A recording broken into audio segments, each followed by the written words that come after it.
I never thought I would achieve anything great. After all, I'm just a delivery boy. My job every day is to deliver meals. I ride my electric bike to travel around the city.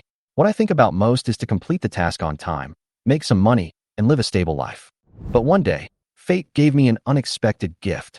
That day, I was delivering food in the mall as usual, but a sudden accident completely disrupted my life. I was just about to go upstairs when I suddenly saw a 200-pound sister standing by the railing on the roof, looking depressed and confused. But before I could react, she suddenly flew down and landed heavily on me. The next moment, I found that I was no longer myself, but had traveled to an ancient feudal dynasty. What's even more shocking is that I actually brought an entire shopping mall, a 2-kilometer wide area, countless supplies, and even modern cars and motorcycles to this strange world. Here, supplies are scarce and people live in hardship, but I have modern resources, food, drinking water, and even some things that ancient people could not imagine. In this world, I can improve my strength at will, and relying on those simple space resources, I can even be fearless. Today, I am no longer that simple delivery boy. I have enough power to punish those hooligans, fight those bad guys, and even challenge the Japanese and Western forces from afar. My adventure has just begun, and I still don't know what secrets are hidden behind all this. But no matter what, I will never go back to my old life. The air was filled with the smell of burning, and I sat up suddenly. Oh shit, my Yamati electric bike caught fire. I rubbed my head and looked around. But the scene in front of me stunned me. I was actually sitting on a straw mat, with a shabby thatched roof above my head. Next to me, a thin woman was kneeling on the ground, burning paper money, with tears in her eyes. As soon as I sat up, she was so scared that she kicked her legs and ran out, shouting as she ran, "Ghost! The dead are back." I shook my head still aching, and I muttered to myself, "No, where am I? What is this place?" Just as he was thinking about it, he suddenly felt a sharp pain in his head, his vision went black, and he fainted again. When I woke up again, I felt that there were some strange memories in my mind. My eyes went dark, and I had traveled to a feudal dynasty called the Great Xia Dynasty. This world was imaginary and did not exist in history. This is a small place called Mashan Village, and I, Chu Chun, am 21 years old this year, the only son of a teacher in the village. My biological mother died young, and my father also passed away half a year ago. Originally, the family had a good amount of savings, but after my father passed away, he suddenly became addicted to gambling. In just a few months, he squandered all the family fortune and even mortgaged the house and land to the casino. In the end, all that was left was a dilapidated house and a wife who was only 19 years old. Her name was Li Qinglian, and she was married to me by my father. She was born in a poor family, and my father used 2 taels of silver to marry her. Li Qinglian was a hard-working and capable woman. She thought she would live a good life after marrying into our family. Unexpectedly, I, a prodigal son, ruined everything in our family. Last night, I took Li Qinglian to work at the village head's house again. I earned a few coins and went to the casino. I didn't expect the casino to cheat, and I almost turned the tables. In the end, I lost everything again and owed 5 taels of silver. I was so angry that I argued with the casino, but I was beaten up and lost consciousness when I was carried home. I died, but I didn't expect that this body would be occupied by me. At this moment, a voice came from outside. "What did you say? He just pretended to be dead." I searched my memory and found that the person who came was my second uncle, a strong farmer. When he saw that I was dead, he asked Li Qinglian to burn paper incense and went to find a coffin. Unexpectedly, I was alive again. My second uncle hurried to the bed, reached out and touched my forehead and pinched my face. "Nephew, how do you feel? You scared us to death." He patted my shoulder and said, "It's good that you're alive. Live a good life with Qinglian after you're alive. I'll help you find a way to pay off the casino debt. I will definitely not let Qinglian pay it off." I nodded woodenly without saying anything. My second uncle suddenly said, "Oh no, Qinglian, you take good care of him. Laohe is probably making a coffin right now. I have to stop him." After saying that, he rushed out the door. Li Qinglian and I were the only ones left in the room. She looked at me timidly and asked softly, "Husband, you are alive. Where do you feel uncomfortable?" The beatings and scoldings I received over the past year made me feel depressed when I saw her. She was obviously afraid of me, and when she saw me get out of bed, she took a few steps back. She was wearing a coarse linen shirt, and her body was thin, with bloodstains all over her arms. I suddenly pulled her hand and lifted a corner of her clothes. I saw bruises all over her fair skin and felt dazed. It seems that these scars were caused by the original owner. He is really a bastard. Li Qinglian saw that I was suddenly stunned, and was frightened and said hurriedly, "Husband, what's wrong with you? Don't scare me." I looked at her in front of me, feeling a little guilty. If it were in my old world, it would be hard to find someone like her even if I spent $3,000. Taking a deep breath, I whispered to her, "It's okay. I'm just a little uncomfortable. I'm hungry. Go make me something to eat." Li Qinglian nodded hurriedly and walked into the kitchen. After a while, she brought out a bowl of black stuff. "Husband, this is the wild vegetable porridge I cooked. Eat it while it's hot." She handed it over carefully. I looked at the bowl of porridge with some unknown vegetable leaves floating on the surface, which had been cooked black. I scooped it up with a spoon and found a few grains of corn in it. I took a sip and almost spit it out. It was bitter and bland. "You call this porridge?" I asked, frowning. She suddenly burst into tears. "I'm sorry, husband. I know you can't get used to eating wild vegetables. I'm going to help the village chief with some work and earn some money to buy you corn porridge. Please don't hit me anymore." Looking at her pitiful appearance, I really want to slap myself. The original owner was such a jerk. Looking at her carefully, although she is thin, her facial features are delicate and her figure is still petite and lovely. I sighed and said, "It's okay. The leaves are too bitter. Let me think of a way." After that, I walked into the kitchen and saw several earthenware jars and a bowl of black vegetable water. It was obvious that Li Qinglian was preparing to eat for herself. The rice jar was empty. She had originally planned to make something for herself, but in the end, there was no rice. I turned and walked out of the house, thinking to myself that I had to find a way to solve the problem at hand. I walked outside and really looked at this house. I saw two dilapidated adobe thatched houses, one for the kitchen and one for the bedroom, and another thatched house not far away. These were all our belongings. Inside the room, there was a bed made of wooden boards, covered with a thin quilt and straw mat, and a dining table made of a few bricks. It was these simple household items that made me feel the meaning of the 4 words, bare walls in a house. This is too poor. I couldn't help but sigh. At this time, Li Qinglian came out with a basket. "Husband, you rest at home. I'll go to the village chief's house to do some work." Her words were gentle and considerate. Watching her back as she walked away, I deeply felt her kindness. She was almost sold by the original owner, but she still wanted to earn money to cook a meal for me. I turned back to the bed and lay down. I had just come across this. My body hadn't fully adapted yet, and my head was dizzy. The pain from the beating in the casino was unbearable. After I calmed down, the pain in my body became more obvious, and I fell asleep again. In my dream, I returned to the familiar mall. There were all kinds of goods, and everything looked like a scene in a dream. I looked around in confusion, wondering why all the people in the mall had disappeared. The buildings and goods were still there, but no human figures were seen. Walking out of the mall, I found that the area seemed to have been taken away entirely. The buildings were still there, but the surroundings had become gray, and even the cars on the street were empty. I suddenly realized, did I travel through time with this place? This is too outrageous. I rushed into the mall, found a clothing store, and looked in the mirror. What caught my eye was a young man covered in scars, wearing ancient clothes, about 1.8 meters tall, and more handsome than in my previous life. Looking at myself in the mirror, I thought to myself, with this look, I don't even need beauty filters to post a short video. I'll probably charm a lot of people. However, I still had to face the reality. How could I get out? This thought flashed through my mind, and then I closed my eyes and found myself back in that familiar house. The thatched roof and bare walls remained the same. I can move back and forth freely. I couldn't help but feel excited. Thinking of this, I took a cigarette from the convenience store at the entrance of the mall, lit it, and returned to this room. I was filled with excitement and started playing with this ability, going in and out in an instant. Every time I went in, I brought back a bunch of food and daily necessities, trying not to leave any traces of the packaging, and put them all into the clay pot. I even found some medicine from the pharmacy in the mall, bandaged my wound, and took some anti-inflammatory pills. Looking at the wounds on my body, a fierce light flashed in my eyes. I swore, when I recover, I will come back to take revenge on the people in the casino. After everything was ready, I sat back on the bed and waited for Li Qinglian to come back. As night fell, Li Qinglian finally returned home, looking exhausted. When she walked into the house and saw me, she was stunned, then turned and walked into the kitchen. Suddenly, Li Qinglian ran in with a scream. "Ah!" She ran and shouted, "There is a ghost in the kitchen. The rice jar is full, and there is meat." I looked at her panicked look and grinned. "What's wrong, lady?" She came over and looked at me suspiciously. "You brought it back? Where did you get the money to buy things? It's such a waste." I hugged her in my arms and said, "Don't be afraid. I brought them all back." She was obviously a little unconvinced. How can you have so much money? How can ordinary people afford so much refined rice? I looked at her doubtful expression and felt helpless. It seemed that the image of the original owner was deeply rooted in her mind. So I whispered to her, "These were all given to me by my immortal friend." Although I said this casually, I also felt it was a bit ridiculous. Li Qinglian's eyes widened. Seeing my sudden gentle tone, tears could not stop flowing down her cheeks.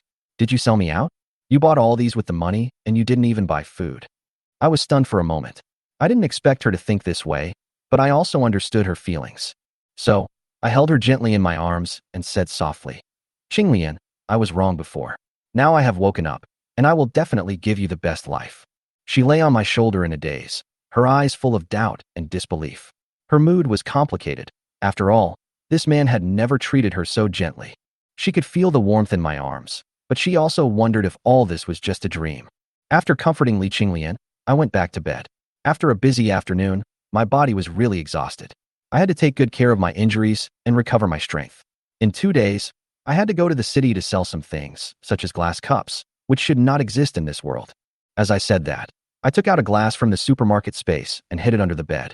I knew in my heart that I must not expose this space to anyone before I was fully grown, otherwise I would die without knowing it.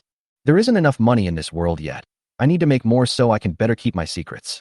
About half an hour later, the smell of meat came from the kitchen, and my stomach growled involuntarily. After not eating enough for a long time, my body was already very weak. "It's time to eat, husband." Li Qinglian walked in holding a clay pot. I leaned over to take a look and saw 2 or 3 slices of meat floating in it, and the rest was a large pot of soup, a few green vegetable leaves, and the staple food was 2 bowls of thin rice porridge. I was twitching a little when I saw it. It was too shabby, but I could understand it. In that era when people could not even get enough food, meat was something that was basically only available to landlords and wealthy families in the city. I didn't say anything. I picked up the bowl and started eating. The rice porridge went down quickly. I looked up at Li Qinglian. She was holding a bowl of rice soup, tasting it carefully. I took her bowl and looked at it. There was only rice soup in it, not even a grain of rice. I couldn't help but feel sad. After putting down the bowl, I rushed into the kitchen, cut almost a pound of meat, fried a vegetable in an iron pan, and boiled a pound of rice in a clay pot. Li Qinglian saw me snatch her bowl and go to the kitchen. She probably thought I was angry and froze in place, not daring to speak. "It seems that he hasn't changed," she thought silently in her heart. But in less than half an hour, I came back with a full bowl of rice in a dish and placed them in front of her. "Qinglian, from now on, you have to eat like this every day. If you are still so thin after a month, I will sell you," I threatened. In this era, when poor families wanted to marry a wife, they all wanted to find a woman who was strong, fertile, and capable. In the eyes of others, Li Qinglian was unable to work and give birth to a child. Therefore, the original owner used 2 taels of silver to marry her. Li Qinglian was stunned for a moment as she looked at the delicious food in front of her. Although she felt sorry for my waste, she still felt warm inside. Under my strict request, she ate a full bowl of rice and a whole plate of meat. This was the most satisfying meal she had ever had in her life. At night, we slept in our clothes. Li Qinglian curled up on the straw mat with her back to me. Because my injuries had not fully recovered, I had no other thoughts and fell into a deep sleep.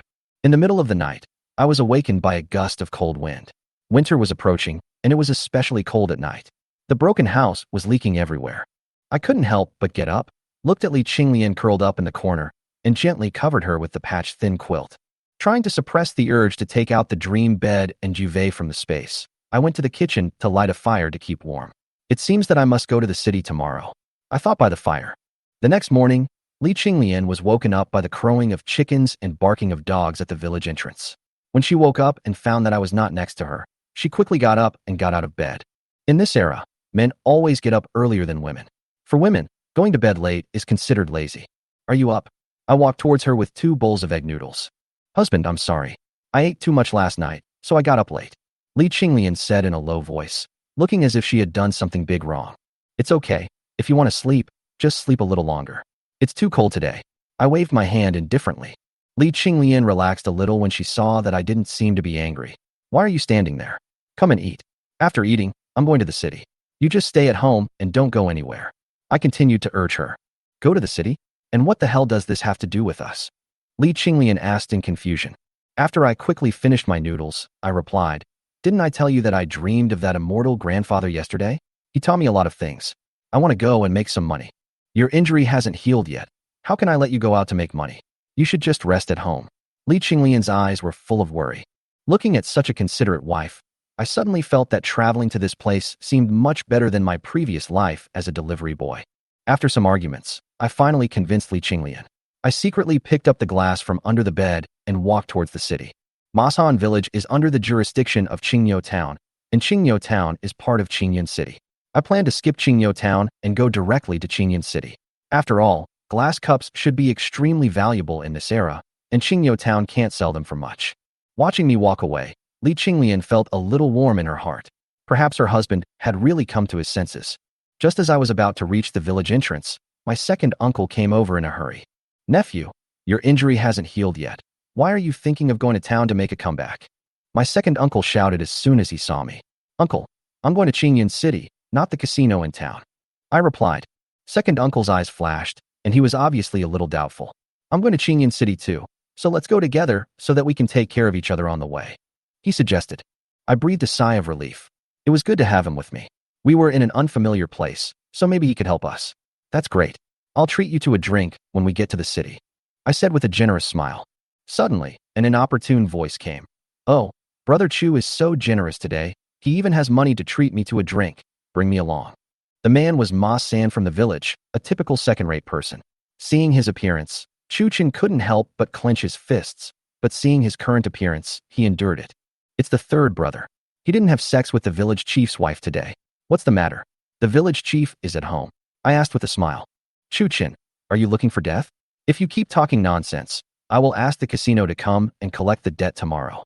When Ma San heard me tell him about his affair with the village chief's wife, he immediately threatened viciously.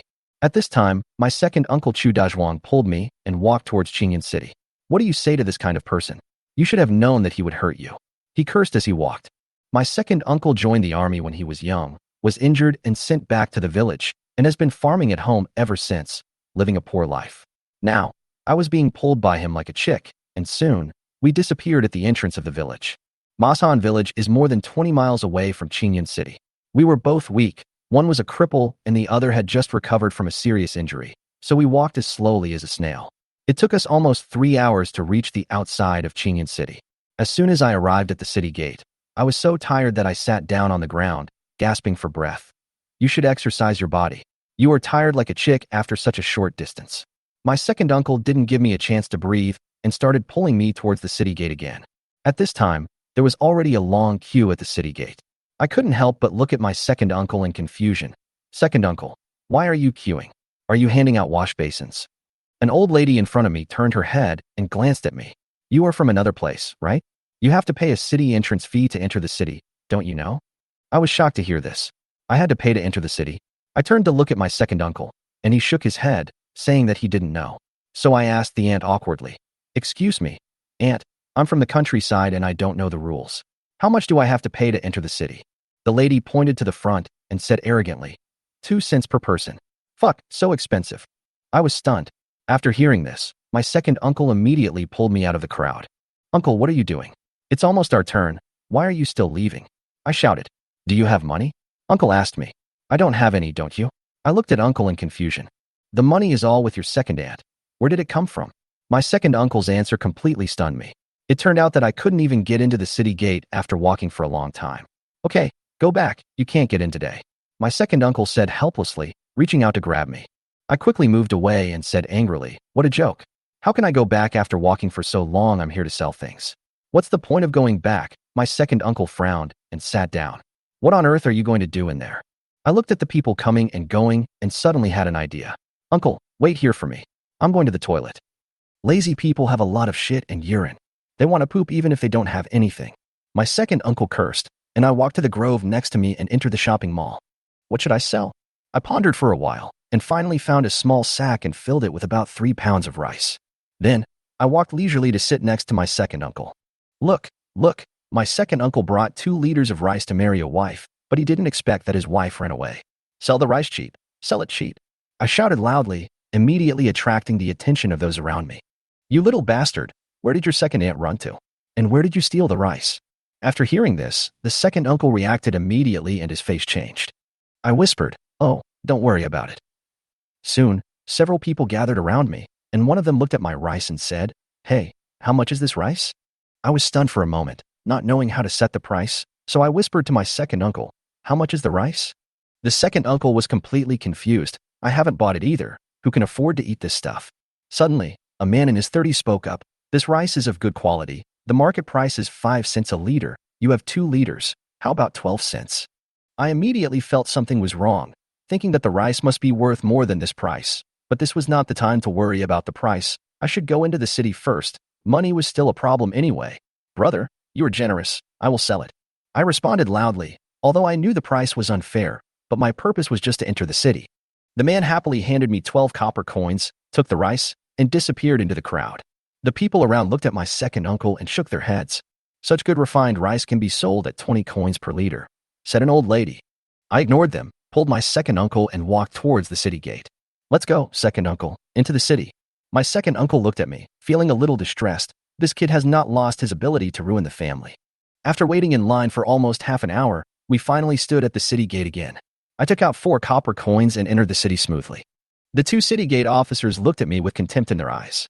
After entering the city, I realized that the gap between the rich and the poor in this world is so huge. The city is busy with traffic, and the streets and alleys are filled with people dressed in gorgeous clothes. There were all kinds of food stalls on both sides of the bluestone street, and the clothing store was full of all kinds of clothes. The aroma of meat coming from the restaurant made my second uncle swallow his saliva. Second uncle, we will eat here later, I said loudly. Uncle Air looked at us. We were wearing shabby clothes and had only 8 copper coins left. He sighed inwardly, but still didn't quite believe what I was thinking. We stopped in front of a shop with the words Big Pawn Shop written on the door. What are you doing here? Uncle asked in confusion. Wait for me outside. I'll go in, I said and strode into the pawn shop. Go beg somewhere else and don't affect my business. The pawn shop clerk saw that I was wearing tattered clothes and waved me away. I looked at him, a smile on my face. Are you sure you want to kick me out? Aren't you afraid your boss will deduct your salary and fire you? The guy was a little surprised, looked at me, and said, Oh, may I ask, sir, what heirloom do you want? Watch out, or you might blind your eyes. I sneered and took out the glass from my arms. The guy's eyes widened when he saw this. In their world, this thing is almost a luxury item, priceless. Obviously, only the dignitaries in Beijing can own such a thing. He looked at me in confusion, with a bit of vigilance in his eyes. Boy, tell me the truth, from which rich family you stole it. I shrugged. Fuck you. I can't talk to you, call your boss out. The waiter was stunned and seemed to be unsure of my identity. Looking at my tough demeanor, he guessed that I might be a young master of a certain family, disguised as an ordinary person to test me. He couldn't help but say, Wait a minute, then turned and ran to the back hall. Soon, the waiter's voice came from inside. Sir, our shopkeeper wants you to come in and talk. I pretended to be a dandy student and strode into the pawn shop. The room was luxurious and elegant, exuding a sense of wealth. A middle-aged man was drinking tea. Seeing my ragged appearance, he immediately stood up and said respectfully, Sir, please sit down and rest for a while. I smiled at the shopkeeper, sat down, and threw the glass onto the tea table. The shopkeeper was so scared that his hand trembled, and the tea spilled on his hand, shivering from the burn. My dear, please don't break it, he said with a look of heartache. What a joke. This tempered glass cup is not so easy to break. I didn't use much force, and I was able to hold it well. Seeing the shopkeeper's surprised look, I guess this thing is very valuable. The shopkeeper, who had recovered, gently picked up the cup, held it in his hands, and examined it carefully. Excuse me, sir, do you want to pawn it alive or dead? Death, the kind that cannot be deader, I answered without hesitation. Hurry up and get this thing out of home. If I hadn't been unlucky these days, I wouldn't have to sell this thing. I continued to pretend. When the shopkeeper heard this, he immediately burst into laughter. The man in front of him looked like a prodigal son. He used the colored glass at home to cash out after losing the gambling. It turned out that he was not a very knowledgeable person. Sir, to be honest, this glass cup is not easy to sell. If you need it urgently, I can only give you this amount. The shopkeeper said, holding up 5 fingers. 5,000 taels, deal. I said generously. Sir, are you kidding me? 500 taels, fixed price. The shopkeeper thought to himself that this kid was not only a spendthrift, but he might not even understand the market situation. 500 taels, 1 tael of silver is equivalent to 1,000 copper coins. 500 taels is equivalent to 500,000 copper coins. This cup can buy 100,000 liters of rice. Boss, don't fool me. The price is 800 taels. If I wasn't in a hurry to make a profit, I really wouldn't be willing to sell it. I deliberately raised the price. Now the shopkeeper knew that this boy was not stupid, but knew how to bargain. Finally, after some negotiations, we reached a deal for 600 taels of silver. After signing and sealing the contract, I carried the bag of silver and walked towards the pawnshop door with difficulty. Chu Dazhuang outside was already getting impatient. He was thinking about rushing into the store to see what was going on when he suddenly saw me coming out carrying a big bag of things. "You've been in there for so long. I thought you were gambling again," Uncle Air said in confusion. "Uncle, this is not a casino. Can't you read?" I glared at him. "Did you get hit on the head? Our family has a hereditary illiteracy. Only your father and you can read." Second uncle looked helpless. I handed the silver to my second uncle. "It's too heavy, second uncle, you carry it." "What is this?" The second uncle took the bag, opened it, and almost fainted. The bag was full of silver. He had never seen so much money in his life. He quickly closed the bag and looked around with a vigilant look on his face. "Nephew, where did you get so much money?" he asked in confusion. I had a dream last night. I dreamt of an old man with a white beard. He taught me many magic spells. I cured the boss illness that had lasted for many years, and this is the reward he gave me." I made up an excuse. The second uncle was stunned for a while, and it took him a while to react, his eyes full of awe. Old man with white beard. Could it be the reincarnation of an immortal? God bless our Chu family. There is actually an immortal disciple. He suddenly wanted to kneel down, and I quickly stopped him and said, "Second uncle, the old man with white beard said that we can't tell anyone, otherwise he will take back the magic." The second uncle was so frightened that he raised his head and dared not say anything more. "Nephew, where are we going now?" Looking at my second uncle who was sneaking around at the moment, I was deeply moved. I remember that after my father passed away, this rough man in front of me helped me more than once, sending me some corn from time to time and never refusing to lend me money. Second aunt never despised me, but took Li Qingli in to find work everywhere to earn some money to supplement the family income. I said to my second uncle, "Uncle, can you drive a cart?" "Yes, there's nothing I can't do. When I was in the army, I was responsible for transporting food and fodder." My second uncle said proudly. "Okay, let's go buy a car." "What the hell? Buy a car?" My second uncle was stunned and looked embarrassed, obviously thinking that I was spending money again. Then, we came to the carriage and horse shop and saw rows of horses grazing. Chuchen walked over to touch this one and look at that one. The servant ran up and said, "Sir, do you want to buy a horse?" "Yes, let me recommend one to you." I thought to myself that since I had the money, I might as well see what was suitable. "Sir, come and have a look at this horse of ours, a purebred BMW from outside the Great Wall. It can easily travel 1,000 miles a day. You can take it away for only 100 taels." The servant recommended enthusiastically. I was stunned. Wow, it's so expensive. It's like the Rolls-Royce of ancient times. I looked at my second uncle, hoping he would give me some advice. My second uncle knew the value of horses and explained, "Horses are strategic materials, and each one is incredibly expensive." I had no choice but to agree, then choose an ordinary one. My second uncle took me to another shed and finally chose a mule, which, together with the harness, cost 30 taels of silver. Although I was a little disappointed, I didn't say much, as it was just for the convenience of going back and forth. I took out 3 large silver ingots, handed them to the servant, climbed onto the mule cart, and Chu Dazhuang drove in the front. "Nephew, where are you going now?" asked my second uncle. "Shopping," I said, and urged him to move on. My second uncle Chu Dazhuang and I went to the market first and bought 200 kilograms of rice and half a lamb. What I find interesting is that pork is not eaten in this era. I heard that pigs have a pungent smell, which made me understand the reason. When I was a child in the countryside, I saw piglets being castrated so that they could grow bigger. I guess this technology has not been mastered in this era. After buying food, I took my second uncle to the clothing store. Although I have a lot of modern clothes in the supermarket space, I will definitely be regarded as an alternative if I wear them, so I still have to choose some clothes that are suitable for this era. "Dear guests, would you like to buy some clothes?" The shopkeeper greeted us warmly. "Just take a look," I said to the shopkeeper casually. At this moment, an inappropriate voice suddenly came to my ears. "Boss, can even beggars come in and buy things in your store?" When I looked back, I saw an ugly woman weighing more than 200 pounds, covering her nose and staring at my uncle and me, muttering nonstop. What the hell? There were people like this in ancient times, just like in modern times. I ignored her and continued to choose clothes. My second uncle walked out of the store with an embarrassed look on his face. "Hey, you little beggar, can you afford this clothes? Why do you touch it?" The woman continued to insist. If my injury hadn't healed completely, I would have slapped her and made her kneel down. But now I have to be patient. I looked up and asked her, "Is this store yours?" She immediately fought back. "Boy, you dare to talk back?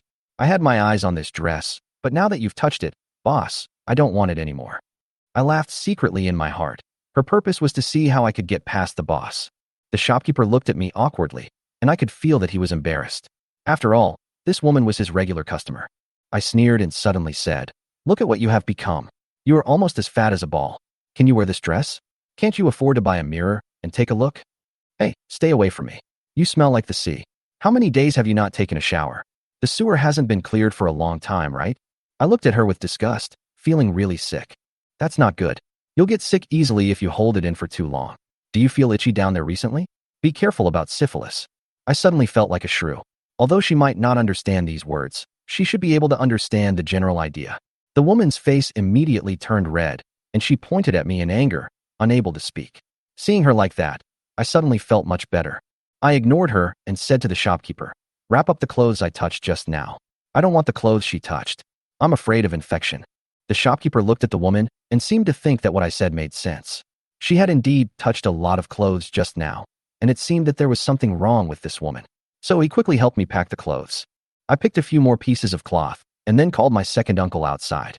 "Second uncle, come in and move the things." "Hey, you are still foresight. When you saw this thing coming, you ran out in advance. It seems that you still know flowers and willows."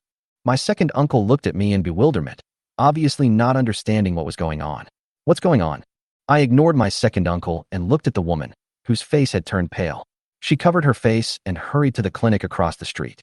I was secretly happy. "Humph, I'll let you know what it means to be afraid of what people say." The shopkeeper watched the woman hurriedly walk into the clinic opposite. A trace of worry flashed in his eyes. Could it be that? He might have noticed something too. At this time, the people who were picking clothes in the store also left in a hurry, fearing that the smell in the air would infect them. Young master is simply a miracle doctor. You can tell the woman's illness at a glance. The shopkeeper stepped forward cautiously and said in a flattering manner. I was a little confused. Could it be that this boss had something to do with that woman? Seeing his expression, he was obviously convinced. So I smiled and said, "Boss, I noticed that your forehead is dark and your steps are unsteady. You must have visited brothels frequently. You should be careful." After the shopkeeper heard this, his eyes lit up and he became more convinced that I was a hidden miracle doctor. During this period, he always felt that he was unable to do it. Usually he could hold on for a while, but recently his health was getting worse. "Miracles, doctor, you must save me." The shopkeeper suddenly fell to his knees. This sudden action scared me. I don't know any medical skills at all, but I can tell from the smell of a woman that she has gynecological problems, and this boss is probably weak. "Well, boss, you don't have to be so polite. Your illness is called last-minute juice squeeze in medicine," I said with a smile. "It's not a big problem. When I return to the mountain, I will refine the elixir and I guarantee that your illness will be cured." What a joke. There is a big pharmacy in my supermarket space, which has all kinds of health products. Why would I need to spend time on treating diseases? "Divine doctor, if you take these clothes today, I won't charge you. Please be sure to make elixirs for me," the shopkeeper said excitedly. I felt a little helpless. This guy was so addicted to drugs that he didn't even want money for clothes.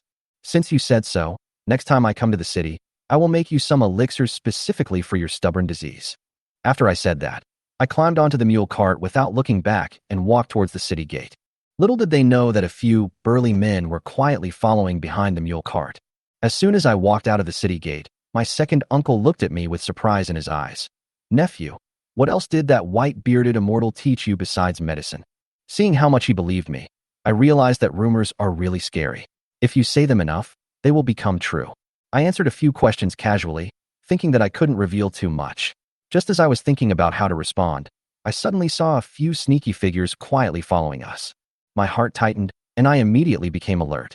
Who could it be? The pawn shop owner, the woman, or the cloth shop owner? I guessed secretly. Now I am in trouble. Although my second uncle was born in the military, he is injured and his fighting ability is limited, and my body is even weaker.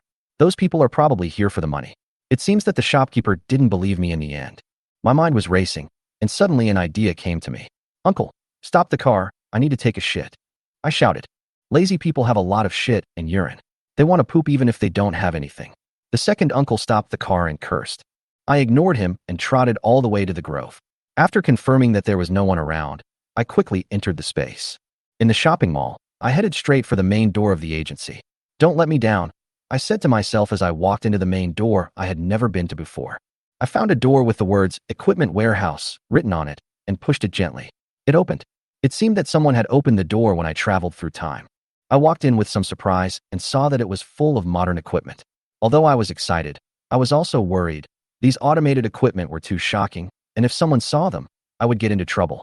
After thinking for a while, I finally chose a dagger and an electric baton. For safety reasons, I also hid a pistol on my body, and then slowly walked out of the space. Back on the mule cart, as the cart slowly moved forward, those burly men still followed quietly. When the mule cart reached a bend, I noticed that there was no one around. Suddenly, a figure in black appeared in front of me. He stood with his hands behind his back, blocking the road, looking like a martial arts master. Second uncle's eyes turned cold, and his heart was obviously tense. "It's over. We've been robbed," he whispered to me. "I'll stop them later. You take the silver and run." I looked at my second uncle's righteous appearance and laughed in my heart. This old guy really didn't know how unreliable he was. So I pretended to be panicked and shouted, "I ran away. What will you do?" The second uncle said confidently, "It's all right, nephew. Don't worry about me. I am a soldier after all, and I am better than a chicken like you who can't even beat a chicken." I couldn't help but feel touched. This second uncle was really straightforward and wanted to protect me. So I continued to pretend to be terrified, but I knew in my heart that I was not going to let this disaster go smoothly. At this moment, I got off the mule cart, holding a black stick in my hand, and handed the dagger to my second uncle. How could I, a modern man, be robbed by you in this world with an imperfect legal system? Thinking of this, I walked forward, ready to face the robbers. Unexpectedly, 3 more men rushed out from behind the mule cart, all of them looking ferocious, and immediately surrounded us. "Why did the martial arts master in front stop my mule cart?" I asked coldly. "Hey, you're quite courageous. You can still remain calm in this situation." The man in black sneered. "My brothers are short of money recently." "Sir, can you lend me some money? Borrow some money? If you want to rob, just rob. Why pretend to borrow money? Look at how poorly we are dressed. If you want to rob, choose a richer family." I said again. "Haha, this is not something you should worry about. Leave the mule cart here, and you can go away," the man in black said with disdain. I shook the electric baton in my hand and chuckled. "How much did the pawnshop owner give you? Go back and kill him, and I'll give you double the money." As soon as these words came out, the faces of the 4 people suddenly changed. It seemed that the truth had been exposed. "Boy, we didn't want to kill you, but now that you know, you won't survive today," the leading man in black sneered. He waved his hand, signaling the other 3 to rush towards us. Second uncle tightened the dagger in his hand and blocked me behind him. I was moved. This second uncle really protected me at all costs. "Wait," I shouted, and several people paused. "If you have any last words, just say them. Don't say that Grandpa didn't give you a chance," the leading man in black said coldly. I looked at them with a sly smile on my face. "No, I just want to show you a treasure." As I said this, I handed the electric baton to the man in black. The man in black looked at the black stick in my hand and reached out to grab it in confusion. Seeing the opportunity, I poked him with the electric baton and pressed the switch at the same time. He twitched instantly, fell to the ground, and lost consciousness. Before the other 3 could react, my electric baton had already stabbed another person. The man grabbed a companion in panic and put him in front of him, but he still failed to avoid the electric shock. The 2 fell to the ground and twitched at the same time, and let out a painful wail as they fell. I looked up at the last person and saw that he had been stabbed in the thigh by my second uncle, and he was howling in pain. I rushed over and gave him another shot with the electric baton, and he finally quieted down. My second uncle looked at me in astonishment, his eyes full of disbelief. "Nephew, why are you so cruel?" I didn't stop and said coldly, "Since they have seen the artifact in my hand, we can't let them live." Then I grabbed the dagger and quickly cut their throats. This scene shocked even my second uncle, a veteran who had seen the battlefield. He didn't expect that I, who usually seemed gentle and polite, could be so decisive and efficient. "Why are you so cruel?" asked the second uncle, with fear in his voice. I looked at him coldly and said, "Uncle, don't ask so many questions. It's too late. Quickly drag them into the mountains." After that, I instructed my uncle to drag the bodies into the nearby jungle and hide all traces. The sky gradually darkened, dark clouds gathered, and it seemed that it would rain soon. I looked up and made a decision in my heart. "Second uncle, keep going and get out of the city as soon as possible." My second uncle didn't say anything else and started driving towards Mashan village. Along the way, I felt a little more relaxed. Seeing the doubt in my second uncle's eyes, I felt helpless. After all, I didn't want him to know what secrets I had. Although I wouldn't tell him, he would inevitably have doubts in his heart. "Uncle, what do you think of this dagger?" I suddenly asked. Uncle was stunned for a moment, took the dagger and looked at it. His eyes suddenly lit up. "This blade is so sharp, sharper than the ones used by the army. What kind of knife is this?" I smiled and said, "This is the immortal weapon you mentioned. If you like it, take it. It's a gift for you." "Huh? You gave me such a valuable thing.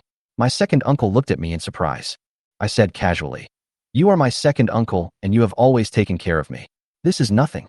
When my second uncle heard this, he hesitated for a moment, but finally put the dagger in his arms. His eyes were full of emotion, and I didn't say much. The mule cart continued to move smoothly until we finally arrived at Mashan village. Night fell as we entered the village entrance. Not far away, under the old locust tree at the entrance of the village, a dozen villagers were sitting and chatting. When they saw our mule cart slowly approaching, they all stopped talking. "Hey, everyone, look, which rich family's son has come to our Mashan village?" There were exclamations from the crowd, and everyone looked up and watched us drive closer. An old man in the village immediately recognized the second uncle and said, "Dezhuang, where did you go to make a fortune? You actually bought a mule cart." Second uncle smiled and raised his eyebrows. "No, this was bought by my nephew Chuwazi. How could I afford this thing?" His words were full of pride. I jumped out of the car and greeted the villagers. "Chuwazi, I never knew you've become rich." "No, I just made a little money," I answered with a smile, but I felt a little uncomfortable in my heart. After all, my reputation as a prodigal son had already spread in the village. An old man patted my shoulder and said earnestly, "Chu boy, it is important to live a good life after making money. Don't just buy these stupid things." I was speechless, so I could only smile and walk silently towards my shabby house. I watched my second uncle busy unloading the goods, and I was moved. Finally, I got home and saw Li Qinglian standing there waiting for me. I jumped off the mule cart and rushed towards her, not caring about my second uncle standing beside me. "Uncle is still here." Li Qinglian quickly pushed me away when she saw me like that. I touched my nose awkwardly and turned to uncle and said, "Uncle, help me unload the things." "Okay." The second uncle responded loudly, as if he wanted to dispel the awkward atmosphere. I sighed in my heart. This world is too conservative. If I could introduce something like bikini, I guess the scene on the street would be so weird. Thinking of this, I looked at Li Qinglian with a sly smile. Well, let her gain some weight first. Maybe she can get another size bigger. My second uncle was carrying things into the house. Rice, cloth, clothes. Halfway through, I called him, "Uncle, let me do the rest." My second uncle looked at me with a puzzled look on his face, but he still put down what he was holding. Then, I picked up about 50 kilograms of rice, cut a leg of lamb, and took a piece of cloth. "Uncle, take these back and ask Aunt to make you some clothes." After I said that, I took out a 10 liang silver ingot and stuffed it into his hand. The second uncle opened his mouth wide and looked at these things. "Nephew, so generous?" I smiled and said, "Don't be so hypocritical. It's worth it just for you to stand in front of me today. Go back quickly. Second aunt and brother Huzi must be waiting anxiously. By the way, let brother Huzi come here tomorrow." Second uncle was stunned for a moment and hadn't yet realized what pretentious meant, but he didn't say anything else and hurriedly took those things away. Li Qinglian stood there at this time, staring at the pile of things in a daze, and did not say anything for a while. "What are you standing there for? Go cook. I'm starving. Make more," I urged impatiently. Li Qinglian didn't ask me where these things came from. When she heard me say I was hungry, she turned around and went into the kitchen to cook. While she was in the kitchen, I got into the car and quietly took out a few duvets and some daily necessities from the supermarket. These things were much more luxurious than anything anyone in our village had ever seen. Carrying these things, I walked into the house leisurely and looked at the meat on the table. There was obviously a lot more than yesterday, and I couldn't help but smile with satisfaction in my heart. "Good, you've made rapid progress. You're too thin and weak, so you need to eat more," I said to Li Qinglian with a smile. She looked at these things, stunned for a moment, then asked in a low voice, "Husband, so many things must cost a lot of money, and there is also the mule cart." There was some worry in her tone, and it was obvious that she was not used to my sudden wealth. I waved my hands and said calmly, "Don't worry about it. I, your husband, have become enlightened after being enlightened by the immortals. There will be more strange things happening in the future. Don't ask anything. Just follow me and enjoy the good life." My words interrupted Li Qinglian's desire to get to the bottom of the matter. She was obviously convinced by my words and lowered her head and stopped asking further questions. The temperature dropped sharply at night, and I asked Li Qinglian to take down the 2 down quilts in the mule cart. It was the first time she saw such a soft quilt, and she was stunned where she was. Obviously, she didn't understand what kind of high-end item it was. She was just an ordinary farm girl who had never even been to the county town. She thought this product of the new era was a high-end product from the city. I saved myself a lot of trouble explaining it. "Come on, hurry up, go to bed first. I'm going to the toilet," I ordered, although I was a little worried. After deducting today's expenses, There were more than 500 taels left of the 600 taels of silver. What was the safest way to deal with this silver? Coming to the mule cart, I wanted to do an experiment to see if the things in this world could enter the supermarket space. I took out 100 taels from the bag and left the rest in the bag. Holding the bag, I thought about it and appeared directly in the supermarket space. The bag in my hand followed into the space, and I almost jumped up with excitement. Damn, with this thing, I don't need to bring anything with me anywhere in the future. It was a big surprise for me. I walked out of the space again, grabbed the 10 Tinliang silver ingots, and walked into the house. Li Qinglian was lying on the bed, staring at the two duvets. Suddenly, a series of banging sounds came, and she snapped out of her trance. 10 silver ingots fell on the bed, and I was standing in front of her, smiling. Young lady, I'll give you 100 taels so that you can spend a night with me. Okay, I deliberately asked in a frivolous tone. Li Qinglian's face turned red, and her eyes widened instantly. She obviously didn't expect me to say such a thing. She whispered. I felt a little bored seeing her being so uninterested, but I couldn't help but smile. Her eyes moved from me to the silver ingot on the bed. Husband, where did you get so much money? Li Qinglian asked cautiously. I answered casually. I went to the city today to treat a rich man, and he gave me the reward. After hearing my explanation, tears welled up in Li Qinglian's eyes. She cried and said, Husband, put it away quickly, otherwise it will be discovered and attract bad guys. I sighed helplessly, thinking to myself that this woman was too sentimental. She didn't understand that this 100 taels was nothing to me. I walked up to her and looked at her gently. Don't cry. These are for you. Keep some money with you in case of emergency. It's given to me. I can't accept so much money. I'd better keep it by my husband's side. She shook her head hurriedly. I grabbed her thin shoulders and looked at her seriously. Wife, now our family is rich. It is no longer the same as before. You have to change your role as soon as possible, understand? Seeing how serious I was, Li Qinglian stopped crying. Although she didn't fully understand what I said, she still nodded. I wiped away her tears with my hands and said softly, I hope that when I wake up tomorrow, I can see a confident and beautiful Li Qinglian appear in front of me. She nodded and responded gently. Okay, husband, I will listen to you. At this moment, Li Qinglian looked at the clothes in her hands and was suddenly stunned, as if she couldn't believe that she got these. Chapter 9. A startled tiger brother. What's going on? Changing? What are you doing? Chu Chen asked puzzledly. They are husband and wife in name only, not in reality. The original owner seemed to have no interest in that aspect and had never seen Li Qinglian's body.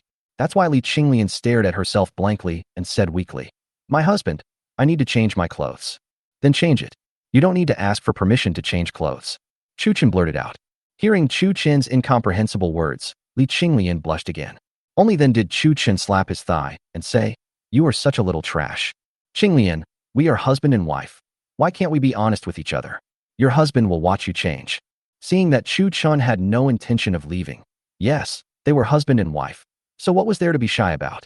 As the clothes slowly fell to the ground, Chu Chen showed an expression that was both excited and distressed. What made him excited was that after being single for more than 20 years, he finally saw the scene that could only be seen in the textbooks of the island country. What makes me feel distressed is the large and small blue and purple scars on Li Qinglian's body. These were all caused by herself.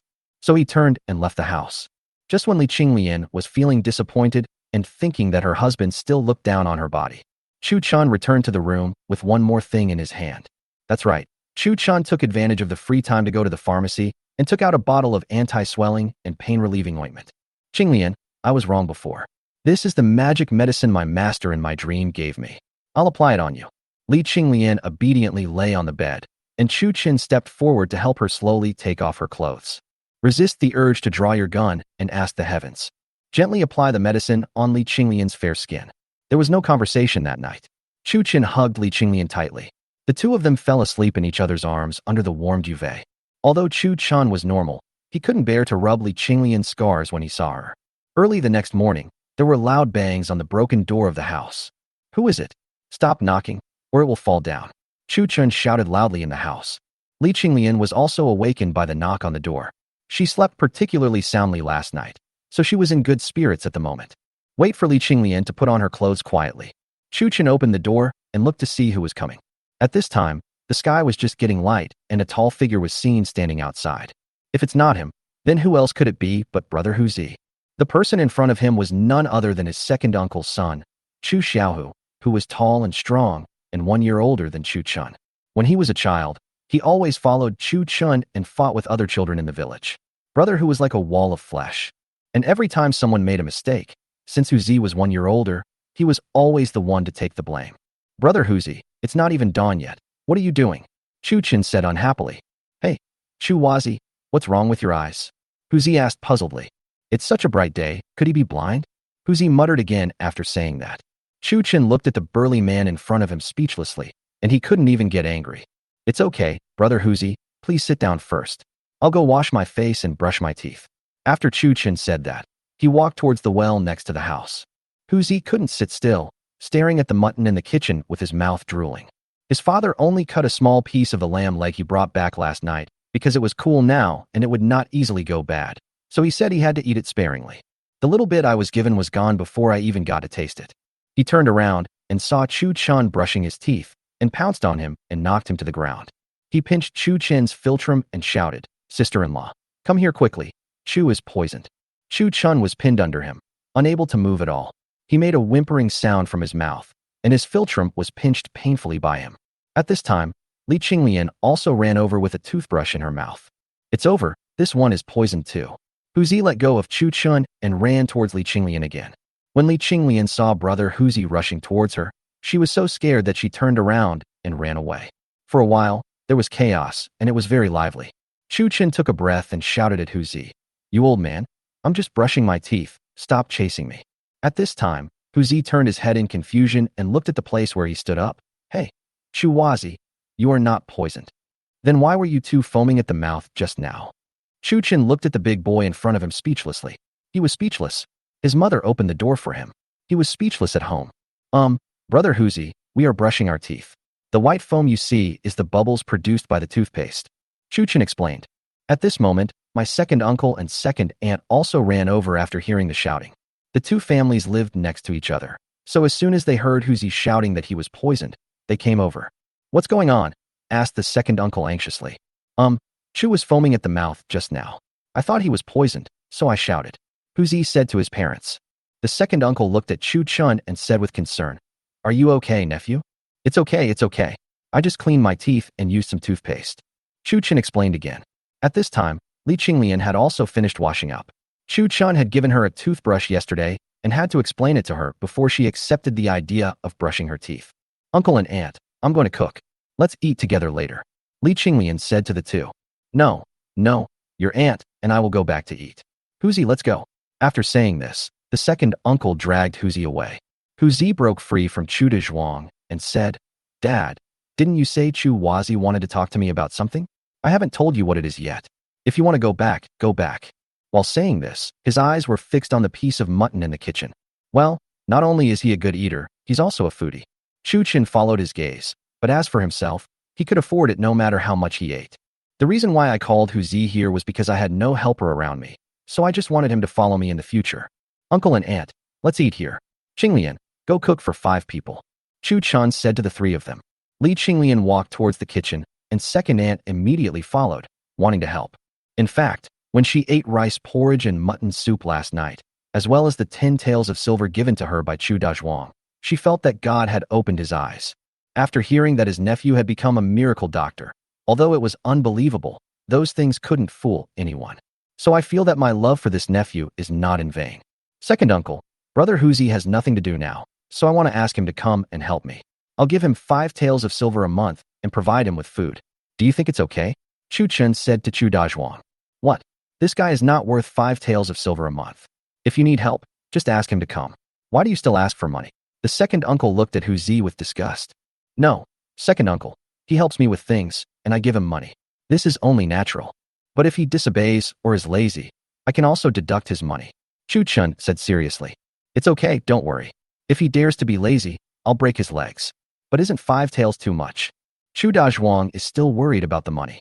For a farmer, he would be satisfied if he could save 10 taels of silver in a year. 5 taels a month, what does this mean? That's 60 taels a year, which is equivalent to the income of an ordinary family for several years. He is my brother. I give him so much, so I have my reasons. Okay, second uncle, stop talking. Brother Huzi, do you have any objections? Chu Chun said to Huzi again. What a joke, 5 taels of meat a month, and there's so much meat at home, and food is provided. If you have any complaints, only a fool would have complaints. Chapter 10. The casino creditors come to the door. It's time to eat. What are you three talking about? Second aunt shouted at the top of her voice. Huzi was already absent-minded, looking at the big bowl of noodles and mutton soup that was served. If his father wasn't here, he would have pounced on it and snatched it away. Everyone picked up their bowls. As the table was small, Chu Dazhuang and Huzi each filled a bowl with noodles, scooped a ladle of mutton soup, squatted on the doorstep, and began to eat. However, the next scene made Chu Chen exclaim that he had given Huzi too much money. I saw a bowl of noodles being spun around the edge of the bowl and then went into his stomach. Chu Chen opened his eyes wide and watched him eat a full bowl of noodles. Then he put down the bowl embarrassedly. But his eyes were fixed on the large piece of mutton in the mutton soup. This scene made the uncle and aunt want to slap the boy in front of them to death. What if people don't want you anymore when they see you eat too much? The others were full after eating a bowl of noodles, but except Chu Chun, no one touched the meat in the mutton soup. Probably because Chu Chun didn't say anything, they didn't dare to eat. This made Chu Chen shake his head. It seemed that in order to change their poverty, they had to start with their mentality. Then Chu Chen picked up the spoon and scooped mutton into everyone's bowl. He also gave Li Qinglian a thumbs up, saying that she finally decided to cook today. Then he picked up the remaining mutton soup and said to Huzi, "Brother Huzi, are you full?" "Oh no, I'm not full." Huzi resisted with his mouth, but his body was very honest. "My mouth is watering." Chu Chun stuffed the basin into his hands. "Brother Hu, follow me. As long as you are obedient, I can't guarantee that you will have meat every day, but at least I will let you eat enough every now and then." Huzi didn't understand what Chu Chen said at all. He just held the bowl and started eating. Chu Dazhuang and his second aunt Wang Ernie looked at Chu Chen awkwardly, as if to say, "Your brother is like this, you have to bear with him." Chu Chen didn't care at all, but remembered their family's name and couldn't help laughing. Chu Dazhuang, Wang Ernie, Chu Xiaohu, these names are so carelessly chosen. Huzi had just put down the basin and burped loudly when an inappropriate sound was heard outside the door. "I heard that our eldest son, Chu, has become rich. It seems to be true. He can even eat mutton." I saw Ma San and a few second-rate guys slowly coming towards them. Hearing this sarcastic voice, Chu Chun frowned deeply. "It seems that the casino's creditors have come to our door." Chu Chen thought to himself, "Hey, it turned out to be the third brother. He brought so many people with him. How come his affair with the village chief's wife was discovered?" Chu Chen shouted loudly at Ma San. The village was small to begin with, and Chu Chun used almost all of his strength to shout. Now, most people in the village heard it. Gradually, people gathered around.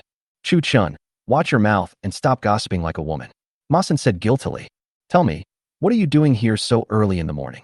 At this time, Ma San whispered a few words to the man next to him, then turned around and looked at Chu Chun with a smile.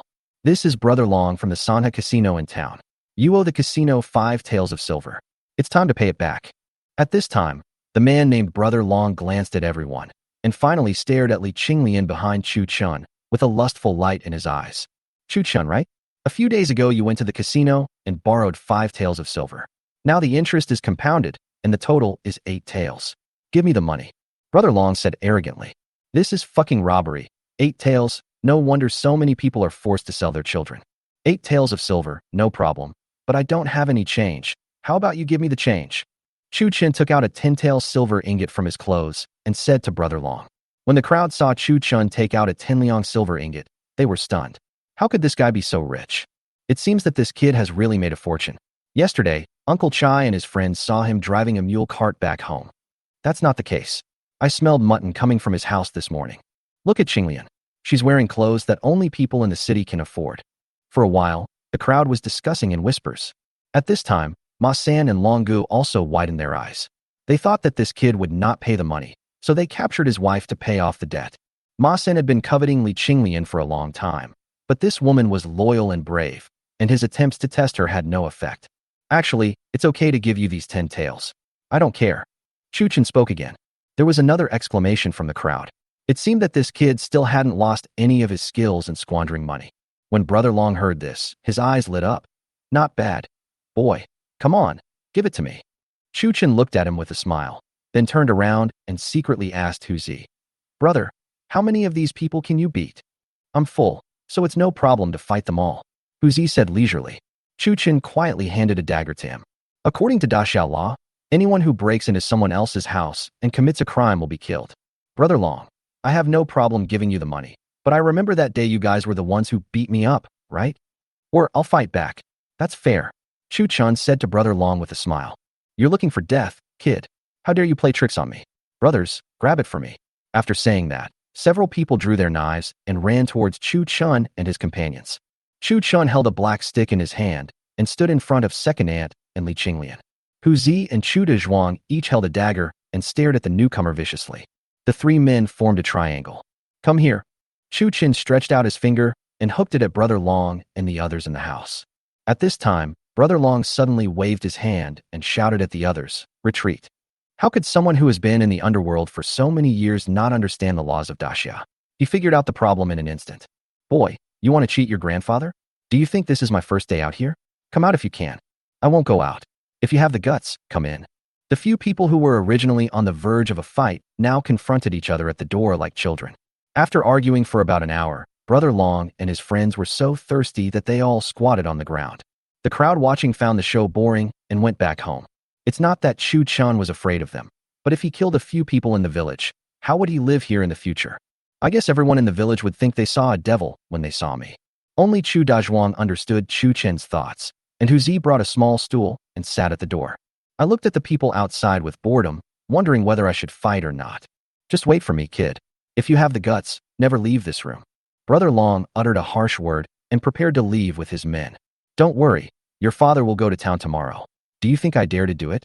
Chu Chin shouted loudly while drinking tea in the house. Brother Long snorted. This kid is even more shameless than a scoundrel. Just wait for me.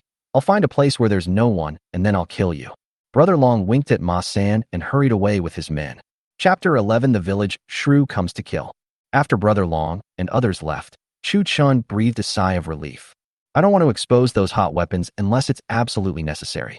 But if I don't solve this problem, one day I will be forced to use these things by them. It seems that I should go to town tomorrow. After seeing everyone leave, Chu Dazhuang also took his second Aunt Wang Ernie back to his home. Hu Zi stayed.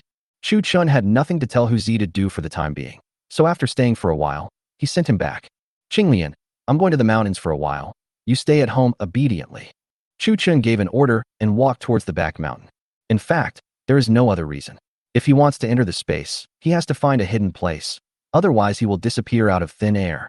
If Li Qinglian were to be frightened again, it would be more trouble than gain.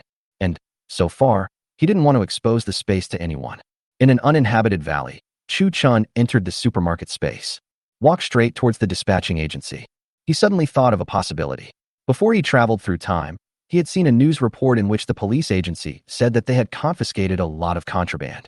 These include bows and crossbows, long swords, air guns, and the like. The news came out the day before he traveled through time, which means that these things should not have been destroyed and were still in the dispatching agency. Chu Chin walked in the six-story building for a long time and finally saw a room similar to a warehouse. As soon as he opened the door and went in, he was instantly overjoyed. There were piles of swords, spears, bows, crossbows, arrows, air guns, and inflatable equipment inside.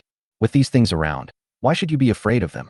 By that time, pistols and rifles will be too shocking, so this long sword and crossbow should be no problem.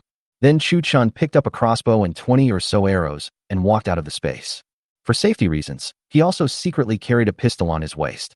Because I really can't get used to wearing the clothes in this world. So he put on a robe over his jeans and down jacket. And if you didn't look carefully, you couldn't notice it at all. You have to let me come. Who the hell doesn't want to come? Which idiot doesn't want to come? Chu Chun hummed a song all the way and walked happily towards home. He carried 2 long swords and a crossbow in his hands. Before I got home, I saw a lot of people gathered at the door, seemingly watching something exciting. Shit, are those people back again? Chu Chin screamed and ran towards home. Little slut, I let you work for me because I felt sorry for your poor family. But you teamed up with Chu Chun to slander me. Before I got home, I heard a burst of shouting and cursing coming from inside. Chu Chun pushed through the crowd and walked in, only to see Li Qinglian being pushed to the ground with a slap mark on her face, obviously having been beaten. A woman with high cheekbones was standing in front of Li Qinglian with her hands on her hips. Looking closely, it turned out to be the village chief's wife. But now her face was covered with bruises, as if she had just been beaten. Hey, everyone says that if you have no flesh on your face, you will be ruthless. It seems that appearance really reflects the heart. I wonder how Ma Sen hooked up with you. Chu Chin understood what was going on as soon as he came up. It was probably because the village chief heard her howling in the morning and beat her up when he got home. He was so angry that he came to the door. Chu Chen stepped forward to help the crying Li Qinglian up and looked at him coldly. You little brat, you dare to come back? If I don't tear your mouth to pieces today, I will not be the most beautiful girl in Masan. Oh my God, you are still a beauty in Masan. You can't afford a mirror, but you haven't peed yet. Don't you usually look at yourself? As soon as Chu Chen finished speaking, the crowd burst into laughter. The young girls and wives in the village are often bullied by this man. The village chief, who relied on her husband, was used to showing off in the village and never took other people seriously. Even the women who went to her house to work would swear at her if things didn't go their way. Little guy, I think you are looking for death. Don't you want to live in Masan village anymore? After saying that, he was about to step forward and tear Chu Chen apart. Although Chu Chen's injuries have not yet fully healed, he is not someone a woman can shake. He stretched out his foot and kicked her to the ground. Someone come here. Chu Wazi hit someone. Where have you been? Wang Defa. You damn devil. Your wife was bullied and you didn't even dare to show up. The flower of Masan, who had fallen to the ground, started to throw a tantrum and roll around on the ground.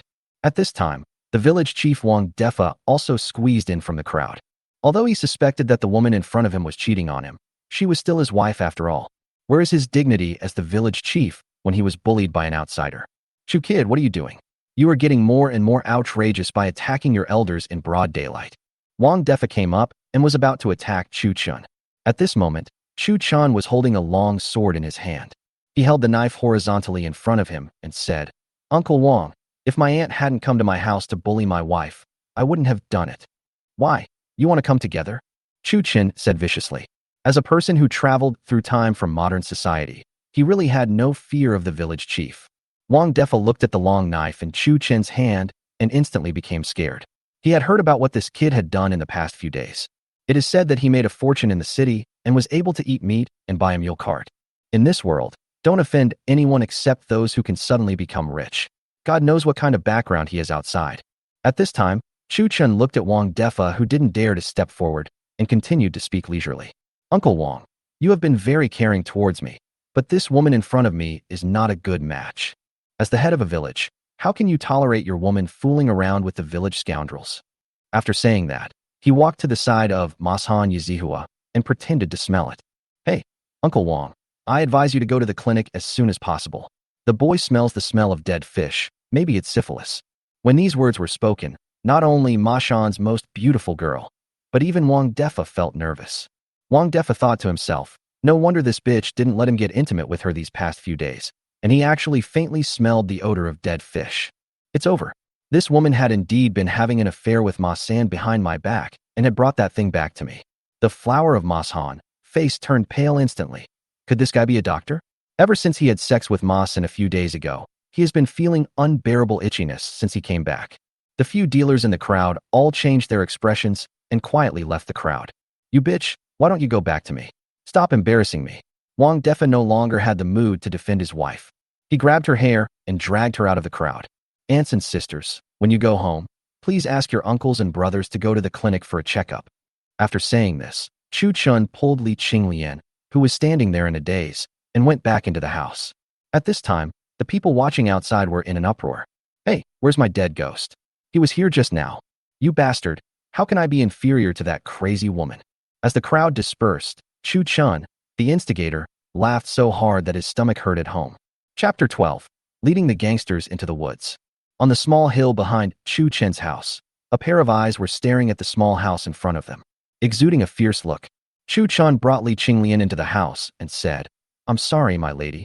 I made you feel wronged. Don't worry, it won't happen again in the future. Feeling the warmth in Chu Chen's palm, a strong sense of happiness arose from the bottom of Li Qinglian's heart. Husband, I'm fine. I just offended Brother Long and Ma Sen this morning, and just now I offended the village chief. What should I do if they take revenge on you? Li Qinglian said to Chu Chen with a worried look on her face. Chu Chen took out the crossbow from his side, loaded the arrow, pulled the trigger, and the arrow shot towards the door with a whoosh. It was firmly embedded in the tea tree in front of the door, 3 feet deep into the wood, and the tail of the arrow was still trembling slightly. Don't worry, my lady. My husband is not a good person. He has a magic weapon given by the immortal grandfather. I am worried about their revenge. Li Qinglian looked at the crossbow in Chu Chen's hand in disbelief. This weapon was too powerful. The tea tree is a famous tree for its hardness. Chu Chun handed the crossbow to Li Qinglian and said, I'm going to town tomorrow. For your safety, don't go out these few days and don't tell anyone that I'm going to town. If anyone dares to step into the threshold, you must shoot him. The laws of Daxia stipulate that if someone breaks into a house and commits a crime, it is not a crime to kill him. Ah, you mean to give this thing to me? No, husband, you should carry this weapon for self-defense. I'll be fine at home. Li Qinglian said quickly to Chu Chun. It's okay. Grandpa God has given me many magical tools. I still have them. Don't worry.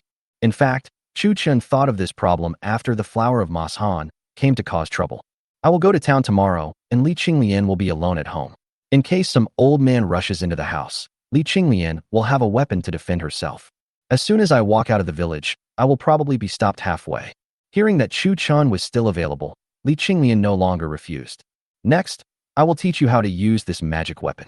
After Chu Chun finished speaking, he took Li Qinglian's hand and walked to the door. After Chu Chun ejaculated into her several times, Li Qinglian slowly mastered the technique.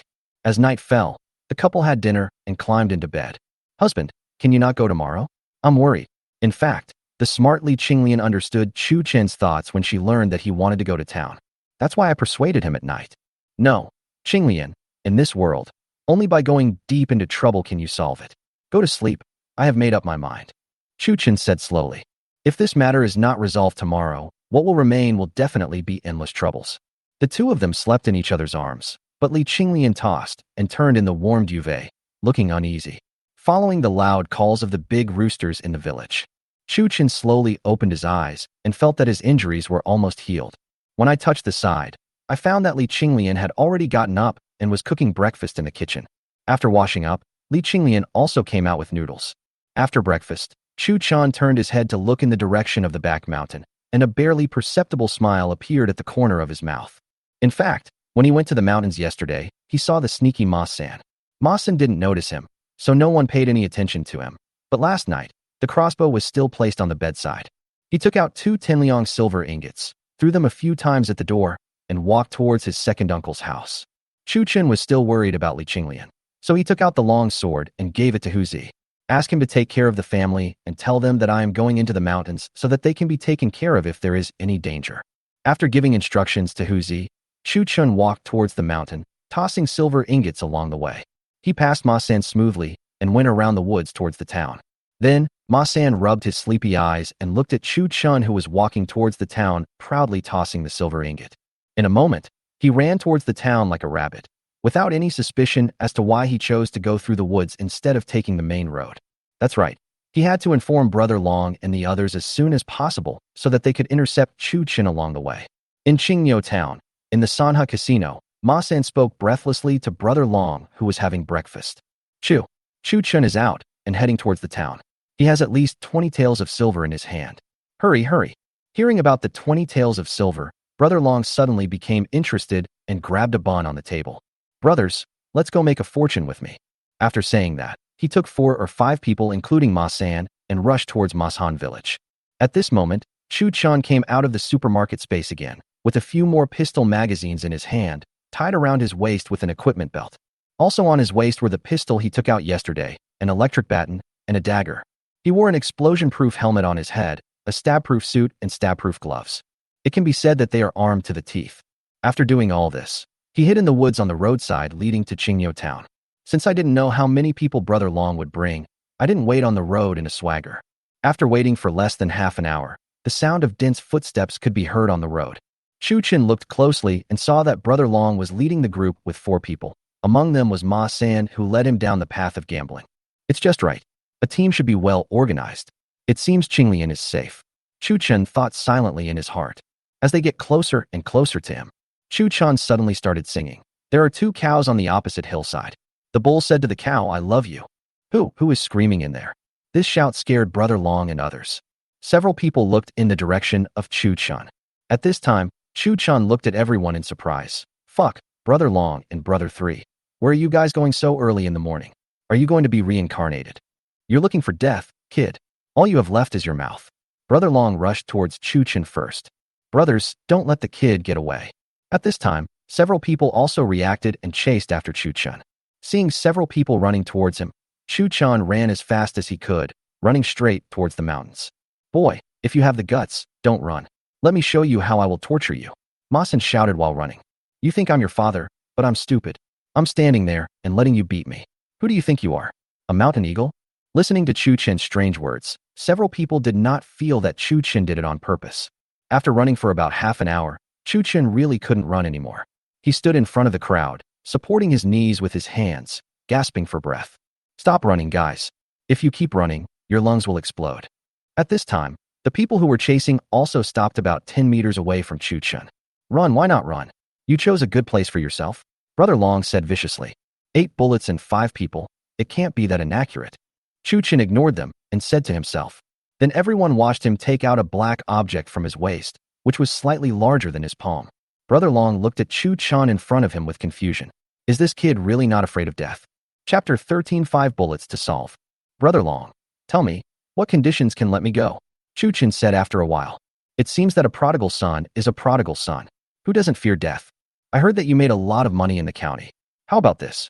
Give me the mule cart, your wife, and give me 100 taels, and I will pretend that this matter never happened. Brother Long seemed to have grasped the boy in front of him again, so he said happily, 100 taels is no problem. I'll give you the mule cart as a gift. As for the woman, third brother wants her. Hearing Chu Chen say this, Ma Sen suddenly became energetic. Chu Chen, why didn't you think of it earlier? You got beaten up in the casino for nothing. Hey, third brother Long, this kid was ignorant before, so come here, I'll show you a treasure. Chu Chen said as he raised his pistol and pointed it at the people in front of him. 10 meters away, the gun is the fastest. Within 10 meters, the gun is both accurate and fast. What baby, are you trying to play some tricks now? Brother Long looked at Chu Chen, who was dressed strangely, and said puzzledly. But for safety reasons, with a wave of his hand, several people instantly surrounded Chu Chen. It happened in the blink of an eye, when Brother Long and others walked to a position about 5 meters away from Chu Chen. Chu Chen pulled the trigger, and there was a loud noise. Brother Long's eyes widened, and he fell straight down.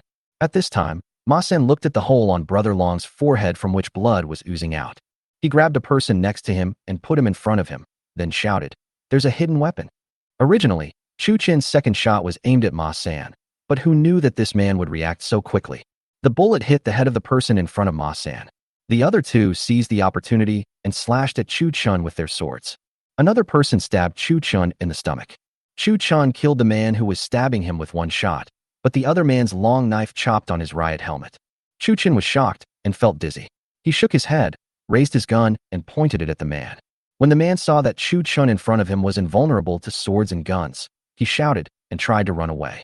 At this time, Ma Sen saw that the situation was not right and turned around to escape. How could Chu Chen let them do as they wished? With 2 shots, the 2 men fell to the ground. Chu Chen walked over and shot the knife-wielding man in the head again. Then he walked towards Ma Sen leisurely. I saw Ma Sen lying on the ground, holding his kidneys and letting out a long scream. Chu Chen, don't kill me. I was wrong. Please let me go. Let you go? You're quite ugly, but you're dreaming. Chu Chen squatted down in front of him with a smile on his face.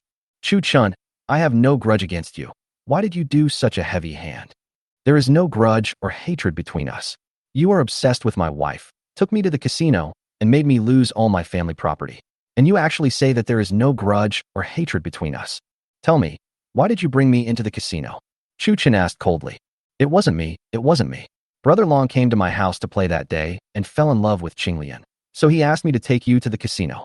Looking at the black weapon pointing at his forehead, Ma San was so scared that his soul almost came out of his body.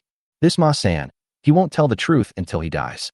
How can Brother Long see Li Qinglian, who doesn't often show up in public?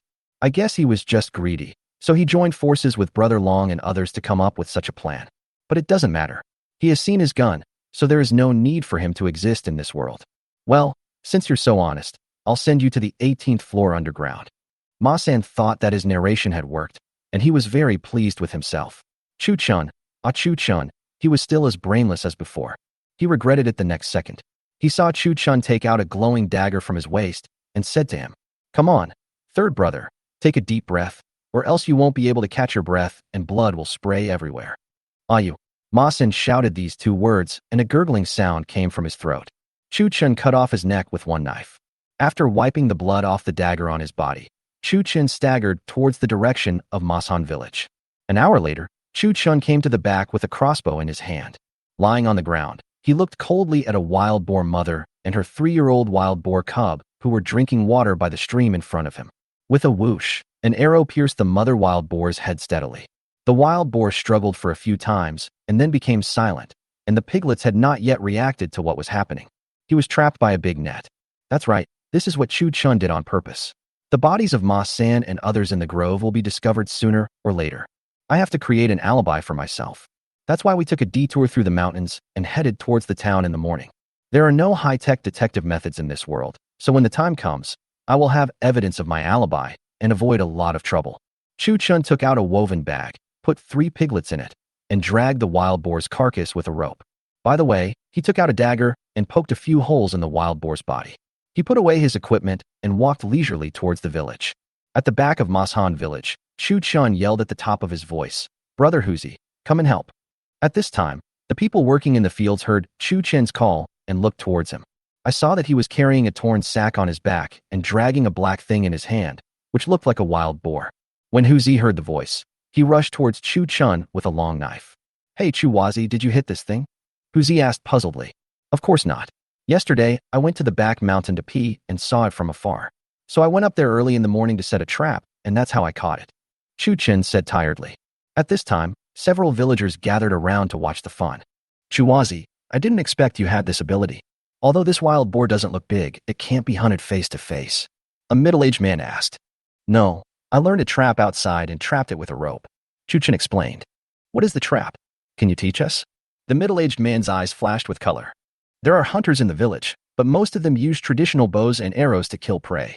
Who wouldn't want to learn the skill of shooting prey without a bow and arrow?" "No problem, Uncle Lou. I'll teach you when I get back. To thank you for taking care of me since my father passed away, I decided that we should all eat this wild boar together." "What, Chu boy, even though this thing is big, if the whole village eats it together, it will only be enough for one meal. You are really willing to spend it." "Uncle Lou, I remember how you took care of me. Chuwazi used to be a jerk, but now he has become a good person." So, amid the cheers of the crowd, several people carried the wild boar towards the village. In fact, this was a plan Chu Chun had thought of a long time ago. After all, one should be grateful to the person who helped him. If you stew the meat like this to serve as a reward, even if the government comes to your door someday. These people also had to testify for themselves. After all, the wild boar actually entered everyone's mouths. Chapter 14. The whole village is busy eating meat. In Masan village, in the open space outside Chu Chen's house, a group of people were setting up a big pot and making a fire. Li Qinglian looked at Chu Chen with a worried look on her face. Her husband came back safe and sound, and even killed a wild boar and several live piglets. But after a little thought, she understood Chu Chen's intention. Chu Chen handed the piglets in the sack to her and said, "Madam, find a place to raise them." "Raise them? Although the meat is not poisonous, it is not tasty," Li Qinglian said. "It's okay. I have a way. I think it can become a way to make money in the future," Chu Chen replied. Ever since he dealt with Brother Long and Ma San, Chu Chen has been thinking about how to make money and live a stable life in this ancient time. Since people don't eat pork in this era, I might as well make some money from raising pigs. Li Qinglian did not continue to ask, but quietly said, "Husband, is everything settled?" "Don't worry, no one will be able to harass us in the future," Chu Chen said and walked out. A look of joy appeared on Li Qinglian's face as she walked to the other side carrying the piglet. Chu Chen came to Huzi and handed him 10 taels of silver. "Brother Huzi, I have to trouble you to go to the town to buy some food and wine. There are hundreds of people in the village, and one wild boar is not enough to eat." When Huzi heard about buying wine, he immediately nodded in agreement. He set up Chu Chen's mule cart and headed towards the town with the 2 young men. Chu Chen looked at the busy crowd and a meaningful smile appeared in his eyes. At this time, at the village chief's house, the village chief's wife was kneeling on the ground, looking at the village chief Wang Defa with pleading eyes. "Defa, please forgive me this time. I was just bewildered for a moment, which is why Ma San succeeded. I was unwilling in my heart." "How do you say that, you bitch? If it weren't for Chuwazi, I would still be in the dark." "Then what did Ma Lauer and the other men who went to the clinic that day say?" After saying that, he whipped her hard with a whip. It turned out that ever since Chu Chen pretended that she had syphilis, several men in the village ran to the town's clinic. When Wang Defa brought her into the clinic, they happened to meet them. Wang Defa looked at the men from the same village who came to check if they had syphilis, and for a moment he felt his head glowing green. But since there was no evidence, all his anger was directed at the woman. Fortunately, after the doctor's examination, everyone breathed a sigh of relief. The men were too ashamed to face Wang Defa and all ran away in shame. Wang Defa angrily dragged the woman in front of him back home and beat her violently with a whip. According to the laws of Daxia, those who are unfaithful to their wives will be punished by being made into a wooden horse. For the sake of his own reputation, Wang Defa did not report to the police. After venting his anger at home, he called the town's men and sold her to a pawnbroker for 1 or 2 taels of silver. After finishing these things and preparing to take a break, there was a knock on the door. Wang Defa straightened his clothes and said to the outside, "Who is it?" "Uncle Wang, it's me, Chuwazi," Chuchen said at the door. While looking at the bustling crowd, Chuchen found that he had overlooked one person, that was the village chief Wang Defa. If the officers and soldiers came to the door, the first place they should go would be Wang Defa. Even though I offended him a little yesterday, I still wanted to give it a try and came to ask him for help. It's easy to see the king of hell, but it's hard to deal with little devils. It's the most troublesome when the head of the village starts to cause trouble. So he took out 10 kilograms of rice and 5 kilograms of mutton from the space and knocked on Wang Defa's door. "Chuwazi, what is he doing here?" Wang Defa asked puzzledly. Although Chuchen found out his wife, he also lost face in front of everyone. So in his heart, his impression of Chuchen was neither good nor bad. But after thinking about it, he went to open the door himself. "Chu boy, why don't you go to the city to make your fortune instead of coming here to laugh at me?" Wang Defa said with an unhappy look on his face. "Uncle Wang, what are you saying? It's all a misunderstanding. I'm just thinking about your health." After saying that, Chuchen handed over the rice and mutton. As the saying goes, don't hit a smiling person. At this moment, Wang Defa couldn't get angry when he saw Chuchen, who came to his door with a big piece of mutton. Although he is the village chief, to put it bluntly, he is just a farmer. Although life was good, that was only relative. We could only afford to eat meat once during the Chinese New Year and other festivals. How could he not be tempted by such a large piece of mutton and fine rice? "You kid, you just came, but why bring anything with you? It's too formal." Wang Defa immediately smiled. Seeing that the thing worked, Chuchen spoke out his purpose. "Uncle Wang, I went to the mountains this morning and killed a wild boar. Now Uncle Lu and his friends are making a fire and setting up a stove at my house. I came here today, firstly to make amends for my recklessness yesterday, and secondly, to invite Uncle Wang to my place to eat wild boar meat." Chuchen said to him with a harmless expression. This made Wang Defa's heart full of joy. "You see, I, Wang Defa, still have the final say in the whole village. So what if you were rich? You still come to treat me to a meal." So he said, "Could it be that you, Chu boy, still remember an old man like me? Then I will come over to bother you later." Seeing that his goal had been achieved, Chuchen turned around and said goodbye. When I got home, the aroma of meat was already wafting from the pot. Thanks to the help of the mule cart, Huzi was also purchased back. He handed the remaining 200 copper coins to Chuchen. "Chu, there are still 200 coins left. You keep them." Chuchen did not go to take it, but said to the purchasers, "Brothers, you have worked hard. You can divide it among yourself." After hearing this, several people immediately smiled happily, and while saying thank you, they worked hard to unload the supplies from the mule cart. It was approaching noon. Although winter was approaching, the area around Chuchen's house was filled with laughter and the smell of fireworks was strong. No one felt cold at this time. The open space was already filled with tables, chairs, and benches that everyone had gathered together. With the arrival of Wang Defa, the atmosphere reached a climax. Huzi bought a lot of corn from the town and steamed a big pot of corn rice. There is a jar of wine on each table, not much, only about 1 or 2 pounds. You have to know that in that era, wine was still a very expensive thing, and ordinary people could only have a few sips during the Chinese New Year.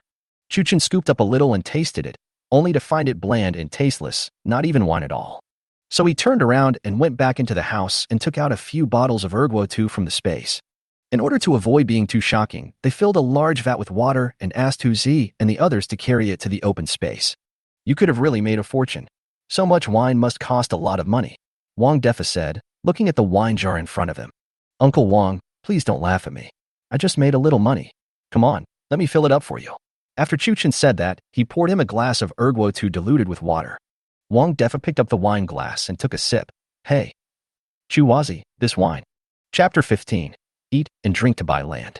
Chuchen's heart skipped a beat when he heard this. Could it be that Wang Defa had discovered something? After all, even erguo diluted with water is much better than the wine of this era. "You kid, you must have bought it from the county town. The wine in town doesn't taste like this." After hearing this, Chuchen felt relieved and thought to himself, "I just like the way you look like you have never seen the world." "Yes, I bought a little last time I went to the city, but not much. I will bring some back to Uncle Wang later," Chuchen said with a smile. Wang Defa gave him an appreciative look, finished the bowl of wine, stood up and said, "My fellow villagers, today Chuwazi invited us to eat meat and drink wine. I am very happy. Everyone knows that when Mr. Chu was here, he made a lot of contributions to the village. Although this kid Chu was a bit of a jerk, he has now turned over a new leaf. From now on, everyone should help each other and remember his kindness. Damn, this old man is smart. After all, he is the village chief. Now that I see that I have made money, even my father has made great contributions to the village. Soup without salt is worse than water. People without money are worse than ghosts. As expected, every world is the same, Chuchen thought to himself. After Wang Defa finished speaking, he sat down, and Chuchen stood up with a wine glass. Everyone, Chu was a jerk before, but he has become a good person now. So without further ado, let me toast to you all. Without much conversation, the scene started to get heated after one glass of wine.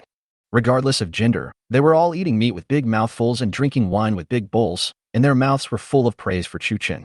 The lunch lasted until nightfall. Halfway through, Chuchen used the excuse of being drunk and entered the room early.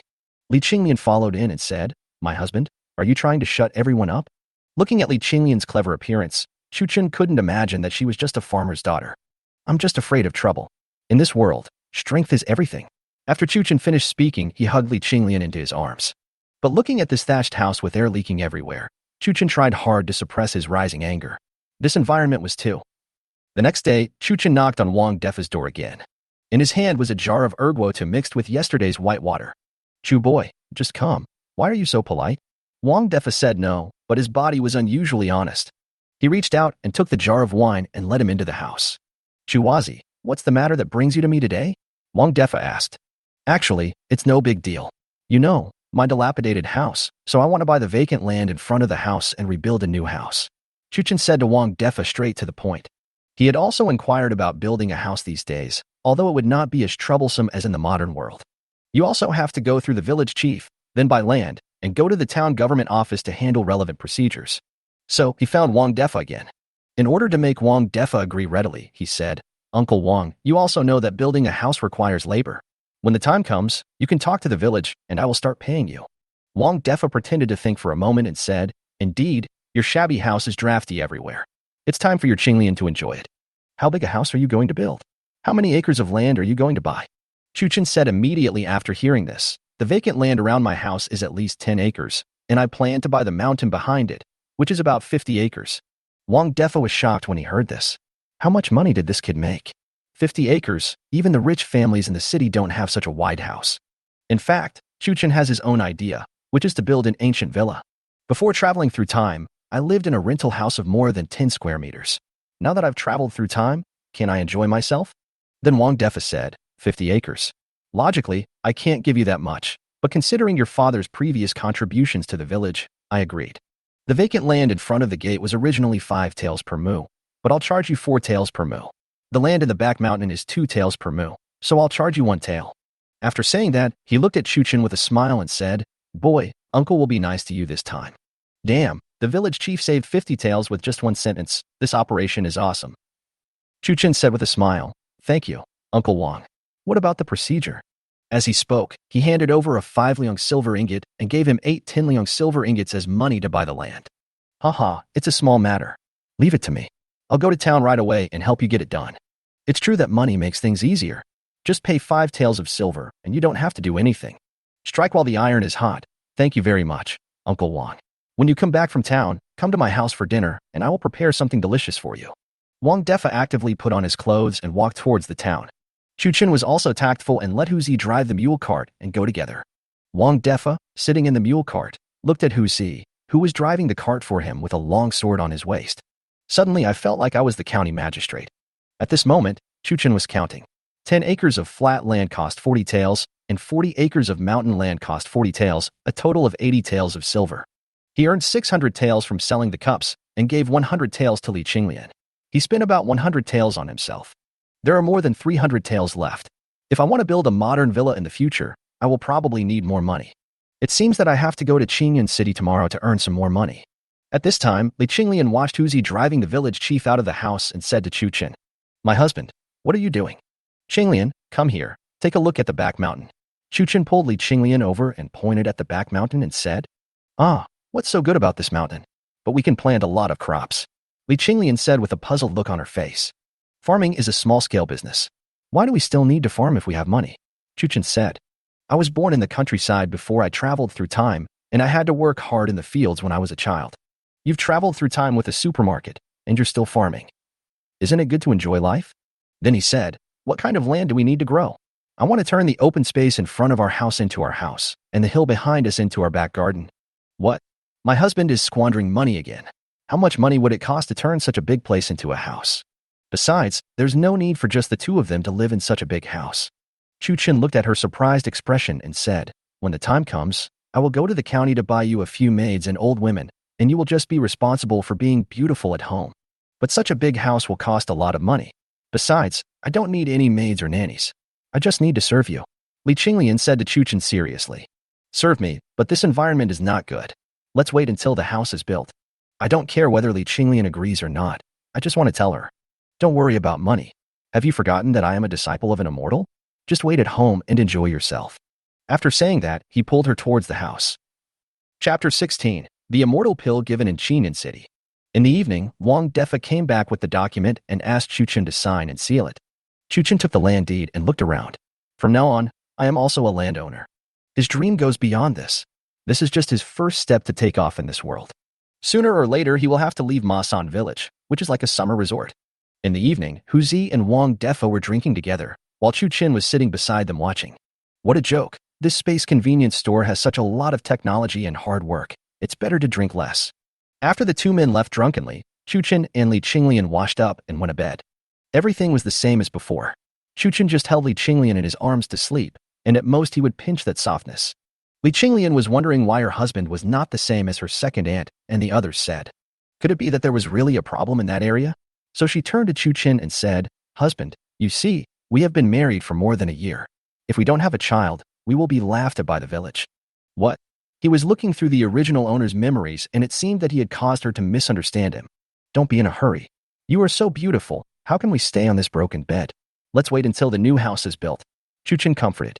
In fact, he was also feeling uncomfortable. Before he traveled through time, he was a loser without a girlfriend. On the first day he traveled through time to the feudal dynasty, he vowed to have many wives and concubines. But after seeing Li Qinglian, he really didn't want to execute her on the spot under such circumstances. It was too ungraceful. While trying hard to hold back the juice that was about to burst out, Chu-Chin thought to himself that he must go and see this ancient brothel tomorrow. It was a sweet night. After a quick breakfast the next day, Chu-Chin told Li Qinglian that he was going to Qinyan City for a few days. He called Hu Zi to drive the mule cart towards Qinyan City. At this time, Hu Zi had completely entered into the role, sitting at the front of the cart and driving it with a long sword slung over his shoulder. With a proud look on his face, he drove the mule cart very fast. Young people are more powerful than his second uncle. Since there was no shock absorption system, Chu-Chin's boat was almost cracked by the bumps. Although there are many cars in the supermarket, if you want to take one out, even the emperor will come forward to watch. So, for now, I can only endure the numbness and soreness of my butt. Because the mule cart was moving very fast, it arrived at the city gate in an hour. After paying a few copper coins, the two successfully entered Qinyan City. I bought a ceramic bottle from a roadside stall, took out a few grains of great green that I had prepared earlier, and put them into the bottle. Just walked towards the clothing shop. Fat Tao was greeting customers in the store when he saw the familiar carriage parked in front of his door. He rushed out with a whoosh. Dr. Chu, we've finally seen you. Come in. Fatty Tao said enthusiastically. Since the two had introduced each other last time, they also knew each other's names. I haven't seen you for a few days. Boss Tao doesn't look well, Chu-Chin said as he walked inside. After saying that, he gave Hu Zi 2 taels of silver and told him to find an inn to stay in. I have too many secrets, and sometimes it's not convenient to bring Hu Zi with me. Hu Zi turned around and drove the mule cart and disappeared. Don't mention Dr. Chu. I feel like my condition is getting worse. I can't stand up at all in front of my hag at home. I can only feel the slightest bit of interest when I'm in Hongyan Pavilion, Fatty Tao said anxiously. The last time I came to Qinyan City, I didn't have a good time because of my second uncle's presence and the tight schedule. Hearing the word Hongyan Pavilion at this moment, Chu-Chin showed an excited expression. Well, as for your illness, after these few days and nights of nonstop refining of the elixir, it's finally made. After saying this, he shook the pottery bottle in his hand. Fatty Tao stared at the bottle in Chu-Chin's hand, as if the whole world was only the bottle. Good, good, good, he said, and then looked at Chu-Chin expectantly. Boss Tao, to be honest with you, these pills have consumed a lot of my magic power. Chu-Chin looked like he should be sensible. Fat Tao understood immediately. He turned back to the inner room and came out with a plate in his hand, on which were a dozen or so snow-white silver ingots, probably about 100 taels. Chu-Chin unceremoniously put away the plate and gave him the bottle. Boss Tao, to reassure you, take 1 pill now, and we'll go to Hong'an Hall to see the effect. In fact, this was entirely because Chuchen felt very itchy inside. Boss Tao had an expression that said, "I understand," and told the waiter, "Watch over the shop. Dr. Chu and I have something important to do." After saying that, he took Chuchen and walked towards the street. Chuchen followed him with an expectant look on his face. There are fast food restaurants everywhere, so why do I need to eat instant noodles? Brothel, I'm here. Chuchen couldn't help but howled. This attracted the attention of the people around them. Fatty Tao quickly covered Chuchen's mouth and said, "Dr. Chu, you can't say that. You are a hermit, but I am different. If my wife knew about this, I would be beaten to death." Chuchen also felt a little embarrassed. Why did he howl out loud? Then he smiled awkwardly at the people around him, pulled up Tao Deeping and rushed into an alley. "Hey, Dr. Chu, have you been to Hong'an Pavilion before?" Fatty Tao asked with a frown. "Where the hell have I been here? This is so embarrassing. There's no one here." So he said to him, "No, I am not familiar with this Qingyan city." "Then how do you know the path?" asked Deeping Tao puzzledly. "Shit, it seems like I was born to be in a brothel. By some strange coincidence, I ended up walking into the legendary path." Chuchen touched his nose and didn't say anything, but pushed Tao Deeping, meaning that he should lead the way. After Fat Tao took Chuchen through 3 or 4 alleys, they arrived at a 3-story wooden building. No matter how Chuchen looked at it, he couldn't connect this building with a brothel. Shouldn't a brothel be decorated with red and colorful banners and filled with the sound of greetings? Just kidding, it's not even noon yet, and the girls who have worked hard all night are still sleeping. Also, the back door of someone's brothel was decorated with red and colorful decorations, looking quite lively.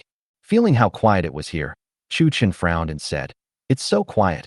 Are you sure this is a brothel and not the home of one of your old lovers?" "Dr. Chu, this is the back door. Have you forgotten?" Fatty Tao answered in confusion. "Oh my god, it turns out to be the back door." I saw Fat Tao walked up and knocked 3 times, then paused and knocked twice more. After a while, the door creaked open. Chu Chun remembered the rhythm of Fatty Tao knocking on the door deeply. It must be a secret code. That's not right. Wasn't it legal to visit brothels in ancient times? Do we need a secret code? "Hey, Boss Tao, it's early today. Xiaohong hasn't gotten up yet." A middle-aged woman with thick foundation on her face walked out, twisting her big waist, and said to Fatty Tao. Chu Chen felt sick. Chapter 17. Relax when it's time. This is a fucking brothel. The quality is so bad. Following the old woman inside, Fat Tao couldn't wait to rush to the 2nd floor. As he walked, he said, "If you don't want to get up, then don't get up. I can't help it." Then, sounds inappropriate for children were heard from the 2nd floor. At this moment, the old woman turned and looked at Chu Chun, thinking, it is understandable that Fatty Tao is so anxious, but is this handsome young man also so anxious? However, her professionalism made her smile, and she said to Chu Chun, "Sir, do you have a lover? The man in front of me is well-dressed and obviously a wealthy man. How can I let him go like this? My dear, don't you see that I look unfamiliar? This, beautiful sister, this is my first time here. Where did you get my lover from?" Chu Chun said with an innocent face. Hearing Chu Chun calling her beautiful elder sister, although she was surprised that this person spoke so strangely, she believed that beauty could not be wrong after all. For a moment, my heart was filled with joy and I smiled like a flower. With one hand, she covered her buck teeth with a handkerchief, and with the other hand, she patted Chu Chen's chest. "This gentleman is so sweet. My mother is old. How can she be beautiful? You are embarrassing me." Damn it. Chu Chun had the urge to pull out his pistol and shoot her at this moment. It completely subverts my understanding of ancient brothels. What the hell is going on? So I suppressed my nausea and said, "You guys haven't opened yet. I'll come back in the evening. Mom, you go and do your work. Don't worry about me." Seeing Chu Chen's sincere look, Mommy no longer cared about him, twisting her big waist and walking towards the 2nd floor. Chu Chun ordered a cup of tea downstairs and waited for nearly half an hour before Fatty Tao came down with a satisfied look on his face. "Divine Dr. Chu, you are truly amazing. Today, I finally feel proud of myself. Even Xiaohong said that I am much stronger than those guys last night. Thank you so much. I wonder if you can give me some more of that elixir." Fatty Tao looked at Chu Chen flatteringly. Chu Chen's focus was not here. It turned out that the so-called Xiaohong was working continuously. In this ancient time with extremely poor sanitary conditions, damn, you have such a heavy taste. Then he pretended to be angry and said, "You think these pills are garbage all over the street. Where did so many come from? Just these few pills have consumed all my energy." What Dr. Chu said is right. It was me, Meng Lang. "Hey, why didn't you go up?" Fatty Tao said, looking at the tea on the table. "Go ahead, you have to wait until they are clean before you go. Who else can have a unique taste like you?" So he said to him, People who practice cultivation are not very interested in these things. As they chatted, they walked towards the back door and onto the street. Chuchin couldn't help but ask, Boss Tao, I'm curious about your backdoor and secret code operations. Here you are, listen to me. It turns out that the back door of the brothel was specially opened for those men whose wives were strict with them, with the purpose of concealing the truth and preventing the real boss from coming. Oh shit, I was so scared. So this is what is going on. At this moment, Chu Chun was somewhat looking forward to the night coming soon. At noon, the proud Tao Depang brought Chu Chun to a high-end restaurant and had an in-depth exchange with him. But it was Chu Chun who was asking the questions and Depang Tao who was answering them. Seeing Chu Chun's naive look, he became even more convinced that he was a hidden miracle doctor. As night fell, Chu Chun in the inn dressed up carefully, put a few small umbrellas in his pocket, and hurried towards Hanyun Pavilion. He was wearing a gorgeous white robe, which matched his exquisite and handsome facial features. He still looked like a young man from a wealthy family. The mother who was greeting guests on the first floor saw this familiar figure and rushed out. Oh, young master is still very punctual, but after you left today, Mom missed you very much. As she spoke, she took his arm. Chu Chun resisted the urge to shoot her and said, Thank you for your concern, Mom. Today I will come to your Hanyun Pavilion to have an in-depth exchange with the girls. Come, follow me upstairs.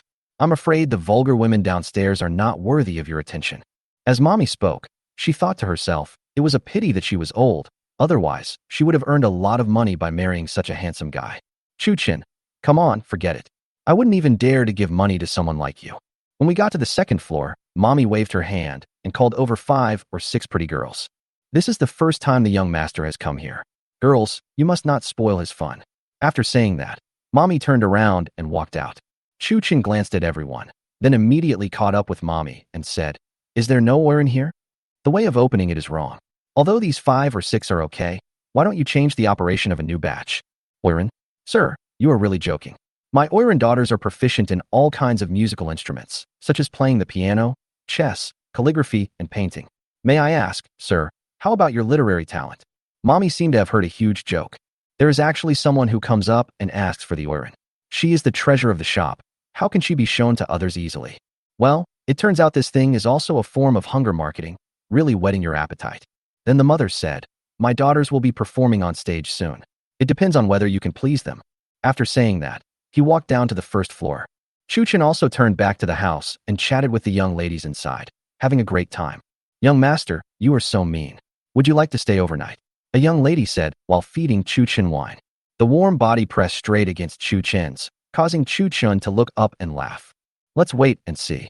Chuchin looked at the stage downstairs with anticipation and said absent-mindedly. Because at this moment, the gauze curtain of the stage was pulled open, and a woman with a very good figure, with her face covered with a silk scarf, slowly walked to the center of the stage. Please invite our courtesan Miss Roy to come on stage and perform. As Mommy howled, there was a huge cheer from the audience. The woman bowed to everyone, and then started playing and singing. The crowd below was throwing coins towards the stage like crazy. Chu Chun said that he really couldn't stand the music of this era and drank with the young ladies with a bored look on his face. Finally, after the song, Mommy rushed onto the stage. Tonight Miss Roy wants to test your poetic talent. If there is any gentleman who wants to see Miss Roy's beauty, you can write a poem on stage. If my lady takes a fancy to you, I will naturally invite you into my boudoir. After saying that, she left with the girl covered with a silk scarf. That's it. He left without even meeting me and sang a song. So he said to the girl next to him, Miss, the so-called courtesan below can write a poem and... Little sister, it was the first time the girl heard this title. He immediately explained happily. If Miss Roy appreciates your poetry, she may not ask for money. Chapter 18. The Oiran's Night Talk in Her Boudoir. Shit, there are free operations, but as for writing poetry, how can I, a delivery boy, do that? So he said to the girl next to him, Little sister, please help me prepare the pen and ink. I'm going to the toilet. Chuchin knew that there was a book section in the supermarket. In the toilet, Chuchin flashed into the space, came to the book area, and found a collection of poems. I copied a poem on the palm of my hand, but for safety reasons, I didn't copy it exactly. Who the hell knows if there will be the same poem in this world?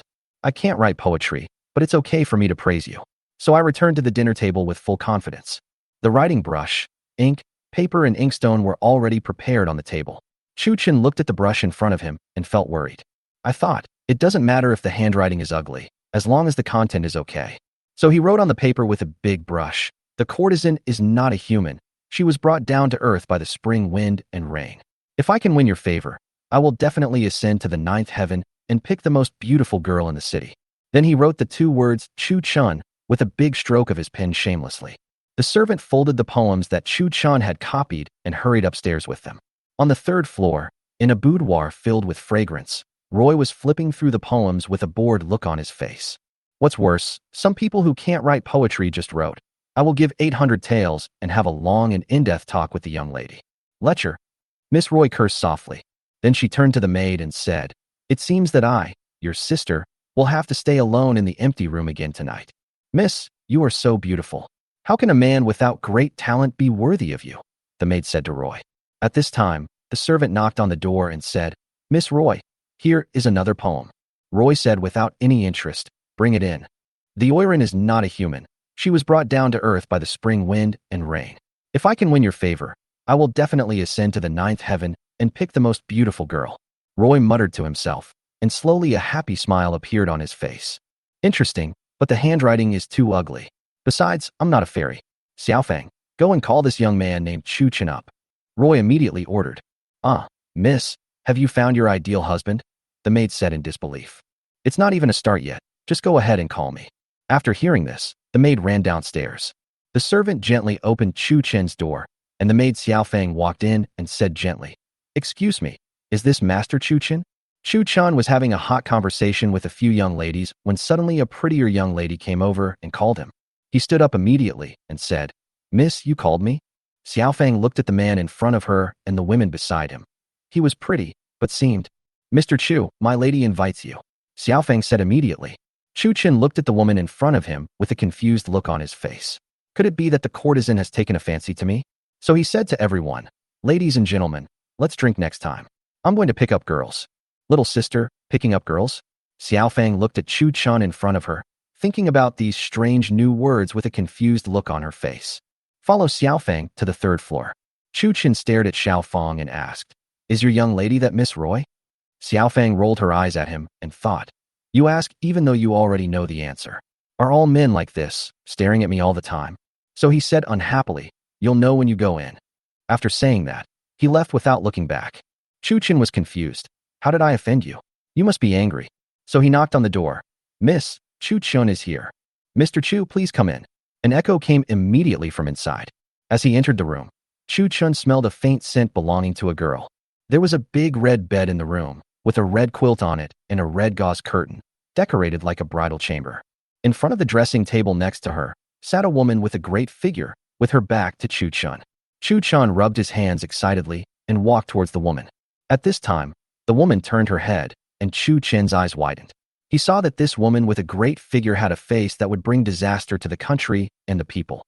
The woman bowed slightly and saluted Chu Chen. My name is Roy, and I am honored to meet you, Master Chu. Chu Chen was at a loss for this operation, so he said, Miss Luo, nice to meet you. Please give me your guidance. After saying that, he stretched out his hand. What kind of greeting is this? Roy suddenly became interested in the man in front of him. Chu Chen withdrew his hand awkwardly. It turned out that he still had the same personality as in his previous life. He would not behave like this when he met a beautiful woman. Roy led him to sit at the table and handed him a cup of tea. Your poem is truly unique. I was inspired. Ever since I saw the girl's figure on the stage, I have been deeply fascinated by her. He took a sip of tea and continued. Coupled with your face that brings disaster to the country and the people. Coupled with your peerless beauty, which is so beautiful that it makes me fall in love with you and cannot extricate myself. Mr. Chu is quite direct, unlike those so-called gentlemen who are hypocritical. Roy said with a chuckle, I don't know how to do that. I only know that you are beautiful and a graceful lady is a good match for a gentleman. I simply like you. Chu Chen said without any hesitation. You are a very interesting young master. I wonder where you live and whether you have any achievements. Roy asked, What the hell, on a blind date? He starts by asking about my work and where I live. So he answered, I am from the countryside and have no achievements. Which village is the rural area? Roy looked puzzled. If you say this word again, you will tear your own mouth apart. Well, it's just a small village with beautiful mountains and rivers. Miss, how much silver can I have in-depth communication with you? Chu Chen got straight to the point. He came here to spend money, so why would he have the time to engage in literary conversation with her? In-depth communication? Roy felt that the man in front of him was speaking a lot of strange words. Chuchin also looked helpless. You don't even understand this, and you still come out to do business? So he turned to act like a scholar and asked, how much silver can I put into the young lady's account? After saying that, he did not forget to point to the big red bed. Seeing Chu Chun like this, Roy sighed softly in his heart. It seems that this is another man who only wants my body. Who told me to be in this brothel? Chu Chun, if I'm not greedy for your body, why would I become your sworn brother? Then it depends on how much silver you have, young master? Roy said coldly. Seeing her expression change suddenly, Chu Chin's heart began to beat fast. Could it be that this person was still a girl? So he quickly changed the subject. How about you tell me the price and I'll redeem you and let you be my secretary? What is a secretary? Roy asked curiously. Well, a secretary is someone who follows me around and helps me handle matters big and small. Chu Chin explained. Roy's face frowned. Isn't that just a maid? But he asked with a sly look in his eyes. Sir, are you willing to redeem me? How much silver do you want to redeem yourself? If it's worth it, it's no problem. Chu Chin said indifferently. For a beauty of this level, buying one is no big deal. At most, I can go to other cities to sell a few cups. Please ask my mother, Master Chu. I cannot decide my own freedom. Roy thought that if this handsome young man in front of him could help him redeem himself, it would be a good destination for him. But, is this person in front of me really willing to spend so much money to redeem myself? Chapter 19. The brothel redeems the maid. Seeing Roy's look, he knew that there was probably no hope tonight. Resisting the urge to push him down, he turned around and left the room. I walked down the stairs to the first floor and headed towards Mommy. Judging from Roy's attitude, he should agree to go with him. Then everything will be easy. Mommy, looking at your proud face, you seem a lot younger. Chuchin said. It's this sweet-talking boy again, but I'm happy to hear him. Young master is too sweet-talking. He always loves to tease his sister. Mommy said with a smile. Come on, I want to discuss something with you. Chu-chan said as he dragged her to the corner. What do you want, sir? Did our girl make you angry? No, I just want to ask, Miss Roy, how much silver does it cost to redeem yourself? Chu-chin expressed his thoughts directly. Mommy took a deep look at Chu-chin in front of her. This guy wants to redeem Roy. Judging from his clothes and appearance, he doesn't seem to be particularly rich, so let's give it a try first. Oh, sir, I have watched Roy grow up since he was a child, and he has never been touched by anyone. How can I bear to separate my daughter and me if you do this? After saying this, he tried hard to squeeze back tears, but unfortunately it didn't work. Chu-chin looked at the mommy in front of him and immediately understood what was going on. It was nothing more than asking for a little more money, and no one had ever used it before, which made him even happier. So he said to her, why don't we talk somewhere else? There are too many people here, and they are all gossipy. Mommy cooperated and took Chu-chun to a quiet little house. In fact, she was so happy that someone was willing to redeem Roy. After all, in this world, there are many people who are forced to sell their children. As long as she is given time, she can easily train 100 Roys. Mommy, tell me the truth. I'm determined to get Roy. Name your price, and don't come with others. My time is precious. Chu-chun in the room spoke. When Mommy saw Chu-chin's attitude, she knew it was not easy to fool him, as he was a man who knew the tricks. So she held up 2 fingers and said, we are a mother and daughter with a deep affection, but since you like Roy so much, you will take 2,000 taels. But after you marry her home, you must treat her well. Fuck you, 2,000 taels. Why the hell don't you just go and rob it? After thinking about it for a while, he suddenly had an idea and said it to Mommy. Wait for me, I need to pee. After saying that, he ran into the toilet, walked straight into the space, and took out a glass ornament that looked like an eagle with its wings spread. In the room, Chu-chun placed the glass ornaments on the table. This is a colored glass ornament I got from afar. I spent 3,000 taels of silver on it. I don't have any cash on me. How about using this as a bargaining chip? Seeing Chu-chun take out this glass ornament, Mommy couldn't take her eyes off it. You know, this thing can't be bought even if you have money. What did you say? You want to exchange such precious colored glass for 2,000 taels? Are you serious? Mommy agreed without hesitation. Fearing that Chu-chun would go back on his word, he immediately asked someone to bring Roy's indenture contract and handed it to Chu-chin. He held the ornament with a smile on his face and couldn't let it go, without any trace of the reluctance he had just had. Looking at the indenture in his hand, it meant that from this moment on, Roy was his property. I couldn't help but sigh. People in this feudal era are really worthless. A piece of rags can be exchanged for a beauty, but I like it. The moment Mommy brought Chu-chun to Roy's room. Seeing Chu-chun shaking the indenture contract in his hand, Roy finally understood. The person in front of me was not joking with me. For a moment, I felt happy and a little sad. I was happy that I finally left this brothel where I was accidentally defiled. What's sad is that I have to marry this man, whom I don't even know. My daughter, Mommy is happy for you. You have finally found a good family. Although I am reluctant to let you go, I will let you go for your future, Mommy said while hugging Roy and crying. Chu Chun felt sick seeing this. It was really like he got an advantage and still wanted to build a chastity archway for himself. Roy was still in a daze at this moment and let his mother hold him. At Chu Chin's request, Roy moved out of the brothel overnight. Come on, I'll take you to the inn to rest. Chu Chin took Roy's hand and was about to walk out. At this time, a girl carrying large and small bags was following closely behind. Chu Chin looked at her in confusion. Miss, what are you doing? Son-in-law, I am the young lady's maid. Since you have redeemed the young lady, I will naturally follow you, Xiaofeng said, patting her huge chest. Chu Chin looked at his mommy in confusion. Is this a buy one get one free deal? However, he did not say anything, fearing that the mother in front of him would go back on her word, and spoke to the girl in front of him. Okay, then come with us. It's getting late, so we won't bother Mom here anymore. While several people were wondering what was bothering them, Chu Chin pulled the two of them and ran out of the brothel as fast as a flash, fearing that the mother would go back on her word.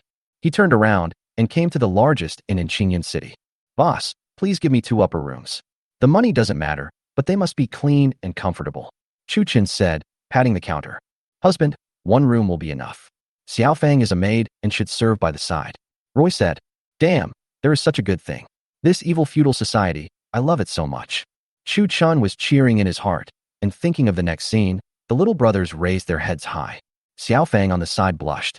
She was the young lady's maid, and was actually also considered a dowry. Okay, boss, let them do as they please. Chu Chin shouted excitedly. The boss looked as if he was used to it. He thought, is this a fool? What's the point of making a fuss? The emperor's #1, sir. I guarantee you'll be satisfied. As he said this, he took the ingot of 10 taels of silver from Chu Chin's hand. So Chu Chun was looking at this ancient luxury hotel. In the room, an extra-large wooden barrel was filled with hot water. I was wearing jeans, and it would be hard to explain, so I said, You guys go ahead, I'll be there soon. After saying that, he left the room, changed his clothes in a space in a corner, and then walked into the room. At this time, Roy had already entered the bathtub, and Xiaofeng was serving him beside him. The scene in front of him almost made Chu Chin's nose bleed. Chu Chin thought that this evil feudal society was really like a paradise. This night is destined to be sleepless. I love this feudal society so much. The shopkeeper downstairs heard the inappropriate noises coming from above and punched the counter hard. He called the waiter over and said, Come and watch over here. I'm going to be out for a while. After saying that, he walked towards Hongyun Pavilion without looking back.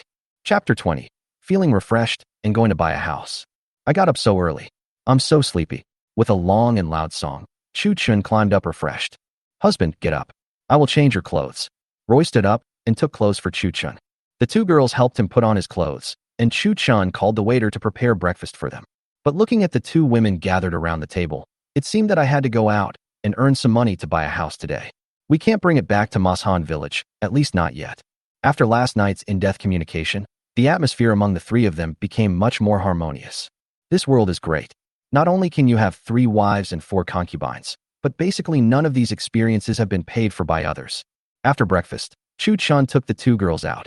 To be honest, this is the first time I have properly visited Qingyun City after traveling through time for so long.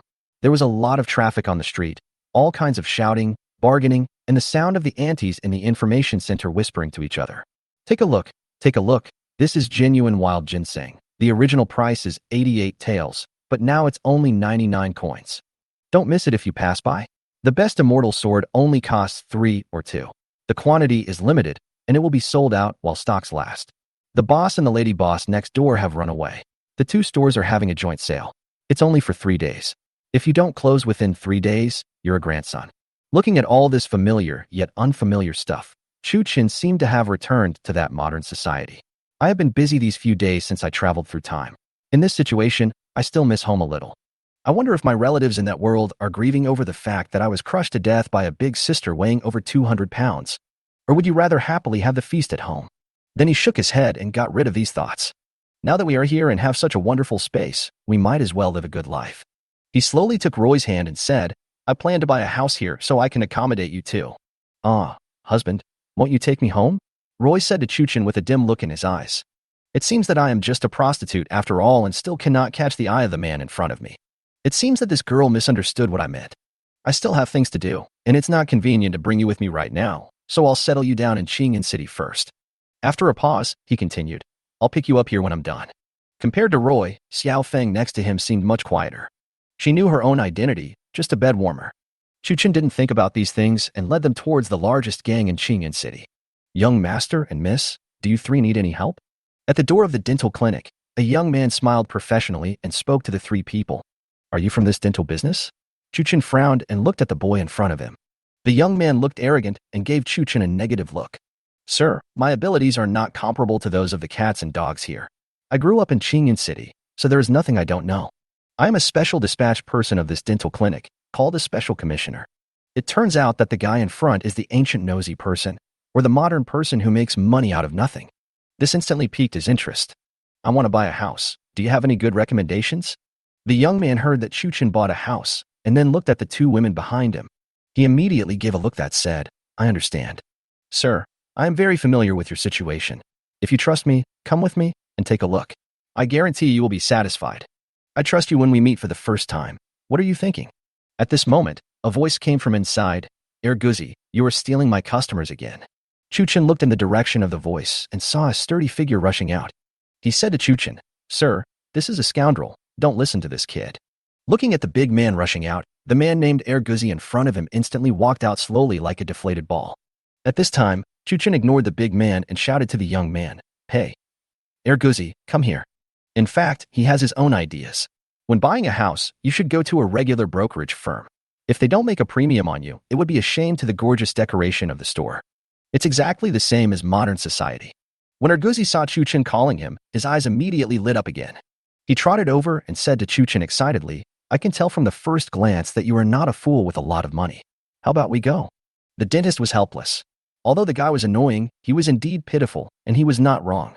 In Qing'an City, there were few people who knew him better than him. Lead the way, Chuchen said and waved his hand forward.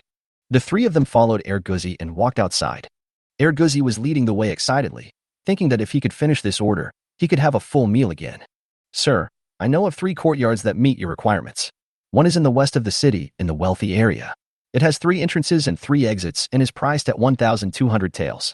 The second one is also in the west of the city, 2 in and 2 out. The price is 800 taels. The third one is in the east of the city, with 3 entrances and 3 exits, but the environment is worse, and it only costs 500 taels. Chuchen was puzzled. Let's not talk about the price first. How the hell did you know what I wanted?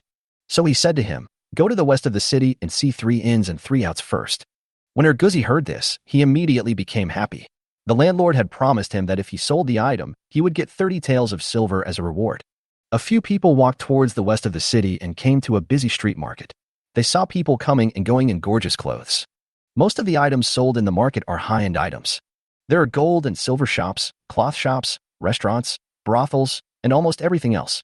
Chuchen stared at the brothel with an evil smile on his face, which gave Roy a headache. My husband is so energetic. Chuchen immediately felt that he must buy the house here. After a while, Erguzi brought Chuchen to a luxurious courtyard, which was fully equipped with a courtyard, pond, and rockery. I roughly counted, and there were about 10 rooms, large and small. I can afford to marry as many girls as I want. Chuchen laughed. It's only 1,200 taels. I'll have to bargain with him. So he said to Erguzi, this house is nice, I like it, but isn't the price a bit expensive? Sir, you have to negotiate the price with the owner. I am only responsible for bringing you here, but I dare not make the decision. It seems that there is hope for opening an order today, and the young man in front of him is staring at it. Then call the owner of the house to me and I'll talk to him. It seems that this is much better than modern agents, and you can also meet the homeowner directly to negotiate the price. In less than half an hour, a man with a big belly and dressed in silk and satin walked in. Chapter 21, meeting a salt merchant on the way to buy a house. The man followed Erguzi into the yard and asked loudly, Sir, I heard that you want to buy my yard? Sir, may I ask why you want to sell this house? Chuchen asked back. Huh, you don't recognize me? The middle-aged man seemed very surprised. At this time, Erguzi came over and explained, Sir, this is Mr. Zhou, the largest salt merchant in Qing'an City. He is willing to give up this yard because he is going to the capital to develop. Chuchen understood as soon as he heard it. This person turned out to be a super rich man. In this era, salt is not something that can be sold casually. Please forgive my disrespect in front of the famous Mr. Zhou. Boss Joe's name is well known. I am lucky to meet you today. My admiration for you is like the endless flow of the river. Joe Shirkai felt very comfortable with this flattery, and he couldn't help but praise the boy in front of him. Sir, you are too polite. How could I, Joe Shirkai, achieve such success? I am just a humble businessman. Joe Shirkai said modestly, patting his big belly. It is not difficult to see that Joe Shirkai seems very happy at this moment. Chuchin continued, Boss Joe, can you make this yard a little cheaper? Since you are destined to be with me, I will give you 1,100 taels at a flat price. Joe Shirkai said generously that with his wealth, money doesn't matter to him. All he wants is to be happy. Okay, it's rare that Boss Joe thinks highly of it, so I'll buy it. Chuchin said straightforwardly. However, at the moment he was thinking about something else, adding those convenience store warehouses to his supermarket space. There is enough salt to last for several lifetimes, and there must be technical information on salt making in that pile of books. He knew the salt in this world. Due to poor technology, the salt on the market had a strong bitter taste. Moreover, even this bitter salt is controlled by those super families. So the person in front of me is definitely not simple. If you get in touch with this person, you won't have to worry about making money. So he said to Joe Shirkai, Boss Joe, wait a moment, I need to go to the toilet. Joe Shirkai looked at the boy in confusion, thinking to himself, could it be that he has no money? Why would he go to the toilet at this critical moment? After a while, Chuchin came from the front with a small bag in his hand. He walked up to Joe Shirkai and whispered, Boss Joe, please spare me a moment to talk. Roy and others looked at him in confusion. What was this guy trying to do? The longer I get in touch with Chuchin, the more I feel that he is different and difficult to understand. Joe Shirkai was also confused, but he still walked aside with Chuchin. Chuchin handed the bag in his hand to Joe Shirkai. Boss Joe, let me show you a treasure. Maybe, does this guy have no money and has to use things to pay for the rent? Is there anything in this world that can be called a treasure? I opened the bag casually and saw that it was filled with snow-white powder. I was just about to wonder what this guy meant by holding a bag of snow. But immediately, he thought of something. I dipped my finger in it and tasted it. It tasted salty but not bitter at all. Then, a look of ecstasy appeared on his face.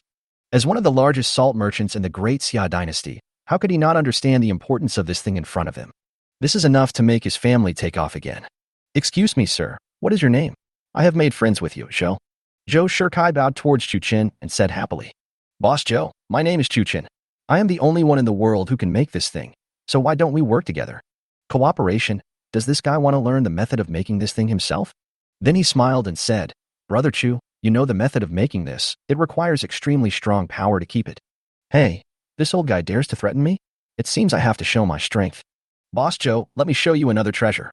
After saying that, he took out the pistol from his waist and put it inside his sleeve. Because the cuffs were wide, Joe Shirkai did not see the pistol in Chuchin's cuffs. Chuchin pointed forward, and 8 gunshots were heard. Joe Shirkai was so scared that he sat down on the ground. Looking up at the courtyard wall again, he saw that bricks and stones were flying everywhere where Chuchin pointed, and 8 small holes that let in light were created. Joe Shirkai was shocked, as he had also seen many storms. Just by pointing his finger, he could shoot through the courtyard wall. Could it be that an immortal has descended to the world? This is the only explanation that makes sense. I was just threatening him. Just when Chuchin was still lamenting that the bricks of this world were so fragile, Joe Shirkai knelt down in front of Chuchin with a thud. Joe Shirkai didn't know the immortal had come, so he offended me. Please spare my life. Immortal? What the hell? Are there really immortals in this world? However, he helped Joe Shirkai up without changing his expression. Boss Joe, you are so kind to me. Do you think I can keep this salt-making technology? Okay, Boss Joe, let's talk about this later. Let's talk about the house first. The house is open to Immortal Chu. How can I ask you for money? Oh my god, it's so easy. But Chuchin immediately rejected the idea of getting something for free. It's nothing. I'm just afraid that this person will get pestered by me. So I said to him, Boss Joe, you are too polite. Let's put things in perspective. I still have to pay you. And I still like your rebellious look just now. Joe Shirkai immediately understood what Chuchin meant. The immortal certainly didn't want me to reveal his identity. It seemed that I had been reckless again. So he immediately replied, Brother Chu, to be honest, this house is nothing to me, Sho. I'll give you a discount, 200 taels, and sell it. Damn, that's so off the mark. It really is good to have strength. Chuchin wanted to add some more, but Joe Shirkai was unwilling to do so, so Chuchin had to give up. With Erguzi's busy work, the house was officially transferred to Chuchin's name at noon. Taking the 20 taels of reward from Chuchin, Erguzi left them happily. At noon, in the number 1 private room of Zaiwaixuan, the largest restaurant in Qing'an City, Joe Shirkai poured wine for Chuchin with a beaming face. Roy and Xiaofeng were both pressed forcefully onto the table by Chuchin. In ancient times, when men ate, women were not allowed to sit at the table. Chu Chen was not so futile. There was no point in drinking without women. Brother Chu, when can the goods be delivered? Zhou Shikai asked during the meal. He didn't directly say fine salt, but said goods. It turns out that Zhou Shikai is really an old fox in the business world. Chu Chen smiled slightly, leaned over to his ear, and said, 3 months later, Qingniu Town, Masan Village, waiting for Boss Zhou to come. After hearing this, Zhou Shikai immediately revealed a beautiful smile. He kept pouring wine for Chu Chen, and they had a very enjoyable meal. Even Roy and Xiao Feng slowly let themselves go and started drinking with Chu Chen. Chapter 22. Horse Stepping on Flying Swallow 30,000 Tales. After drinking until curfew, Chu Chen and the other two finally returned to the inn. On the second day, Chu Chen shook his aching head and found that although this ancient wine had a low alcohol content, it was still really intoxicating. After paying Zhou's shirt-size rent yesterday, Chu Chen discovered that he had insufficient balance. It seems that I should go out and find some money. After saying this, regardless of the two girls who had not yet gotten up, Chu Chen took out a glass ornament of a horse stepping on a flying swallow from the space and wrapped it in linen. He walked out of the inn with a swagger. I probably can't go to that pawn shop last time. It was so embarrassing. So I started walking around the west side of the city. This was a street for wealthy people, and the pawn shops there wouldn't be any place for murder and robbery, I thought. Chu Chen thought leisurely and walked into a pawn shop that looked magnificently decorated. There were 2 big words Jinxing written on it. When the servant saw Chu Chen, who was dressed gorgeously and holding something in his hands, he immediately came forward. Sir, are you going to pawn something? Chu Chen looked at the polite servant in front of him and sighed that clothes make the man. You just dress better, but the treatment is so much better. So he said to the servant, I have some treasures to sell. I wonder where the shopkeeper is. Well, as soon as he came in, he looked for the shopkeeper. It seems that the gentleman in front of him is worth a lot of money. Sir, please sit down for a moment. I will go and invite you right away. The servant smiled and asked Chu Chen to sit down, then walked towards the back hall. About half an incense stick of time later, a thin old man followed by a servant came out from the back hall. The servant came to Chu Chen and said, This is our shopkeeper Zhu Fu. Zhu Fu looked at Chu Chen and said, What's your name, sir? What do you want to see me for? Hello, shopkeeper Zhu. I'm Chu Chen. May I ask if you're the boss here? Chu Chen asked the person who came. What a joke. We can't reach an agreement if he's not the boss. The glass version of horse stepping on flying swallow in his hand is incomparable to the glass cup. It's much better than the rough thing given to the brothel mama. The one owned by the brothel madam is worth 3,000 taels, so the one in your hand must be worth at least tens of thousands of taels. Haha, you are joking, sir. Our Jinxing Company's business is spread all over the Daxia dynasty. How can I be worthy of being the owner? But in the whole Qingyan city, I still keep my word. The old man looked at Chu Chen and said with a smile, Oh shit. It turns out to be a group company. It seems I found the right place. So he said to the old man, Since you can talk, it's fine. I'm short of money today, so I'll give you something. After saying that, Chu Chen opened a corner of the sack. Zhu Fu looked at the corner of the glass that was exposed. His eyes twitched, and then he showed an ecstatic look. Qingyan City hasn't seen such a large amount of goods for a long time. If I can take it to the capital, it will be a great achievement. No, now that I have encountered it, I must take it down. Mr. Chu, please follow me to the back hall. This is not the place to talk. Zhu Fu quickly made a gesture of invitation to Chu Chen. Chu Chen chuckled and followed him towards the back hall without fear. What a joke. I'm very afraid of death. I wore a stab-proof suit and carried a pistol and a dagger inside my clothes. With equipment in hand, he was not afraid of Zhu Fu in front of him at all. Besides, he is the CEO of a group company, and he can't be compared with the owner of a small street shop. In the inner hall, several pretty maids had already prepared tea and peeled fruits and were waiting there. Chu Chen sat down in front of Zhu Fu generously, and a maid immediately served him. Mr. Chu, this piece of colored glaze is very rare. Zhu Fu asked with a smile. Although the goods are good, we still have to find out their origins, in case some thief stole them from someone else's house. If I accept it, I will be in big trouble and may even lose my position as the shopkeeper. Chu Chen immediately saw through his thoughts. He placed the ornaments on the table, lifted the sackcloth, and spoke to Zhu Fu. Manager Zhu, you must be a well-informed person. Have you ever seen this statue of a horse stepping on a flying swallow? Zhu Fu stared at the ornaments in front of him with his eyes wide open. I saw that the colored glass in front of me was finely crafted, without the slightest impurity, and the horse was lifelike, with its body raised high, stepping on a swallow as it passed by. Not only Zhu Fu, but several maids present also exclaimed in amazement. What a blessing it was to be able to see such an exquisite thing. But this handsome young man in front of me was wrapped up with just a piece of rag. This person is not simple. Chu Chen didn't know that this series of actions had already won him a few little fans. Mr. Chu, you are joking. I cannot say that I have seen a lot, but I have traveled to most places in Daxia, and I have never seen anything like this. Mr. Chu calls it horse stepping on flying swallow? Zhu Fu asked Chu Chen. Can't you see? This horse can step on the swallows when it runs. It means it's very fast. Chu Chen gave a brief introduction. Can't you see this thing? Wonderful, really wonderful. May I ask, sir, this thing? Hey, I'm telling you whether you want it or not. Don't hesitate. I don't steal or rob, so just name your price. Chu Chen said to Zhu Fu impatiently. At this moment, Zhu Fu also felt that he was overly worried. If anyone had this thing, they would have shouted about it everywhere. How could he not know about it? I was overthinking. Don't blame me, Mr. Chu. Although this item is a rare treasure, it is not something that Qingyun City can afford. So after I buy it, I have to transport it to the capital. There is a certain risk, so I can only give you 25,000 taels of silver. Zhu Fu quoted a price instantly. Chu Chen was overjoyed. This broken thing was worth 25,000 taels of silver. Then he sighed in his heart. The price in the brothel is too low. But his face remained expressionless. Manager Zhu, you also know that it is a good thing. So you are fooling me like this? After saying that, he packed up the ornaments and prepared to leave. Don't worry, Mr. Chu. I also need to make money, transport, and store. How about this? 26,000 taels. Seeing Chu Chen was about to leave, Zhu Fu quickly pulled Chu Chen and said anxiously, 30,000. I won't sell it for 1 cent less, and I won't sell it even if it falls apart. Am I the one who needs that 1,000 taels? Chu Chen said this in a boastful manner, as if he had piles of this colored glaze at home. Mr. Chu, how about a little less? Chu Chen ignored him, picked up the ornament, and left. 30,000 is 30,000. Zhu has made a friend today, Master Chu. If you have any good things to sell in the future, you must think of your brother first. Zhu Fu spoke loudly to Chu Chen, who was about to leave. Chu Chen turned around and looked at Zhu Fu, who had a distressed look on his face, and thought to himself, he is really good at pretending. If this thing were taken to the capital as a gift, its value would be beyond measure by money. That's right, shopkeeper Zhu. If you want to talk about good stuff, I really have it here. After Chu Chen finished speaking, he took out a dagger from his waist and threw it on the table. Shopkeeper Zhu is very knowledgeable. Can you tell what material it is made of?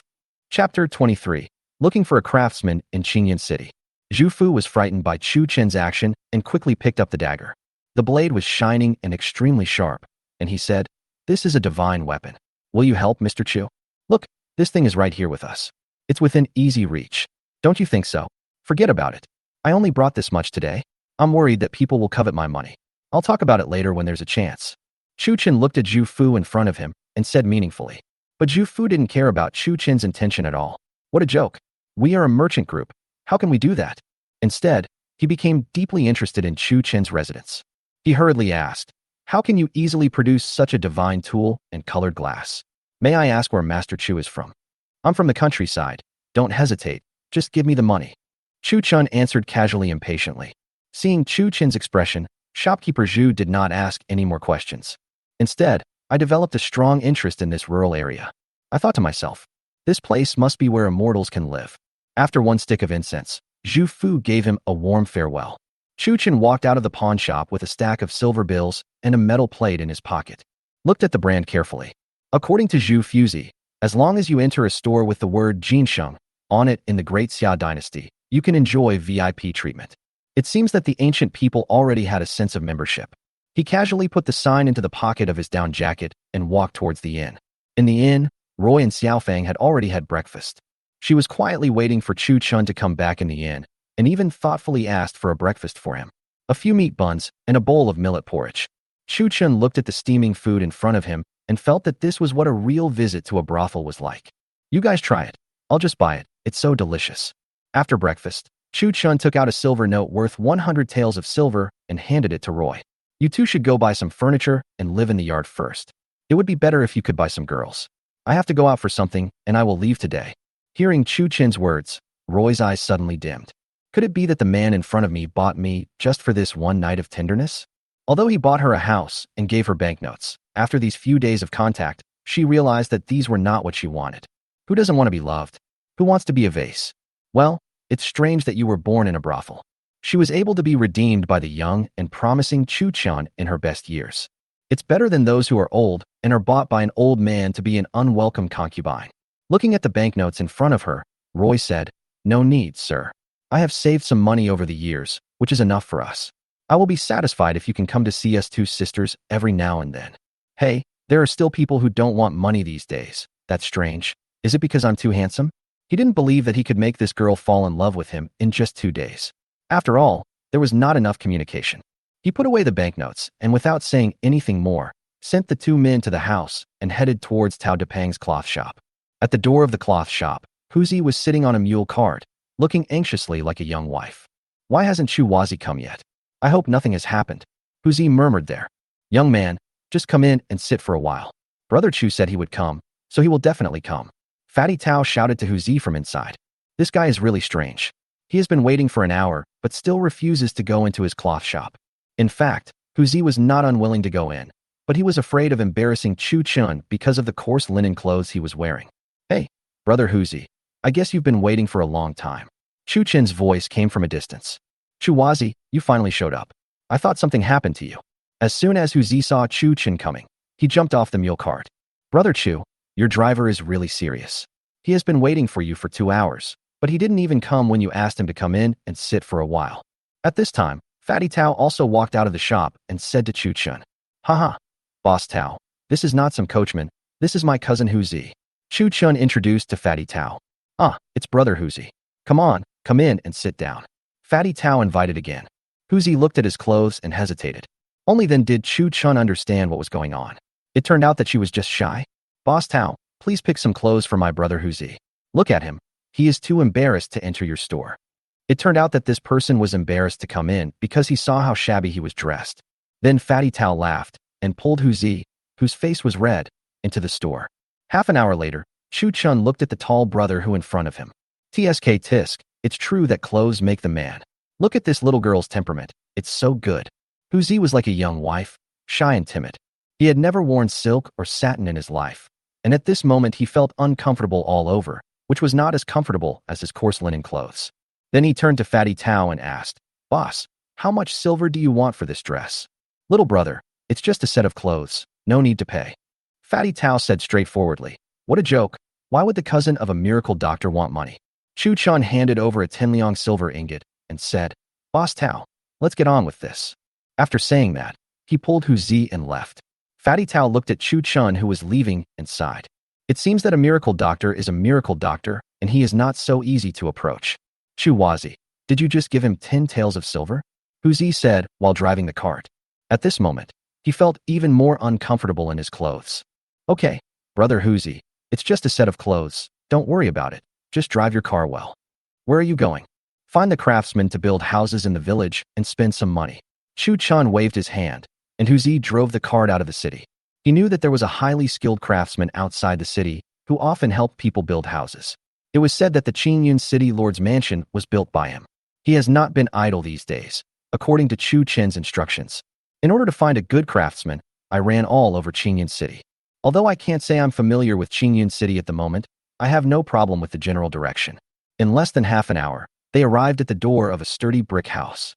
Chu Chun had a large piece of mutton and a bag of rice in his hand. He gave the things to Huzi to carry and followed Huzi's instructions towards the house. On the mule cart, Huzi had told Chu Chun all the information he had found out. This man's name is Chong Wei. His family has been building houses for others for generations. It is said that no one in Qingyun City can compare with the houses he builds. Therefore, this person has a very high status in Qingyun City, and ordinary people cannot invite him.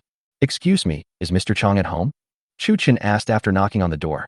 Chapter 24, House Drawings shocked Chong Wei. The door slowly opened, and a young boy looked at Chu Chun in front of him, then at the thing in his hand. Then he said coldly to Chu Chun, "My father said he is not at home. You can go." Damn, it turns out that Chong Wei gave birth to a fool. "Then go ask your father when he will be back," Chu Chun said with a smile. The boy turned back impatiently.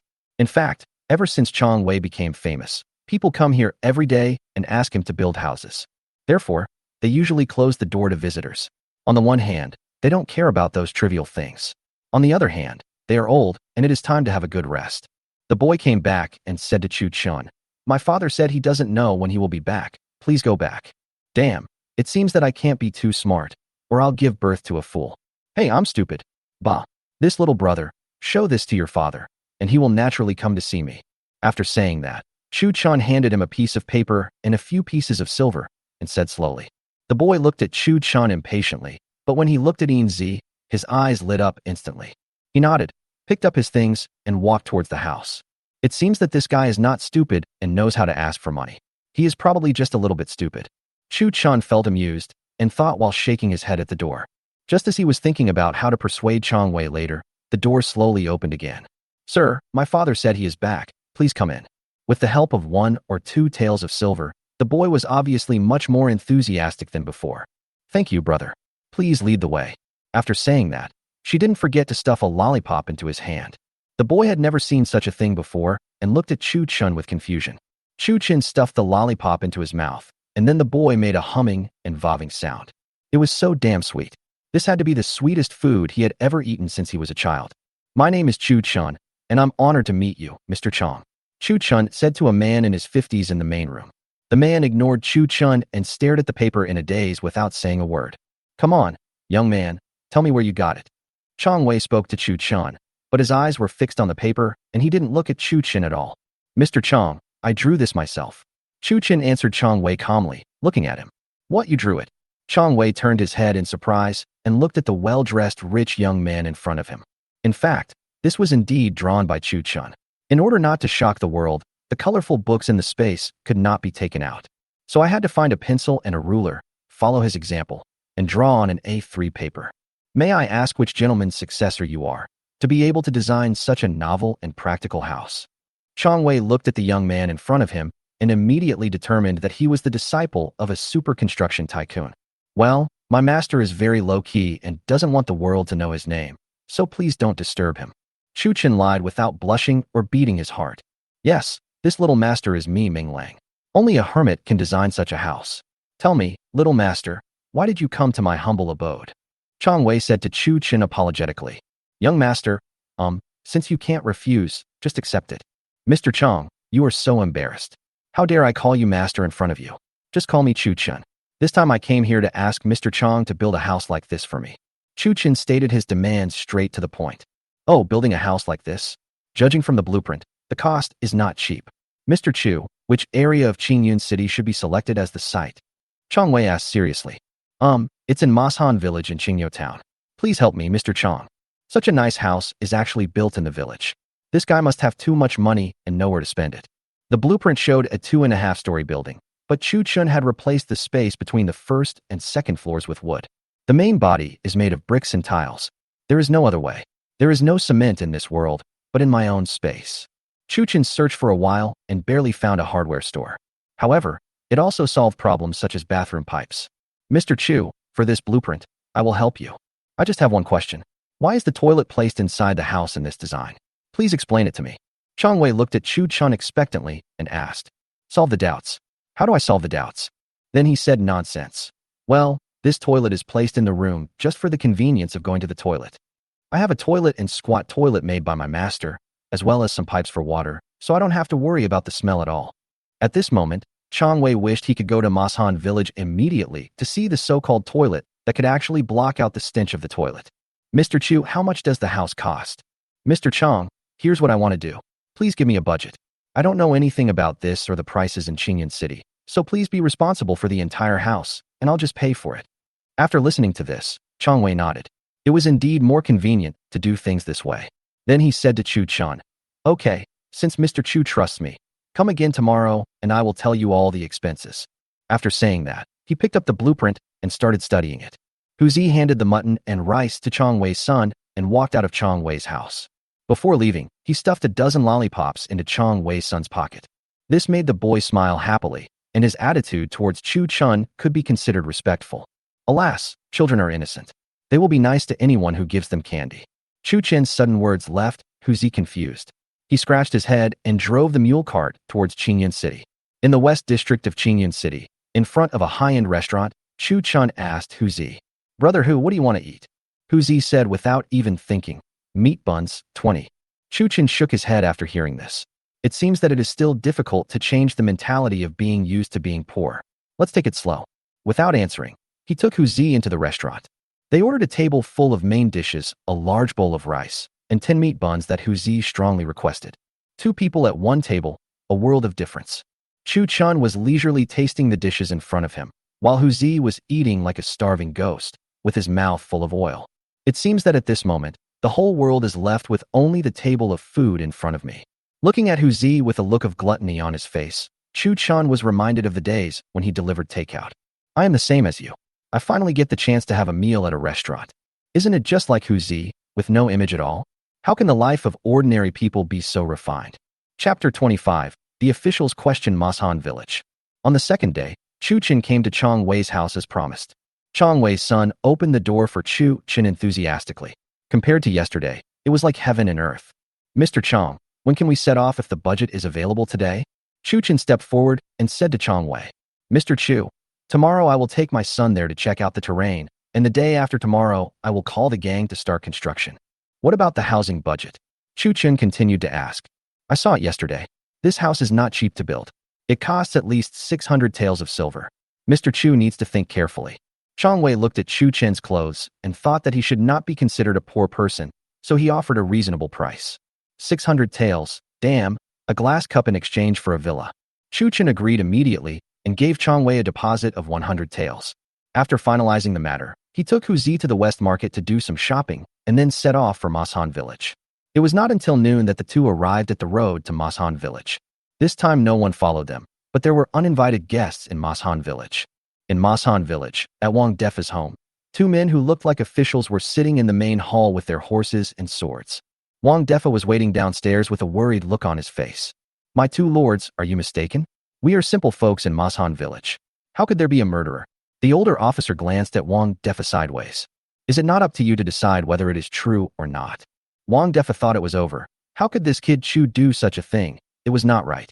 But I haven't seen Ma San for a long time. Could he really have been killed by Chu Wazi? It's better to kill him, because he is the one who cheated on me. Let's go. Take us to Chu Chen's house and arrest the murderer. Wang Defa had no choice but to take the two of them to Chu Chen's house. Is Chu Wazi at home? Wang Defa asked at the door. Who is it? Li Qinglian's voice came from inside. As the shabby door opened, it's Uncle Wang. What's up? Is Chu Wazi at home? The two officials want to know something from him. Li Qinglian looked behind Wang Defa following his voice. He saw two sturdy officers with swords on their waists standing behind Wang Defa, looking at him with smiles on their faces. My heart couldn't help but skip a beat. Could something have happened to my husband?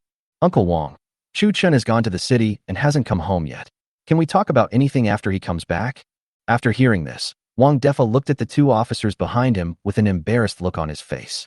My two lords, why don't you go to my house and have a meal? No one is home. Before the leading officer could speak, another younger officer shouted sternly. Eat, what are you eating? Chu Chen has killed so many people in a row. His crimes are extremely serious. Since you said you are not at home, take this criminal woman away first. After saying this, he went forward and pulled Li Qinglian without asking any questions. When Li Qinglian heard that Chu Chen had killed many people in a row, although he roughly understood what had happened, he was still shocked. At this moment, she tried her best to remain calm and said, My two lords, you see my husband is not at home. How about I make a few side dishes for you to eat while you wait? Well, since the young lady has spoken, it's okay for us to wait. The young officer said with a smile. The leading officer looked at him with contempt, but sat down helplessly. Li Qinglian turned and went into the kitchen, thinking rapidly in her mind. What should she do? Under the pretext of borrowing rice, Li Qinglian entered her second uncle's house. Uncle, two officials came to our house and said that Chu Chun had committed a murder. Please go find Chu Chun and tell him not to come home. When Chu Dazhuang heard that a murder had been committed, his heart skipped a beat. Could it be that the pawn shop incident was exposed? Without further ado, he told Li Qinglian not to be afraid and to try her best to calm the officer. Just head towards the village entrance. At this moment, Chu Chun and Hu Zi were driving a mule cart towards Mashan village. Not long after Chu Dazhuang went out, he saw the two of them. Chu boy, it's bad, something happened. Chu Dazhuang said to Chu Chun in the mule cart. Don't worry, uncle. What happened? Chu Dazhuang told Chu Chen everything in one breath, and Chu Chen finally understood. Pawn shop? Or casino? After a heavy rain at the pawn shop, no one should know about it. Could it be that the person who killed the casino left evidence? I have a complete alibi. Chu Chen frowned, thinking deeply about countermeasures. But no matter what, he has to face it, and he feels that it is not that simple. So he said to Hu Zi, let's go home. Ah, go home, nephew. If you go home, you will be caught by them. Chu Dazhuang said anxiously. Second uncle, we haven't broken any laws, so why should we be afraid? Is there no law in the Xia dynasty? After saying that, he looked at Chu Dazhuang deeply. Chu Dazhuang immediately understood. It seemed that his nephew must be absolutely sure. Otherwise, how could he be so calm? The three of them drove the mule cart and hurried back home. Wang Defa was seen chatting with two officers outside, while Li Qinglian was busy in the kitchen, stalling for time. Seeing Chu Qin coming back, Wang Defa shook his hands vigorously. I wondered what was wrong with this guy. Didn't I ask Chu Dazhuang to go and report the news? Why did he bring him back? Hey, hello, gentlemen. I heard you were looking for a boy. Chu Chun ignored Wang Defa's winking expression and spoke to the two officers. Are you Chu Chen? Asked the leading officer. That's me. Chu Chen replied without any panic. Well, I'm Niu Air, the constable of Qingyo Town. Where are you on the 8th of this month? Sir, may I ask what's the matter? I have been a law-abiding citizen for more than 20 years. Did I make a contribution somewhere? Do you want me to be taken back to receive the award? Chu Chen still looked like he knew nothing. Niu Air was confused when he saw this. Could it be that this person was not him? Otherwise, this person is really a cruel and evil person. But according to the intelligence from the investigation, this person was a prodigal son and was completely powerless. On the 8th day of this month, several people from your village, Ma Sanha and Sanha Casino, died tragically in the forest. Did it have anything to do with you? Niu Air asked sternly, staring straight at Chu Chun, as if trying to find a flaw in his face. The 8th day of the first lunar month? On the 8th day of the first lunar month, I was hunting wild boars in the back mountain. Everyone in our village can testify to this. Yes, on the 8th day of the first lunar month, the wild boar was hunted back in the morning. We ate here the whole day, and no one in the village left. Wang Defa also said this.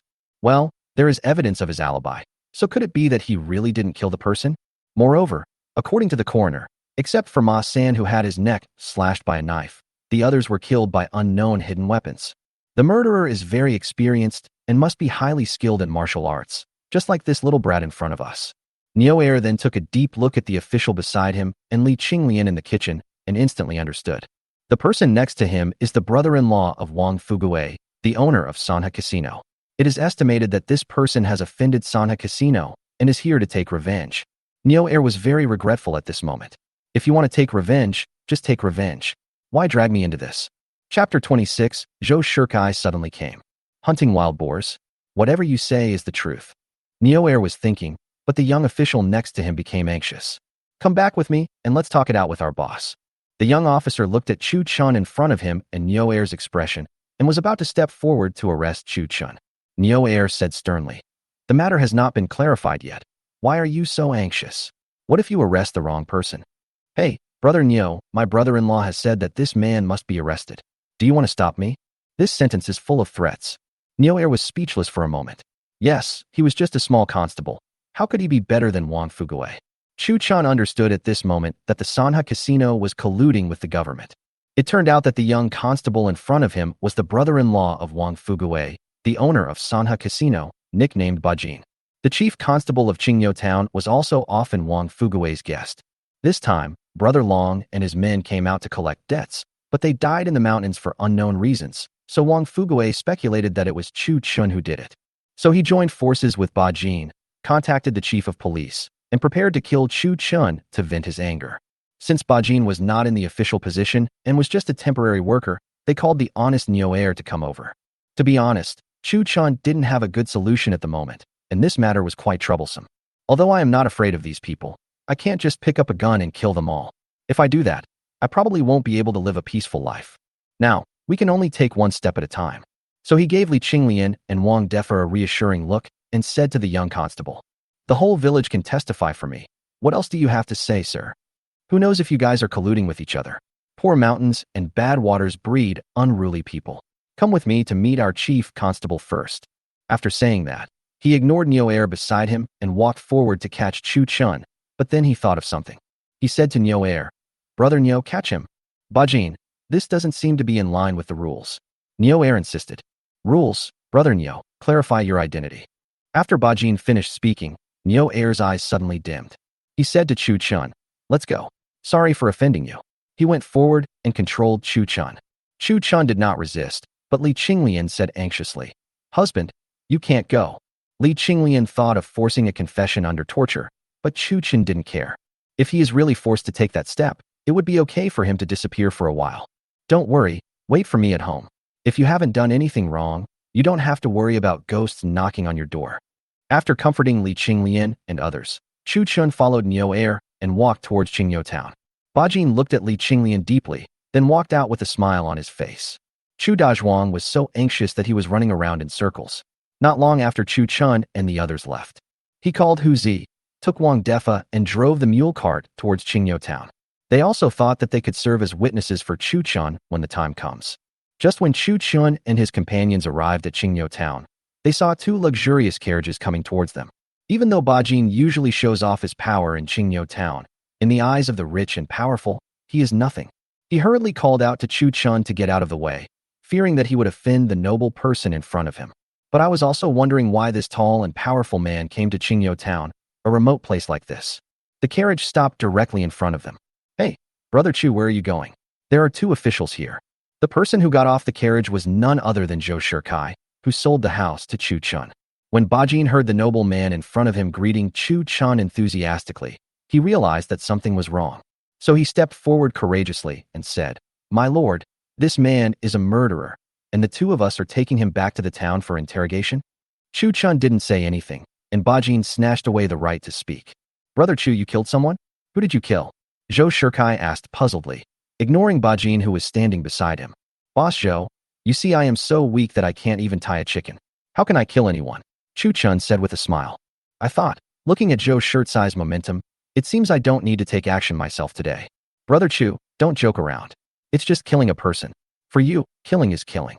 After that, he turned to Bajin and said, "You don't need to take the people to town. Leave them to me." Bajin was also very angry at this moment. "Who are you? Should I just leave it to you?" "My dear, this man is a murderer. Please don't embarrass me. What is your name? I'll test your background first before I say anything."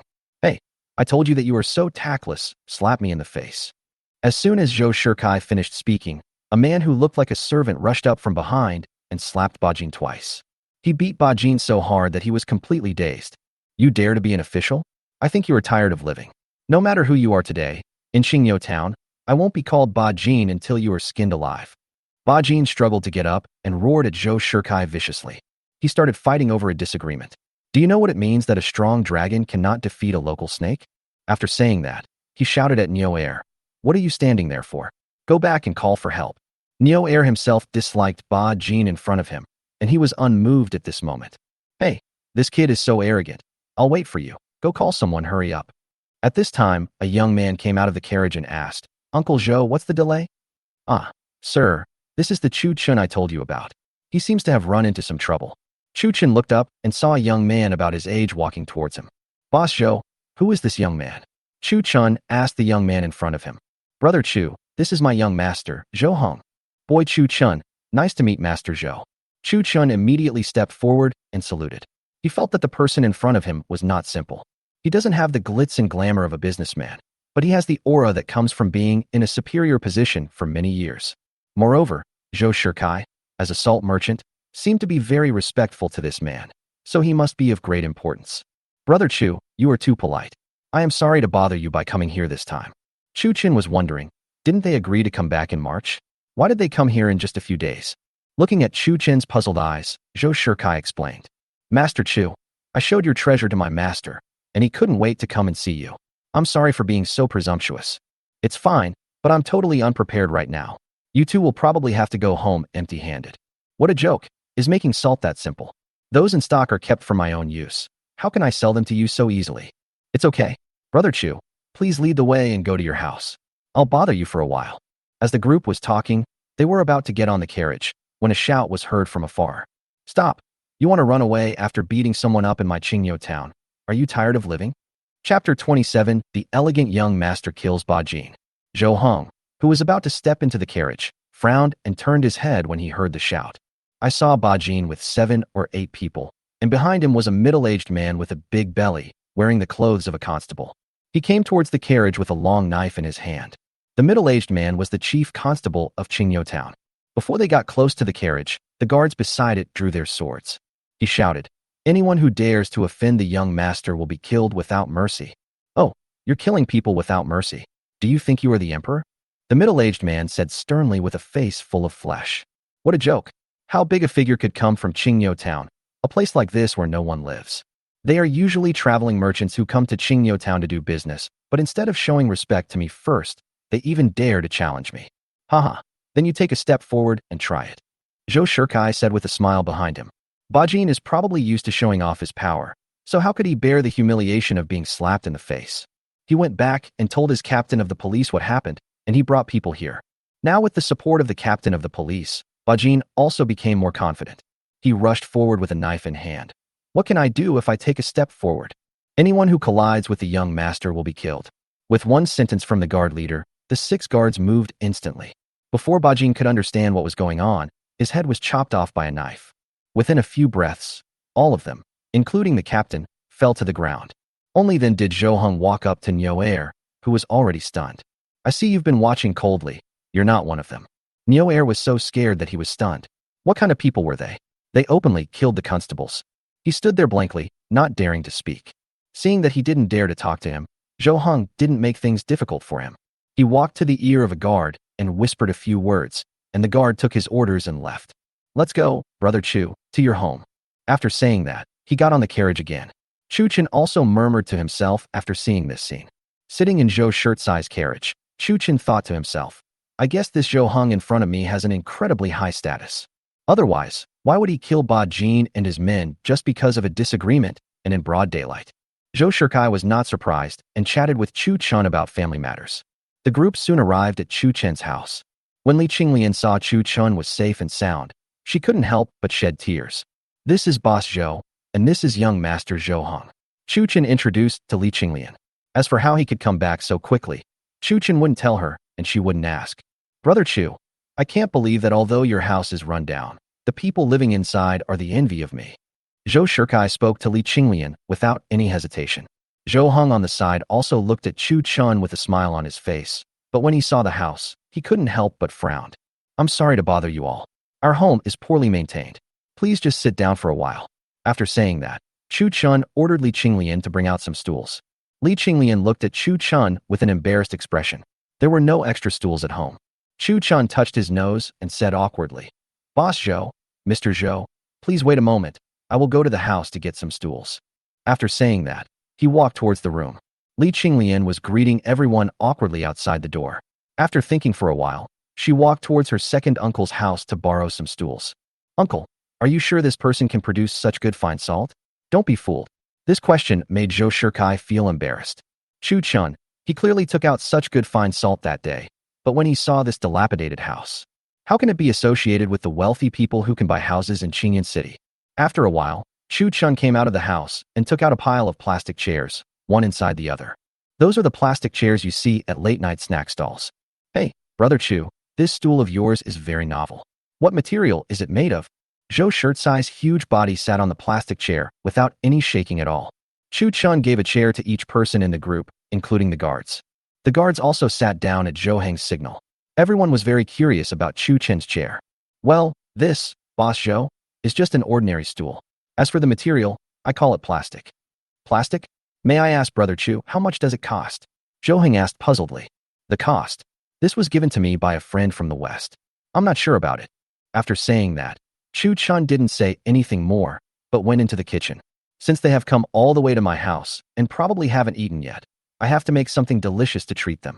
As a delivery boy, Chu Chen's cooking skills may not be as good as those of the chefs in restaurants, but making a stew is very easy for him. At this moment, Li Qinglian also came back from his second uncle's house, holding a few stools in her hands. But I saw that everyone in the group was sitting quietly on some strange stools. Although he was surprised, he walked towards the kitchen calmly. In the kitchen, Chu Chen took out an iron pot and a lot of ingredients. Mutton, beef, various meatballs and various vegetables, and 2 bottles of white wine with an alcohol content of more than 40%. In case there weren't enough tableware, I also took out some disposable bowls and chopsticks. Anyway, Zhou Shikai had seen his methods and regarded himself as a godlike figure, so there is no need to worry about them being surprised. Set up a firewood fire outside the yard, heat oil in a pot, and pour in a packet of hot pot base.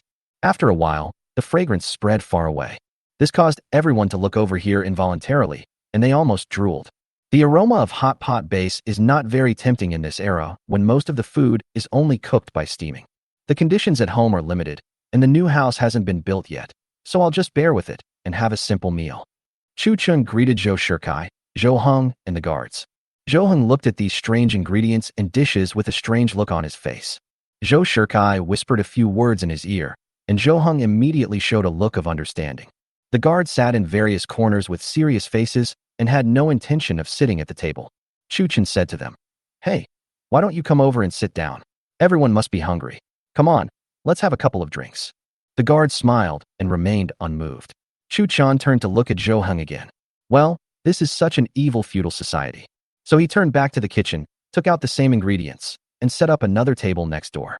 Li Qinglian tactfully walked to her second aunt's house. Chu Chun, Zhou Shikai, and the other two sat down together. It was already early winter, and the temperature from the stove kept everyone warm. Chu Chun poured all the ingredients into the pot, and the guards at the table followed suit and poured their ingredients in. Chu Chun took out a bottle of wine, but before he opened it, Zhou Shikai snatched it away. "This bottle is actually made of glass." "Well, forget about it." And then he said, "This wine is not something that ordinary people can drink. It's only because of Boss Zhou's arrival that I'm willing to open it." Then he gave a bottle to the guards and taught them how to open it. Immediately, a strong aroma of wine wafted out. Chapter 28. Fine wine in a glass bottle. "Brother Chu, this is the first time I've seen this way of eating. Does it have a name?" Zhou Shikai asked while holding a beef meatball. "In our countryside, this is called hot pot, also known as hot pot, and is suitable for eating in winter." Chu Chun replied, "There is no such thing as hot pot in this world." After listening to it, Zhou Shikai agreed that the countryside must be where immortals live and is inaccessible to mortals. "Hey, it's a little bland, add some salt." After saying that, Chu Chun turned back to the kitchen, took out a clay pot, and sprinkled a handful of salt. Zhou Heng's eyes widened when he saw this scene, and he snatched the pottery jar away. Then he shouted excitedly, "Second uncle told me before, but I didn't believe it. Brother Chu, can we really have as much refined salt as we want? What is the cost?" Finally getting to the point, Chu Chun looked at Zhou Heng with a smile on his face. "Damn, your second uncle calls me Brother Chu, and you also call me Brother Chu. This is such a mess of seniority." Then he said, "Mr. Zhou, I can't produce a large amount of it yet, but in 3 months, it should be almost there. The cost is so low that you can't imagine." It is Zhou who is impatient. "But Brother Chu, there are some things you may not understand. Our Great Xia dynasty has been established for more than 100 years, and the salt has been controlled for more than 100 years. The people of Great Xia have suffered too much. So this time, you must help me. In return, I will split all the income with you 50 to 50. 50 to 50? We'll talk about it later. But salt shouldn't be difficult to make. When he went to Qingyun City this time, he also went to find out the price of salt.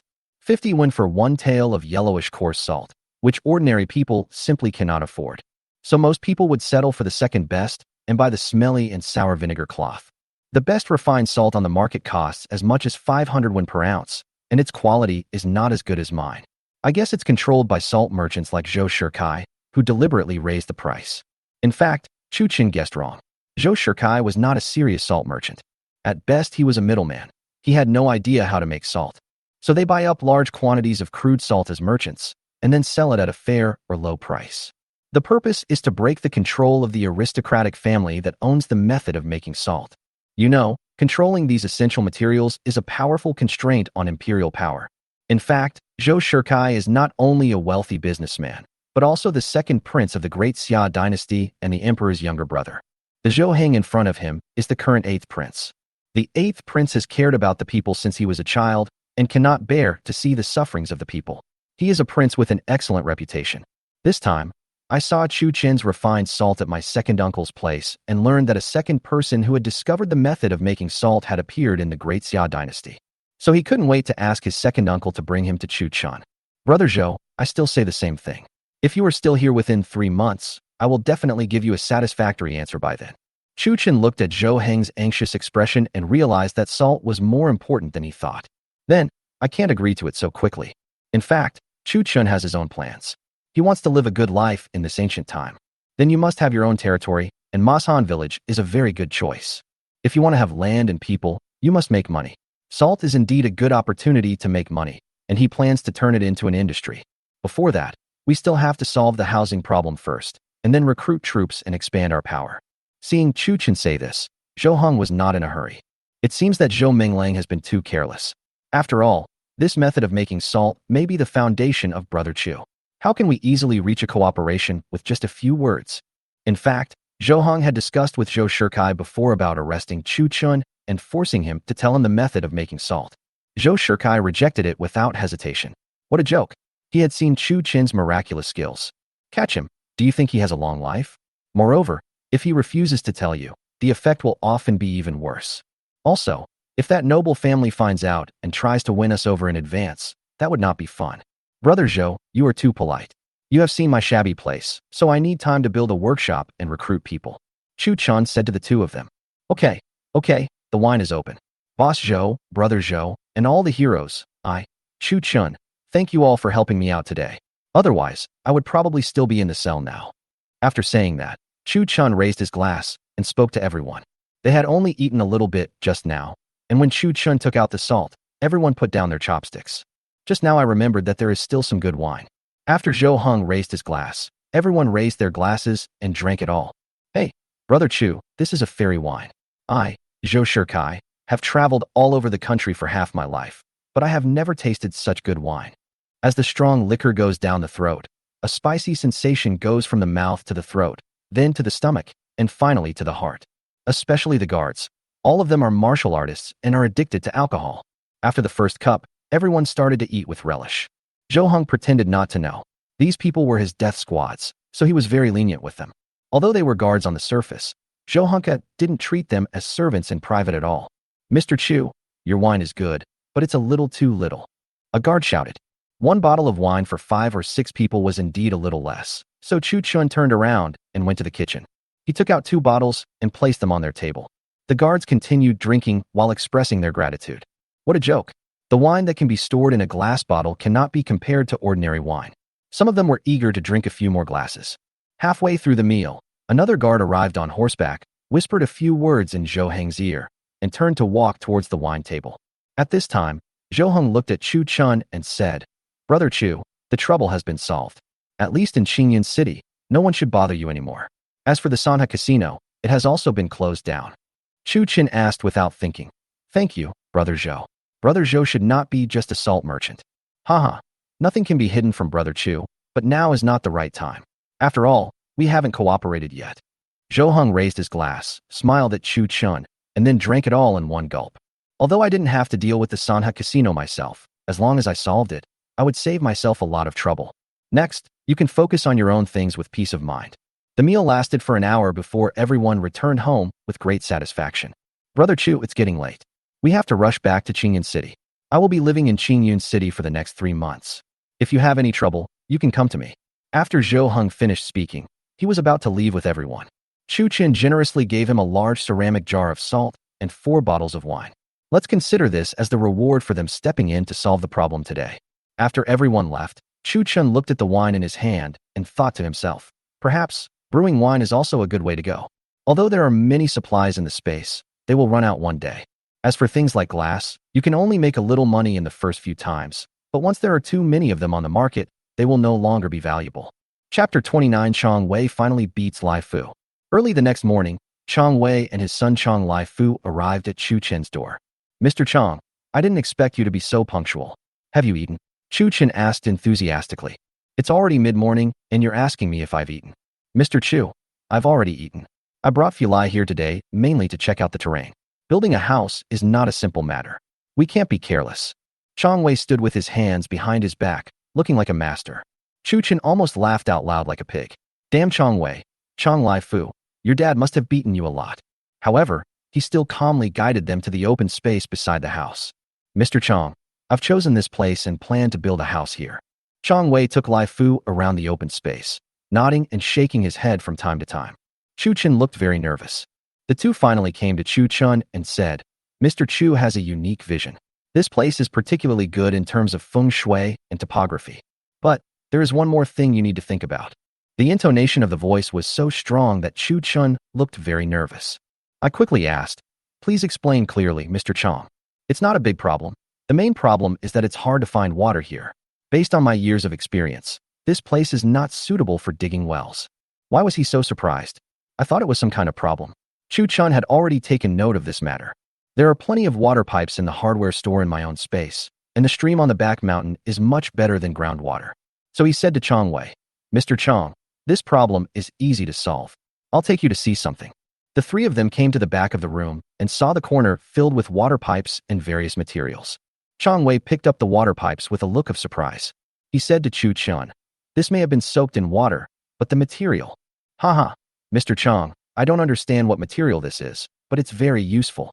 I plan to use this thing to collect water from the stream in the back mountain, and then I can solve the water problem at home. I need Mr. Chang's help for this specific operation. In the next half hour, Chong Wei took Lai Fu to understand what a water pipe, an elbow, and a water-holding bend are. There are also the toilets, squat toilets, showers, and all kinds of weird gadgets that he has been longing for. Watching Chu Chun take out a lump of iron, roast it over the fire, and then connect the two water pipes. It was so amazing that I thought I was here to learn rather than to check out the terrain. Master Chu, my father and I have learned a lot today. It turns out that there are such smart people in this world who can create such novel and useful things. Chu Chun thought, it's a pity that there is no electricity in this world. If you were shown various electrical appliances, you would be so excited that you would fly. But speaking of electricity, it seems that there are some photovoltaic power generation equipment and solar water heaters installed on the roofs of some buildings in the space. It seems that they will have to be removed after the house is built. Otherwise, it would be troublesome to boil hot water in the winter. At noon, Chu Chun treated the father and son to a hot pot meal. At the dinner table, they saw Chu Chun actually asked Li Qinglian to sit at the table, which refreshed their cognition. In this era, women are meant to serve others. So how can they sit at the same table with men? According to Chu Chun, a wife is meant to be pampered, so why can't he sit at the same table with her? Li Qinglian was so moved by these words that she wanted to execute Chu Chun on the spot immediately. In the afternoon, Chong Wei and Lai Fu were both drunk, and it was all because Chu Chun's wine was too strong. After seeing the two men off, Chu Chun called Hu Zi, gave him 20 taels of silver, and asked him to go to Qingyou town to make some purchases. He said, Hu Zi, I have to start construction on my new house tomorrow. When the time comes, you can ask your second uncle and second aunt to come over to help with cooking and other things. I will pay you for your work. Hu Zi hesitated to speak, but agreed without asking any questions and drove the mule cart towards Qingyou town. He still had a long knife slung across his back. The mule cart was driven very fast, which made Chu Chun shake his head. Could this be the spirited young man from ancient times? After doing all this, Chu Chun carried the items and came to Wang Defa's house. There is no other reason, just to solve the salt problem. For this matter, Chu Chun secretly stayed in the space for a long time last night and looked through all the books. Finally, a method for refining mineral salt was found for him. Many instruments were found in the space and prepared to be used for experiments. Uncle Wang, are you home? Chu Chun shouted loudly at the door. Wang Defa opened the door for Chu Chun with a smile on his face. Chu Wazi, you're fine. We went to town yesterday, but we didn't see you, so we came back. Then it seems that there were guests at your house, so your second uncle and I didn't bother them. Tell me what happened. Chu Chun was confused. No wonder Hu Zi seemed hesitant to speak in the morning. It seemed that he was confused about why he came back safely. So he told Wang Defa what had happened. Of course, Chu Chun did not mention a word about the salt. It seems that you have met a noble person. We arrived in the town but didn't see you for a long time. Then we saw that the gambling house was closed, so we came back. It turned out that several people were anxious and were ready to bypass Bajin and go directly to the chief constable. Unexpectedly, I didn't see anything. After waiting in the town for a long time, I saw the gambling house being closed down. It's okay, Uncle Wang. I guess no one will dare to bully our Mashan village from now on. Chu Chun said to Wang Defa. That's good. It's a blessing for our Mashan village and for you, Chu Wazi, to have a noble person come to our Mashan village. What is the purpose of your coming here? Wang Defa seemed anxious and said to Chu Chun. Chu Chun raised his eyes and saw a woman in her 30s sitting in the main hall. He immediately understood what was going on. It turns out that after this old man drove out the beautiful girl from Mashan, he brought back another one. As expected, the village chief is the village chief, and he is not afraid of not being able to bear the consequences. So he quickly said, since Uncle Wang is busy, I'll make it short. The first thing I want to do when I come here this time is to congratulate Uncle Wang. Chu Chun handed over the gift and said to the woman with a smile on his face. Second, please help me. Uncle Wang, where can we find mineral salt in Mashan village? Mineral salt? What do you want that for? You can't eat it. It's poisonous. It seems to be true, otherwise Wang Defa would not know so much about it. The poison that can kill people is due to impurities in it. It can be eaten after being purified using modern technology, and it is still quite pure. So he quickly asked, Uncle Wang, It's okay. Just tell me where it is. I'll take that thing. It's useful. To the west of the village, the barren hill next to your house is full of that stuff. Are you serious? Uncle Wong, I want to buy that mountain. I wonder how much it will cost. Chu-chin was pleasantly surprised. It turned out that there was one next to his house. It seemed that the original owner really could do nothing but squander money. If you want to buy that mountain, Uncle Wong has to tell you first that you can't grow anything on that mountain, so you have to think carefully. Chapter 30 Mashan Village is busy with construction. After some discussion, Chu-chin finally bought the entire mountain for 100 taels. For Wang Defa, it is his dream that this thing, which cannot be grown into anything, can be used to generate income for the village. So, after taking the 10 taels of silver as a bribe from Chu-chin and the 100 taels of silver for buying the mountain, Wang Defa didn't even bother to have a deep conversation with his new daughter-in-law. Hurrying towards the town. As he walked, he said, "Don't worry, Chuwazi, I have completed all the formalities for you today." Chu-chin returned home with a smile on his face, turned around, and headed towards the mountain west of the village. On the mountain, Chu-chin held an engineer's shovel in his hand and thrust it into the soil again and again. After digging less than 1 meter, we saw the yellow-white crystals. He immediately shouted excitedly. I originally thought that I would have to go to the beach to transport seawater, but unexpectedly, I could solve this problem right at my doorstep. So he hurried back home and found his second uncle Chu Dajwang. Uncle, I want to build a workshop at the foot of the mountain west of the village. Can you help me find a few craftsmen in the village? Chu Dajwang looked at Chu Chan in confusion. Is this kid going to find another way to squander the family's money? You are fine. You can have enough food and drink for the rest of your life with the money you have. Why would you build a workshop? Chu Chan laughed. Just listen to me. As long as this is done, our Chu family will no longer be a simple small family in the future. Chu Dajwang stepped forward and touched Chu Chin's forehead, wondering if this kid was frightened by the officers. Nephew, did the police beat you? But we didn't see you when we went to town. Later, Qinglian told us that you were back. Are you okay? What a joke. The police officer is already dead, but he still beats me. So he said to Chu Dajwang seriously, Uncle, don't worry, I'm fine. I built the workshop because I promised a noble man a favor, so I have to do it for him. Seeing Chu Chan mention the noble man, Chu Dajwang didn't ask any more questions. He said he would take care of it and left. In order to avoid trouble, he went home and spent half an hour drawing a sketch of a workshop, taking away 100 taels of silver. He found Chu Dajwang again and handed him the drawings in silver. Second uncle, these are the drawings in silver for the workshop. You are responsible for this matter. I only want the finished product. Kid, can you please stop wasting money? It takes so much money to build a workshop. After saying that, Chu Dajwang was about to return some of the money. Chu Chan said hurriedly, Second uncle, I believe in you. You build it well. If there is less money, I have more here. If there is more, I will give it to you first. Seeing this, Chu Dajwang no longer insisted, took the silver, and left in a hurry. After finishing all this, it was already evening. Chu Chen walked towards home. The housing and workshop problems were solved. So the next step was to just let things run wild for a while. What is life for? It is for enjoying. At home, Li Qinglian was cooking in the kitchen. The meals were simple. The hot pot we had had over the past 2 days was too greasy, so Li Qinglian was told to have a light meal at night. Qinglian, can you read? Chu Chen asked suddenly. This question made Li Qinglian extremely confused. How could her husband not know whether she could read or not? In fact, although Chu Chen had traveled through time and possessed most of the original owner's memories, he was still relatively unfamiliar with Li Qinglian. The reason was that the original owner, Lao Lu, simply looked down upon this peasant girl. So treating her was like ordering a maid around. There was no way there could be any in-depth communication. Seeing this, Chu Chen said awkwardly, It's probably because of the beating at the gambling house. I can't remember a lot of things. Don't blame me, wife. Seeing this, Li Qinglian stepped forward and gently touched Chu Chen's head and said, My husband, you have suffered so much. I am a peasant girl. How can I possibly be literate? It's not easy to be illiterate, so I found 100 home cooking recipes among the pile of books, and my original intention was to let her learn it. Now, people are completely illiterate. It is impossible to teach them one by one. That is not realistic. So he said, It's okay. Starting tonight, I will teach you how to read. I see my husband running around, and he must be very tired. Besides, it is useless for me, a woman, to know how to read. Li Qinglian quickly refused. Chu Chen had no choice but to take out the home cooking recipe book and said, This is a kitchen secret book I got by chance. I wanted to give it to you so that I can have endless delicious food in the future. Therefore, you must be able to read in order to understand it. Li Qinglian took the book with surprise and began to read it as if it were a treasure. There were many colorful pictures inside, which could not be seen in this world. Moreover, the dishes in the pictures made people hungry at first sight. He immediately said that he would study hard, with the purpose of taking good care of Chu Chen's stomach.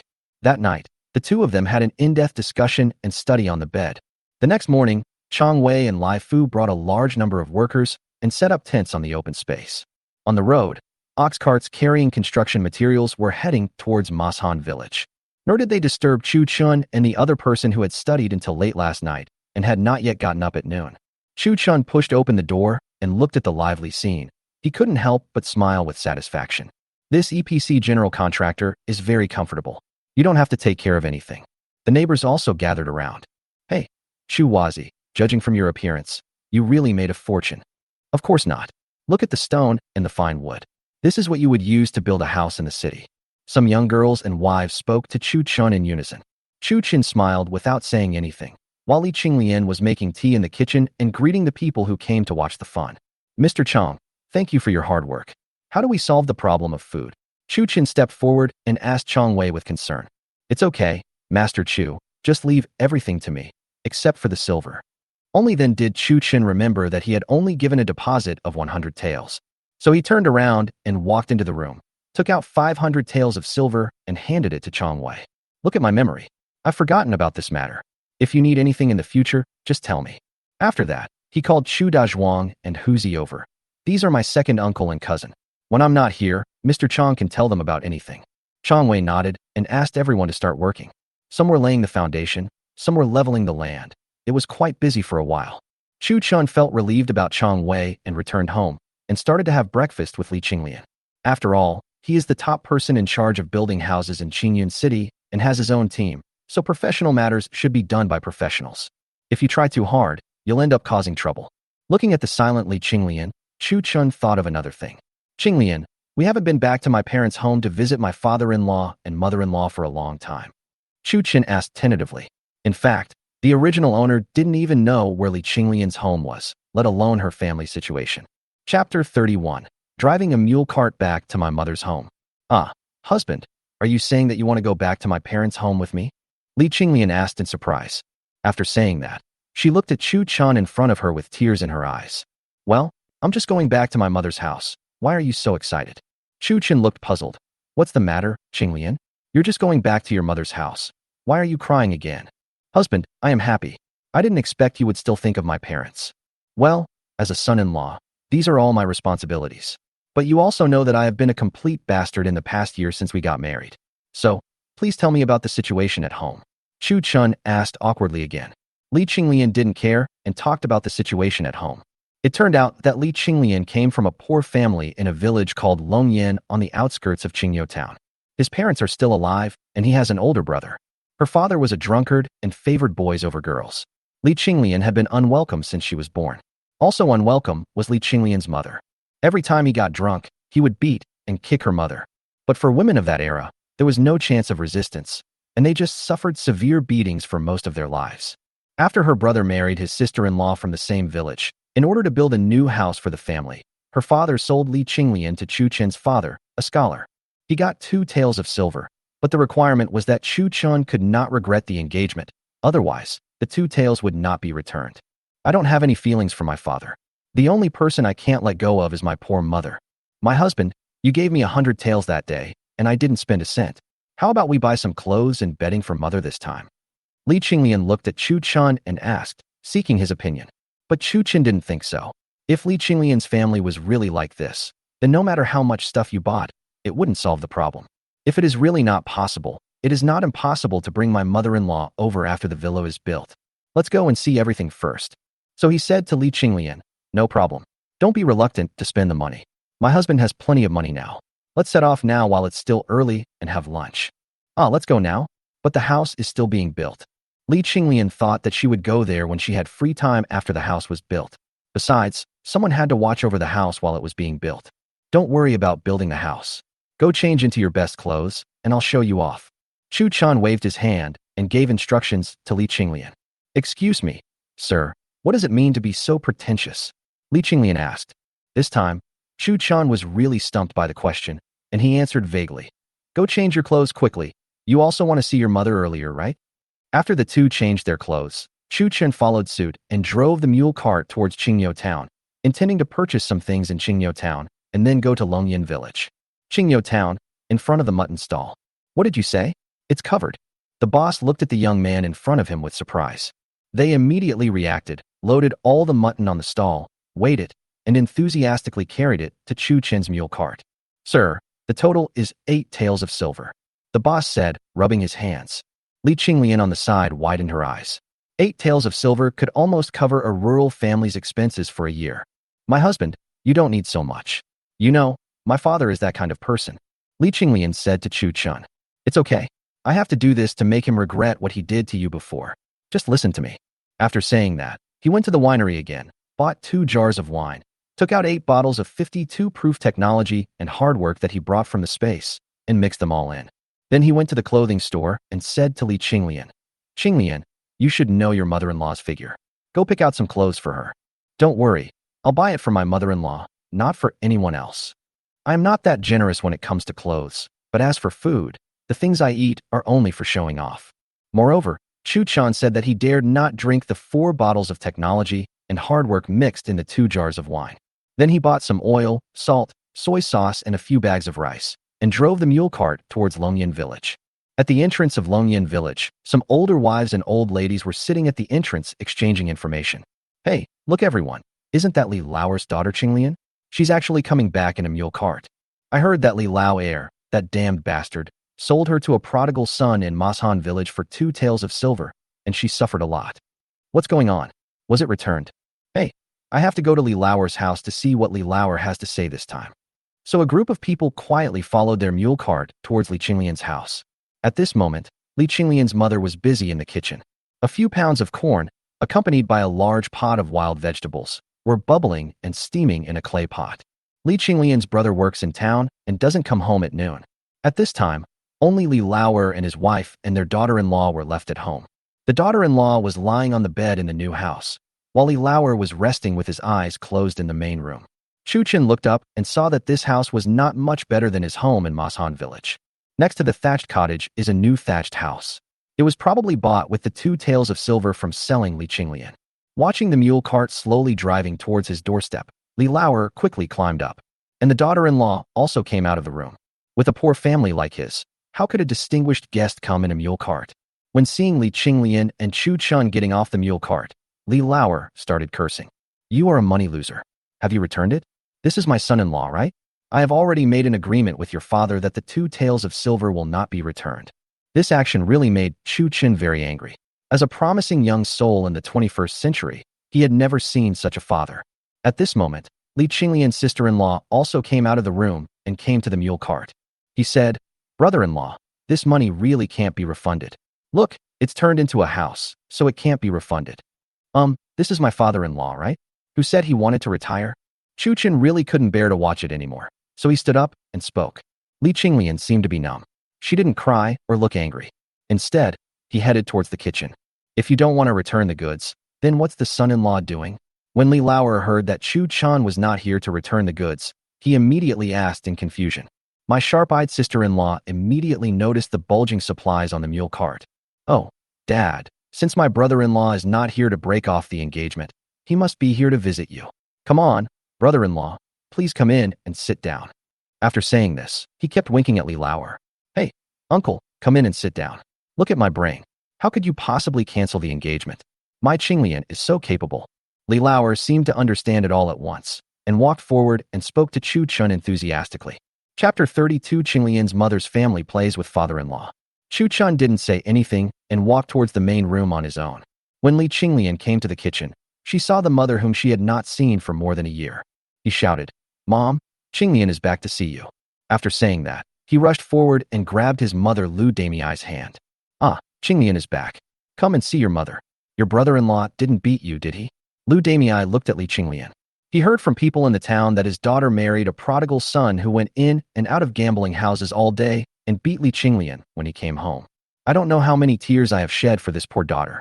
He saw that his daughter, whom he hadn't seen for more than a year, had a rosy complexion and seemed to have gained a lot of weight. She was wearing silk and satin that only wealthy people could wear. No, mother, my husband treats me very well, and he wanted to visit you this time, so I came back. Ah, that's good. That's good. My uncle is here too. Take me to see it. After saying that, he took Li Qinglian's hand and walked outside. Husband, this is mother. Li Qinglian introduced to Chu Chun. Looking at the thin woman in front of him, she seemed to be in her 60s. Li Qinglian was only 18 this year, so it was impossible for her to be that old. Then, looking at his lazy father-in-law and sister-in-law, Chu Chun instantly understood that it seemed that his mother-in-law was not having an easy time in this family either. So he quickly stood up and saluted. My son-in-law Chu Chun greets my mother-in-law. This action made the peasant woman in front of him at a loss for a moment, and she stood there motionless. Li Lauer began to grumble in his heart. This son-in-law is so cold to me. It seems that Li Qinglian has been saying bad things about him in his ears. Looking at his mother-in-law standing still, Chu Chun quickly changed the subject. He said to Li Qinglian, Qinglian, let's go and move the things down. It's not good to leave the meat in the car for too long. After saying this, he ignored everyone and walked towards the mule cart. Li Qinglian followed closely behind, holding her mother. When they heard the word meat, Li Lauer and his daughter-in-law became nervous. Could it be that their son-in-law bought meat? Since Li Qinglian's sister-in-law only saw the bulge on the mule cart, who knew there was meat inside. At this moment, the courtyard wall was also surrounded by neighbors who came to join in the fun. Chu Chun deliberately said loudly, Mother-in-law, this is the rice and meat I bought for you. You look so thin, you should eat more. Son-in-law, come if you want. You bought so much meat, it's too expensive. Keep it for you and Qinglian. Lu Damei looked at the mutton on the mule cart. It must be hundreds of pounds. When had she ever seen so much meat? This is such a waste. No wonder my son-in-law is still a spendthrift. At this time, Li Lauer and others also saw the mutton being unloaded from the mule cart. Everyone exclaimed in surprise. Li Lauer must be very lucky to have such a good son-in-law. Oh, father-in-law, come and help me. This is the wine I bought for you. It's the fine wine I brought back from the western regions. I can't carry it. When he heard that someone bought him some wine, Li Lauer immediately became excited. This son-in-law is a little cold towards me, but he is quite filial. Thinking of this, he rushed to the mule cart, picked up a jar impatiently, and walked into the house. This jar must weigh at least 30 or 40 kilograms, and there is another jar in the car. It took the group a long time to finally unload all the things on the mule cart. Looking at the pile of things in front of them, the group felt like they were dreaming. When had the Li family ever been so wealthy? Li Lauer smiled happily, with two good sons-in-law on his left and right. He even spoke in a boastful manner to the neighbors who were watching outside. Haha. Qinglian brought her son-in-law back and told them not to spend too much money. Look at all the rice, flour, meat, and wine. It will take a long time to finish them. Come on, dear son-in-law, you must be tired, come and sit inside. The neighbors were in an uproar. Alas, a prodigal is a prodigal. Giving so many things to Li Lauer is better than feeding them to a dog. Doesn't he know how Li Lauer treats Qinglian? Who said it wasn't? If I were Qinglian, I would have stopped him. You are just jealous, but you don't know if this young master will take a concubine. My girl is 16 years old this year. I have to talk to Qinglian later. Come on, your girl is 16, but she must weigh more than 160 pounds. What are you thinking, Aunt Ma? Chu Chun didn't hear any of this. At the moment, he was sitting in the main room, talking to his father-in-law. My dear son-in-law, it's rare that you still remember us. Please come often in the future. Li Lauer said enthusiastically. Come here often. Judging from your attitude towards Li Qinglian, when you are done with your business, take your mother-in-law over. I won't even pee in this direction. Father-in-law, I'm fine, but whether I come or not depends on what Qinglian means, don't you think? At this time, Li Qinglian also came back with her mother to change clothes. When the sister-in-law saw the new clothes her mother-in-law was wearing, she couldn't help but feel envious. His eyes were fixed on Li Qinglian. Sister, you are really filial. You bought so many beautiful clothes for Mom. He was just about to say why there was no share for us. Li Qinglian smiled and replied, Sister-in-law, Mother works so hard, so it's our duty as children to dress her in good clothes. This sentence immediately put an end to the conversation with her sister-in-law. My sister-in-law embarrassed herself and went to the kitchen to cook for the first time. At this time, Chu Chun took out a cigarette from his pocket, lit it for himself, and puffed away leisurely. My dear son-in-law, what kind of magic is this? Li Lauer asked in confusion. Several people, including Li Qinglian, looked at Chu Chun strangely. Ah, this is what you were talking about. This is something a friend brought back to me from the other side of the ocean. It's called a cigarette. Inhaling this thing will make you feel like you are in ecstasy. Father-in-law, why don't you try it? Chu Chun said with a smile. After saying that, he handed one to Li Lauer. Come on, father-in-law, you have to inhale it, and then spit it out. Li Lauer imitated Chu Chun.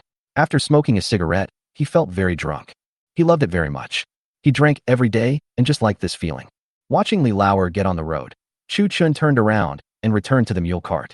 He took out 2 packs of 10 yuan cigarettes that he had prepared long ago and handed them to Li Lauer. Father-in-law, this thing is very valuable. This one is worth 10 taels of silver. I don't have much, but these 2 are all I have in stock. I give them all to you. Li Lauer took the cigarette and had already forgotten about Chu Chun's coldness just now. 1 coin is 10 taels of silver, and this good son-in-law gave 2 taels at a time. That's too precious. Li Qinglian looked at Chu Chun deeply, not understanding what he was up to. Only Chu Chun knew that once you get addicted to this thing, it will take time to quit. Moreover, Li Lauer is addicted to alcohol, and his ability to control his bad habits is unlikely. Just wait and see. There will be a time when you will have to beg Li Qinglian for help. Chapter 33. Alcoholic Li Lauer. As they were chatting, the sister-in-law in the kitchen called out enthusiastically, "Son-in-law, come and eat. I'm cooking mutton soup." This enthusiasm shows that the family is having a great time. Li Qinglian probably has never felt this kind of home atmosphere since she was a child. But she knew in her heart that this was only temporary. If Chu Chun had not brought anything, the situation would be completely different. "My dear son-in-law, would you like to have something to drink?" Li Lauer said to Chu Chun, holding a cigarette in his mouth. What a joke. Forget about technology and hard work. So he quickly said to Li Lauer, "Father-in-law, I don't like to drink, so I'll leave it to you." Li Lauer opened the jar of wine and took a deep breath of the alcohol. This is so fragrant. It is incomparable to the wines in town. It seems that this son-in-law is really filial. Since you don't want to drink, I won't be polite. Please eat more food. After Li Lauer finished speaking, he poured himself a bowl and drank it in one gulp. Chu Chin's mouth twitched when he saw this. He wondered if he had drunk himself to death. But then Li Lauer started to spit wine. The alcohol content of wine in ancient times was generally low, which could not compare to the 52 proof wine here. If you don't get drunk, there's a problem. After 3 bowls of wine, Li Lauer was already very drunk and could not see people clearly. But he really likes this feeling. This is real wine. Putting his arm around Chu Chin's shoulders, he said, "Brother Chu, what do you think of my daughter? How about you give me 5 taels, and I'll sell her to you?" What the hell? What a godly father-in-law this is. Chu Chun smiled awkwardly. Li Qinglian looked at Chu Chun with a wronged expression when she saw her father like this. Li Lauer's daughter-in-law quickly said to Li Lauer, "Dad, what are you doing? This is your uncle-in-law. You are drunk. Hey, this girl is pretty good. Who is her family? Which brothel is she from?" This action made the daughter-in-law blush, and she pushed her father-in-law away and walked towards the room. Li Lauer could no longer distinguish people at this moment. Lu Damei wanted to step forward to stop it angrily, but was stopped by Li Qinglian. "Husband, it's getting late. Let's go back." Li Qinglian looked at Chu Chun as if asking for help. "Okay, let's go back then. Father-in-law, you continue drinking. I'm leaving first." After Chu Chun finished speaking to Li Lauer, he stood up and walked outside. Lu Damei also followed out. At this moment, only Li Lauer was left in the inner room, humming and drinking wine sip by sip. Li Qinglian secretly put a silver ingot into her mother's hand and got on the mule cart reluctantly.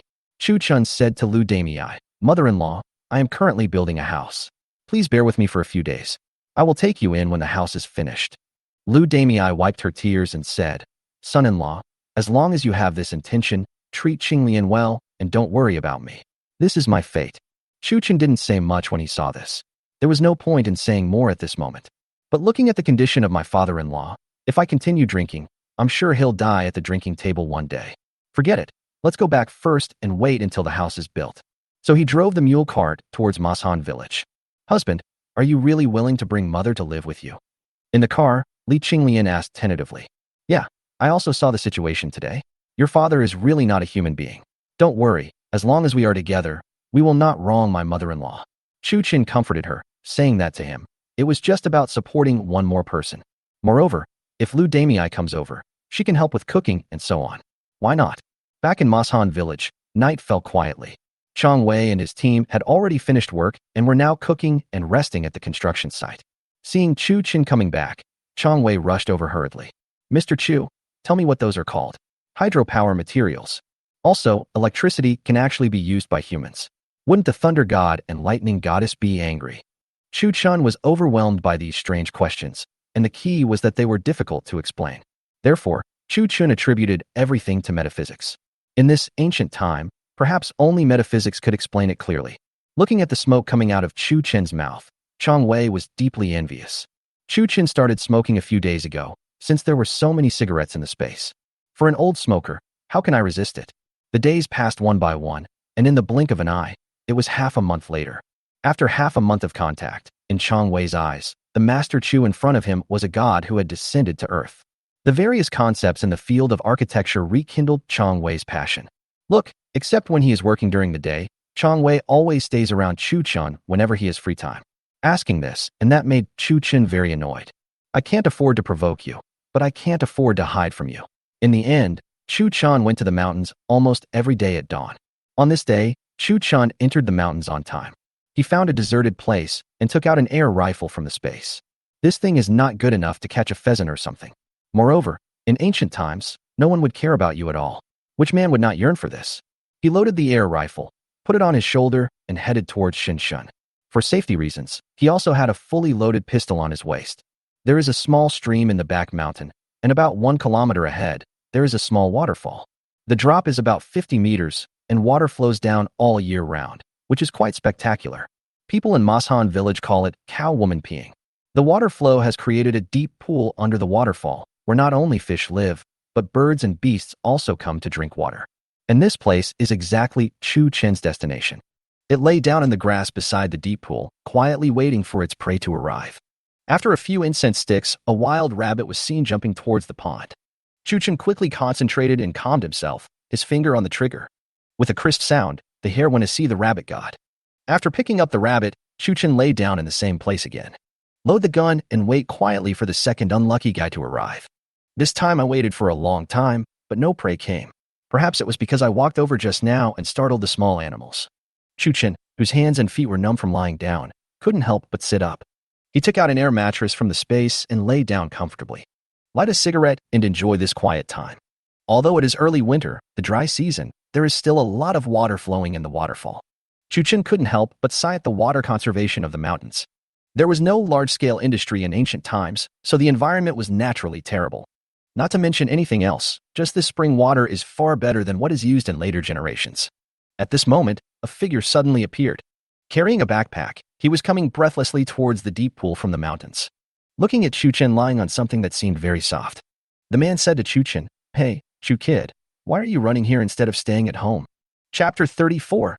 Meeting the widow under the waterfall. Chu Chen, who heard the sound, quickly got up. When he looked up, it was none other than a young widow in the village named Gu Xiufang. He is about 25 or 26 years old. She was also a miserable person, marrying from outside and moving to Masan village. Unexpectedly, 3 or 4 years ago, her husband died accidentally while working outside. She was left alone to lead a hard life with her elderly, lame mother-in-law. The 2 women in the family were bullied everywhere in the village. Even Ma San was bullied many times. But I don't know whether it was because Gu Xiufang was too stubborn or looked down on Ma San, but Ma San never succeeded. "Sister Xiufang, it's winter now. What are you doing alone in the mountains?" Chu Chen got up and asked back. "I'm here to collect some mountain products to supplement my family income. What are you doing?" "Huh, I was just hunting a rabbit. My house was being built and it was too noisy, so I thought I'd come here to get some quiet time." Chu Chen said honestly, looking at the ragged woman in front of him. He couldn't help but feel a little sympathy. So he said to her, "Sister Xiufang, this mountain is not safe. You are a woman. What if you encounter wild boars or tigers?" Gu Xiufang took off the backpack on her body and walked to the pond while chatting with Chu Chen. Although the weather was cold, she had probably been walking for a long time and was sweating. He took out a towel from behind, dipped it in cold water, and wiped his face and neck. While wiping, he said, "I can't compare with you. My family can hardly afford to eat. The harvest has been bad in recent years. If I don't come out to make some food, I will starve in the winter." Looking at the young woman in front of me, to be honest, it is hard for her to take care of an old woman with limited mobility in this era where life depends entirely on the little food grown in the fields. If there is not enough food before winter, one can imagine how life will be throughout the winter. When I was squandering my money before, I was also very poor and didn't have a grain of rice. At that time, Gu Xiufan would take Li Qinglian to do some work from time to time, such as going into the mountains to dig wild vegetables and get mountain products. Chu Chen thought deeply, or, "I can help them myself." So he said, "It's okay, sister-in-law. If you don't have enough food in the winter, you can go find Xinglian. I have food at home." That's great. I heard that you've made a fortune now. Not only have you bought a mule cart, but you've also built a big house. If I go to your house every day to borrow food, I don't know what Qinglian will think of me. Gu Xiaofang said embarrassedly, but if Chuchen could really help in the winter, then this winter would be easier. What are you thinking about, sister-in-law? I, Chuwazi, am not a person like Ma San. Don't worry about it. Chuchen thought that this woman was still cautious and afraid of gossip. When Gu Xiaofang heard Chuchen say this, she washed the sweat off her face and neck and decided not to leave. He walked towards Chuchen. Hey, what's going on? Although I'm not a second-rate guy like Ma San, I can't resist a young woman like you in her early 20s. Looking at Gu Xiaofang walking over, Chuchen thought to himself, how can Ma San compare with you? I am not bragging, sister-in-law. If I wanted to remarry, I would have done it a long time ago. But if I had married, my old woman would have died. After saying that, he sat down on Chuchen's air mattress without any hesitation. Hey, Chu boy, what's this good thing of yours? It's so soft. Gu Xiaofang sat down on it and stood up immediately. It was too soft. Seeing Gu Xiaofang's startled expression, Chuchen hurriedly explained. It's called an air mattress. It comes from across the ocean. Gu Xiaofang touched it tentatively with her hand, then sat down again. It seems that this Chu kid has really made it, even bringing things from the other side of the ocean. So he said to Chuchen, Chu kid really knows how to enjoy himself. He moved this thing to the mountain. Why didn't he bring Qinglian with him? Chuchen seemed to hear the roar of the engine. Could it be that this young wife wanted to drive at me? Putting such a soft mattress in this desolate mountain area, either the person is simply bored, or he has some other intention. Gu Xiaofang was an experienced person and immediately thought of the key point of the matter. I thought silently in my heart, could it be that this Chu kid was following me and waiting here on purpose? In the 3 years since her husband passed away, many men in the village have harassed her. But I looked down on those rough guys. Even though this Chu boy was a spendthrift in the past, he is fair-skinned and handsome, so it's not impossible for him to marry her. You can go hunting if you want, but you don't bring Qinglian with you. Why are you waiting for my sister-in-law here? Gu Xiaofang asked bluntly. Chuchen, I came here to hunt rabbits. How did it turn into waiting for you?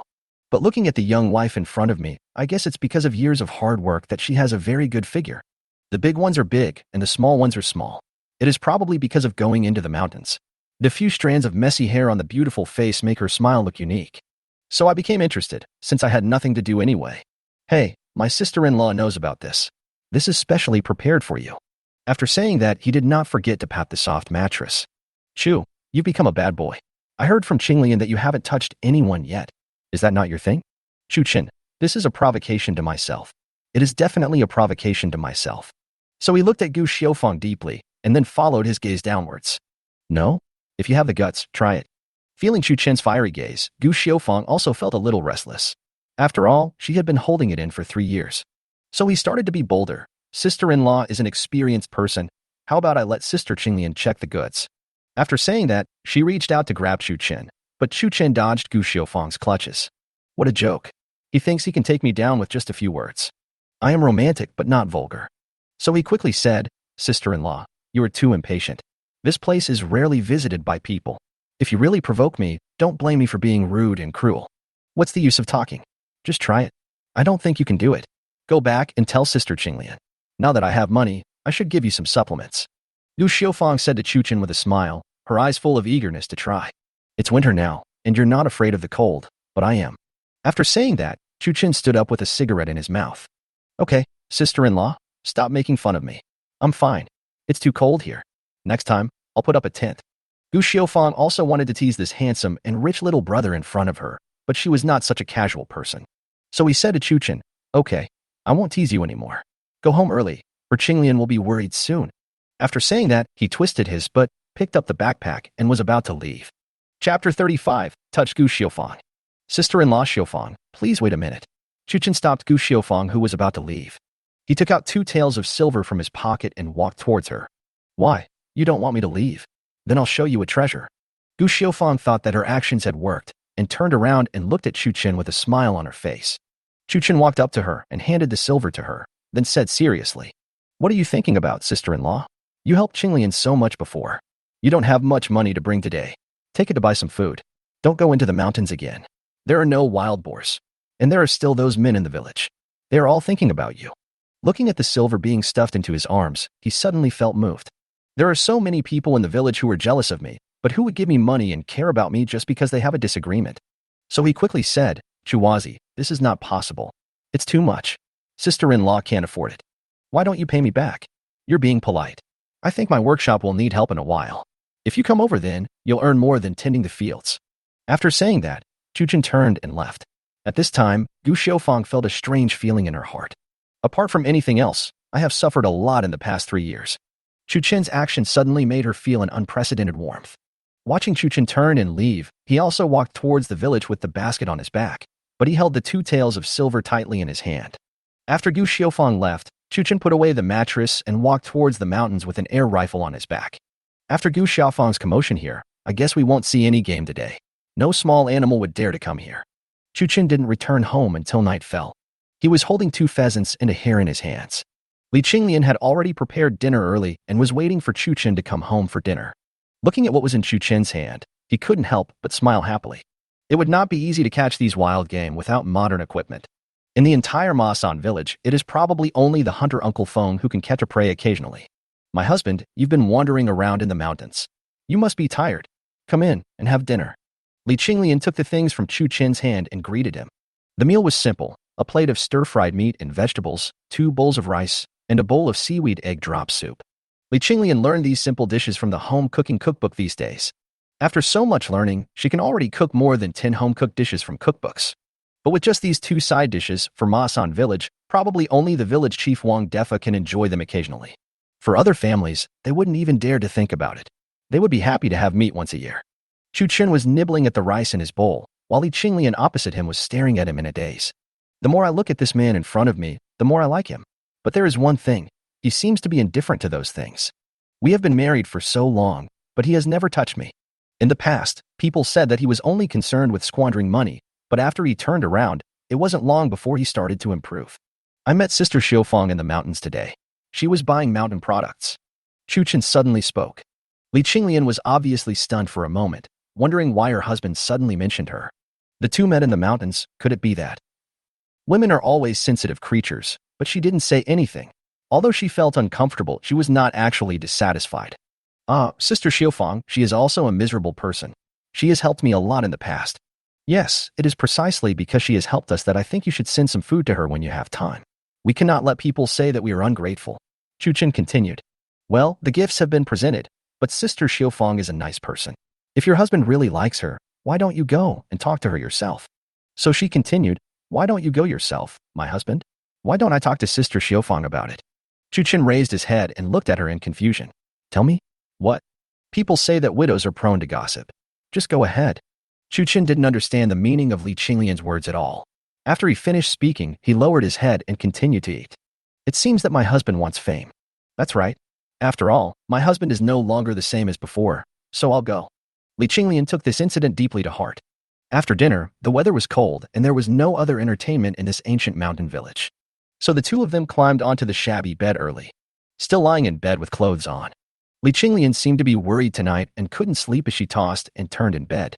Qinglian, what are you doing? You're making egg rolls, tossing and turning. Chuchen couldn't help but ask. Li Qinglian did not answer for a long time, as if she was mustering up her courage. She turned over and hugged Chuchen, saying, My husband, do you dislike Qinglian? For such a long time, you have not been with me. Damn, this little girl is thinking about this. Feeling Li Qinglian on his back, Chuchen suddenly became angry. He turned around and hugged her tightly and said, What are you thinking? How could I dislike you? But this environment, when the new house is built, we need a good environment so that we can respect you. Then my husband, you don't. I heard from Sister Xiaofang that men are always impatient. In the dark room, Li Qinglian said with a red face. Chuchen felt the burning temperature on Li Qinglian's face. I couldn't help but become interested for a while. If the environment is not good, I don't necessarily need that. So he said to her, So what do you say we should do? Li Qinglian was silent for a long time, then said, Then I will do it for you. After saying that, he stretched out his hands clumsily towards Chuchen. Looking at Li Qinglian's clumsy appearance, Chuchen couldn't help but laugh. Then he said to her, Wait a minute, Qinglian, let me show you a treasure. Is it sweet? Ah, my husband, it's late at night. What treasure? Half an hour later, Li Qinglian was making a fire and boiling water in the kitchen. My husband speaks very strangely and does strange things too. However, seeing her husband's comfortable look, Li Qinglian also felt very happy. I thought to myself, as long as my partner is happy, I will be happy too. Chuchen lay on the bed with a satisfied look on his face, waiting for Li Qinglian to boil the hot water. There are plenty of tissues and wet wipes in the space, but in a hurry, it's not easy to go in and get them. Looks like I'll have to take some out tomorrow. At this moment, Chuchen was as excited as a child who had found a new toy. Nothing happened at night, and Chuchen woke up the next day. Li Qinglian was already busy preparing breakfast in the kitchen. Chuchen got up, washed up, and took a look. Wow, she even added 2 eggs to her dish. Where did this girl hear this trick? Husband, you must be tired. Take some more rest. Li Qinglian said to Chuchen with a red face. Thank you, Qinglian. It's great to have you, Chuchen said and kissed her on the face. This scene happened to be seen by Chang Wei, who came over. Hey, why is it still dark? Where am I? Chang Wei closed his eyes, turned around, and walked outside. Seeing this scene, Li Qinglian, who was originally shy, burst out laughing. Chapter 36 Workshop completed and workers recruited. After dinner, Li Qinglian took a bag of rice and went to Gu Xiufang's house without saying anything. Chuchen told her last night to send some food over. It seems that the girl took it to heart. So I went there early. If I went too late, I was afraid that Sister Xiufang would go into the mountains to collect dried goods again. Is Sister Xiufang at home? Li Qinglian shouted outside a thatched house that was even more dilapidated than Chuchen's. Oh, it's Qinglian. Come in and sit down. Hey, I told you to come, so come on. What else do you need? Gu Xiufang enthusiastically led Li Qinglian into the house and took out a stool for her to sit on. Li Qinglian looked around the room. Although the house was dilapidated, it was clean. This is enough to prove that Gu Xiufang is a hard-working woman. Li Qinglian handed her the rice and said, My husband asked me to bring this to my sister-in-law. Thank you for helping us so much before. She also deliberately emphasized the word husband. She was afraid that she didn't know it was Chuchen who asked her to come. How could Gu Xiufang not understand what Li Qinglian meant? She took the food with a smile, feeling touched in her heart. Girl, you really want to find a companion for yourself. Gu Xiufang spoke frankly and without reservation what Li Qinglian was thinking. Then he said, It's a pity that my sister-in-law is in this situation. You know that widows are prone to gossip. Li Qinglian didn't expect Gu Xiufang to say that and was also surprised.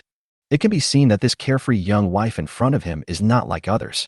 If others came to offer food or money, they would suck them up like leeches. So the two chatted for a while, and Li Qinglian returned home. She planned to go back and talk to her husband and ask him to find a way for her to make some money. At this time, Chuchen was discussing the septic tank with Chang Wei. He had no idea that his wife had found a concubine for her in the name of sending food. If you knew, you would probably sigh. I love this feudal society. Mr. Chu, the septic tank you mentioned, after 3 layers, there will be no farmyard manure left. Chang Wei thought for a long time and suddenly blurted out the sentence. The question made Chuchen not know how to answer for a moment. I have a villa and I am here to enjoy life. Why do I need that stuff? Just as Chuchen was making preparations, his second uncle Chu Dazhuang hurried over. Nephew, the workshop is already completed. Why don't you go over and take a look? Wow, so fast. It took just over half a month to figure it out. I just didn't know how to answer Chang Wei, and my second uncle came at the right time. So he turned around and said to Chu Dazhuang, Yes, we have to go and take a look. Mr. Chang, I'll leave you. The 2 men arrived at the foot of the mountain and saw a modern-style factory building of about 10 acres appeared in front of him. The main body of the building is made of blue bricks on all 4 sides, and the walls are covered with lime. There were wooden beams and tiles overhead, and it looked ordinary, but once inside, the ground was paved and made hard and flat. Compared with those thatched houses in Masan village, this house is already considered a super luxury mansion. Even the tile-roofed house of the village chief has only stone and mud walls, and they cannot afford blue bricks.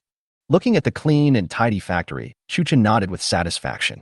At this time, Chu Dazhuang brought a man over and said, Nephew, this is Uncle Feng Wu, the only bricklayer in our Masan village. Chuwazi, what are you going to do with such a big house? Haha, thank you for your hard work, Uncle Feng Wu. I can use this thing very much. I'll keep it secret for now. He turned around and said to Chu Dazhuang, Second uncle, have you paid them? How is it calculated? The master gets 31 a day, and the laborer gets 10 a day. All are settled. Damn, the labor cost is really low. A master works all year round and only earns about 10 taels of silver a year. Looking at the villagers in front of him, Chuchen waved his hand and spoke to everyone. Since everyone has completed the project ahead of schedule, I declare that everyone will receive a bonus of 500 won, and Uncle Feng will receive 1 tael. Although I don't know what a bonus is, it is a fact that Chu Wazi wants to give money to everyone. When this announcement was made, everyone on the construction site cheered. This Chu boy is reliable. Not only did he treat everyone to a meal, but he also paid extra wages. Chu boy, if you need this kind of work in the future, you must call me.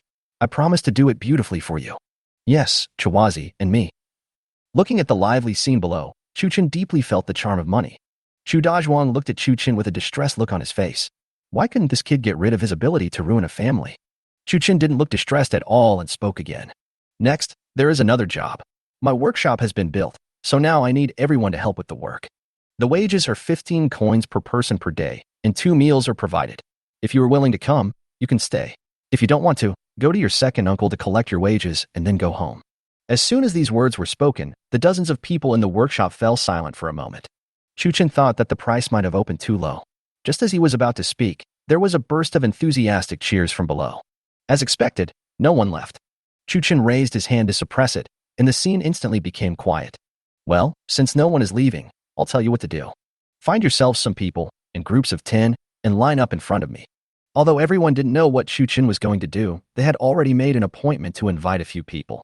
In less than an incense stick of time, 6 teams lined up in front of him. Okay, now, among the 10 of you, if anyone feels that he or she can manage this group of 10, please step forward voluntarily, or you can push each other forward and elect your team leader. After these words were spoken, everyone looked at each other, not knowing what Chuchin was up to. Seeing that everyone was confused, Chuchin continued, team leaders will be paid 21 per day. But, let me be frank, not only do you have to do your work, you also have to help me supervise the people in your group to see if there are any cheaters or sly people. Also, the team leader is not fixed. If you cheat, all 9 people in the team can supervise you. Then the team will vote every month to elect the team leader. Now, if you feel you can do the job, please come outside and meet me in a moment. What a joke. I'm not a philanthropist. I can give you food, but you have to work. Managing people is the simplest method. Chuchin believed that those team leaders would make full use of the little power they had on Weibo to supervise their team members. And you can't slack off. If you have a high income, there will always be people eyeing your position. Looking at the hesitant people, Chuchin also gave them time. He greeted Chu Dazhuang and Uncle Feng and walked out of the factory. Uncle Feng, this workshop still needs your hard work. Divide it into 10 rooms of the same size. The last room must be made solid for me.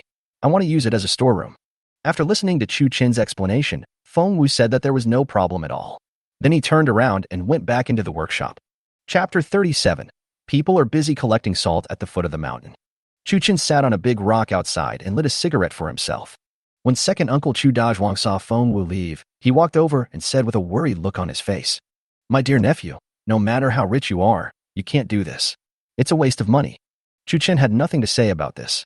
"Uncle, if you want the horse to run, but don't give it grass to eat, that's impossible. Besides, spending this little money can bring you 10,000 times the income, so don't worry." Chu Dazhuang didn't know what Chuchin was up to, so he didn't say anything else. "That's right, the money belongs to others, so I have no right to it." Suddenly, as if he remembered something, he took out more than 10 taels of silver from his clothes and handed it to Chuchin. "This is what's left over from the workshop. Keep it. My second uncle is really honest. If it were someone else, it would be good enough if he didn't ask you for more."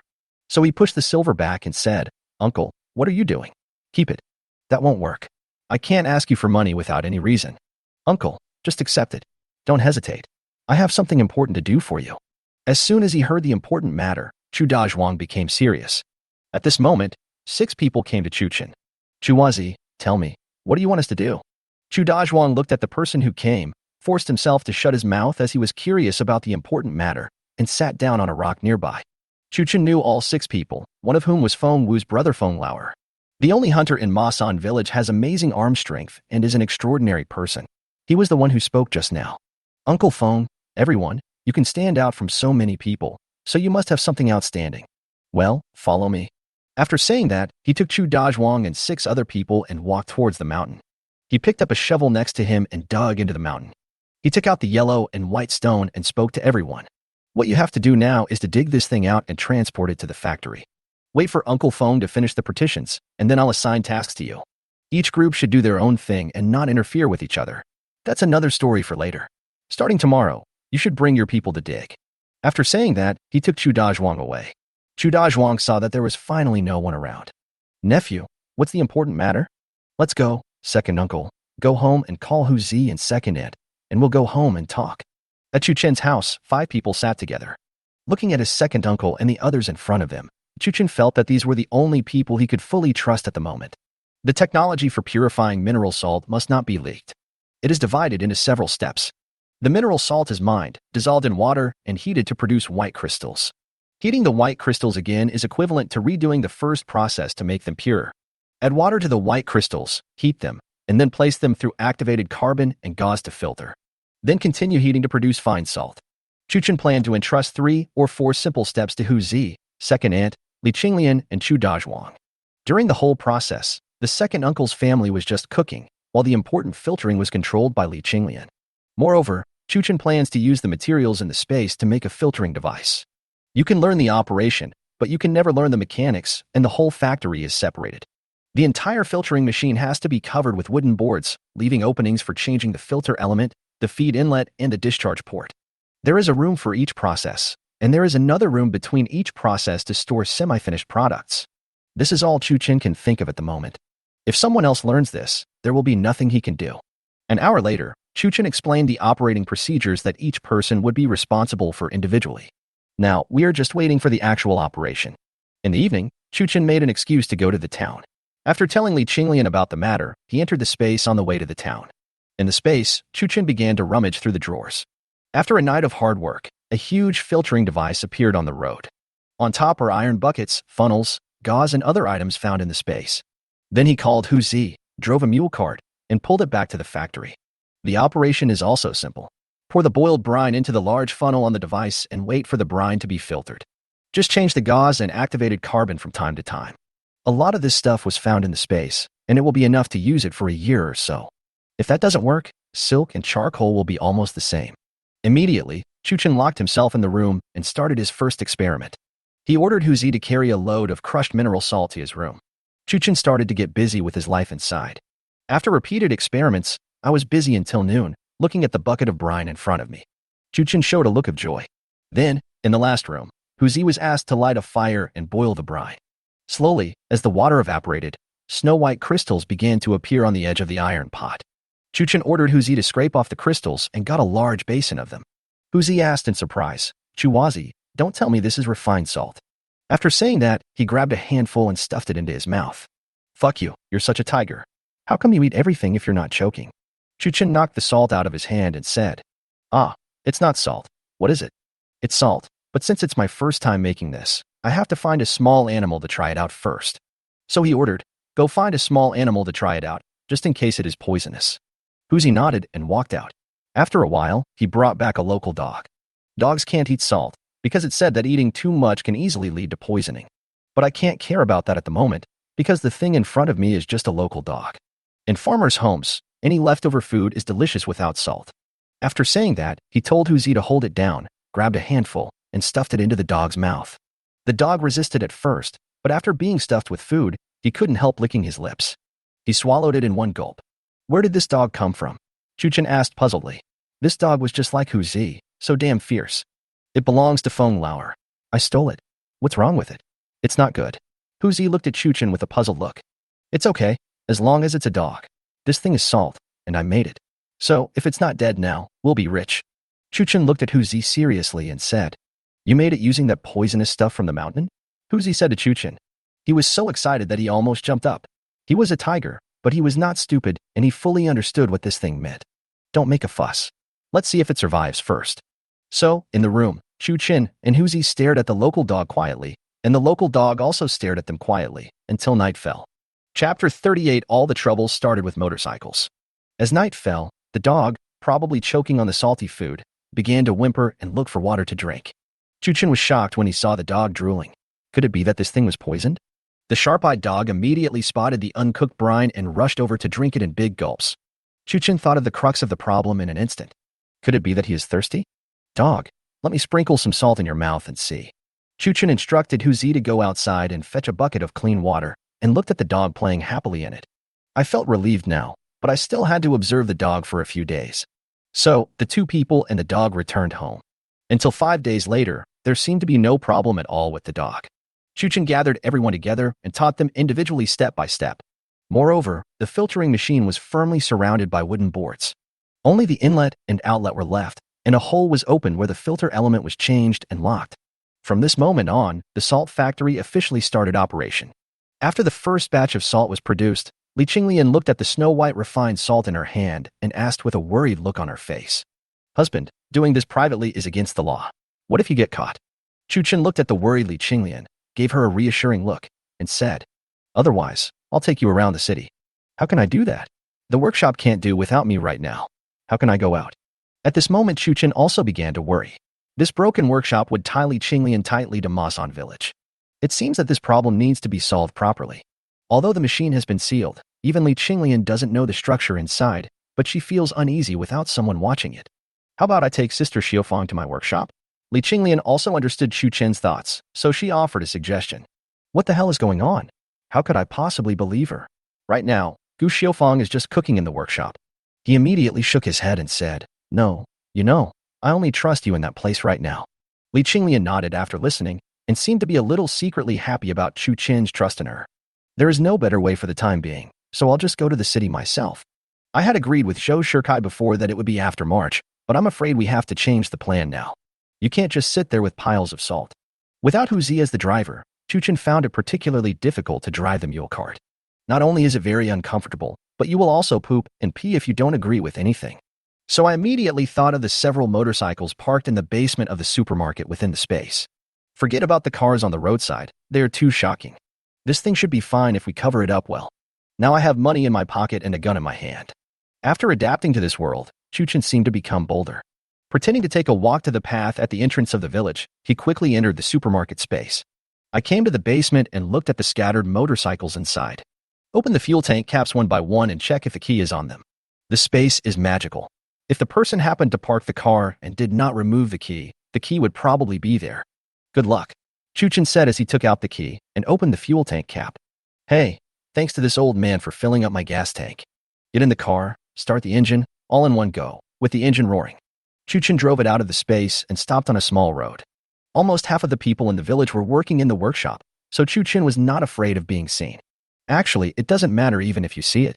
The village had already been talking about it, from getting rich overnight to being able to turn stones into salt.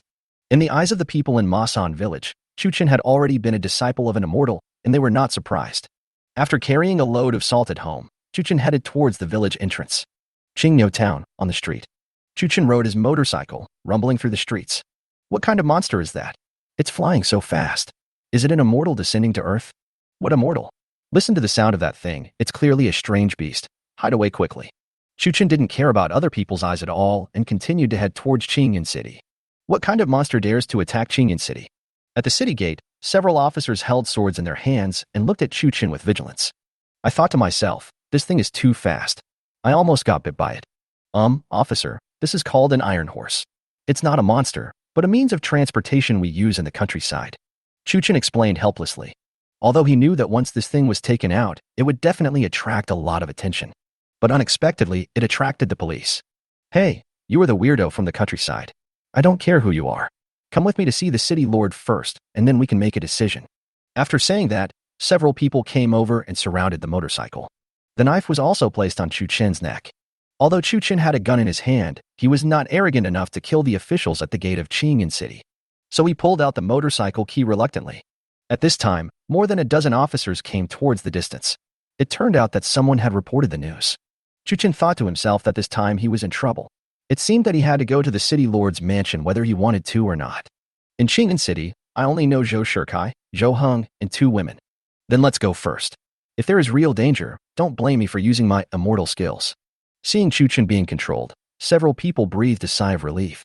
A man who looked like a leader of the government officials followed suit and got on his motorcycle. He slapped the motorcycle on the back and shouted, "Go!" But the motorcycle didn't move. Chuchen almost laughed like a pig when he saw this scene. Damn, that's pretty fierce, the officer said and hit the motorcycle with his knife again. Of course, the effect remains the same. He turned around and asked Chuchen, "Hurry up and tell this iron horse to walk on its own. I won't pamper it. Brother officer, I'm the only one who can ride this thing. How about you let me ride it, and I'll go with you?"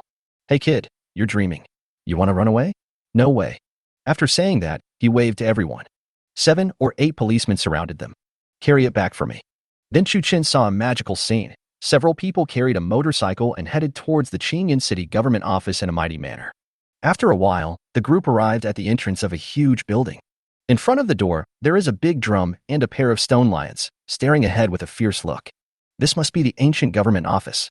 Chuchen's motorcycle was parked in the court, and a line of officials stood on both sides with sticks in their hands. Chuchen asked to kneel in the hall. How is this possible for a modern person? Who in the hall refuses to kneel before this city lord? Do you have any merits? A majestic voice came from the front. Chapter 39. Qingyan City Lord becomes brother. Chu Chen looked up and saw a middle-aged man in his 50s sitting in the seat of honor, looking at him sternly. The boy Chu Chen is from the countryside and has no achievements. Chu Chen answered honestly. Hey, I have a bad temper. Since you have no merit, how dare you not kneel? Give me 20 strokes of the cane first. Wait, sir, we can't hit people just because we disagree with each other. Chu Chen quickly said that in this era with an imperfect legal system, sometimes beating someone is in vain. Hey, kid, are you the adult, or am I the adult? I'm giving you a chance. Do you have any background? The city lord also became interested for a moment. Having been an official for many years, he knew very well that the powerful people were either fools or people with powerful backgrounds. Of course you're an adult. Zhou Shikai, Zhou Hang, and I are good friends. Does this count as background? Who are you talking about? Zhou Shikai and Zhou Hang. Chu Chen said again. Oh, brother, the flood has really washed away the Dragon King temple. Family members don't recognize each other. Come on, let's talk in the back hall. Damn, this attitude changed too quickly. Excuse me, my brother? Are you Chu Chen? Are you from the rural fairyland? In the back hall, the city lord invited Chu Chen to sit down, looked at Chu Chen with a smile and asked. This city lord has amnesia. Didn't I just tell you his name? City lord, I still like your rebellious look just now. How about you recover for a while? He is unruly and doesn't know how many heads he has. Although the person in front of him does not look like a royal family member, who can be sure that nothing will go wrong? Who are those two gentlemen? One is the emperor's uncle and the other is the prince. Mr. Chu, may I ask why you came to Qingyan City this time? The city lord still asked tentatively. Nothing happened. I just went to play with Zhou Shikai, but I didn't expect that before I even entered the city, I was brought here by your people. After Chu Chen finished speaking, he was also thinking about the identities of Zhou Shikai and Zhou Hang. Logically speaking, they were both city lords. No matter how wealthy they are, they would not make a 180-degree turn in their attitude towards me. Could it be that they're the big shots in this official organization? Then it's time to have a good talk about our cooperation. So they're looking for you too. What a coincidence. They're drinking tea at their residence right now. How about I take you there, brother? This city lord is too enthusiastic. He has become like an elder brother. If we get in touch with each other again, she will force me to marry her daughter to her. Chu Chen also said respectfully, then please lead the way, Lord City Lord, but my things. I forgot about this place. After saying that, he shouted outside, Xiao Yozi, bring my brother's things in. My friend, the little kid outside is so scared that he's about to pee his pants. In a short period of time, he went from being a prisoner to a good friend. You caught this person yourself. How can you expect to reap the consequences later? So he quickly took his men and carried the motorcycle towards the back hall. This scene shocked Chu Chen again. He quickly said, you don't need to carry the iron horse in. Just carry it to the outside door. I just want the bag. Xiao Yozi quickly ran over and said, okay, sir, I apologize for offending you just now. Chu Chen smiled and said, it's okay, sixth brother, you've worked hard. What did he say, sixth brother? Then I am also a close friend of the city lord. Happiness comes too damn suddenly. Xiao Yozi walked back with a smile on his face and nodding his head. Chu Chen then picked up the bag and followed the city lord inside. At this moment, Zhou Shikai and Zhou Hang were discussing how to use the refined salt in Chu Chen's hands to bring down those aristocratic families. As they were talking, they saw Qingyan City Lord Lan Tianlei walking towards them with a familiar figure. Lan Tianlei was about to step forward to say hello when Zhou Shikai came out enthusiastically. Brother Chu, what brings you here today? Please come in quickly. After saying that, he did not forget to wink at Lan Tianlei. Lan Tianlei understood what he meant instantly, sent Chu Chen to the door, and then walked out. Chu Chen looked at the city lord who was humble in front of Zhou Shikai with confusion. There were some guesses for a while. According to my understanding, the emperor of the Great Xia dynasty was named Zhou Shikai, Zhou Hang. Could it be that? It seems that these big shots like to hide their identities. So Chu Chen pretended not to understand. To be honest, he was not very willing to deal with the court. So he stepped forward enthusiastically and said, Boss Zhou, it's a long story. Maybe this is fate. Brother Zhou, how are you? He turned around and bowed to Zhou Hang again. Zhou Hang returned the greeting and motioned Chu Chen to sit down. Chu Chen threw the bag onto the coffee table. Straight to the point, he said, I spent half a month at home working on what you want and I've made it. After saying that, Zhou Hang pounced on the bag and opened it to take a look, showing a happy expression. Excuse me, Brother Chu, is this the quantity for the past half month? Zhou Hang asked nervously. Well, this is the amount for 1 stick of incense. Brother Zhou, are you satisfied? It's only 1 stick of incense. Brother Chu, don't joke around. Zhou Hang showed an expression of disbelief on his face. One stick of incense must weigh at least 10 kilograms. Then one day, one year, the dream of every citizen of the great Xia dynasty to eat refined salt will be just around the corner. Then he asked again, Brother Chu, how much do these cost? The cost is 100 taels of stone from the mountains, and 100 workers can earn 30 cents per day, which is 3 taels per day. At least 400 kilograms of salt are produced every day. You know, this thing is sold by the pound. So he replied, as for the cost, it is definitely cheaper than those on the market. I wonder what price you are willing to set, Brother Zhou. The refined salt on the market costs up to 500 won per liang, so it should be no problem to charge 30 won yourself. Brother Chu, to be honest, you should be able to see clearly that we are not just businessmen. You produce the salt, and we buy it. Don't worry, we aim to benefit the people. You can see how much silver we give you that you can accept. Of course, we will never let you lose money. Chu Chun pretended to think for a long time before he spoke slowly. The price of refined salt in the market is 500 coins per ounce. Since you two care about the world, is it not too much for me to charge 50 coins? Chu Chin said tentatively. Unexpectedly, the two of them immediately showed happy expressions, as if they were afraid that Chu Chun would go back on his word. Hey, Brother Chu, you really are an immortal who has come down to earth to save the people of Daxia. It's a deal, 50 coins per ounce. Zhou Heng couldn't wait to step forward and grabbed Chu Chin's shoulders and said, Damn, the offer is too low, only 50 cents, he can still make a fortune. What a joke. Zhou Shikai has worked hard for years, but hasn't been able to lower the price of this thing. This time, let's see how those aristocratic families survive. They knew very well that the cost of 1 ounce of salt for those noble families was about 100 coins. I'm going to kill you all. Chapter 40. The flower thief enters the house. Lan Tianlei, get in here. After hearing Chu Chen's offer, Zhou Shikai shouted outside. After a while, the unruly city lord came in with a nod and a bow. Master, what do you want? Quick, tell someone to prepare the documents. We need to sign the contract with Brother Chu. Zhou Shikai shouted excitedly to Lan Tianlei. Ah, written contract. What written contract? Lan Tianlei asked in confusion. You don't want to be the city lord anymore. You don't even know the book contract.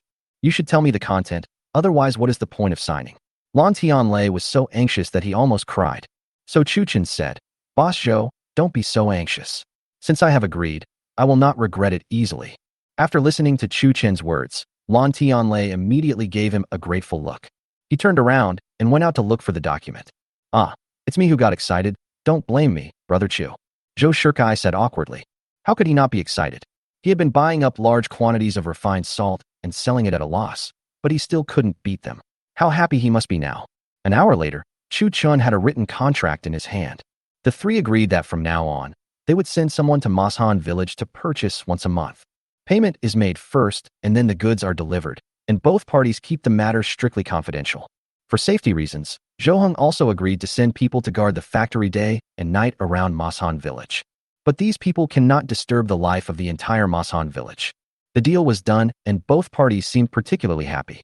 Ladies and gentlemen, since the matter has been settled, then I will be the host. Today at Suyun Tower, you and I will not leave until we are drunk. Lan Tianlei asked Zhou Heng with a smile. If the 8th prince could do me the honor of having dinner with me, and I behaved well, it would not be difficult for me to go to Beijing in this lifetime. Zhou Heng turned and looked at Chu Chun. Brother Chu, what do you think? After saying that, Zhou Shikai and Lan Tianlei both looked at Chu Chun. Looking at the enthusiasm of the few people, Chu Chun felt very regretful at this moment. He felt like a fool. If I had known it would cost 100 won, it wouldn't be impossible. Eat, why not eat? You have to bring people with you, so just eat as much as you can. So he said, can you bring a girl? After saying this, the way several people looked at Chu Chun changed. Haha, Brother Chu is really a man of character. If you want to bring any girl, there are plenty of girls in Siyun Tower. Zhou Shikai said with a look of like-mindedness. Well, I have instant noodles with me, so why do I need to go to a fast food restaurant? You can use the ingredients available. I'll bring my own. What a joke. Roy and Xiaofeng are waiting for me in Qingyan City. How can I maintain mental balance if I don't bring a few more people with me? If Masan village wasn't too far away, we would have brought all the young and old in the village to come to you. May I ask, Brother Chu, what are instant noodles? What is a fast food restaurant? I don't think there are any in the Great Xia dynasty. Zhou Heng asked with a puzzled look on his face. Well, you won't understand even if I tell you. Well, I'll tell you slowly later. You guys go first. I'll go pick up the girl. After saying that, Chu Chun walked towards the gate of the yamen. The three of them sent it out enthusiastically. Chu Chun got on his motorcycle, and with a roar, he headed towards the west of the city with smoke coming out of his butt. The three of them were stunned again. What the hell was this? Zhou Heng turned to look at Lan Tianlei with a questioning look in his eyes. Eighth Prince, Master Chu said this was an iron horse, but I don't know the details. The reason he was able to come to me this time was because Master Chu rode an iron horse and crashed into the city gate, so he didn't dare to say anything else, for fear that the person in front of him would chop him to death if he got unhappy. Okay, we get it. Since Brother Chu doesn't blame you, you should behave well tonight. Zhou Shikai tried to smooth things over. Zhou Heng, on the other hand, showed great interest in Chu Chen's iron horse, which was riding far away in a flash. Chu Chen was in high spirits all the way, riding his motorcycle towards the west of the city. Little did they know that Roy and Xiaofeng were currently huddled in the room, trembling, looking out the door with nervous expressions. My two beauties, I have been observing you for a long time. Come out, and I will teach you the method of dual cultivation so that you can reach the peak of bliss as soon as possible. A wretched-looking white-haired old man was outside, looking in with a lewd smile on his face. What should we do, young lady? This man must be Lai Er, the famous flower-stealing thief in Jiangnan. It is rumored that he is highly skilled in martial arts and is particularly lustful. There are countless decent women who have fallen into his hands. Xiaofeng was so anxious that she almost cried. Compared to Xiaofeng, Roy was much calmer. Don't panic, Xiaofeng. There will always be a way. If it really doesn't work, I'll hold him back while you run to the street and report to the police. No, miss, you go first. I'll hold him back. Just when the two were at a loss, the door was kicked open. Lai Er laughed loudly and walked into the house. Hey, I have been in the martial arts world for decades, but I have never seen such a beauty. It seems that my skills will be greatly improved today. After saying that, he walked towards the two of them. It happened so quickly that Xiaofeng didn't know where she got the courage from. She rushed forward and hugged Lai Er. He shouted loudly, Miss, run. Haha, it's not that easy to run away. After saying that, he grabbed Xiaofeng's neck and kicked Roy to the ground. It's not too easy for two weak women. This maid is pretty good. When she saw me coming, she actually threw herself into my arms. After saying that, he grabbed Xiaofeng's clothes and tore them off with a rip. At this moment, Roy took out a dagger from somewhere and stabbed Lai Er in the kidney. The result is predictable. He was kicked several meters away again and fell to the ground, unable to move. You have a pretty face, but you are so cruel. Just wait and see how I will deal with you. After saying that, he grabbed Xiaofeng and headed towards the room. Just then, a rumbling sound was heard. After a while, a young figure appeared at the door. Looking at the fallen door, Chu Chun realized that something was wrong and hurriedly ran into the house. While running, he took out the pistol from his waist. When he entered the room, he saw a scene that made him very angry. You come to steal my house out of no reason. Roy was lying on the ground with a look of pain on his face. Xiaofeng was naked and held in the hands of an extremely ugly old man. He immediately yelled at the old man. Put the hell down on me. You dare to touch my woman? Do you think your life is too long? Oh, it turns out that the male master has returned. Did you know? The husbands of all the women that I, Lai Er, have fallen in love with are dead. After saying that, he left Xiaofeng and walked towards Chu Chun. Lai Er didn't take the skinny boy in front of him seriously at all. His favorite thing was to tie up the male masters and then look at their desperate eyes. Boy, do you want me to do it myself? Or do you want to tie yourself up? Chapter 41. West City angered and killed the rape thief. Looking at Lai Er slowly walking towards him, Chu Chin couldn't help but feel his anus tighten. You're such a pervert. You're attracted to both men and women. After saying that, he raised his hand, raised the pistol in his sleeve, which had already been unloaded and loaded, and pointed it at Lai Er's thigh. At such a close distance, a pistol is fast and accurate. Just when Lai Er thought, Chu Chun raised his hand because he was afraid. Roy and Xiaofeng both heard a familiar voice. Lai Er covered his thigh and rolled to the ground. What kind of hidden weapon is this? No, hidden weapons don't have such great power. You are using immortal means. You don't have martial ethics. I'm talking about your mother's martial ethics. But why didn't you talk about martial ethics when you broke into my house without permission and attacked my woman? After saying that, he shot him again in the other leg. Originally, this place was not far from the city lord's mansion. Zhou Shikai, who was drinking tea, stood up suddenly. Not good, Lan Tianlei. Quickly take people to Brother Chu's house. He was very familiar with this voice. Chu Chun had let him see this immortal method before. If he appeared at this moment, it must mean that something happened in Chu Chen's house. After saying that, Zhou Shikai, Zhou Heng, and Lan Tianlei, along with a team of palace soldiers, headed towards the west of the city. Looking at Lai Er lying on the ground unable to move, Chu Chun ran towards Roy with peace of mind. Fortunately, Lier didn't have the heart to kill him, and Roy was not seriously injured and was able to stand up now. Xiaofang, whose clothes were in disarray, threw herself into Chu Chen's arms. Uncle, Xiaofang was scared to death. I thought I would never see you again. Roy also hugged Chu Chun with tears in his eyes. Okay, it's okay. Fortunately, I arrived in time. I swear, this kind of thing will never happen again. Then he carried the two into the room, and after much persuasion, they slowly calmed down. After comforting the two girls, Chu Chun walked towards Lier, who was lying on the ground again. Have you thought about how to die? As he spoke, Chu Chun slowly squatted down. No, immortal, please forgive me. I won't dare to do it again next time. You are a toad marrying a frog. You are ugly but have beautiful dreams. Just when Chu Chun was about to take action, Zhou Shikai and two other men rushed in with a group of soldiers. Brother Chu, what happened? Lan Tianlei ran in hurriedly, shouting as he ran. He was holding a steel knife in his hand, looking quite chivalrous. Lord Lan, this man broke into a private house without permission. Is it okay to kill him? Chu Chin said calmly while looking at Lier lying on the ground. Hey, isn't this the long-wanted flower-stealing thief Lier? This man is very good at Qinggong, and he was unexpectedly caught by Brother Chu. After saying that, Zhou Shikai and Zhou Heng also entered the house. They all looked at Lier, who was lying on the ground like a dog, in disbelief. Only Zhou Shikai had seen Chu Chen's methods, so he asked with a calm expression. Brother Chu, my brother and sister, are you okay? Thank you for your concern, Boss Zhou. They were just frightened and are now resting. That's good, that's good. Chu Chun looked at Lier lying on the ground, pulled out a dagger from his waist, and slashed his neck with one blow. If we don't kill this kind of person, will we keep him alive for the new year? Lan Tianlei didn't expect Chu Chin to attack suddenly, and hurried forward to stop him, but Chu Chun was too fast. Brother Chu, stay. Chu Chun raised his head in confusion, looked at Lan Tianlei, and asked, City Lord Lan, this man? He cannot be killed. His eyes were full of scrutiny. Could it be that this city lord? No, no, no. It's not that he can't be killed. It's that he has committed many evil deeds. He should be paraded through the streets as a warning to the public, and then be executed by slow slicing. This is too easy for him. Damn, you are so cruel.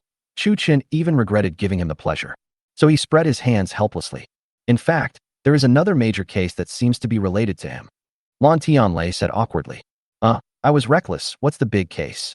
But your case is a major case, and investigating the case is your government's business. It has nothing to do with me. Anyone who bullies my woman must die. Lan Tianlei had no intention of blaming him. Instead, he was very grateful.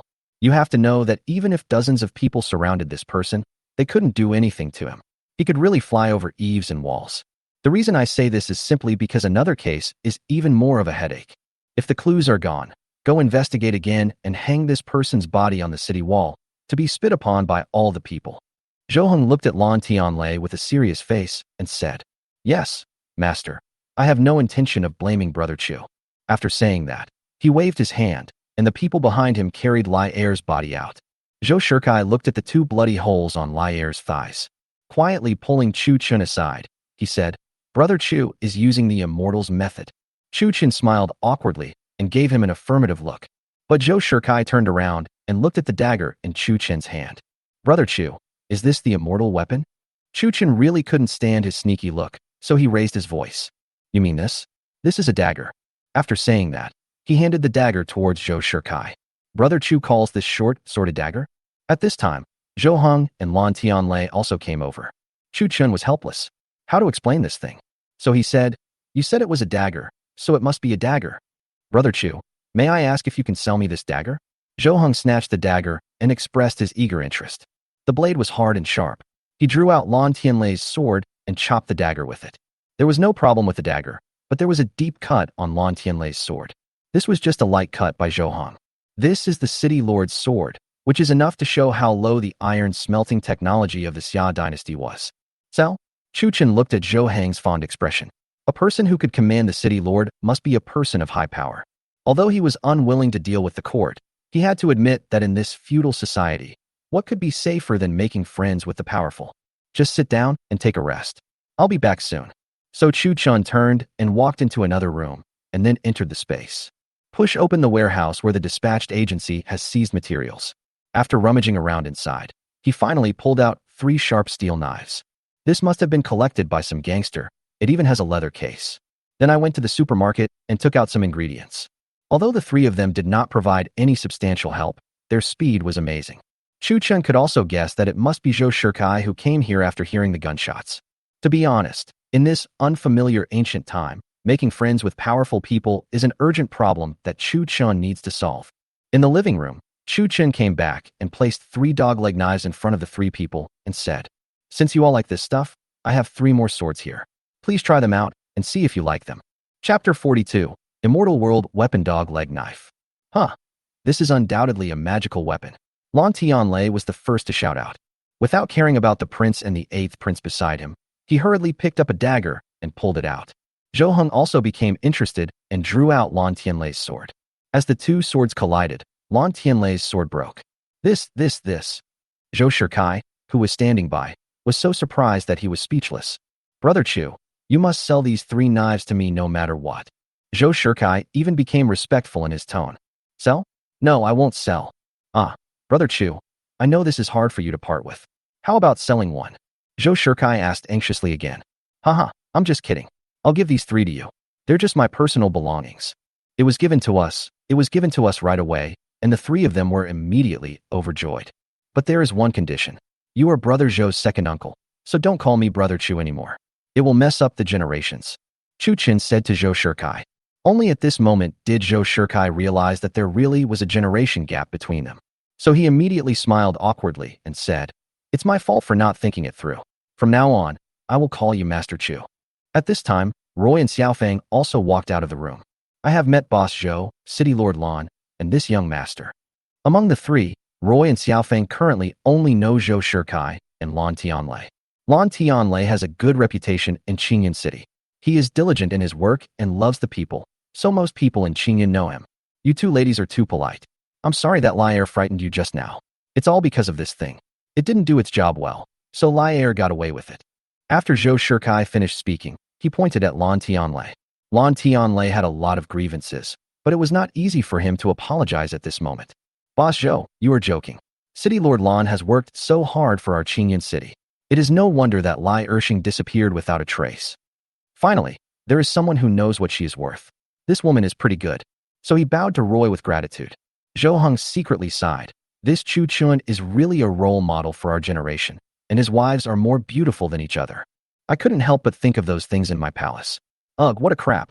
So he also bowed to Roy. "Okay, Roy and Xiaofeng, please go and greet me. I'm going to cook.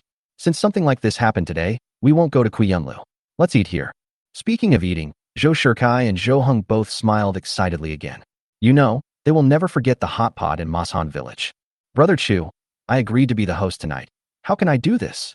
As soon as Lan Tianlei finished speaking, he was kicked out by Zhou Heng. "If you don't want it, just go home." "Master, how can that be possible? I swear to stand by you, master." Looking at Lan Tianlei's shameless look, Zhou Heng couldn't help but laugh out loud. An hour later, Lan Tianlei finally understood why the 8th prince kicked him. "It is definitely the best food I have ever eaten in my life." There was a big pot filled with mutton, beef, various meatballs, vegetables, and bean sprouts. There were so many foods he had never seen before. Next to them were still 2 bottles of wine in glass bottles. This time Chu Chun did not add water. How could he control the situation of adding water for these high-ranking people? During this meal, Lan Tianlei lost his sense of loyalty to his subject for the first time. He didn't care about Zhou Heng and Zhou Shikai standing by at all. Using the word robbing would be an understatement of his speed. Chu Chen's jaw dropped when he saw this scene. "City Lord Lan, the food in the City Lord's mansion doesn't look that good. Don't mention it, Brother Chu. Can I come here often to eat in the future? As long as I'm here, you're always welcome. Come on, don't just eat, drink." After saying that, Chu Chun raised his glass, and Roy and Xiaofeng also raised their glasses. The 6 of them drank it all in one gulp. "Hiss, good wine, good wine. This wine must be from heaven. How many times can we taste it in the world?" Lan Tianlei immediately showed an excited expression and even wrote a poem. At this time, Chu Chen looked at the guards who were still guarding outside and asked, "City Lord Lan, they?" "Ah, Brother Chu, don't worry about it. This is their duty. We will go back and eat later." As a modern man, Chu Chen estimated that it was already 2 or 3 o'clock in the afternoon. If you want to survive in Qingyun City in the future, you can't neglect these people. They are difficult to deal with. So while they were drinking, he asked Xiaofeng to go to the kitchen to boil some water. He took out a box of instant noodles from the space. After a while, an unprecedented fragrance floated into everyone's eyes. Among these soldiers, there was one person he knew, Xiao Liuzi, who had captured him. So he shouted outside, "Brother Xiaolu, it's time to eat." After saying that, he told Xiaofang to go out with bowls of instant noodles. "Hey, may I ask Brother Chu, what is this? It makes me hungry just by smelling it." Zhou Shikai, who was already slightly tipsy, asked as he looked at the bowls of instant noodles in front of him with shining eyes. "This is called instant noodles. Not only is it delicious, it can also satisfy your hunger. However, it doesn't have much nutrition." Chu Chen introduced, and then turned and walked out. When Xiao Liuzi saw the young man inside calling him, he immediately came up with a smile. "Sir, we don't have to eat. What are you doing?" He was just a soldier in the city lord's mansion, and he had captured Chu Chen himself. No one was looking for trouble with him, and they just appreciated his hard work. This made Xiao Liuzi very touched. "Looking at the delicious food in front of me, I am trying hard to suppress the urge to swallow my saliva. All right, Xiaolu brother, everyone has a share.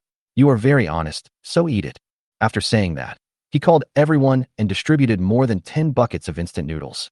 Delicious. What kind of divine food is this? It's so delicious." Immediately, more than a dozen soldiers began to eat with relish. Originally, everyone was growling with hunger when they smelled the hot pot inside. Unexpectedly, this tastes almost as good as hot pot. This Master Chu is capable of getting along. Chu Chun didn't know that with a bucket of instant noodles, he gained more than a dozen loyal friends. Seeing Xiao Liuzi eating with voracious appetite outside, several people in the room immediately looked at Chu Chun with eagerness. Of course, this also includes Roy and Xiaofeng. I thought to myself, boy, why doesn't this kid give me more of this delicious food? But no one was too embarrassed to speak up. They hadn't been able to help in any way, and asking for too much would be too much. How could Chu Chen not know what these people were thinking? Speaking of this stuff, there are quite a lot of them not only in supermarkets and shopping malls, but also in convenience stores on the streets. So he asked Xiaofeng to boil water, and he made 5 buckets of water and brought them up. As for myself, I ate too much of this in my previous life. Now that I finally have money, you still ask me to eat instant noodles.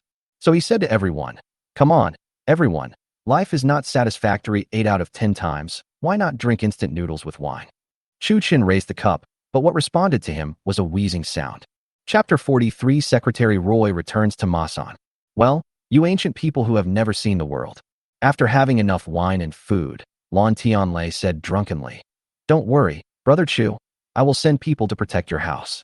What happened today will definitely not happen again. No, I plan to take them both back to the countryside. This city is too dangerous." This sentence made Lon Tianlei feel particularly embarrassed that such a thing happened under his rule. So he quickly said, "Could it be that Brother Chu doesn't believe me, Lon?" Lon Tianlei had said before that Lier was involved in a major case. So Chu Chen still tried to bring the two back to Masan village. If the bad guys take advantage of your absence and do something else, it will be too late to regret. Moreover, now that a contract has been signed with Zhou Shikai, Chu Chen also needs Roy's help in settling the monthly shipment accounts. So he quickly said to Lon Tianlei, "It's not that I don't trust you, but I have things to deal with at home, and you said before that there is a big case." Speaking of the so-called big case, Lon Tianlei was even more upset because the 8th prince and the prince were both here. Those sons of bitches are always looking for trouble. But he didn't say much to Chu Chen.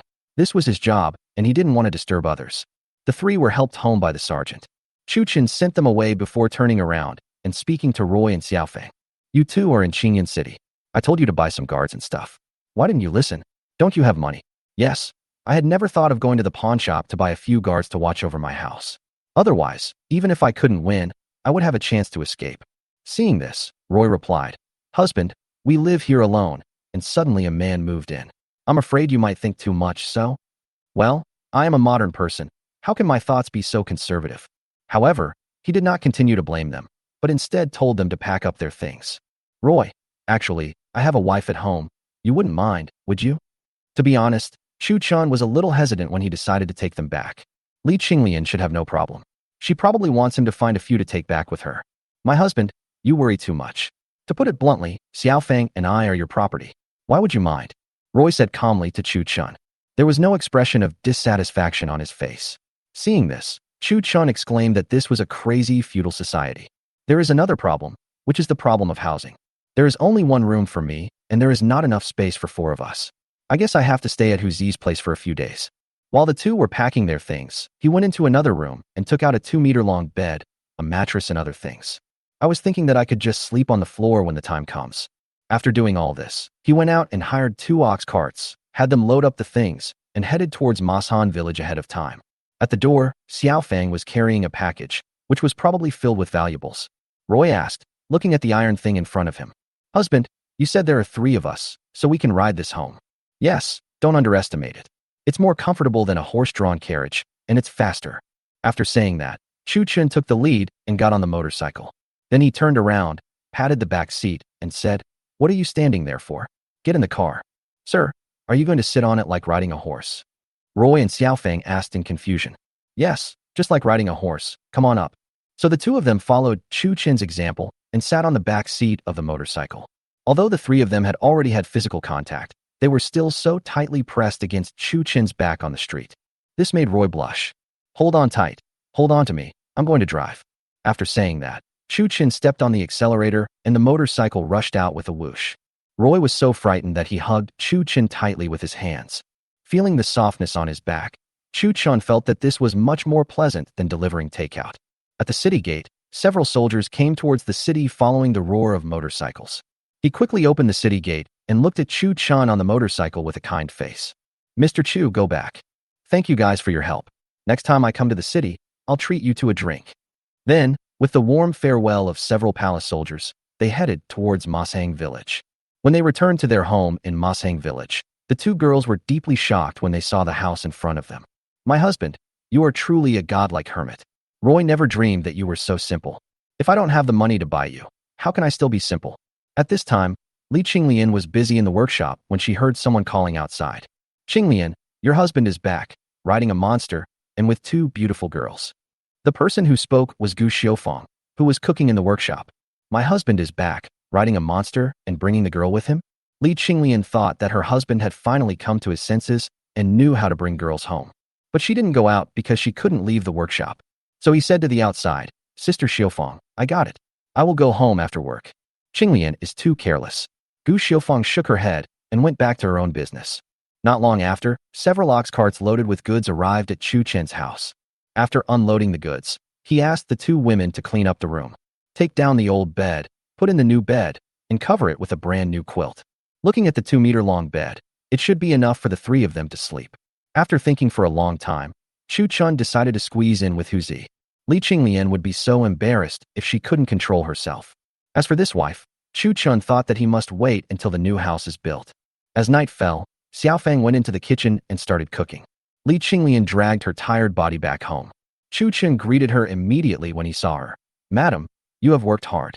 Wait for a while, and you won't have to be so busy." "What are you talking about, my husband?" "Qinglian is not tired, but these 2 sisters are." "Ah, this is my husband's secretary, Roy, and this is Xiaofeng, the second secretary." Chu Chun immediately said to Li Qinglian. Chu Chun had already made arrangements with Roy and Xiaofeng on the way. When they arrived at Mashan village, they stopped calling each other husband and wife and called each other boss. Their identities were also secretaries. Roy is responsible for the workshop's accounts, and Xiaofeng is responsible for daily life. In this feudal society, even if you want to take a concubine, you have to go through a set of procedures. If it is unclear, it will inevitably lead to gossip. So let's arrange it this way for now. "Sir, what is a secretary?" Li Qinglian asked with a puzzled look on her face. "This secretary is here to help my husband. Roy is in charge of the workshop's finances, and Xiaofeng is in charge of our food and daily life. However, they are not maids or servants, and their status is the same as ours." At this time, Roy and Xiaofeng also came forward. Roy Xiaofeng meets Sister Qinglian. Looking at the 2 people in front of him, Li Qinglian did not continue to ask questions, but started chatting with them. When the 3 women met, Chu Chun had basically nothing to do with it. Chapter 44, Snoring Tiger Brother. Chu Chun, holding a cigarette in his mouth, walked towards the construction site outside. "Master Chu is back. I am particularly interested in your rideable beast. Would you please tell me about it?" As soon as Chong Wei saw Chu Chun, he immediately walked up. "I saw Chu Chun bringing the girl back before, and I didn't come over because I didn't want to disturb him." "Ah, that one you're talking about. It's not a beast, it's just a vehicle that can walk on its own, similar to a horse." Chu Chun immediately answered perfunctorily. Otherwise, the old man would continue to ask questions. He quickly continued, "Mr. Chong, I wonder how long it will take to build the house." Looking at the 3 women in the room, he was indeed a little worried at the moment. "Don't worry, Master Chu. You can move in within 10 days. Talking about the house, Chong Wei spoke with pride again. Since there was no electricity, Chu Chun suppressed the urge to go and check. He said goodbye to Chong Wei and turned to walk home. I drank some wine but didn't eat anything at noon, so I felt a little hungry now. Just then, a delicious smell came from the house. Li Qinglian, who was sitting at the dinner table, was no longer surprised to see the big Simmons bed that Chu Chun brought back. Looking at the two women, Li Qinglian also thought of this so-called secretary. She was probably the concubine brought back by her husband, but she had no name or status, so it was inconvenient to talk about her. Otherwise, why would they prepare such a big bed? After the meal, Chu Chun said to the three people, "The new house has not been built yet, so I will inconvenience you three and squeeze in for a while." "What about you?" Li Qinglian asked quickly. "I originally thought that 4 people would sleep together tonight, and I had prepared myself mentally, but Chu Chin's words disrupted my thoughts. I'm going to stay with Brother Huzi for a few nights. Mr. Chong just said that we can move in a few days. When the time comes, each of you will choose a room of your own." After saying this, he puffed out smoke and walked into the darkness in front of the 3 women's surprised eyes. Li Qinglian and the other 2 looked at each other and smiled, but remained silent. Roy was thinking that by coming here together, he was wronging his boss. But it's okay. I'll reward him well when we move into the new house. I just don't know if Sister Qinglian in front of me would have any thoughts. So the 3 of them washed up early and got into bed. The whispers began. "Sister Qinglian, you and the boss, do you usually do that on the bed like before? I saw that thin little bed this afternoon. How could it withstand the shaking?" Li Qinglian replied in confusion. "No, it won't shake if you're asleep and not moving." "Don't move? How can you not move?" Roy seemed to have thought of something. Could it be that Chu Chun had not yet been with the woman in front of him? Then, embarrassing and lustful words were heard from the bed. This caused the 3 girls to laugh, and in the dark night, Li Qinglian blushed again. Chu Chun, on the other hand, came leisurely to his second uncle's house. "Hey, Chu boy, why are you here so late at night instead of going back to sleep?" Huzi asked doubtfully. In the afternoon, he also saw that his cousin had brought back 2 beautiful women. Could it be that, as the rumors say, this Chu kid is not good at that aspect? "There are too many people at home, so I'll sleep with you tonight." "What? You sleep with me, and your family doesn't care?" Huzi was even more surprised, and then he thought, this Chu kid, could it be? "I say, Chu boy, you have grown up now. You have a wife and concubine at home. You can't go astray." Hearing Huzi say this, Chu Chin kicked him out. "What the hell are you thinking about?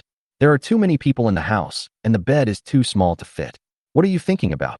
I'm a normal man. Stop talking nonsense and go to sleep." After saying that, he went towards Huzi's room. Huzi followed behind him angrily. "This Chu kid is getting too arrogant. He thinks you can get away with it just because he has some money. But I didn't dare to say anything. He only gave me 5 taels of silver a month, so I did whatever he asked me to do." "Chu Wazi, I'm very interested in the smoke coming out of your mouth. Can I?" Huzi said to Chu Chun with a smile on his face. He felt that Chu Chun was smoking hot wherever he went and looked extremely handsome. "No, this stuff is poisonous." Chu Chun said unhappily. "What a joke. You are addicted to this. I only have so much space. How can I share it with you?" "Ah, it's poisonous. Why do you eat it if it's poisonous?" Huzi said in horror. "What a joke. Who am I? A disciple of an immortal. Can you do that? Go to sleep." After saying that, he ignored Huzi and turned around to sleep. When Huzi saw that the smoking thing was poisonous, he gave up the idea and simply stopped thinking about it and fell asleep. In less than half an hour, Chu Chun rubbed his sleepy eyes and kicked Huzi out again. "Why did you kick me? I've tolerated you for a long time. If you weren't younger than me, I would let you reminisce about your childhood." Huzi turned around and got up and spoke viciously to Chu Chun. Brother Huzi, what did you eat tonight?" "Huang Do, what's the problem?" Chu Chun wanted to cry but had no tears. This idiot not only snored loudly, but also released exhaust gas into the air one after another. That smell filled the whole room. So he said helplessly, "It's okay, Brother Huzi. You go to sleep. I'll go out for a walk." Huzi was sleeping when Chu Chun kicked him off the bed. It was inevitable that he was a little grumpy when he woke up. He ignored Chu Chun, turned around, and started snoring again. Chu Chun came out of the house and tightened his clothes. This winter night is really cold, but the ancient night scenery is very beautiful. It was pitch black all around, with only the moon and stars above head reflecting the sun's light and illuminating the earth. Walking slowly along the way, I unknowingly arrived at a secluded valley in the back mountain. Look at the flat land under your feet. Could a living person be suffocated to death by urine? After saying this, Chu Chun entered the space. When I came out, I had a tent, an inflatable mattress, a duvet, and something else in my hands. I also have a rechargeable night light in my hand. He set up the tent quickly and went right in. There were no extra entertainment activities in Mashan village at night, so everyone fell asleep early. At this time, no one would notice the dim night light in the valley. However, there was one person who was an exception. She originally wanted to go see Chu Chen's house, but there was no room for so many people at once. Unexpectedly, just as I was about to reach his house, I saw Chu Chen walking out of Chu Dazhuang's house and heading towards the back mountain. So I followed him out of curiosity, wanting to see what this handsome and wealthy man was doing in the middle of the night. Unexpectedly, after Chu Chen stayed in the dark for a while, a small house suddenly appeared on the ground. And there is a bright light. Could it be a god descending to earth? So I walked over with even more curiosity. Chapter 45. The comfort of the tent is priceless. In the tent, Chu Chen had just zipped up his tent when he heard a slight sound. Could there be a wild beast? He said as he took the pistol in his hand. As the sound got closer, he heard it like footsteps. So he asked, who? Sneaky. Chu Chen. It's me, Sister Xiaofang. How can you live here in the middle of winter? Seeing that it was Gu Xiaofang who was speaking, Chu Chen immediately became suspicious. Could it be that this woman was following me because I am too handsome? In this desolate place, the whole village is asleep. You can't. Otherwise, how can I control myself? So he said, Sister Xiaofang, why are you here? Are you unable to sleep either? No.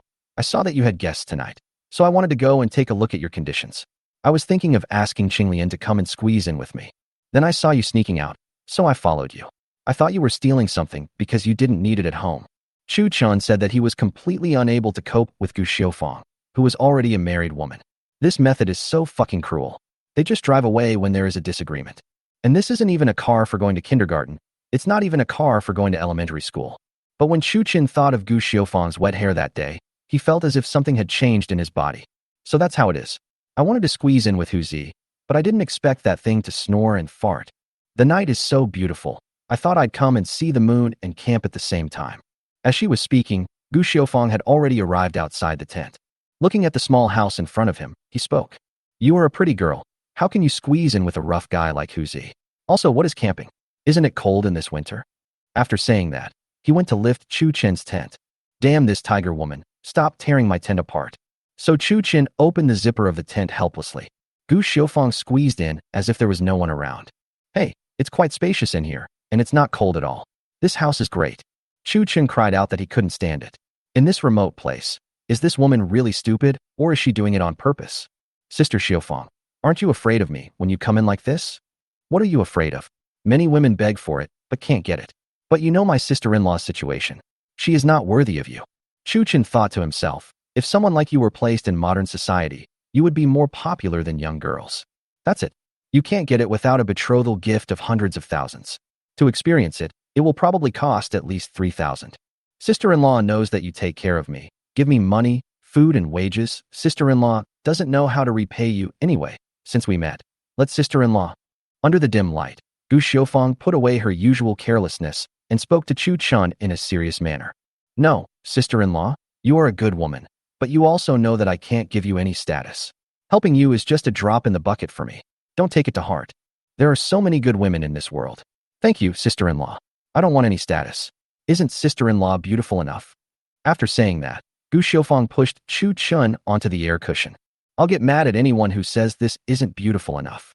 Feeling the fragrance from Gu Xiaofang's body, Chu Chen gradually became more erect. He casually took out a small umbrella from his bag. He said to Gu Xiaofang, if you really don't mind, I can't give you any status, and I'm afraid our affairs can't be known to anyone. Chu Chen confirmed again. Why are you wasting time? You're usually very eloquent. Can't you really be incompetent? This Gu Xiaofang seemed to have returned to her carefree self. The dim lights on the back mountain of Mashan village went out. After some ideological struggle, Chu Chen finally accepted the reality. The arrow is on the string and must be shot. If you still hesitate, not only will the readers disagree, but even the author won't be able to read it. The faint moonlight falls on this quiet little mountain village. But in the tranquility, it seems not so peaceful, with insects chirping, birds singing, and flowers blooming in the middle of the night in this winter. About half an hour later, everything returned to calm. Chu Chen slept very soundly that night. The first barking of a dog in the early morning broke the lake-like tranquility of this small mountain village. Chu Chen opened his eyes. Of course, the noisy dog was still the big yellow dog from Uncle Feng's house. At this moment, It is guarding its own bowl and greedily eating the chicken feed in the chicken coop. Right? A local dog that grew up in the countryside. How can it be picky about food? Chu-chin looked at the empty space around him and couldn't help but smile knowingly. He slowly returned home and shouted to the three women in the house. Wake up, the sun is shining on your butt. The three girls woke up slowly. It seemed that they had wronged the ones they loved that night. Look at him. He's up and shouting so early in the morning. He must not have slept well last night. Qinglian, you are the first one to get up. Chu-chun greeted with a smile. No, it's probably the first time for the two sisters to sleep in this mountain village. They didn't sleep well at night and woke up a little late. They will get used to it. Li Qinglian replied, as if she was afraid that Chu-chan would blame them for getting up too late, and she was trying to make excuses for them. Ever since Chu-chen's family became wealthy, the big yellow dog used in the experiment always arrives as scheduled at mealtime. Li Qinglian didn't care about this. Xiaofang prepared breakfast, and Li Qinglian scooped some for the dog. The big yellow dog wagged its tail and started to eat with a snort. Li Qinglian poured some food for the wild boar cubs in the pig pen before coming back to have breakfast.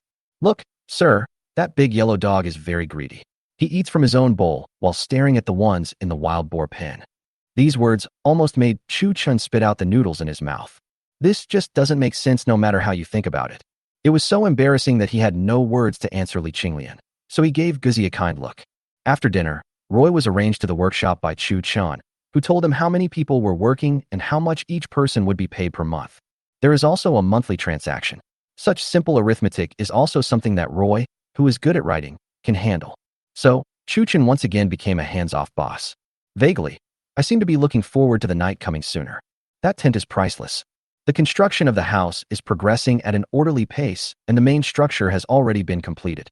What is being carried out now are the decorations that Chu-chan requested. In modern society, Chang Wei is considered a very good architect, and he understands all of Chu-chan's requirements. Therefore, Chu-chan will not worry too much. What he needs to solve now is the problem of modern furniture and the solar power generation equipment that he has been dreaming about. It seems that I have to find an opportunity to go out and purchase the things in the space. Chapter 46 Mashan Villa is finally completed. For several days in a row, Li Qinglian and Roy were busy in the workshop, while Xiaofang did the washing at home.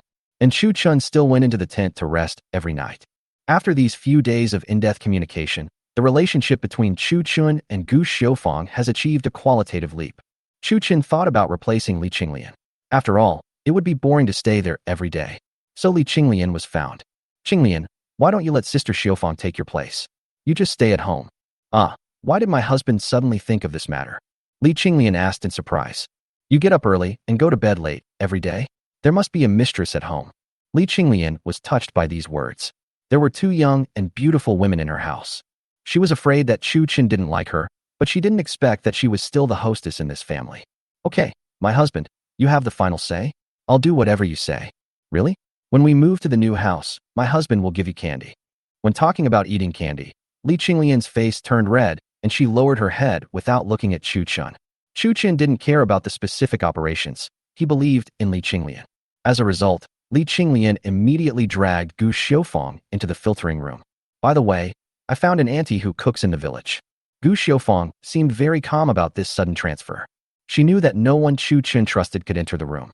It seems that it was the tenderness of these few nights that allowed me to gain the trust of this man. After telling Li Qinglian that he was going out to buy furniture, Chu-chan rode his motorcycle towards Qingyou town. In an empty corner, enter the space. The villa has a total of 8 rooms and 2 large living rooms. Fortunately, there was a home textile store in the supermarket. When Chu-chan moved out 7 sets of room furniture and 2 living room sofas, it was already afternoon. He also moved a set of tea room furniture for himself. As a delivery guy, I'm not that interested in study rooms or anything like that. More than 20 ox carts were hired in Qingyou town, carrying all the furniture, and headed towards Mashan village in a mighty manner. When the drivers saw so many things, they thought the kid was crazy. If you have money, everyone would go to a big city to buy property, but some people actually come back to this small village.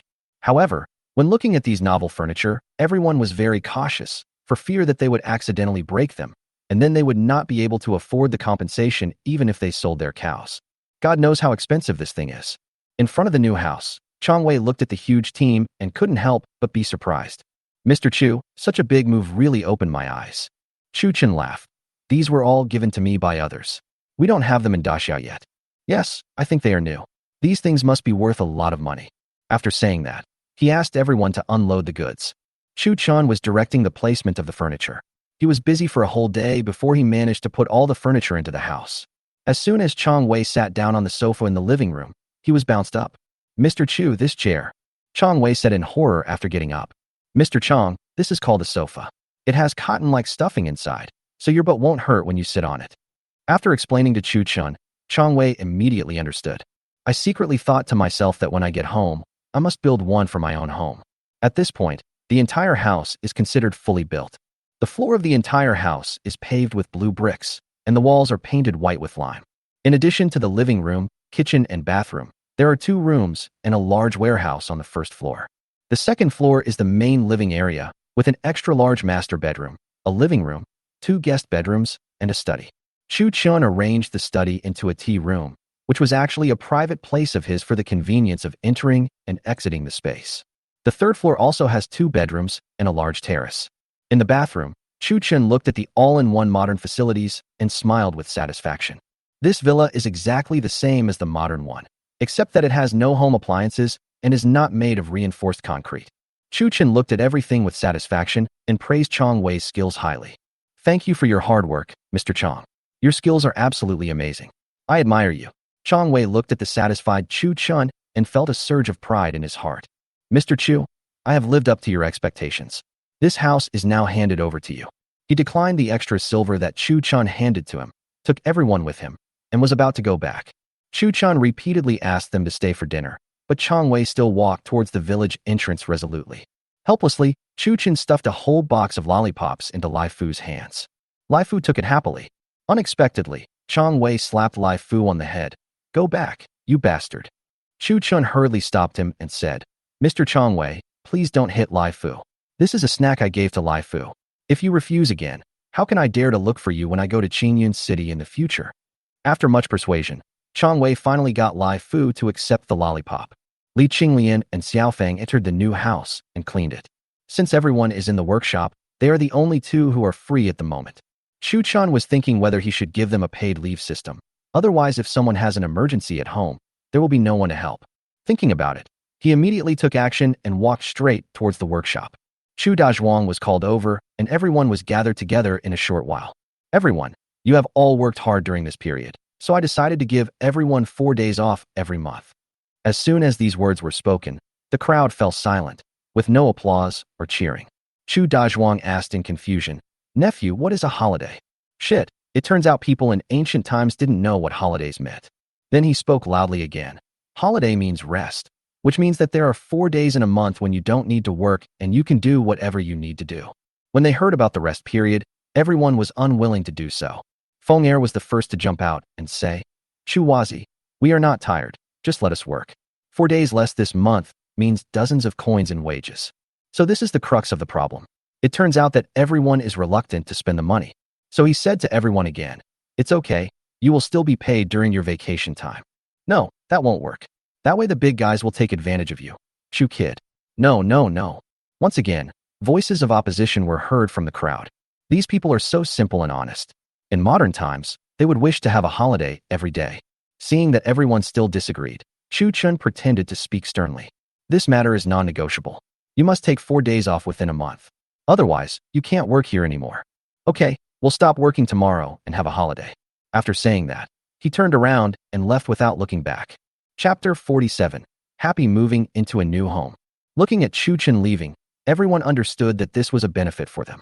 At this time, Feng Er stood up and said, "Everyone, this Chu boy cares about you, so let's work harder in the future so that Chu boy won't suffer any loss." When this was said, everyone agreed. Chu Dazhuang followed Chu Chun back home. Xiaofang and Li Qinglian were looking at the newly completed house and were about to move in. She quickly stepped forward to stop him and said, "Qinglian, this Chu kid is ignorant, and neither are you. How can you just move into this new house?" Chu Chun looked back at Chu Dazhuang and asked in confusion, "Second uncle, this house is for living. Why can't we live in it?" "Oh, you spendthrift, this new house needs a fire entering ceremony to be auspicious." Then he added, "You can't stay here tonight anyway, so I'll ask the gentleman to pick a good day, and then we'll talk." Chu Chun immediately stopped Chu Dazhuang. Second uncle, I don't have so many particulars, forget it." "No, I can listen to you about other things, but you have to listen to me about this matter. After all, I am your child's elder. After some pulling and tugging, Chu Chen really couldn't beat him. After much persuasion, both sides compromised, and the fire entering ceremony will be held tomorrow. In fact, Chu Chen also knew that even in modern society, people would look for an auspicious day. What's more, this is a feudal society. So, this matter was handled by Chu Dazhuang. It just so happens that tomorrow is a holiday, so everyone in the village will be here. Chu Dazhuang spread the news, and the whole village became excited. Chu Chen thought that there would be a lot of food tomorrow, so he stuffed 50 taels of silver into Hu Zi's pocket that night and asked him to prepare the banquet early the next morning. Well, my super powerful second uncle has to sleep in a tent tonight. But sleeping in a tent seems to be quite nice. Gu Xiufeng's figure appeared in Chu Chen's mind again. As expected, I am not afraid of a girl who is 18 years old, but I am afraid of a woman who is 35. Early in the morning of the second day, Feng Er's big yellow dog seemed very excited, even though it was just dawn. He started howling at the entrance of the village. Chu Chen still didn't see Gu Xiufeng, who had left at some point. He stretched and came out of the tent. Walked slowly towards home. This sight gave Chu Chen a big fright. I saw a lot of people around my new house. It was very lively. Chu Chen was so scared that he almost pulled out his pistol. When he got closer, he found that they were the elders of Mashan village. Arrived at Chu Chen's new home early, holding all kinds of things in his hands. Some were carrying millet, some were carrying old hens, and some were even carrying a bunch of wild vegetables. These are probably the best things the village can offer. Looking at these enthusiastic villagers, Chu Chen couldn't help but be moved. What a simple scene. Some people are very wealthy and always want to take what little food you have left. And some people, who are so poor that there is only mud left on their butts, still want to give you the best. To be honest, from this moment on, Chu Chen slowly felt that he currently had this ability. It's time to mobilize the entire Masan village. At the very least, we must ensure that everyone has enough to eat, enough clothes to wear, that the elderly have someone to rely on, and that children have access to education. So he put away his gun with a touched look on his face and walked towards the crowd. Chu boy, congratulations on moving into a new home. Wang Defa said to Chu Chen with a smile, holding 2 old hens. As Wang Defa spoke, others also began to offer their blessings. For a moment, all kinds of sounds were heard. Chu Chen waited until everyone was quiet before speaking loudly. Thank you all for your respect. I, Chu Wazi, have done nothing to deserve you all to worry about me. I would like to express my gratitude here. After saying this, he bowed deeply to everyone. But let's make it clear in advance that no one is rich, and the workshop's wages will not be paid until the end of the month. So, Chu Wazi won't accept any of your stuff. Everyone, take it back. Then, today, right here, everyone come over. We won't leave until we are drunk. In the end, with Chu Chen's insistence, everyone took their things back. Chu Chen knew that these things were nothing to him. But, for the big guys, that might be all. After everyone returned, they were all eager to get started. Under Chu Dazhuang's arrangement, they lit a fire, set up a pot, fetched water, and washed dishes. Hu Zi also gave Chu Chen a death order, not to come back until the 50 taels were spent. So, when the sun slowly shone on Mashan village, Hu Zi and a few young men drove 3 ox carts back to Mashan village. 3 carts full of food and drinks were loaded with food and drinks as everyone was busy. All of them turned into delicious food in the pot. Outside the house, tables, chairs and benches from each household had already been set up. There were more than 20 tables. There are only about 200 people in the whole Mashan village, and 10 people per table is just right. For this purpose, Chu Chen specially sent someone to secretly bring Li Qinglian's mother to Mashan village. Seeing her son-in-law's grand display, Lu Damei shed tears of relief and joy. As Chu Dazhuang kept calling him relative-in-law, he was invited to sit in the main hall. At this moment, Li Qinglian's father, brother and sister-in-law were looking all over the world for Lu Damei to make breakfast for them. At noon, the whole Mashan village was bustling with activity. Everyone had a happy smile on their face. At Chu Chen's request, Mashan village no longer has so many rules, and all men, women, and children must eat at the table. The men drank wine in big gulps, while the women gathered in groups of 3 or 5, eating meat and exchanging information about the village. The children ran around the village carrying big bones and lamb legs. Wang Defa, Chu Dazhuang's family, and Chu Chen were sitting in the living room. Looking at this lively scene, Wang Defa smiled with satisfaction. It seems that Mashan village has not been so lively for a long time due to the natural disasters in recent years. The last time was when Chu Wazi killed a wild boar. Chu Wazi, on behalf of Mashan village, thank you. Wang Defa raised his glass and spoke to Chu Chen seriously.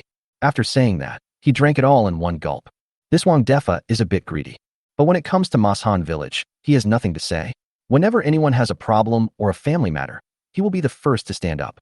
Although his previous wife had given him some shame, he felt relieved now that he had his little sweet wife in his arms. Uncle Wang, you have made the greatest contribution to this village. I am just doing my humble part, Chu Chun said modestly and drank the glass of wine.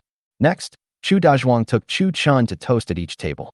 Chu Chin's ears were numb from hearing all those auspicious words. The meal lasted until the evening, and everyone gradually dispersed. Chu Chin finally got the chance and went up to the second floor with a few people. Chapter 48 Qinglian's wish finally came true. Qinglian, please prepare a room for your mother-in-law and let her rest first. On the second floor, Chu Chun said to Li Qinglian. Li Qinglian nodded and took her mother to the first floor. Li Qinglian also had her own ideas. If my mother were on the second floor, it would probably be awkward, so the first floor is just right. It's close to the kitchen and can help with housework. In a room on the first floor, Lu Damei looked at the brand new bed and quilt on the bed. For a moment, I was too nervous to sit on it. Mother, it's okay. My husband said that he brought you here so that you can enjoy a good life. You can live here peacefully. Li Qinglian forced Lu Damei to sit on the bed. Feeling the softness of the Simmons mattress, Lu Damei jumped up again. Qinglian, how can this bed be so soft? And this quilt? Mother is really enjoying your blessing. As he spoke, tears began to flow. Li Qinglian didn't know how to comfort her for a moment. Thinking of the past, she just started crying along with her. After a long time, Li Qinglian let her mother go to bed, then turned around and went upstairs. On the second floor, Xiaofeng had already boiled some hot water and asked Chu Chun to wash up and get rid of the smell of alcohol. Although the alcohol content of the wine in this world is low, it is still intoxicating, especially with a little wind, and can make people collapse immediately. The three women stared at Chu Chun sleeping on the sofa, not knowing what to do for a moment. In the end, it was Li Qinglian who took the lead and carried him into the largest room. Sister Qinglian, you guys should go to bed early. Xiaofeng and I will also go to rest. Roy looked at Li Qinglian and Chu Chun in the room. He tactfully pulled Xiaofeng out of the room. Stayed in the room next door. Li Qinglian took care of Chu Chun until he fell asleep. She also climbed onto the soft big bed and lay down next to him. Nothing happened that night. The next day, the annoying big yellow dog woke up the entire Mashan village on time. Chu Chun shook his aching head, turned over with the quilt in his arms, and was about to sleep for a while. As soon as I stretched out my hand, I felt a hint of softness. When he looked up, he saw Li Qinglian looking at him tenderly.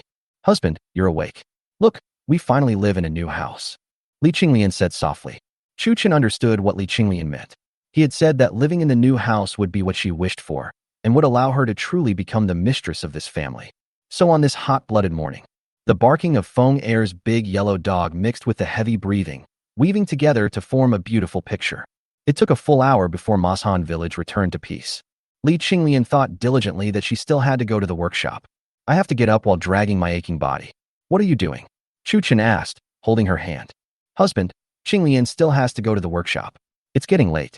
Silly boy, why are you going to the workshop? Sister Xiaofeng is watching over you. You are so sleepy. Chu Chun stood up, kissed her on the forehead, and continued. Today is special. Don't go anywhere today. Just go to sleep. After saying that, he put on his clothes and went downstairs. On the first floor, Roy and Xiaofeng were sitting at the dining table, while Lu Damei was still busy in the kitchen. You're here so early, have you eaten? Chu Chun said nonchalantly. I'm waiting for you. Auntie is busy in the kitchen. She said she's going to cook some eggs for you. How is it? Sister Qinglian can't get out of bed, right? You don't know how to cherish her. Roy looked at Chu Chun with a smile on his face and said. At this time, Lu Damei also came out of the kitchen. She heard everything that happened in the morning clearly. Son-in-law, get up, have breakfast. As someone who had experienced this, Lu Damei didn't ask Li Qinglian at all, as if she had forgotten about it. Chu Chun knew how awkward the situation would be if his mother-in-law told him some gossip. After they finished their breakfast, Chu Chun went to the tea room. That's right, he is going to dismantle those solar power generation equipment and solar water heaters today. In the morning, when you touch the cold stream water in the bathroom of your room, don't be too sour. Chu Chun in the tea room locked the door and flashed into the space. In the community outside the supermarket, Chu Chun easily entered the terrace of a small villa. He took the tools he found at the hardware store and started to dismantle it slowly. Fortunately, I was a child from a poor family and I did a lot of jobs after graduating from college. Otherwise, there is really no way to deal with these things. The water heater was removed smoothly. He turned around and ran to the rooftops with photovoltaic panels. He even dismantled the boards, inverter, and energy storage equipment. In the tea room, Chu-chun looked at the water heater and part of the photovoltaic equipment in front of him, and a smile appeared on his face. Fortunately, I designed the room to be big enough, otherwise it would not be able to accommodate everything. After a short rest, he turned and headed towards the workshop. Uncle, call me 20 or so men. I have something to tell you, Chu-chun said to the busy Chu Dazhuang. At Chu Dazhuang's call, 20 strong men appeared in front of Chu-chun in a short while. Chu Wazi, you called us here. What do you need? Hunter Feng Air said loudly. Chu-chun then gave some instructions and led everyone towards home. On the rooftop, Feng Air and others placed those glass-like things one by one according to Chu-chun's instructions. No one asked what this thing was used for. They worked until nightfall, and under Chu-chun's instructions, they installed the photovoltaic panels and water heater. The next thing to do is for Chu-chun to do the wiring and installation himself. After a busy day, Chu-chun was too lazy to move. So, under Xiaofang's careful care, I took a comfortable hot bath in the extra-large double bathtub. After dinner, Chu-chun, who was tired after a whole day, had no other thoughts and still took Li Qinglian into the room. At Chu-chun's strong request, Roy and Xiaofang each chose a room to live in. Next, Chu-chun worked for 3 full days before he got these things done. At this moment, there are bright LED lights in the villa, and the hot water from the solar water heaters flows to every bathroom. The only downside is that there are too many rooms, and the hot water supply is a bit insufficient. Chu-chun thought about installing one in each room in the future. Anyway, the entire space is 2 kilometers in radius, and there are a lot of these devices inside. You just need to take the trouble to disassemble and install it yourself. In addition to photovoltaics, Chu-chun also saw many small wind turbines and a complete set of energy storage equipment in the shopping mall. There are also so many solar street lights on the road, and we will slowly develop them later. By then, as long as he is willing, the entire Masan village will definitely be the most advanced village in the entire Great Xia dynasty. As long as I move out the entire supermarket space, this goal will be achieved in minutes. Thinking of this, Chu-chun went towards the village chief Wang Defa again. Chapter 49. To reconstruct, build roads first. Uncle Wang, get up. That thing can't be eaten. Take care of yourself. At the door of Wang Defa's house, Chu-chun was shouting outside. Wang Defa in the room was just about to take up his gun and mount his horse to attack his new bride, but he shouted at Chu-chun. He was so scared that he drooped down all of a sudden. This brat scared me. Wang Defa put on his pants and walked towards the door while cursing. Chu kid, what's the matter with your Uncle Wang? Although he cursed Chu-chun in his heart, he still spoke in a kind manner. Who the hell has nothing to do in broad daylight? It's your fault. Hey, Uncle Wang, you have your pants on backwards. Chu-chun did not answer, but stared at him with a smile on his face. Wang Defa blushed. Well, I got up too early in the morning and didn't pay attention. It's okay. Uncle Wang, you have to take care of your health. After all, you are old. As Chu-chun spoke, he handed him a bottle of Erguo 2 with the label torn off. Wang Defa's eyes suddenly lit up. Chu boy, why are you so polite? Hey, this wine bottle is made of colored glass. Shoo, Uncle Wang, don't spread the news too loudly. This thing is not much. I came here specially to honor you, Chu-chun said with a serious face. Wang Defa also suddenly realized that he seemed to be a little louder, which would be troublesome if he attracted bad guys. So he looked around stealthily and pulled Chu-chun into the house. Fortunately, Chu Wazi reminded me that there are bandits in Qingyou town. It would be bad if they knew about it. Chu-chun, who was about to speak, became nervous when he heard the word bandit. It is said that in ancient times, ordinary people had a hard life. On the one hand, the government was overwhelmed by the high taxes, and on the other hand, various factions and forces emerged one after another. So he quickly asked Wang Defa, Uncle Wang, are you saying that there are bandits in this small town of Qingyou? I say, Chu Wazi, have you been beaten up by those people in the gambling house? The third boss of Qingyou Mountain would bring people here every year to collect the membership fees. Don't you remember this? As Wang Defa spoke, he couldn't help but touch Chu-chun's forehead. Chu-chun then said awkwardly, I guess so too. After being beaten by them, I don't remember a lot of things. Don't be surprised, Uncle Wang. What's the big deal? This shows that you have finally gotten wise and have been enlightened by the gods. Wang Defa said nonchalantly that the entire Masan village had always believed that the boy in front of him was a disciple of a god. So many things are not surprising, as long as the money we give them every month is real. Uncle Wang, may I ask what this membership fee is? Chu-chun asked again. It turns out that there is a bandit organization called Menghutang on Qingyou Mountain, but its exact size is unknown. But every winter, People are sent to every village in Qingyo town to collect contributions. The so-called share is food, ranging from 1 to 2 kilograms per person. In the words of the Tiger Hall, the emperor was incompetent, and the Tiger Hall collected contributions from the people to maintain peace in the world. To put it bluntly, it is just a dark and evil force that exploits the people. Qingyo Mountain is easy to defend but difficult to attack. The government organized several suppression operations, but they were beaten back before they even reached Qingyo Mountain. So over time, coupled with frequent natural disasters in recent years and the weakening of the government, the task of suppressing bandits came to nothing. According to Wang Defa's estimation, these bandits are expected to arrive in about a month. Every year, Wang Defa collected the grain and handed it over at the entrance of the village. This also prevents bandits from entering the village and harming the villagers. There are only 200 people in Mashan village, so the maximum amount of grain required each year is only 400 kilograms, which is not much. So we have been able to live in peace over the years. Chu Chen didn't take the fact that 400 kilograms of food was a minor trouble seriously. He thought that the man was a vicious and cruel person who would rape women, kill people, and burn things if they had a disagreement with him. So he said to Wang Defa, "That's a small problem. I'll pay for the 400 kilograms of grain this year. I came here today to ask you something else." Hearing that Chu Chen was willing to contribute, Wang Defa was overjoyed. He had been thinking about going to Chu Chen's house to borrow grain since the harvest was not good this year. I didn't expect this to be solved.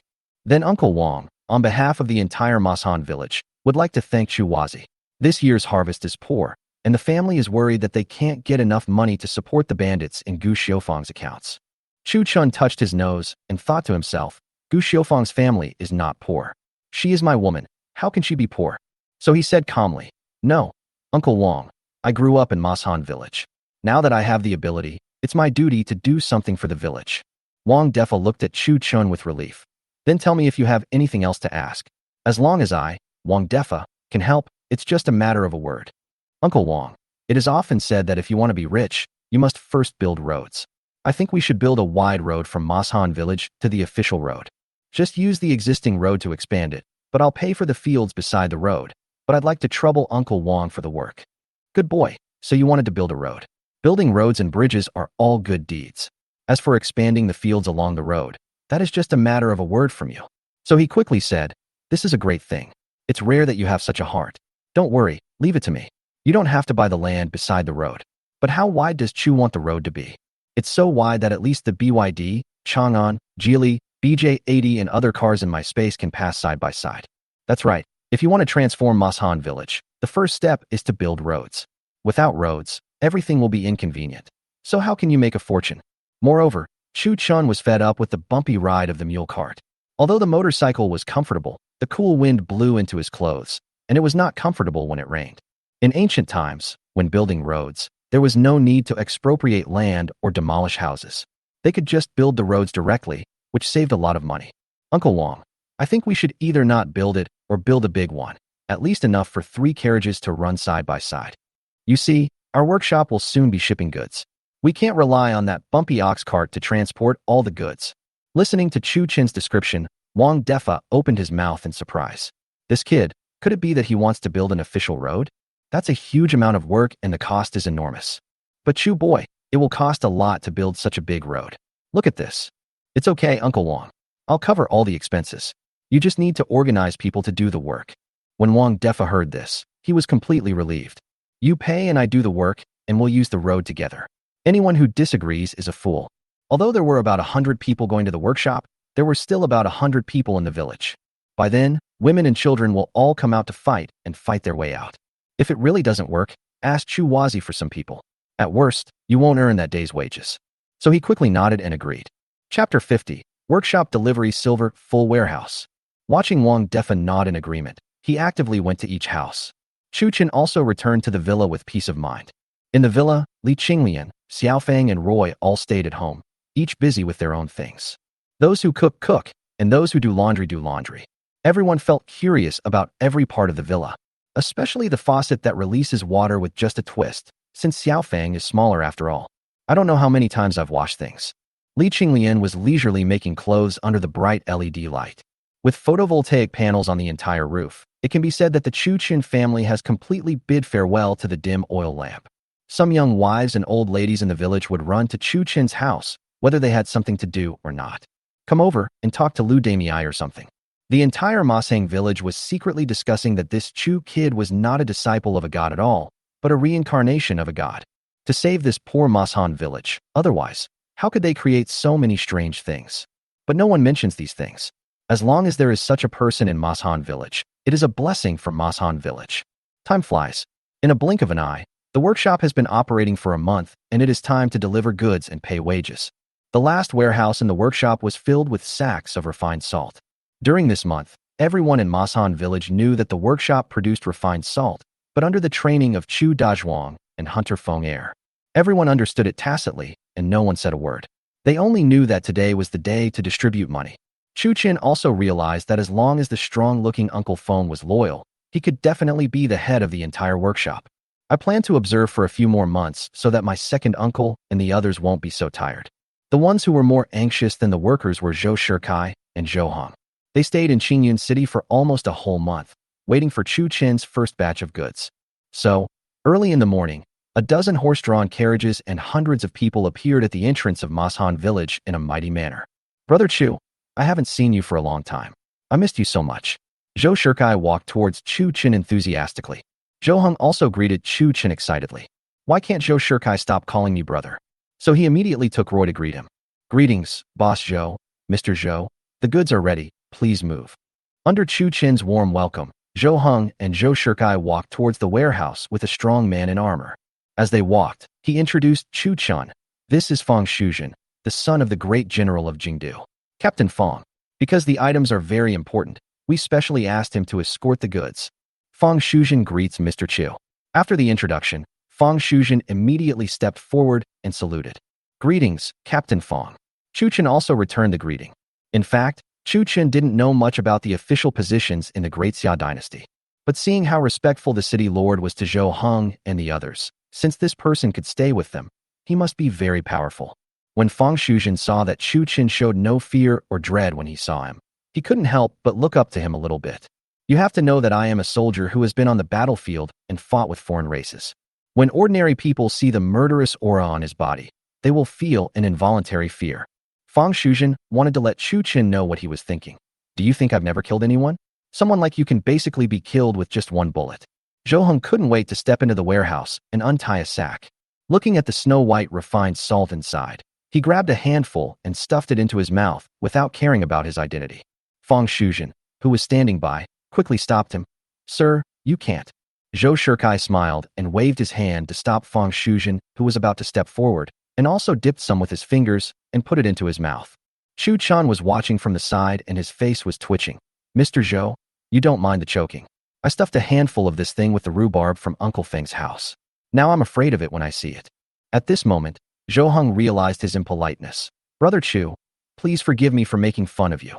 I am happy. I am happy. They are happy even when they have to spend money. It seems that the people in this rich family are not necessarily smart.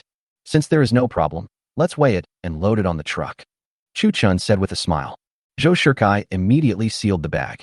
From beginning to end, only Zhou Shikai and his two companions had seen this refined salt. It seems that the confidentiality work is done well. The entire workshop produces about 300 to 400 kilograms of food a day. After working for a whole month, the output is about 10,000 kilograms. After weighing, Feng Shuzhen gathered a group of people and started carrying the goods onto the carriage. Zhou Shikai and Chu Chenroy walked aside. Brother Chu, here are 10,100 caddies. According to what I said before, it's 51 per liang, so 16 liang per caddy means 801. Your 10,100 caddies is worth 8,080 liang of silver in total. Here are the banknotes. Please count them.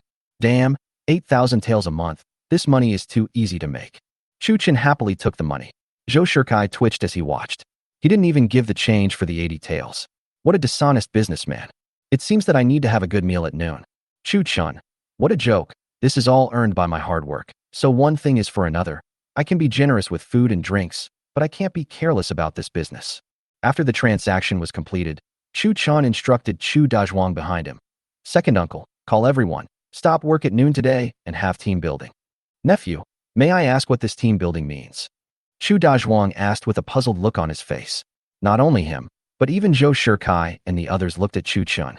Well, This team building is just to show everyone how hard they've worked this month. So we'll cook a delicious meal with plenty of meat and wine so everyone can relax.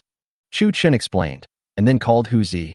Go get money from Secretary Roy and buy me all the meat from Qingyo Town and some wine. Hu Zi smiled and called 3 or 5 young men and drove the mule cart towards the town amid the cheers of the crowd. Chu Chen took Zhou Shikai and the other 2 and headed towards the villa.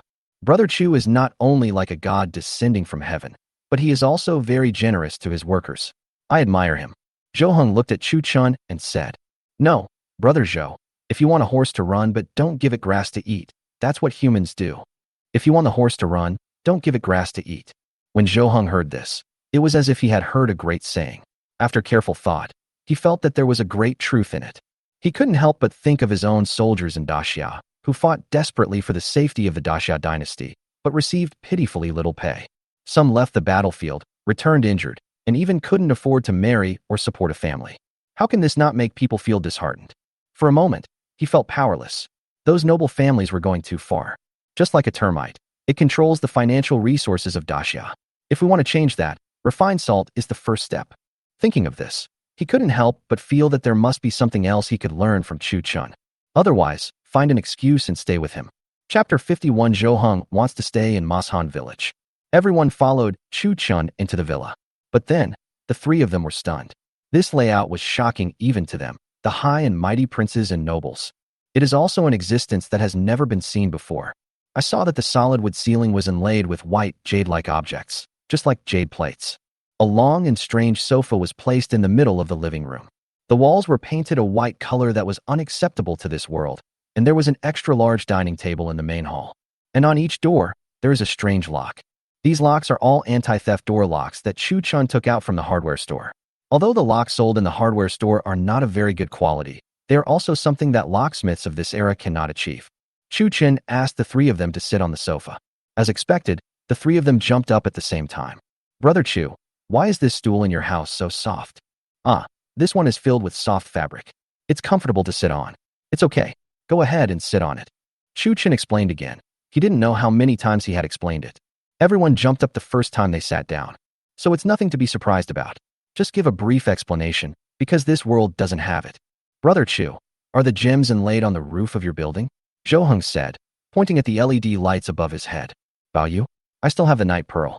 Chu Chen walked to the switch and turned on the light bulb. This is a magical weapon, otherwise how could it glow by itself? Zhou Heng was surprised again. Seeing these things, he became more determined to stay in Qingyun City and stay with Chu Chen. If you say it's a magic weapon, then it's a magic weapon. Anyway, it's better than an oil lamp. Chu Chen was too lazy to explain. With their primary school education, they couldn't explain it clearly. So I sat down next to them. Why didn't Lan Tianlei come today? Are you not bringing him with you? Chu Chen made small talk. He is so busy in Qingyun City. Just ignore him. Zhou Shikai said kindly. And Zhou Heng stood up from the sofa, as if he was at home. Sometimes he walked into the kitchen, sometimes into the room, and sometimes into the bathroom. But they were all on the first floor, so Chu Chen didn't pay any attention to him. Brother Chu, is this a toilet? A puzzled voice came from the bathroom. Chu Chen shook his head helplessly. It seemed that he couldn't avoid an explanation. Well, then I'll let you guys see it for yourself. So he stood up and took Zhou Heng and the other 2 to visit each room one by one. Half an hour later, the 3 of them compared Chu Chen to a celestial being. These novel and convenient things have long exceeded their cognition. Brother Chu, I have an unwelcome request. I would like to ask if you would accept me as a disciple. I would like to take you as my master. Zhou Heng looked at Chu Chen and said excitedly. After hearing this, Zhou Shikai and Fang Shuzhen were both shocked. This was the 8th prince, who was very likely to inherit the throne in the future. If he became his disciple, then the person in front of them must be the future imperial teacher. What's going on? You want to be my apprentice? Do you want me to teach you how to deliver food? Chu Chen hurriedly shook his head and said, What do you mean by becoming a disciple or not? I am really an unlearned person. Let's not talk about this matter again. No one expected this result. Yes, everyone overlooked one problem. How could Chu Chen know who he was? So Zhou Shikai came out and said, Brother Chu, would you like to reconsider it? Why is Boss Zhou like this? We are all friends. Mr. Zhou and I are about the same age, so how can we be master and apprentice? Chu Chen continued to refuse. What a joke. I finally traveled through time and space with the purpose of making a lot of money and marrying many wives. Forget about taking him in as an apprentice. as that would affect his sword-drawing speed. Since we don't call each other master and disciple, then we are of similar age. So let's become sworn brothers. Zhou continued to talk relentlessly. Oh my God, becoming sworn brothers with this person whose identity is mysterious and who might be a royal family member. This is possible. But as soon as Zhou finished speaking, Zhou Shikai and Fang Shuzhen on the side exclaimed, Sir, this matter is of great importance. You have to go home and discuss it with your elders. As he spoke, Zhou couldn't help but frown, and a hint of anger flashed across his face. You two want to control me? Oh my God, we are sworn brothers. Why are you angry? Chu Chen quickly came over to smooth things over. Sworn brotherhood, that can be considered. But what's going on between you two? Zhou Shikai and Fang Shuzhen had a hard time speaking out their feelings. The person in front of them was the 8th prince. How could they easily become sworn brothers with him? If they really became sworn brothers, the emperor would have an adopted son. It's okay. It's just this important matter of sworn brotherhood. Please consider it carefully. Zhou Shikai spoke. That's right, I don't mind, you guys discuss it. After Chu Chen finished speaking, he walked outside. I'm begging you to become sworn brothers with me.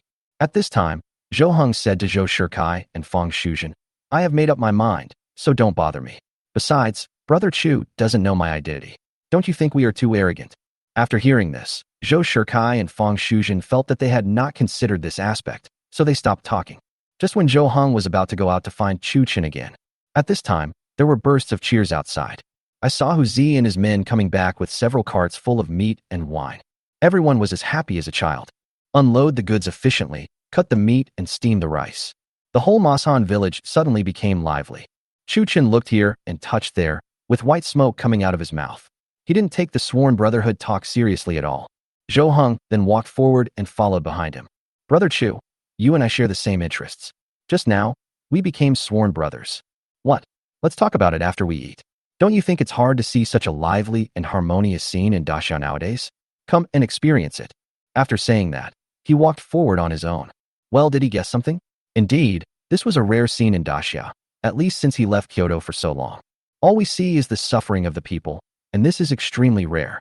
Could it be that Brother Chu knows my identity and is hinting that he is truly a god? Chu Chun, you are such a shameless city lord. You brought military officers with you. Your surname is Zhou, and you are so young. Only a fool can't tell. Brother Chu, in the entire Daxia, there are only a handful of people with your abilities, and it's not something that can be changed overnight. So, I, Zhou beg Brother Chu to let me stay with you and learn for a while. So this kid was thinking about this, but he seems to be eager to learn, which is not bad. But what can I teach him? After all, I am just a delivery boy, but I feel embarrassed to refuse them. Then he said, I don't have anything to teach you, because there are many things I don't know. If you really want to stay in Masan village, I will give you a room and take you to be free and easy. Chapter 52. Rewards and punishments are clearly distinguished and wages are paid. When Zhou heard Chu Chen speak, he was overjoyed. He immediately asked Fang Shuzhen to move the luggage, and then moved into a room on the 3rd floor arranged by Chu Chen. Looking at Zhou large and small bags of luggage, Chu Chen sighed. This kid came well prepared. But I don't care at all. It's just one more person in the family, and he may be a super awesome person, which is good and not bad. After finishing all this, the banquet is about to begin. So all the people in Masan village gathered in the open space in front of the villa, waiting for Chu Chen to give the order to start the meal. Wang Defa, Zhou Shikai and Chu Chen were seated at the same table. The other escort personnel had asked Zhou Shikai to set off early, leaving only Fang Shuzhen here. Uncle Wang, you announce the start, otherwise no one will dare to pick up their chopsticks. Chu Chen looked at Wang Defa and said with a smile on his face, not feeling at all that he was the boss just because he was treating him to a meal. Chu Wazi, this is not something you should say. Wang Defa rubbed his hands and said to Chu Chen, what are you talking about, Uncle Wang? Even if I become rich in the future, I will still be under your management. Uncle Wang, please don't be polite. These words can be said to have elevated Wang Defa to a considerable height. There are wealthy salt merchants and high-ranking military officers at this table. This Chu kid knows how to handle things. So Wang Defa stood up happily and started his usual speech of encouragement and thanks to everyone. I am grateful for Chu Chen's generosity, and I also appreciate the efforts of the villagers in Masan village. Chu Chen, who was standing by, gave a thumbs up after hearing this. The village chief's level is not that simple. However, Zhou who was standing by, noticed Chu Chen's humility. Even though he was a godlike figure, he was still courteous to a small village chief. So, Do the princes and nobles need to change their lofty ideas? Otherwise, how can the people under your rule have a good impression of you? With Wang Defa's final words, let's eat. Everyone started eating meat and drinking wine immediately. The meal lasted until sunset. But everyone controlled their drinking well, and no one was drunk. Because in a moment, it will be the most exciting moment when money will be distributed. After a month of hard work, the end of the month is the most exciting moment. Okay, fellow villagers, everyone come here and line up. We will start paying wages now. Chu Dazhuang's high-pitched voice immediately attracted everyone's attention. I saw an extra-large table already placed in front of Chu Chen's house. The table was piled with small pieces of silver and copper coins, emitting a fascinating glow. Brother Chu, in Daxia, everyone pays their wages at the end of the year. Why are you so different? Zhou Heng asked impatiently. You pay wages at the end of the year. Look at Mashan village. There have been natural disasters for years and families can't even afford to eat. If you delay paying them until the end of the year, you'll let these people starve to death for the whole year. Starving to death won't do me any good. After listening to this, Zhou Heng nodded, thinking it made sense, but he asked again. Then why don't you pay them daily, Brother Chu? Well, it's tiring to pay once a day, but if there's a person who loves drinking, can he save the money? After Chu Chen finished speaking, he ignored him and turned and walked to the table. Everyone, thank you for your hard work this month. During this month, several people have performed very well, so I decided to reward them. I originally thought it was just a salary, but I didn't expect there would be a reward. Everyone exclaimed again. Feng Wu, you have made contributions to the construction of the workshop and its subsequent maintenance. You will be awarded 500 coins and 1 pound of refined salt. Feng Er, you have been conscientious and responsible during your tenure and led the team to exceed the task. You will be awarded 500 coins and 1 caddy of refined salt. In addition, each team member will be awarded 200 coins and 2 taels of refined salt. Zhang Yukai, for leading the team to complete the task beyond the deadline and helping other teams, will be awarded 500 coins and 1 pound of refined salt. In addition, each team member will be awarded 200 coins and 2 ounces of refined salt. The few people whose names were called stepped forward happily to receive their own and their group's rewards. Chu Chen spoke again about what happened last night. Where there is a reward, there is a punishment. After talking about rewards, let's talk about punishments. Wang Dayo, you were lazy during work. You will be fined 200 coins and given another month to observe. If you are still lazy, you will be fired next month and will never be hired again. Chu Chen looked at the sloppy young man in front of him and said sternly. After hearing this, the young man showed a look of regret and horror. I regret why I just wanted to be lazy when I had no time to spare. It was originally 15 won a day, which was 450 won a month, but now it has become 251. What was terrifying was that there was a frightening look in Chu Chen's eyes when he looked at him. If you want to work hard, I will definitely let you live a good life. But if you want to cheat and cheat here, I will be merciless no matter who you are. I also hope that everyone will supervise each other. If you report something, you will be rewarded. Then you can come to Secretary Roy to collect your wages. By the way, tomorrow is a day off. We should go to the town to do some shopping and have a rest. After saying that, Chu Chun walked out of the crowd. He had already told everyone what was worth rewarding and what was worth punishing. So from now on, he would not worry about this workshop anymore and would leave it to Roy and his second uncle. Wang Dayo held the 250 copper coins in his hand and looked at the people around him laughing at him. I thought to myself, it's just work. I will definitely be the team leader next month. Zhou Shikai and Fang Shuzhen left after dinner and rushed back to Qingyan City. However, Zhou Heng stayed in Mashan village. The scene of today's salary payment seemed to give him some enlightenment, so he entered the villa and went into the room. Holding a brush, I am writing down everything I saw today, but I was very happy in my heart. It seemed that my decision to stay was the right one. Downstairs, Chu Dazhuang was holding a fountain pen and a notebook, reporting this month's income to Chu Chun, who was sitting opposite him. Nephew, the workers' wages plus bonuses are 121 taels. The workshop's additional and repair materials are 5 taels, and the workers' food is 27 taels a month. All expenses are here. This expenditure is quite cheap, Chu Chun thought happily after hearing it. Although this batch of refined salt was only sold for 8,080 taels, he still made more than 7,000 taels with tears in his eyes. So he generously took out 10 silver ingots weighing 10 taels each and handed them to Chu Dazhuang. Uncle, you, aunt, and Huzi have worked hard during this period. It was originally agreed that each person's monthly salary would be 5 taels of silver. These 100 taels will be regarded as the salary and reward for the 3 of you for your busy work in such a short period of time. Before Chu Dazhuang could say anything, his second aunt jumped out excitedly. Chapter 53, Four Treasures of the Study Ballpoint Pen. Chuwazi, what are you doing? You have many places to spend money now, and you give us too much. It's true that birds of a feather flock together. Why are both this couple like this? So he quickly said to Second Aunt, please don't refuse. This little money is nothing to me, but Brother Huzi is not young anymore. Go back and tear down the thatched hut and build a tiled house. It will also be easier for him to find a wife. After hearing what Chuchen said, Second Aunt looked at her chubby son standing beside her. Indeed, this kid is capable of working, not stupid, and older than Chuwazi. The reason why he can't get married is because his family is poor. Not to mention Chuwazi's villa. If he had a tiled house like Wang Defa's, I'm afraid his grandchildren would be able to help out with the house. Since Chuwazi is willing to help your brother Huzi, then I will accept it. Chu Dazhuang in front of him looked at Chu Chun and reached out to take the heavy silver. Then he turned to look at Huzi and said, remember, Huzi, Chuwazi is helping you, so if you slack off one day, I will break your legs. Huzi, why the hell do you always hit me? All right, Huzi, go and ask Master Zhou to come down for dinner. Chu Chun looked at the innocent Huzi standing aside and gave him instructions. After hearing this, Huzi smiled and rushed to the third floor like flying. Zhou Hong was still in the room, recalling what he had seen and heard that day when he heard shouting from the door. Mr. Zhou, come down for dinner. Huzi knocked on the door and shouted at the top of his voice. Zhou Hong opened the door and said to Huzi, Brother Huzi, wait a moment, I'll be there soon. After saying that, he turned around and went back to pack up his writing brush, ink, paper, and inkstone. Hey, why are you still using that thing to write? It's so troublesome. I didn't expect Brother Huzi to be able to read. Zhou Hong couldn't help but look at Huzi with admiration. What the hell? My father is the only one in my family who is illiterate. It took Chuwazi a long time to teach him how to calculate wages. Huzi said with pride, if you didn't know, you would think being literate is such an insulting thing. Then why did Brother Huzi say that the four treasures of the study cannot be used for writing? Well, I'm not saying it can't be used, but I saw my dad use a very thin thing and he was able to write. After hearing what Dao Huzi said, Zhou Hong suddenly became interested.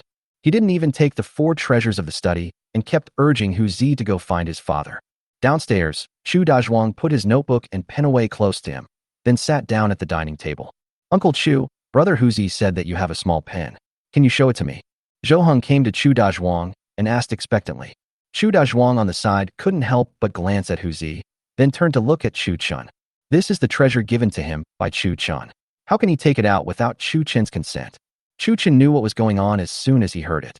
It must be Huzi who mentioned the water-based pen.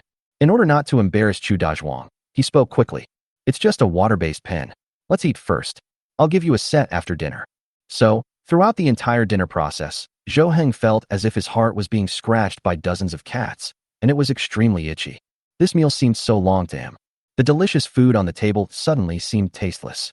After finishing his meal in a hurry, Zhou Heng couldn't wait to sit down next to Chu Chun. It seems that this person is a literature lover as he was absent-minded during the entire meal. How could Chu Chun not understand what he meant? So I turned around and went to the second floor. When I came down, I had an extra large and thick notebook in my hand, as well as a water-based pen and a box of refills. Brother Zhou, you must be tired of waiting. After saying that, he handed the thing to him. Zhou Heng quickly snatched the thing from Chu Chen's hand and started fiddling with the water-based pen. I saw him painting carefully on a piece of rice paper beside him as if he was holding a brush. He couldn't bear to part with that book. Judging from the quality of the paper, it must be a very valuable book. I'll ask you later. Chu Chen watched him draw for a long time, but came up with nothing. So I couldn't help but teach him step by step how to open the pen cap and how to hold the pen. After all, he was an educated man, and slowly Zhou Heng mastered the essentials, calling it amazing. May I ask, Brother Chu, what is the use of this book? After a long time, Zhou Heng picked up the notebook next to him and asked. Chu Chun threw the notebook in front of him, opened it casually, and spoke to him. This thing is not a book, it's called a notebook. You can read, right? Don't you literati usually like to write poems or something? So I'll give it to you. After listening to Chu Chen's introduction, Zhou Heng looked at the neatly drawn marks and separated each row of paintings of varying sizes. It's just that the way of turning the pages is wrong. You have to turn them upwards, but it doesn't affect it at all. Chu Chun, who told you to write vertically in ancient times? Why don't you try writing horizontally? Brother Chu, this paper is not a product of Daxiao, right? It is so smooth and delicate. It must be a product of the fairyland. Well, it's what we do in the countryside. It's not some fairyland. If you can't explain it clearly, then don't explain it. It's too troublesome. However, this made Zhou Heng yearn for this countryside even more. Okay, you can study it slowly by yourself. I'm going to go out for a walk. After saying that, Chu Chen walked towards the door. Zhou Heng returned to his room on the third floor and began his recording and creation. At the entrance of the village, Chu Chen was squatting there smoking a cigarette, with a big yellow dog sitting next to him. The dog of Feng Er's family in this town, after getting used to eating delicious food at Chu Chen's house, simply decided not to go back. Feng Er had no objection to this. After all, wouldn't it save food and keep the animals plump? But he didn't know that this dog would also betray him.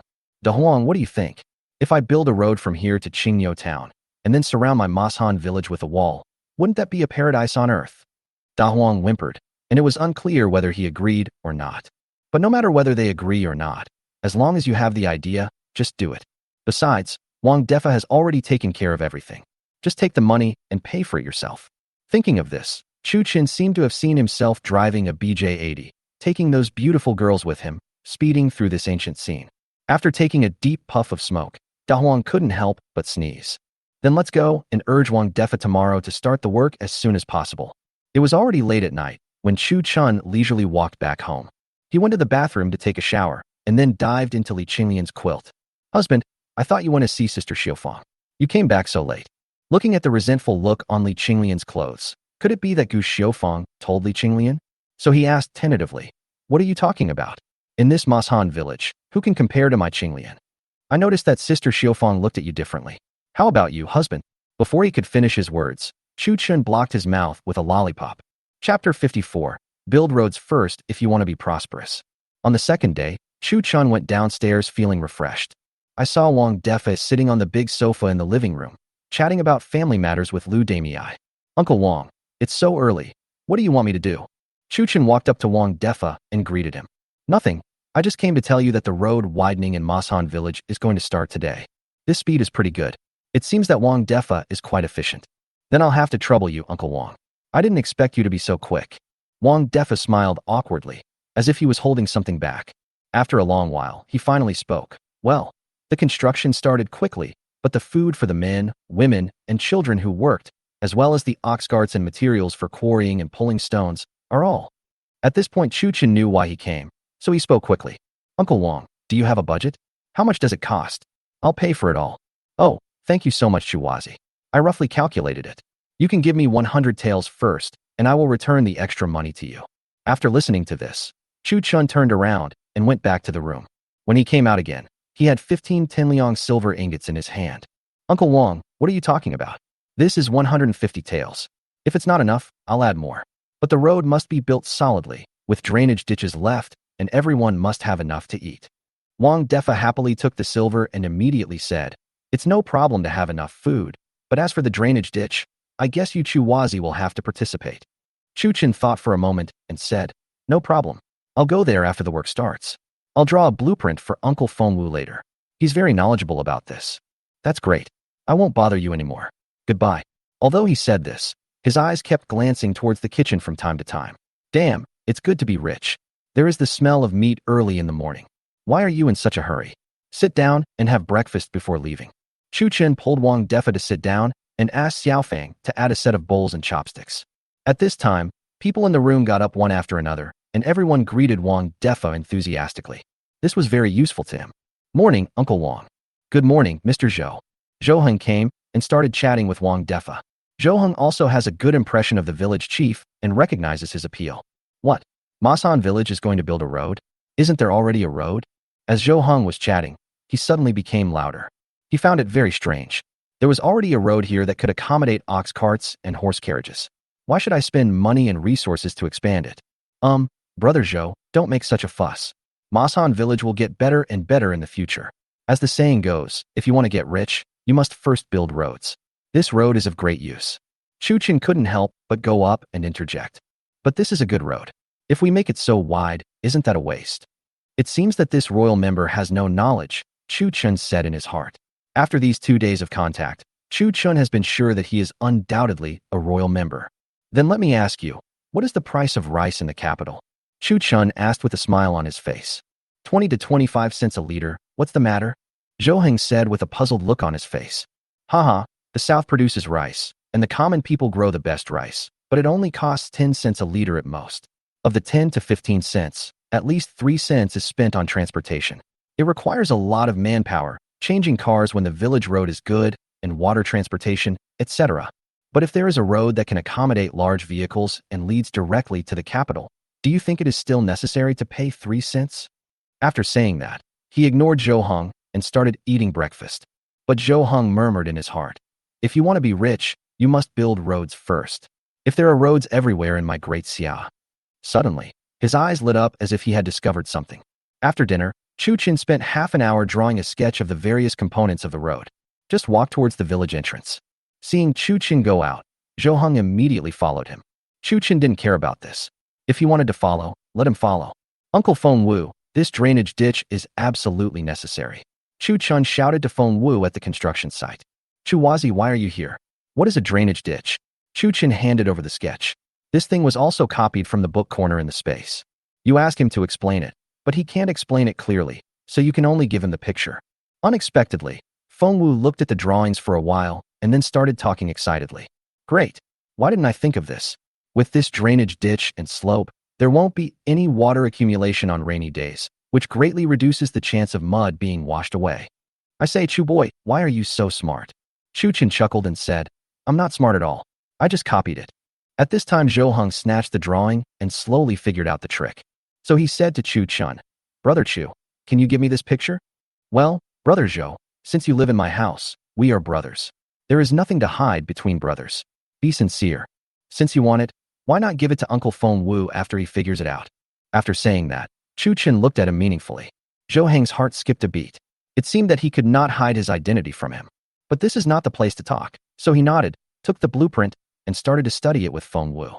Chu Qin never assigned any specific work to Feng Wu, but he paid him wages every month. This person is the key to the construction of the entire Masan village. He is a technical talent and is quick to accept new things. "Uncle Feng, how long will it take to repair it according to these requirements?" Chu Qin stepped forward and asked. "Chu Wazi, I'm not bragging. As long as we all work together, there will be no problem before the new year." After hearing Feng Wu's assurance, Chu Chun said a few polite words and returned home. However, Zhou Heng followed Feng Wu closely to see how he operated. Feng Wu didn't care about this studious young man from a wealthy family and just followed him. Thus, the road reconstruction and expansion project in Masan village started in a grand manner.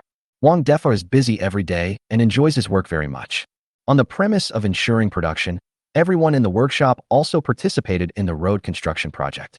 Since everyone received their wages, they have had some spare money and their lives have changed dramatically. Although there was no big fish and meat, we no longer felt hungry. Moreover, the daily meals for those who work in the workshop are provided by the workshop, and the spare money can be used to purchase other items. At this time, Chu Chan was sitting leisurely on a big rock in the back mountain. Looking at the dry land in Masan village, I was stunned. Chapter 55. Money is the most attractive thing. If the mountain streams are modified, many more terraces can be created. What Chu Chun wanted was that after the road was repaired, he would organize everyone to convert most of the dry land into paddy fields. By growing rice, I dare not say anything else, at least the Masan village will have no problem having enough food. In the space, in a remote corner, he actually found half of a fine seed business department. Why do I say half? Because this supermarket space is only 2 kilometers in radius, and the seed sales department is in the most remote place. Only half of it, and the other half is in the fog. But there are rice seeds in it. Modern seeds are many times better than ancient ones. However, Chu Qin was not sure about the specific effect. Let's wait until the road is repaired. The Chinese New Year is coming soon. No matter how anxious you are, wait until after the New Year. In a blink of an eye, a month passed. After Zhou Shikai led his team to collect salt once, they came back next year. Because in just over 20 days, it will be the Chinese New Year. This was Chu Qin's first New Year in ancient times, so his family started preparing for it 10 to 20 days in advance. This time, Zhou Heng also followed the salt transport team back. But during this period of contact, he learned a lot from Chu Chun. I originally planned to stay in Masan village until the New Year and then return to Kyoto. Finally, after being persuaded by Zhou Shikai and Fang Shuzhen, he took out the oral order. Only then did he bid farewell to Chu Chun and Masan village and head towards Kyoto. The entire Masan village was quiet and bustling. People working in the salt-making workshop and repairing roads were as busy as usual. Little did they know that on the mountain opposite Masan village, Several eyes were quietly staring at this place. Hurry back and report to the third master that a large amount of goods has been shipped out of this village. A thin man said to his companion, "Look at those people transporting the goods. They don't look like gangsters. Could they be? Who do you care? Now that they've left, the opportunity has come." After saying that, he took a few people and returned to Qingyo Mountain. On Qingyo Mountain, a bearded man was sitting on a chair covered with tiger skin. His explosive muscles make him look full of strength, yet he is still wearing only a single layer of clothing on this winter day. He is a man of great martial arts skills. He is the leader of the Tiger Hall of Qingyo Mountain, Qiuhai. At this moment, the few people who were observing Masan village were standing below and spoke respectfully to Qiuhai. "Boss, the Masan village has shipped more goods these days. It seems to be more than last month. It seems that they made a lot of money." "More than last month? Did you see it clearly?" Qiuhai asked with a frown. "Not only that, Masan village also built a strange house that is more beautiful than any house in the city." The skinny monkey continued, saying that he had been keeping an eye on Masan village for more than a month and was naturally confident that he was not wrong. It turned out that when Chu Chun built a villa for the first time, he was targeted by this man named Skinny Monkey. Who would have the time to haul so much stone and wood into this remote mountain village? This is something that only the wealthy families in the city do. It would be too strange if it happened in the villages. So he took it seriously. Masan village was originally the territory of Qingyo Mountain, and every year he would go there with the third in command to collect contributions. He knew Masan village too well. It was just a village so poor that people could not even afford food. Unexpectedly, this watch made him discover the problem, and goods were shipped out for 2 consecutive months. And it seems that the road is still being widened, so there must be some big customers there.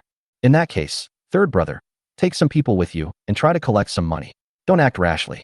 I suspect it's someone from the government. Then we'll take this opportunity to create some trouble and see how they react." The third master nodded immediately and said, "Don't worry. When has I ever done anything wrong? No one in Masan village knows more about it than me." After saying this, he went outside to deploy his men. Everyone has his own team to manage, and currently he can only provide around 20 people. But for a poor and remote village like Masan village with only about 200 people, 20 people are more than enough. The next morning, the third in command led his men and marched towards Masan village in a mighty procession. On the back hill of Masan village, a dozen or so soldiers were chatting idly. "Boss, it's been 2 months and the replacement hasn't come yet. Has the prince forgotten about us? You're the only one who talks too much bullshit. Just do whatever I tell you to do." A muscular man with a full beard kicked the complaining soldier in the butt.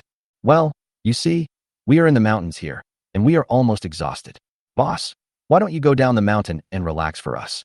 The little soldier got up and said to the man who kicked him with a mean look on his face, "Stop talking nonsense and keep an eye on it. If anything goes wrong, you'll lose your heads." The soldier turned around helplessly, still mumbling in dissatisfaction. "It's been 2 months, and this place is even more peaceful than the city lord's mansion." The leading man ignored him. In fact, he also wanted to go down the mountain to relax.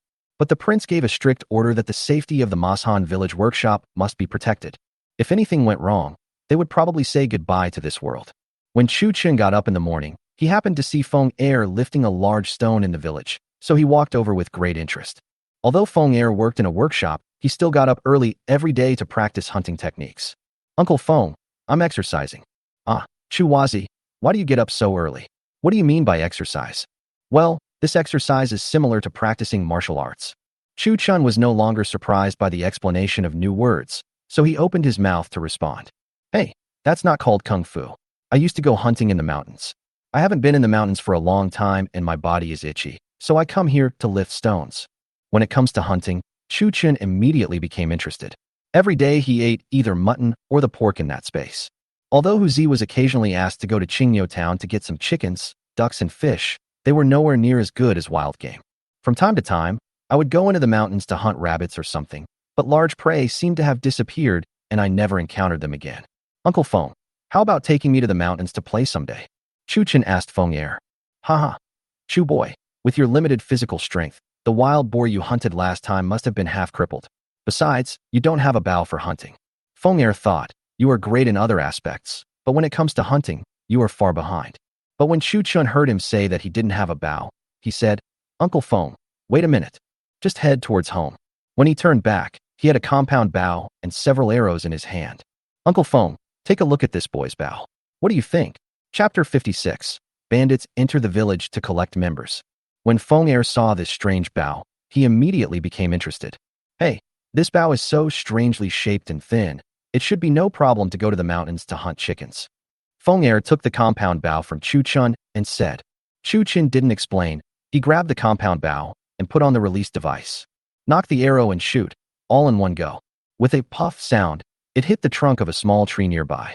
I saw the arrow pass through the tree trunk and penetrate deeply into it, and the tail of the arrow trembled. Feng Er, who was standing by, was so surprised when he saw this scene that he was speechless for a moment. This, Chu Wazi, what kind of bow is this? Everyone in Mashan village says that you are the reincarnation of a god. Could this really be that immortal weapon? Haha, Uncle Feng, don't worry about what kind of bow it is. You see, this thing can do more than just hit a chicken. What a joke. If I had this bow, I could fight with not only a wild boar, but even a tiger. After Chu Chin finished speaking, he handed him the compound bow. Feng Er tried to pull it and found that this thing was much lighter than his longbow. Unexpectedly, the power of this bow was several times greater than that of his own longbow. Uncle, can I try? Feng Er couldn't wait to use it. Chu Chin pulled out an arrow and told him how to use the scope and the launcher. Feng Er raised his bow, put an arrow on it, and shot the arrow out with a whoosh. This is a really good thing. With him, not to mention chickens, even tigers can be called daddy by uncle. After trying it, Feng Er said to Chu Chin excitedly. Chu Chin's face twitched. If a tiger calls you daddy, you are a beast. Uncle Feng, hunting is actually a small matter. There are bandits in Qingyou town, so I want to give this bow to you. Ah, give it to me. This happiness came too suddenly. Such a precious thing was given to me with just one sentence. Feng Er looked at Chu Chun in disbelief, but in his heart, he was waiting for his next words. That's right, Uncle Feng. You are the most powerful person in the entire Mashan village. And you also know that our salt-making workshop is the foundation of our Mashan village. So, I want to organize such a small team in the village, mainly to maintain the safety of Mashan village and the salt-making workshop, and you are the best candidate for the captain. In fact, Chu Chun had such an idea a long time ago. He had heard about the young bandits in Yo Mountain from Wang Defa. Although I could live in peace as long as I paid my share every year, I have been busy building a villa, shipping goods, and constructing roads during this period. He had a feeling that it would not be easy to make friends with the people in Mashan village this year. Moreover, even though he had a large number of hot weapons in the future, he couldn't stay in Mashan village every day. That's why he took the excuse of hunting to see what Uncle Feng thought. That's no problem. Mashan village has always been united. As for this team you mentioned, how should we do it? After listening to Chu Chen's words, Feng Er agreed immediately. The team only needs about 10 to 20 people. They need to be young, strong, and courageous men. They can work in the workshop in their spare time. If there is any emergency, they must go out to protect the safety of the village. At night, we need to arrange personnel to patrol the mountains in the village. Of course, these people do not work in vain. When Feng Er heard that he was not working in vain, his eyes suddenly lit up. He quickly asked, could it be that Chu Wazi is getting paid for doing this? Of course, you get paid based on how much effort you put in. This is my style, Chu Chun. How about this? Considering the danger of this matter, each of the selected people will be paid 1 tael of silver per month, and as the team leader, you, Uncle Feng, will be paid 2 taels per month. Do you think this is okay? Is that okay? This is great. 2 taels a month, and you can go to the workshop to earn money in your spare time. Anyone who doesn't go is a fool. Feng Er immediately replied after hearing this. Chu Wazi, with so much money, I estimate that there will be quite a few people who will come to participate. Chu Chin looked at second Uncle Feng seriously and said, leave the selection to second Uncle Feng, but there is one condition. They must be loyal to Mashan village. I don't want the kind of cowards who run away when faced with trouble. For Chu Chun, even if he gave every person in Mashan village 1 or 2 taels of silver every month, it would not be a big deal. After all, the current workshop has a monthly income of 8 to 10,000 taels. If it doesn't work, ride a motorcycle to other cities to sell some glass products. But what's important is that these people can be used. If we choose those who will run away when encountering problems, what's the point? Also, let's temporarily set the number of people at 20. I'll leave this matter to you. Thank you. After saying that, Chu Chun handed all the arrows in his hand to Feng Er, then strode away. Let him practice more. These arrows can be recycled. Chu Chun is not worried at all that Feng Er will waste them. After Chu Chun left, Feng Er took the compound bow and started practicing with great interest. In a blink of an eye, it was time to go to work in the workshop, but Feng Er was still enjoying it and immersed in it. The gang members from Qingyou Mountain arrived at the entrance of Mashan village around noon. The third in command was seen riding a chestnut horse, speaking with a haughty look on his face to the people who were exchanging information at the entrance of the village. Hey, please call out your village chief. We, the grandfathers from the Tiger Hall of Qingyo Mountain, are here to collect the contributions. After the third in command finished speaking, he swung his sword, dismounted from his horse, and walked towards the village. After a while, Wang Defa came with a few people carrying sacks of food, as if he had been prepared. He greeted him with a smile on his face. Hey, isn't this the third master? I've been waiting for you for a long time. Why are you here so late? What are you busy with? Wang Defa was shamelessly trying to get close to her. Hey, you old man, you were always so slow in previous years. Why are you so active this year? Could it be that your Mashan village has made a fortune? Hearing the third in command's words, Wang Defa's heart skipped a beat. It seems that the Tiger Hall has come with bad intentions this time. In previous years, you would just pick up your things and leave, but why are you taking so long now? Could it be that they have discovered something about the monthly shipments and road expansion in Mashan village? So he immediately said, What are you talking about, third master? For so many years, our Mashan village has been as poor as ever. How can we talk about getting rich? Oh, I heard that a family here lives in a big house like the one in the city. Why don't you take me to visit? Oh no, I can't hide it from these bandits. I looked at the 20 or so bandits behind the third in command. Everyone was holding a steel knife, and Wang Defa was suddenly at a loss as to what to do. Chu Chun, who was enjoying himself at home, was now frowning as he listened to the news brought by a child. What did you say? Bandits are coming and they want to enter the village. Chapter 57. Compound bow and arrow demonstrates its power. After Chu Chin finished speaking, he went into the tea room. He took out the pistol from the drawer of the tea table and put it on his waist, and also took 2 more magazines. He walked outside and called Feng Er. Uncle Feng Er, the bandits are coming, and they are not friendly. When the time comes, you will find a place to hide behind me and follow my gestures. Feng Er nodded after hearing this. Is this kid a god? Why did the damn bandit come as soon as he gave me this magic weapon? This is perfect. I've been practicing for a long time and was worried that I wouldn't have the chance. Chu Chan jogged all the way and met the third in command and Wang Defo on the way into the village. Hey, Uncle Wang, we have guests. Chu Chan took the pistol off his waist and hid it inside his wide cuffs. When Wang Defa saw Chu Chin coming, he suddenly felt like he had seen his backbone. It's Chu Wazi. This is the third in command of the Tiger Hall on Qingyo Mountain. Why don't you come forward and say hello? Wang Defa had a serious look on his face and winked at Chu Chin from time to time. It's the third master. He's here to collect contributions. Uncle Wang, I remember we've already collected all the contributions. This is... Chu Chan pointed at the group of people in front of him and said. At this time, Hu Zi and others also heard the news and hurried over. There were more than 10 soldiers on duty in the mountains. Suddenly, a sharp-eyed man sensed something was wrong here and immediately ran towards the leading man. Boss, there's something wrong. Those people down the mountain seem to be bandits. After saying that, he pointed at Chu Chun and the others who were in a standoff in Mashan village. Quick, gather and get down the mountain immediately.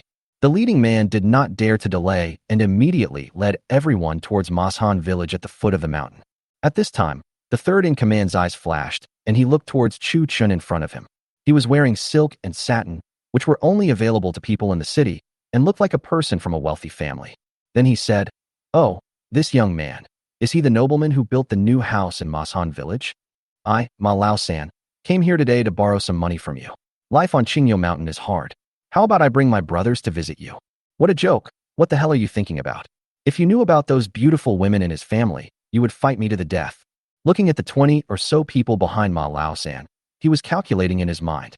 With Feng Er behind him, he could probably shoot down a few people, and the pistol in his hand was fast and accurate at such a close distance. 3 full magazines, 24 bullets. To be honest, Chu Chun was not afraid at all. However, for many things, try not to expose them if possible.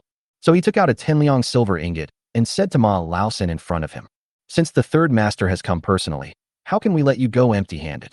These 10 taels are our Mashan village's gift to you all. Ma Lao San looked at the silver in Chu Chen's hand and immediately burst into laughter. You are just sending beggars away. Get out of my way and tell me what the monthly shipment is. Otherwise, I will kill you. At this moment, Hu Zi and several other young men also came behind Chu Chun with long swords. Hey, what's the matter? You bunch of poor and unruly people, you still want to resist?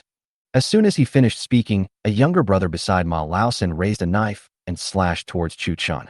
Feng Er behind him raised his compound bow and shot an arrow at him. It pierced through the man's head in an instant. There is an ambush. Let's capture this guy first. At this time, Ma Laosan saw that the situation was not good and rushed towards Chu Chun while shouting, Haha, you are just a bandit. So arrogant. Do you really think that our Mashan village is easy to bully? At this moment, Chu Chun also moved. He waved his hand and pointed, and suddenly there was a loud noise. Ma Laosan never dreamed that he would pay the price of his life just for collecting a share. The group of younger brothers were immediately frightened by the gunshot and stopped in their tracks. Did they see a ghost? They saw the man in front of them pointing at the third in command. A bloody hole appeared on the third in command's head, and he was already deader than dead. In fact, this only took a moment. This was exactly the effect Chu Chun wanted. As long as he scared them, this group of people would not have much fighting spirit. Just after Chu Chun fired the gun, Hu Zi grabbed Chu Chun by the back. Chu Wazi, hurry up and leave. I will block it for you. After saying that, he swung his long sword and chopped at the nearest younger brother. The younger brother raised his sword to block, and with a crisp sound, the man's sword broke. Hu Zi had no other skills, but he was very strong. He continued to chop the man with the long knife. That man had half of his head chopped off in an instant. For a moment, red and white splashed all over Hu Zi's face. After all, he was just a farmer's kid from the mountains. He had never seen such a scene before. He just showed courage for a moment. He just vomited with a wow sound. At this time, 3 more younger brothers reacted and rushed up the mountain. Feng Er shot down someone from behind, and Chu Chun raised his hand and was about to shoot. However, more than a dozen people who looked like soldiers rushed over at the same time. He immediately headed towards the bandits. Faced with those disorganized bandits, they were all killed by the soldiers in less than an incense stick of time. There was another one who ran fast, but was shot in the stomach by an arrow from Feng Er behind him shortly after he rushed out and fell to the ground. The sergeant who followed behind had his neck slashed. Chu Chun knew that Zhou Heng had said this about these sudden appearances of soldiers when the agreement was signed. I didn't expect it would come in handy at this time. After killing all the bandits, the leading soldier walked up to Chu Chun and said, Mr. Chu, this incident was caused by our negligence. Please punish us. Big brother, you are too polite. How should I address you? Where will Zhou Heng place you? Chu Chun asked directly to the point. Tang Jiangtao pointed to the back mountain and answered Chu Chun in front of him. I am Tang Jiangtao, the leader sent by Master Zhou Heng to protect Mashan village. We are stationed there so as not to disturb everyone. Chu Chun followed his gaze and shook his head instantly. Who the hell arranged this? Why don't they station their troops in Qingyou town? However, he was very grateful to Tang Jiangtao in front of him and said, Thank you, brother Jiangtao. Is Zhou Heng mentally ill? It must be very difficult to arrange you in that broken place. Hearing Chu Chun say this, Tang Jiangtao was so scared that he knelt down instantly. This man in front of him was really bold. Although the 8th prince was kind to others, he was not so talkative. Mr. Zhou is also considering that we will disturb everyone. So, Mr. Chu, please understand. Chapter 58, Want to keep soldiers in the village. Seeing Tang Jiangtao kneeling down without saying a word, Chu Chun was speechless for a moment. He immediately stepped forward and helped him up. Brother, don't kneel down easily. A man of 7 feet tall should have gold under his knees. Tang Jiangtao didn't expect that the man in front of him would actually say such words, and he couldn't help but look up to Chu Chun again in his heart. However, the most amazing thing is the power of his finger. They were rushing over at that time and could hear the loud noise clearly. Please enlighten me. What kind of magic did you use just now? As Tang Jiangtao asked this question, everyone around him, including Wang Defa and Hu Zi, pricked up their ears. No one is not curious about how this prodigal son, Chu Wazi, suddenly became so powerful. This action made the people of Mashan village even more convinced that Chu Chun was a disciple of a god or the reincarnation of a god. Chu Chun looked at everyone with expectant expressions and said, It's just a small operation. There's no need to make a fuss. After saying that, he raised his hand and pointed behind him. Everyone dodged wherever Chu Chun's hand passed. Oh, what's going on? Am I that kind of person? Where's my brother Hu Zi? Chu Chun immediately withdrew his hand and spoke loudly. These people are really afraid that I will give them a blow. What's wrong, Chu kid? Hu Zi, who was vomiting nearby, heard Chu Chun calling him.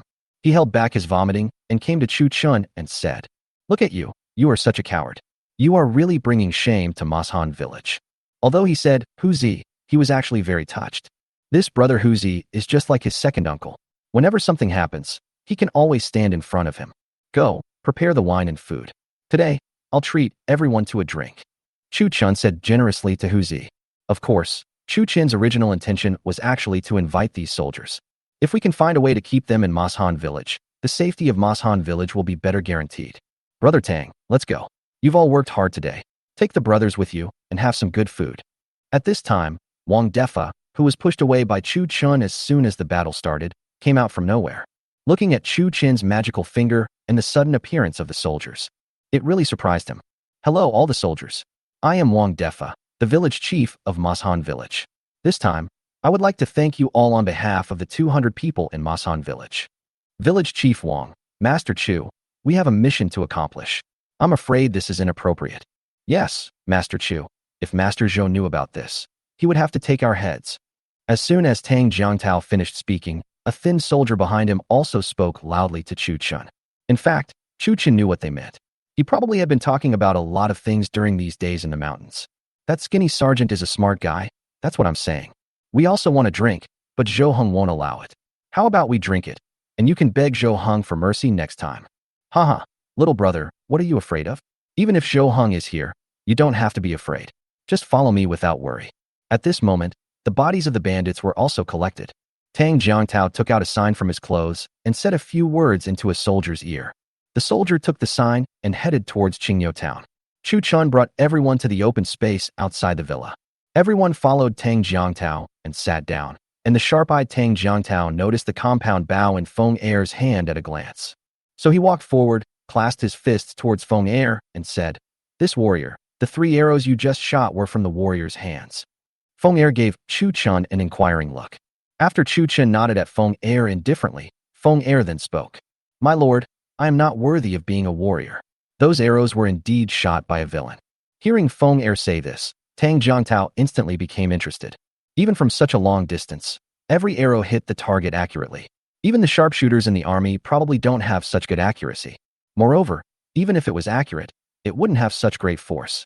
Looking at the strange bow in Feng Er's hand, Tang Jiangtao stretched out his hand and asked, "You are too modest.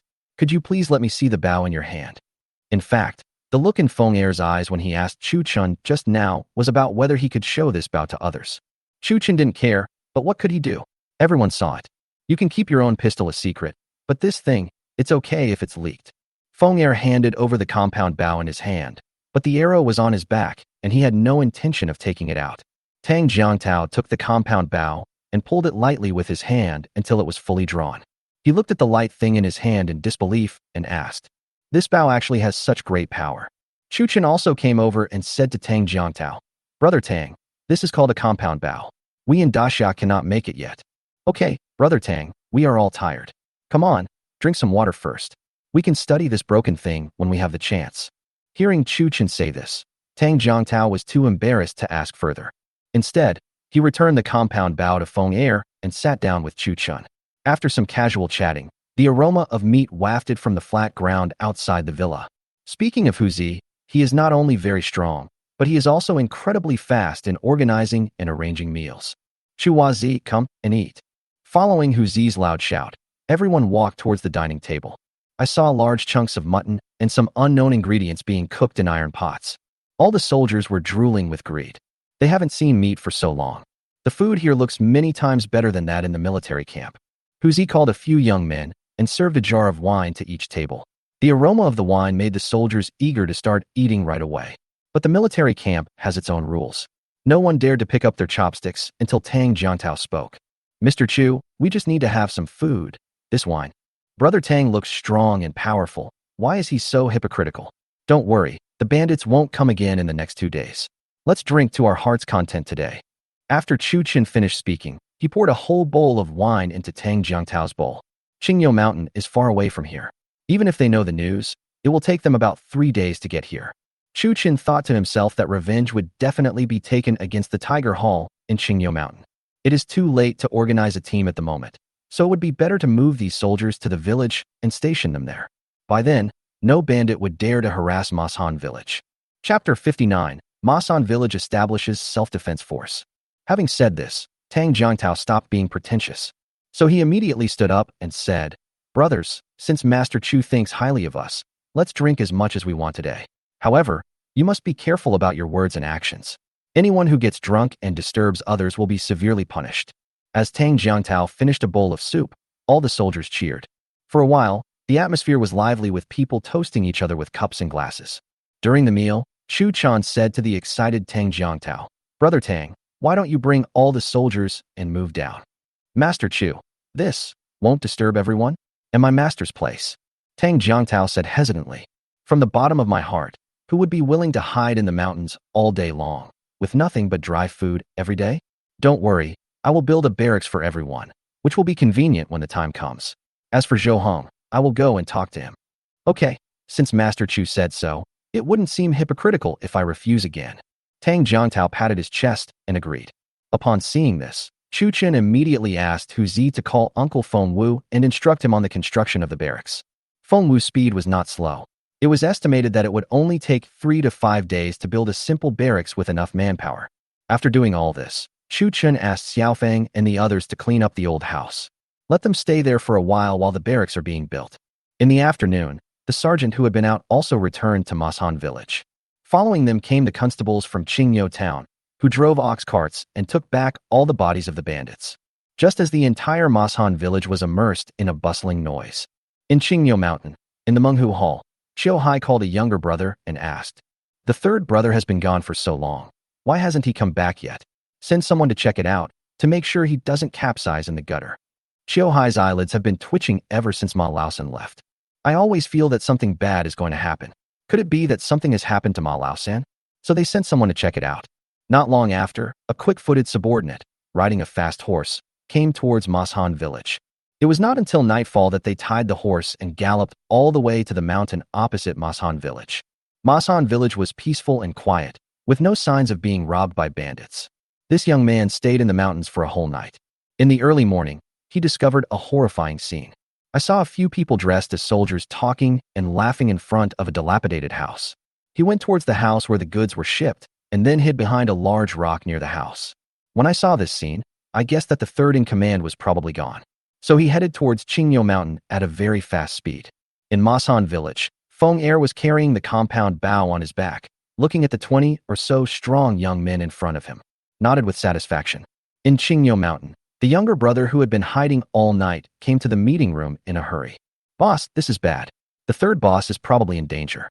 Upon hearing the news, Qiu Hai stood up immediately. Pointing at the younger brother in front of him, he asked anxiously, "Tell me clearly what happened. How could it be possible for just a few peasants from Mashan village to do this?" "I told you everything I saw, including the sergeant scene and the house where the shipment was being lurked. There are soldiers around." "Haha, Lao San, you found a big fish for me. Go check again how many soldiers there are and whether there are any lurking in other places. Find out the situation clearly, and I will take you to have a good new year." When Qiu Hai heard that there were soldiers guarding the place, he didn't take it seriously at all. What they do is a life of risky living. He had killed people from the government before, so it seemed that there must be something of great value in that strange house. This made Qiu Hai very excited, and he immediately decided to do something big, so he sent this person out again. "Don't you ship goods at the end of every month? Then I'll personally take action during the New Year holidays. So what if I rob you?" Chu Chun from Mashan village entered the space. I pushed open the storeroom where the seized equipment was stored and did a small inventory. There were more than 200 compound bows and crossbows of various sizes. There are countless dogleg knives, machetes, tang swords, homemade water pipe knives, and various daggers. There were about 100 homemade firearms of various types, both gunpowder-powered and pneumatic. There are even quite a few explosives. This is also thanks to an official campaign to crack down on organized crime and eliminate evil. All the spoils from the entire province were gathered together and prepared to be destroyed, but unexpectedly they were brought to Chu Chun.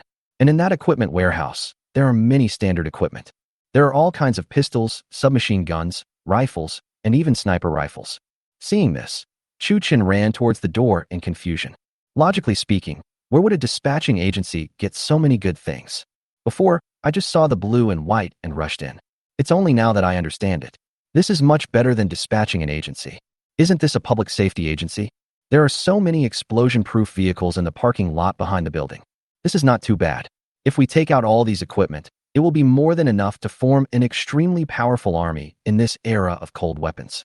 After thinking for a long time in the space, Chu Chin picked out more than 10 long swords, a compound bow, and several arrows from the corner. Then he walked outside.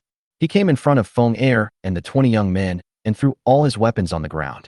"Uncle Feng, Everyone, these are the weapons I can provide you. A compound bow and 19 long swords. Uncle Feng will distribute the compound bows. As for the long swords, each person will have one. After saying that, he told Feng Er to distribute the weapons. This weapon is only for your own use. You are not allowed to lend it to others. Chu Chun said to everyone seriously. What a joke. With Daxia's current smelting technology, a knife of this quality is worthy of being called a treasure. What if someone who is greedy for money sells it to you? Who can you complain to? Feng Er picked up the compound bow and handed it to Huzi. Then he said, Chu Wazi, your cousin may look big and strong, but after testing a few arrows with him yesterday, he is indeed a good candidate. Chu Chen smiled and said nothing. He didn't care about this cousin. It would be better to give him a compound bow. At least he doesn't have to charge at close range. When the time comes, I'll get him a stab-proof suit. Anything in his own space would be enough to arm him to the teeth in this era of cold weapons. Huzi chuckled, took the compound bow, and immediately started playing with it. He was still muttering, this Chu kid, why didn't he take out such a good thing earlier? Chapter 60. The road is built and the magic car comes out. After hearing this, Chu Chen kicked him on the butt. You're so stupid after getting a good deal. Do you think this is something that's everywhere?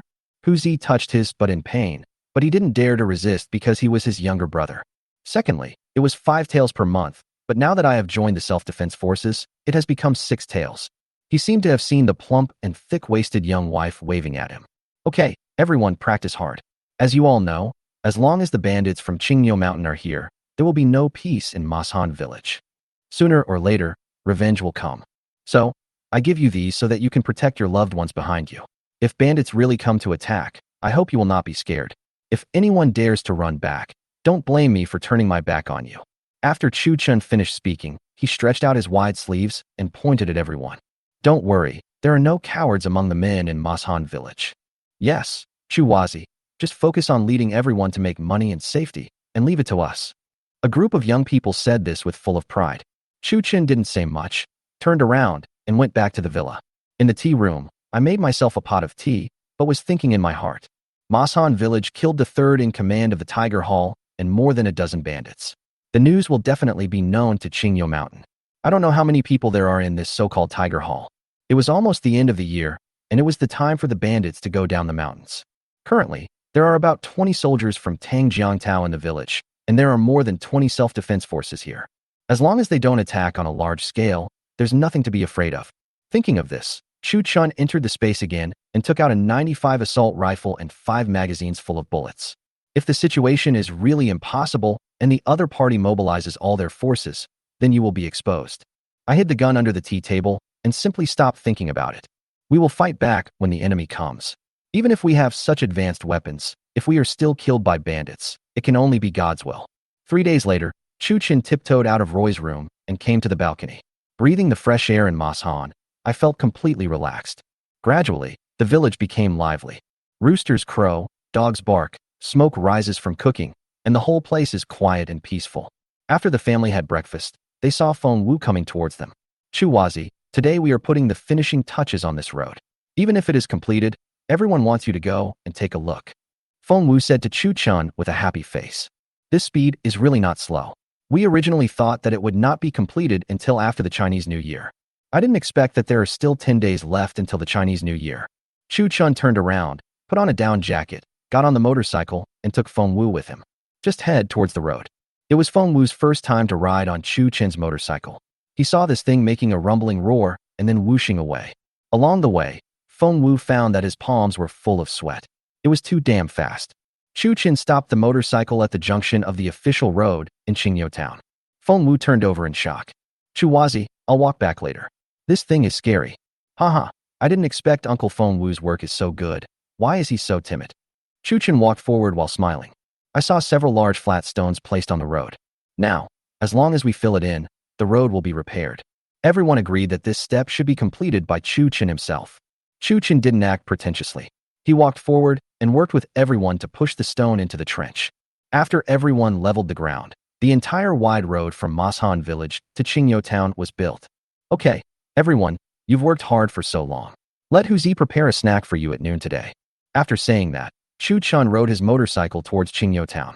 Everyone packed up their things and headed back to Mashan village for a snack at noon. So what were they waiting for? After everyone left, Chu Chun found a secluded place and brought the motorcycle into the space. In the basement of the shopping mall, Chu Chun picked and chose, and finally chose one or two Wuling Hongguang. In this ancient time, this kind of vehicle that can pull and run is the most suitable. I went to a nearby gas station and opened the underground oil tank, but it took a lot of effort because there was no electrical equipment. Only more than 10 barrels of gasoline were produced. No matter whether it is 92 or 95, he just filled the tank of the van. At this moment, on the newly built road, a van full of oil was driving fast on the road. The journey that would normally take more than half an hour by ox cart now arrived in front of the villa in just a few minutes by van. At this moment, the villagers who were cooking and chatting in front of the villa saw a huge monster rushing towards them. At the same time, some people were holding benches, some were holding hose, and one was even holding a rice spoon and an iron pot. They all stood up, ready to take action at any time. The monster stopped steadily about 10 feet in front of them. Chu Chun opened the car door and jumped out. "What are you doing, you guys?" Chu Wazi, your beast seems to be more powerful than your iron horse." Everyone thought that a monster had come to my Mashan village. An elderly man put down the rice spoon in his hand and said with a look of horror, "Haha, this is also an iron horse, but it's a big one. Everyone, stop crowding around. Come on, give me a hand." Chu Chun opened the back door, and a dozen young men immediately moved all the gasoline to the warehouse in the villa. At this time, Li Qinglian and others also came out of the house. "My lord, what is this?" "Haha, Qinglian Roy, you guys came just in time. I'll take you for a ride." After saying that, Chu Chun opened the car door and pushed Li Qinglian and Roy into the car. While the two were wondering what a ride meant, Chu Chun started the car and drove away towards Qingyou town. In the car, Roy, sitting in the back seat, felt the sofa-like seat, touching here and there, with a look of curiosity on his face. Li Qinglian, who was sitting in the passenger seat, looked at Chu Chun nervously. "Husband, please go slower. It's too fast. Qinglian can't stand it." "Haha, look at your courage. I'm a very good driver, don't worry." After saying that, Chu Chun stepped on the accelerator again, and the car whooshed out. This made Li Qinglian feel scared for a while, but gradually, the two of them got used to it. Li Qinglian also touched here and there, looking curious. "Boss, you are like a god descending from heaven. This iron horse is really great. It is faster and more comfortable than a horse-drawn carriage," Roy said excitedly in the back row. "This is not called an iron horse. This is called a cart, just like a horse-drawn carriage or a mule-drawn carriage, except that the structure is different." Chu Chun introduced it to the two of them without hiding anything. In fact, even if he explained it, they wouldn't understand. "Okay, let's go back and eat. When I'm free, I'll teach you how to drive." "Husband, are you saying that we can also drive this car?" Li Qinglian asked excitedly. Chapter 61. The Qingyou Mountain Bandits Come to Kill. Chu Chun gave them an affirmative look, stepped on the accelerator, and headed towards Mashan village. After getting off the car, Chu Chun was surprised to find that the two girls did not suffer from motion sickness at all. "It seems that when I go out in the future, I will not only have a car, but I will also have two more drivers." Amid the cheers of the crowd, the entire Mashan village was celebrating the completion of this road. Wang Defa was in tears. Logically speaking, who doesn't want to be an official? But he was poor. "Chu Wazi, on behalf of the entire Mashan village, thank you." Wang Defa raised his glass and spoke solemnly to Chu Chun. "Oh, Uncle Wang, you are drunk. Don't do this again. It's just building a road. When I install solar street lights, your jaws will drop." A night passed, and this time Chu Chun came out of Xiaofang's room stealthily. On the balcony, Chu Chun was wearing warm home clothes. Since people have even driven out, it is not surprising for people to take a few sets of clothes for the winter. It's snowing. Chu Chun was surprised to find that it was already white outside and snowflakes were floating in the sky. In his previous life, Chu Chun was a genuine southerner and had never seen heavy snow. If it rains, it's only during the freezing cold days in winter when a little snow will fall. Compared with the white snow covering the mountains and fields, it's just ice at best. So he turned around and shouted inside, "Everyone, get up quickly, it's snowing." Everyone got up sleepily and looked at the excited Chu Chun in front of them in surprise. "I've seen this since I was a child, so there's nothing strange about it. Come on, put on your clothes. Shall we go have a snowball fight?" Chu Chun said excitedly to the three women. Xiaofang turned around and went back to her room. She had discussed the Kuan character technique with Chu Chun all night last night, and now she was not in the mood at all. "I really don't know what has happened to the man in front of me. He is so energetic." In Mashan village, in front of the villa, in the snow, a complete southern idiot was rolling in the snow. Everyone thought he was crazy again. At this time, On the way to Mashan village, hundreds of people were coming towards this side in a mighty manner. The guy who said he could observe the celestial phenomena yesterday. Come out here, or I'll smash your compass to pieces. Chiu Hai was shivering from the cold and kept rubbing his hands. Yesterday, a younger brother came to offer advice, saying that he had observed the celestial phenomena at night, and that today would definitely be a good day, suitable for going on an expedition. Chiu Hai listened to him and led a group of younger brothers down the mountain in the middle of the night, but they didn't expect to walk until the early morning. Snowflakes began to fall from the sky, and they became heavier and heavier. In less than an hour, they covered the entire Qingyo town. But halfway through the journey, I was unwilling to turn back, so I had to bite the bullet and move forward. We were fine as we were still riding horses, but the brothers behind us were all walking. It's impossible for a few bosses to ride horses and raid Mashan village. He doesn't think he has the strength to do so. So he led everyone slowly towards Mashan village. If there hadn't been such heavy snow, we would have expected it to arrive in the early morning, when everyone would be in low spirits, so we could launch a surprise attack. Unexpectedly, it will take half the morning to reach Mashan village. The little brother who was watching the wind on the mountain had his face turned purple from the cold. Why haven't the boss and the others come yet? If they don't come, we'll have to fight face to face in broad daylight. He grabbed a handful of snow and stuffed it into his mouth, then tightened his layers of linen clothes, and sniffed his nose from time to time. The dry food on my body had frozen into stones, and I was now cold and hungry. In Mashan village, Chu Chun rolled around for a long time before returning to the villa after being persuaded by everyone. I changed into clean clothes, drank warm tea, and sat beside the fireplace, smiling foolishly. I had just warmed up and was about to go upstairs to warm Xiaofang's bed. Uncle Feng came hurriedly, followed by Tang Jiangtao. Looking at the anxious expressions of the two people, Chu Chin knew what had happened. Chu Wazi, the bandits are coming. There are about 100 of them. What should we do? Uncle Feng said anxiously. On my side, even including Tang Jiangtao and his group, there are only about 40 people. The disparity in power is quite huge. Although we have sophisticated weapons here, how can we defeat so many people? Don't worry, Uncle Feng, Brother Tang. Look carefully, there are about 100 people. Where are they? Chu Chen asked slowly. At this time, Tang Jiangtao said, my subordinate reported that he will arrive in the village in less than half an hour. Master Chu, this is a tough battle. Although we are not afraid, we still have to be on guard. If we had Master Chu's sophisticated weapons, Tang Jiangtao had seen it before. At that time, Huzi was able to cut off the bandit's knife with one blow. If the 40 or so men had that weapon in their hands, their hope of victory would be much greater. Chu Chin didn't expect that he could gather more than 100 people at once. Although he could solve many problems unexpectedly with just a rifle, he still went back into the tea room for safety reasons. When he came out again, he had 20 more machetes in his hands. Brother Tang, I don't have many of these weapons. Before I can produce them in large quantities, you have to return them to me. Chu Chun pointed at the machete and said to Tang Jiangtao. Tang Jiangtao picked one up and saw that the blade was broad and thick, about 2 feet long, and the blade was shining with cold light. It was undoubtedly a precious sword. He immediately agreed. No problem, Master Chu. I will give you everything after you kill the bandits. Although I still have about 200 swords in my pocket, every time I use one of these, it will be one less. I can be generous with the others, but I cannot be careless with this life-saving thing. Uncle Feng, you and Brother Huzi lead the men to the ambush first. I will be there soon, and Brother Tang, you guys will be responsible for fighting the enemy head-on. Is that okay? Don't worry. This is the duty of our generation of sergeants. After saying that, the two of them led their people outside. Chu Chun grabbed Huzi, put a stab-proof suit on him, and told him not to show his head and not to launch a sneak attack. Huzi nodded, as if to say, I understand. He picked up the compound bow and chased after everyone. After everyone left, Chu Chun returned to the tea room under the concerned gazes of several women. He removed a set of anti-skid chains from another car, picked up the Type 95 chains, and then drove the van towards the newly built road. Chiu Hai and his men were still slowly moving towards Mashan village. At this time, Feng Er, Tang Jiangtao, and everyone else were watching Chu Chun driving the steel beast. They all made way. Uncle Feng, Brother Tang, you two should hide in the bushes first. I will meet them first.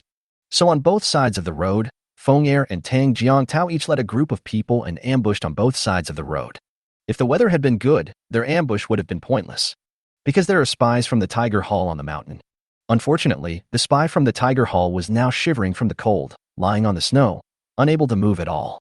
He had no ability to go down the mountain to report the news and could only watch his boss fall into the trap. Chapter 62. Automatic rifle demonstrates power. Chuchen parked the van sideways on the road, opened the back door, and took out the Type 95. I lit a cigarette and waited quietly for their arrival. In fact, the van was a good cover for Chuchen, who was sitting in the back seat. It can be used for burst shooting, but also prevents people from seeing the rifle in their hands clearly. Chiyo Hai and his gang were hurrying on their way, cursing. Where's the guy who was following us? He wouldn't have run away, right? It's freezing here. Chiyo Hai said to the second in command beside him. Taylor boy, boss, I'm not running away. I'm almost freezing to death. Who the hell knows? It's freezing cold. Not to mention people, even wild boars have gone into their dens. After they finished speaking, they no longer paid any attention. Now everyone's idea was to quickly enter Masan village. After turning a corner, Chiyo Hai saw an iron shell blocking the middle of the road in front of him. The iron shell was open, and inside, a young man with smoke coming out of his mouth was looking at him with a smile on his face. Friend, why are you stopping us? Chiyo Hai waved his hand to stop his team, shouted loudly at Chuchen. At this moment, Tang Jiangtao had already quietly circled behind them with more than a dozen soldiers. Have we stopped you? May I ask if you are a hero from Qingniu Mountain? Chuchen exhaled a puff of smoke and asked easily. My friend, you know we are from Qingniu Mountain, but you still dare to stop us. Do you think your life is too long? Damn bandits are bandits. Why are they always so irritable? King Niishan, what brings you to my Masan village? Okay, since he is from Masan village, let me ask you, a few days ago, our third boss came to collect the contribution. Where is this person? Chiyo Hai frowned slightly. The young man in front of him looked confident. Perhaps he had a powerful backer. After saying that, he looked around.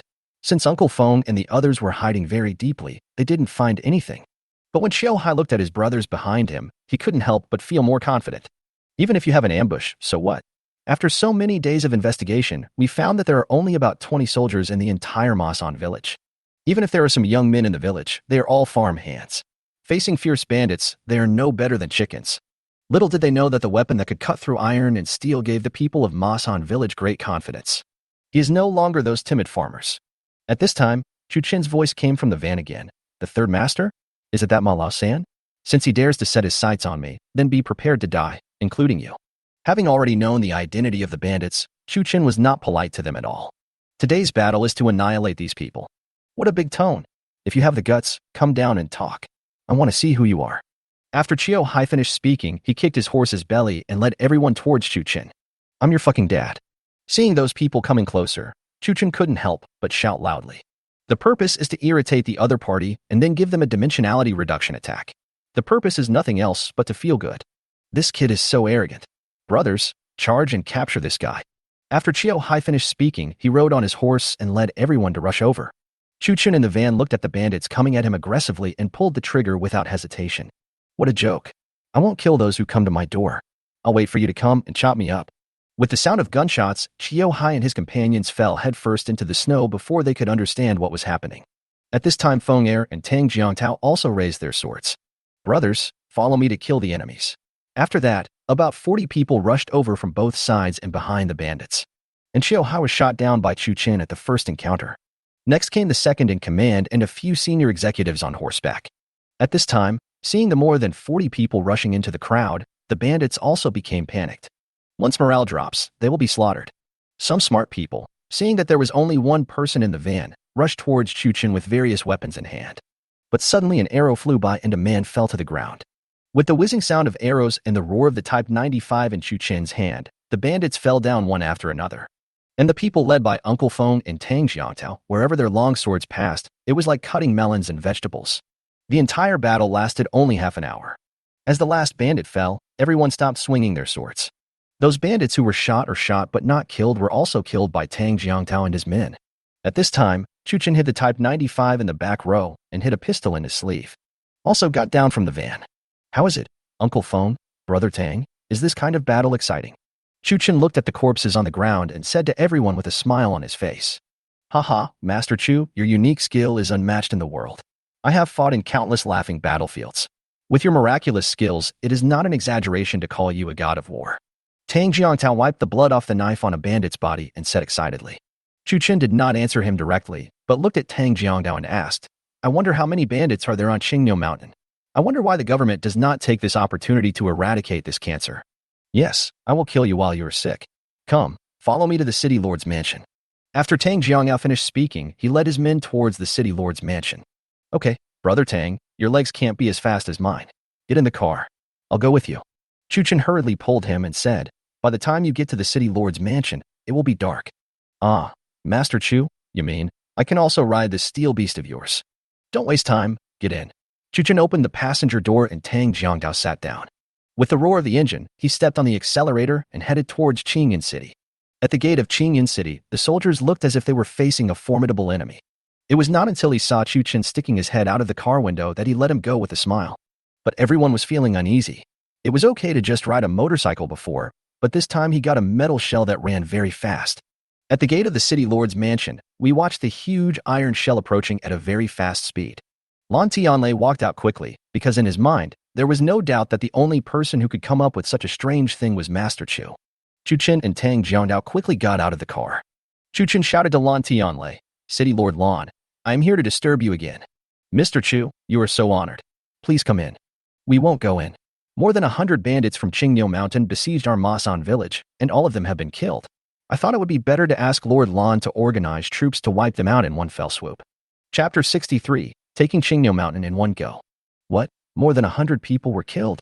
Lan Tianlei's eyes widened after hearing this. He then called over his followers. Hurry, organize a team and kill him while he's sick. We've been putting up with them for so long. Lan Tianlei didn't care whether what Chuchen said was true or not. He became excited when he heard the news. It's not that he hasn't arranged to suppress bandits, but the effect was minimal each time. However, according to his understanding. In fact, the so-called Qingniu Mountain Tiger Hall only has about 200 people. This includes the elderly and the women, so in the entire Tiger Hall, there are only about 180 people who can be considered capable. Now that Master Chu has killed more than 100 of them, there are only about 80 left. What threat can they pose? So we had to organize a team and go up the mountain immediately. Little did they know that Chu Chen and his men had already wiped out the 20 or so people led by the third in command. So now there are less than 60 bandits in the entire Qingniu Mountain. Chu Chen was also surprised to hear Lan Tianlei being so enthusiastic. City Lord Lan, let me interrupt you. How many bandits are there on Qingniu Mountain? How's the defense? Lan Tianlei then told Chu Chen about the situation. Fuck, there are only 60 people. Why do we need soldiers? We can take it down with these people. So he quickly said goodbye to Lan Tianlei, took Tang Jiangdao with him, and headed towards Qingniu town. Master Chu, aren't you going to wait for them to gather the troops? Why are you in such a hurry? Tang Jiangdao looked at Chu Chen with a confused look on his face. You are so stupid. There are more than 60 people. Why do you have to share it with these people? You know, these bandits have been entrenched for so many years, and they must have a lot of gold, silver, and treasures. So he said to Tang Jiangdao, Brother Tang, do you want to get rich, marry a beautiful and wealthy woman, and reach the pinnacle of your life? Chu Chen got so excited that his mouth started to quiver. What the hell is this talking about?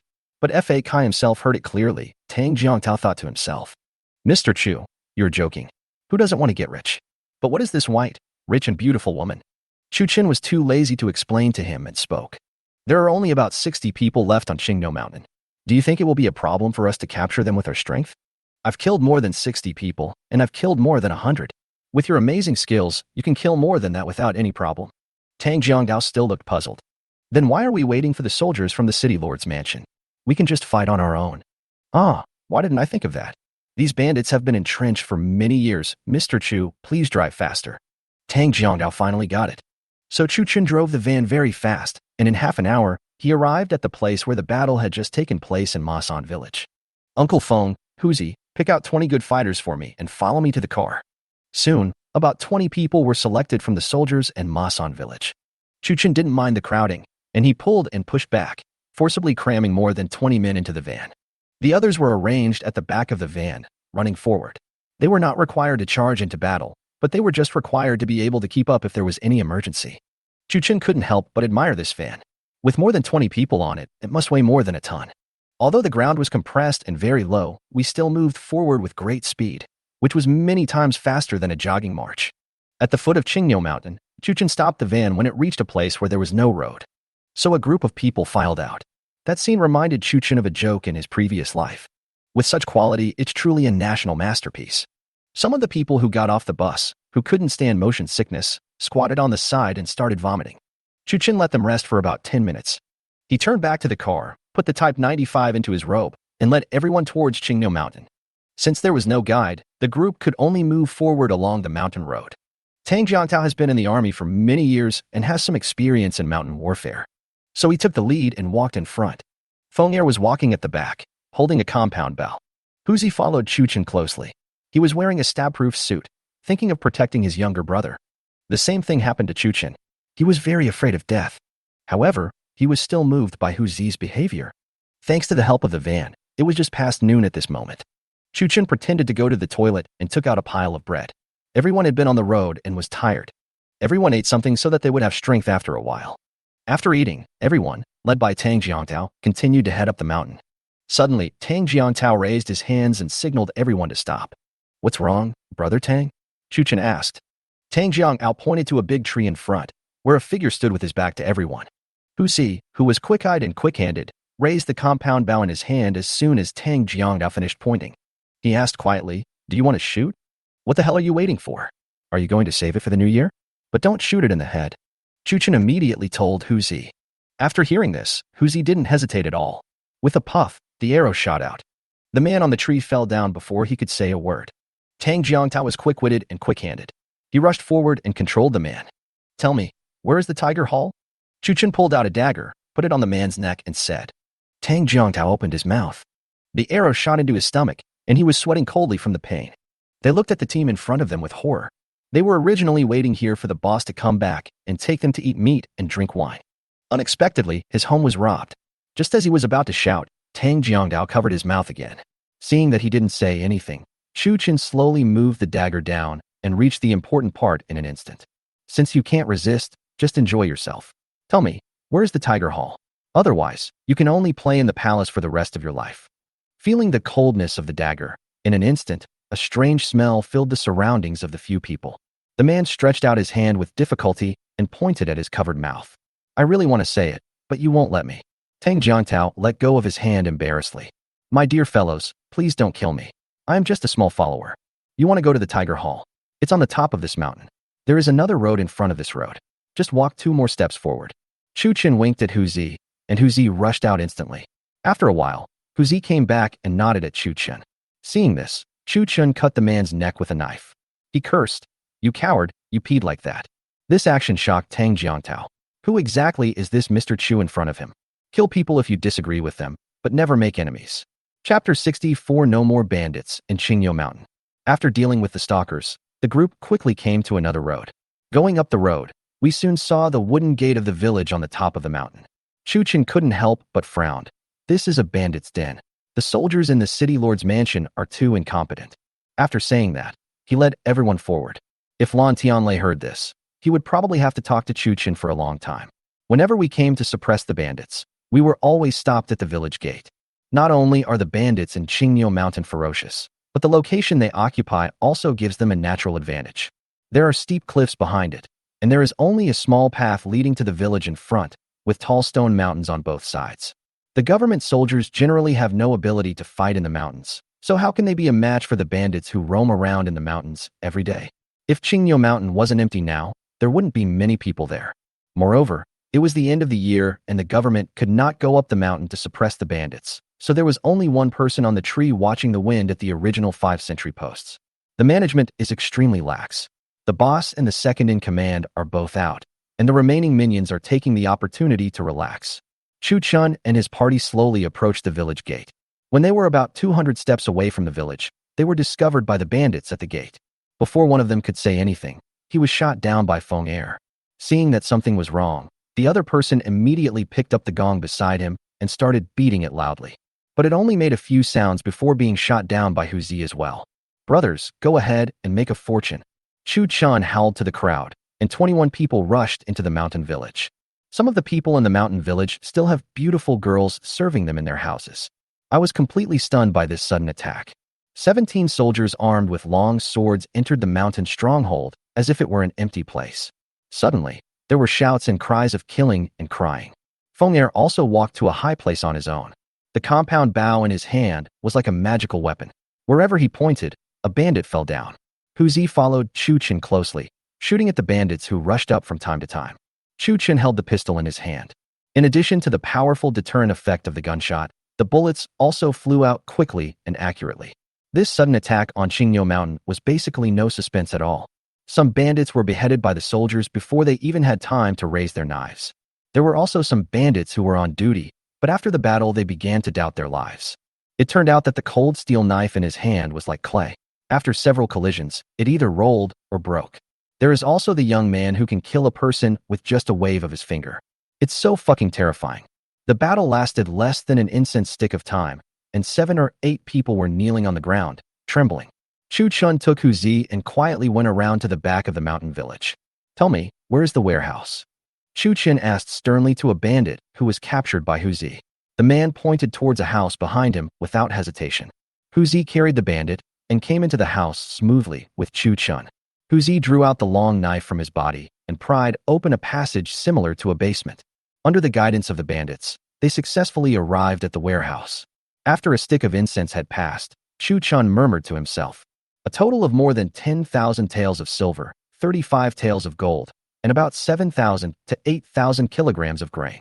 Oh my god, this bandit is really good. He has robbed so many wealthy families. But there is too much grain and it is difficult to harvest. Hu Zi was assigned to guard the door and was not allowed to come in. The bandit had already been killed by his sword. It seems we have to hurry up. How will we explain to people when they show up? After saying that, Chu Chin started to move. The first thing he did was to collect gold, silver, and other things into the space. But Chu Chin also kept about 1,000 taels and placed it in the warehouse. Next, it's food. We should collect as much as we can. He just grabbed the corner of the grain bag and urged his thoughts to send it into the space. However, several thousand kilograms of food cannot be solved in a short period of time. It's a pity that you can't point to a certain place and collect it, otherwise it wouldn't be so tiring. After about an incense stick of time, Tang Jiangtao and his companions outside had also arrived here. Hu Zi, are you okay? Tang Jiangtao looked at the bandits below Hu Zi, said anxiously. Before Hu Zi could say anything, Chu Chun inside took over the conversation. It's okay, brother Tang. Come in, we've made a fortune. Tang Jiangtao came in following the sound and exclaimed that it was great as soon as he saw it. This bandit's den looks very wealthy. Looking at the silver and grain scattered on the ground, his eyes lit up. Master Chu, according to Daxia law, these things must be sorted out and turned over to the national treasury.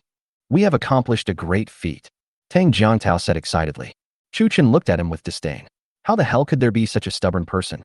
If you can't move the grain, do you still not value the money? So he secretly pulled him aside and said, Brother Tang, you are over 30 this year, right? Are you married? You haven't got married yet. Why do you say that, Mr. Chu? Tang Jiangtao looked at Chu Chun with a puzzled look and said, Mr. Chu, why did he do the splits while we were chatting? You are a bachelor, what credit do you want? If you report it, Lan Tianlei will at most give you a bucket. Why don't you consider yourself and the brothers behind you? Who doesn't want to marry a beautiful, rich and beautiful woman and reach the pinnacle of life? You are the only one who is so noble. After scolding Tang Jiangtao, he called Hu Zi to move the silver out. As for food, Chu Chin picked up the good ones and left the rest to Lan Tianlei. By the way, give Tang Jiangtao some credit. At least he can get a bucket. While Tang Jiangtao was confused, Hu Zi carried the box of silver and the 3 of them came outside.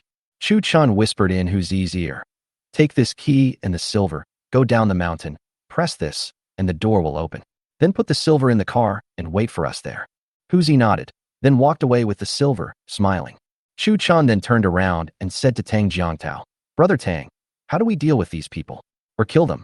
As soon as Chu Chin finished speaking, the person kneeling began to kowtow frantically. Master, we were wrong. Please spare our lives. Yes, General, we will never be bandits again. Please forgive us. For a moment, all the voices begging for mercy made Chu Chun feel overwhelmed. Okay, stop arguing. Does Qingyan City have any policies for suppressing bandits? These words were still spoken to Tang Jiangtao. Mr. Chu, don't you know? I have lost most of my fucking memories, so how would I know? Chapter 65. Dividing silver in front of the villa. After Tang Jiangtao's explanation, Chu Chin finally understood why these people were still kneeling. There is an order in Qingyan City. If you kill a bandit, you will be rewarded with 1 tael of silver. If you capture a bandit, you will be rewarded with 2 taels of silver. Damn, this guy killed more than 100 taels of silver. So everyone immediately decided to wait for Lan Tianlei's arrival.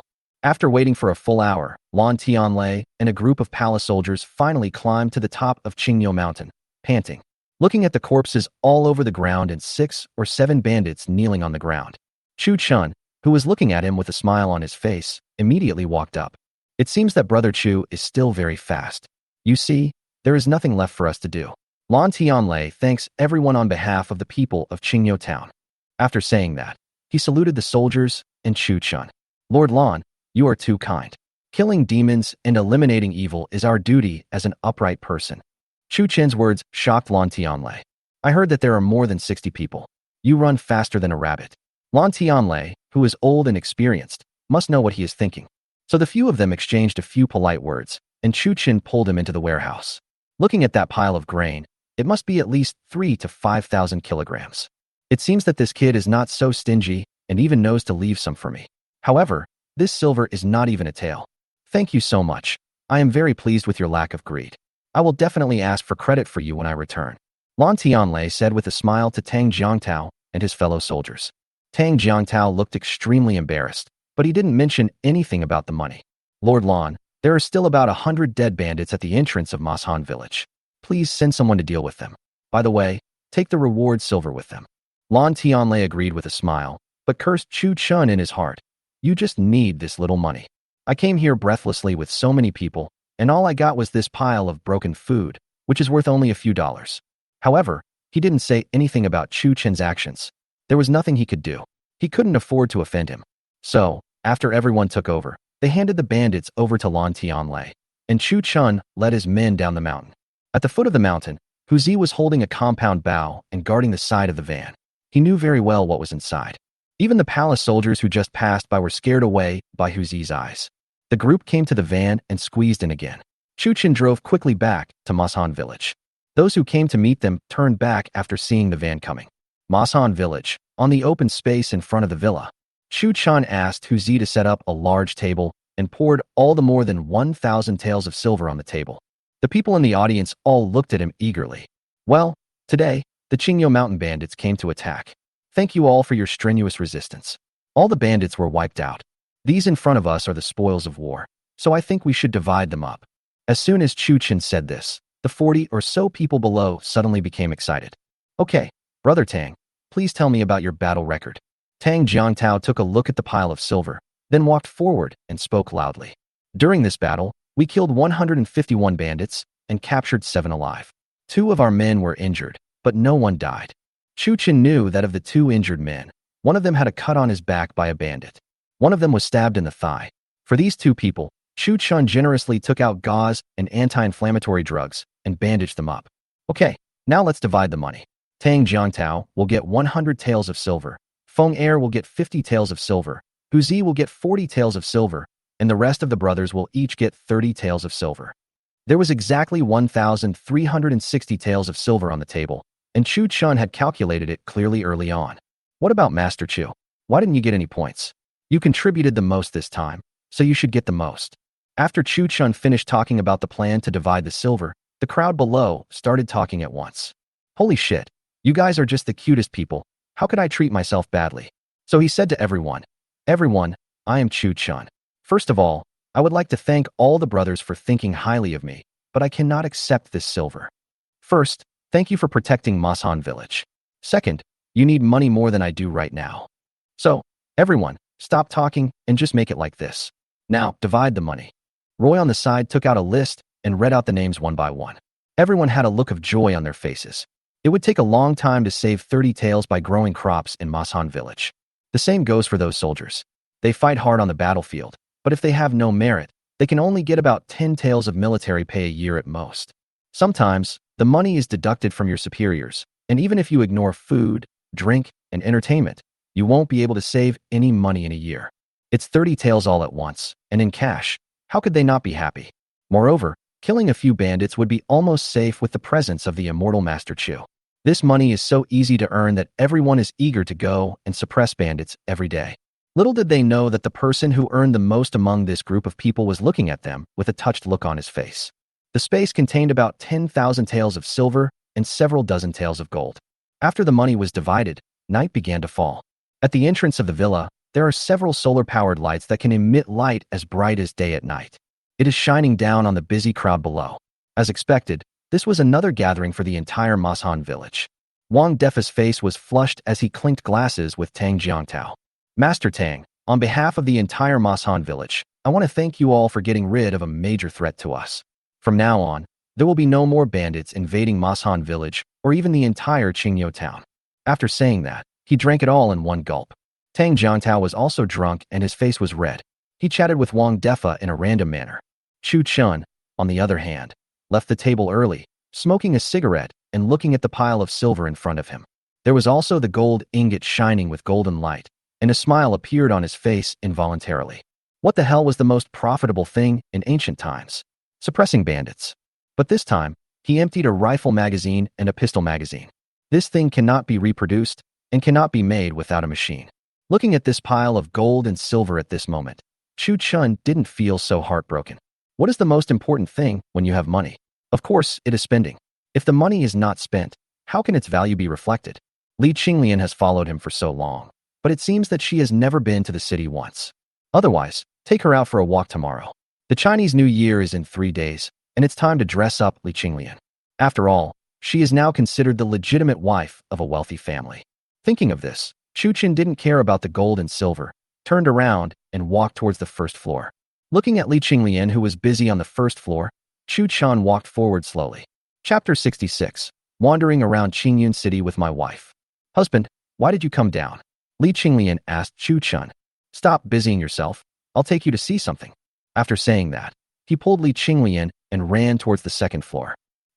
Where did all this silver come from? Looking at the pile of silver on the tea table, Li Qinglian cried out in surprise. In fact, Li Qinglian never knew how much money her husband had. So far, the workshop has only settled its bills twice, and neither time went through her hands. Although Chu Chun gave her silver from time to time, up to now, there was only about 1,000 taels. She saved all of it. She was a very frugal woman. I'm busy here and there every day and have no place to spend money. Looking at the tens of thousands of taels of silver on the table, how could she not be surprised? Well, with all the money I've earned during this time, you're now the wife of a wealthy family, so I think I'll take you to the city for a stroll tomorrow. Chu Chin looked at Li Qinglian and said tenderly, If I go to the city, I am just a farm girl. Will I embarrass my husband? Look at what a good woman is. If Li Qinglian were in modern society, she wouldn't even be able to think about it. The more I look at Chu Chun, the more I like her. Not only is she beautiful, but she is also sensible. So he took her hand and said, Don't let your imagination run wild. Look at you. You have about 1,000 taels of silver now. You should be confident. We have money. We can buy whatever we want. Money is a bastard. Spend it and earn it again. Although Li Qinglian didn't know what Wangban meant, she felt deeply loved in her heart. At such a happy moment, her body naturally fell into Chu Chen's arms. Qinglian, this is a tea room, not a study. It's not appropriate. The next morning, the family had breakfast early. Chu Chen started the van and waited for the water temperature to rise. It's so damn cold in this icy and snowy place. Fortunately, we have these anti-skid chains. Otherwise, you would still want to go into the city. The van slowly headed towards Qingyun City on the snow-white road. The pedestrians on the road all made way for them. After all, this square-looking thing with 2 big eyes in the front looks particularly scary. Not only do it have big eyes, but it also makes strange dripping sounds from time to time, as if it wants to eat people. Although everyone sees the thing has 4 wheels, it is a car. But this is the first time I've seen such a strange car. How can I not avoid it? At the city gate, several soldiers saw a van approaching from a distance and immediately opened the city gate with a smile. Chu Chin was not stingy either. He took out a tael of silver and handed it to the soldier who opened the door. Thank you for your hard work, brother. Chu Chun said with a smile. You are too polite, sir. Are you coming to Qingyun City to see the city lord? The palace soldier also responded politely. Right, no matter where you are, as long as you have money, you will have fewer troubles. The car entered the city smoothly, and Chu Chun parked the van in front of the West City Yard. There is no such thing as parking spaces in this world. You can park wherever you want. As soon as he got off the car, Li Qinglian was shocked by the prosperity of Qingyun City. She has lived in Qingyo town since she was a child. The farthest place she has been to is from her mother's home to Mashan village. My husband, this Qingyun City is so big, and there are so many people. Li Qinglian followed closely behind Chu Chun, looking timid. Chu Chun shook his head and sighed. It seemed that he really needed to take her out for walks more often. So he encouraged her and said, Qinglian, don't be like this. You have to remember that you are no longer the Li Qinglian you used to be. You are a wealthy family with a lot of money. After saying that, he took Li Qinglian's hand and walked towards the street market. Li Qinglian looked here and there, feeling that everything in Qingyun City was so new and new. The street was filled with all kinds of goods she had never seen before. There were all kinds of hawking and bargaining sounds, people coming and going, and cars and horses coming and going. It was very lively. The first stop is Tao Depang's clothing shop. Although Li Qinglian had never been to Qingyun City, everything she wore and on her head were all bought by Chu Chun from Qingyun City. So the two of them walking on the street looked no different from ordinary wealthy people. "Mr. Chu, we have distinguished guests. I am sorry for not coming to greet you. Please come in." The elixir in Tao Depang's hand that could make him stand up had long been consumed by him.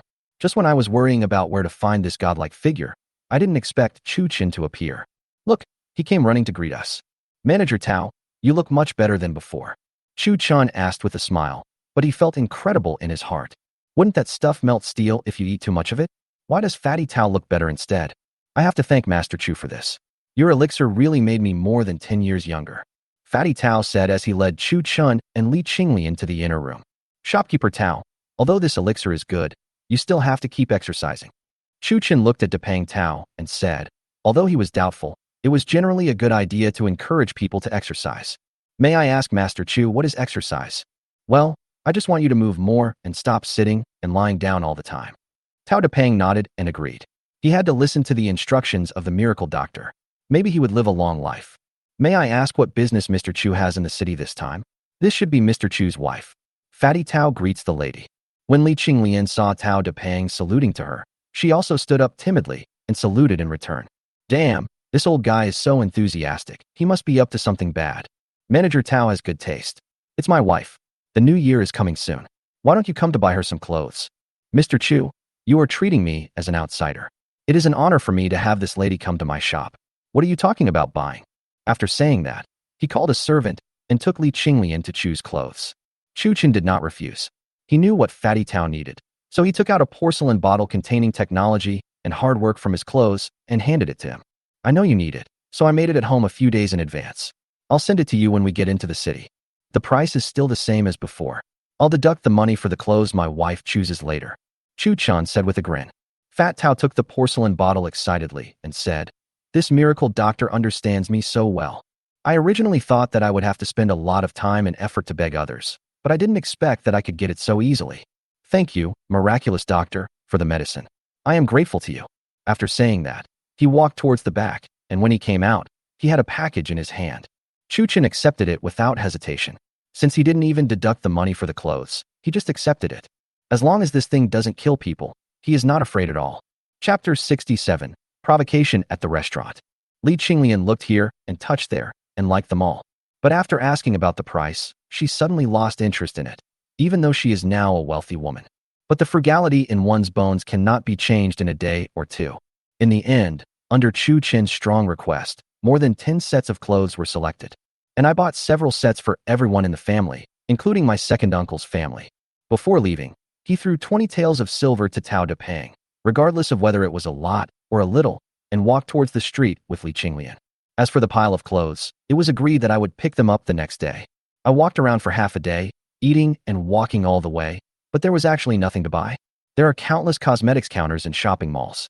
The gold, silver, and jade wares there are much older, and the workmanship is no worse than that of the ancient ones. There are even plenty of clothes in there, so you don't really need to buy any. Chu Chin's idea was that after the Chinese New Year, when spring came, he would tentatively take out modern clothes and slowly adapt to them.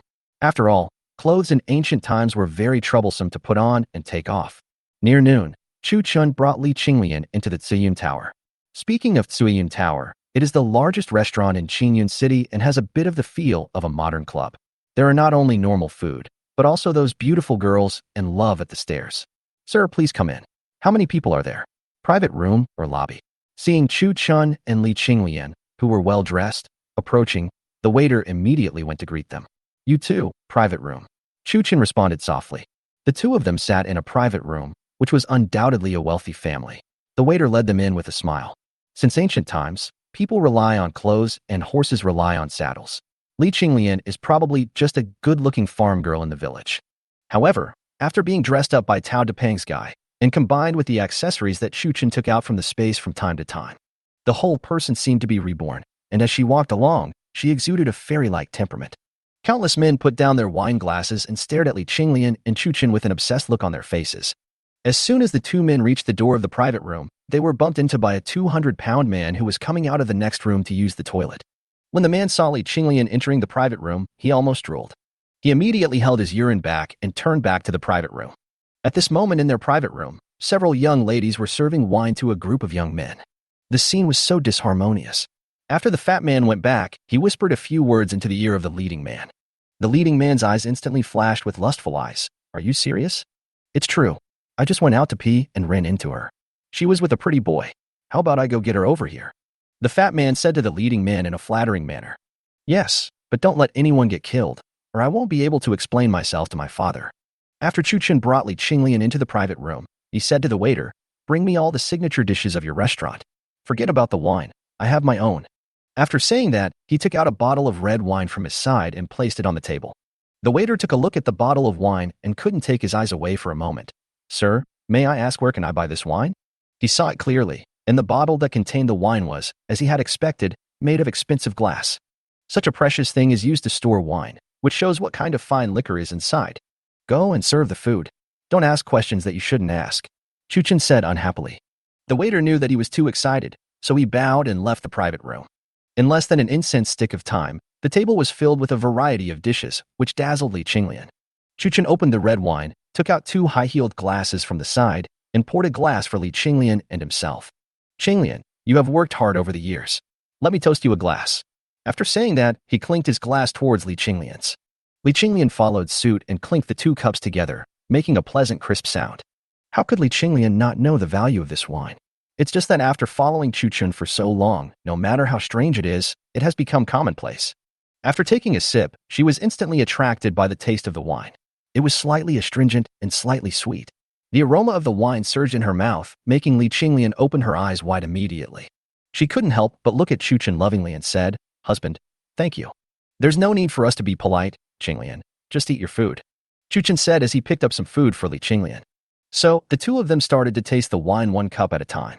While Chuchen was enjoying this romantic moment, the door of the private room was rudely pushed open. Young lady, are you going to eat? It's so lonely to be alone. Why don't you go to your brother's table? Chuchen had seen the person who came in before. He was the fat man weighing about 200 pounds. Li Qinglian had never seen such a scene before, and she was so scared that she came to Chuchen's side. Hey, you can hide. Brother likes it. The fat man was about to go forward and pull Li Qinglian. Chuchen stretched out his foot and kicked him to the ground. Are you blind? Don't you see I'm here? The fat man was kicked to the ground by Chuchen and started shouting instantly. Hey, didn't you notice there's another person here? Drag him out and beat him to death. After the fat man finished speaking, several people who looked like servants rushed in from outside. How dare you kick me? I think you were tired of living, he said viciously as he got up.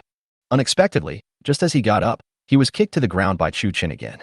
At this time, several people who looked like servants saw that the situation was not good and rushed over to take action. Chuchen just stretched out his hand and pointed. There was a loud bang, and a servant fell to the ground with a bloody hole on his head instantly. In a split second, he was deader than dead. Then he pointed at the fat man on the ground and said, Who gave you the guts to disturb me while I'm eating? Looking at the servant lying on the ground, everyone was terrified and stood there not daring to move. Even the fat man didn't dare to help him. The fat man felt bitter. He originally thought that the person was an easy target, but he could easily control him because of his family background. When the time comes, I will present the beauty to Master Lon. If Master Lon is happy, then my family status will be improved. Unexpectedly, this handsome man in front of me would kill people over a disagreement, and his method of killing was like magic. Li Qinglian was also frightened and threw herself into Chuchen's arms. Husband, let's go. Seeing Li Qinglian's frightened expression, Chuchen kicked the fat man on the butt and prepared to leave.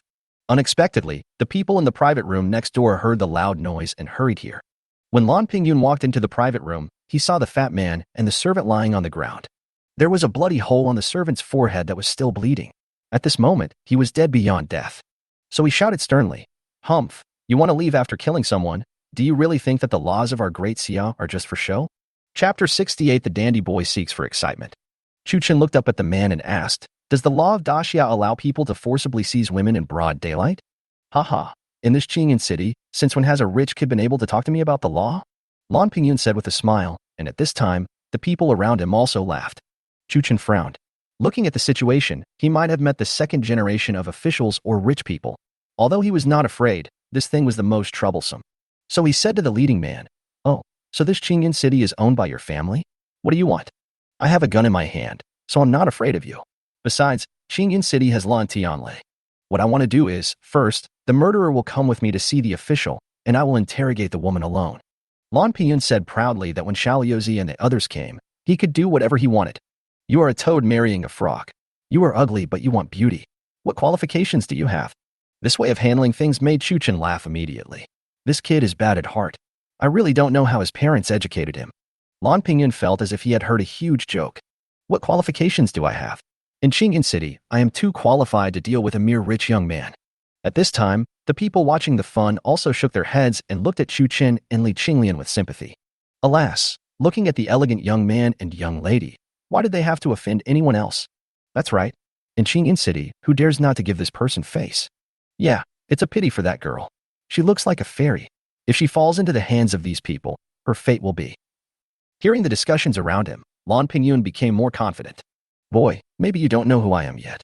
Remember, my name is Lan Pingyun. Well, Lan Pingyun, this can't be Lan Tianlei's son. Chu Chen looked at it carefully and found that it really looked a bit like him. Originally looking at this arrogant fool in front of me, I would make a hole in his thigh and let him see what real strength is. But if he is Lan Tianlei's son, you have to give him some face. So he said to Lan Pingyun, your last name is Lan. Who is Lan Tianlei to you? When Lan Pingyun heard Chu Chen say his father's name so calmly, his heart skipped a beat. Could it be that this kid knows my father? That's impossible. Even if he does, he's probably just someone trying to curry favor with me. You dare to say my father's name directly? You are really brave, boy. It turns out that he is really Lan Tianlei's son. Now that it has been confirmed and Li Qinglian has not suffered any harm, let it go.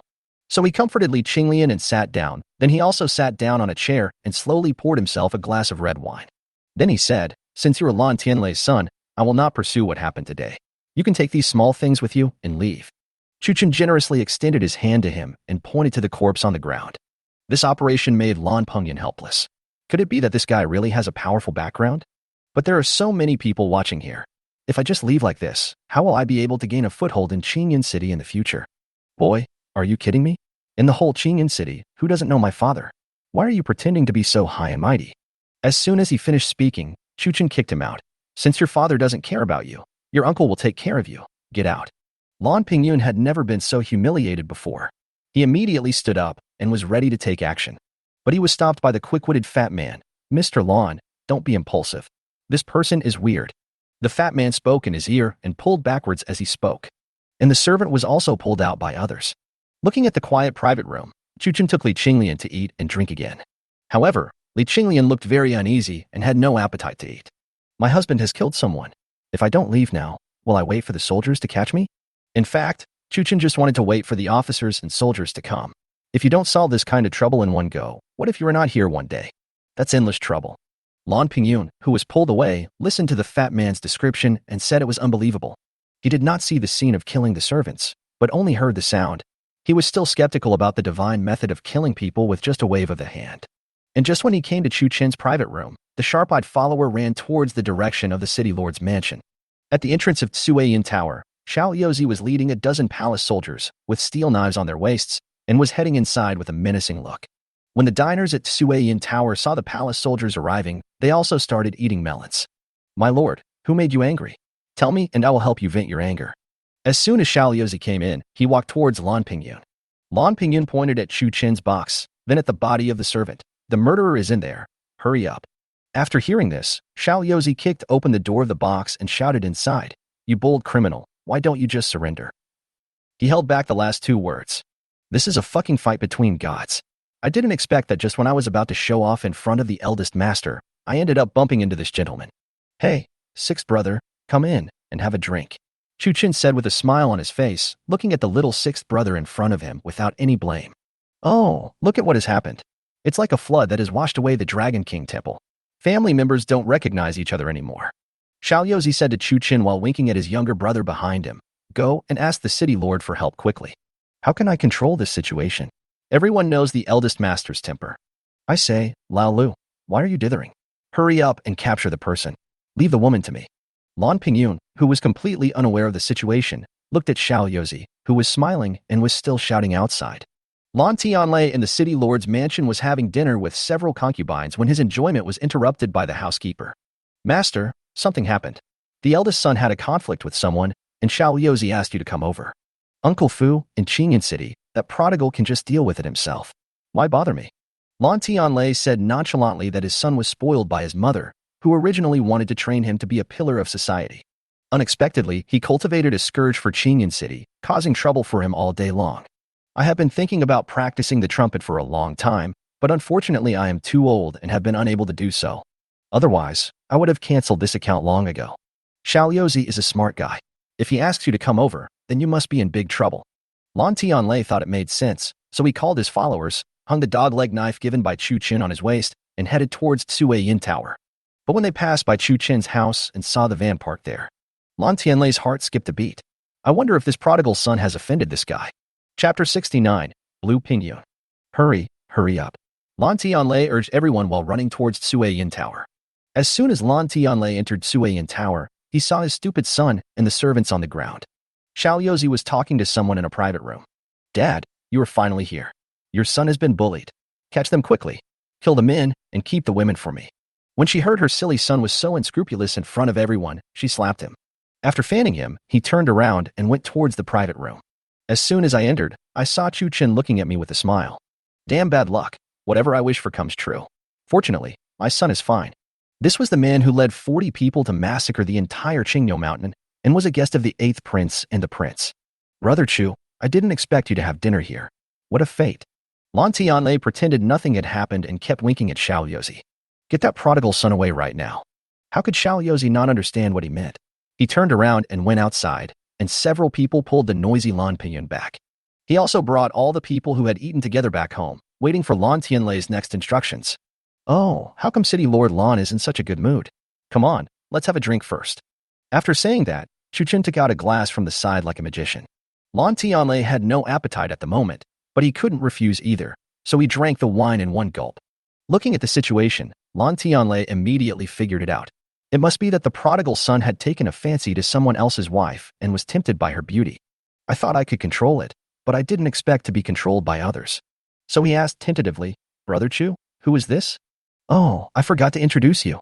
This is my wife, Li Qinglian, and this is the Lord of Qingyan City, Lan Tianlei. As soon as Chu Qin finished speaking, Li Qinglian stood up and said, Qinglian greets City Lord Lan. But in her heart, she secretly wondered who this husband of hers was and why even the Lord of Qingyan City was so familiar with him.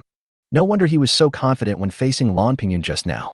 It turns out that Lan Pingyun and I are on close terms with each other. Thinking of this, Li Qinglian relaxed immediately. Lan Tianlei returned the greeting and continued, My son has been spoiled by his mother because he has been ill-disciplined. I beg Brother Chu and sister-in-law to forgive me. It seems that Lan Tianlei is quite smart. How come he gave birth to that stupid son? He can call you by your name and is so arrogant. So he said to Lan Tianlei, Lord Lan, this child needs to be beaten to become a talent. He needs to be educated. Yes, if you don't beat them, they won't make them talented. How about you two move to the city lord's mansion and have a seat there so that you can help discipline the prodigal son? Lan Tianlei was really giving too much face. He was asking him to come over and apologize to him. Chu Qin did not refuse. He called the waiter to settle the bill, took the half bottle of red wine and 3 wine glasses, pulled Li Qinglian up, and followed Lan Tianlei to leave. After passing by his own door, he started the van and headed towards the city lord's mansion with Li Qinglian and Lan Tianlei. In the van, Lan Tianlei touched here and looked there, with a look of curiosity on his face. In less than 5 minutes, they arrived at the gate of the city lord's mansion. At this time, Xiao Yozi just brought Lan Pingyun and others in and saw the van coming. Stand there for me. Lan Tianlei shouted at Lan Pingyun and others as he got off the car. Lan Pingyun looked at Chu Qin and Li Qinglian who walked down from the iron box with his father. I thought it was all over. I had hit a wall. I was going to be severely beaten, and I might even lose all the interest I earned this month. Brother Chu, Madam Chu, these brats offended Madam. Decide how to punish them. Lan Tianlei asked Chu Qin and Li Qinglian to the people kneeling in a row in the yard. Chu Qin didn't say anything, but looked at Li Qinglian. Li Qinglian had never seen such a scene before and was so frightened that she was speechless for a moment. Lan Tianlei thought that he was not sincere enough, so he waved his hand and several servants pulled down the pants of several people and started beating them with a stick. Several people were beaten so badly that their skin was torn and they cried for their parents. Li Qinglian looked at Chu Qin with concern. This was the city lord's son. What would happen if he got hurt? Chu Qin saw that it was almost time, so he stepped forward and stopped the servant who was beating Lan Pingyun. What is City Lord Lan doing? If he continues to beat him, he might even hurt young Master Lan. But he had no intention of dissuading the others. Lan Pingyun saw Chu Chen trying to stop him, and he immediately shouted, "Uncle Chu," and Chu. Pingyun was wrong. I won't dare to do it again next time. Pingyun often heard my father mention your name, but I never had the chance to meet you. I guess you went to the brothel last night. Bah, I studied in the study all night and my eyes were blurry, so I offended you. As she said this, she still hugged Chu Chen's thigh tightly. This action gave Chu Chen a big shock. Damn, you look older than me. He is really good at taking advantage of others, and even called his uncles and aunts to join him. With Lan Pingyun taking the lead, the others followed suit and called out to their uncle and aunt. Everyone understood that Lan Tianlei was venting his anger on the person in front of him to protect himself. Indeed, if Chu Chen mentioned it to the 8th prince, not only them, but even their families would probably be implicated. Li Qinglian also said to Lan Tianlei at this time, "City Lord Lan, I think we should just forget it. If we continue to fight, it will really break down. Well, since Brother Chu and Madam Chu have forgiven you, then we won't fight. But you guys, go back and ask your father to come to the City Lord's mansion." After saying that, he let everyone leave, but Lan Pingyun was left behind. Lying on the stool, Chu Chen walked forward and took a look. Wow, Lan Tianlei's trick of inflicting self-torture was really effective. Uncle Chu, Pingyun was wrong. Look, he's been beaten. Can I go down and treat my injuries? Seeing Chu Chen coming over, Lan Pingyun thought that Chu Chen was still not satisfied. So he said quickly, "Okay, you. Auntie is not angry anymore. This is all a misunderstanding. You can go down first." After saying that, he took out a bottle of medicine for treating external injuries from his clothes and handed it to the servant. "Give it to him. If nothing goes wrong, he will be able to get out of bed and walk tomorrow." After Lan Pingyun went down, he chatted with Lan Tianlei. "Brother Chu, I saw your glass cup and the wine that looked like blood. They are good things." Lan Tianlei recalled the highball glass that Chu Chen had casually placed on the van and said, "Just now in Suiyin Tower, I was worried about Lan Pingyun's affairs. Although I was holding the clear wine glass in my hand, I was not in the mood to care about those things. Now that Chu Chen didn't seem angry at all, I just remembered it." "You mean the wine? I don't have much on hand, otherwise I'd give you some." After Chu Chen finished speaking, a hint of disappointment flashed across Lan Tianlei's face. Chapter 70. The sound of gunfire shocked everyone. Chu Chen didn't care. Tomorrow was New Year's Eve, and since Lan Tianlei liked the goblet, then I'll get 2 new ones tomorrow as New Year's gifts. Anyway, there are so many of them in the space, and the most useless one is the glass cup. There are so many residential areas and high-rise buildings, and every household must have one. Just as the two were chatting, a group of people suddenly appeared at the gate of the City Lord's mansion. Everyone was holding gifts in their hands and gathered at the gate of the City Lord's mansion. "Master, the heads of those young masters outside the door want to see you." A man who looked like a butler walked in and spoke to Lan Tianlei. "They come quite quickly. Let them in." Lan Tianlei ordered the butler to pass them in. After a while, several people walked in front of Lan Tianlei and Chu Chen. "Greetings to City Lord Lan." Everyone bowed.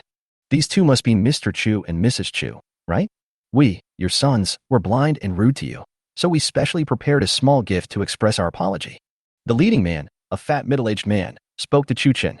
Chu Chen turned his head and glanced at Lan Tianlei. Wow, no wonder those young masters were asked to go back and inform their elders. It turns out that he is waiting for me here.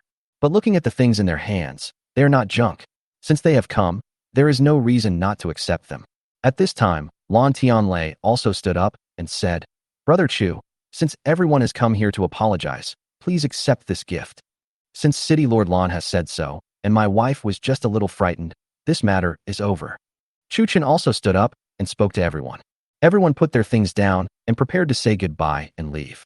In fact, if it weren't for Lan Tianlei's suggestion, I wouldn't care who you are if you gave him a gift. In everyone's mind, Chu Chen is just a rich young man who depends on Lan Tianlei. How could Chu Chen not see the hint of disdain on their humble faces? Then he said to everyone, "You are all from wealthy families. Although I, Chu Chen, am from a small family, I am not someone who can be easily manipulated. Forget it this time. If there is a next time, it will be the same as this one." After saying that, Chu Chen raised his hand and shot a large water tank in the City Lord's mansion into pieces. The pistol was, as always, hidden inside the wide cuffs of his sleeves. The sound of the gunshot and the water tank that was broken into pieces and splashed with water deeply shocked everyone. Even Lan Tianlei saw Chu Chen's miraculous skills for the first time today. It took a long time for everyone to react. If there was a hint of disdain in their eyes before, now it was all turned into horror. What kind of existence is this? "Mr. Chu, we won't let this happen again. Don't worry, we can guarantee it with our lives." Chu Chen ignored everyone and took Li Qinglian to bid farewell to Lan Tianlei. He picked up the pile of gifts and walked out of the city lord's mansion.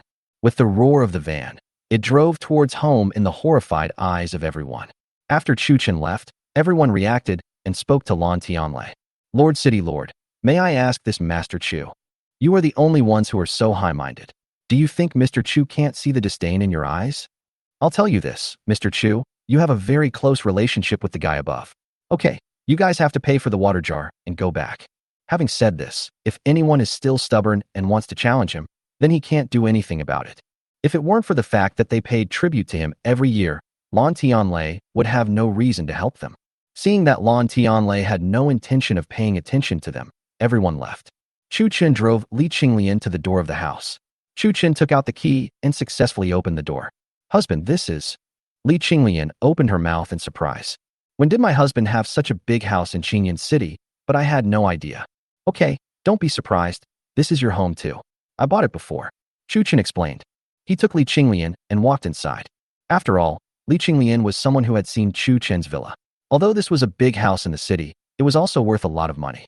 But for a villa, it doesn't look that comfortable. So she tactfully stopped asking any more questions. That's what she thought of when she saw women's clothes laid out in the room. Roy and Xiaofeng used to live here, right? Li Qinglian asked as she picked up a piece of clothing. Yes, they used to live here, but it wasn't very safe, so they were brought back to Mashan village. Chu Chen said without hiding anything. In fact, after spending so much time together, Li Qinglian already knew the identities of Roy and Xiaofeng. Although my husband said it was a secret technique, I am not a fool. Li Qinglian did not show any displeasure, but put the clothes back into the closet. I started to make the bed. After all, I probably wouldn't be going back home today, so I could just go back to Mashan village tomorrow to celebrate New Year's Eve.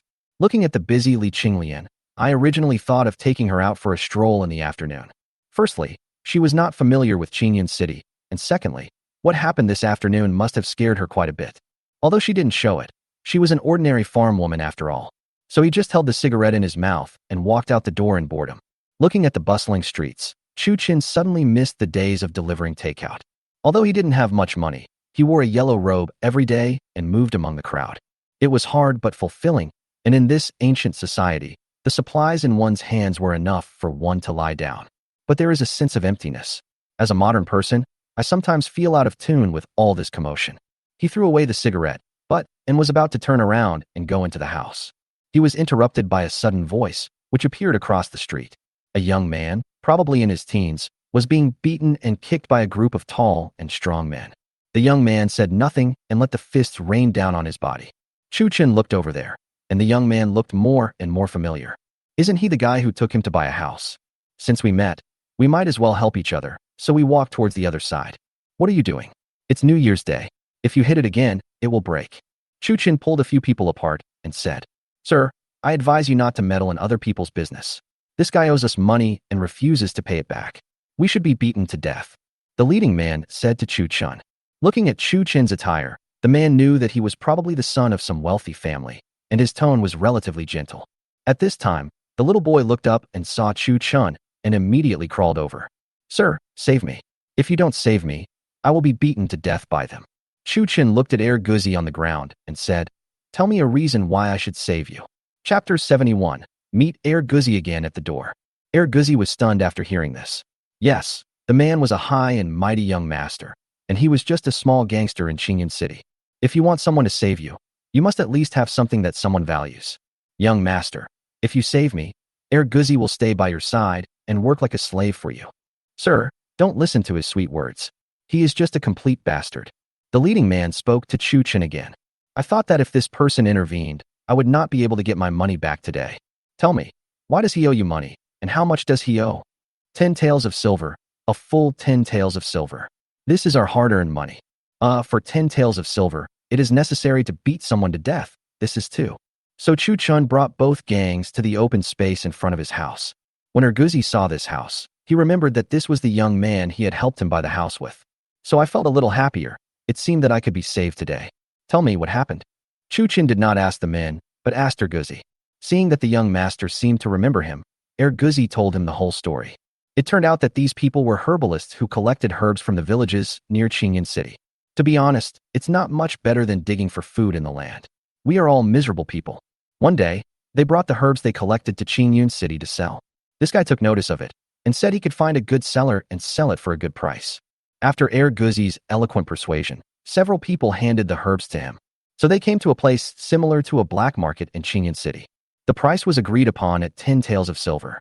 Everyone was overjoyed when they heard it, as this pile of medicinal herbs was only worth 7 or 8 taels at most. But the buyer specifically wanted to trade with Guzi because he was from Qingyan City. Guzi was of course happy about this, because this way he could get the benefits from both ends. As a result, Guzi walked into an alley with the man and took the herbs. Then several people rushed out, snatched the herbs away, and gave him a good beating. Chuchen didn't know whether to laugh or cry after hearing this scene. These guys were too honest. Couldn't they just ask for someone to go up with them? And this Guzi, relying on his familiarity with Qingyan City, was too careless. Considering that Guzi helped him find such a good house, Chuchen took out 10 taels of silver from his pocket. Well, neither of you is at fault in this matter. Consider this 10 taels of silver as a token of my goodwill. Let's all go home and celebrate the new year. Everyone looked at the silver in Chuchen's hand and were speechless for a moment. Is this what rich people should do? They are testing us poor people with this. Why are you just standing there?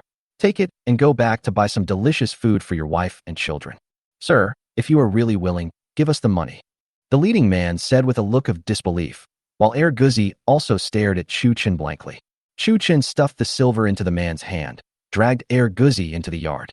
Thank you for your help, benefactor. Otherwise, I would have died in their hands today. Guzi looked at Chuchen with gratitude and said, but Chuchen ignored him. I guess you spent dozens of taels of silver to buy this house last time. Look at the way you're dressed. What's wrong? Did you send the silver to a brothel? My benefactor, I have my own difficulties. The money has been spent long ago, but I definitely did not go to those places. Chuchen looked at his thin and small appearance and felt that he was not that kind of person. But for an ordinary person, dozens of taels of silver are enough to last for a few years. This kid has a secret. Okay, I won't help you for nothing. You have to keep an eye on my house from now on and don't let any villains in. Chuchen pointed at the yard and said, what a joke, that's 10 taels of silver. No matter how rich you are, you can't waste money. 10 taels of silver will make you feel more at ease if someone keeps an eye on it from time to time. Don't worry, benefactor. As long as I, Guzi, am alive, I will not let those people set foot in this yard. Guzi said confidently after hearing this. Okay, go now. I think those people won't bother you anymore. Guzi knelt down in front of Chuchen, kowtowed several times, and walked out of the yard hesitantly, wanting to say something. Just as Guzi walked out the door, a group of half-grown boys came to his side. Chuchen glanced towards the door and saw that the children were dressed in rags and looked pale and thin. In this cold winter, some people are still barefoot. Their little faces were red from the cold, and they kept rubbing their hands and sniffing their noses. Brother Guzi, where are those people who beat you? Are you okay? Yeah, Brother Guzi, are you hurt anywhere? A group of children spoke to Guzi with concern. Okay, let's go home and talk about it first, so as not to offend the important people. After saying that, he took the children and walked towards the east of the city. Seeing this, Chuchen immediately became interested since he was free anyway. So he said something to Li Qinglian and followed in the direction they left. Following all the way, we finally stopped in a remote place in the west of the city. I saw that the entire area was filled with many sheds built with various materials. It looks just like the slums we see on TV in modern society. Considering his own safety, Chuchen took out his pistol, loaded it, and put it into his sleeve in case of emergency. As expected, not long after he entered the area, he was surrounded by several men. They all had unfriendly looks and held weapons such as wooden sticks in their hands. What's the matter? It's New Year's Day, and you still want to arrest people. Do you want to let us live? The leading man looked at Chuchen viciously and said. However, when he saw that there were no servants behind Chuchen, he felt more confident. Hey, old man, I think you misunderstood. Why would I arrest someone for no reason? You are not here to arrest people. Are you here to have fun? How can you, a rich and powerful family, approach us lowly people? It seems that these people have a strong hatred towards the rich. They were surrounded just because they came over to take a look. Their hatred is quite deep. I'm here to look for a guy named Guzi. Please put down your weapon first. Chuchen has always behaved politely. It is best not to provoke these people. Once you get into trouble, it will be a big trouble. People who are barefoot are not afraid of those who wear shoes, who will make you very annoyed. Although I am not afraid, what about the people around me? It's impossible to kill all these people. Guzi, has he caused trouble again? Seeing that Chuchen seemed to have no ill intentions and spoke kindly, several people put down their weapons. I knew this bastard would go out and cause trouble for no reason. Now he's found by someone. Let us take you to his house, but please spare his life. A few people talk to themselves and walk towards another house. He is quite responsible, and more importantly, he is simple and a little silly. Now he is not letting Guzi run, but taking himself with him. But let's wait and see. What if it's a trap for myself? Chapter 72, Orphans Found in the Slums. Chuchin followed a few people towards a low shack. Passing through a group of shacks, I saw a group of skinny people on the road, each of whom was looking at me with longing eyes. It seems that no nobleman dressed in gorgeous clothes has ever come here. Benefactor, why are you here? Guzi asked in surprise when he saw Chuchin suddenly appearing. Chuchin looked up at the shack and saw that it was dark and damp inside. If it can be damp in winter, a dry season, how wet will spring be? In the corner behind Guzi, a group of children in ragged clothes were looking at Chuchin with horror. These children look pale and thin, and at first glance they look like they have been malnourished for a long time. And the clothes they were wearing could no longer be described as clothes. Inside the shack was a nest made of straw and stalks. Yes, a nest. All of a sudden, they no longer looked like human beings, just like a litter of black piglets. Guzi, who are they? Chuchin couldn't help but ask when he saw this. My benefactor, please get out quickly, otherwise it will pollute your eyes. Guzi noticed that Chuchin's eyes were fixed on the group of children. He hurriedly spoke to Chuchin and asked Chuchin to leave the shack. At this time, the people outside were relieved when they saw Guzi following the nobleman out safely. Just then, an unaware middle-aged woman came over from the other side. As he walked, he shouted, Guzi, take care of Lao Wu and Lao Jiao. They just poop in front of my house for no reason. Why are they making fertilizer for me? Oh, a distinguished person is here. When the village woman saw Chuchin here, she quickly shut her mouth and quickly retreated back into the house. Chuchin ignored everyone else, found a stone outside, and sat down on it. Tell me what's going on. I don't believe your parents are that fertile. Chuchin lit a cigarette and asked Guzi. Guzi took a deep breath and hesitated for a while before he started talking to Chuchin about the group of children. It turned out that these were orphans who fled here after the disaster. Most parents die along the way, but the children always become orphans with no one to take care of them after the last bite of food left by their parents. He wandered around the gate of Qingyun City all day and became a beggar. Guzi originally worked as a gossip monger in Qingyun City, and he was able to make a decent living on his own. But one day when he was out of the city and saw these orphans, he remembered the year when his parents were killed by their enemies. He also wandered the streets, starving all day long, and was later adopted by an old beggar and was able to survive.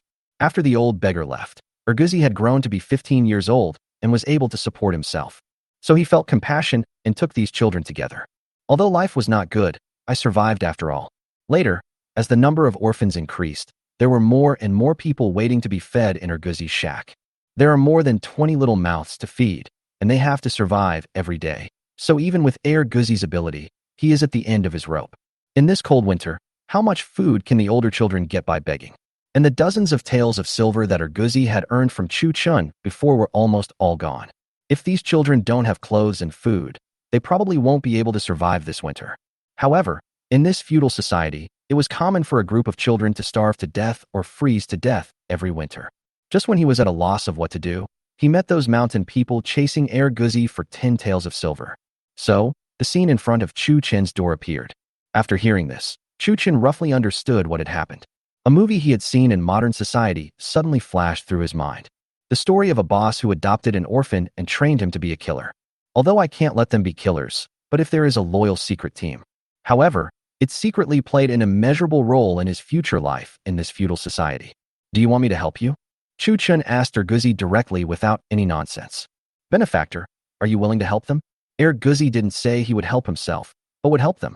This shows how much he desires deep in his heart. Chuchin deeply understood the importance of helping those in need, and he took a small part from helping those big guys to add icing on the cake. For these children, they are lifelong benefactors. What did your family do in the past? Why did your parents get killed by your enemies? Chuchin did not answer him, but continued to ask. The escort agency has been in operation since my great-grandfather's generation. Unexpectedly, they offended the master family and were brutally wiped out. Guzi didn't waste any words and spoke without hiding anything. Shit, we are in the same industry. Although delivering takeaway by myself is at most considered as escorting food, the nature is almost the same. Escort agency, so you don't know Kung Fu? Chuchin asked casually. In ancient times, those who were able to escort a caravan must have practiced martial arts for generations. Yes, 4 or 5 of the same size should not be a problem. Then why did those mountain people chase you and beat you just now? I caused someone to lose money, and my father said that I deserved to be beaten, and I couldn't fight back. This boy is kind, principled, and loving. Okay, I'll give you 1 stick of incense to discuss with your brothers and sisters whether to stay here or come with me. But we have to make it clear in advance that if you follow me, you must be loyal to me. Although I don't care about this little money, I don't support idlers, let alone ungrateful people. After Chuchin finished speaking, he started smoking. After hearing this, Erguzi turned around and went into the shack. In less than half an incense stick of time, he came in front of Chuchin again. Just as he was about to kneel down, he was stopped by Chuchin. Chuchin looked around and said to him, "Come to my house tonight." After saying this, he turned and left. The people around him looked at the noble man who came and left in a hurry. They all looked puzzled. No beating or scolding, no arrests, just leaving like that? As night fell, Erguzi arrived at the door of Chuchin's house as promised. "My benefactor, Erguzi, is here." Erguzi knocked on Chuchin's door and said. Chuchin pulled him outside. "Have you made up your mind? Follow me." "That's right. If you are willing to take me in, then Erguzi will be yours from now on. I will go through fire and water just to obey your orders." After saying that, he knelt down towards Chuchin. For him, he would definitely not be able to survive the winter with these people, so if he found someone to rely on, he would be able to survive. In this world where the rich live in luxury and the poor freeze to death on the streets, no one cares about the life or death of people like them. You have to rely on yourself for everything. Then the young man in front of him who has taken a fancy to me is the opportunity for these 20 people. Chapter 73, Buying a House for the Chu family. No, I don't just need your loyalty. I need the loyalty of all of you. Do you understand? Chuchin looked at Erguzi lying on the ground and said seriously, "My benefactor, I am here on behalf of the 27 of us, and I swear to be loyal to you forever until death. Get up, there is no point in talking anymore. I will let you celebrate this new year first, and we will talk about the rest next year." Chuchin pulled Erguzi up. "I will be leaving at noon tomorrow, so before noon tomorrow, find a secluded yard where you can all settle down. That's the first thing, and I believe you can do it well." After listening to this, Erguzi turned around and disappeared into the night, muttering to himself, "This is the first mission." Seeing him leave, Chuchin turned around and went back into the house. Li Qinglian saw him go out and come back in after a while and didn't ask any more questions. There were already a few side dishes on the table. After dinner, I had been busy all day and had no energy to visit this ancient night market, so I went to bed early. The next day, after getting up and having breakfast, Li Qinglian started cleaning the house. Although she was not spending the new year here, the house still had to be clean. After staying in the house for an hour, the bored Chuchin walked out the door. As soon as I went out, I saw Erguzi standing at the door. "Why don't you knock on the door?" Chuchin asked with interest. "In broad daylight, I'm worried that someone might see us." "Okay, wait a moment." After Chuchin finished speaking, he walked into the house, gave Qinglian a few instructions, and followed Erguzi towards the north. After walking for about half an hour, the two arrived at the gate of a dilapidated house. The location is remote, far away from the market, and there are not many houses nearby. "How much silver is this house?" Chuchin asked Erguzi. 130 taels. Erguzi looked at Chuchin expectantly. It was so cheap, but it seemed a little strange. So I looked at Erguzi in confusion, waiting for his next words. More than 20 members of this family were killed by their enemies, and then the house was declared haunted and haunted. "Then why do you dare to live here?" Chuchin asked puzzledly. In fact, he could accept a higher price. "If there were no benefactor, we would all die. If we are not afraid of death, how can we be afraid of ghosts?" Erguzi said with disdain that although he is not very old, he has been in life over the years. Ghosts are far less scary to them than hunger and cold, and he doesn't believe in ghosts or gods. "Okay, remember your choice."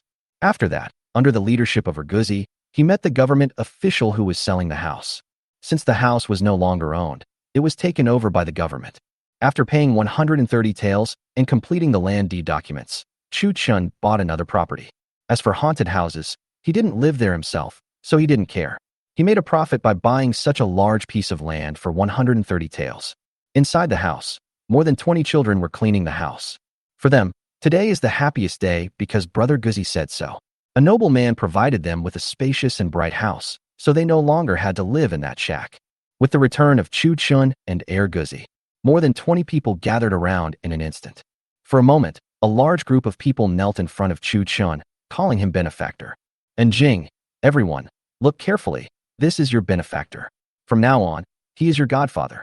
After Guzi finished speaking, Chu Chen slapped him on the head. When did I ever say I wanted to be their godfather? What a joke. I can't be the father of more than 20 people. Guzi was stunned by Chu Chen's slap. If he was adopted, what else could he call him if not godfather? Okay, don't listen to Guzi's nonsense. My last name is Chu. You can call me Master Chu from now on. Everyone, stand up and take your place before me.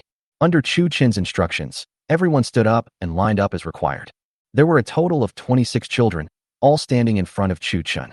There were 6 girls and 20 boys. All of them were pale and thin, with no clothes to cover their bodies. They stood in the cold wind, shivering. Is there anyone among you who can read? Chu Chen asked. After asking, I realized that I had lost my composure. I came here to escape famine and couldn't even get enough food to eat. So how could I learn to read? Ergu, come here. After saying that, he handed him a pen and a notebook. Then he ordered, record their names and ages. In his opinion, Erguzi should be able to read and write. After all, he was the son of a courier company. My benefactor, they have no names. Please give them names. Erguzi did not take the pen and notebook. Instead, he looked at Chu Chen with anticipation and said, this gave Chu Chen a headache. It was too difficult to choose a name. So he thought about it for a while and murmured, that's the only way. It's convenient and easy to remember. Erguzi, what's your name? Please give me a name. For Erguzi, the name is no longer important. He has such a big family, and he is the only one left. Why should he care about those things? Damn, these kids. Okay, from now on, your name is Chu E, and the others will follow in order. Do you understand? So, each of this group of children had his or her own name, from Chu E to Chu Ershiki. Each child silently recited his or her own name in his or her heart, because from now on, they could live in this world like a human being again. After reading out all the names, the 27 people knelt down in front of Chu Chen in unison, shouting Godfather in unison. Chu Chen looked troubled. He said sternly to the children, stand up, since you all follow me. From today on, you are all members of the Chu family gang, so I will also tell you my rules. First, you don't need to kneel in front of me. Second, from now on you must call me young master. You are not allowed to call me godfather or benefactor. Third, I will give you a good life, but you also have your tasks. From now on, follow Chu E to learn literacy and martial arts. After saying that, he turned and looked at Guzi, who should now be called Chu E. Here is 50 taels of silver, enough for you to buy clothes and daily necessities. I will come to see you again after the new year. Chu E bowed deeply to Chu Chen and said, don't worry, sir. I will definitely teach them well. Chu Chen didn't say anything, turned around and left the house. And Chu Chen's decision today will provide him with unknown amount of help in the future. After Chu Chen left, the crowd still did not disperse because Guzi was still talking. My dear brothers and sisters, you must remember that without the young master, we would not survive this winter. Therefore, our lives were given by the young master. Everyone must remember this. Chu Air, Chu San, Chu Si, come with me to buy things. Everyone else, continue cleaning. After saying this, he took the 50 taels of silver and walked towards the street with the 3 of them. Chapter 74. Gift of Perfume in the City Lord's Mansion. Chu Chen returned to the house without stopping. Inside the house, Li Qinglian had already packed up and was waiting for Chu Chen to go home and celebrate the new year together. The two got in the van and headed towards the City Lord's Mansion. Seeing Lan Tianlei's eager look at the goblet yesterday, Chu Chen had an idea. After all, he is still the high and mighty City Lord. It is not a bad thing to give him some gifts during the new year. Lan Tianlei saw Chu Chen coming towards his house from a distance. There's nothing we can do about it. The van is so conspicuous. City Lord Lan, Happy New Year. As Chu Chen got out of the car, he saluted and greeted Lan Tianlei. Happy New Year, Happy New Year. Brother Chu, have you not returned to the village yet? Lan Tianlei smiled and led the two into the mansion. Chu Chen immediately handed over the gift he had prepared. A brightly colored box contained a bottle of red wine and 2 goblets. It's hard to tell what the box is made of. It looks like wood and paper, and there are some incomprehensible symbols written on it. This made Lan Tianlei very happy. This thing is so precious.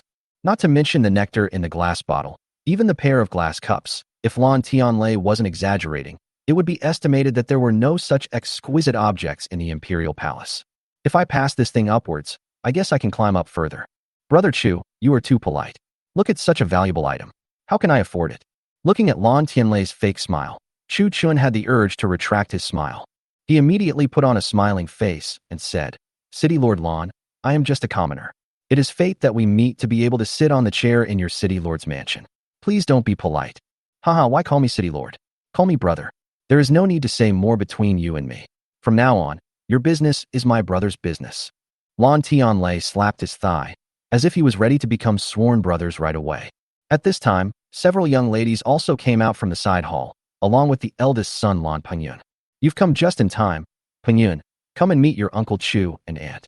Lon Pengyun originally wanted to join in the fun, but as soon as he came out, he saw the man who frightened him. He immediately stepped forward and bowed. Uncle Chu, hello, Aunt. Damn it, you are as old as me, okay? But Chu Chen also looked like he accepted it calmly. Get up, nephew. Go to Mashang village to pay New Year's greetings in the first month of the lunar year. Your uncle will give you a red envelope. As soon as Chu Chen finished speaking, Lon Pengyun left as fast as he could, fearing that if he said something wrong, this guy would ask his father to beat him up again. Come, my dear brother, let me introduce you to my 7 wives. Lon Tianlei pointed at the beauties in front and said. Chu Chen's face was twitching when he saw this. This thing is quite old, and it is played with in a very fancy way. Madam 7, do you think your life is too long? However, in this feudal society, 1 city lord and 7 wives was considered moderate. Boy Chu Chun, meet all the sisters-in-law. You asked me to call you brother, so if I call you sister-in-law, isn't that exactly what you want? Li Qinglian also stood up and saluted, and was immediately pulled over by the 7 women. This little sister is so beautiful and pretty. The sisters really envy her. Tell us how you maintain your beauty. Well, it seems that we will have to go back to Mashan village in the afternoon to celebrate the new year. Once this woman gets together, it seems like she never runs out of things to talk about. Chu Chun, who was bored, whispered in Lon Tianlei's ear. Brother, these 7 ladies, you are in good health. Don't mention it, brother. People have to accept their age. It's better not to talk about it. From Lon Tianlei's tone, it seems that he is not very happy. Anyway, there are plenty of healthcare products in the space, so why not give him a hand? He used the same trick again, and after coming out of the toilet, there were some more items in his bag. Brother, I have something and a method that can make you as brave as you were in the past. Chu Chen looked at Lon Tianlei and said with a smirk on his face. How could Lon Tianlei, an experienced man, not understand what he meant? Could it be that this man also knew medical skills? He immediately became interested. Brother, this is serious.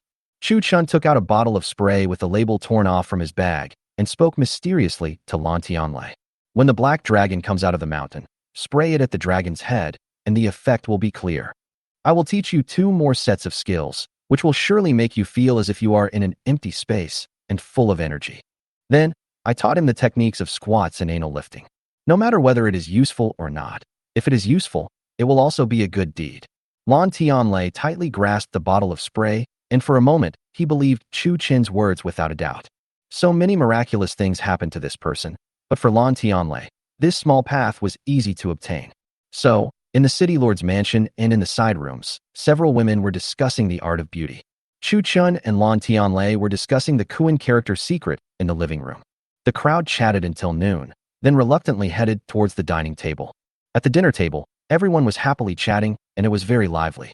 Sister Qinglian, do you have natural body fragrance, or is it a scented sachet? The eldest lady tucked in her belly that was pressing on the dining table, swallowed the fat in her mouth, and said to Li Qinglian. In fact, the perfume in the space had been taken out by Chu Chen a long time ago, and he gave a bottle to each of the 3 women. Then the lady smelled it. Before Li Qinglian could speak, Chu Chen interrupted and said, Madam, my wife actually sprayed perfume on her body, so she smells so charming. Ah, Brother Chu, what is perfume? When the eldest lady heard that external objects could achieve this effect, she was so excited that she even let go of the fat in front of her. Lon Tianlei felt disgusted by this scene. If it weren't for his wife, he would have divorced this fat guy long ago. The other ladies also looked at Chu Chen eagerly, afraid of missing what was to come. Chu Chen pulled out 7 finger-sized bottles of trial packs from the bag beside him and said to everyone, This perfume, as the name suggests, is a kind of magical water. It can leave a lasting fragrance on the body.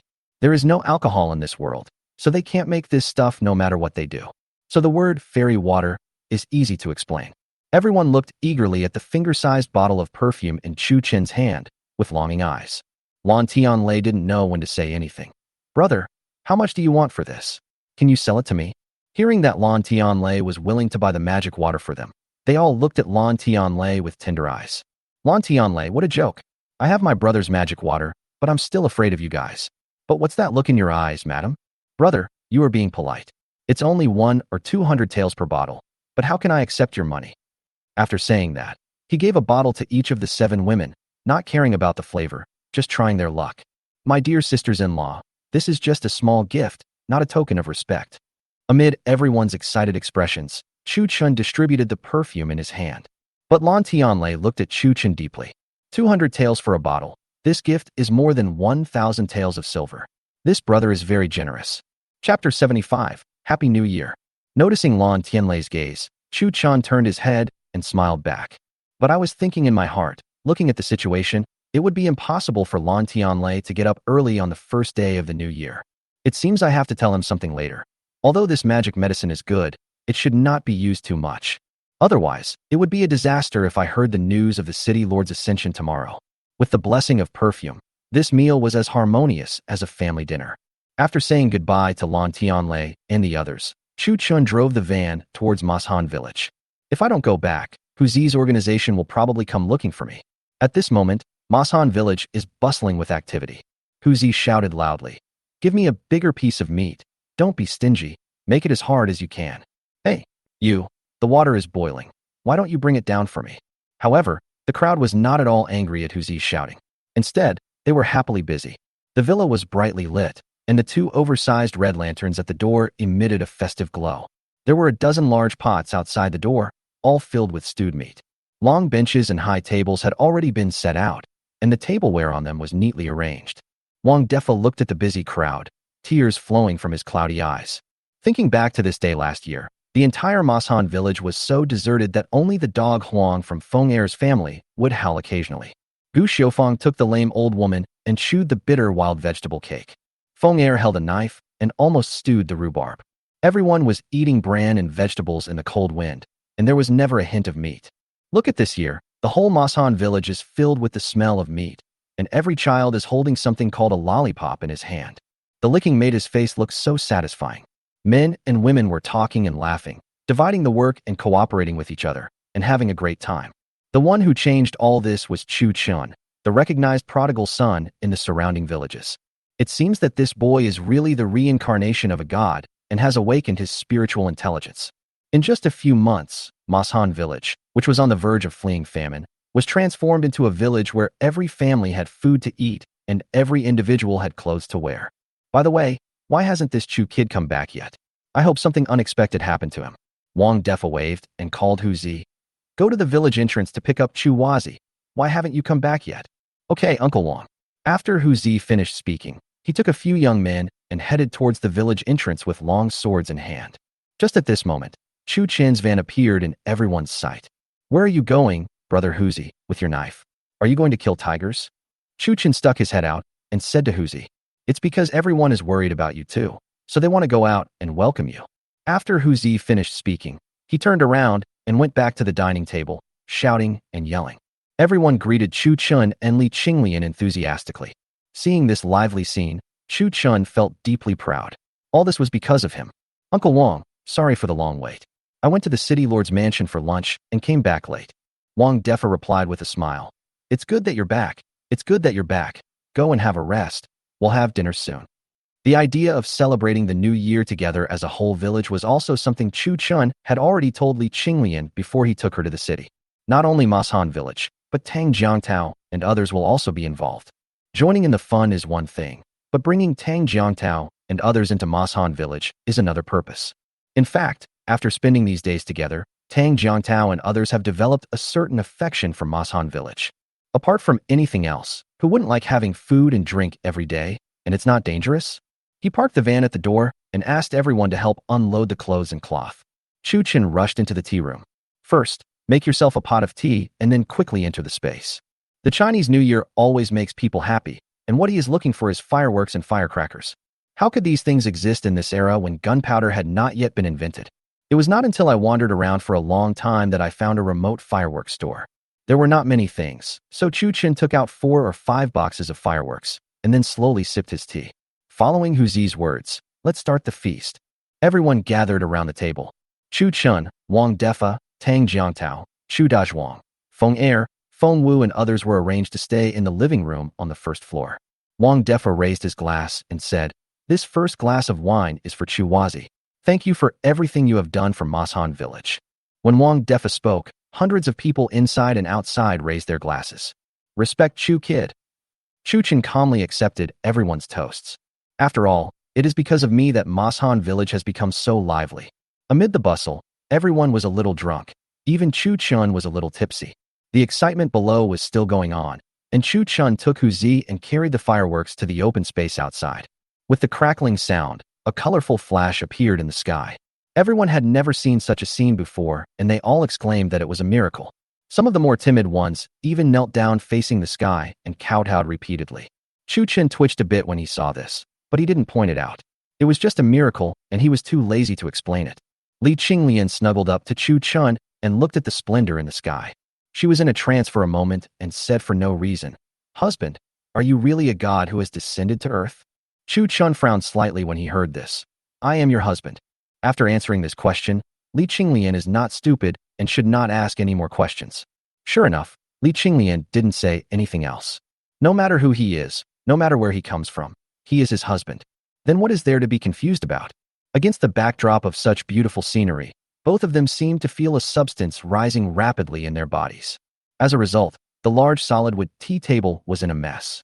The noise downstairs was still there, and the overturned teacups made a clinking sound in response. Da Huang, who was lying on the ground gnawing on a bone, looked towards the second floor thoughtfully. Then he continued to gnaw on its bones as if he was used to it. The New Year's Eve dinner lasted until late at night, and everyone went home happily. Those old people who were sitting on the edge of the field to watch the new year all looked in the direction of the workshop at the same time. Following their line of sight, from the workshop to the newly built barracks, and then to Chu Chen's villa, there was hope and joy on everyone's face. And this hope was brought by that godlike figure, the former prodigal son. After New Year's Eve, it is the new year. So what kind of development and challenges will this slightly improving Mashan village face in this new year? Okay guys, let's go back to bed. Followed by a shout from an old man with white hair and beard.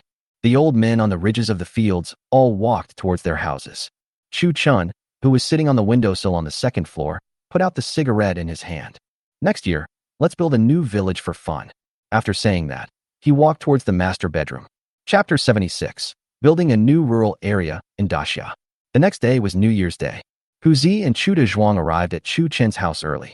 He said blessings and wished Chu Chen a happy new year. Chu Chan rubbed his sleepy eyes and came down from the second floor. "Uncle, why are you so polite? I should be the one wishing you a happy new year."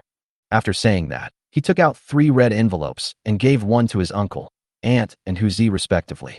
"I asked Xiaofang to add more bowls and chopsticks, and let my second uncle's family stay in the house to have breakfast." After washing up, Chu Chun rushed back to the tea room and took out a string of firecrackers. In front of the villa, as the sound of firecrackers rang out, more and more people came to pay New Year's greetings. Everyone was speaking words of blessing, which reminded Chu Chun of his childhood in the countryside in modern society. At that time, no one had bought commercial housing and no one was locked in a cage of over 100 square meters. Isn't the first day of every year always so lively? Li Qinglian held a handful of red envelopes in her hands and handed one to everyone she met. The whole Masan village was bustling with activity. In everyone's eyes, the Chu Chen family was treated with more than just compliments. Before the new year, Chu Chun instructed Roy to give everyone a year-end bonus, the minimum of which was 1 month's salary. So everyone's pockets became richer, and in addition to compliments, they also felt grateful. "Chu boy, I feel embarrassed to take the red envelope now," Wang Defa said to Chu Chun. "What did Uncle Wang say?" "On the first day of the new year, I wish you good health and all the best." Wang De laughed so hard that his mouth stretched to the back of his neck at Chu Chen's modern blessing. Chu Chen pulled Wang Defa into the living room. Handing him a cup of tea, he spoke. "Uncle Wang, I have an idea that I would like to discuss with you." When Wang Defa heard Chu Chen's tone, he felt that good things were about to happen. After the first discussion, a workshop was set up, which saved the entire Masan village from hunger. After the second discussion, a large road was built for the village. "I wonder what good thing will happen this third time." So he quickly said, "Just tell me what you want to say. As long as your uncle can do it, just give the order."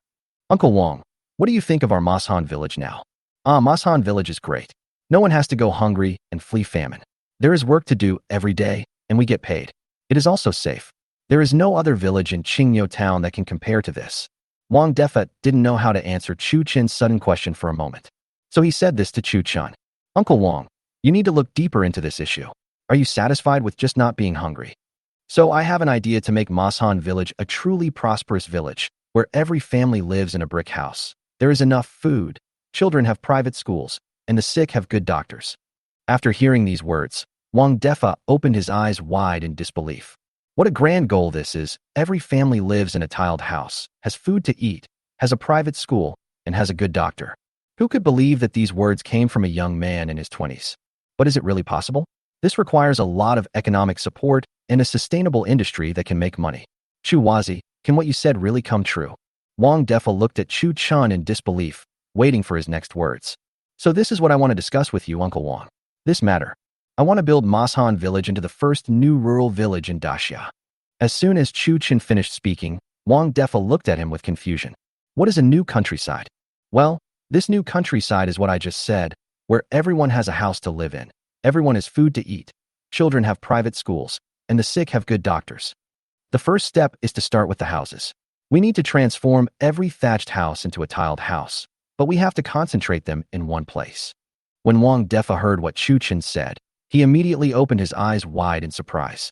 Although Mashan Village is not big, it has 200 people and 53 households in total.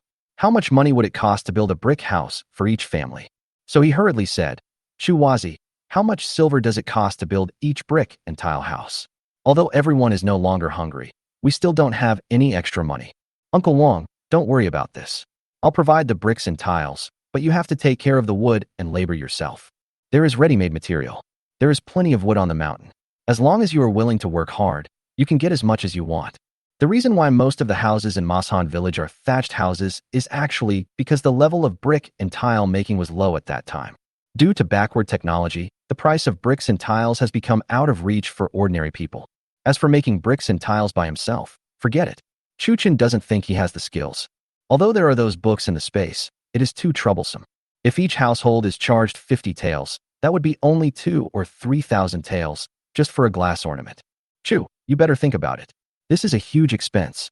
Although Uncle Wang is grateful to you from the bottom of his heart, why should you do this? Why bother to build Mashan Village into an iron barrel? Then my life in ancient times would be safer and more comfortable. Moreover, if you spend your own money to help others build something, everyone will be grateful. At that time, your prestige will reach an extremely high level. At that time, if someone wanted to do something bad to them, no one in Mashan Village would agree. By combining with the group of guys raised in Qinyan City, I can really give it my all. So he quickly said to Wang Defa, Uncle Wang, my father has always taught me that Mashan Village is my root. Now that I have some money, I should do something for Mashan Village. Okay. It seems that Mr. Chu remembers the kindness of the villagers and sent you to repay them. Uncle Wang, on behalf of the entire Mashan Village, thank you. After saying that, Wang Defa was about to stand up and salute again. Chu Chun grabbed him. Uncle Wang, to accomplish this, I still need your help. Do you see the land in front of you? After saying that, Chu Chun pointed to the large slope in front of the villa. I am planning to build more than 50 brick houses in front of here, so I need your help in the ideological work of everyone. Wang Defa agreed without thinking, since he could already live in a tile-roofed house. Only a fool would not do it. The house has been repaired, and there will be a private school and a clinic in the back. For the entire Mashan Village, it will be a rapid improvement. In 3 days, I will draw a rough plan for the construction of Mashan Village. Then you and Uncle Feng will come over, and we will discuss in detail how to build it. After Chu Chun finished speaking, Wang Defa stood up and left the villa. At this moment, he was a little impatient. He wanted to inform every household of the good news. He really enjoyed seeing people's grateful eyes and flattering thanks. After Wang Defa left, Chu Chun went straight into the tea room, took out a large piece of white paper from the space, and began to write and draw on the table. Chapter 77, Space Absorption Jade, Fear Change. 3 days later, Wang Defa and Feng Wu arrived at Chu Chun's villa as promised. Chu Wazi, I heard Defa tell me your idea. I will do whatever you tell me to do. Feng Wu shouted at Chu Chun in a carefree manner. To be honest, although he made some money from Chu Chun in the past few months, it was still far from enough to build a tiled house. So after Wang Defa told him about this, he was so excited that he almost jumped up. Uncle Wang and Uncle Feng, come and take a look. Chu Chun called the two of them and took them to a large table. On it, the entire plan of Mashan Village was drawn out. Mashan Village is surrounded by mountains on all sides, and the entrance is embraced by 2 mountains. A stream runs through the village in the middle, and Chu Chun developed it into paddy fields at the bottom. The northern side of the slope is used for terraces because it is close to the stream, and the eastern side is used as dry land. To the south is the central residential area of the entire village. With Chu Chen's house as the center, there are more than 50 houses in front. The stream flows around the village, and Chu Chen plans to build a dam at the entrance of the village to make better use of the stream water. Later, he wanted to look in the space to see if there were any small generators to build a small hydroelectric power station. A wall was built on the mountains on all sides to enclose the entire Mashan village to protect it from criminals and wild beasts. The vacant land next to the workshop continued to expand the factory, build a school building, and so on at the information exchange center at the entrance of the village, next to the big locust tree. Looking at the drawing in front of him, Feng Wu opened his mouth wide. Chu Wazi, did you draw this? Yes, Uncle Feng, take a look at it. This is my idea, but the specific implementation depends on you. In response to this, Feng Wu immediately agreed, although there were still many things he didn't understand. But if it is really built according to this plan, then Mashan village will definitely become the most comfortable and safe village in the entire Qingyun city. In fact, what he didn't know was that if it was built according to the blueprint, it would be unique not only in Qingyun city, but also in the entire daxia. Next, Chu Chan explained the drawings to the two of them in detail. For example, why do we need drainage facilities and why every household needs a septic tank? How to build dams to divert water, how to provide running water to every household, and so on. Hearing this, Feng Wu and Wang Defa nodded repeatedly. Then he called Roy and told them that all the money they needed should be paid by Roy. It doesn't matter if you spend money, but if someone uses this to make money, then the nature of the matter is different. That's why we asked Roy to take charge of this account. In fact, how could Wang Defa and Feng Wu not understand what Chu Chen meant? The money belongs to him, and he can use it to build Mashan village. If there are people who do bad things, not to mention Chu Chen's disagreement, he, Wang Defa, will be the first to disagree. After all that happened last night, Chu Chen was free again. Thinking that construction would require a large amount of funds, Chu Chen drove the van towards Qingyun city again. It seems that I have to go out and make some money. What should I sell? In the space, Chu Chen was rummaging through the items in the supermarket. Knives, guns, sticks, and clubs are definitely not allowed to be sold. Are they selling glass again? They just got some big stuff last year. Will it attract attention if they take it out now? Gold, silver, and jade. There are so many counters. People in ancient times loved jade, but with modern machine carving, those who don't know much about it can't tell that it is not only beautiful, but also delicate. After saying that, he walked towards the gold, silver, and jade counters. But the next scene made him open his mouth in shock. I saw that the counters displaying jade articles were all empty, while the gold and silver jewelry were quietly placed there. What's going on? It's impossible that all the supplies have made it through, but this thing can't get through. There is a problem. There is definitely a problem. Chu Chen sat on a stool next to the counter with a cigarette in his mouth, puzzled. Suddenly, a bold idea came to my mind. Could it be that this space has eaten up this jade artifact? Thinking of this, Chu Chen rushed out of the mall without caring about the hot cigarette butt. He remembered that there was a gold shop not far from this supermarket. I ran into the jewelry shop and found that the cabinets containing jade were still empty, but the gold and silver were still there. Why would this thing eat jade? Chu Chen murmured, saying that he had read quite a few time travel novels when he was delivering food. He thought of a possibility that made him half worried and half happy. There are two possibilities. First, this space needs jade to maintain it. Second, this space will upgrade or expand as it absorbs jade. Thinking of this, Chu Chen no longer had time to worry about what to sell. He picked up two exquisitely crafted glass ornaments and quickly returned to the van. He threw the ornaments on the seat, drove the van, and roared towards Qingyun city. As the Lantern Festival had not yet ended, there were few people on the streets, so the van stopped smoothly in front of Jinxing Commercial Bank. The sudden appearance of the van scared the waiter at the door. He quickly ran into the house to look for Zhu Fu. Boss, something bad has happened. There is a strange car outside. Big group companies are different. Even the servants can recognize at a glance that this huge iron box is a car, instead of thinking of it as a steel beast like others do. Zhu Fu, who was drinking tea and listening to music in the back hall, looked at the impatient servant and shouted at him. You kid, you are so impatient in everything you do. I have seen all kinds of cars. Why are you making such a fuss? Before Zhu Fu could finish his words, Chu Chen's voice was heard from outside. Boss Zhu, Happy New Year. I'm out to make money. After hearing this, Zhu Fu frowned. The voice sounds familiar. Hearing the sound, Zhu Fu stood up and walked outside. I saw a young man at the door, holding a glass ornament in one hand and leaning against a car made of iron. He was looking at himself with a smile on his face. The reason why Zhu Fu, like the servant, called it a car was because of its 4 black wheels.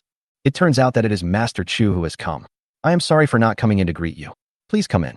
Looking at the glass ornament that Chu Chan was casually holding in his hand, Zhu Fu's eyes narrowed into slits with smile. Little did he know that the last time the horse stepping on Flying Swallow was brought to the capital, the master of the family praised him and even increased his annual salary. Before leaving, he also told me that if I ever come across this good thing in the future, I must get it no matter what the cost. It is said that the master of the family sent the glass to the palace, where it was appreciated by the higher-ups. Now Chu Chan brought 2 more people over. How could he not be surprised? Chu Chan followed Zhu Fu to the inner hall, and the young ladies who had just been singing were driven out by him with a wave of his hand. Name your price, shopkeeper Zhu. Chu Chan placed 2 glass ornaments on the table and said. Chapter 78, Exploring the Secrets of Space. Zhu Fu also liked Chu Chen's straightforwardness, so he quickly picked up the ornaments and began to admire them. The 2 in front of us are a pair of celestial wolves howling towards the sky. The difference is that this glass is blue. It looks lifelike and full of noble atmosphere. Zhu Fu had seen a lot of colored glass, but this kind of colored glass was the first time he had seen it.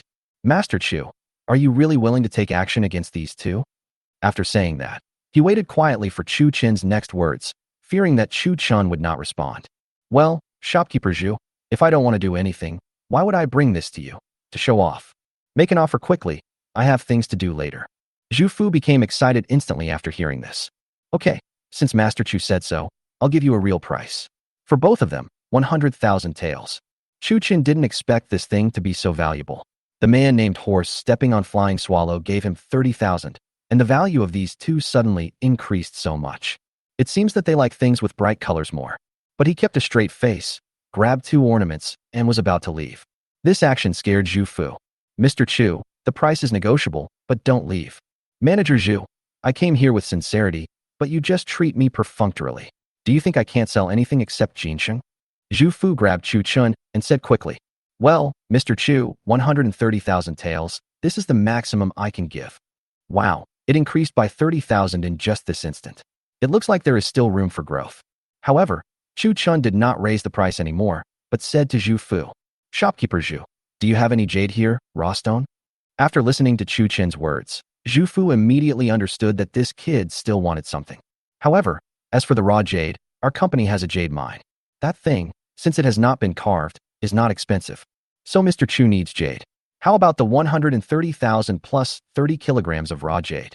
Oh my god, 30 kilograms. Although I don't know much about this thing, it can be sold at a sky-high price in modern society. This one purchase weighs 30 kilograms. Is jade so cheap in this era? Okay, it's rare that shopkeeper Zhu is so sincere, so let's make a deal. After a brief greeting, Chu Chin walked into the van holding a stack of banknotes and the 30 kilograms of jade. Mr. Chu, please wait. May I ask about your car? Zhu Fu looked at Chu Chin opening the car door and asked hurriedly. To be honest, he was also very curious about this steel car. It seemed that Master Chu never had anything in his hands that was not surprising. You mean this? This is called a van. It's similar to a horse carriage, but more comfortable and faster. Chu Chin didn't explain much. He stepped on the accelerator and left Jinxing Trading Company. Looking at the van rushing out, Zhu Fu was secretly shocked. Could it be that this Mr. Chu is really the reincarnation of a god? It seems that we have to ask the headquarters to investigate this person thoroughly. See if there is an opportunity to have a good contact, or... Chu Chin didn't care what Zhu Fu was thinking and couldn't wait to park the car in the yard of the house. Carrying the sack of jade, he flashed into the space. Then, a surprising scene happened. I saw that the sack of raw stones was slowly disappearing, and in a short while, it turned into a pile of rubble. It seems that this has absorbed the essence. Next, Chu Chin walked through the entire space again and found that there was no change. Did I guess wrong, or is there not enough jade? Chu Chin sat down on the ground and fell into deep thought. After a long time, Chu Chun took out a piece of chalk, drew a line on the edge of the fog, then grabbed a cigarette from a conspicuous position, made a record, and went towards Jinxing Trading Company again. Hey, Master Chu has come back. I wonder if he has any instructions. Zhu Fu looked at Chu Chun who had returned, and thought to himself, could this kid be going to go back on his word? But how can we take back the things we have sold? Shopkeeper Zhu, how many raw jade stones do you have? Oh, you need a large quantity? This thing is not expensive. But if you buy it in large quantities, it will be a considerable sum. Our store still has about 300 to 400 kilograms of stock, and the craftsmen are processing it. With a weight of 300 or 400 kilograms, Chu Chen still decided to give it a try. If there really was a change, the benefits he would gain would be immeasurable. Then he said to Zhu Fu, I want all of them. How much silver do you want? You want all of them? Master Chu. Then at least you need 2 more of the ornaments you just got. Damn, this old guy is asking for such a huge sum of money. It's more than 100,000 taels, and the 30 kilograms he just gave me is just a few dollars. Chu Chen didn't say anything, but turned around and went back to the van and got out again. There was a colorful phoenix in his hand, which was much better than the heavenly wolf. In ancient times, the dragon and the phoenix were symbols of the royal family. If they were presented, Zhu Fu seemed to see a bright future for himself and was almost drooling. Tell me, there is only one of this thing. You should know what it represents. 1,000 kilograms, no bargaining. As soon as Chu Chen opened his mouth to speak, Zhu Fu fell into deep thought. This 1,000 kilograms of raw stone was not a small number. This is equivalent to the annual production volume of the entire jade mine. But there is only one of this thing. If it is obtained by other companies or competitors, then... Thinking of this, Zhu Fu slapped his thigh and agreed immediately. I wonder where these raw stones are being transported, Mr. Chu. It's only 300 or 400 kilograms, and you still have to transport it. So he opened the back door of the van and said, Come on, get in the car, and raise all the money for me as soon as possible. In fact, what Zhu Fu took out were just those ordinary jades. The precious ones had already been kept for him. So, it didn't matter to him, and he immediately ordered people to move the big and small stones onto the truck. Looking at the sacks of stones behind, Chu Chun used the same trick again and put them all into the space. After putting it in, Chu Chun flashed back to the van and slowly absorbed it. After staying in the van for half an hour, Chu Chun flashed into the space. This time, when he entered the space, he became excited, as he saw the cigarette he had taken away was back. And not only that, so many things were taken out before, including materials from the hardware store, solar energy on the roof, and those weapons. This discovery made Chu Chun jump up with excitement, which meant that he would have endless supplies in the future. On the other hand, there are still some raw stones in the sacks on the ground that have not been absorbed.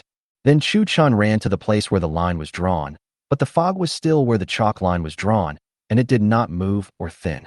First, jade can probably be exchanged for goods in the mall at an equal value. Second, the exchange takes time. Third, what were the goods in the previous counters exchanged for? Chu Chen stayed in the space and talked to himself, but he just couldn't think of the third question. Chapter 79, Asking Taoist Priests on Crouching Tiger Mountain. After a long time, Chu Chen couldn't figure it out. I guess I took something out, didn't record it, and then it filled it back in. Chu Chen flashed out of the space, smiling foolishly. Who cares? With unlimited supplies and unlimited bullets, in this era of cold weapons, as long as we give ourselves some time, it won't be a problem to take over a country. It seems that I have to find some time to explore the space. Since supplies can be replenished, as long as the items have appeared, they will be infinite. When Chu Chun discovered that the space had the function of exchanging jade for supplies, he laughed like a pig. He was so excited that he started rolling around in the back seat of the van. Give yourself enough jade, and you will have enough supplies. Glass for jade, jade for everything. How cool is that? After calming down, he drove the van towards the yard on the outskirts of the city, waiting here for the jade to be transferred from Jinxing Trading Company. Since I have nothing to do anyway, I might as well go and see those kids and see how they are doing. The back of the van is filled with snacks. Which child can refuse it? The car stopped smoothly at the gate of the yard. Chu Yi, open the door. Chu Chen knocked on the door excitedly. After a while, the door slowly opened and a little head rose out. Godfather, Xiaonao shouted and then shrank back. The Godfather is here. The Godfather is here. Chu Chen looked speechlessly at the children who rushed over. Damn it, I told you I'm not your father. But I don't blame them. Let them scream if they want. He patted the little girl's head and said to them, Where is your brother Chu Yi? Brother Chu Yi went to buy food and hasn't come back yet. Have you been well behaved these past few days? Have you studied? Godfather, we are learning so well that I can even write my own name. It was still the little girl who answered. After she finished speaking, she took a stick and wrote the 3 words, Chu Shiba, on the ground. Godfather, look at me. A child about 11 or 12 years old performed a set of punches on Chu Chun in a very realistic manner. Looking at these innocent children, each of them was vying to perform in front of him. A smile appeared on Chu Chen's lips.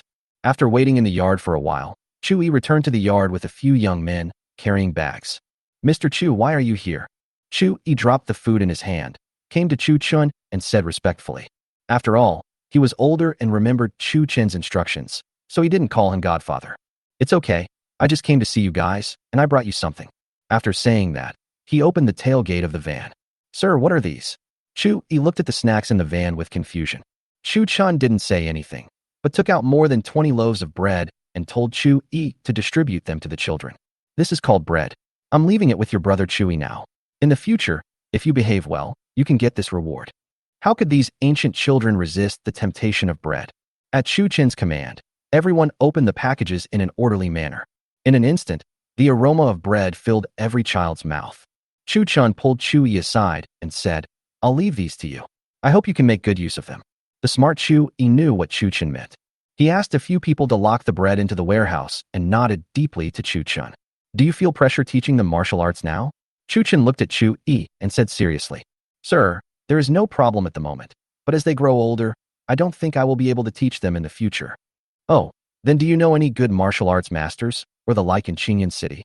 For Chu-yi, who is a person who is very familiar to Qingyun City, he was very familiar with where the masters were, and in an instant, he thought of Chu-chen's intention. Sir, there are masters, but they are usually high and mighty and difficult to approach, let alone ask them to accept disciples. It's okay, just tell me where it is, and I'll take care of the rest. As far as I know, the most powerful master in Qingyun City is Taoist Qing Xian on Crouching Tiger Mountain in the north of the city. It is said that he has reached the level of a 9th grade master. Oh, these masters are divided into different grades. Tell me about them quickly. When Chu-chan heard the term 9th grade master, he instantly became interested. Could it be that in this world there are gods among the cultivators described in modern novels? But then he lost interest. There are no gods or cultivators in this world, but there are indeed people with amazing fighting power who can defeat 100 people alone. The Taoist Qing Xian is one of them, and he is definitely a 9th rank master. In the Great Xia dynasty, masters are divided into 10 grades, from 1 to 10, and the higher the grade, the stronger the strength. However, this person seldom went down the mountain, did not care about worldly affairs, and was devoted to seeking the Tao. But he has one characteristic, which is that he is addicted to alcohol. This made Chu-chan excited all of a sudden. Any bottle of the strong liquor in his space would be enough to kill all the alcoholic beverages of this era in seconds. It seems that I need to go to Woham Mountain and meet this Taoist Qing Xian. If I could capture this person, my own safety would be further guaranteed. So under Chu-yi's guidance, he drove the van towards Woham Mountain. Half an hour later, Chu-chan parked the van steadily at the foot of Woham Mountain. Holding 2 bottles of white wine in his hands, he walked towards Woham Mountain. As it was the first month of the lunar year, there was a constant stream of pilgrims coming to Woham Mountain to make wishes. The pilgrims were all surprised to see a strange car speeding towards them and then stopping steadily at the foot of the mountain. But it was just a slight surprise, as everyone who came here was either rich or noble. They all think they have seen the world, so even if they are confused, they don't show it, otherwise they will lose face. Chu-chan walked all the way to the hall, waved his hand, and bought a stick of incense nearby, then burned the incense and kowtowed in a very formal manner. Then he threw a silver note worth 100 taels into the merit box. Then he walked towards the back hall. Master, may I ask where is Master Qing Xian? Chu-chan said to a young Taoist priest guarding the door of the back hall. Sir, Master Qing Xian is in retreat and is not seeing guests for the time being. Please go back. Please go back. It seems that I have spent the 1 or 200 yuan. That is not okay. Master, I have something important to say to Master Qing Xian. Can you please let him know for me? Chu-chan handed over a silver ingot while speaking. I don't believe that you are not greedy for money. The young Taoist held the silver in his hand and waited, his expression not changing at all. This donor, Uncle Qing Xian, should be practicing swordsmanship in the back mountain at the moment. If you can find the path in the back mountain, you should have this opportunity. The path behind the mountain. This is my first time here. I don't know where your path behind the mountain is. Aren't you obviously dissatisfied with the location? So another ingot of silver was passed to the little Taoist priest, and he immediately smiled happily. Donor, please follow me. Chapter 80. Smashing the wine bottle to attract the expert. Following the little Taoist priest, we walked around the Taoist temple's wall and arrived at the back mountain. The young Taoist pointed to the path, smiled at Chu-chan, and turned away.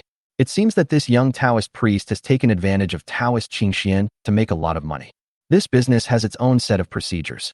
Chu-chan ignored the little Taoist priest and walked towards the path with 2 bottles of white wine. On the back mountain of the Taoist temple, a young man was snoring on a big tree. He didn't notice Chu-chan rushing over at all. Excuse me, is this Taoist Qing Xian here? Chu-chan shouted loudly towards the figure on the tree. After a long time, The only response he got was a long snoring sound. Chu Chen walked under the tree and looked up, only to see the figure lying on the tree with a wine gourd hanging around his waist.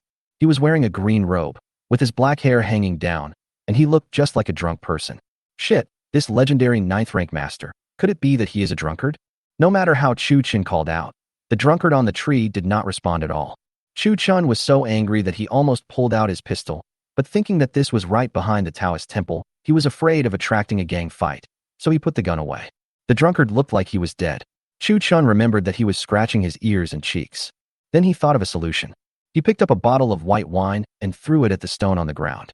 In an instant, the aroma of wine spread out. Just when Chu Chen was secretly wondering whether this thing could wake up the drunk guy above. When I looked up, I couldn't see that figure. Fuck, the drunkard disappeared? Whose prodigal son are you? How can you waste such good wine? Before Chu Chen turned around to look in the direction of the voice, a sharp sword was placed on his neck. Chu Chen was feeling mixed emotions at this moment. He was happy because this mysterious man must be a master without a doubt. What worries me is that I don't know what kind of personality this person has. If he cuts my throat with a sword, where can I seek justice? Fuck, are you a ghost? It's just a bottle of wine. Do you have to hold a knife against me? I almost blurted out this sentence and regretted it the moment I said it. Drunkard, please don't hold me against your will. Then he suddenly had an idea and unscrewed the other bottle of wine and pretended to pour it. But in an instant, his hands were empty. Then his neck loosened and the sword disappeared. Looking up, I saw the drunkard grabbing the bottle and starting to gulp down the wine on the tree. Chu Chen's face twitched when he saw this scene. This is 53% alcohol ergo 2. How can it be drunk like this? Only when the bottle of wine was empty did the figure jump down from the tree and come in front of Chu Chen. Who are you? Why do you have such good wine? And what do you want from me? Don't all Taoist priests call themselves poor Taoist priest? Since when did you start calling yourself lousy? But he did not dare to neglect it at all. Jiomengzi. Bah, Taoist Qingxian, I came here just to give you some wine, nothing else. Speak properly. You are obviously a rough person, but you are so flowery. It's really fucking disgusting. Tell me, what do you want me to do? Damn, this guy is really a Taoist priest. This directly refreshed Chu Chen's understanding of Taoist priests. So he became bolder and said, Jiomengzi, I heard that you are a 9th rank master. I have no other purpose, so I just came to make friends. By the way, I would like you to stay at my house for a while. Damn it, this sounds much better. After hearing this, Taoist Qingxian laughed and continued. But if you want me to protect you, this wine alone is not enough. Either you beat me or take my sword. Damn, is this drunkard crazy? I'll take your sword and hit you with a gun. So he quickly said, I don't know martial arts. Let's try something else. Weakling, then tell me, what are you good at? Chu Chen answered without even thinking. Hidden weapon. Yoho, hidden weapon. What kind of hidden weapon? 6 Meridians divine sword. Chu Chen opened his mouth and spoke. Taoist Qingxian seemed to have heard a huge joke. 6 Meridian divine sword. And there are people who dare to call himself a divine sword. I have practiced swordsmanship for many years. I ask myself, in this great Xia, there is only one person who can defeat me with a palm strike. How dare you call yourself a divine swordsman? After saying this, he took a stance, ready to attack at any time. Chu Chen was so scared that he jumped behind a big tree. Jiomengzi, once I use this magic sword, it will kill people, so please don't force me. When Chu Chen said this, his hand naturally raised up. The loaded pistol in his sleeve was pointed at Taoist Qingxian in front of him. What if this drunkard suddenly attacks and stabs me? Where can I seek justice? Humph, if you are so powerful, why don't you dare to give it a try? Jiomengzi, seriously, this thing is not a joke. It can really kill people. I don't believe it. Look at the sword. After saying that, Taoist Qingxian raised his sword and rushed towards Chu Chen. Very fast. Fuck you, are you serious? Chu Chen pulled the trigger subconsciously. With a loud bang, Taoist Qingxuan's sword broke, and his figure retreated a few steps. Both of them looked at each other in surprise. In this world, there really are such extremely fast and powerful hidden weapons. I have seen them. Taoist Qingxian put the broken sword behind him, shook his hands that were numb from the shock, and spoke like a master. Chu Chen was also terrified that this drunkard could actually dodge bullets. But even though he was surprised, he said calmly, Master Qingxian has profound skills. You are the first person in the world who can dodge my hidden weapons. I admire you. Okay, don't call me Taoist Qingxian. I heard that Jiomengzi is pretty good. I like him. What do you want to call him? My name is Chu Chen, from Mashan Village, Qingyou Town. Chu Chen took a step forward, clasped his fists, and said to him, Chu Chen, that's a good name. I'll call you an idiot from now on. Do you want me to go to your Masan village? Fuck you. You are the idiot. Your whole family is idiots. But you can't afford to offend the drunkard who draws his sword at the slightest disagreement. So he chuckled and said, that's right. Masan village is a place of outstanding people and simple folk customs. I'm just bored, so I want to invite you to stay with me for a while. I believe you will fall in love with it. Do you have any more of that wine? When we get to Masan village, we'll have plenty of food. How often do you go into town? Anytime you want. Ha ha ha. Since you are so sincere, I'll go over to your place and lead the way. Damn, this is your home. I'm leading the way. Besides, don't you want to clean up? However, Chu Chun said nothing and walked down the mountain with Taoist Qingxian. He walked straight to the van, opened the door for it, stepped on the accelerator, and drove towards Qingyan City. But the drunkard panicked with a look of fear on his face. Chapter 81: The Charm of Modern Perfume. You idiot, what is this thing of yours? How can it be so fast? Che, you idiot, a drunkard who has never seen the world. Since you have promised to go back to Mashan village, how can I indulge you anymore? Car, where's the horse? After saying that, Qingxian started searching inside the van. Chu Chen rolled his eyes at him, lit a cigarette for himself, and ignored him. Hey, you idiot, what kind of magic is this? Looking at Chu Chen puffing out smoke, Zhou Mingzi's interest was immediately attracted. Chu Chun turned around and looked at Taoist Qingxian, who was full of curiosity, and instantly came up with an idea. Now the supplies in the space are almost unlimited, so the cigarette's in my hand. After saying that, he took out a cigarette, put it in his mouth, and lit it with a snap. You know fire spells? Taoist Qingxian held a cigarette in his mouth and looked at Chu Chun in surprise. Fire, this is a lighter. After saying that, Chu Chun took out a lighter and demonstrated it to him several times. I just threw it to him. After a stick of incense. Yes, breathe it in, and then spit it out. Don't swallow it, breathe it in. You are such an idiot. After another stick of incense, Taoist Qingxian found himself dizzy, as if drunk, but it felt as if he was floating. You idiot, these cigarettes are really good stuff. They are stronger than your wine. Give me another pack, and I'll have as many cigarettes as I want. Make a deal? Chu Chun is already very happy at this moment, but he is afraid that you will not behave yourself. Now, you are still not staying by my side obediently. The van sped along the way, and half an hour later, it stopped steadily inside a house in West City. Okay, make your own bed and stay here tonight. Chu Chun led him to the guest room and looked up and said, No, I sleep on top. After saying that, he dodged and leaped onto the roof. What kind of magical operation is this? Isn't it cold in the middle of winter? If he sleeps on the roof every day, wouldn't that be an extra camera that could attack autonomously? However, Chu Chun still spread the bed in the guest room, in case this guy got cold on it and wanted to get down. After all, he is an expert, so he should be treated as he deserves. Someone is coming, women, a group of them. Qingxian said while standing on the roof. Women, a group? As soon as he finished speaking, a woman's voice was heard at the door. Is Brother Chu at home? Lan Tianlei and his son are here to wish you a happy new year. It seems that this camera has poor eyesight. When did Lan Tianlei turn into a woman? Chu Chun thought leisurely, stood up and walked to the door to greet him. Lord Lan, how can this be done? I should go to your house to wish you a happy new year. At the door, Lan Tianlei brought Lan Pingyan. Afterwards, Chu Chun realized that he had wrongly blamed the drunkard, as there were a dozen or so women behind him. Uncle Chu, Lan Pingyan wishes you a happy new year. Lan Pingyan knelt down after saying this. Chu Chun quickly pulled him up, saying some perfunctory words. The women behind them, speaking words of blessing, rushed into the house in an instant. Wow, Mr. Chu is so handsome. Madam, why didn't you tell me earlier? I should dress up too. Yes, madam. Please show me how I am dressed today.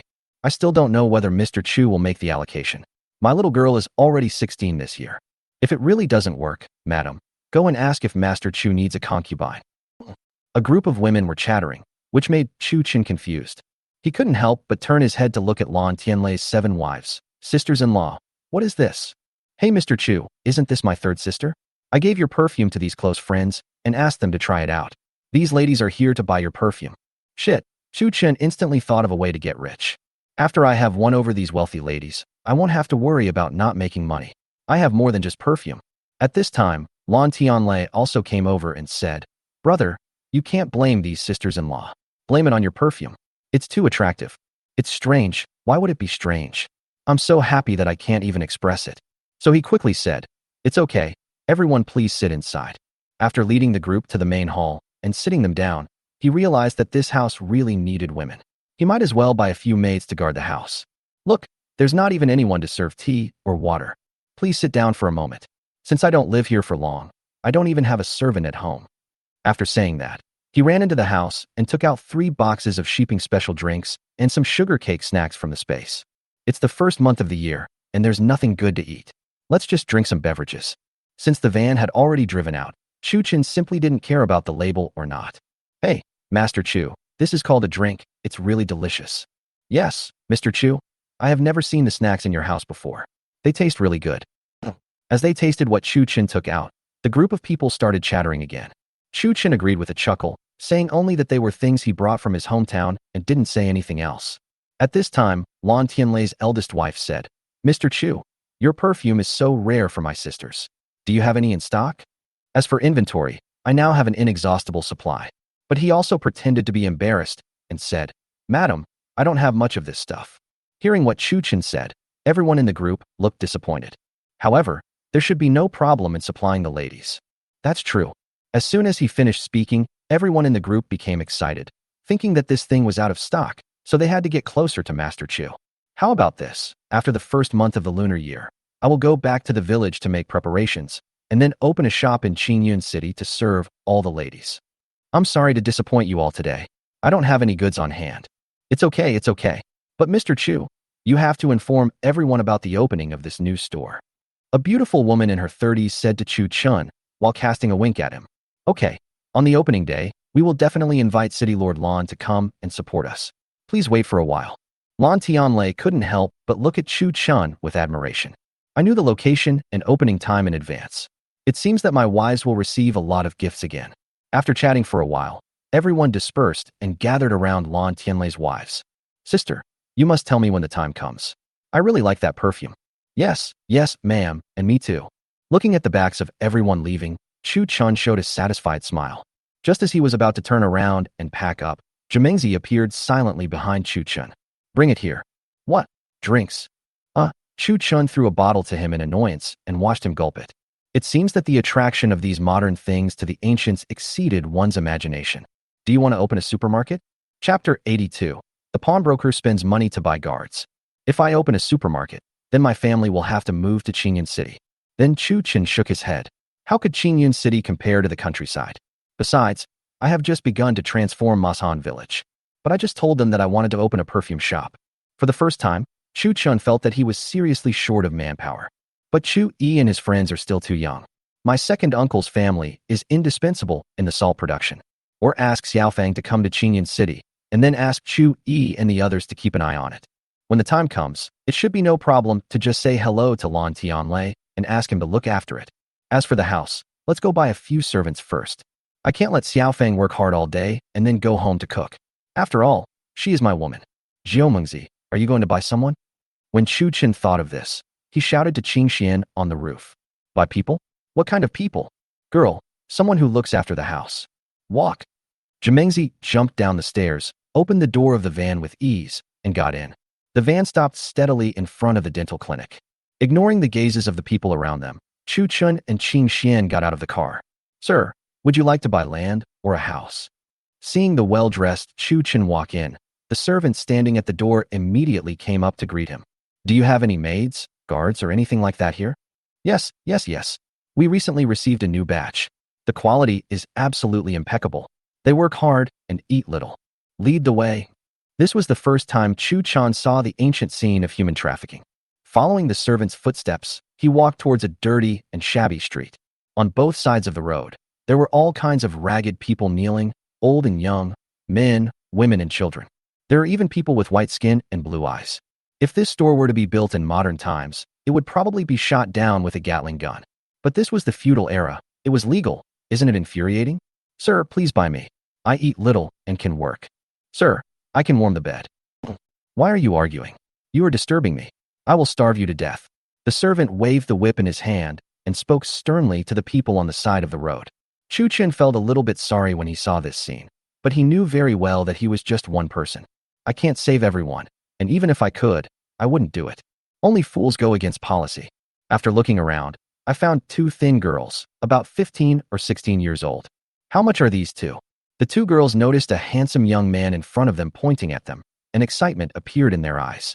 Sir, You have good taste. She used to be a maid in a wealthy family, but her master's house was raided, so she was sent to us.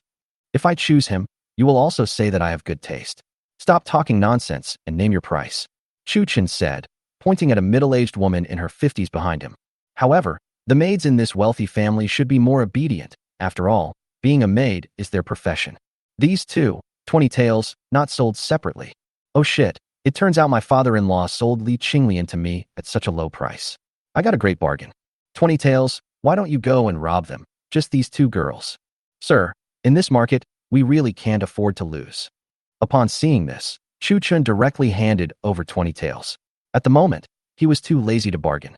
Okay, sir, do you want to take a shower? What the hell? This is the service. Do you think you are selling pigs? Isn't this insulting? So he rolled his eyes at the servant, picked up the two girls in front of him, and started walking around. Sir, can you buy our uncle? The older girl spoke timidly to Chu Chun. Uncle, you can't do this. I'm not a savior, but I can see how pitiful the two girls look. Still asked, what can your uncle do? My uncle was originally a security guard and was also sold here. Please save him, young master. Guarding the courtyard. This is fine. Chu Chan then turned and looked at Qingxian. Jiumingzi, can you help me take a look later? Qingxian nodded without saying anything. Little brother, where's their uncle? Take us there. Ah, the young master still needs a guard. That man is not bad, not bad. The servant stopped talking halfway, but led them to another room. Before they entered the house, they heard shouting and cursing coming from inside. You bastard, let me out now. Sir, this man is a skilled warrior and a great guard. I'll sell him for only 30 taels. What a joke. The dental dealer wanted to sell this guy very much, but he had a very strong temper and no one could control him. Chu Chun didn't say anything, but turned to look at Qingxian. It's okay, 4th rank, barely acceptable. Damn, it's just barely okay. This Zhou Mengzi is of the 9th rank, which means he is the strongest fighter in the entire Xia. This 4th rank can't be weak. So Chu Chan turned to the two girls and said, Are you sure your uncle is willing to follow me? Don't worry, sir. I'll go talk to him. After saying that, the older girl walked into the house. Long girl, why are you here? Someone wants to buy you. Hurry up and let me see you. Second uncle, there is a young man who doesn't look like a bad guy.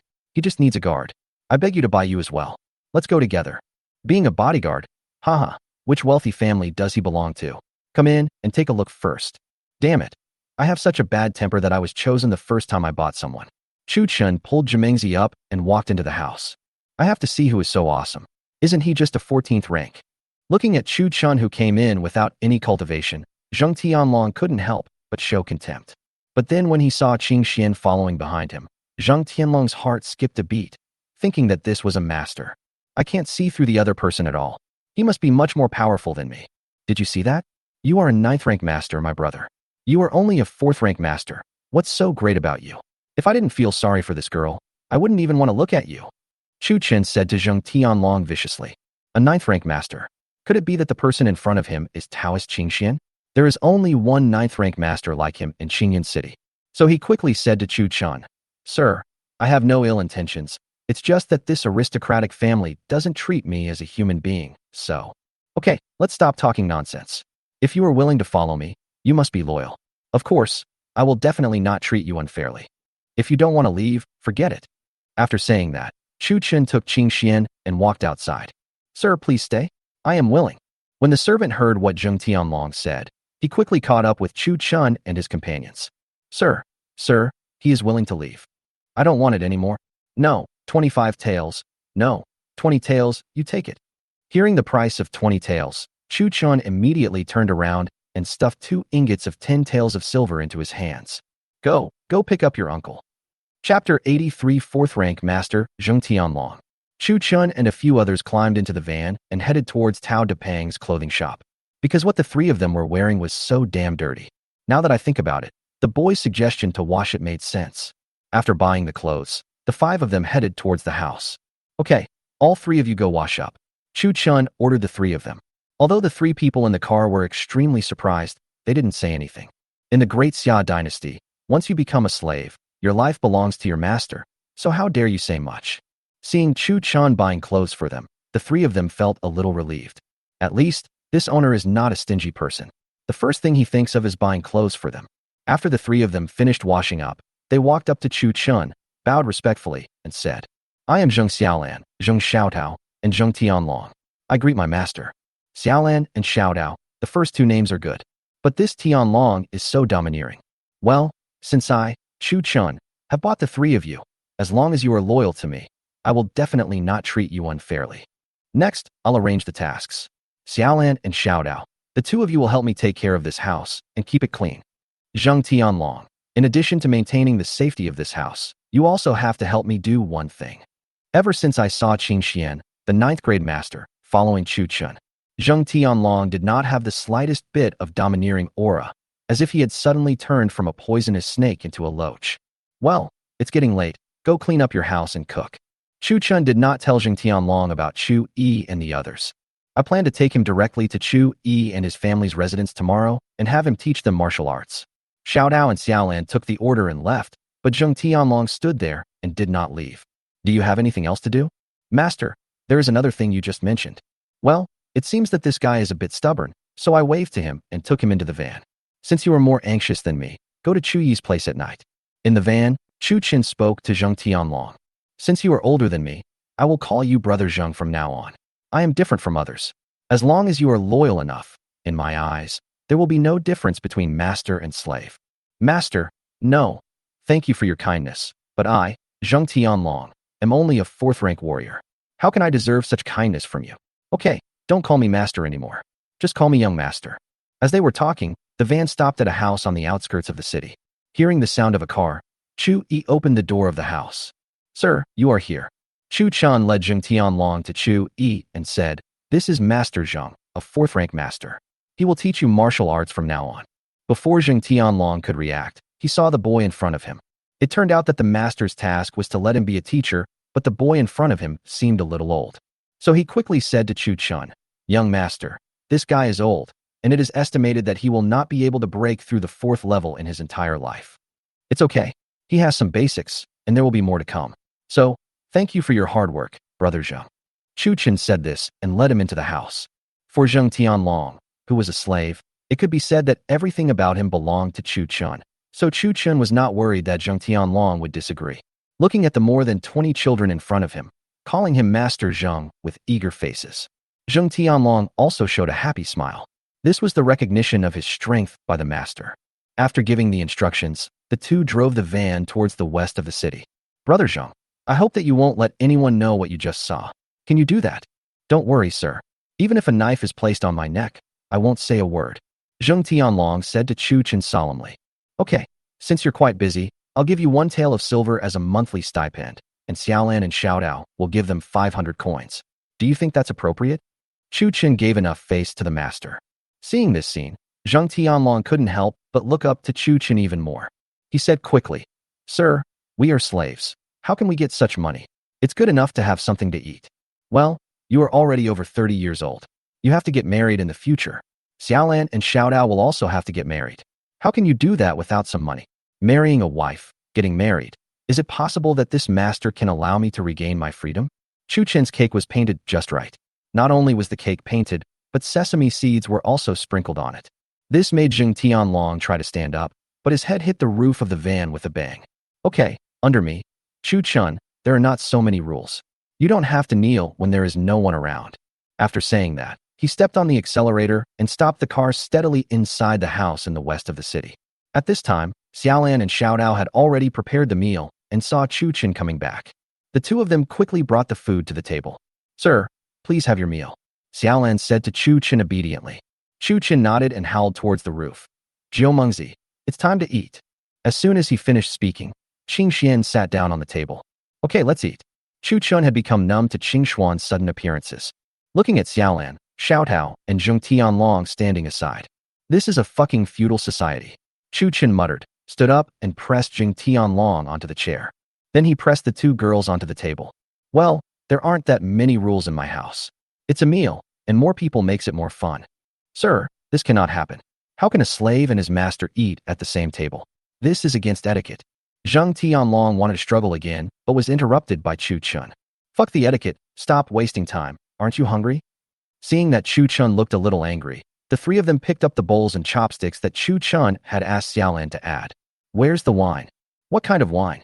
Damn, how could I have forgotten about this? So he turned back to the room and took out 4 bottles of white wine and the wine glass. Glass cup? Rich dog. Qing Xian picked up the cup and put it aside, saying with a look of disdain, "If you have the ability, don't use it." Qing Xian ignored him and just swiped his finger to cut the mouth of the bottle smoothly. Then he gulped down a mouthful of the liquid. Chu Chen was not surprised. He had learned his lesson and took the one in a ceramic bottle. So he opened a bottle himself, and Xiaolan, who was quick-eyed and quick-handed, came over and poured a glass for Chu Chen. Then he returned to his seat, lowered his head, and ate the rice in the bowl. "It turns out your uncle doesn't drink." Chu Chen took the bottle and poured it into Zheng Tianlong's cup. Zheng Tianlong was about to stand up and salute, but Chu Chen glared back at him. "Well, let's drink a toast to welcome new friends to the West City residence." After saying that, he took Zheng Tianlong and Qing Xian to drink it all in one gulp. Chapter 84. Returning to the countryside after obtaining the jade. Early the next morning, Chu Chen arrived at Jinxing Trading Company. After loading the remaining raw stones onto the truck, Chu Chen said to Zhu Fu, "Do you still have this jade?" "Mr. Chu wants more." "Yes, we have, but the ones around have all been adjusted. It will probably take 3 months before they are ready." "No problem. I'm not in a hurry. I'll come back to pick it up in March." After saying that, he drove the van back to the west of the city. "Jiumengzi, come home with me." "Ah, sir, your family is not here. What about us?" Without waiting for Qing Xian to reply, of course he would not reply, Xiaolan spoke to Chu Chen. "Well, you guys just stay in this house. I'll bring people over soon." After saying that, he turned around and climbed into the van. Only Xiaolan and the other 2 were left, lying in the wind. "I was talking to Xiaodao about this handsome young man last night. Not only did he not beat or scold them, he also let them sit at the table and eat together. I heard from my second uncle that there is an allowance every month. He said he had met a good family, but he didn't expect that the young man left after just one night, leaving behind an empty house and 3 servants. Aren't you worried at all?" Chu Chen had no idea what they were thinking. He drove the van all the way back to Mashan village. In Mashan village, Feng Er and Wang Defa were standing in front of the door of Chu Chen's villa, directing the villagers in the open space ahead. The whole Mashan village was bustling with activity.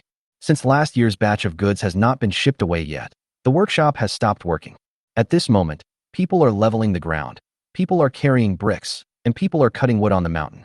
Although the snow has not completely melted, everyone is working very hard. "You said that Mr. Chu's family has been very kind to our Mashan village." "That's right. Before, not only could our children go to Mr. Chu to learn to read at a low price, but now Mr. Chu has also bought bricks and tiles for us. You probably don't know this. Chu Wazi said he wanted to build Mashan village into the first new rural village in Daxia. What is the new countryside?" The villagers who were working were all talking about Chu Chen's behavior. When the van drove past the group of people working, everyone waved towards the van. This scene brought a smile to Qing Xuan's face. "You idiot, you seem to be quite popular." Chu Chen turned his head and rolled his eyes at him without saying anything. Instead, he lit a cigarette. The car stopped steadily in front of the villa. At this time, Li Qinglian and Roy Xiaofeng put down their work and came forward to greet them. Looking at the 3 enthusiastic women, Qing Xian became contemptuous again. "This idiot has a lot of women. What a trouble." Chu Chen dragged Qing Xian in front of the 3 people.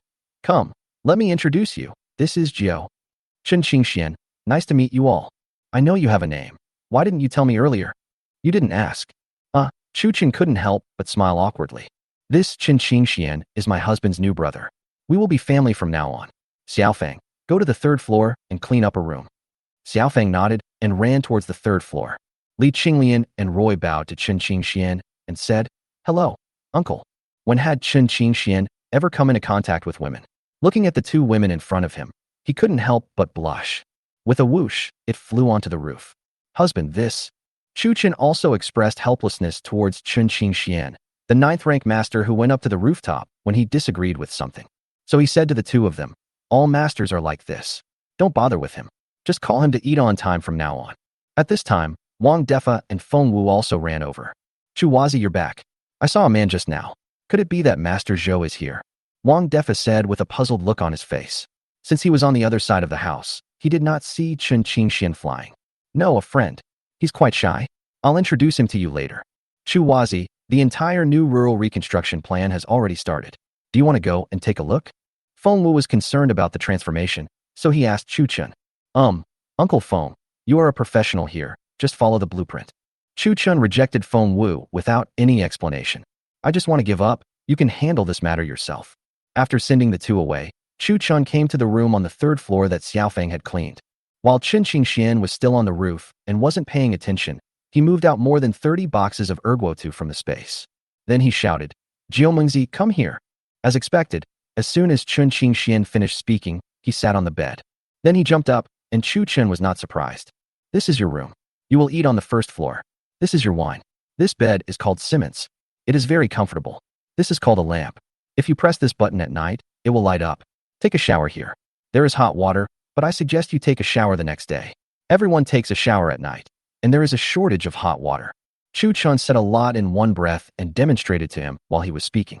He was not given any chance to ask. Chen Qingxian opened his mouth wide but couldn't utter a word. Chu Chun had already disappeared. "I have to explain everything to every person who comes. I will be exhausted." In the room, only Chen Qingxian was left standing there blankly, touching here and looking there. There was no trace of the demeanor of a master left in him, and he immediately decided not to sleep on the roof tonight. Just when he was curious about everything, Chu Chen turned back. In his hands he held a steel sword and a pair of thermal imaging binoculars. "Don't ask. I broke your sword last time. See if this is appropriate. This is called a telescope. You can use it to see the scenery during the day. At night, you turn on this switch and you can see everything that gives off heat." After saying that, she demonstrated it to him and then walked downstairs quickly. After Chu Chen left, Chen Qingxian drew out the sword and flicked his fingers. "Good sword. Haha. This is an immortal weapon." Then he took out the telescope, climbed onto the roof, and began to observe the village. Clairvoyance. It seems that these two idiots are not simple. After saying this, he put it into his clothes as if it were a treasure and lay down on the roof to take a nap. Chu Chun came to the tea room and flashed into the space. That's right, he wanted to collect perfumes. Since he had agreed to open a perfume shop, he would need a large amount of goods. I guess the demands of the wealthy ladies in Qingyun City should not be too few. It took more than half an hour to collect all the perfumes in the counters in the supermarket. The floor of the tea room was now filled with bottles and jars. It took another hour to sort out all the perfumes and then call Xiaofeng. "Boss, what do you want from me?" "Come, Xiaofeng. I'll give you an important task and let you be the shopkeeper." When Xiaofeng entered the room, she saw the piles of perfume and her mouth opened in surprise. "Sir, you want me to sell perfume?" Chapter 85, Searching for Cement in Space. Xiaofeng is so smart. Chu Chen pulled her over and started rubbing her. "Don't do that in broad daylight. The sisters might see us." Xiaofeng twisted her body in Chu Chen's arms and said with a look of resistance, "Okay, I won't tease you anymore. What's your name, Xiaofeng?" "What the hell? He did that to someone and he doesn't even know her name. Bah, scumbag." "Chu Chen, you can't blame me. I've been calling you Xiaofeng since we met. I was adopted by a brothel mother when I was young and I didn't have a name." Xiaofeng's expression suddenly darkened as she spoke. He was a man with a miserable life. He was in his teens and didn't even have a name. "Okay, then I'll give you a name. How about calling you Songjing? Among all the people in this world, you are quiet and empty, like a flower that blooms quietly in the dark night, taking off its outer coat to reveal its beautiful and colorful appearance." Although Xiaofeng thought the name was not very nice, she was persuaded by Chu Chen's explanation. Suddenly, a feeling of happiness surged in my heart. It seems that the young master does not treat me as a maid, and he likes me. So he nodded and said, "Thank you for the name, sir. I will go tell everyone right away." "Hey, we haven't gotten to the point yet." Looking at Xiaofeng walking down the stairs, an evil smile appeared at the corner of Chu Chen's mouth. "Only a fool like you could come up with such an ugly name." Suddenly a voice was heard, and Chu Chen was so scared that he immediately pulled out his pistol. "You're a peeping Tom. You'll scare me to death, don't you know that? I just got here and wanted to ask when dinner was served, but I bumped into you by accident. Alas, what's so good about women?" After saying that, he disappeared with a whoosh. Chu Chun glanced at Chen Qingxian, who disappeared on the balcony, and cold sweat broke out on his forehead. "I was careless. I guess I must draw the curtains when I enter and exit the space next time." Fortunately, he didn't see me this time. After saying that, she turned around and walked downstairs without caring about the perfume on the ground. Downstairs, Lu Damei had already prepared lunch and was serving it to the table. Xiaofeng was holding Li Qinglian and Roy's hand, chattering about her new name. That proud and happy look made Chu Chen look even more evil. Chen Qingxian also came to the first floor, holding a bottle of erguotu in his hand. After everyone had met, they started to serve. After dinner, Chu Chen took Xiaofeng to the tea room and closed the curtains tightly, and began to teach her about perfume. Classify perfumes by scent, size, and quality. The price ranges from 99 taels to 599 taels per bottle. Take out an extra large bottle of perfume as the store's treasure, which is only for display and not for sale. Since the target group is the ladies and young ladies from wealthy families, Chu Chun was not soft on the price. You usually make money by squeezing the people, so what's wrong with me taking some of it out? As for activities, Chu Chun said that they are completely unnecessary at the moment. When there is a wave of advertisements for the city lord's wife, I will gradually increase the sales volume and raise the purchase threshold. That must be something hot. However, it would be a big challenge for Xiaofang to know all the varieties. Although she learned literacy and arithmetic from Roy, she had no problem becoming a shopkeeper. But for this new thing, it takes time. Chu Chun was not in a hurry and gave her enough time. What he is worried about now is the shop and decoration. The glass in the space is probably going to be in trouble again, and the lights are a must. Otherwise, how can the high-end quality of the perfume be highlighted? So the next day, he took Xiaofang and knocked on Chong Wei's door. It was Lai Fu who opened the door again. Wow, little Lai Fu, has your dad beaten you recently? Before he could finish his words, a broom flew out and hit Lai Fu on the butt accurately. You bastard, did you steal my inkstone again? Seeing this scene, Chu Chun opened his mouth wide. This actually came true. Seeing this, Lai Fu quickly hid behind Chu Chun. At this time, Chong walked out aggressively, but when he saw Chu Chun at the door, his expression suddenly changed. Mr. Chu, why are you here? I'm sorry to embarrass you. Mr. Chong, please don't hit Lai Fu anymore. After all, he is still young. Chong Wei chuckled and led Chu Chun and Xiaofang, or should I say Tsong Jing, into the house. I wonder why Master Chu came here. Chu Chun told him his idea of decorating the store. Chong Wei immediately nodded and agreed. This is a good opportunity to improve myself when I heard that all the containers are made of colored glass. Chong Wei was once again stunned by Chu Chun's magnanimity. Master Chu's design is absolutely unique in Daxia. Business will surely flourish. Once you have chosen a shop, come and let me know. I will make sure you are satisfied. After coming out of Chong Wei's house, Chu Chun handed Lai Fu a box of lollipops. Seeing Lai Fu happily taking the things from Chu Chun's hand, Chong Wei picked up the broom again. There is no problem with Chong Wei, so the only thing left is the shop. He arrived at the door of the dental clinic with ease. Led by the servant from last time, the two came to the door of a 3-story building in the west of the city. Sir, this used to be a restaurant with 3 floors in total, located in the center of West City, but the owner only sells it and does not rent it out. It's good to sell it. I was worried that he wouldn't sell it. How much silver? The servant was very happy about Chu Chun's straightforwardness and immediately said, 2,200 taels. 2,000 taels, if you agree, you will be paid immediately. This price was beyond Chu Chun's expectations. It was simply too cheap. But then he thought about it and realized that his big house in the west of the city was only priced at 1,200 taels. The price is reasonable for such a small area. The servant hesitated for a moment and nodded vigorously. The 200 taels were originally the premium that the pawnshop wanted to earn. Since they are so straightforward, then we can just take the commission. The procedure was quick, and within less than an hour Chu Chun had another property under his name. After doing all this, Chu Chun took Xiaofang back to the house in the west of the city. Looking at Chu Chun who suddenly appeared, he brought a beautiful girl with him. Xiaolan and Xiaodao came over to greet them immediately. After Chu Chun introduced her identities, Xiaofang also adapted to the change in her identity from a maid to someone who served her. At night, Chu Chun found an excuse to enter the space. He was looking for one thing, and that was cement.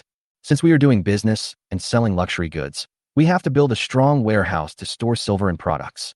Before the space had unlimited supplies, I didn't care about this thing. Now that the supplies can be replenished, we must make good use of them. After searching for a long time in the mall, I finally found a few houses that had just been renovated. Seeing the decoration materials such as cement, tiles, putty powder, etc. inside, Chu Chun showed a satisfied smile on his face. The next morning, he ate a quick bite and headed towards the shop he had just bought. Chapter 86: The Emperor's Private Visit to Mashan Village. After entering the store, Chu Chun locked the door. Then they entered the space and moved pieces of glass, cement, putty powder, solar panels, and lights into the shop. In the hardware store, those bathroom supplies such as toilets that had been taken out earlier were also replenished. They were all moved into the shops. Either don't reform, or if you do reform, then do it completely. After working for a long time, Chu Chun, who was covered in sweat, smiled. It's up to Chong Wei next. I think Chong Wei can easily master the jobs of scraping whitewash, laying tiles, and building warehouses. On the second day, Chu Chun arrived at Chong Wei's house early and took him to the shop in the west of the city. Looking at the new materials on the ground, Chong Wei was shocked again. Without waiting for him to speak, Chu Chan introduced the materials such as cement, steel bars, putty powder, etc. to him. By the way, I also told him how to use these materials and how to decorate the store. Chang Wei stood behind Chu Chan like a primary school student. For him, every word that came out of Chu Chen's mouth was full of knowledge. I spent a whole day in the store before I could explain everything clearly. After saying goodbye to Chang Wei, Chu Chen returned to his house in the west of the city. The entire picture of the perfume shop has already emerged in my mind. Bright and spacious LED lights, smooth floors, and shelves made entirely of glass. In the meantime, he moved out a number of ready-made glass counters from the shopping mall. Anything produced by Chu Chen must be of high quality. After doing all this, Chu Chen stayed in Qingyun City for a few days and then returned to Mashan Village alone. Xiaofang, on the other hand, was left in Qingyun City, where she became familiar with the shop and supervised the decoration. Before leaving, Chu Chen asked her to go to the dental clinic and buy a dozen pretty girls for training in advance. As a salesperson in a perfume shop. As for training, Chu Chen waved his hand and took out many books in the space. Basic etiquette, how to be a good salesperson, daily talk for salespeople, and so on. Not only that, they also took out a lot of cheongsams and other clothes in the mall. The slit must reach the thigh root. If you have all these advantages but still can't sell it, then that's your own problem. According to Chang Wei, the renovation will take at least a month. So Xiaofang also has time to train a group of talents. Masan Village, on the rooftop of a villa. There are 2 rocking chairs. Chu Chun and Chen Qingxian were lying on it, smoking and drinking beer, with a melon seed and fruit plate beside them. This kind of rotten life really makes people linger. Due to his extravagant life these days, Chen Qingxian never slept on the roof again. Jiomengzi, if you have time, please teach me martial arts. Don't mention the 9th grade master, an 8th grade master will be fine. Chu Chen suddenly said this, causing Chen Qingxian to look at Chu Chun with contempt. Just you, come on, don't even think about it in this life. Why? Your skeleton has already been shaped, and you are not cut out for martial arts training. This sentence left Chu Chen speechless. It doesn't matter if you can't learn martial arts. There are plenty of hot weapons in the space. But your hidden weapon is quite mysterious. Can you show it to me? Chen Qingxian asked Chu Chun with curiosity. Are you kidding? This is my biggest trump card. Now that I've shown it to you, there's nothing left to keep secret. Sotin said a few words, and Chen Qingxian saw that he was unwilling, so he stopped asking. Someone is coming, a group of people, driving a car. Hey, there is a master in the middle, 9th rank. Damn, that person. Chen Qingxian took a sip of erguo too, and said slowly. Chen Qingxian, who had stayed in Mashan Village for a long time, even learned how to use swear words. Oh, it came pretty quickly. Chu Chen looked calmly at the group of people slowly approaching the village entrance. No, God of wealth. Chu Chen stood up and walked downstairs. If the people coming weren't Zhou Hong and his party, then who else could it be? From a distance, Chu Chen saw Zhou Hong and Zhou Shikai following a man who was about 50 years old, walking towards the villa. Next to the man, there was a middle-aged man with fair skin and no beard, who followed closely beside the leading man. Could it be that person? Chu Chen guessed in his heart. Brother Zhou, Happy New Year. Who is this? Chu Chen asked the leading man. At this time, Chen Qingxian also came behind Chu Chen, holding a half bottle of erguo in his hand. Chen Qingxuan's arrival made the white-skinned, beardless man take half a step forward and stand between the leading man and Chu Chen. Before Zhou Hong could speak, the leading man said, I heard from my son that there is a strange man in Qingyun City. After meeting him today, he is indeed extraordinary. Haha, uncle, you are too kind. I am just an ordinary villager. How can I be said to be extraordinary? Ha, uncle, interesting, interesting. The man waved his hand and pulled the white-skinned, beardless man, and the man retracted his steps. Well, we have distinguished guests. How can we just stand here? Please come in. Chu Chen is not stupid. The man with white skin and no beard is obviously a eunuch, and he should be the upper 9th grade that Chen Qingxian mentioned. Moreover, the grooms behind the group all had extraordinary temperament. Then the person in charge is probably the emperor of Daxia. Chu Chen felt very amused when looking at Zhou Hong and Zhou Shikai who were following this man like little chickens. But he did not reveal his guess, because what if he said he was the emperor? He would kneel or not. So when someone calls you uncle, I'll just try to get closer to him and see how he reacts. A group of people followed Chu Chen's footsteps into the villa. The leading man sat down in the middle of the sofa carelessly. He looked at all the new things in the room, but didn't say anything. Before coming, Zhou Heng told him all the magical things, just to prevent him from being surprised and losing his dignity. Hearing is one thing, feeling is another, and the moment he sat down on the sofa, he felt a little panicked. Brother Zhou, you haven't introduced them yet? Chu Chen looked at Zhou Heng again and asked. Only then did Zhou Heng stand up. Brother Chu, this is my father, Zhou Shixuan. Hey, I guess my guess was right. Chu Chun has met Uncle Zhou. Zhou Shikai, who was standing behind him, was worried for Chu Chun when he heard him say this. This is the Emperor of the Summer. How dare you be so presumptuous? Interesting. Since you keep calling me uncle, what delicacies are you going to treat us with today when I come? Damn, another foodie. Chu Chun climbed up the pole. She sat down next to Zhou Shixuan. Uncle Zhou, when it comes to food, you've come to the right place. I guarantee you'll be so full of food that even gods won't want to eat. As he spoke, he called Li Qinglian over. Qinglian, come and meet Uncle Zhou.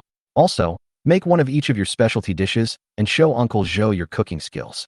Li Qinglian stepped forward and bowed, then went into the kitchen. Looking at this outgoing boy, Zhou Shixuan suddenly developed a liking for Chu Chun. I hold a high position and I don't know how long it has been since I heard the word uncle addressed to me in a friendly way. Even his own princes called him father all the time. Chapter 87 Zhou Heng's Sworn Brotherhood in the Villa. I heard from Hunger that you have many magical objects here. Why don't you take me, your uncle, to have a look? Zhou Shixuan took a look at the villa and said to Chu Chun. Chu Chun was happy with this, so he took Zhou Shixuan and his party around the villa. I never thought you could actually use the energy of the sun. Is this some magical power? Zhou Shixuan said in surprise when he saw the LED light that emitted a dazzling light when pressed. Haha. Actually, we live in this world, and we are all using the energy of the sun, right? Oh, what do you mean? Chu Chen smiled, led the group outside, and pointed at the trees in the mountains. Without the sun, these trees and crops would not be able to grow and survive. Without the sun, humans cannot see the light. Without the sun, the whole world would cease to exist. After listening to Chu Chen's explanation, Zhou Shixuan and his party became even more confused. I've only heard that the sun can kill plants. Plants rely on soil and water. What does this have to do with the scorching sun? It's over. Here comes another one who is curious about everything. The key point is still hard to explain, which worries Chu Chun, a half-baked person. After thinking for a while, he said this to Zhou Shixuan. Uncle Zhou, do you have a feeling that when you walk into the mountains, even your breath becomes sweeter, but when you walk into Qingyun City, it becomes difficult to breathe? Zhou Shixuan and everyone else thought about it and nodded. Plants give people a natural and fresh feeling. Otherwise, why would I build a royal garden? Please enlighten me, Master Chu. At this moment, Zhou Shixuan was like a primary school student, looking at the boy in front of him with longing. Well, it's actually very simple. It's because under the sun, the trees can breathe. Their breathing is the opposite of ours. They inhale the bad air and exhale the fresh spiritual energy of heaven and earth. In the Great Xia dynasty, who knew about photosynthesis, oxygen, and other things? So Chu Chen also explained it half scientifically and half metaphysically. I see. Ha! No wonder Master Chu is so wealthy and yet is willing to return to this peaceful Mashan village to live. After saying that, Zhou Shixuan looked at Chu Chun with appreciation and kicked Zhou Heng in the butt. Zhou Heng turned around and looked at Zhou Shixuan in confusion. Father, why did you kick me? Why did I kick you? You, such a good teacher, are going back to Kyoto for the new year. I am so disappointed. Zhou Heng, I don't really want to go back. It was you who issued an imperial decree to send me back. At this moment, Zhou Shixuan really had the urge to marry his daughter off. Whether it was everything that was seen in the villa just now, or the truth that Chu Chun just said. As an experienced man, he could tell at a glance that Chu Chun in front of him was no ordinary person. If his son could learn from him for a few years, then when he passes away after 100 years, the Xia will still be the world of his Zhou family. Then he turned to Chu Chun and said, I see that my son is about the same age as you. Why don't you two become sworn brothers? Wouldn't that be wonderful? Damn, this father and his son have the same idea, but as long as there is this big tree, Da Xiao will not fall. Then you won't have to worry about being troubled by the authorities anymore. So he nodded and said, Brother Zhou had this idea years ago, but he forgot about it because of so many trivial matters. As long as Brother Zhou is willing, I have no objection. Well, if that's the case, then why not wait for a better day? Please come up to the hall and witness it with me. After Zhou Shixuan finished speaking, he asked Chu Chun to call his parents to perform the ceremony of sworn brotherhood. Uncle Zhou, I have no parents. This puts me in a difficult position. It's good that both his parents are dead. As long as I treat him well, he can still escape from my control. So he quickly said, it's okay, collateral relatives or elders are also fine. Looking at Zhou Shixuan, who was impatient, Chu Chen felt like he was being betrayed. But he knew what Zhou Shixuan wanted. He just wanted to learn these magical things from him. I also want his power. So he quickly asked someone to invite Chu Dazhuang over. Uncle Zhou, this is my second uncle, the closest person by blood to me in this world. Before Chu Dazhuang could understand what was going on, he was pulled over. But after looking into Zhou Shixuan's eyes, he suddenly felt like kneeling down. This person's aura is so powerful that it must have been cultivated by being in a high position for a long time. When he heard that it was Chu Wazi who wanted to become sworn brothers with this young Master Zhou, his frown suddenly relaxed. He knew this Zhou Heng clearly. Not only was he the only customer of the workshop, but from the followers around him, it could be seen that this man must be either rich or noble. If Chu Wazi has this opportunity, then the Chu family will take off. So he quickly nodded and agreed. After a while, inside the main hall of the villa, Chu Dazhuang and Zhou Shixuan sat in the upper seats and witnessed the sworn brotherhood ceremony between Chu Chun and Zhou Heng. Zhou Shikai secretly nudged the white-faced, beardless man and whispered, "Eunuch Wei, we are witnessing a happy event. Congratulations, Your Majesty. This man has a 9th-rank master guarding him, and he is so amazing. Your Majesty's decision will surely ensure that the Zhou family will be able to maintain this kingdom forever." This compliment made Zhou Shikai feel extremely comfortable. After the ceremony, Zhou Heng stood up and said to Chu Chun, "Second brother, you and I are sworn brothers. From now on, please give me your guidance." "Second brother, you are the second brother. Your whole family are second brothers." Chu Chun was so embarrassed by this title that he quickly spoke. "Brother, this second brother is so distant. From now on, just call me by my name, Chu Chun or Chu Wazi. It's more intimate." Zhou Heng had no idea what Chu Chun was thinking, but after thinking about it, he felt it made sense. So he quickly said, "Second brother is right. From now on, I will call you Chu Wazi." "Ha, Chu Wazi, this name is so friendly. From now on, everyone will call him Chu Wazi." Zhou Shixuan spoke loudly to Zhou Shikai and others. Unexpectedly, a cold voice came out. "Chu Wazi, these two idiots." The person who spoke was Chun Qingxian, who was watching the fun from the side and cast a contemptuous look at Chu Chun. "Fuck you, you drunkard." Chu Chun blurted out to Chun Qingxian. "Forget it, Chu boy, don't speak rudely to the Taoist priest." Seeing Chu Chun cursing Chun Qingxian, Zhou Shixuan quickly spoke. "You know each other." Now it was Chu Chen's turn to be surprised. "Haha, Taoist Master Chen is famous. There are a few people in the martial arts world who don't know him. Chu boy, you have to treat Taoist Master well. Master Chen, please say hello to your master. I, Zhou Shixuan, will definitely visit you when I am free." Chun Qingxian didn't say anything. He clasped his fist towards Zhou Shixuan and reached the top of the building in a flash. Chu Chun then turned around and looked at everyone. It turned out that he was the fool in the end. But I was so happy in my heart.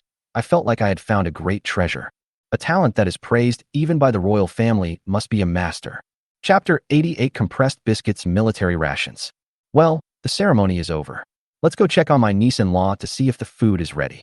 I'm happy today, so I'll have a few drinks with my brother.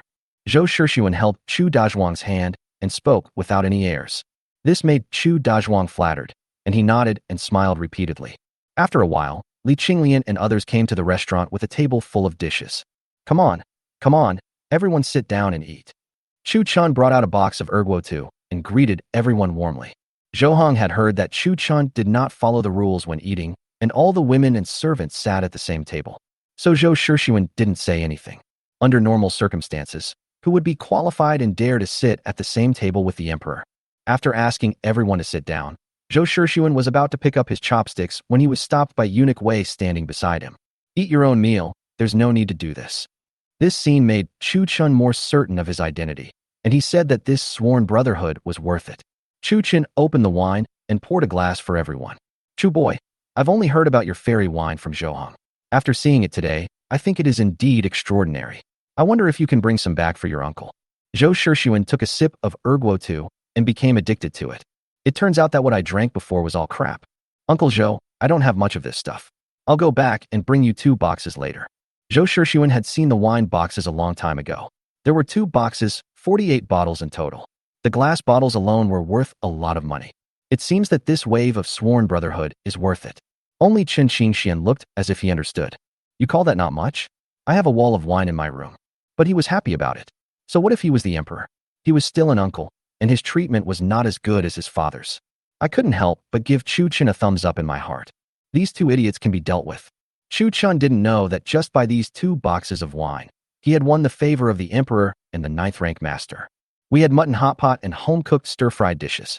Food is always the strongest temptation for humans. After a meal, everyone was sweating and saying it was so satisfying. It turns out there are such delicious foods in this world. Chu Wazi, my niece-in-law, is truly a deity. After saying that, he waved to Eunuch Wei, who stood up and walked outside. When she came back, she had a tray in her hand with a whole set of jewelry on it. Niece-in-law, this is a gift from your uncle. Li Qinglian was flattered and knelt down quickly. Qinglian thanks uncle. Ha ha ha ha, you are sensible. You are blessed, niece. If this person bullies you in the future, your uncle will support you. Li Qinglian took the jewelry, kowtowed again, and then obediently added a bowl of soup for Zhou Shixuan. This made Zhou Shixuan's eyes almost disappear from laughing. Seeing Zhou Shixuan like this, Chu Chan turned around and looked at Zhou Shikai, who was eating and drinking beside him. The meaning is obvious. You are Zhou Heng's uncle, which means you are Zhou Shixuan's younger brother. Don't you want to express your opinion? Zhou Shikai was not stingy and directly took out a silver note and handed it to Li Qinglian. Niece, go buy whatever you want. Your uncle is a rough man and doesn't know how to deal with those things. Li Qinglian quickly knelt down and kowtowed again. Chu Qin was so happy. It was so easy to get his food. Then he turned and looked at the fair-faced and beardless Eunuch Wei. I am just a eunuch, not a member of the Zhou family, and my monthly allowance is only 10 taels. Feeling Chu Chen's gaze, Eunuch Wei almost buried his head in the bowl. Seeing this funny scene, Zhou Shixuan said quickly, Okay, hurry up and eat. I'm very curious about the transformation of Mashan village. Chu Wazi will show me around later. Eunuch Wei, your majesty is wise. After dinner, the group followed Chu Chan to the workshop in Mashan village. At this moment, everyone has loaded the car and is having dinner. The meal was simple, just instant noodles that Chu Chan specially prepared for them. Due to the large inventory, loading takes time, and with so many people cooking, it takes a lot of time. So Chu Chan gave each of them 2 buckets of instant noodles. Zhou Shixuan and others could smell the fragrance from a distance. Chu boy, you are so disrespectful. What kind of food is this? Why does it smell so good? Zhou Shixuan snatched a box of instant noodles from a guard and said, you are so ignorant. I will feed you 100 times better than them. So I explained, this is just a fast food made for convenience. It's called instant noodles. I'll bring you a box later. Instant noodles, this name is appropriate. How to make it? Well, since you are not afraid of dying from overeating, I'll make you another bowl. So he called Hu Zi and gave each of Zhou Shixuan and the other 3 a bucket, and brew it with boiling water in front of them. A few minutes later, the 4 of them were sweating profusely and slurping the noodles. It didn't until the box was licked by a dog that it burped reluctantly and put it down. This thing is magical. Can Chu Wazi produce it in large quantities? Production? That's impossible, but there are plenty in my space. So he nodded and replied, I don't have the conditions to produce this thing yet, but I still have some in stock. Uncle, do you need it? I can send 1 or 2 boxes, but if the quantity is large, you will have to pay for it. Zhou Shixuan thought for a while and said, I don't need it yet, but if I can use it someday, how long will it take you to prepare the goods? That depends on how much uncle needs. 100,000 boxes. You are fighting a war, but Chu Qin guessed right.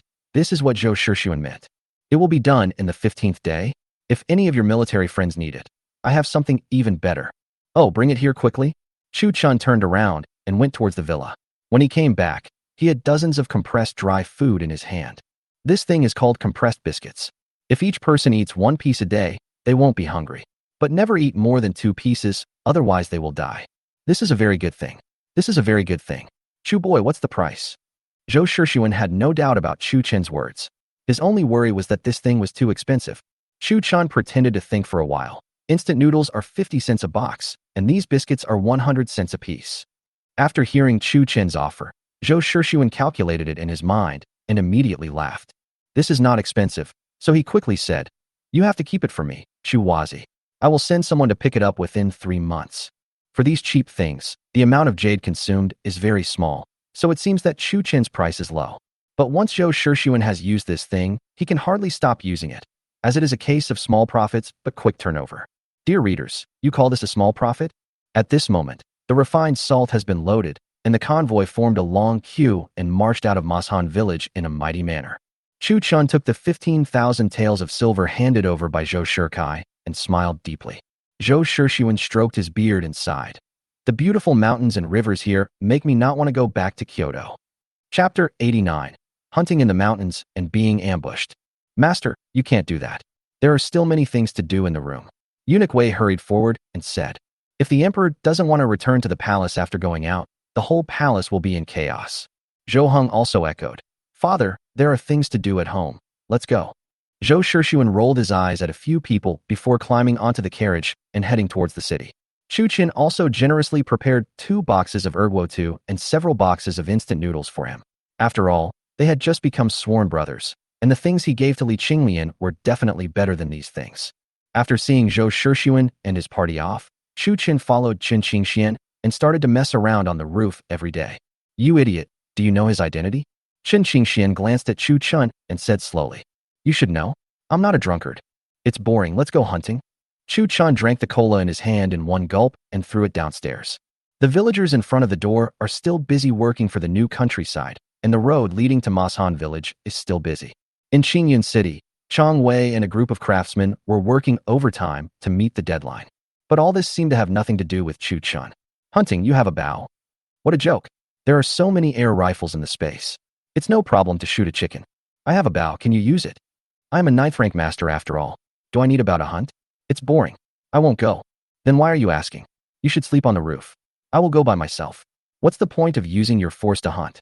For Qin Qingxian, it is better not to move if he can. If he wants to eat game, he can just go up the mountain and catch a few. So Chu Qin stood up and walked towards the mountains. After turning a corner, I found a PCP air rifle on my back, which was a continuous fire one. Thank you, uncle, for seizing so many good things for me. Chu Qin talked as he walked. Little did he know that several figures were lying not far from him, staring at him closely. This kid is really not afraid of death. He actually dares to go up the mountain alone. 6th brother, according to that skinny guy, this guy can send out thunderbolts. Should we wait and see before taking any action? Tianlei, you are the only one who believes that nonsense. Master Mu said that it is probably a hidden weapon. We have a 5th rank master here today, don't worry. 2 men dressed fiercely stared at Chu Chun and talked quietly. Then, they slowly retreated and took a detour to the front of Chu Chun. Right in front of Chu Chun, a bearded man was staring at Chu Chun with sharp eyes. It looks like he's here to hunt. Liuzi, put out the bait. The bearded man spoke to the person who had just observed Chu Chun. After the man named Liuzi finished speaking, he released a few pheasants into the mountains. Perhaps it was frightened, so the pheasant flew towards the mountains as soon as it came out. When Chu Chun heard the fluttering sound, he suddenly became excited. He grabbed an air rifle and chased into the mountains. Before I knew it, I had chased him for a long distance. The bearded man led a group of people and went around behind Chu Chun, chasing forward. After chasing it for a while, I finally saw one perched on a tree. It seemed to be flying hard. Chu Chun swiftly raised the PCP in his hand and shot the pheasant down with a single shot. Sure enough, there are powerful hidden weapons. The bearded man said with disdain as he looked at the scene in front of him. Chiu Hai is really unworthy. A 4th rank master actually died at the hands of this thing. That's right, these people are actually members of the Black Dragon Gang, a famous bandit organization in Qingyun City. The Qingyo Mountain Tiger Hall that was previously destroyed by Chu Chun was just one of their halls, or in modern terms, a branch. Chiu Hai is the leader of the Tiger Hall, and this Chiu Hai, a 4th rank master, is only the weakest leader of the Black Dragon Gang. Before Chu Chun destroyed the Tiger Hall, the only omission was the minion who was half frozen to death on the mountain. Perhaps it was his destiny, as he rolled into an abandoned wild boar den and survived. After escaping, he went to the headquarters to report the news. So, the Black Dragon Gang sent this 5th rank master to take revenge. As soon as Chu Chun saw that he had hit the pheasant, he dropped his air rifle and ran towards where the pheasant fell. If you don't come, I won't even let you smell it when I go back. Just as he picked up the pheasant and was about to rush back, he suddenly realized something was wrong. Behind him, a bearded man with more than a dozen people was holding his air rifle and studying it with a smile. Master Mu, do you think this hidden weapon came out of this hole? You are smart, kid. Considering my many years of experience in martial arts, this thing must have been made by the weapon gang. The bearded man patted the minions around him and said with pride. Chu Chun looked at this person and immediately became alert. If he could follow us here, then it was definitely not a coincidence, but he was well prepared. Moreover, from the eyes of this Master Mu, one could see a fierceness even more powerful than that in Zheng Tianlong's. He must be a martial arts master without a doubt, and is probably more than one level higher than Zheng Tianlong. A 5th rank expert may be a 6th rank, 7th rank, or 8th rank expert, but definitely not a 9th rank expert. While they were still laughing, Chu Chun took off the safety of the pistol on his waist and put it into his sleeve. Who are you and why are you following me? Chu Chen said to the bearded man. Only then did the bearded man turn around and look at Chu Chun. With a wave of his hand, a dozen minions surrounded Chu Chun. How can a dying person know Grandpa's name? Yes, Master Mu. You have offended our Black Dragon gang, and you want to know who we are. As soon as the minion finished his words, he was kicked out by the bearded man. Chu Chen couldn't help but burst into laughter when he saw the miserable appearance of the little minion. Black Dragon gang, do you accept such a fool? It seems that you are just a bunch of idiots. Boy, you are just talking nonsense. Tell me how you want to die. Perhaps if you use the money you looted from Chiu Hai, I can give you a whole body. The bearded man spoke viciously to Chu Chun. What a fool you are. Since you want to kill me, the Black Dragon gang and Chiu Hai have all told me. What if you can't kill me? That would be too confident. Oh, it seems that this Qingyan Mountain Tiger Hall is your hall. I was wondering how a bandit organization that has been entrenched for many years could be so weak. Chu Chen did not dare to be arrogant at this moment. He slowly retreated while speaking. Although he was wearing a stab-proof suit, his head had nothing on it. He had seen Jimengzi's amazing body movements. God knows how strange this person is. You are looking for death, kid. You don't even have any hidden weapons, but you still dare to shout. Go, tie him up and bring him to me. The bearded man gave an order to the younger brother beside him, and the younger brother rushed towards Chu Chun with a long knife in hand. Looking at the minions rushing towards him, Chu Chen pulled the trigger without hesitation. The sound of a gunshot startled the entire Masan village. Chen Qingshuan's figure also disappeared. Chapter 90. The elusive Chen Qingxian. The gunshot also shocked the Black Dragon gang. Hide quickly. This kid is really good at thunder magic. The bearded man looked at the fallen minion in front of him and the smoking cuffs of Chu Chun. He dodged and rolled to the side.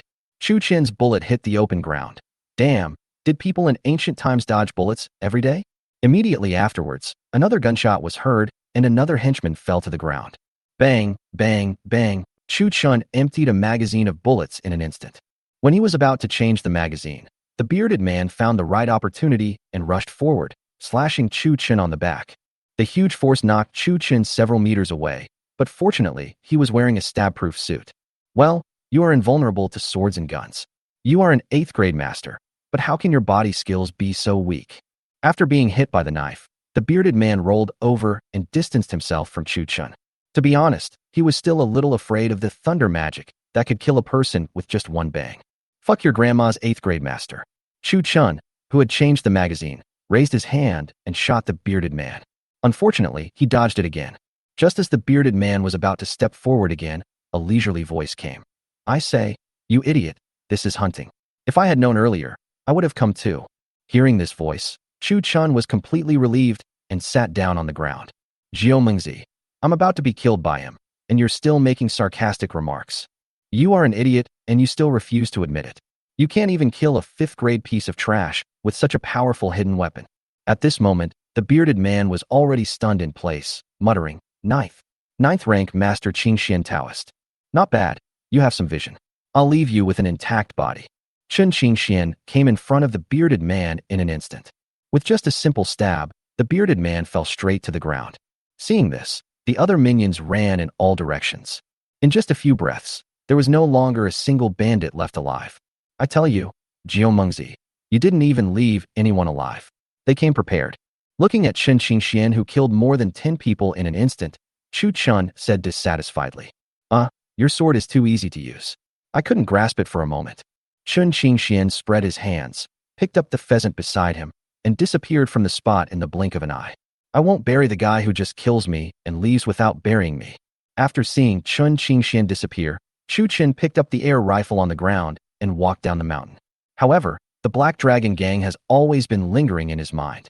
If there is a first time, there will definitely be a second time. If this is the case, then there will always be a potential enemy in Mashan village. No, I have to go back and ask that drunkard about something. He should know something. Thinking of this, Chu Chen couldn't help but speed up his pace down the mountain.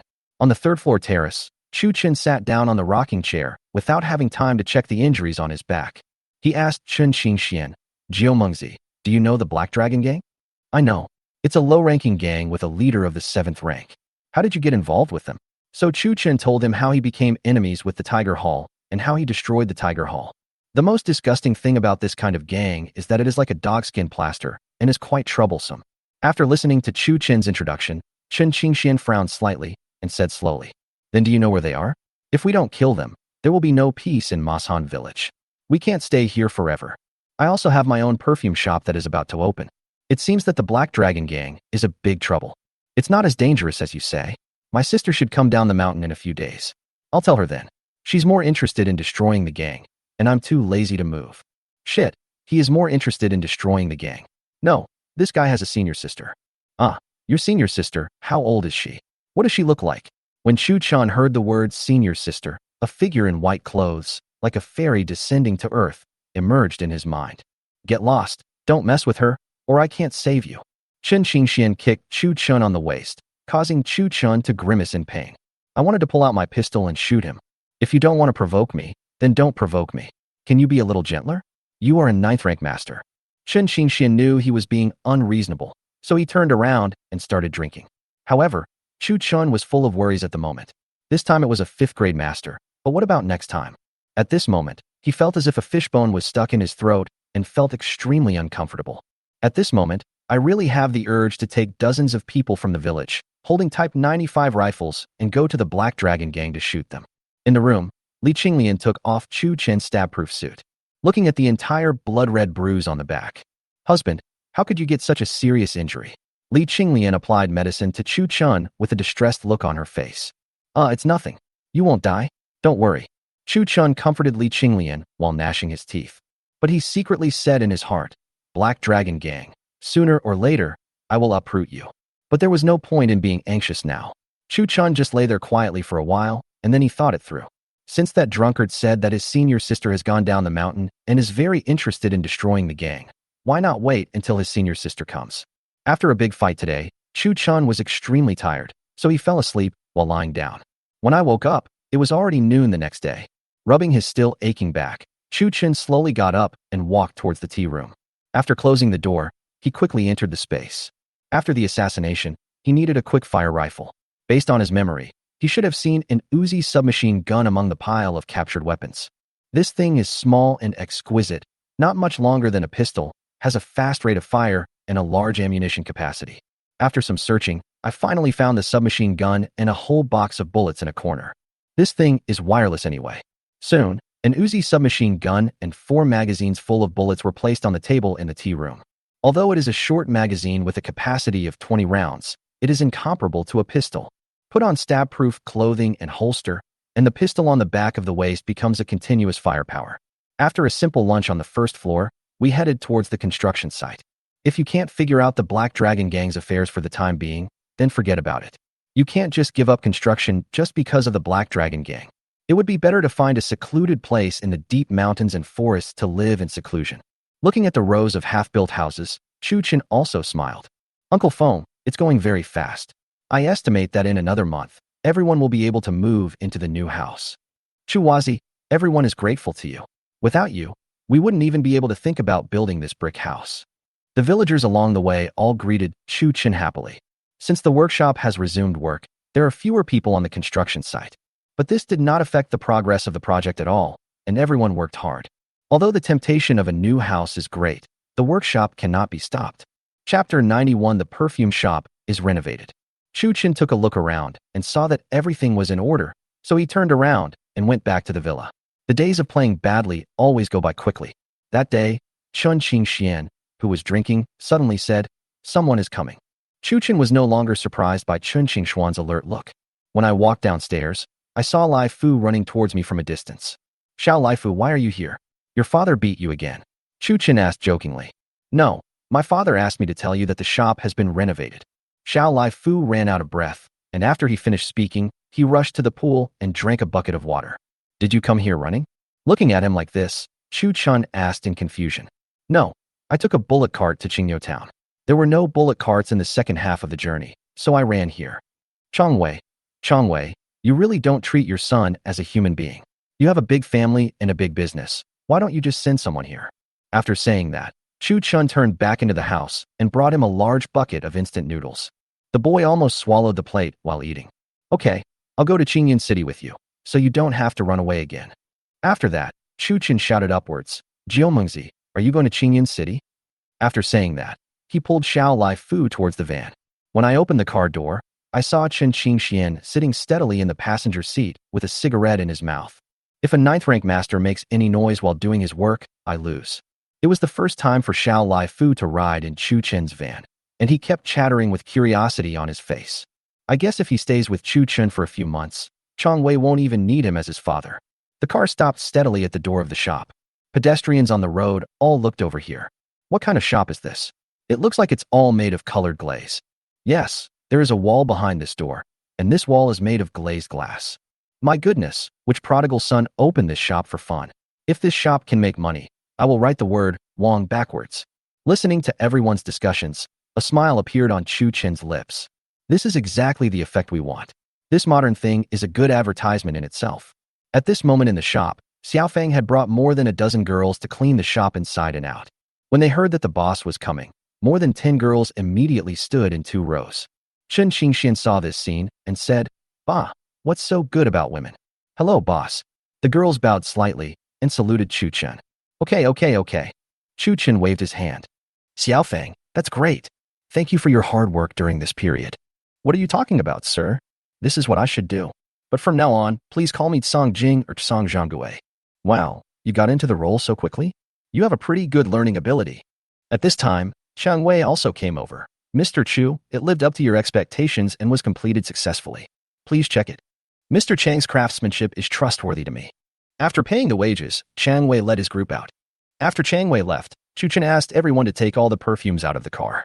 In a short while, the cabinets and shelves were filled with various glass bottles of different sizes. "Everyone come here." Chu Chen waved to the girls. "Go change into your cheongsams first, then I have something to tell you." After a stick of incense, Chu Chen almost had a nosebleed as he looked at the bunch of beautiful girls standing in front of him. This little temperament suddenly improved, as if returning to the modern feeling for a moment. "Okay, without saying anything else, I believe shopkeeper Song has also trained you. Next, let's talk about benefits." When they heard about the welfare benefits, everyone was surprised. Could it be that the boss bought them back and also gave them money? Chu Chen had already expected their surprise. After all, these people were bought. That is, they are slaves, and their lives belong to their masters, so who can give them money? But Chu Chen doesn't think so. If he gives them some commission, this group of people will definitely be as excited as if they were injected with chicken blood. Here, you don't get any commission, but you get 1,000th of a bottle of perfume for every bottle sold. When they heard the number 1,000th, everyone looked puzzled again. What did this mean? For example, if you sell a bottle of perfume worth 99 taels, you can get 99 coins. If you sell a bottle of perfume worth 299 taels, you can get 299 coins, and so on. This system immediately made the girls in front of him cheer. It's so easy to make money. Just by talking, you can make money. It seems that you were lucky to be bought here. Okay, let's check the results of your training during this period. Now, if Qingxian is a first-time customer, find a way to sell the perfume to him. Chu Chen pointed at Chen Qingxian and spoke to everyone. Chen Qingxian jumped up immediately. "What are you doing? Are you looking for death, you idiot?" Without waiting for Chu Chen to answer, a group of people ran towards Chen Qingxian politely. "Sir, look at our cologne. It's most suitable for successful people like you who are handsome and have a good figure." Have an incense stick later, Chen Qingxian took out a silver note worth 100 taels. Chu Chen quickly stopped him. "Brother, this is just a show. You really pay for it." "Yeah, why should I pay for what I want?" After saying that, he walked to the most expensive cabinet and asked the girl next to him, "Get me one that fits me." The girl looked up at Chu Chen, and seeing Chu Chen nodded at her, she immediately took out a bottle of men's perfume. After being promoted by a group of beautiful women, Chen Qingxian seemed to have changed his previous opinion. Women are not bad either. Little did he know that this change in thought would lead to the downfall of this 9th-rank master. Chu Chen looked at everything in front of him and was very satisfied. He hugged Xiaofeng and kissed her hard, thinking he had discovered a talent. It seems that I should reward him well when I go back home at night. This action made Xiaofeng blush all the way to her neck, and she punched Chu Chen hard in the chest. "You idiot. If you want to make out, go back. I'm hungry." "Okay, close the door and go home."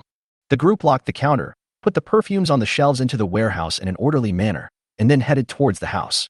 At the house in the west of the city, Xiaolan and Xiaodao had prepared the meal early. Seeing Chu Chen coming back, they were very happy and kept calling him young master. Zhang Tianlong came back from his house in the suburbs. The first thing he did was not to greet Chu Chen, but to walk up to Chen Qingxian. He saluted respectfully with his fists clasped, and then came to Chu Chen. "How are they doing? Are there any good ones?" "My lord, there are 10 people with amazing talents and are worth training," Zhang Tianlong said respectfully to Chu Chen. Chu Chen didn't say much. but patted him on the shoulder. Thank you for your hard work. Let's go, eat and drink. Chapter 92. Perfume is a big hit. On the second day, a big red silk cloth was hung on the door of the shop early in the morning. Chuchen arrived at the city lord's mansion early in the morning and invited Lan Tianlei to cut the ribbon for him. The servants and maids in the city lord's mansion were also equally busy. Upon hearing the news that Chuchen's shop was opening, Lan Tianlei's wife sent out all the people they had. All of a sudden, all the young girls, wives, and concubines in Qingyan City rushed here. When Chuchen, Lan Tianlei, and others arrived at the shop, they found that the shop was already surrounded by people. Xiao Yozi, along with a group of officers, are maintaining order. This kid Lan Pingyun also gathered a group of young masters and completely intimidated the thugs in Qingyan City. Besides, who can get by better than these young masters? For this, Chuchen gave Lan Pingyun a big thumbs up. Qin Qingyan had already been lying on the roof, still holding a bottle of erguo in his hand. Looking at this situation, Chuchen felt relieved. No matter whether you are the Black Dragon Gang or the White Dragon Gang, if you dare to come, be prepared to die. The auspicious moment has arrived. Let's unveil the plaque, cut the ribbon, and set off fireworks. Following Zheng Tianlong's voice, Chuchen and Lan Tianlei reached out and peeled off the red cloth covering the sign. In an instant, the three big words Wenxiang Pavilion appeared in front of everyone. With the crackling sound of firecrackers and fireworks, 12 girls in cheongsams came out and stood on both sides of the red carpet. This dress with a slit all the way to the thigh, coupled with the professional smile on her beautiful face. The men present felt like they were listening to music in a brothel at night. No, those don't even compare to these. And those girls and ladies, looking at the clothes worn by the salesgirls, revealed their deep desire. If I were to wear this and walk in front of my own dead ghost, that would be, oh, so embarrassing. Everyone, thank you for your kindness. I am Chuchen, and I am here to introduce the Scent Pavilion. The main selling point of Wenxiang Pavilion is perfume, which is a magical thing that makes men unable to bear the smell of women and men and women unable to bear the smell of it in bed. To thank you for your kindness, I have decided to offer a 20% discount on all items on the opening day. Please come and visit us. After saying that, a group of people swarmed into the store. When I passed by the shopping guides and smelled the sweet scent, I couldn't wait to own a bottle. For a while, the entire Wenxiang Pavilion was extremely busy. Helplessly, Chuchen also walked into the store and acted as a shopping guide. The shopping guide originally arranged for 12 people to work, but now even Staolan and Shadow are pulled over. Zheng Tianlong stood guard at the door with a vigilant look on his face. The things inside were priceless. If a bad guy took one of them, it would be a huge loss. Xiao Yozi and the others were also standing guard at the door vigilantly. This is the task assigned to them by the city lord, so they must do it well. Lan Pingyun, along with a group of young men, sat on the sofa in the reception area, staring at the shopping guides with their eyes wide open. Since there were quite a few men's perfumes in there, Chuchen did not say that men were not allowed to enter. When a man is coquettish, he is much stronger than a woman. Encouraged by Lan Tianlei's wives, the young ladies came to Xiaofang's counter, carrying their favorite perfumes. At Xiaofang's feet, there was a large box, which was now filled with silver. Mr. Chu, please tell me what the clothes these girls are wearing are called. A lady who was about 30 years old and had a good figure asked Chuchen with her maid. Madam, this is called a cheongsam. Madam has an idea. Oh, Mr. Chu, you are so bad. I'm just asking. After saying that, she blushed and went to pay the bill with her maid. This was already the 6th customer who came to ask Chuchen. Not only that, the shopping guides had also been asked the same question countless times. When Chuchen saw this scene, another idea popped up in his mind. Why not turn the 2nd floor into a women's clothing store? Take out the lace and other things in the space. At that time, men on the 2nd floor will just be stopped. It seems that I have found another good project to make money, but for now, I have to deal with this first. I guess it will only be popular for 2 or 3 days, then slowly fade away. We'll see what happens then. Chuchen was busy until noon before he stopped for a while. At this moment, most of the goods on the perfume shelves and in the counters have been gone. After Chuchen replenished the goods in the warehouse, he came and sat down in front of Lan Pingyun and others. Lan Tianlei finished his business and went back with Chuchen's gift. As the city lord, he had a lot of things to do, but the ladies took most of the day to choose before leaving. Uncle, you must have made a lot of money today. Seeing Chuchen coming, Lan Pingyun quickly gave up his seat and said, Well, I don't know. I don't know how much I can earn. This thing costs a lot. After saying that, Chuchen was not stingy and handed a gift to each of them. A small sample pack and a small mirror. But unexpectedly, it was this mirror that made Chuchen make a huge fortune later. Uncle, you are too polite. How can we be so embarrassed? Having said that, the group of people honestly took the gifts from Chuchen. Well, we are friends after fighting. I'll have to trouble you to patronize this shop in the future. Uncle, you're joking. Don't worry.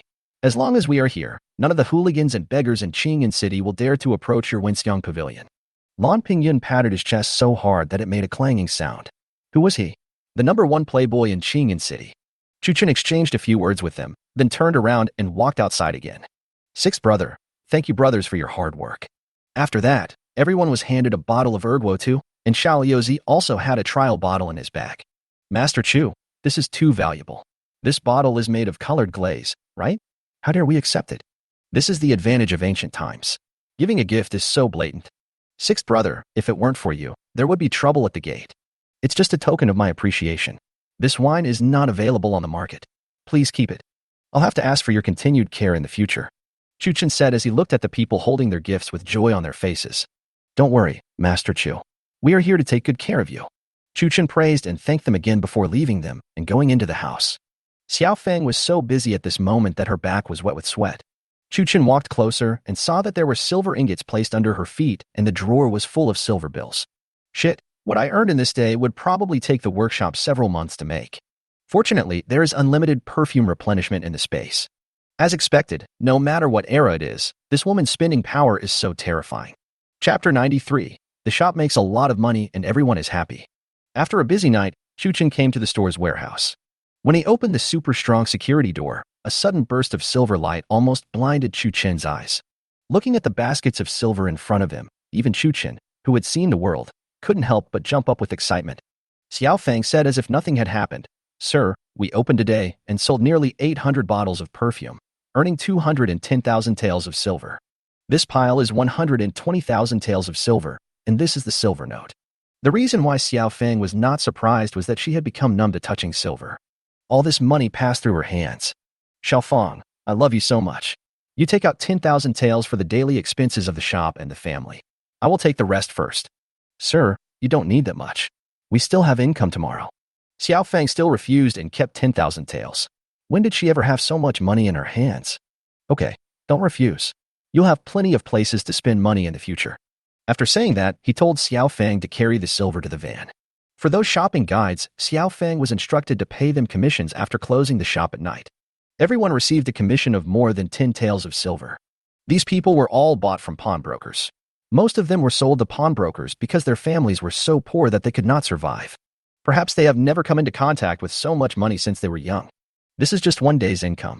I was worried that the boss would be reluctant to give me too much money, but I didn't expect it to be paid immediately.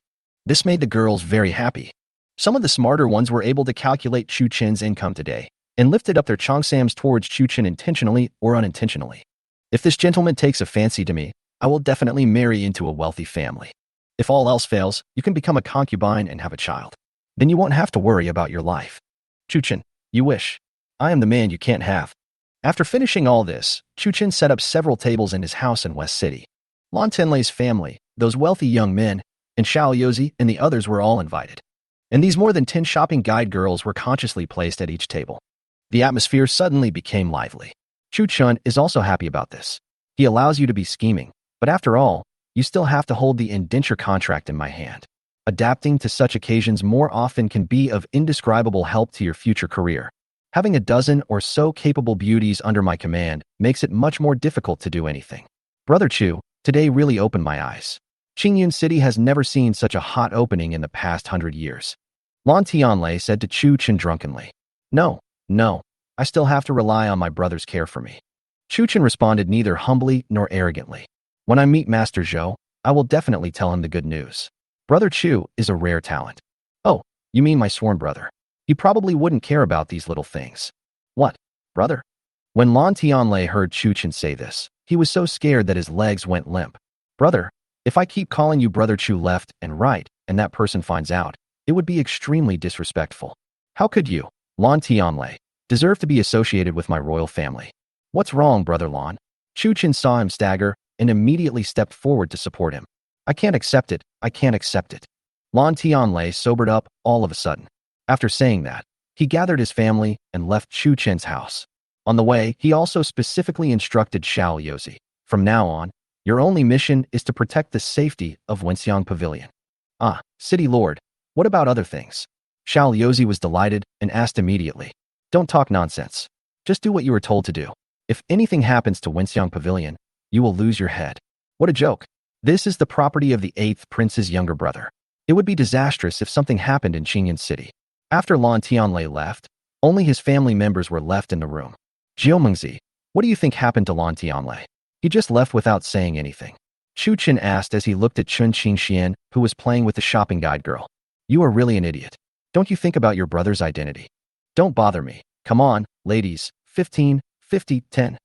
Chu Chen looked speechlessly at Chun Qingxian, who turned around and talked to the shopping guide girl. He sighed.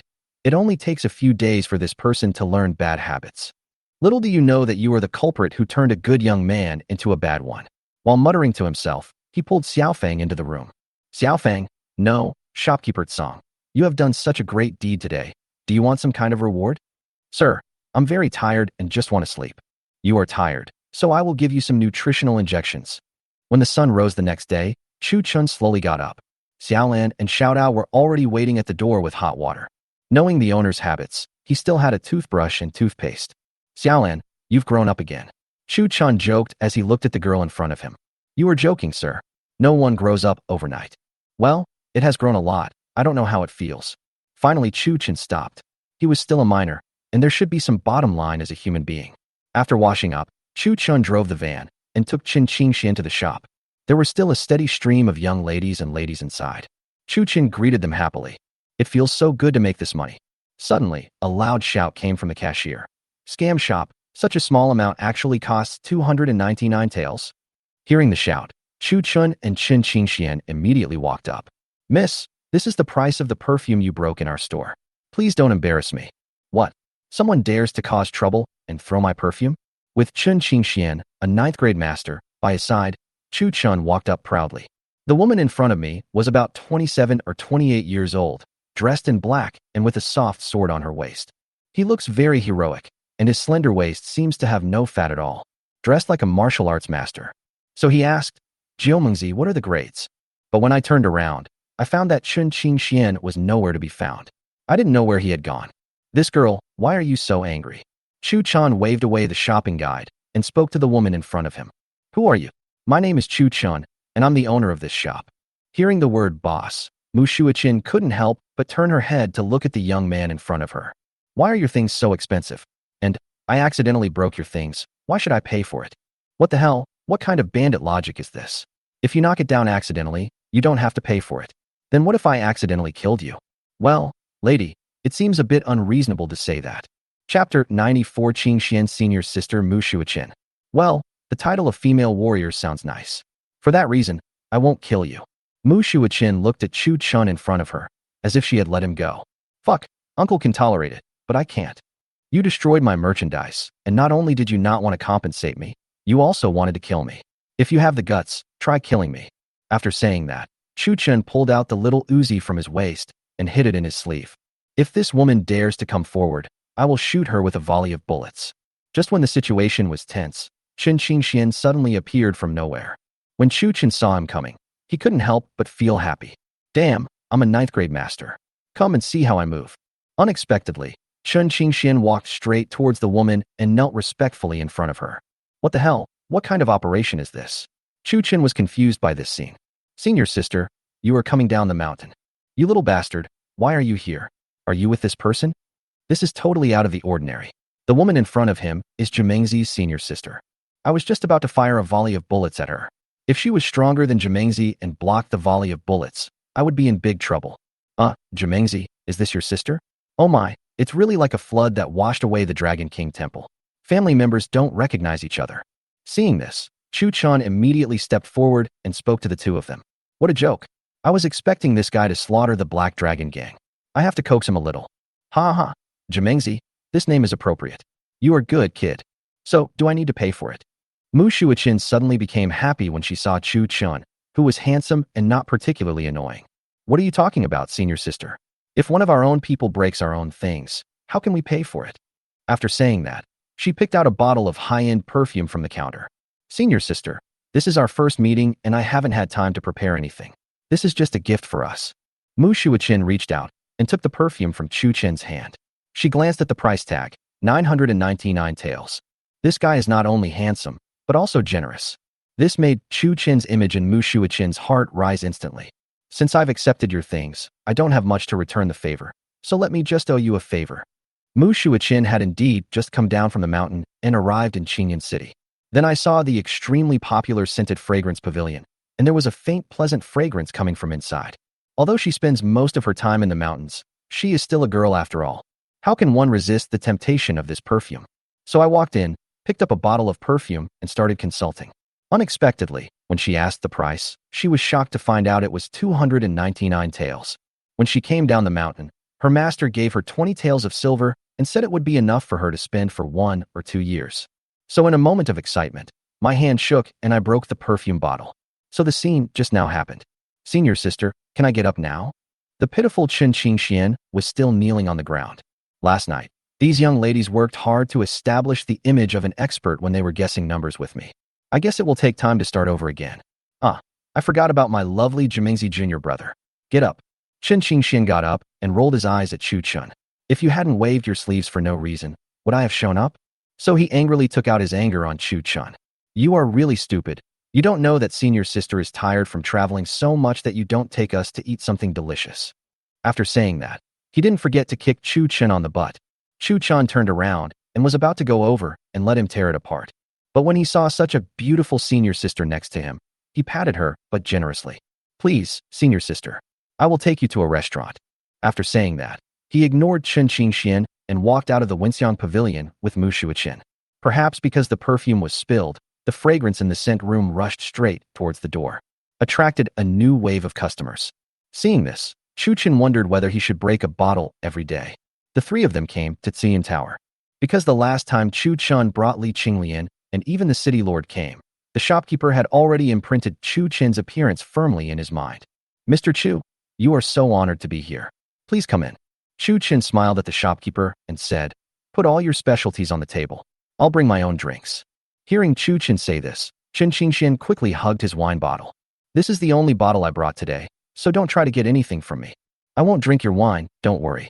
When my senior sister comes, can I let her drink this? So he went back in a serious manner and took out 2 bottles of red wine and 3 wine glasses. The table of dishes was served in a short while. Chu Chun poured a glass of red wine for each of the 3 people. Senior sister, Jiao Mengzi, come and try the new brew. This is something you can't buy with money. Mu Shuichin picked up the transparent goblet, looked at the bright red liquid inside, and suddenly became happy. No wonder my junior brother doesn't want to go back. It turns out that he has become a spoiled child here with Master Chu. I haven't eaten such beautiful food in a long time. I'm welcome. After saying that, he picked up the wine glass and drank it all. Jimengzi also picked up the cup and drank it in one gulp. Bah, what a crap, so boring.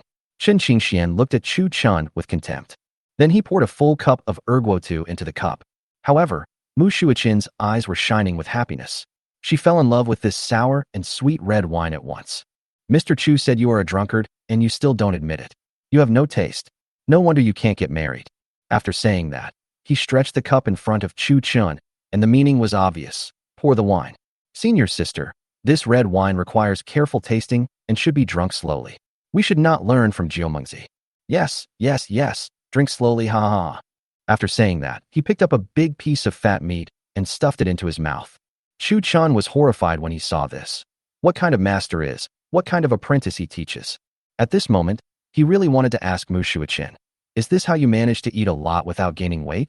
After dinner, Chu Chun took the 2 of them back to the house in the west of the city. Let Xiaolan clean up a clean room for Mu Shuichin to live in.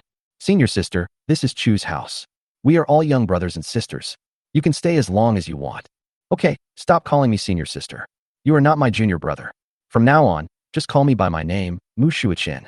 After saying that, he ignored Chu Chun and entered the room. Xiaolan, why is this bed so soft? After all, only women can communicate normally with each other and feel the elasticity of the Simmons mattress. Mu Shuichin asked Xiaolan. Sister, the young master said it's called Simmons, and it's very comfortable. Xiaolan looked at the female knight in front of her and quickly replied. You guys also sleep in such a comfortable bed? It seems your young master is a pretty good person. After saying that, he waved Xiaolan away, crawled into the quilt, and fell into a deep sleep.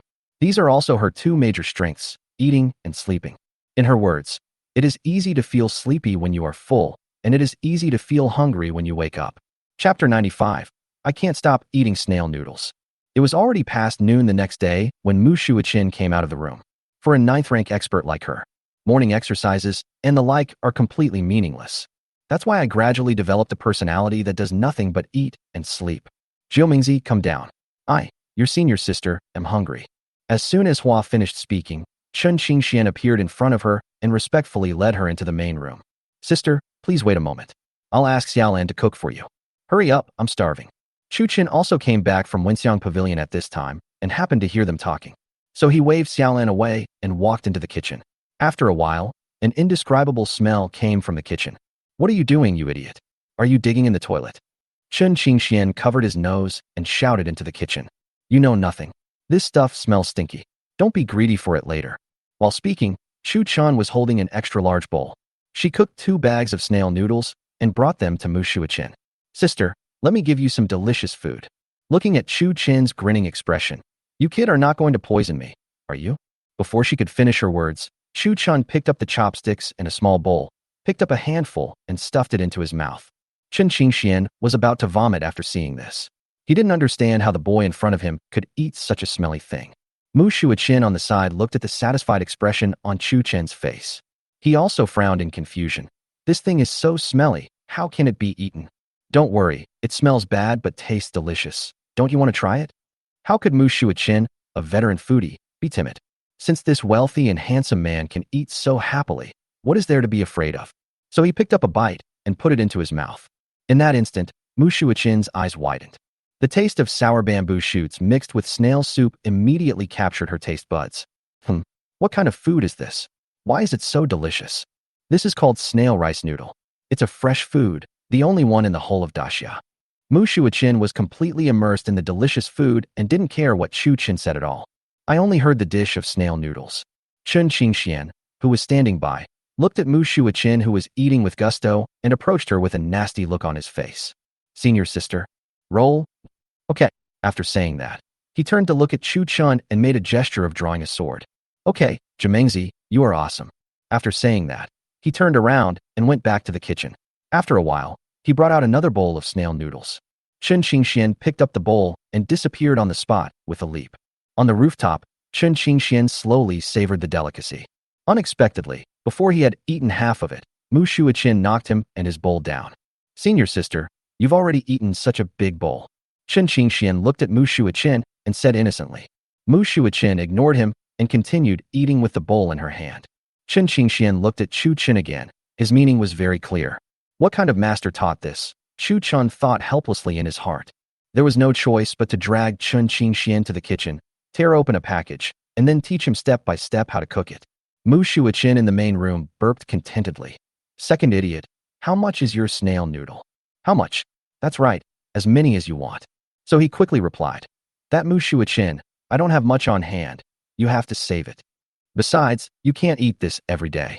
It's not that Chu Chun is stingy, but if something bad happens, who will be responsible? Stingy guy, I won't eat your food for free. If you give me snail noodles, I will kill someone for you. Mu Shuichin thought he was stingy and looked at him with contempt. Don't tell me. I really have something right now and I need your help. Before you speak, take some sweets. Chu Chun turned around and went back into the house. When he came out, he had 4 or 5 boxes of snail noodles in his hands. He walked to Mu Shuichin and placed everything in front of her. Do you know anything about the Black Dragon Gang? They want to kill me. If they kill me, it will be hard for you to eat delicious food again. Chu Qin looked at Mu Shuichin with an aggrieved look on his face, as if he was a little brother who had been bullied outside. The Black Dragon Gang bullies you? Go. Mu Shuichin glanced at the snail noodles in front of her and did not put it away. After saying that, he pulled Chu Chun and walked towards the door. For her, as long as Chu Chun has something, she has the confidence to let him take it out. Chu Chun looked at her in a hurry and smiled instantly. Mu Shuichin, Master Mu, don't you know what happened? What happened? It's about how I offended the Black Dragon Gang and how they wanted to kill me. Does it matter? Seeing Mu Shuichin's nonchalant look, Chu Chun tactfully shut his mouth. But after thinking about it, he continued, shouldn't we bring the wine mask with us? Yes, it would be good to take him out to see the world. He was so stupid in that broken Taoist temple a few days ago. Mu Shuichin walked towards the kitchen after she finished speaking. In the van, Chen Qingxian sat in the back seat and carefully protected his bowl. But surprisingly, he even finished his soup and Mu Shuiqin didn't even try to snatch it from him. Chen Qingxian lit a cigarette for himself and asked, "Where are you going?" "The Black Dragon Gang." "Ah, where can this thing go?" The Black Dragon Gang is about 600 miles away from Qingyan City. In ancient times, it was not possible to travel 600 miles at a moment's notice. You have to buy a few good horses, bring some luggage and dry food, and make a good plan before going. 600 miles, 300 kilometers, that's just a tank of gas. Chu Chun was full of confidence and said quickly, "Just show me the way. Don't underestimate my iron horse. I can travel thousands of miles without taking a breath." Mu Shuiqin didn't care at all. Since Chu Chun said he could go, there would be absolutely no problem. He turned his head and glanced at the back seat, then said to Chu Chun, "I'm sleepy." "Are you sleepy? That's easy." He stopped the car and moved Chen Qingxian to the passenger seat, then laid the back seat flat and took out a blanket to cover her. After Mu Shuiqin arrived, Chu Chin stuffed the trunk with food and daily necessities. "Just for this day. Master Mu, please come in." Mu Shuiqin didn't say anything polite. She walked to the back and fell into a deep sleep. Since this ancient official road was not easy to travel on, the three of them drove until midnight before they finally arrived at the town where the Black Dragon Gang was located. The three of them went to a restaurant in town, had something to eat, and then returned to the van. Nothing else. The inn in the town, Mu Shuiqin said it was not as comfortable as taking a car. It was difficult to sleep tonight. So after some discussion, Mu Shuiqin slept in the back seat, while Chu Chin folded down the driver's seat. And Chen Qingxian jumped onto the roof of the car. As for Chu Chun, Mu Shuiqin thought he didn't have the courage. Chapter 96. Experts dodge bullets every day. Nothing happened that night. Early in the morning, Chu Chun walked out of the van. He stretched his stiff body, and Chen Qingxian started to cook instant noodles outside without knowing when he had imitated him. The fragrance immediately woke up Mu Shuiqin, who was sleeping. I walked out of the van and saw the fragrance wafting from the pot in front of Chen Qingxian. He asked Chu Chun, "What kind of food is this? Why does it smell so good?" "This is called instant noodles, and it's unique in Daxia. I found that you have a lot of good things. I will follow you from now on." "That would be great. If there is another 9th grade expert around, then there will be an extra layer of safety. What's wrong with being able to eat and sleep? With my current ability, I can afford to support 10 more. Chu Chun turned his head and looked at the curvy figure and the face that was no less beautiful than that of a modern internet celebrity. My mind suddenly became active. If I could turn Chen Qingxian into my brother-in-law, then. Half an hour later, Chu Chin looked at the dozen or so instant noodle bags on the ground. And Mu Shuiqin, who was burping and seemed a little sleepy. I immediately dismissed this idea. This woman is not easy to control. If you provoke me and I kill you in the middle of the night, who can you complain to? Just as Chu Chun was daydreaming, an untimely voice appeared beside them. "Hey, where did this wild boy and girl come from? Don't you know that cooking is not allowed in this place?" Chu Chun turned his head and saw a tall man with 3 men, carrying big swords and walking towards them with a smile on his face. Not allowed to cook? Did the ancient people also care so much about environmental protection? So he quickly said, "Big brother, we are from outside the area and don't know the rules. We will clean it up right away." "Stop. Since you are here, judging by your clothes, you are from a wealthy family, so give me some money." "Holy shit, is there CG in ancient times?" Turning to look at Mu Shuiqin and Chen Qingxian, they both looked as if it had nothing to do with them. "Excuse me, big brother, how much silver do I have to pay for this?" "You are a good boy, so take 1,000 taels of silver and the girl and let us take her away." "Fuck you. Are you looking for trouble? I thought you were ancient CG." Chu Chin's face suddenly turned cold after hearing this. He reached behind his waist and hid Uzi in his sleeves. He said coldly to the leading man, "Who are you? You come up here and ask me to pay." Chu Chun, who had been acting well-behaved just now, suddenly changed his expression when he heard this. The leading man was also very angry. "If you want to die, then go to the opposite door. Grandpa is from the Black Dragon Gang. I will give you one more chance. Pay the money and hand over the person. What if I don't hand it over?" "No. Ask Grandpa's knife if he agrees." After saying that, he reached for the steel knife at his waist, but when he grabbed it, he found nothing. "I didn't know when my knife had been taken by another young man in front of me." "You idiot. Why are you wasting so much time talking to such a big idiot? Are your hidden weapons useless?" When Mu Shuiqin heard Chen Qingxian talking about hidden weapons, she immediately became interested. "I originally thought you were just a dog owner, but you also know hidden weapons. Come on, let me see you." "Ah, Mu Shuiqin, someone will die if I use this hidden weapon." "Let them die, but we are not interested in these few minions of the Black Dragon Gang." After Mu Shuiqin finished speaking, She looked at Chu Chun expectantly. The people on the opposite side were confused. What was going on? It seemed as if they didn't take them seriously at all. You guys are singing. Grandpa is telling you the truth. Before he could finish his words, he heard a few snapping sounds. The leading man and his two younger brothers fell to the ground unwillingly. The remaining man was frightened instantly and wanted to run, but his legs and feet were completely out of control. Originally, he was brought by his elder brother to patrol the mountains, hoping to make some money. I didn't expect that as soon as they went out, 3 of the 4 people were killed as soon as they met. The young man was flexible, and he immediately knelt on the ground and kowtowed to Chu Chun. Please spare my life, sir. Please spare my life. I am a dog with no eyes, so just treat me as a fart and let it go. Chu Chun looked at the pitiful boy in front of him. He turned to the two and asked, Can you find the Black Dragon gang? After listening, the two nodded. I don't need navigation, Chu Chun said, and then he shot and killed the man who was kowtowing in front of him. At this time, Mu Shuichin came over and said, Come on, boy, shoot at me. What? Didn't you see the power of my hidden weapon? It can kill people. Chu Chun looked at Mu Shuichin and asked, thinking that this woman must be crazy. Just shoot. I can block it, let alone the 9th rank. Chen Qingxian looked at Chu Chun with a joking expression. That's right. Mu Shuichin wanted to try out the power of Chu Chin's hidden weapon, and she was very confident in her own skills. Chu Chin had no choice but to raise his hand and shoot at Mu Shuichin. Mu Shuichin was extremely fast and swung her sword towards the bullet. The bullet was deflected, and a gap was created in Mu Shuichin's software. It's not that great. It's okay against ordinary masters, but you have to compensate me for the sword. It's his kind. Mu Shuichin said as she pointed at Chun Qingshuan's sword after the test.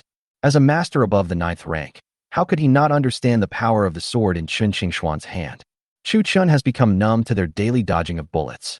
If Chun Qingxian can block it, then Mu Shuichin will naturally have no problem either. But if I give you a shuttle, that's a different story. Looking at Mu Shuichin, who was looking expectant, Chu Chun muttered to himself. Fortunately, I put some cold weapons in the trunk of the van. Thinking of this, Chu Chun opened the trunk and took out a sword made with modern technology from under the seat. Let's go.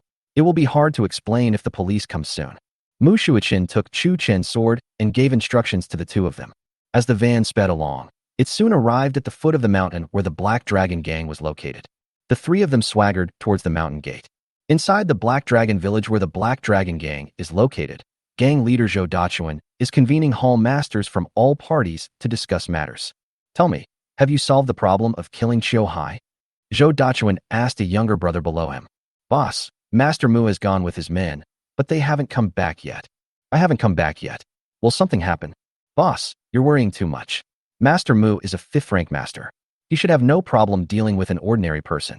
Okay, then let's talk about the Wenxiang Pavilion that just opened in Qingyan City.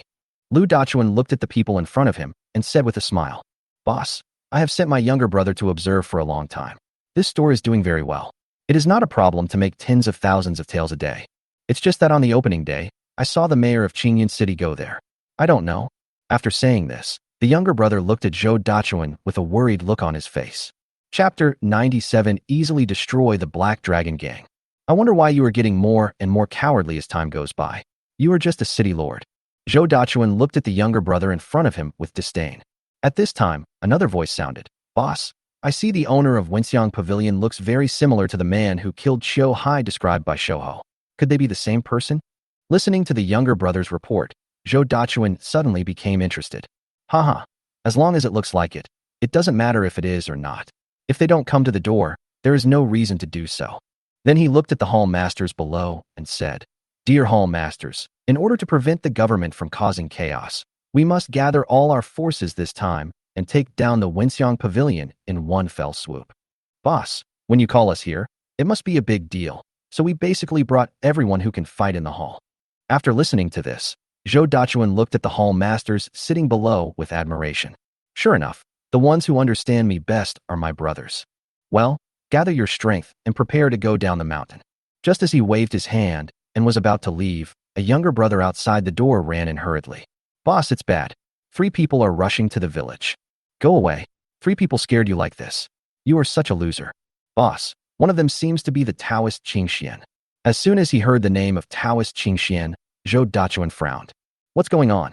My Black Dragon gang has no grudge against him, so why is he here? However, he did not dare to be careless. After all, This man was recognized as the best master in Qingyan City. As a below 7th rank warrior, he would not be able to last more than 3 moves in his hands. So he hurried towards the gate. He didn't want to offend this guy. Since he came to attack the village, there must be some misunderstanding, and we need to explain it quickly. However, before he reached the door, Chu Chun and the other 2 walked into the meeting hall of the Black Dragon Village. Zhou Dachuan from Black Dragon Village. Nice to meet Taoist Qingxian. When Zhou Dachuan saw Chun Qingxian coming towards him, he immediately went to greet him. Do you know me? Chun Qingxian asked with a frown. The reputation of Taoist Qingxian is well known. I am fortunate to have seen his heroic figure from afar in the temple. Oh, there are a lot of people here today. Tell me the truth. Which family are you going to cause trouble for? Chun Qingxian asked casually. Chu Chen also looked at the Black Dragon gang, but no one recognized him at this moment. There were only 4 or 5 people sitting inside, and a few younger brothers standing beside them. I dare not hide it from you, Taoist priest. I heard that a new scent pavilion has opened in Qingyan City, and I am planning to visit it with a few hall masters. When Zhou Dachuan saw Chun Qingxian asking him where he was going, he immediately told him his purpose. In their eyes, it doesn't matter which one they rob. Masters of this level have no interest in caring. If the masters like to meddle in other people's affairs, then there would be no need for their Black Dragon gang to continue. But he would never have thought that the owner of Wenxiang Pavilion was right in front of him. After listening to Zhou Dachuan's words, Chu Chun frowned deeply. These people are really quick to act. They're already thinking about it.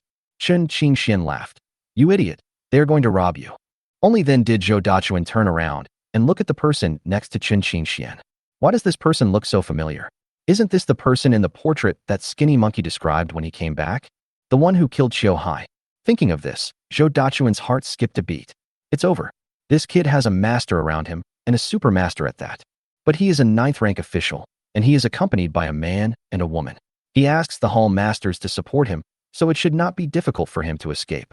At this moment, all the energy in Zhou Dachuan's body started to move. He retreated while winking at the hall masters. Master, I have no grudge against you. Please show some mercy. After saying that, Zhou Dachuan exerted great force and retreated backwards. And those hall masters immediately surrounded the 3 people. You don't know what life and death are, Mu Shuiqin said and moved. Chu Chen also raised the Uzi in his hand. In an instant, there was the roar of Uzi and the sound of Mu Shuiqin and Chen Qingxuan's swords tearing into flesh, and those begging for mercy and shouting for death in the lobby. The entire Black Dragon gang became lively in an instant. The people outside heard the noise and rushed in. Before I reached the door, I found that my body seemed to have been hit hard by something. One by one, as their consciousness faded, they found themselves dead. Chu Chen stood at the door, like a god of war, and shouted at the crowd rushing over. Zhou Dachuan and others inside had already been beheaded. One is at the 9th rank and the other is above the 9th rank. It is so easy to kill these hall masters and Zhou Dachuan. At this moment, the 2 of them were sitting in the conference room watching Chu Chen's hidden weapon attacks. I say, can you 2 have some professional ethics? My hidden weapon is expensive. 1 ring is more expensive than a bag of instant noodles. Chu Chen turned and said to Mu Shuiqin and Chun Qingxian, why didn't you tell me earlier? How much instant noodles were lost? The one who spoke was Mu Shuiqin. Ever since she tasted the delicious instant noodles in the morning, she started to call this silly boy too wasteful. So the 2 of them flew over and stood in front of Chu Chen. Okay, stop and leave it to us. After saying that, the 2 of them rushed into the crowd. Chu Chen was not idle. He trotted towards the back of the meeting room. It would be foolish not to take money when suppressing bandits. While they are killing people, you can make a little fortune for yourself first. In less than an incense stick of time, Chu Chen rushed into the warehouse of the Black Dragon gang. Don't ask why it was so fast, because Chu Chen discovered a problem. In ancient times, whether they were bandits or wealthy families, they always built their treasuries magnificently, as if they were afraid that others would not know about it. Without any hesitation, he put the 2 boxes of gold into the space. There was also a box of jewelry and jade, which he put into the space. As for food and cloth, Chu Chen was not interested in even taking a look at them. Just after doing this, Mu Shuiqin's voice came from outside. Hey, this guy is a fellow man. He has the same hobbies as me. After saying that, he brought Chun Qingxian into the treasure house. Ha ha ha, I'm rich. This silver, grain, and cloth must be worth at least 100,000 or 200,000 taels of silver. Mu Shuiqin seemed to have gained some kind of pleasure and was jumping around excitedly in the treasure house. Chun Qingxian, on the other hand, had a bored look on his face. Money was just that to him. Unfortunately, This treasure house had been almost completely taken over by Chu Chun, and only about 50,000 to 60,000 taels of silver were left. What Mu Shuiqin saw, in addition to silver, were also cloth and grain. In ancient times, food and cloth were as tempting to people as silver. Okay, what are you doing standing there? First, move the silver out for me, and then I'll hire some people to move these things. Mu Shuiqin gave instructions to Chen Qingxian and Chu Chun. The three were about to raise the silver, but Chen Qingxian, who had sharp ears, made a hush gesture to them. Then he walked towards a wall. Chapter 98. Business Opportunities in Seized Warehouses. Seeing Chen Qingxian walking over, Chu Chun and Mu Shuiqin also followed him towards the wall. When they got closer, they all heard a rustling sound coming from the opposite side.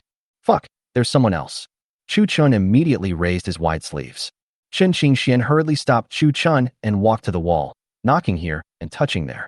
Then he stretched out his foot, and with a loud bang, the seemingly solid warehouse wall collapsed. As the wall broke, a strange smell suddenly rushed out from inside. Chu Chun held the Uzi and looked over. Wow, there were 2 big bunk beds inside. More than a dozen naked women looked at the 3 people who walked in with horror. This is Zhou Dachuan's harem. But why is he locked up in this place without even a door? How does he get in normally? In fact, it's not that there is no door, it's just that they demolished it violently. Who can we blame? Chen Qingxian looked at the scene in front of him with a grin. Then Mu Shuiqin slapped him on the back of the head. What are you looking at? You've learned bad habits. Senior sister, I'm just curious. Why are there so many women imprisoned here? Chu Chun ignored them and walked into the room and spoke to them. Is there anyone in charge? Come out for a moment. After a long time, an older woman finally stood up. In her hand, she tightly grasped a piece of rag to cover the embarrassing part. Chu Chun had no choice but to turn around and walk outside to look for a few rooms. The woman didn't care about the man, and when she came back, she had a pile of clothes in her hands. He threw it to them and said, "Put on your clothes first, and then the manager will come out to see me." After saying this, he returned to the meeting hall. About an incense stick of time later, the woman who was in charge came up to the 3 people with a group of people in strange costumes behind her. 3 gentlemen, please let us go. We are not from the Black Dragon Village. We were captured. Mu Shuiqin expressed no interest in this group of women, and Chen Qingxian said he was not interested either. Only Chu Chun walked out and said to the leading woman, "Don't be afraid. The Black Dragon gang has been destroyed. What is your name? What did you do before? And why were you captured?" "To be honest with you, my name is Wang Qingchuan. I was originally from Longue Lu in Qingyun City, but was captured by the Black Dragon gang and taken to the mountain." Lan Kuai Lao. Chu Chun did not ask any further questions, but turned to look at Chen Qingxian. "You idiot. Do you know what Lan Kuai House does?" Chen Qingxian hesitated for a long time without uttering a word. You can tell it's a brothel just by listening to the name. This idiot is really an idiot. Seeing that no one answered, Chu Chun turned to look at Wang Qingchuan in front of him. I just came to Qingyun not long ago, this Longue Lu?" After some understanding, Chu Chun understood the general reason. This Longue Lu was originally a small brothel in Qingyun City, protected by a 5th rank master. Unexpectedly, one day Zhou Dachuan went to Lan Kuai House to drink and fall in love with a girl in the brothel. So he insisted on taking her up the mountain to be his wife. Unexpectedly, the 5th rank master from Longue Lu intervened to obstruct him. Zhou Dachuan was furious and thought, "If you, a mere 5th rank master, can own a brothel, why can't I?" So he took a group of his brothers with him at night, killed the 5th rank master, and burned down Longue Lu, and secretly took all these people abducted to the mountain. He planned to organize these people and open a brothel in Hailongzai for the entertainment of the younger brothers who have made contributions to the gang. But after going up the mountain, it happened to be Chinese New Year, so the brothel had not yet opened. The house was robbed by Chu Chun and his 2 men. Since it was Chinese New Year and there were a lot of things to do, we just kept these people here temporarily and waited for them to be enjoyed next year. Understand the general course of events. Chu Chun called Wang Qingchuan, the leader, aside and said, "You are out of danger now. What are your plans for the future?" I originally thought that they would go home ecstatic, but Wang Qingchuan's face was full of sorrow. "Sir, you also know that people like us, who come from poor backgrounds, may only be able to enter brothels to continue to make a living. Going to a brothel, is that necessary? Sir, for those of us who have been defiled, this is the only way out." As Chu Chun spoke, he understood that this happened in ancient times. These young ladies have not yet realized the need to go home, wash themselves, and find an honest man to marry. Besides, no matter how honest he is in this era, he can't accept it. But an idea suddenly appeared in my mind. After I saved you, You still want to go back to the brothel, so why don't you open a brothel yourself? But the only trouble is that I can't spare the time, so I have to invite a companion. This kind of entertainment industry requires someone who can ensure safety in Xingyan City. Chu Chan turned to look at the two people who were counting silver on the side and shook his head. They couldn't do it. After a little thought, I found the right person. So he said to Wang Qingchuan, "You should have been my mommy before. Meeting is fate. Now that we have met, I will not say I won't help you. How about I pay to open a brothel, and you bring these girls with you to help me? Ah, sir, you want to take us in?" After Wang Qingchuan finished speaking, he knelt down towards Chu Chun. "Thank you for taking me in, young master." The other girls saw their mommies kneeling down and cowed out, so they also knelt down and said, "Thank you for taking us in, sir." At this time, the two people who were counting money looked at the embarrassed Chu Chun. "This kid is so. You idiot, you want all of these?" Chen Qingxian asked Chu Chun in confusion. "He doesn't look like this kind of person on weekdays. Go away. I have my own considerations." After saying that, he led a group of people out the door. Chen Qingxian helped Mu Shuiqin carry the large box of silver. "How are you going to get all that food and cloth?" Chu Qin turned around and looked at Mu Shuiqin, who was looking very proud, and asked, "Ah, food and cloth. They're yours.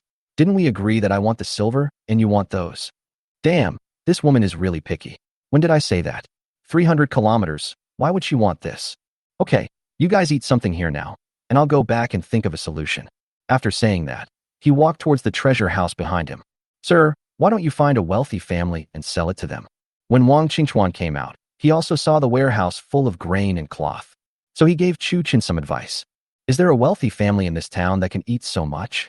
"Sir, I came to this town once a few years ago, and I know a family. Since someone can eat, that's easy." Chu Chun pulled Wang Qingchuan and Chen Qingxian and walked down the mountain. "Why did you drag me along to sell food? You are good at martial arts, so I am going to force you to buy me." He drove the van towards the wealthy family in the town that Wang Qingchuan mentioned. Chapter 99. The Witty Dandy Lan Pingyun. The rich man in the town looked at the servants lying on the ground and took out a bank note worth 80,000 taels of silver. He handed it to Chu Chun respectfully and said, "Sir, I don't want any more food. Please let me go. Why don't you listen to me? Prepare dozens of ox carts and horse carriages and follow me." Under the threat of Chu Chun, no, it should be under the threat of Chen Qingxuan's sword that was shining with cold light. The rich man followed Chu Chin's request with no tears in his eyes and called for hundreds of ox carts and horse carriages. Following Chu Chin's van, they headed towards Black Dragon Village in a mighty manner. He wanted to cry but had no tears along the way. He knew that having money was always a mistake. Not to mention the loss of 80,000 taels of silver, the money for the carriage and horses is also a loss. If things go wrong, I might even lose my life today. The van brought a huge convoy to Hailong Zai, and the rich man was so scared that his calves were shaking. This strange young man turns out to be a member of the Black Dragon Gang. "If you want money, just tell me directly. I pay tribute to the Black Dragon Gang every year. This is too much." He took him to the meeting room, saw corpses all over the floor, and finally found Zhou Dachuan's head. The rich man then realized that this young man was a thief robbing his fellow thieves. However, after he saw the full warehouse of grain, he instantly became happy. "Are these the grain and cloth you mentioned, young master?" "That's right. Do you think I'm Zhou Dachuan? I only go in but never out. Hurry up and get someone to move it. We will stay with you until sunset. During this time, you can move as you like." Hearing Chu Chen's words, the rich man immediately smiled. He quickly ordered the hired people to move things. This young master not only destroyed the Black Dragon Gang, but his brain is also not very good. Such a large warehouse, and all 80,000 taels were sold? During this half day, the rich man was very busy, looking for people and cars everywhere.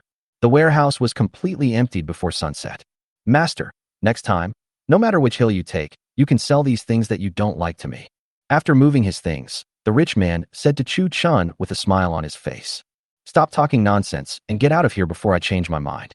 What a huge loss. I lost at least 20,000 taels of silver from the things in here. Mu Shuiqin was also depressed. If she had known earlier, she would not ask for silver, but for food. "You idiot, where's my share?" Chen Qingxian stretched out his hand towards Chu Chun. "If you want more, then I'll charge you 200 taels of silver per bottle." Chu Chen's words made Chen Qingxian shut his mouth. "Well, I worked hard just for the wine, but this glass bottle of fine wine is so delicious that I guess even the emperor is not as extravagant as I am. So, how important it is to know how to comfort yourself." As night fell, the group arrived at the van. There are 18 girls, and I still have 3 of them. Master Mu, Sister Pastor, I want to discuss something with you. Chu Chen looked at the group of people and said, if you have something to say, come on. Mu Shuichin was still angry about the previous assignment. I'll just ask you to sit in the front passenger seat and go home to sleep. Look at all these people. 20 bags of river snail rice noodle and 30 bags of instant noodles. Deal. After Chu Chen said that, he pulled Mu Shuichin to sit on the passenger seat. Then, the supervan showed its powerful roll again. A total of 18 women were crammed in by Chu Chen. As for Chen Qingxian, he was placed on the roof of the car. For a 9th-rank master, this was a piece of cake. However, Chu Chen also paid 2 packs of huazi. After staying in the town for one night, Chu Chen brought the group to Qingyun City until the next night. Although everyone was curious about Chu Chen's iron car that could run so fast, no one said a word at Wang Qingchuan's request. On the second day, Chu Chen found Xiao Yozi and completed the formalities for all the 18 girls to become his own slaves. After seeing Xiao Yozi off, he slowly walked towards the city lord's mansion. Brother Chu, your presence here brings honor to my humble mansion. Lan Tianlei rubbed his hands and said as he looked at the 2 bottles of wine in Chu Chen's hand. Brother Lan, is my nephew home? Hearing Chu Chen say this, Lan Tianlei's heart skipped a beat again. Could it be that he had caused trouble with this kid again? How has my son offended me? Tell me, and I'll beat him to death. Shit, does that mean I can't be friends with your son? Brother Lan, you are joking. I have something to ask him.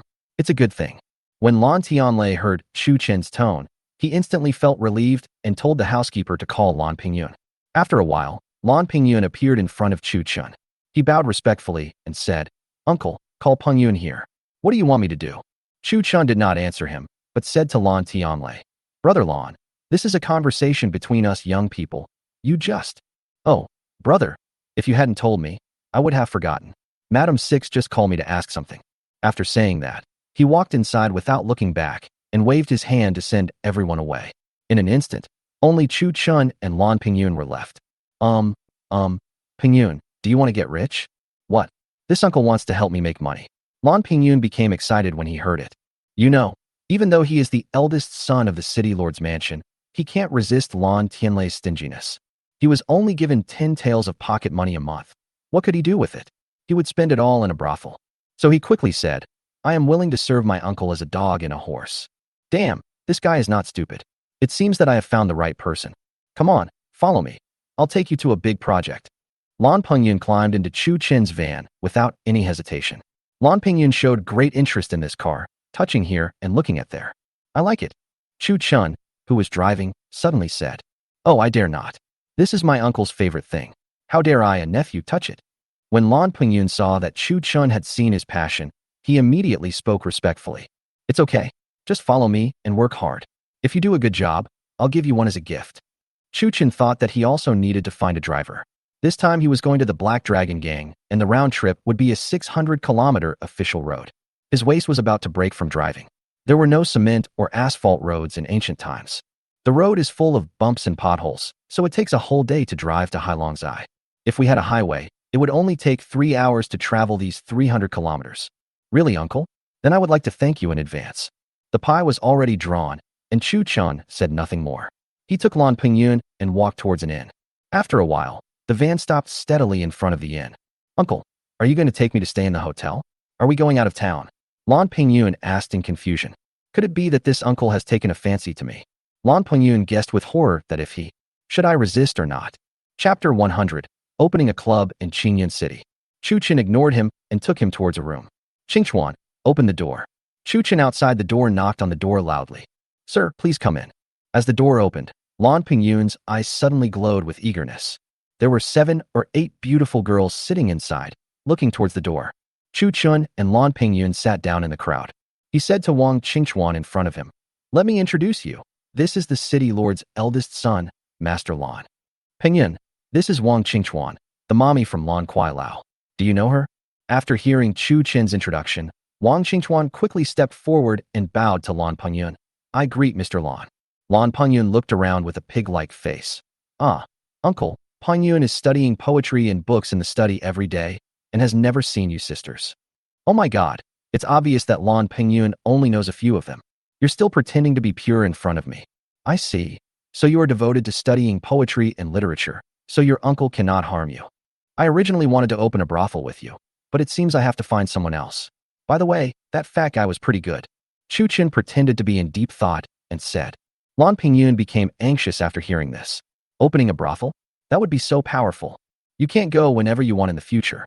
If this great opportunity were to be taken away by that fat guy, it would be a waste of time and effort. So he quickly said to Chu Chen, No, uncle, you misunderstood. My nephew studies during the day and has plenty of time to take care of it at night. Chu Chen gave him a look that said, I understand, and slapped him hard on the back of his head. Wang Qingchuan, who was watching this scene, was extremely surprised. Who was this? The eldest son of the city lord's mansion. A well-known dandy leader in Qingyan City, he was treated like a child by the young master. It seems that I followed the right person. I originally thought that once I joined the Black Dragon Gang, I would become a black gang. Unexpectedly, the air of freedom and hope is so nice. Okay, I won't tease you anymore. I'll pay, you'll do the work, and then I'll give you 10% of the brothel's income. Hearing that the income was only 10%, Lan Pingyun was visibly depressed. But I figured it out in an instant. I guess even 10% would be a lot of money. You know, Wenxiang Pavilion has made a lot of money these days, and he believes in Chu Chen's ability. Uncle has something to ask you to do. Don't say you can do it for nothing. Okay, stop talking nonsense. The purpose of this one is to ensure that this business can continue smoothly in Qingyan City. Are you sure about this? After hearing Chu Chen's conditions, Lan Pingyun thought that it would be too easy to make money. As long as you spread the word in your circle, basically no one in Qingyan City would dare to cause trouble. So he quickly replied, No problem, uncle. I will definitely make it beautiful for you. After sending Lan Pingyun away, Chu Chen turned around and spoke to Wang Qingchuan. Qingchuan, what we are opening this time is a brothel, but it is different from a brothel. I call it a club. Ah, sir, what is a club? Hearing Chu Chen's words, everyone showed a puzzled expression. Chu Chen explained to them what a club was and how it operated. Then he asked Lan Pingyun and Wang Qingchuan to find a venue tomorrow and do all the preliminary work for the opening of the club. He returned to the west courtyard of the city, went straight into the study, closed the door, and began to search for things he might need in the space. Solar power generation equipment, small wind power generation equipment, related lighting, audio, etc. That's right. Chu Chen wants to build the first business club in Daxia to satisfy the love needs of the people of Daxia. There is an inexhaustible supply of beer, red wine, white wine, and foreign liquor in the space, as well as those fruit snacks, plus 18 beautiful girls. I will find a way to dig up some more when the time comes. Well, it would be hard not to make money if this thing opens for business. As expected, the power of money is enormous. On the second day, Lan Pingyun came to Chu Chen's house. Also coming was Wang Qingchuan. Uncle, Sister Qingchuan, and I have found a suitable venue. After breakfast, Chu Chen followed them to a dilapidated restaurant. The restaurant is 3 stories high and has a wooden structure. The second floor is full of private rooms, and there is a hall on the first floor. The owner of the restaurant was running poorly and was planning to sell it off, including the restaurant and the land, for 2,000 taels of silver. Chu Chen nodded with satisfaction. He was not interested in the building, but in the land. The restaurant faces the street in front, and there is a large open space at the back, so Chu Chen plans to build a cement house at the back. What's the most important thing when making this thing? Sound insulation. I need to put my own speakers. Although ancient people may not be able to understand modern songs, if we invite someone to play some musical instrument or sing into the box, that would also cause noise. So a preliminary idea came to my mind. A 3-story reinforced concrete bungalow will be built at the back. The first floor is used as a hall, the second floor as private rooms, and the third floor as offices and dormitories. The old restaurant will be used as guest rooms, and the first floor will be used to sell gift snacks and the like, and sell some new things when the time comes. He simply didn't even bother to mention the price, and handed over 2,000 taels of silver. He turned around and went towards Chong Wei's house. After explaining the purpose of the visit, Chong Wei patted his chest and assured that there would be no problem at all, and said that he would go to the site to dig the foundation tomorrow. After using concrete when renovating the Wenxiang Pavilion, I was itching to touch it, and then the opportunity came. After explaining all this, Chu Chen asked Wang Qingchuan to bring all the girls over. First clean the restaurant and then conduct training. Chu Chen felt that since they came from brothels, it wouldn't take much effort on their part. However, in order to train them in etiquette, Chu Chen called Xiaofeng over. As for the subsequent events and operations, Chu Chen relied on his memory and taught only Wang Qingchuan. Teach Wang Qingchuan, and then let her teach others. Therefore, Chu Chen, who had originally wanted to return to Mashan village as soon as possible, became busy again. Chong Wei was busy on the construction site, and Chu Chen would send him drawings and designs from time to time. Xiaofeng was busy teaching them basic etiquette upstairs in the old building. Wang Qingchuan followed Chu Chun in the room and learned the basic operations of those modern young ladies. 5 days later, Chu Chun arrived at the construction site with somewhat weak legs. I saw that the foundation of the building had been laid, and Chang Wei and his men were pouring concrete into the pillars. Xiao Fang is still busy teaching those young ladies etiquette knowledge. And those girls were all wearing the stockings, miniskirts, and white shirts that Chu Chun took out from the space. She was wearing high heels. Xiao Fang was no longer surprised when Chu Chun took out these things. This husband has never taken out anything that is not strange and weird. Since Xiao Fang is not surprised by it, others will be happy to accept it too. Because through the training in the past few days, they know. It turns out that I have such charm. He said that he had lost money selling the property at Lan Kuai Lao. Chapter 101. Planting Sweet Potatoes in Mashan Village. After Chu Chun had been in Qingyun City for half a month, he had learned everything that needed to be taught. Now we are just waiting for Chang Wei to build and renovate the house. Chang Wei had decorated Wenxiang Pavilion once before and had a general understanding of that pile of lamps. So Chu Chun thought about going back to Mashan Village to see how the infrastructure at home was doing. It has been more than a month since I came out like this. It's time to go back and see Li Qinglian and the others. Moreover, after training Wang Qingchuan for so many days, his body had become much weaker. So he called Chun Qingxian and Mu Shuaqin and drove the van towards Mashan Village. Mashan Village is still busy, as infrastructure construction cannot be completed in a day or two. Looking at the busy figure in front of him, Chu Qin also said that he was not in a hurry. It is estimated that it will take about half a year to complete the construction. However, the first month of the year had passed, so Chu Chan took out rice seeds and sweet potatoes from the space. Infrastructure is needed, but agriculture cannot be delayed. During the spring plowing season, some people still need to be assigned to grow crops. Chu Qin planned to plant rice in the paddy fields and sweet potatoes on the slopes of the mountain. If everyone has a good harvest, they will be more motivated to work. As a farmer, Chu Chun is no match for the elders and villagers of Mashan Village. Since sweet potatoes had never been seen in this world, Chu Chun called Wang Defa home again. Chu, what's the matter? You're so anxious? Chu Chun didn't waste any words, but took out a sweet potato. Uncle Wang, have you ever seen this? Never. Okay, this thing is called sweet potato, and it can produce 40 dam per mu. What? Chu boy, don't lie. Wang Defa thought it was impossible, but then he understood. Who is Chu Chun? He is a disciple of a god. What he took out must be a divine object without a doubt. How do you grow this? Afterwards, Chu Chun explained how to arrange seeds, cut seedlings, plant, apply fertilizers, etc. Wang Defa immediately assured that there was no problem and would arrange for people to plant and raise seedlings tomorrow. For farmers, this thing is too simple. In fact, Chu Chan was just experimenting to see how the sweet potato harvest goes in Daxia. If possible, he would vigorously develop its planting next year. After the infrastructure is completed, I will still have a lot of seeds to plant. You can't become fat by eating one bite at a time. You have to take it slow. After staying in Mashan Village for half a month, Chu Chun took the two of them and headed towards Qingyun City. For him, the industry in Qingyun City is the most profitable thing. Counting the days, it is estimated that in a few days, this Chang Wei will be almost completed. Mr. Chang, it's very fast. Chu Chun said to Chang Wei with a smile. Sir, this thing is magical. As long as the door of this house is strong, no one in the world should be able to break in. Looking at the three-story house in front of him, Chang Wei said to Chu Chun in surprise. He had come into contact with cement before, but he didn't expect that a house built with it would be so strong. Chu Chun walked in and pulled the aluminum alloy windows and the anti-theft doors that were removed from the space. He smiled at Chang Wei with satisfaction and said, In this daxia, only Mr. Chang can build this house so well. No, it's mainly because of Mr. Chu's material. I admire him very much. The two of them praised each other. Chu Chun continued to turn around. Look at the photovoltaic panels and small wind turbines on the roof, as well as the energy storage equipment in the house. As long as you don't use high-power electrical equipment, there should be no problem with daily electricity use. The only high-power electrical appliance in the entire atrium is the freezer for ice wine and fruit. The rest are LED lights, which require only a few kilowatts. Audio equipment is actually simple. Ancient people did not have high requirements, and those rechargeable square dance speakers sold in shopping malls were enough to be shocking. And those colorful lights, LEDs that have their own photovoltaic equipment, will never use the power supply on the roof. After another 5 days of finishing work, everything was ready for business. Following Chu Chin's instructions, Lan Pingyun went to the dental shop and bought more than a dozen sturdy men and dressed them in suits and ties.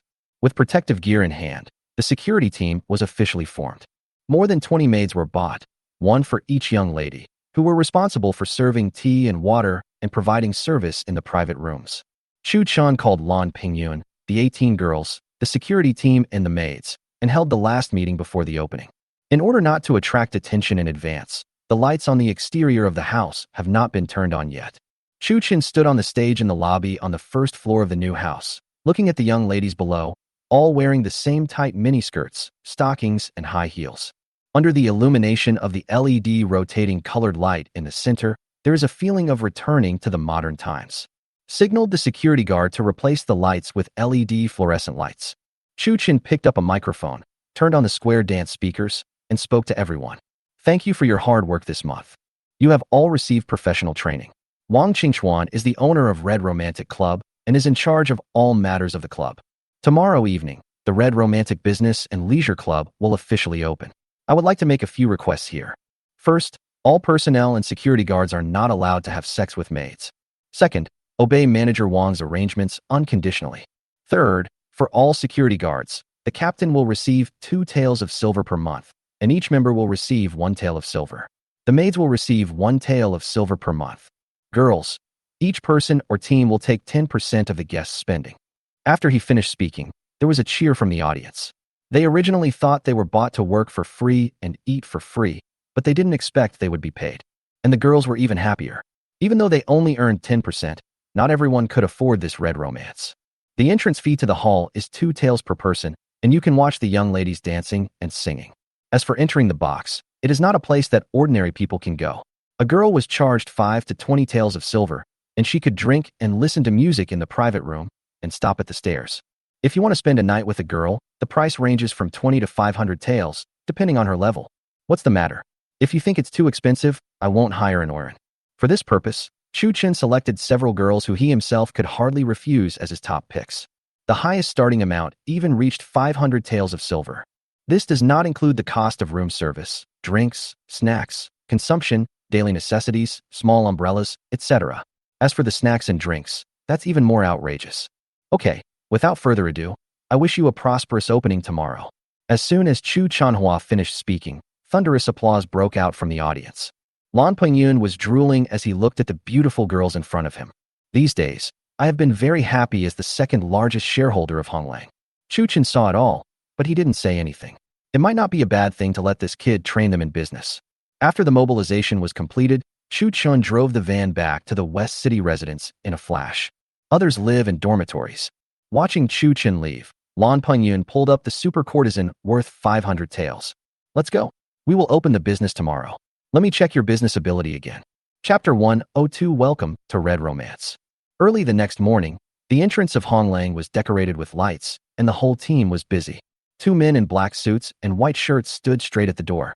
Suddenly, a huge and pleasant sound came from the Red Romantic house. Everyone was so shocked that they couldn't help but look inside. For this purpose, Chu Chen specially selected several exciting DJ songs, equipped with 2 large speakers, and placed an extra-large TV in the center of the hall. The girls on TV, dressed coolly and swaying their bodies, instantly attracted a large number of people to watch. However, under the intimidation of the 2 muscular security guards, no one dared to enter yet, and they just lay at the door and watched from a distance. Master Lu, what are you thinking about? Could it be that the things in that box are fairies descending from the heavens? How can they be so beautiful? You don't know this, right? According to the information above, this is a brothel, and the girls inside are the women in this box. Why, this fairy is also doing this. What are you talking about? It is said that this is the property of the young master of the city lord's mansion. There are many interesting things in it. Ah, that dude's business. I guess it should be very lively tonight. Who says it's not true? Not only these fairies, but also his identity is worthy of US showing our faces in there. Chu Chan was in the crowd listening to everyone's discussions. It seems that Lan Pingyun is quite famous.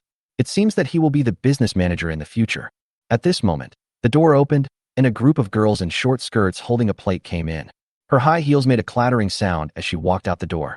Wang Qingchuan walked up to everyone and said, "Everyone, today is the opening day of our Red Romantic Leisure Club. Thank you all for your support. Our Red Romance may be called a brothel, but it is better than a brothel.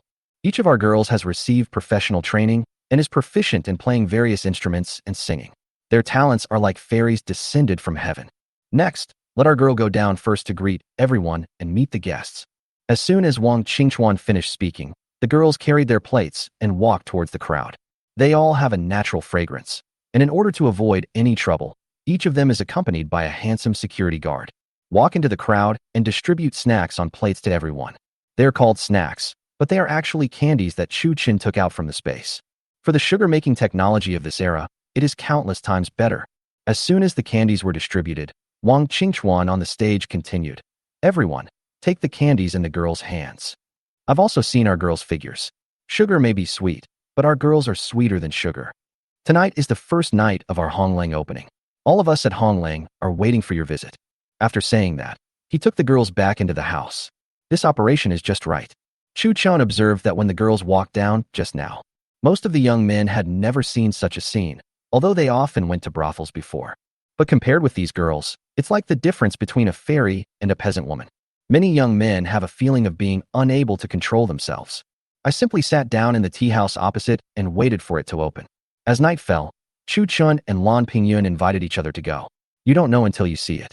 It's shocking. At this moment, many young men and wealthy people dressed in luxurious clothes have gathered at the red and romantic entrance. He was holding the silver bills in his hand with a proud look on his face, cursing and asking why the business hadn't opened yet. At this time, Lan Pingyun walked onto the stage, and the audience instantly became quiet. Dear uncles, brothers and sisters, thank you all for your support. Tonight, welcome to Red Romance. As soon as he finished speaking, at Chu Chin's instruction, the security guard pulled the main light switch of the entire building's facade. Another group of security guards lit up the fireworks placed in the yard. For a moment, the whole building was emitting colorful light, and the fireworks that shot up into the sky dyed the entire sky colorful. What is this? Have I arrived in the fairyland? As the speakers emitted a loud noise, everyone present was stunned for an instant. Master Lan, you have built a fairy palace. Everyone, look, the fairy is coming out, the fairy is coming out. With the cheers of the crowd, the red romantic door opened wide. The mighty security guards and the fairy-like girls in the daytime. They stood on both sides of the door, looking at everyone with a smile on their faces. Okay, everyone, the business is now open. Please come and visit us. Lan Pengyun held a microphone in his hand and shouted loudly to the crowd. In an instant, the crowd rushed towards the door. Wang Qingchuan, who was registering and cashing at the door, was very busy. The entrance fee is 2 taels of silver per person. It can't be too cheap for these wealthy people. So everyone sighed at the goodness of Mr. Lan. It was too cheap. Only spending 2 taels could feel the charm of a fairy. Once someone walked through the middle of the girls, they all greeted softly. Welcome to Red Romance. Seeing the fairy-like girls bowing and greeting them, everyone felt a great sense of satisfaction.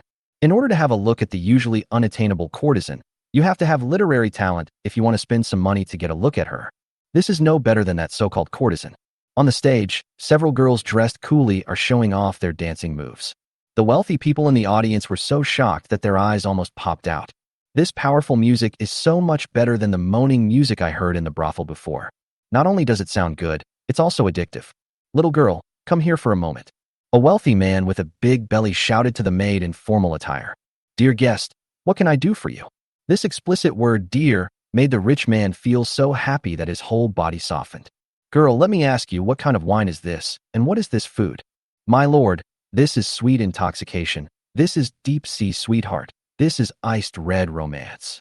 If a modern person were here, he would definitely curse loudly. Screw your sweet intoxication, screw your cautiousness, and the fucking iced red romance. Isn't this just beer, minced fish, and ice watermelon? When the rich man heard this strange name, he felt sweet and intoxicated, and felt like a little darling and a red romantic. Then he looked at the waitress. Why was the girl in front of him so charming? He couldn't help but make a move on her. We have all been trained. How can we let you take advantage of us? Master, why are you so impatient? The sisters are waiting for you in the box. Oh, what is a box? As for the private room, isn't that the place for you and your sisters to communicate with each other sincerely? After saying this, the clever girl showed an expression that said, you know what I am doing. Okay, take me to the box. The waitress was delighted after hearing this, because the master had said yesterday that there would be not only a fixed amount of money every month. If you bring customers to a private room and they spend money, you will get a commission, which is money. The clever little girl enthusiastically took the rich man's arm and walked towards Wang Qingchuan. Chapter 103, Who Doesn't Know Red Romance? Wang Qingchuan was very busy at the moment, and the private rooms were almost booked in an instant. At this time, seeing a girl bringing a rich man over, he couldn't help but relax. The last box has been booked, and I can finally take a break. Master, the girls in the box are waiting for you.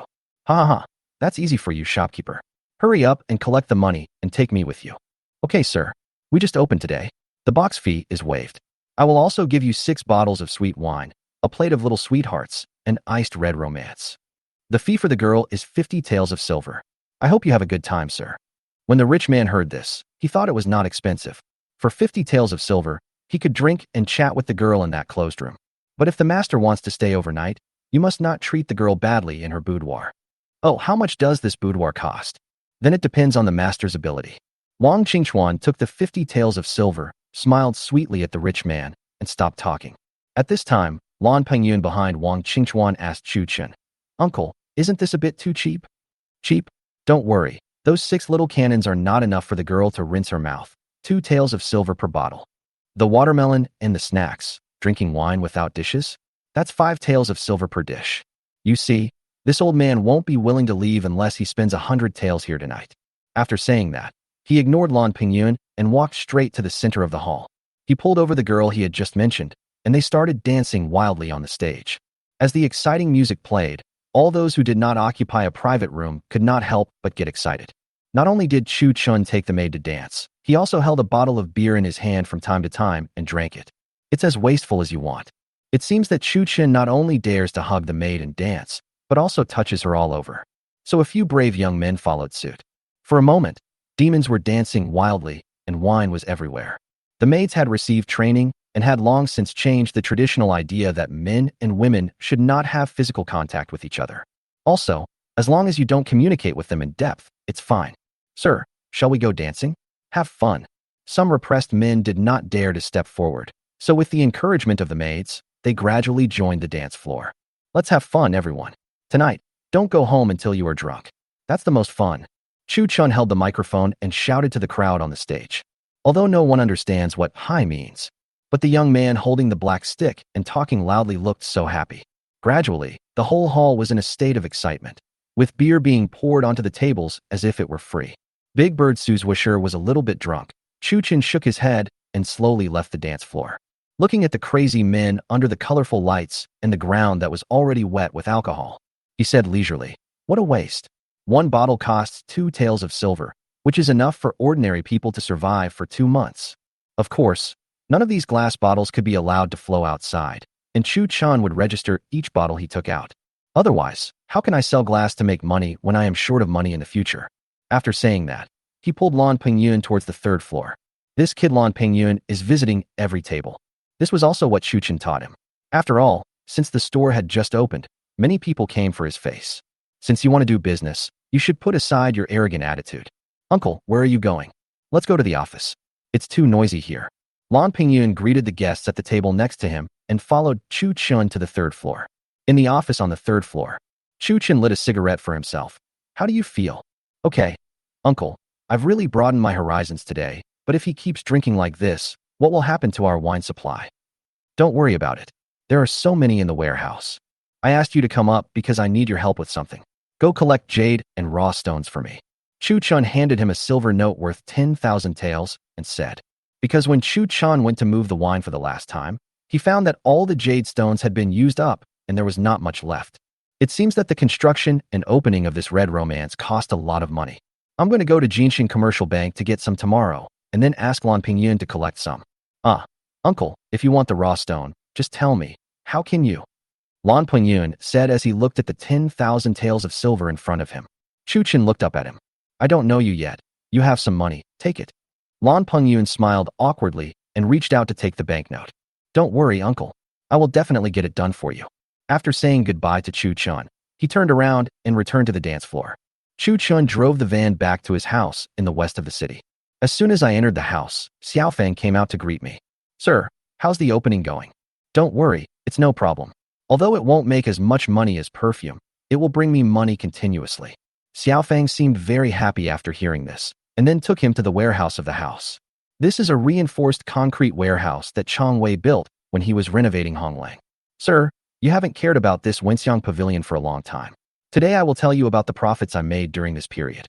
After saying that, Xiaofeng opened the door of the warehouse. Then Chu Chun let out a long fuck. He saw that the warehouse was filled with glittering gold and silver, which almost blinded his eyes. Then he hugged Xiaofeng and kissed her on the face. You are really my good wife.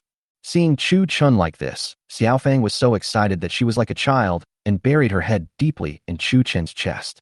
Okay, Xiaofeng, let's talk about the nutritional injections later. I'll have someone take these things away. You can go back to your room first. After saying that, Xiaofeng went back to her room obediently. She would never ask questions that she shouldn't know. After Xiaofeng left, Chu Chun put the silver away. During this period, Wenxiang Pavilion's business is not as popular as when it first opened. But after so long, he has accumulated more than 1.5 million taels of silver. Chu Chun left Xiaofeng a bunch of perfumes and 100,000 taels of silver for expenses. He rolled up the 1.4 million taels of silver and put them into the space. Under Chu Chun's instructions, all the silver brought back to the house must be converted into cash. In ancient times, who knows when a war would break out when there are silver notes. Chu Chun planned to turn all the money earned by Hong Lang into food while the country was still relatively peaceful and build a super large warehouse in Masan village. The main focus is to store food. The last time Chu Chun went back, he had already talked to Wang Defo about it. A large warehouse was dug for him in the mountain behind his house. On the second day, Hong Langman's profit came out, and he made a net profit of 4,000 taels in one day. Lan Pingyun was smiling so much that his mouth was broken as he held the more than 400 taels in his hand. Chu Chun held another simple meeting for everyone in the morning. Looking at the happy and grateful expressions of those girls, maids and security guards as they held the commission money in their hands, Chu Chun also smiled deeply. Chapter 104 Qingxian Taoist Beginning as a Human Being. It seems that now that things are settled here, I can go back and devote myself to the development of Mashan village. On the second day, Chu Chun said as he looked at Xiaofeng nestled in his arms. Sir, don't you live in the city? Xiaofeng moved her body and asked. Mashan village is comfortable, but we will all have to go back eventually. From now on, you should get along well with your sister Shuaqin.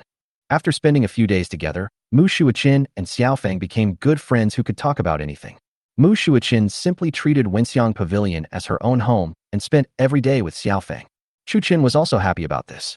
In this way, no one would dare to touch the Wenxiang Pavilion anymore. As night fell, Chu Chan was just about to go to Honglang when Chen Qingxian climbed into the van quietly. Where did you go? Red is romantic.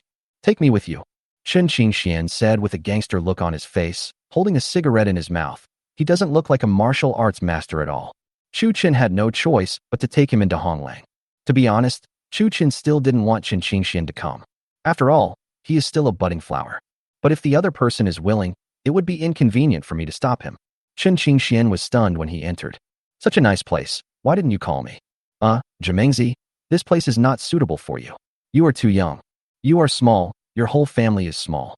After spending so much time together, Chen Qingxian has learned most of Chu Qin's speaking style and bad habits. Mr. Qingxian, you are here.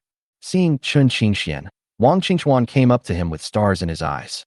As he spoke, he held Chen Qingchuan's arm. Chu Qin opened his eyes wide when he saw this scene. It's over. It's over. This wine is not pure anymore. Chen Qingxian, who has no experience in that matter, is no match for Wang Qingchuan. He will probably have to defeat him tonight. Well, judging by this taste, Wang Qingchuan must be at least 7 or 8 years older than Chen Qingxian. All right, you idiot, don't follow me. I want some peace and quiet. After Chen Qingxian saw Wang Qingchuan, he thought Chu Chun was in the way. Chu Qin spread his hands helplessly. This is not my business. Don't blame me if your senior sister beats you later. So he sat in the office for a while out of boredom and then returned to his house in the west of the city. He had just opened the door and was about to take a shower and go to bed when he unexpectedly found a steel sword placed on his neck. Get out. Who asked you to come in? Mu Shuaqin was seen holding a sword and speaking coldly to Chu Chun. Damn, when did this woman come into my room? Sister, this is Xiaofeng and I's room. Could it be that you? After saying that, Chu Chun looked at her with a smile on his face. What are you thinking about, you lecher? Xiaofeng will be mine from now on, so find a place to sleep by yourself. Damn, I went out and my house was robbed. This woman can't be attracted to other women. What if? Chu Chun was still looking happy when he was kicked out by Mu Shuaqin. Mu Shuaqin, get out here. Not only did you steal my room, you even stole my woman. Chu Chun got up from the ground and started cursing inside. However, after scolding for a long time, there was no response. Finally, After Xiaolan and Xiaotao's persuasion, Chu Chun was arranged to stay in the guest room. After washing up, Chu Chin got into bed with the help of Xiaolan and Xiaotao. Why don't you two go take a rest? Sir, we two sisters will warm your bed. Sister Xiaofang told us that we all know how to do it. This is a life-threatening situation. You have to know that these are two little girls, only 14 or 15 years old. Chu Chin thought that he was not that crazy. After sending them away, Chu Chin fell into a deep sleep. When he woke up the next day, he saw Mu Shuichin looking at him with a smile on her face. You stinky bitch, what do you want to do? What are you doing? Where's Qingxian? Where did you take him? Why haven't you seen him so early in the morning? Damn it, Qingxian, you're on your own. Chu Chin simply ignored him, turned around, and went to the dining table to eat breakfast. Tell me, where on earth did you take him? Mu Shuichin drew her sword as soon as they disagreed. Seeing this, Chu Chin put down the bun in his hand and raised his sleeves towards Mu Shuichin. Don't draw your sword all the time. If you do that, no one will dare to marry you in the future. Get lost, it's none of your business. Don't think I'm afraid of your hidden weapons. I can block them. Oh, really? You can handle one shot. But what about 10 shots? 10 shots in a row. After saying that, Chu Chun fired a magazine at the ground in the yard. Seeing this scene, Mu Shuichin opened her mouth wide. You? How can you be so fast? To be honest, this action also deeply shocked Mu Shuichin. With such a dense crowd of hidden weapons, even if my master came, I guess he wouldn't be able to resist it. Chu Chin laughed after hearing this. Are you scared? I'm fast at everything except that one thing. Which one? Which one? Which one can I tell you? Just when the situation was tense, Chun Qingxian appeared out of nowhere. What happened? I heard the sound of hidden weapons. Your senior sister asked where you went last night. Explain yourself. After saying that, Chu Chin took 2 buns and drove the van towards Jinxing Trading Company. Drunkard, just wish you good luck. The van came all the way to Jinxing Trading Company.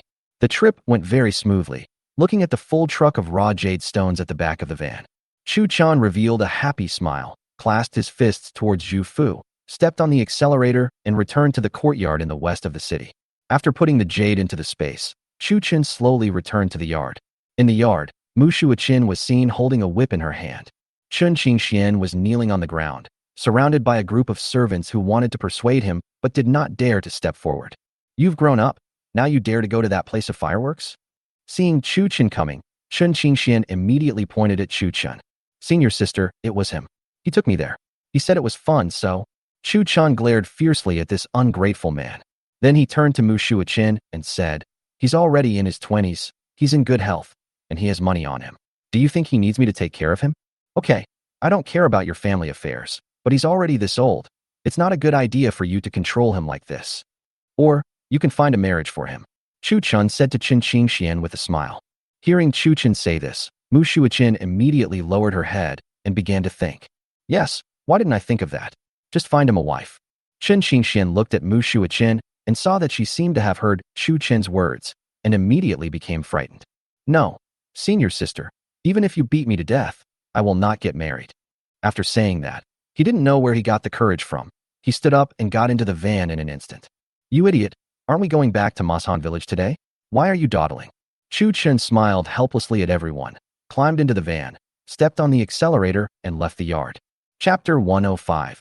Vigorously develop new rural areas. The van drove nonstop all the way to Mashan village. When Li Qinglian saw Chu Chin coming back, she hurried to the car. My husband, I'm back.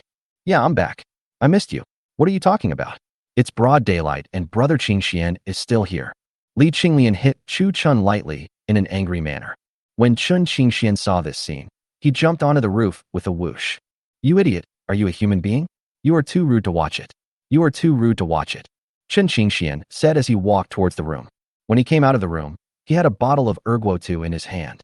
Recalling what happened last night, Chun Qingxian couldn't help but smile. It turns out that in life, besides wine, there are other things that can make people so happy. Chu Chin ignored him and took Li Qinglian into the house. My uncle is back. He has been out for a long time this time. Li Qinglian's mother said this out of the blue, leaving the two of them confused. Mother-in-law, please take a rest. Let them do the things in the house. Son-in-law, I can't sit still. Unless I have a baby to take care of, I won't do anything. After saying this, Lu Damei turned around and went back to the kitchen to continue working. What the hell? He is urging me to have a child. Forget it. The main purpose of my trip to ancient times is to lie down and have a child. What's the point of having one? At least there is no idea in this regard at the moment. So the embarrassed Chuchin responded with a few words and walked towards the bustling construction site in front of the door. Uncle Feng, the progress is very fast. The house is half built. Chu boy, please stop teasing your uncle. This is not fast at all. Feng Wu saw Chuchin walking towards him and hurried to greet him. At this time, Wang Defa didn't know which direction he was heading. Chu Wazi, the sweet potatoes you mentioned have sprouted a lot now. In less than a month, we can cut the vines and plant them. Uncle Wang is here too. Don't worry, take your time. We still have enough food to eat. Chuchin looked at Wang Defa's positive attitude and couldn't help but comfort him. It seems that Masan village has suffered for too long and urgently needs to get rid of poverty and live a good life. The three of them sat down on the big rock. We talked about the construction of Masan village. When talking about the wall, Chuchin returned to the car and took out a small bag of cement. Uncle Feng, do you know what this is? Feng Wu grabbed a handful and found it smooth and tender, like mud yet not like mud. So he asked, Chu kid, stop keeping us in suspense and tell me what this is? This is called cement.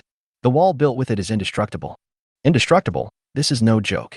If the entire Masan village had a high, indestructible wall, there would be no need to worry about bandits or the like in the future. Even if foreign races invade, these people can still live extremely comfortably. Seeing that they didn't believe him, Chuchin instructed Feng Wu to mix cement, sand, and pebbles together. Then he put the two stones together and waited quietly for the result in a few days. Uncle Feng, I can get a lot of this stuff.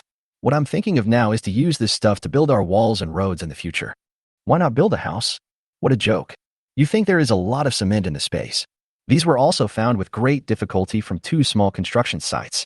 Although it can be provided continuously, it also requires a time limit. The people of Masan village are in urgent need of living in new houses, but they can't wait.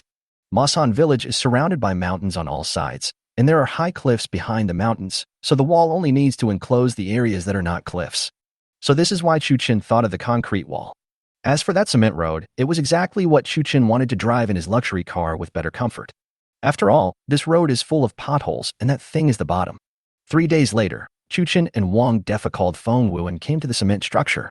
Under Chuchin's command, Feng Wu swung the sledgehammer and smashed it on the cement with a bang. Even a big and strong man like Feng Wu could only cause some damage to the surface of the cement surface. Chu boy, why is this thing so hard? Feng Wu asked, shaking his arm which was numb from the shock. Now you believe it. I'll have to trouble Uncle Feng Wu to build the wall. I can't provide a large amount of it here at the moment. So let's build a wall first and let everyone live in brick and tile houses first. After explaining all this, Chuchin would carry cement into the cave dug by Wang Defa and his men every day. Feng Wu also arranged a group of people to go to the top of the mountain in Masan village to build a wall. Due to lack of manpower to build the house, many craftsmen were hired from outside to help build it. As the wages are high, more and more craftsmen come here to work. All the craftsmen in Qingyo town and even Qingyan city knew that there was an urgent need to build houses in a remote mountain village. And anyone who is a bricklayer can help and their wages will be doubled. Spring goes and autumn comes, and in the blink of an eye, half a year has passed. At this moment, Masan village has a brand new look. Below Chuchin's villa, there were more than 50 brick and tile houses neatly arranged on the land of Masan village. Except for the cliffs on both sides of the mountain, a high wall has been built on the rest of Masan village. At this moment, it is not an exaggeration to say that Masan village is Masan city. Chuchin, Feng Wu, and others all understood that the city wall of Masan village was not comparable to any ordinary city wall. After the new house was completed, it was midsummer and a dam had been built on the stream at the entrance of the village, and a deep pool appeared in Masan village. And this dam, under the guidance of Chuchin, was built entirely of reinforced concrete. The road leading to the village has been completely replaced by cement, making it flat and solid. On the day the road was completed, Chuchin drove a BJ-80 out of the space. In fact, he also wanted to drive a car, but the current road only goes to Qingyo town. During the past 6 months, under Chuchin's patient teaching, Huzi has become proficient in driving a van. So now the task of delivering perfume, wine, and snacks to Qingyan city has gloriously fallen on Huzi. After about a year of running in, the entire salt-making workshop is now managed by Chu Dazhuang's family except Chu Dazhuang. The others were idle. Even Roy only went there when his wages were paid, and all matters, big and small, were managed by Chu Dazhuang. When the construction and decoration of the last house was completed, the whole Masan village burst into huge cheers. Chuchin took De Huang and strolled in front of the new houses. He patted De Huang's head with satisfaction and said to the people in front of him, I declare that the renovation project of old houses in Masan village has been officially completed, and the houses will be distributed tomorrow. Amidst excited cheers, Chuchin and De Huang returned to the villa. Chapter 106, Housing Distribution in Masan Village. On the second day, Chuchin was still asleep when he was awakened by a burst of chattering sounds. Chuchin got up and saw that the entire villa was surrounded by people. Good morning, everyone. After washing up, Chuchin walked down the villa and greeted everyone. Chuwazi, are we really going to have separate rooms today? Yes, Chuwazi, the guys were so happy that they couldn't sleep and woke you up early in the morning. The crowd spoke to Chuchin in unison. Okay, everyone follow me.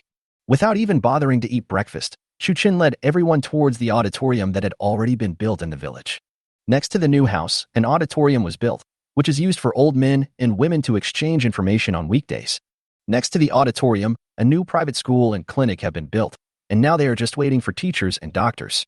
A floor plan of the new rural house had already been hung in the auditorium. Chuchin walked onto the stage unceremoniously and spoke to everyone. My dear relatives in Masan village, I am where I am today thanks to your care for me.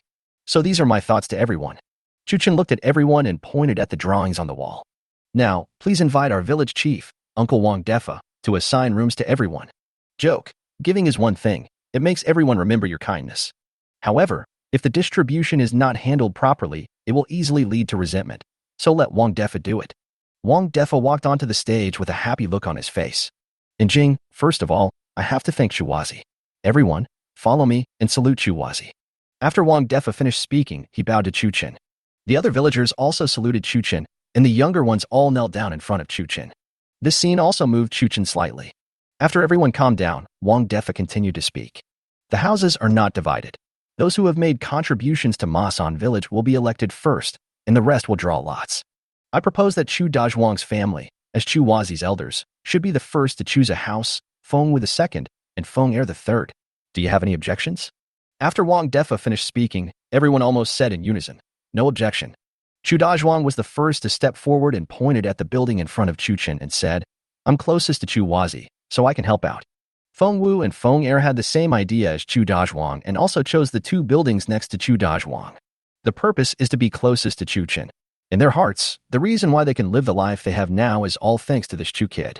After the three people were chosen, Wang Defa announced that everyone should send their family heads to draw lots. But after shouting for a long time, no one came forward. Wang Defa thought that everyone was dissatisfied, so he started to teach them a lesson. At this time, a voice came out from the crowd. Uncle Wang, you haven't chosen yet. Yes, Uncle Wang, you should choose too. Yes, you have lost weight for Masan village. Listening to the discussions below, Wang Defa couldn't help but burst into tears. It turns out that my status in everyone's heart remains the same. So no one could tell whether he was crying or laughing, and they chose a house closest to the village entrance. I, Wang Defa, am happy today, so I will stay here. From now on, any bad guys who want to enter Masan village must get my consent. Looking at the scene in front of him, Chuchin smiled happily. It seemed that Masan village would get better and better. I was able to build Masan village into what it is now, and everyone is so united, so I felt a sense of accomplishment all of a sudden. Then when the lots were drawn, Gu Xiaofang naturally drew the spot in front of Chu Dazhuang, which was the second step. Of course, we have to ask Chuchin why he is so lucky. After a day of intense moving, everyone in Masan village moved into their new homes. Considering that everyone was tired, Chuchin arranged the dinner for the next day, on the playground next to the auditorium. In the evening, Chuchin visited every household. That night, Chuchin had no idea how many people thanked him and how many children kowtowed to him. At Gu Xiaofang's home, Gu Xiaofang's lame mother-in-law held Chuchin's hand tightly. Chu boy, I have no way to repay your kindness. If you think Xiaofang is okay, I will serve you tea and water as a maid. What the hell is going on? A mother-in-law pushes her daughter-in-law into someone else's arms. Chuchin smiled awkwardly and said to her, Aunt, what are you talking about? From now on, the entire Masan village will be one family. Everyone is equal. There is no such thing as maids and masters. After saying goodbye to Gu Xiaofang's lame mother-in-law, he walked towards home. Before leaving, he secretly handed Gu Xiaofang a silver note worth 100 taels. Gu Xiaofang smiled at him gently, her eyes full of joy and admiration. The next morning, everyone happily walked out of their new homes and came to the square. Huzi directed everyone to take out the newly bought pots, pans, and utensils from the side of the square and drove the van proudly with a few young men towards Qingyo town. At this time, Chuchin, who had gotten up early in the morning, was searching in the space. That's right, what he was looking for was a hydroelectric generator. It would be no problem to build a small hydroelectric power station on the enclosed dam. Now the main thing is to find a generator. After searching for a full hour in the space, I finally found a few multi-kilowatt impulse generators in a store. My memory of this thing still remains in the era of electricity shortage. At that time, almost every household had one. The unit capacity is 3 kilowatts, which is enough for general household lighting. Moreover, the newly built dam in Masan village is relatively wide and has sufficient waterhead, so the water overflowing from the dam can easily fill up 40 or 50 tanks. After working for a whole morning, I took out a pile of PVC pipes, a bunch of generators, and things like wires and light bulbs. After finishing all these, I walked to the square. It was only mid-morning, but the aroma of meat was already wafting through the entire Masan village. Seeing Chuchen coming, people greeted him one after another. Chuchen also responded to them with a smile on his face. Seeing that everyone was busy, Chuchen came to the dam again. I observed the terrain and suddenly saw a lot of fish swimming in the stream. Chuchen, who was bored, suddenly became interested. It seems that we should ask Huzi to buy some fish fry when the time comes, and then we can build a large fishing ground here. It's so cool to bring a drunkard, drink beer, and go fishing. At this moment, Uncle Fong appeared out of nowhere. What is Chua looking at? Uncle Fong, you came just in time. I plan to build a power station here to provide electricity for everyone. Power station? The thing that can generate lightning. When Feng Wu heard the word power station, he thought of Chuchen's thunder magic. So he asked Chuchen in horror. Chapter 107 Construction of Small Hydropower Stations. Uncle Feng, it's not that mysterious. It's just the bright thing in my house. After hearing Chuchen's explanation, Feng Wu suddenly reacted. Could it be that this Chu kid is going to use it on everyone? Thinking of this possibility, Feng Wu jumped up with excitement. He staggered and almost rolled into the puddle. So Chuchen quickly introduced to Feng Wu how to install the generator and how to connect the wires. At the party that day, Feng Wu drank a few glasses of wine and walked towards Chuchen absent-mindedly. Chuwazi, the one you were talking about. At this moment, Chuchen didn't care about so many things. In order to thank Chuchen, people from the whole village toasted him one after another. After the banquet, Chuchen was drunk as a puddle of mud. Seeing this, Feng Wu had no choice but to go back home and scratch his head. When Chuchen woke up the next day, he looked at Li Qinglian, who was concerned in front of him, and then he realized that he was already lying in bed. It was not until afternoon that he shook his aching head and got up. As soon as he walked out of the villa, he saw Feng Wu sneaking around his house. Seeing Chuchen coming out, Feng Wu ran over immediately. Chuwazi, the generator you mentioned. Uncle Feng, you were too anxious. Chuchen said with a smile and then took him into the house. He called Huzi and brought a group of young people to move all the things in the tea house to the side of the dam. He gave Feng Wu some instructions. Feng Wu listened carefully, afraid of missing a word. Uncle Feng, you also know that the power of thunder and lightning can kill people if not handled properly. So be sure to pay attention to safety later. After instructing Feng Wu several times, he finally felt at ease to let him install the first generator. In fact, when Chuchen designed the dam, he left a circular hole under the dam for water to flow out, so it was very convenient to collect water. The 110 yuan PVC pipe fits perfectly. In less than an hour, Feng Wu assembled the first hydroelectric generator. As the water flows through the drop in the dam, it flows through the pipe into the generator, which begins to rotate rapidly. Chuchen pressed the switch that had been connected in advance, and the LED light emitted a dazzling light, as if to compete with the scorching sun. Chuwazi, it's really bright. It's really bright. Feng Wu shouted excitedly. Wang Defo was so excited that he clapped his hands like a child. Huzi was so excited that he was about to grab the LED light that was emitting white light.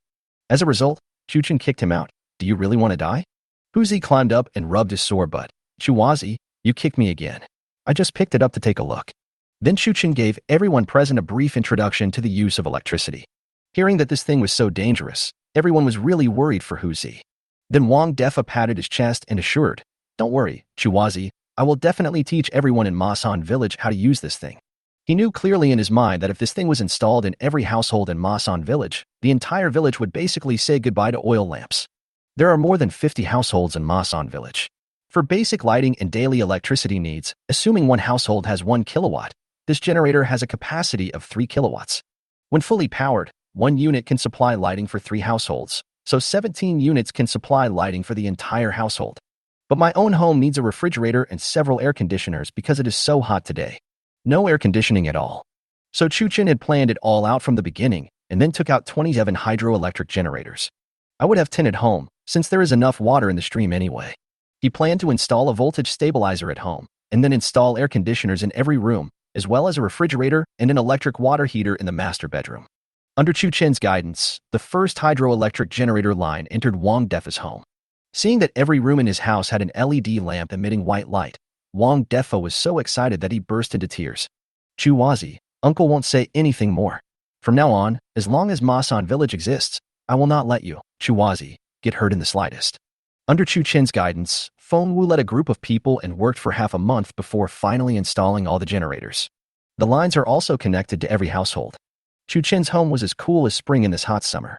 Since the generator runs nonstop 24 hours a day, all the high-power electrical appliances in the home are turned on all day. Chen Qingxuan's rocking chair was also moved from the terrace to the floor-to-ceiling window in the room. What a joke. It's so hot today, you'd be stupid not to use the air conditioner. When Hu Zi and two young men came down from upstairs carrying a huge box, Li Qinglian looked at Chu Chen with a puzzled look and asked, "Husband, what is this?" "Haha, you'll know in a moment." Chu Chen instructed several people to put the freezer away, connect a separate generator and a voltage stabilizer. I walked into the kitchen and put the fresh vegetables and fruits into the refrigerator. Then he went into the tea room, and when he came down, he had a lot of popsicles in his hands. And things like beer. "I'll take you guys to a barbecue someday when I'm free." Barbecue. Li Qinglian was even more confused. Chu Chen didn't explain too much. She would naturally know what this thing was after a while. As night fell, the entire Masan village was brightly lit. Chu Chen stood on the roof and felt that something was missing no matter how he looked.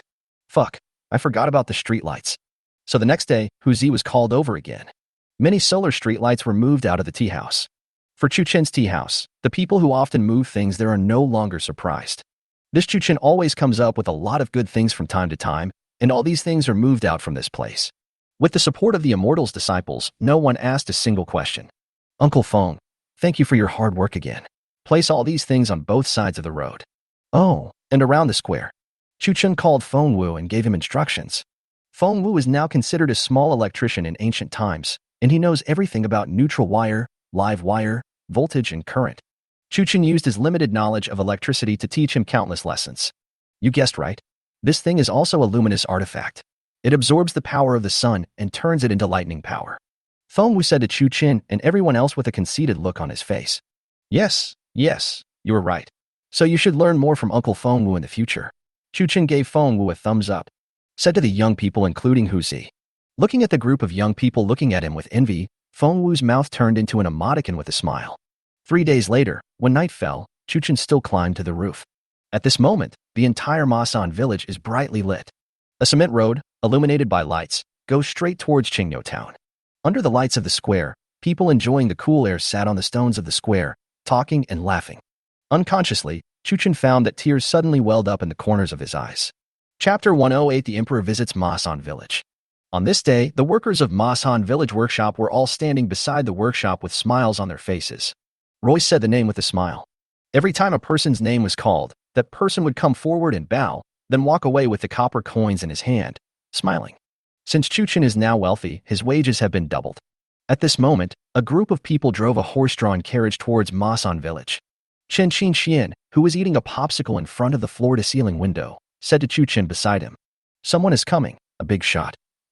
After listening to this, Chu Chen said nothing, went straight downstairs and walked towards the village entrance. Seeing Chu Chen going down, Chen Qingxian licked the popsicle stick, and with a flash, he came behind Chu Chen. "Uncle Zhou, your presence here brings honor to our Masan village." Chu Chen walked quickly to Zhou Shishiyuan and said, "Old Wei, look at this kid. His words are getting sweeter and sweeter." Zhou Shishiyuan glanced at eunuch Wei next to him. Master Chu has grown up a little." "Ha ha, that's right. This kid has been tinkering with some cool stuff lately. I saw that the road leading into the village is incredibly smooth." After saying that, without waiting for Chu Chen to speak, he went straight to Chu Chen's villa. In the open space in front of the door, Zhou Shishiyuan brought Zhou Heng and eunuch Wei, while Chu Chen and Chen Qingxian stood by to accompany them. "Chuazi, how come Masan village has changed so much in the past 6 months?" Zhou Shishiyuan said as he looked at the neatly arranged tiled house in front of him. "Uncle Zhou, Masan village is poor. Now that I have made some money, I should improve the life of this village." Chu Chen answered calmly. At this time, Zhou Shishiyuan turned around and looked at Zhou Heng. "You should learn from your second brother and understand what the people's will is and what it means to make choices." Zhou Shishiyuan immediately saw through Chu Chen's purpose of spending money to build Masan village into this state. "Father, I will definitely learn from my second brother." Seeing the atmosphere suddenly become serious, Chu Chen hurriedly said, "Uncle Zhou, it's so sunny outside. Let's go inside." "Okay, let's go inside. It's unbearably hot in here." Chu Chen smiled without saying anything and led everyone into the villa. The moment the door opened, Zhou Shishiyuan and others felt a cool breeze blowing on their faces, which formed a sharp contrast with the scorching heat outside. My body couldn't help but shiver. After walking into the house and feeling the temperature, which was completely different from outside, everyone sat down on the sofa in surprise. Chuwazi, how do you make this room so cool? Uncle Zhou, it's hard to explain right now. Right now? I'm the only one who has the conditions to do it. After hearing Chu Chen say this, Zhou Shixuan stopped talking. At this time, Li Qinglian came over with a plate and saluted Zhou Shixuan. Uncle Zhou, the weather is very hot. Please have a popsicle to cool down. The more Zhou Shixuan looked at Li Qinglian, the more he liked her. She was smart and pretty, polite and well-mannered, and she didn't talk much. So he looked at her lovingly and said, "Look, my niece-in-law is the most filial. What is this popsicle?" As soon as Hua finished speaking, Chen Qingxian, who had been silent all the way, took out a cigarette from the big box next to him. Tear open the outer packaging and stuff it into your mouth. Your Majesty, Mr. Zhou, this is what that idiot brought back. It's called a popsicle. It's made of ice and tastes good. Seeing what Chen Qingxian did, Zhou Shixuan also picked up a cool popsicle. He tore open the package and stuffed it into his mouth in a serious manner. The Taoist priest is right. This thing is delicious. Chen Qingxian smiled at Zhou Shixuan and flew upstairs. It seemed as if he had no fear at all in front of the emperor. Immediately afterwards, Zhou Heng also picked up one and started eating it. Under Chu Chen's coercion, Eunuch Wei also walked aside and enjoyed the coolness. "Ha ha, delicious, delicious. Qinglian, give me another one." Zhou Shixuan swallowed one and said while patting his thigh. Seeing this, Chu Chen hurried out and said, "Uncle Zhou, don't eat too much of this. I'm worried that you might get a stomachache." Although it's not stated explicitly, this is the boss of the entire Daxia group. If I come to my own home and give someone a stomachache, that would be terrible. I would probably be embarrassed by the so-called Mr. Wei next to me. You kid, are you reluctant to give up? Uncle Zhou, think about it. You were just on the road, your body was hot, and now you suddenly eat something so cold. How can it be good? Chu Chen quickly explained that he must not be given the food because the key person had never eaten it before. At this time, Zhou Shixuan thought of another problem. Hey, speaking of ice, it just occurred to me. Where did you get the ice in this scorching sun? There is also ice in his palace, which was hidden last year. But who is he? The emperor. Who is he? A commoner. Uncle Zhou, this is nothing to be surprised about, but I'm probably the only one in Daxia that has this. Chu Chen still didn't mention these electrical appliances. Not for any reason, just afraid of trouble. What if the emperor takes a liking to it? I'd have to get him one myself. Although it can be done, it is troublesome. Seeing that Chu Chen didn't say anything, Zhou Shixuan still didn't speak, but looked at Chu Chen deeply. I'm fed up with the unbearable heat. Since this guy can do it himself, he should be able to make one for me. But if I want him to do it, I have to let him know my identity. What if he knew my identity and he still dared to talk to me so unscrupulously? Do you still dare to call your eighth son your brother? This is what he is struggling with. It's a pity that he underestimated Chu Chen. Who could have known that this young man was not from this era? Thinking of this, Zhou Shixuan decided to stay here for a few days and observe this kid first. At the workshop, Roy collected the money, and the salt transport team turned around and left without staying in Mashan village for long. The emperor's safety was none of their business, as they had experts guarding him in secret. Before coming, Tang Jiangtao and others also received the news and became part of the force. Unless a large army approaches, there will be no problem with safety. Okay, I'll go see what delicious food Qinglian has prepared for me. Chu boy, your uncle will drink a few drinks with you today. After saying that, Zhou Shixuan walked towards the kitchen. After Zhou Shixuan left, Zhou Heng stood up and said, "Second brother, I haven't seen you for half a year. You seem to have gained some weight. You are the second brother, your whole family are the second brother, but you don't call me by my name." However, Chu Chen couldn't refute him directly, so he could only reply, "Brother, you have lost weight. Why? Have you been to brothels more often?" "Brother, don't talk nonsense. I study poetry and books with my teacher all day long and have never been to that place of fireworks." "Well, if you say you haven't been there, then you haven't been there." Chu Chen continued to chat with him for a few minutes and prepared to turn around and leave. "Second brother, what material is your road surface made of? Why is it so hard? Damn, this guy won't use a sledgehammer to hit my road, will he?" Chapter 109. Zhou Shixuan confesses his identity. "Well, that thing is called cement.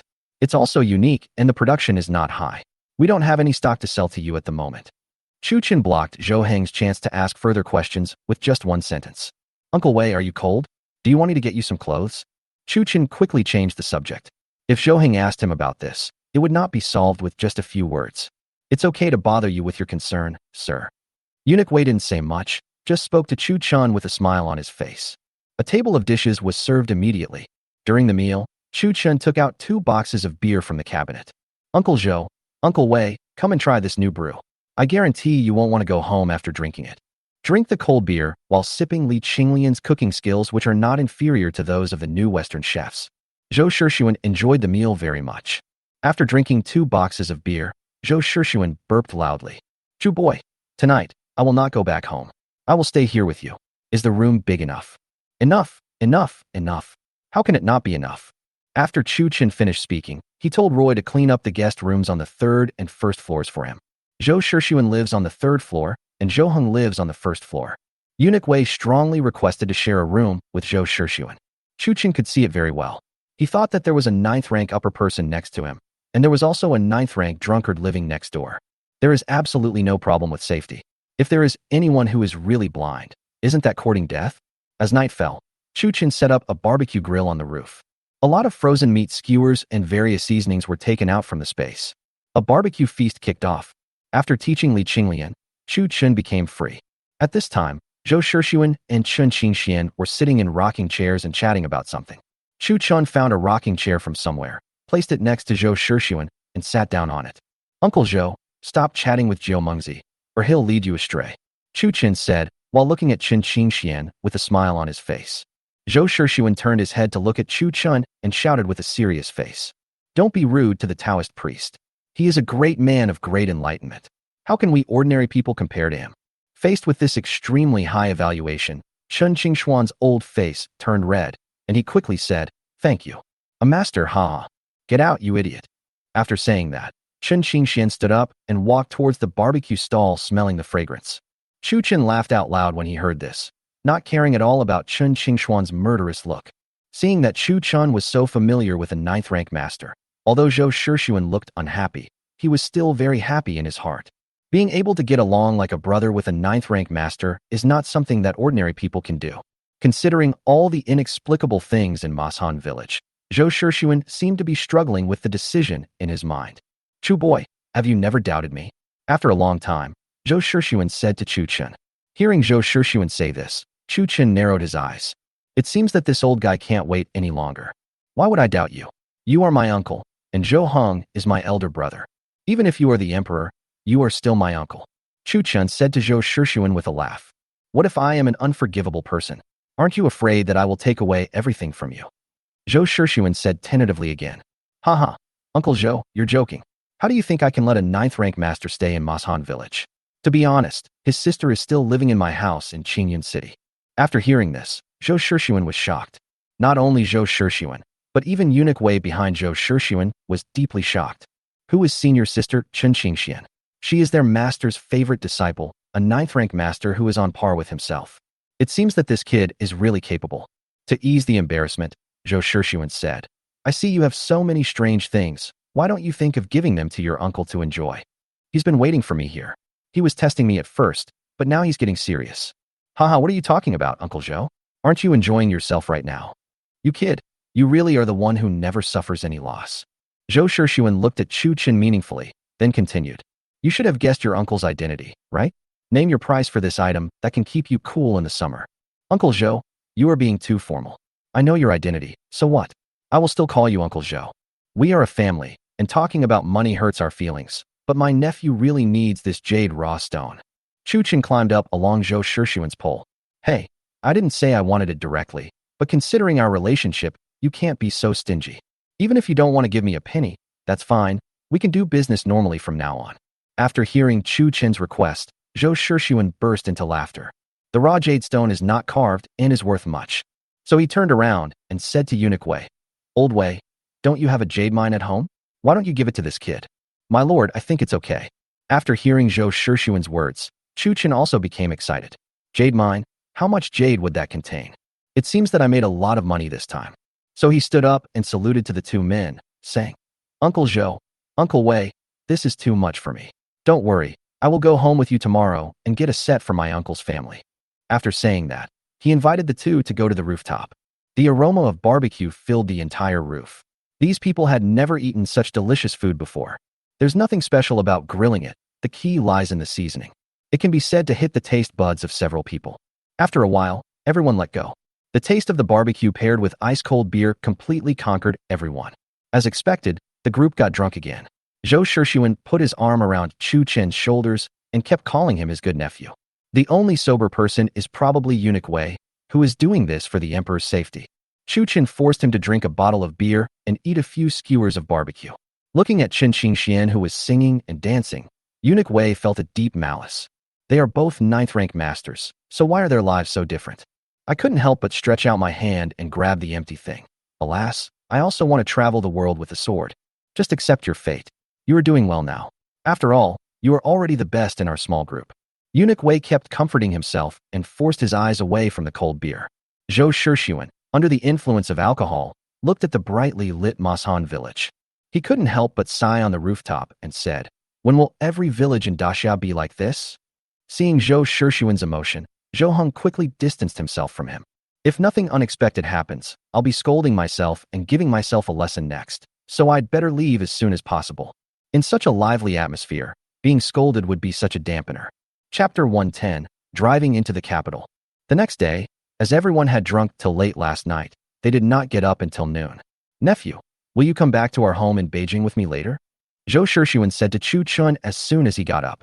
"Well, this old guy probably wasn't drunk last night. He remembers it clearly." "Well, I haven't been to a big city yet." Chu Chen responded to him. At this time, Chen Qingxian suddenly appeared behind them. "You go, I won't go." "Jiu Mengzi, why don't you go?" Chu Chen asked puzzledly. "Don't make things difficult for the Taoist priest. If the Taoist priest doesn't want to go, then don't go." Before Chen Qingxian could speak, Zhou Shixuan took over the conversation. "Okay, if you don't want to go, then don't go." After saying that, Chu Chen took out a silver note of 10,000 taels and handed it to him. "If you're bored, ask Huzi to drive you around Qingyan City." After saying that, a look of appeared on his face. Chu Chen spent about an hour in the villa's warehouse and filled the entire warehouse. Then he leaned over and whispered something in Huzi's ear, handed him 20,000 taels of silver, and told him to purchase a lot of grain. Only then were we ready to set off. "Uncle Zhou, please take my car. Your home is 1,000 miles away from here." Looking at the people preparing to get on the carriage, Chu Chen really couldn't stand the bumpy ride, so he spoke. "Oh, your car." Zhou Shixuan, who had never experienced the power of modern technology, pointed at the BJ-80 and asked, "Father, this is more comfortable than a carriage." Zhou Heng quickly said, "Who needs your carriage when we have a car?" Chu Chen took out a box of gasoline from the house and put it in the trunk. Under Chu Chen's guidance, Zhou Shixuan sat in the passenger seat. This is unique in ancient times. The co-pilot's view is so good, why does he need a big seat? Zhou Heng and Eunuch Wei sat in the back row. After a while, on the cement road leading to Qingyo town, Zhou Shixuan was stunned. "This thing is so fast, it is countless times better than a horse-drawn carriage." "Chu boy, your car runs so fast, it must be fueled by good food." "Why eat refined food? Eat oil." Chu Chen replied to Zhou Shixuan in the passenger seat without thinking. "Then you, Chu boy, are the real rich family. This car consumes oil. Is it soybean oil?" "Well, we can't continue this topic. There is no such thing as gasoline in this world." So he said to him, "Uncle Zhou, please take a good look at the beautiful mountains and rivers of our great Xia. This oil and this car are unique to me." After these words were spoken, Zhou Shixuan stopped talking instantly. "Everything is unique and belongs to you, and I am the king of a country." It turns out that he lives worse than a country boy. Who is this boy? According to the investigation, it was a prodigal son who suddenly woke up. There is another saying, the disciple of a god. Could it be that he is really a disciple of a god? After the car drove out of Qingyo town, it entered the bumpy official road. "Chu Wazi, why isn't the road bumpy?" Zhou Shixuan turned and asked Chu Chen. "What a joke. If you install shock absorbers on a carriage, it won't be bumpy. But with today's technology, that's a no-brainer. But this is hard to explain, so I just said vaguely. This is also a major feature of this car. It's comfortable." "I know. You have the only one of its kind." So, a big red BJ-80, carrying the emperor and the prince, headed all the way to the capital. The number of people turning their heads to look back at the crowd increased dramatically along the way. At every city gate, there were soldiers holding weapons and questioning people with a vigilant look on their faces. But they were all put in order by a token from Eunuch Wei. 500 kilometers didn't actually take long to drive. We set off early in the morning and arrived in Beijing in the evening. At the city gate, the soldiers guarding the city looked at the big red guy in front of them with a nervous look on their faces. "Who are you? What kind of monster are you? How dare you attack the capital city?" A leader-like man riding a tall horse blocked Chu Chen's way. Under the illumination of the two high beams in front of the BJ-80, the people in front could hardly open their eyes. But he still stood in front of the car and looked at the huge monster with a vigilant look. Old Wei, look at this kid. I love him so much. Master, isn't it? This is the pillar of our great Xia. The sergeant in front of you couldn't open his eyes because of the light, but you two started chatting. So Chu Chen couldn't help but ask, since he is a pillar, how can you two bear to let him be exposed to this glaring light? After these words were spoken, the two looked at each other. Finally, Zhou opened the car door and walked out. Chu Chen turned the light into low beam, and only then could the man on horseback in front see the person coming clearly. He immediately dismounted and knelt down with all the soldiers. I pay my respects to your highness the 8th prince. I have offended your highness. Please forgive me. Zhou nodded to everyone. Get up and open the city gate. At this time, Chu Chen, who heard the sergeant's call, turned around and said, Uncle Zhou, can I not kneel? Why not kneel? I won't kneel to you. In our place, we kneel to the heaven, the earth, and our parents. We won't kneel to anything else. Hearing Chu Chen shout, no kneeling, Zhou Shixuan also became happy. This layer of window paper was finally broken. Kneel down to the heaven, kneel down to the earth, kneel down to your parents. My boy, your idea makes sense. After thinking for a while, Zhou Shixuan added, Where are you from? Where are you from? Haha, I'm from the countryside. It doesn't matter where I came from. What matters is that I have no ill will towards you. This old guy is great. He can see that my background is not simple, so he treats me as the son of a god. Haha, what a beautiful countryside. I am really enlightened. You are not afraid to see the king. You feel the suffering of mortals, and you turn all things into miracles. My dear nephew, should I still pay you a respect? In fact, since the car drove out of Mashan village, Zhou Shixuan had mostly believed the legend about this immortal son of a god.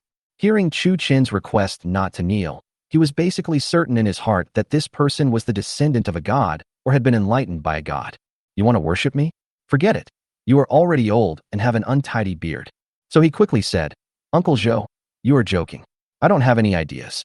My master asked me to enter the world, and I just want to live a carefree life for the next 100 years, earn enough money, drink the best wine, and marry the most beautiful woman.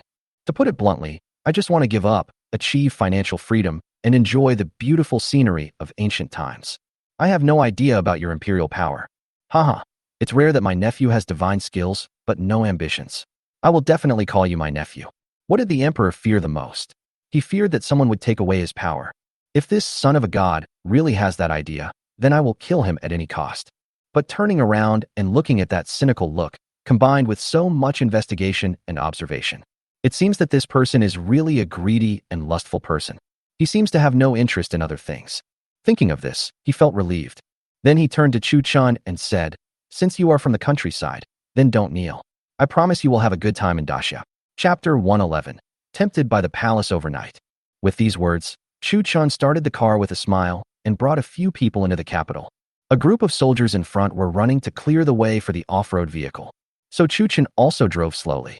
It was nighttime, and although there was no high-tech equipment such as electric lights in the capital city, the sky was filled with colorful clouds. When everyone saw a red monster following the large group of soldiers, they all dodged to the side. The off-road vehicle, without any traffic jam, arrived smoothly at the gate of a huge palace. Chu Chen drove the car into the city gate and stopped on the square under the command of a soldier. Everyone got off the bus. Chu Chen took out a silver ingot, handed it to the sergeant who had just given the command, and said, Brother, please keep an eye on the car for me. Don't let anyone steal it. The sergeant looked at the man who spoke shockingly and was so frightened that he didn't know whether to answer or not. You are offering a bribe in front of the emperor, and you think I dare to accept it. Besides, where is this, the imperial palace? If anyone is so blind as to dare to come in and steal things, this old man would hang himself. My dear nephew, who would dare to steal from me? Even if you don't tell them, they will risk their lives to protect it for you. Zhou Shixuan said as he looked at the soldiers kneeling on the ground. Chu Chen finally realized that this was the emperor, and he even called him his nephew. So he smiled awkwardly and said, Uncle Zhou is right. Let's go. But although Chu Chen agreed verbally, he didn't think so. Who is this person? The security guard of the compound? What if he comes in and out in the future? Zhou Shixuan turned around and walked inside with the three of them, while Chu Chen smiled at the person kneeling on the ground. With a shake of his hand, a silver ingot fell in front of the man unknowingly. Next, he walked for a full incense stick of time, passed through countless doors, and finally entered another hall. After the host and guests sat down. Soon after, a group of palace maids brought some snacks, towels, and hot water. My dear nephew, I am hungry after all this journey. Would you like to have some snacks first? Chu Chun didn't say anything, just picked up the food on the plate and started eating. All the palace maids looked at Chu Chun in horror. The emperor didn't even move, so why did you start eating first? Eunuch Wei and Zhou Shixuan both saw the surprised palace maids. You guys go down. My nephew has this kind of temper. You guys just have to get used to it from now on. No, Uncle Zhou, it's not pleasing to the eyes to have such a pretty girl standing next to you. Chu Chun looked at the palace maid and said with a smile on his face. Haha, my dear nephew is a man of character. After Zhou Shixuan finished speaking, he said a few words to Eunuch Wei, who was standing next to him. After hearing this, Eunuch Wei did not move. Instead, he called a young eunuch and whispered a few words in his ear. The young eunuch then took the order and left. After chatting for a while, the room was very hot, so Zhou Shixuan saw Chu Chin's head full of sweat. So he said, My dear nephew, it's getting late. Go down and have a rest. Damn, you finally said this. So she turned around and bowed to Zhou Shixuan and was led out by a palace maid. Oh shit, I finally came out. It's so hot. After Chu Chun followed the palace maid out, he spoke to the palace maid in front of him in a familiar manner. The palace maid just led the way in front, like a mute, and didn't say a word. Chu Chun was moved by what he saw. It seemed that working in the deep palace was not easy. Then he asked the maid in front of him, Miss, where are we going? Sir, I will take you to rest. It turns out he is not mute. Oh, are you Zhou Shixuan's personal maid? Sir, you cannot speak His Majesty's name directly. This is extremely disrespectful. The palace maid was shocked by Chu Chin's words. If someone heard this, she would probably be implicated. It's so fucking disrespectful. There are too many rules. It seems that we can't stay in this place for too long. We should finish the work as soon as possible and go home as soon as possible. Seeing the palace maid like this, Chu Chun didn't continue talking to her. I'll be fine, but if I implicate her, that would be bringing trouble to others for no reason. Following the palace maid, I came to a place similar to a side hall and walked into a large room. There were already two pretty girls waiting in the room. Chu Chun understood it all at once. This bad boy is testing me to see if I am greedy and lustful. Since it's delivered to my door, I'll just cooperate with you. Sir, we will take care of you to bed tonight. Chu Chun looked at the two girls in front of him and closed the door of the room. Oh, that's great. I thought I'd be alone this long, lonely night, but it seems my uncle is thoughtful. After saying that, he sat down on the bed.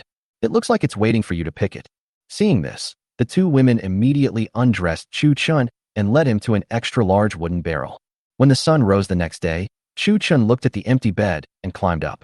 After getting dressed and opening the door, I saw the two palace maids from last night waiting at the door with toiletries. Young master, please get up and wash up and have your meal. After saying that, the two of them carried the things into the house. Chu Chun washed his face hastily and looked at the bland food on the table, feeling bored. Have you two eaten? Together. After saying that, he went forward to pull the two people. The two palace maids didn't dare to sit at the same table with him, and for a moment they didn't know how to answer. Chu Chun lowered his head and dared not speak. He just said boring. He took out a backpack from the bedside and took out a bucket of instant noodles from it. I made this in the morning when no one was in the room. Can you guys give me some water? Upon seeing this, a palace maid immediately turned around and walked out and came back with a pot of boiling water in her hand. Chu Chun ignored them, tore open the package, took the boiling water and poured it in. After a while, a fragrance wafted out of the box. The two of them drooled at the smell. How could this young man be so amazing? What kind of food is this? While the two were puzzled, Chu Chun had already started to eat the instant noodles with a slurp. Not long after, Eunuch Wei was reporting to Zhou Shixuan in his room. Your Majesty, Chu Chun walked in last night and saw the palace maids, and then left two palace maids behind. According to the maids who came back, this man enjoyed it. I just received a report that he had not had breakfast yet, but asked the palace maid to bring him some hot water and started eating instant noodles. He also asked the palace maid to eat with him, and his actions were rude. Zhou Shixuan laughed after hearing this. My nephew is really a greedy and lustful person. Okay, cancel the surveillance. This person is fine. At this time, Eunuch Wei hurriedly said, Your Majesty, I have only just observed this. Old Wei, some people are just like that. They can't pretend. You don't understand men. Eunuch Wei, I don't understand men at all. I have never felt that kind of happiness. Chapter 112 Solar Panels Enter the Palace. Zhou Heng came into the room just after he finished a bowl of instant noodles. Second brother, did you sleep well last night? Are you eating instant noodles? Anything else? Looking at the eighth prince, Chu Chun generously asked the palace maid to bring another pot of boiling water. She quickly made instant noodles for him. Looking at the two palace maids who were about to drool, Chu Chun forced a bucket into each of them. The two palace maids turned their gaze towards Zhou Hong. My second brother gave me something that money can't buy, and yet you still don't thank me. Thank you, sir. Chu Chun smiled at the two of them and said to Zhou Hong, are these two your people or your fathers? Oh, this person is my second brother's. You. That's not what I meant. I just asked out of curiosity. I know what you mean, don't be shy. You know nothing. Would I be shy? In a moment of excitement, he even called out, I to the eighth prince. This scene made the two palace maids tremble with fear. There is a rule in this palace. Since the emperor has given them to the young master in front of him, if the young master makes a mistake, they will also be implicated. Okay, second brother, I won't argue with you. After I finish eating, I will go with you to see the father. After Zhou Hong finished speaking, he also started wheezing.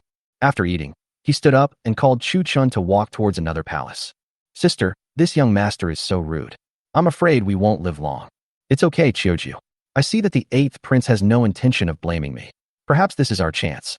After Zhou Hong and Chu Chun left, the two palace maids chatted while cleaning up. Xian, Chu Chun. Chu Chun and Zhou Hong waited outside the house for a long time before they heard this sentence. Chu Chun, who had been mumbling all the way, heard the call and pulled Zhou Hong inside. He didn't want to stay in this shabby place for even a moment. He wanted to finish his work as soon as possible and go home. Chu Chun, I pay my respects to His Majesty. In addition to Zhou Shixuan and Eunuch Wei, there was another person in the room. So Chu Chun quickly bowed and saluted. Please take a seat. Seeing Chu Chun giving him face, Zhou Shixuan smiled happily. Not only did this kid not kneel when he saw the emperor, he also sat down on the chair. The key point is that the emperor still had a smile on his face. The Minister of Works Zheng Wenkai, who was standing nearby, couldn't help but frown. It seems that this guy is of great importance and must not be offended. Come, Chu Chun, this is the Minister of Industry, Mr. Zheng Wenkai. Zhou Shixuan pointed at the middle-aged man next to him and introduced him to Chu Chun. Chu Chun has met Mr. Zheng. The Minister of Works, a high-ranking official, a super high-ranking official. Let me make myself familiar to you first. Mr. Chu is young and promising. Your Majesty has taken a fancy to him. I admire him. Zheng Wenkai also responded to Chu Chun. Okay, if you need anything to cool my room down in the future, just tell Master Zheng, and he will give you all the help you need. I am busy with my affairs, so I will not bother with you anymore. Go down. After saying that, Zhou Shixuan waved his hand and drove the two out. Fuck you. You called me here early in the morning and waited for so long, and all you said was these few words. Chu Chun followed behind Zheng Wenkai, cursing and complaining in a low voice. But he was still very satisfied with Zhou Shixuan's arrangement. Master Zheng, please have someone find me a large warehouse in the capital. I need to have someone transport the materials here. Chu Chun said to Zheng Wenkai. Zheng Wenkai was also confused. His Majesty called him this morning and said that he had a strange person. It can make his bedroom cool in this hot summer and make him cooperate with the work. I knew nothing about the other things. I thought someone came to order me around, but it turned out to be just a young boy. He was prepared to deal with it perfunctorily, but when he saw that Chu Chun did not kneel when meeting the emperor and acted neither humble nor arrogant, his view changed completely. No problem, Master Chu, I will arrange it right away. Mr. Chu, do you have a place to live? Would you like me to arrange it for you? Zheng Wenkai continued to ask. Thank you, Lord Zheng. His Majesty has arranged a place for me to stay in this palace, so I won't bother you. Living in the palace, this person must be even more extraordinary. Could it be that he is the emperor's illegitimate child? Chu Chun, you are the illegitimate child. Your whole family is illegitimate. Haha, since His Majesty has made arrangements, I won't interfere. It's almost noon now. How about you and I go have a drink? Damn, this old guy is trying to curry favor with me. That's great. There are always benefits and no harm in building relationships. So he quickly said to him, if you are free, Mr. Zheng, then Chu will treat you to a drink. After saying that, the two of them walked towards the palace gate. Then he went to a restaurant, asked for a private room, and sat down. Looking at the two girls who had been waiting in the private room, Chu Chun gave an expression that said, I understand. Haha, it seems that Lord Zheng is also a man of temperament. Coincidentally, Chu also likes this. The two men smiled at each other, thinking alike. After dinner, Zheng Wenkai took Chu Chun to a huge vacant house. Mr. Chu, this is the place I arranged for you. Are you satisfied? The factory covers an area of about 2,000 square meters, which is enough to accommodate the photovoltaic materials. Thank you, Lord Zheng. Lord Zheng, please go home and rest. I will wait here for the materials to come in. Seeing Chu Chen say this, the smart Zheng Wenkai immediately said goodbye and left. For the next half day, Chu Chen ran between the space and the factory. With so many roofs in the palace, the number of photovoltaic panels needed is simply too large. It was not until after dinner that Chu Chen finally got most of the materials out. At night, the two palace maids still served him to bed, and Chu Chen was happy to accept it. If you don't take advantage of an opportunity, you're a bastard. On the second day, Chu Chen asked someone to find Zheng Wenkai early. Master Zheng, the materials have been prepared. Please send someone to move them over. Zheng Wenkai didn't expect it to happen so quickly, but he didn't ask too many questions. He waved his hand and called a group of soldiers over. For a moment, on the streets of the entire capital, a group of soldiers drove carts carrying some strange things towards the palace. Master Chu, is this the thing you mentioned that can make this scorching sun feel cooler? As the Minister of Works, I am always curious about these things. After listening to this, Chu Chen pointed at the air conditioners and freezers and said, "No, these are the ones. Those boards are what absorb the sun's energy. If we absorb the sun's energy, won't it get even hotter?" It's hard to explain it clearly in a short time. To be honest, Chu Chen himself doesn't understand the principle. Chu Chen also learned how to install solar energy, energy storage, and other equipment by following others' instructions. Mr. Zhang, the energy of the sun is a kind of energy. It is not just heat. Through these, it can be made cooler. Chu Chen spoke nonsense and explained, which made Zheng Wenkai curious. Could this be a god? Okay, Master Zheng, send some smart people to learn how to install this thing for me. Chapter 113. The Emperor is delighted and gives 1,000 gold. People are still coming to learn this? Zheng Wenkai couldn't help but give Chu Chen a thumbs up. This can make the scorching summer cooler. It must be a magical method. He was so reluctant to give advice that Chu Chen's level suddenly increased. Chu Chen, it's just an installation. Even if you learn it, you can't make it. Besides, I was too lazy to climb up and down in this hot weather. What would I do if I fell from the high roof? So Zheng Wenkai brought over a dozen people in an instant. A group of people walked up to Chu Chen and knelt down, calling him master one by one. Chu Chen's face turned black. What's going on? I can't be a teacher. He quickly helped everyone up and said, "First, I don't accept apprentices. Second, after you learn, if there is any problem, it will be up to you to repair it." After that, he explained to everyone on the spot how to install and maintain these things. With everyone so enthusiastic, the event went very smoothly. I saw people going up to the roof, some handing over materials, and some connecting wires. Chu Chen would step forward to give instructions from time to time. The photovoltaic panels he brought out this time have a total capacity of at least 100 kilowatts. It's enough for their daily use. And there are those sets of energy storage equipment. That is a complete set of energy storage equipment for the supermarket. Even if it is winter, it is not a problem for the old emperor to turn on a heating air conditioner in the room. It took 7 days to install all the solar equipment. As the sun shines, solar panels convert the sun's rays into electrical energy and store it in energy storage devices. All the work was done in Zhou Shishiyuan's imperial study. Chu Chen took the air conditioner remote control and pressed it on a cabinet air conditioner. As a cool breeze blew, everyone present was pleasantly surprised. Ha ha, we can finally say goodbye to this scorching heat. Come on, there's a reward. Zhou Shishiyuan felt the cool breeze and laughed excitedly. Oh shit, besides the jade mine, there is also money. That's so surprising. Qingyan Chu Chen, you have amazing skills. You can take away the heat of the scorching sun and exchange it for a cool and peaceful world. I will give you a reward of 5,000 yuan and a mansion. Holy shit, 5,000 taels of gold. A house, that's a hell of a profit. Although I live in Mashan village, a house in Beijing would be worth a lot of money. Chu Chen, why don't you thank me? After Eunuch Wei finished reading, he looked at the indifferent Chu Chen and couldn't help but remind him. Chu Chen, thank the emperor for his grace. Taking the scroll that looked like an imperial edict, Chu Chen bowed to express his gratitude. Okay, Chu Chen, other than this royal study, where else can you get some cool air? Seeing that the awarding ceremony was completed, Zhou Shishiyuan returned to his attitude as he had in Mashan village. Asked Chu Chen, Your Majesty, in addition to this imperial study, there are many other places that have been installed, but due to limited materials, not all places can have this cool breeze. But wherever it is necessary to light up, it will light up at night. There are too many solar streetlights and household lighting. This was also something Chu Chen did conveniently. Since someone gave him such a large jade mine, he couldn't be stingy. In addition, since the power was sufficient, Chu Chen also placed a large freezer for him in the imperial study. There was also a box of popsicles and other things. Although he was not afraid of the Emperor of Daxia, it would definitely be beneficial for him to become friends with him. Therefore, the group had no intention of dealing with the state affairs today and waited quietly for the night to come in the imperial study. At night, Chu Chun was led by a palace maid towards a mansion. What did you say? The queen invited me to dinner. Chu Chun said to the palace maid as he walked. Master Chu, the queen has specially asked her maid to invite you over for dinner to thank you. After saying that, he continued walking forward. Wait a minute, where is the toilet? Chu Chun quickly grabbed the palace maid and asked. Sir, what is a toilet? Is that where you go to the toilet?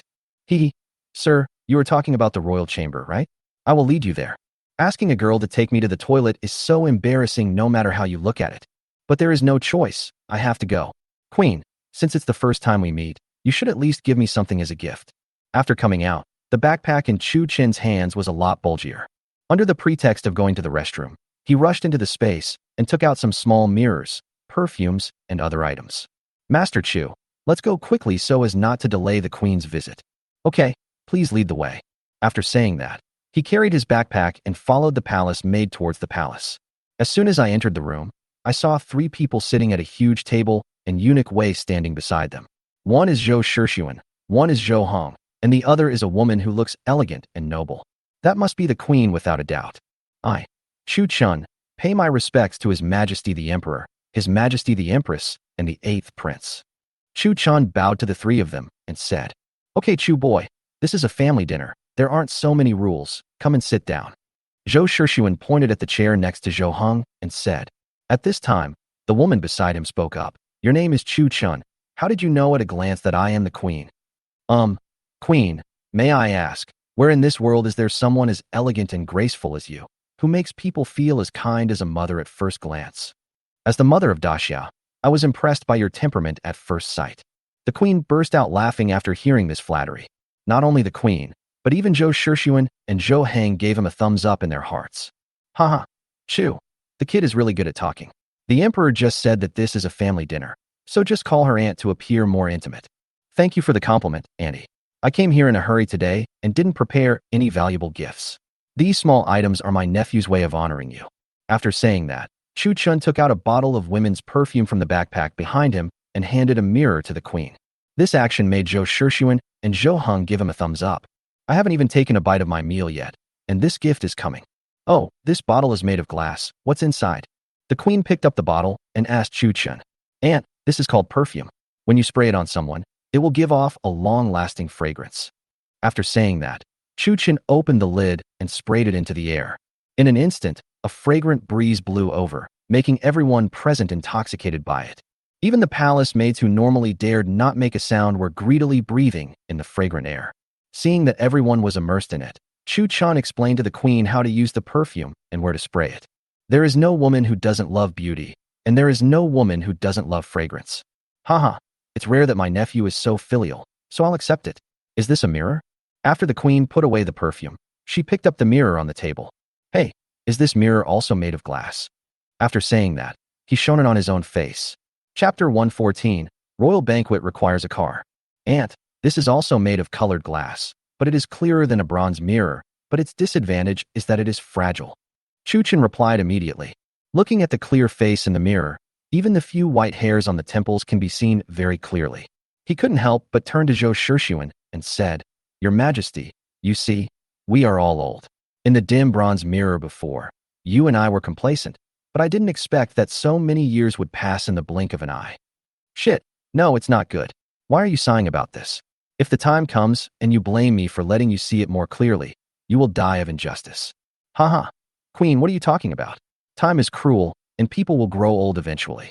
Chu Wazi gave you such a nice perfume and mirror today. You should be happy. It must be said that Zhou Shixuan is also very good at coaxing his wife. Just a few words made the queen, who was about to feel sad, suddenly happy again. Zhou Shixuan quickly changed the subject. Hey kid, you only took 1 bottle of such a good perfume.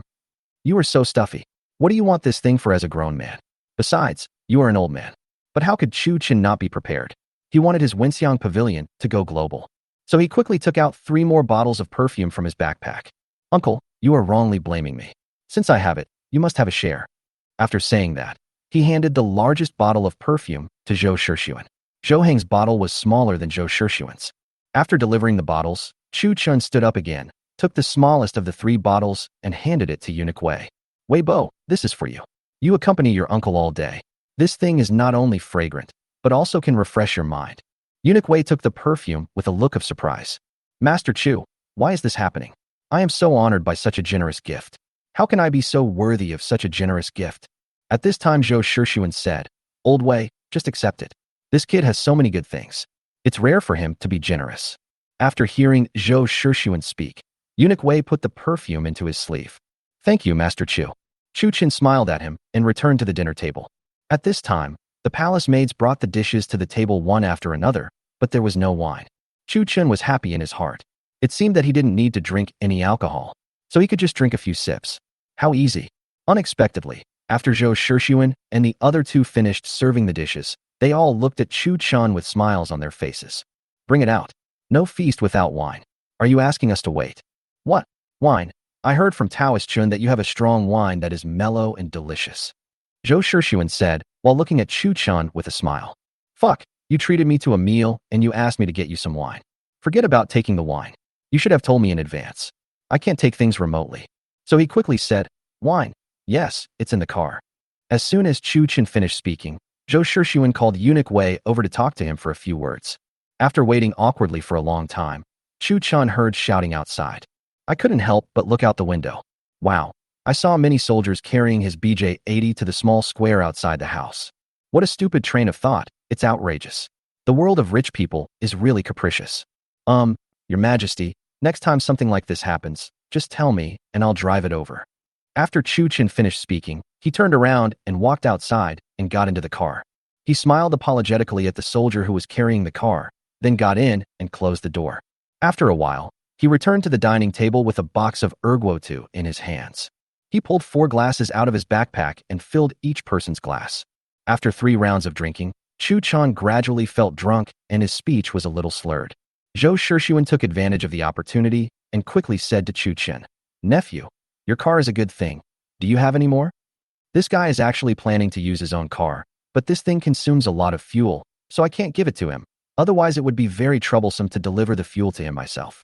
Although he was a little drunk, Chu Chin's mind was still clear. But since he asked, I have to give him something. So he took a sip of wine and said, Uncle, it's not that I'm reluctant to part with it, but this car is hard to drive. If I'm not careful, someone might die. But I can give you another kind of car, which is guaranteed to be faster than a carriage and less bumpy. The most important thing is that it consumes less oil, which is too precious and currently not available in Daxia.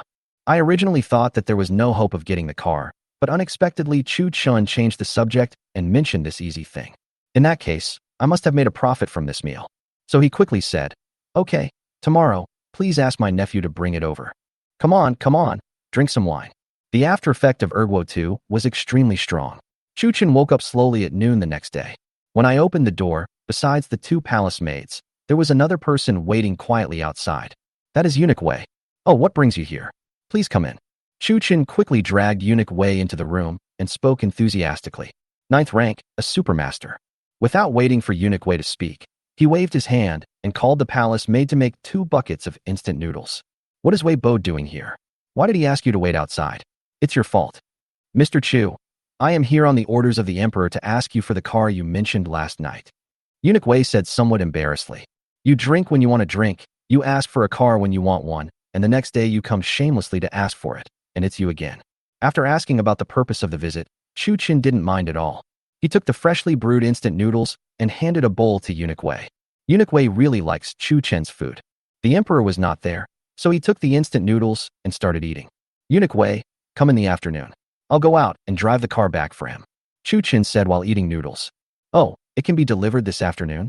Alas, when I was at home I saw that the emperor liked my car, so before I left, I asked them to transport the car to the capital. Estimating the time, it should be afternoon. Eunuch Wei had no doubt at all about this explanation. In fact, after such a long period of contact, Eunuch Wei still felt that Chu Chun was magical. But seeing that Chen Qingxian and the legendary 9th rank upper were beside Chu Chun, he decided not to go after this kid as much as possible. As a 9th rank master who has lived for so many years, he knows one thing very well. That means you will live longer if you mind your own business. No matter whether he is a god or a human, As long as he has no ill will towards the emperor, you should be on good terms with him. After they finished their instant noodles, Eunuch Wei held the 2 buckets of instant noodles that Chu Chen had given him. He went back happily to report. Chu Chen came to the capital and found an empty place next to the imperial palace. A motorcycle tricycle was driven out. This thing looks not much different from a horse-drawn carriage. A horse-drawn carriage has a horse pulling a bucket in front, and his is a motorcycle pulling a bucket. This tricycle has a shed on the cab and the back bucket.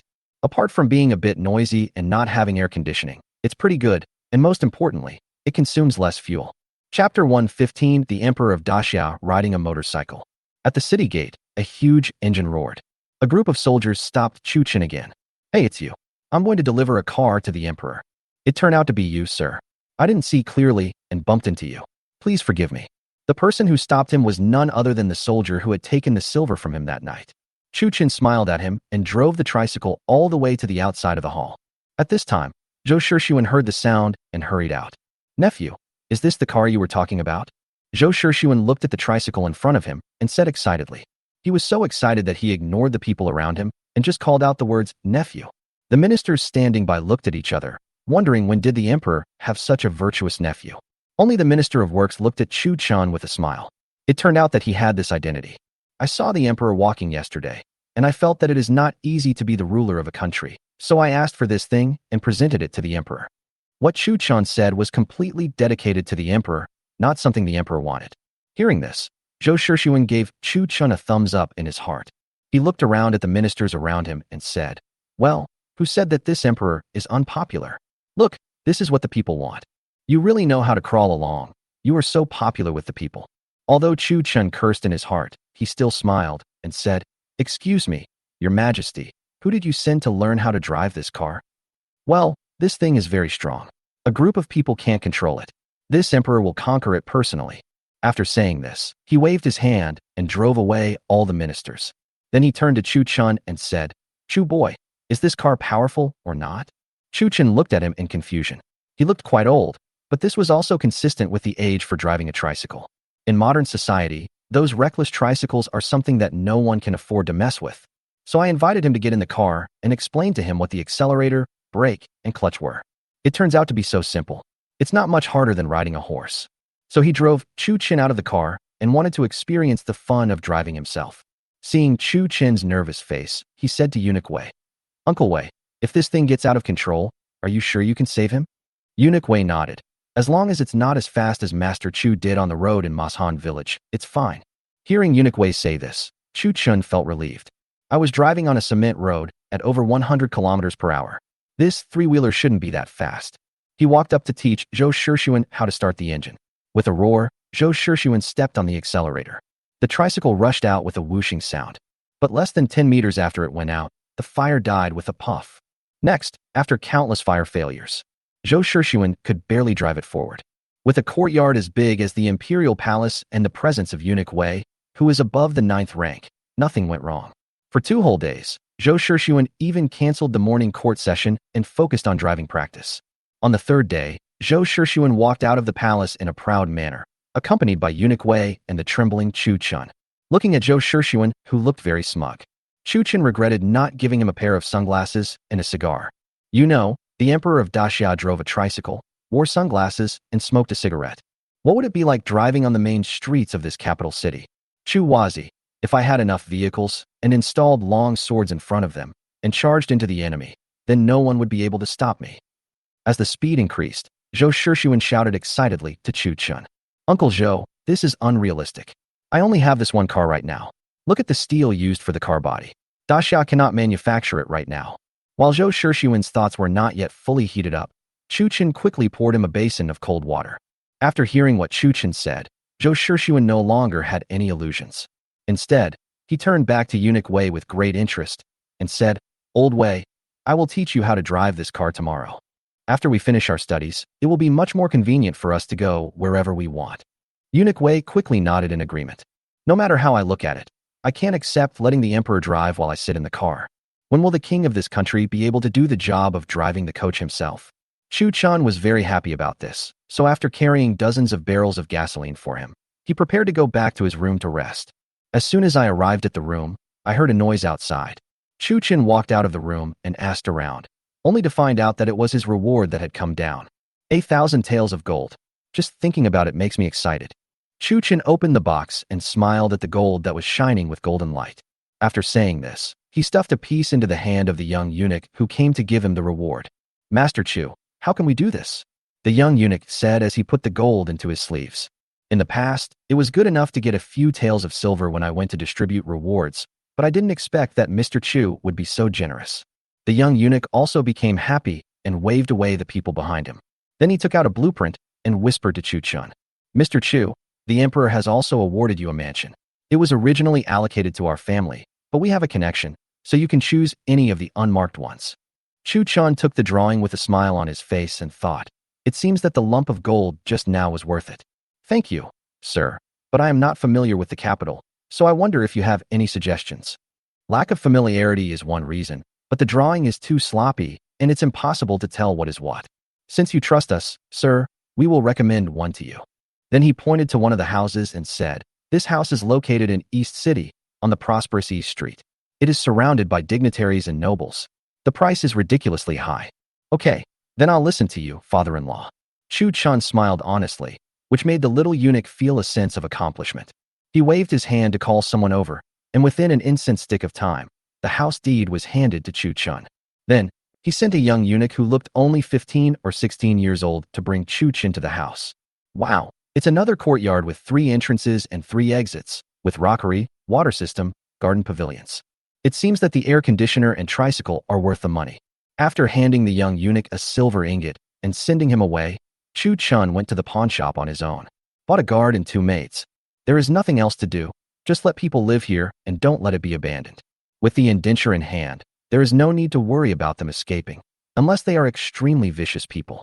But how could such a vicious person be caught and sold to the pawnbroker? He took out a pile of daily necessities and gave a few instructions to the guards and maids. Chu Chun turned around and headed towards the palace. It's time to say goodbye and return to Mashan village. To be honest, this big city is not as comfortable as Mashan village. The next day, inside the imperial study. What did you say? Let's go today. Chapter 116, Return to Mashan. Yes, Uncle Zhou, my nephew has lived here for many days, and it's time to go back. Chu Chun sat opposite Zhou Shishuan and spoke to him. In that case, go ahead, but remember to come and see me when you have time. This token can save you a lot of trouble in Daxia.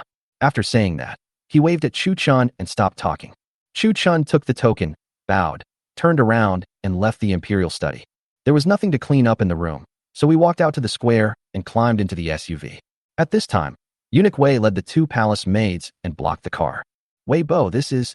Mr. Chu, how could you be so careless and forget something? What things could I have? I didn't put anything in the room. So he got out of the car and looked at Eunuch Wei in confusion. Sir, since these 2 sisters have followed you, they must not stay in this palace any longer. You can take them away. Shit, what is this? Wasn't this something Zhou Shishuan arranged to test me? She's just a personal maid. Even though I experimented with her that night and no one else has used her, why should I take her away? So he quickly said to Eunuch Wei, as you know, I have a wife at home this. Sir, for the sake of the 2 sisters' pity, you should take them away and make them your servants. Eunuch Wei pulled Chu Chen aside and said seriously, what if I don't? Then they will not be able to survive. What kind of logic is this? He wants to be killed like this. But as soon as I thought about it, I understood that the 2 little palace maids in the palace had been given away by the emperor. There is no reason to go back.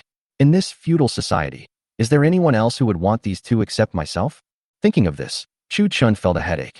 But then again, since it was caused by myself, I have to take responsibility for it. There would be no harm in having a few more maids in the family. So he said to Eunuch Wei, look at my memory. I have been too busy these days and have forgotten about these 2 sisters. Although he had killed many people in Daxia, Chu Chen never considered himself an unforgivable person. Those who were killed were also bad people. For ordinary people, if they don't provoke you, indirectly killing you is not much different from murdering you. After seeing off Eunuch Wei, Chu Chun called the 2 of them over. Looking at the 2 indentures in his hand, Chu Chen asked them, what are your names? My name is Chuan Xiang. Her name is Chiuju, and I pay my respects to you, sir. After saying that, the 2 of them knelt on the ground. He helped the 2 of them up. You can follow me, but the first rule is that you don't kneel down and kowtow anymore. Get in the car. After saying that, Chu Chen opened the car door and pushed the 2 of them into the car. He stepped on the accelerator and drove towards the palace gate. Chuanxiang and Xiaoju grabbed the chairs with nervous looks on their faces. Why is this car so fast? In the palace, they are just two of the lowest level palace maids. I have never ridden in a horse-drawn carriage in my life, except for a few times when I was a child living in a farmyard and took a ride in an ox-drawn carriage. Okay, don't be nervous, it's okay. This is called a car. Follow me, and you will see many more amazing things. After saying that, he lit a cigarette for himself. Then he took out 2 bottles of perfume from the armrest box, which he had thrown in as samples earlier. Well, since you're following me, you belong to me, Chu Chen. 1 bottle per person, take it. Chuanxiang looked at the cold bottle in her hand and mustered up the courage to ask Chu Chen. Sir, this is made of colored glaze. It's too expensive. We can't have it. This is called perfume, and it's made of glass. Since you followed me, you'll slowly discover that glass is the least valuable thing in my house. After saying that, she took out the perfume, opened the cap, and sprayed it into the car. In an instant, a fragrant breeze entered the noses of the 2 people, making them intoxicated. Ah, I remember now. Yesterday I heard from the elder sister of the queen that the queen also has an object that emits fragrance. Could it be that? Xiaoju looked at Chu Chun and said in surprise. Yes, I gave her that bottle as well. Now, let's go to the new house first. At this moment, Xiaoju and Chuanxiang suddenly felt a sense of happiness in their hearts, because they turned out to have the same thing as the queen. How lucky this is. But she also knew that the young master must have a family, and she might be able to be a maid in this life. But so what? Compared to everyone else in the deep palace, they were countless times luckier. Chu Chun was also worried at the moment. How to arrange for these 2 people? I was arranged to live in a new house in the capital, but the slaves were evil and loved their masters, so I had to be on guard against bad guys coming to my house. If I bring her back to Mashan village, I'll feel like there are too many women. After some hesitation, the car just stopped at the door of the new house, and then turned around and headed towards the city gate of Beijing. Let's take them to Qingyun City and let them help Xiaofeng. If that doesn't work, you can go to Mashan village to cook. Looking at Chu Chun, who suddenly stopped, thought for a while, and then went towards the city gate again. The 2 looked at each other in confusion. At the city gate, the soldiers who had received the news long ago opened the gate for Chu Chun. Following the dust along the way, the off-road vehicle immediately left the capital. When we passed a place called Anda City, we saw 2 women leaning tightly against the windows, staring outside. What's wrong with you 2? Chu Chun couldn't help but ask when he saw this. Sir, can I ask you for a favor? He then knelt down towards Chu Chun again. But how can I kneel down in this car? So the 2 of them kept bowing. Seeing this, Chu Chun stepped on the brakes and stopped the car. Don't remember what I just said. From now on, don't kneel down and kowtow. Chu Chun looked at the 2 of them sternly, and they finally calmed down. Tell me, what's the matter? But seeing Chu Chun's stern look, the 2 of them hesitated to speak. Okay, since you 2 are my people, just say whatever you want to say. As long as it's not excessive, it's fine. Seeing Chu Chen's tone softened, the older Chuanxiang then spoke up. Sir, my sister and I were originally from Andu. We entered the palace when we were young and have never returned home. We are passing through Anda City. Please let us go home and see our parents. Chu Chen finally understood. The palace was heavily guarded, and there was no chance for these 2 low-level palace maids to leave the palace. This feudal society really has both good and bad sides. So he said to them, Do you remember the way home? I am not a heartless person. Let's go to the city to buy some gifts and visit your parents. After saying that, she smiled sweetly at the 2 of them. When the 2 heard Chu Chen's generosity, they didn't know whether they missed home or were touched, but they burst into tears. Well, it's fun, but it's really troublesome when it starts crying. I simply lit a cigarette for myself and ignored them, driving the off-road vehicle towards Anda City. Chapter 117, Killing Dandy in Anda City. At the gate of Anda City, the soldiers saw the token in Chu Chen's hand and immediately opened the city gate. The car entered Anda City smoothly and stopped in a square. The 3 of them got out of the car and walked towards the downtown area. Chu Chun watched the 2 of them shopping all the way from the grain and oil shop to the clothing shop. After loading the meat onto the truck several times, the 3 finally arrived at the butcher's shop. In front of the butcher's shop, a butcher with a ferocious look on his face was holding a boning knife and working on the mutton. Little girl buying meat. The butcher put down his machete and spoke to the 3 people in front of him. Yes, give me this one. Chuanxiang said, pointing to a leg of lamb in front of her. Okay, the butcher said without chopping the meat and went straight to the scale. The 3 of them paid and were about to leave when an inopportune voice came over. Ladies, where are you buying meat? After hearing this, Chu Chen couldn't help but turn around and look behind him. They saw a young man in his early 20s walking towards them with 2 servants. Seeing this, The butcher immediately whispered to Chuanxiang, "Girl, please leave quickly. This man is not to be trifled with." Seeing this, Chu Chen smiled at the butcher, then turned to look at the man. "I thought I could meet such people anywhere." In order to save time, he did not intend to get entangled and just pulled Chuanxiang and Choju to leave. "Kid, take your claws off and get out of here." The man spoke viciously to Chu Chun. Seeing this, Chu Chun immediately took Uzi from his waist and hid it inside his sleeve. "Are you talking to me? Who told you to hold our hands?" "Ada, go chop his claws off." "Fuck you, this is outrageous. I was holding my maid's hand, and you wanted to chop off my hand. Is this fair?" So he said to the man, "Consider the consequences before making a decision. It's wrong for you not to want to live at such a young age." "Hey, where did you come from, you wild boy? In Anda City, you don't even ask about my name." So Chu Chun ignored him and turned to ask the butcher, "Brother, what's this person's name?" "Sir, please stop talking. This is the son of the richest man in Anda City, Mr. Tang." After hearing the butcher's explanation, the young man opened the folding fan in his hand with a sense of superiority. Then he looked at Chuanxiang and Choju and said, "How about it? Come with me, and I'll make sure you get delicious food and drinks." Then he said arrogantly to his followers, "What are you doing? Chop off your hands." This kind of thing is nothing strange to him, as long as it is a woman he likes. Basically, he would let his men kill the man and then kidnap him. When they get tired of playing with them, they throw them to their subordinates and torture them to death.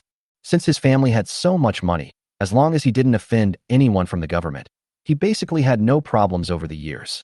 It can be said that this guy is a super playboy in Anda City. Everyone is terrified when they hear of him, and young girls and wives have to take a detour when they see him. The two people beside him, Ada and Ayer, are two sixth-rank masters. So this guy never worried about his own safety when he went out. When Ada heard his master's order, he immediately drew out the knife from his waist. He wasn't even interested in drawing his sword for this seemingly frail young man. "Don't blame me, kid. Blame it on the fact that the woman next to you is too beautiful." After saying that, he swung the knife towards Chu Chen's hand. How could Chu Chen let him do as he wished? He raised his hand and shot him. After a loud bang, the onlookers were stunned. I saw a bloody hole appearing on Ada's head, and then his body fell headfirst in front of Chu Chun. "Kneel down."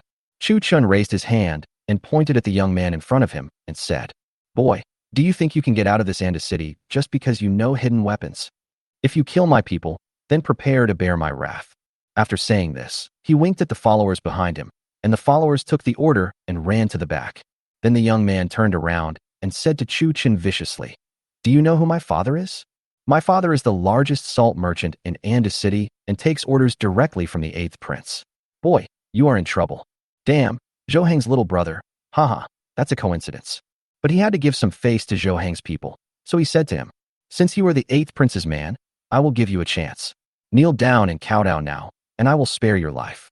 Tang Maofei burst into laughter as if he had heard a huge joke. "It makes me laugh to death. How dare you, a mere commoner like you, speak so arrogantly." After he finished speaking, a dozen servants rushed over from behind him. They were holding shining knives in their hands and walked towards Chu Chen aggressively. "I don't believe you have so many hidden weapons. Come on, kill the men. I don't want any women either. I'll give them all to you." As soon as Tang Maofei finished speaking, a group of people rushed towards Chu Chun with knives. Chu Chun pulled the two girls behind him and raised his hand. A tongue of fire spewed out from the Uzi submachine gun from inside the sleeve. "Since you want to kill me, then be prepared to die." There was a burst of gunfire, and no one was left alive except a few servants whose legs were shot. The group, including Tang Maofei, fell in a pool of blood. The crowd of onlookers suddenly exploded and then scattered in all directions in fear. The butcher who sold the meat didn't even want the meat anymore. "Sir, you are in big trouble. Run away now." After saying that, they dispersed outside. At this time, a group of officers and soldiers heard the noise and rushed over. "What the hell? You demon! How dare you kill someone on the streets of Anda City? Follow me to the government office." The leading soldier was outraged to see that the biggest playboy in Anda City was beaten to death. So while preparing to arrest Chu Chun and others, he sent someone to the Tang Mansion to report the news. At the Tang Mansion, after hearing the news, Tang Ting angrily punched the table. "Bring the men with you. Those who are killed today must be chopped into pieces." After saying this, he brought a group of servants and rushed towards this side in a menacing manner.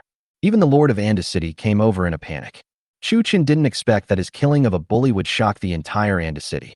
How dare these rude people to openly kill young Master Tang? "Come, arrest these 3 people." As soon as the city lord arrived, he gave orders to the soldiers. At this moment, a voice came from a distance. Lord City Lord, leave this person to me. Mr. Tangda, I failed to manage properly, and this evil person appeared. Please forgive me. Forgive me. Look, the one who died was the eldest son of our Tang family. Do you think you can still sit in peace as the city lord? Tang Ting walked straight up to the few people, then squatted down and picked up Tang Maofei. Don't worry, my son. Your father will make sure that his entire family will be buried with you. Then he stood up and said to Chu Chun, Boy, prepare to accept my wrath. Come on, catch him alive. After saying that, a group of servants rushed towards Chu Chun. Chu Chun shook his head and raised his arms again. Chapter 118. The two girls' families encountered misfortunes. As the sound of da-da-da-da was heard, after the few people who were in the front fell down, the people on the opposite side were all stunned. At this time, Chu Chun said slowly, Okay, I'm not interested in killing people, don't rush in. Arrogant, extremely arrogant. There were about 20 people lying on the ground. You have no interest in killing people. Seeing that everyone was stunned, Chu Chun waved to the city lord and said, You, the city lord, are too cowardly. You actually grovel to a businessman. Come, let me show you a treasure. After saying that, he pulled out the sign that Zhou Shixuan had given him from his waist. The city lord took a closer look and knelt down in fear. Sir, I was blinded by ignorance. Please forgive me. At this time, Tang Ting and others also looked at the token. His heart skipped a beat when he saw it, and he knelt down upon seeing it. It's over. I've hit a wall. I guess my son died in vain. I'd better go back and practice my trumpet. Sir, Tang Ting meant no offense. My son is a despicable person by nature and deserves his punishment. Well done for killing him. Damn, the situation has changed so much that I don't care about my son anymore. In fact, Chu Chun didn't know that for the Tang family, they would never dare to offend anyone but the royal family. In recent years, he has been doing very well because of his connection with the 8th prince. His son was notorious in the city of Andu. He had taken over the family business and was causing trouble for the people.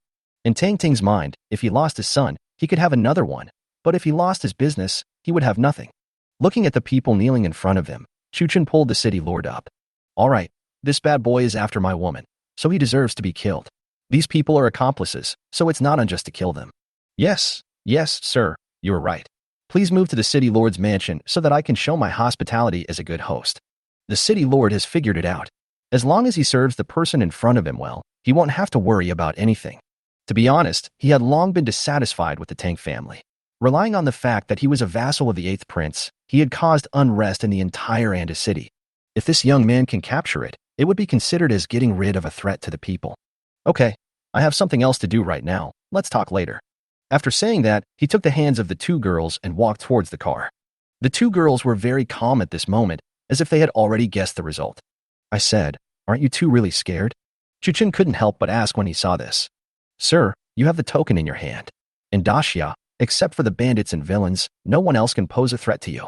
Chu Chun took out the sign again, looked at the 4 characters Ruzhen Qin Pao engraved on it, and said, Is this thing so useful?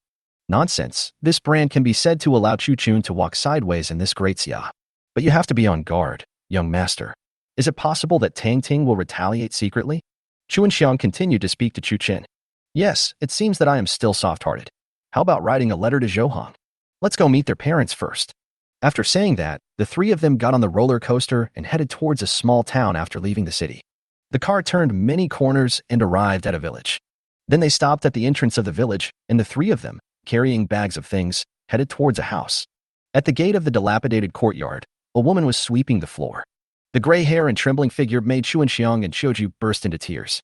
Mom, we're back. Who are you? The woman looked at the 2 graceful girls in confusion. Mom, you don't remember us. I am Chu Xiang. I'm Xiuju. Ah, you are Chu Xiang and Xiuju? My son is back. My son is finally back. Damn, is this palace maid's family so poor? Chu Chun looked at the dilapidated house and the 3 people hugging each other in confusion. Logically speaking, this palace maid's income is not low, so why is her family so poor? After the 3 of them finished crying, the old woman finally saw Chu Chun behind her. Who is this? Mother, this is your uncle. Oh, it's my uncle. I'm sorry to make you laugh at me. I'm a poor family, so please don't look down on me. How the hell did I become a son-in-law again? Wasn't it agreed that I would be a maid? What Chu Chun didn't know was that when he decided to take the 2 women away, they were already concubines in name only. Seeing the old man so enthusiastic, Chu Chun couldn't refuse. So he stepped forward and said, Old man, the 2 girls were given to me by the emperor, but they are free. If you want to stay with them, you can. Son-in-law, you must not do that.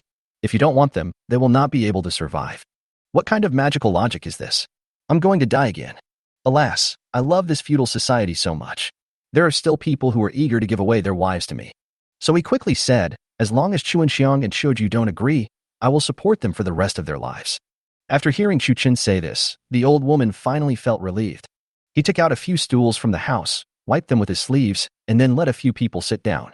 Mom, where's Dad? Where's my brother? And why have you become so old? Speaking of the two people, the old woman began to cry. After the story was told, Chu Chen couldn't help but clench his fists. It turned out that the two had lost contact with their families since they entered the palace when they were young. Since they received a sum of money as compensation for entering the palace, the family could get by. So when their two brothers grew up, they also married beautiful wives through a matchmaker. One day, her brother heard that there was refined salt in the city of Andu, and it was sold at a very cheap price. So the couple followed their father to prepare mountain products. I'm going to buy some refined salt to try. After selling the mountain products, the three of them came to the refined salt shop. As luck would have it, I met Tang Maofei. As soon as I saw Chuan Xiang and Xiuju's sister-in-law, I fell in love with her. So he was to be executed on the spot. When their father stepped forward to argue, he was killed by Tang Maofei's men with a single knife. Seeing this, his brother grabbed his wife's hand and ran away, but he was no match for those people. He was knocked to the ground in a short while. Because of the boy's abnormal psychology, he was not killed. Instead, he was sent to jail on charges of stealing salt. He said on the spot that he would bring his daughter-in-law to the cell and give him a live performance. My sister-in-law couldn't bear the harassment and died in the cell. And now her brother is also in the cell, and no one knows what's going on. What a scumbag. Come on, get in the car. After hearing this, Chu Chen pulled the two girls and headed towards the village entrance. Although Tang Maofei was dead, their brother must be rescued, and the sooner the better. The car sped all the way and soon arrived at the Anda City Lord's mansion.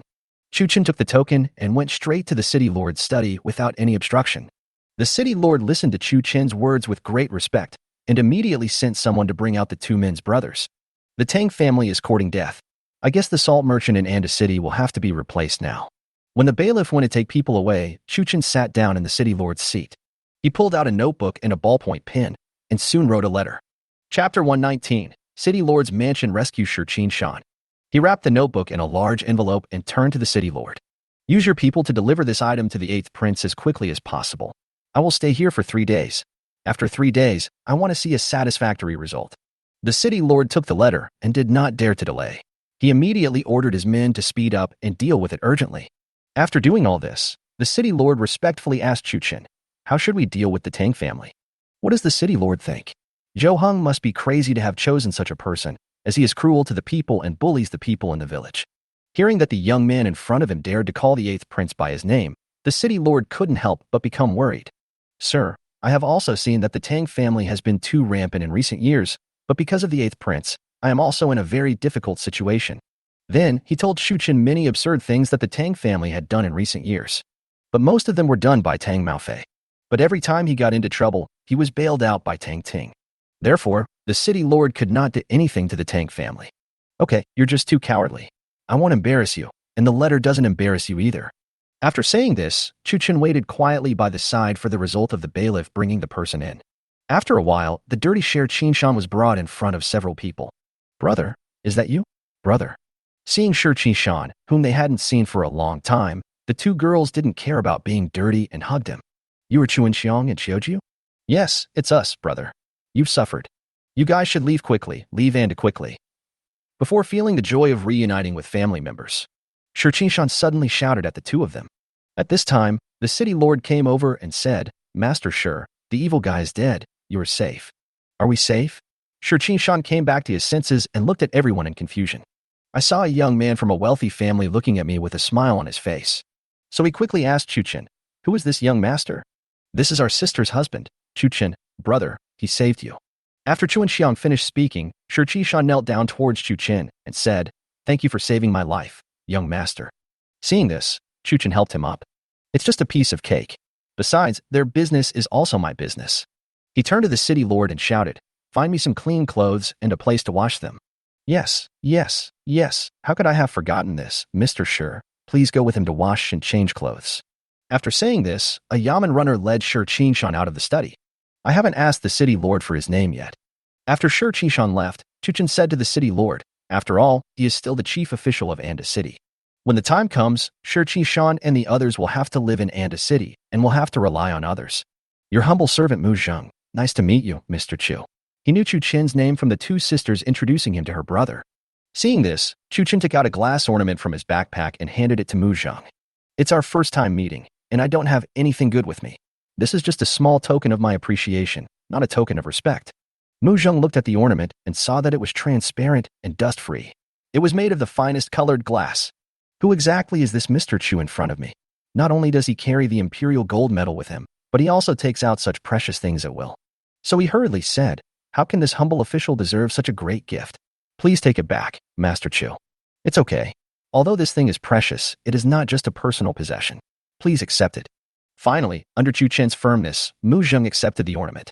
He placed it carefully on the display cabinet and gave an instruction to the attendant beside him. Master Chu, madams, it's almost time for dinner. Why don't you stay and have a simple meal? Chu Chen looked up at the sky and saw that it was already noon, so he nodded in agreement. At the dinner table, Shi Qishan looked at the people at the table with a nervous expression. He kept sighing at his misfortune. In the last moment he was chewing on a cold, rotten steamed bun in the sour-smelling cell. At this moment, he was sitting at the same table with the mayor of Anda City and having a meal. This is too fantastic, it feels like a dream at this moment. And all of this was given by the young man in front of me. It seems that these two sisters must have attached themselves to high-ranking officials in the palace. After dinner, Chu Chen drove the two girls and Shi Qishan towards the village. Looking at the fast-moving iron shell, Shi Qishan was frightened again. This gave the two girls a long explanation, and also made Chu Chen's image suddenly become taller in Shi Qishan's heart. Brother Shi, what did you do for a living before the accident? Chu Chen asked Shi Qishan. My brother-in-law, I farm during the busy farming season, and in my free time, I push a small cart into the city to trade in mountain products and the like. Hearing this, Chu Chen immediately had an idea. If Zhou Hong had listened to me, it would be better to give the refined salt business to Qin Shan. But it is not enough to give it to him alone. He has to be accompanied by someone, and the best choice is Mu Zheng. So without further conversation, the car drove all the way to the dilapidated courtyard. As soon as they met, he couldn't help but burst into tears again. In the evening, a dining table was set up outside the yard. After the accident, only an old woman was left in the house. All the money has been spent in finding people and connections. So when they smelled the aroma of meat, the mothers of the three people couldn't help but shed tears. Son-in-law, I have no way to repay your kindness. These two girls have been able to endure hardships since they were young, so I will let them stay by your side and serve you well in the future. The old woman held Chu Chen's hand tightly, and it was obvious that she was truly grateful. This made Chu Chen feel a little embarrassed. So he quickly pressed the old man down on the chair and said, please don't say that. This is what we should do. Since they are with me, they won't suffer. Don't worry. Shi Qishan also picked up his wine glass and stood up and said, brother-in-law, I, Shi Qishan, have nothing else but a lot of strength. If you need me, just order me around. What's wrong with this family? I feel embarrassed. Chu Chen drank the wine and turned to Chuan Xiang and Qiuju and said, you two can choose whether to stay in Anda to take care of mother or come with me to Qingyan City. In fact, it doesn't matter whether Chu Chen takes them with him or not. I have no shortage of women. If they want freedom, then just give them freedom. When the two sisters heard Chu Chen say this, they thought that they had done something wrong and that Chu Chen didn't want them. So she quickly stood up and said, wherever the young master is, we sisters will be there. Mother has my brother to take care of her, so there is no need for us. Well, since you insist, take it away. So he drove to Anda City overnight. I found an inn and stayed there. It's not that Chu Chen dislikes this village, but this dilapidated house is so dilapidated that he is really worried that it will collapse if he lives in it. The innkeeper looked at Chu Chen, who had taken a room upstairs with two girls, with an envious expression. Chapter 120. The entire family was executed and encountered resistance. After staying in Anda City for 3 days, Chu Chen welcomed a team of soldiers. They had long, thin swords on their waists and stood respectfully in front of Chu Chen. Your humble servant Zhang Yuqing greets Master Chu. No need to be polite. What does Zhou Hong say? The letter he had written before listed all the crimes of the Tang family. He even explained his plan to find someone else to take over the Salt Mountain. I don't know whether Zhou Hong will agree or not. The emperor has issued an oral decree that the Tang family is bullying the common people and insulting the royal honor. The entire family should be executed. Chu Chen has been rewarded for punishing the evildoers. The subsequent refined salt sales in Anda City will be arranged by Chu Chen. After Zhang Yuqing finished speaking, Chu Chen gave Zhou Hong a thumbs up. It seems that Zhou Hong still gives him face. Mu Zheng, who was kneeling beside him, listened to the oral order and couldn't help but feel excited. There was no mention of his own fault of indulgence, and the subsequent refined salt business was handed over to Master Chu. If you try to curry favor with him, you will probably not be able to get it down. This is a super fat hole. Okay, I'll go with you to search the house. Sir, follow our Lao Zhang closely and don't run around randomly. The Tang family has a lot of servants. Zhang Yuqing saw Chu Chan was about to go together, so he reminded him. What a joke. If something happens to this guy, I'll have several heads chopped off. Hearing Zhang Yuqing say this, Chu Chun said, wait a moment. Then he walked into another room in the city lord's mansion. He took out a stab-proof suit from the space and put on a bulletproof helmet on his head, and held a steel knife in his hand. This way everything will be all right. After Chu Chun came out, the group looked at the man in front of them in surprise. There's nothing unusual about the rest, but what's that hat on his head? Looking at everyone's puzzled eyes, Chu Chun smiled slightly, took off his helmet, and placed it on the table. He said to Zhang Yuqing, come on, chop him. Cut it. Yes, let's try it with a cut. Seeing this, Zhang Yuqing chopped on the helmet with a knife. Only a faint white mark was left on the helmet, but there was no damage at all. But the blade of the knife in Zhang Yuqing's hand was bent. Master Chu, what a magical weapon this is, Zhang Yuqing said as he looked at the knife with the curled blade. Chu Chin smiled and said nothing, but handed the knife to him. Use this one. It's better than yours. Zhang Yuqing weighed the knife in his hand. For a soldier who dealt with knives every day, how can you not see how good this knife is? Okay, Mr. Chu, let's go. Zhang Yuqing waved his hand, and a group of people headed towards the Tang mansion in a mighty manner. In the Tang mansion, Tang Ting sat in the first seat, looking at the clansmen below. He felt uneasy today. Master, you said that the eldest son would not cause trouble for us, right? According to investigation, this person's name is Chu Chun, and he has a very good relationship with the 8th prince. A tribesman reported the results of the investigation to Tang Ting. Why are you panicking? If the 8th prince is really heartless, then my Tang family is no pushover. Notify everyone to keep a close eye on the city lord's mansion. Everyone, step up your defense. After Tang Ting finished speaking, he fell into deep thought again. Son, you died unjustly. One day, I will avenge you. When the group was meeting and discussing, a servant came hurriedly to report. It's bad, Patriarch, we are surrounded by soldiers. Tang Ting stood up immediately after hearing this. Did they really come? Then why didn't the spies from the city lord's mansion come back to report? Could it be that this time they're going to get serious? But is it worth it just for an unknown person? You know, over the past year, the Tang family has helped the 8th prince sell salt, and it has benefited countless people. Although I have made a lot of money, it is what I deserve. No matter how dissolute his son was, he was brought to justice. So he ordered his subordinates. Everyone, get ready. If this situation is impossible, then follow me and fight your way out. After saying that, he picked up the sword beside him and walked towards the door with a group of people. At this moment, Zhang Yuqing and his men have surrounded the entire Tang mansion. He ordered a sergeant to go forward and knock on the door. Unexpectedly, the door opened as soon as I knocked. Tang Ting walked out with a group of people in a menacing manner. Who are you? Don't you know that this is the Tang mansion under the command of the 8th prince? Seeing that Tang Ting was still unaware of the seriousness of the situation when he went out, Zhang Yuqing stepped forward. He took out a scroll and shouted loudly, "The Emperor's oral order." When Tang Ting heard the Emperor's order, he immediately knelt down with everyone else. My heart couldn't help but skip a beat. It seemed that things were not as simple as I thought. Then he turned around and winked at the person behind him. The Tang Ting family in Anda City allowed their son Tang Maofei to bully the people and take human lives lightly. The entire Tang family was executed. Upon hearing that his entire family was to be executed, Tang Ting stood up instantly. My lord, is there no chance of recovery? Tang Ting, this is the Emperor's order, what do you think? After hearing the result, Tang Ting took a few steps back. Since your royal family doesn't care about friendship, then what does it matter if my Tang family rebels? Tang family, listen to my orders, follow me and fight your way out. After saying this, he drew out his sword and commanded a group of servants to charge towards the soldiers. Zhang Yuqing blocked Chu Chen behind him. He laughed and scolded. This rabble still dares to try to stop the royal guards. Brothers, it's time to perform meritorious deeds. Kill. Following Zhang Yuqing's order, a group of people started fighting in an instant. Tang Ting stared at Chu Chun, who was standing behind Zhang Yuqing. However, in an instant, he rushed towards Chu Chun. Damn, this is a master. Chu Chun had just raised his gun when Tang Ting kicked Zhang Yuqing away and slashed Chu Chun with another knife. Mr. Chu, be careful. This person is a 7th rank master. But it was too late for Zhang Yuqing to rescue him, and the knife hit Chu Chun. Chu Chan was chopped by the powerful force and flew several meters away. He stood up and rubbed his painful shoulder, looking at Tang Ting who was rushing towards him again. He raised his hand, and a volley of bullets flew out. "Fuck you, sneak attack, you little piece of shit." Even though Tang Ting was already a 7th rank master, he still couldn't withstand the dense barrage of bullets and was hit by several bullets in an instant. Tang Ting looked at the holes on his body that were bleeding with a look of disbelief. Then his body went limp and he fell to the ground. Until his death, he never figured out why this man looked so weak, why he was invulnerable to swords and guns, and why the hidden weapon was so fast. At this time, Zhang Yuqing also rushed over. "Mr. Chu, how are you?" "It's okay, Brother Zhang, just hit that thing."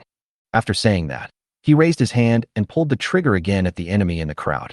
The deafening sound of gunfire shocked everyone at once. Everyone stopped fighting, and the Tang family dropped their weapons and knelt in surrender. The head of the family is a 7th rank master, but he was killed in one encounter. How can we fight him? Chapter 121. Andu confiscated the property and divided the silver. Listen up, all members of the Tang family. Tang Ting has been executed. He has given up resistance and is being taken to prison. Seeing that everyone was frightened, Zhang Yuqing quickly ordered the soldiers to restrain those who were kneeling on the ground. Then he trotted to Chu Chun and said, "Master Chu, please forgive me for not being able to protect you." "It's okay, I'm not hurt." Chu Chun waved his hand at him to indicate that it was okay. "Fortunately, you have great skills, otherwise I would not be able to explain to His Majesty today." Zhang Yuqing looked at Chu Chun, who was still full of energy after being chopped by a knife, and said with admiration, How should I explain this?" "Well, don't explain it. I simply have an indestructible body." "Okay, Brother Zhang, don't be nervous. Come in quickly, let's go make some money." The oral order did not specify to whom the confiscated property would belong, so it would not be excessive for me to take some. When Zhang Yuqing saw that Chu Chan was so concerned about money, he remembered what Zhou Shixuan had told him before he came. It seems that this person is really greedy for money. So he followed him into the Tang mansion, and after some searching, he found the warehouse where the silver and grain were stored. The silver was moved out and filled the entire yard. "Wow, how much money did I make? I'm going to be rich now." Zhang Yuqing waved away the men around him. "Mr. Chu, what do you think?" Chu Chun walked to the silver, picked up the stacks of banknotes, and put them in his arms. Then divide the cash into 3 parts. "Brother Zhang, the Tang family is very poor. Look, the money they have confiscated is only 500,000 taels." Chu Chun pointed at the silver that was divided and said, "Brother Zhang, you see the brothers have worked hard. Some are injured, some have lost their lives. You can take 300,000 taels and divide them among them. Is that okay? I also contributed to the 300,000 taels. Then give these 500,000 taels to His Majesty. After all, it's not easy for him, and the treasury is empty." Zhang Yuqing looked at Chu Chun dividing the money and still thinking about himself, and couldn't help but look at Chu Chun with a higher opinion. "But how come those stacks of banknotes you had in your arms before are nowhere to be found? You are really greedy for money." So he nodded and waved to call a team of soldiers. He ordered. The Tang family was confiscated and 500,000 taels of silver, a mansion, and a certain amount of food and grass were seized. After that, he quietly gave them a task to secretly transport the 300,000 taels out. After doing all this, he clasped his fists towards Chu Chun. "Thank you for thinking of us soldiers. I would like to express my gratitude here." Chu Chun waved his hand. "It's okay, you have come all the way here. It must be hard. You know His Majesty's situation." Zhang Yuqing smiled at Chu Chun, and then they walked out of the yard together. Chu Chun glanced at the women standing on both sides, shook his head, and strode away. It is estimated that these people are waiting for the various brothels. But it's none of my business. After walking out, a soldier led Chu Chun to the pile of silver. "Sir, where should we send these?" "Wait a moment." After saying that, he went towards BJ-80. After returning, he gave each of them a few silver ingots, rejected their kindness in helping him get on the carriage, and sent them away. Seeing that there was no one around, they soon put everything into the space. Then he went to pick up Zhang Yuqing and headed towards the city lord's mansion. In the city lord's mansion, Mu Zheng looked at the 2 people who had returned and set up a banquet to celebrate their success. During the banquet, Zhang Yuqing brought another person to Chu Chun and said, "Sir, regarding the sale of refined salt in Anda City, this is shopkeeper Lu who is sitting under the 8th prince. Just tell him what to do. Your humble servant Lu Cheng greets Master Chu." After dinner, Chu Chun called Mu Zheng and Lu Cheng to Mu Zheng's study. Shi Qingshan, who had been waiting outside for a long time, was also brought in. Shi Qingshan has met the city lord. As soon as Shi Qingshan came in, he bowed to Mu Zheng. Please sit down, Master Chu. You called us here. What do you want me to do? Seeing that everyone was present, Chu Chun told them his purpose. Lord Mu, Lord Lu, I asked you two to come here because of the profound meaning of this refined salt. Master Lu, do you know where the 8th prince's refined salt comes from? When Lu Cheng saw Chu Chun asking him, he nodded to show that he understood. Now that Lu Cheng knows about this, it will be much easier. Then I'll say it directly. Since your majesty trusts me, I think the refined salt business should be handed over to City Lord Mu and my brother-in-law. As soon as these words were spoken, Mu Zheng immediately smiled. What a huge business this is. Moreover, it is not only a business, it is also the most direct way to curry favor with the 8th prince. So he quickly stood up and said, Master Chu, Master Lu, I, Mu Zheng, will definitely not let the 8th prince down. Shi Qingshan, who was standing aside, looked confused. What did my brother-in-law say? Refined salt business, doing it with the city lord? Then what should I do? So he quickly asked, Lord City Lord, I am just a country boy. I am afraid. Before he could finish his words, Mu Zheng interrupted him. Brother, sure, it's okay. Just cooperate with me. I will do the rest. What a joke. If you quit, then you probably won't have anything to do. Moreover, Mu Zheng knew very well that the reason why Chu Chan brought him along was to find a backer for Qingshan at this time. Since you want me to be sure Qingshan's backer, give me a share of the refined salt business. Everyone makes money, so why not do it? At this time, Lu Qing also said, that's great. This way, the 8th prince will be relieved. Okay, since everyone has no objection, then how about this? Sure, Qingshan takes 6, and City Lord Mu takes 4. Is that okay? What problem could there be? For Mu Zheng, as long as he was allowed to participate, it would prove that he had connected with the 8th prince.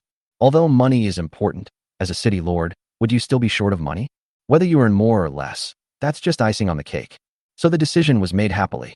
And Lu Cheng naturally stayed in Anda City for a few days to take over the trading matters of refined salt. For this purpose, Chu Chen generously gave away a glass ornament.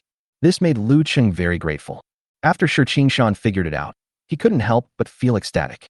What a great opportunity this brother-in-law had given him. If they sell salt to the royal family, the entire family will take off within 10 years. Just as he was about to speak to Chu Chun, he was interrupted by Chu Chun. Brother, sure, since Chuanxiang and Xiuju are following me, I won't make you sad. Just do your best. After saying that, he walked towards BJ80. When I returned to the village, I saw 2 women packing things in large and small bags. What is this? Moving? Chu Chun asked the 2 of them. Sir, my sister and I have saved some money over the years, so before we leave, we bought a small house for our mother in Anda City. I hope you won't blame us. You used your money to buy a house for your mother. Why should I blame you? At this time, the old woman also came forward and said, Son-in-law, the 2 girls are filial and bought a house for me. But this dowry. Old lady, what dowry? We don't need it. What a joke. I haven't planned to really marry them yet. So what's the point of talking about dowry? Besides, if I want to marry, I have to start with Roy. Chapter 122 continue to set off back to Qingyan. After comforting the old woman, Chu Chun drove the 4 of them towards Anda City. After explaining the refined salt transaction to the 2 women, Chu Chun said that he would continue his journey back to Qingyan City. The 2 girls were so moved by Chu Chen's arrangement that they shed tears again. Chu Chun felt a headache seeing this. Why did she cry at every turn? It was so troublesome. The car sped along the way. It must be said that the ancient scenery is really incomparable to the modern society, full of technology. After walking for a while, Chu Chun would take out a Polaroid camera to record those beautiful moments. At Chu Chen's instigation, the 2 women were also dressed in modern clothes. The 2 people who were originally young and beautiful were wrapped in the tightly fitting skirt and lost all their youthfulness. You know, they're just girls of 18 or 19 years old. In modern society, we have just entered the university campus. Because they were not in a hurry, the 3 of them walked this distance, stopping and starting, and it took them 3 days. Every time we pass through a town, we go shopping, eating, and strolling. Chu Chun, who was driving and smoking, couldn't help but sigh. This is what life is all about. This may be the life that most modern people envy. Financial freedom, safety, and a beautiful partner. Finally, 3 days later, the car successfully entered the West City residence. Xiaofeng, who received the news, rushed back from Wenxiang Pavilion. She threw herself into Chu Chen's arms. Master, you are finally back. He turned around and looked at Xuanxiang and Xiuju behind Chu Chun. Who are you? Oh, these are the 2 sisters I brought back from the capital. I'll keep them to help you in the future. Chu Chun touched his nose and said to Xiaofeng, Sir, I can handle my work here. Besides, Xiaolan and Xiaodao can help me from time to time.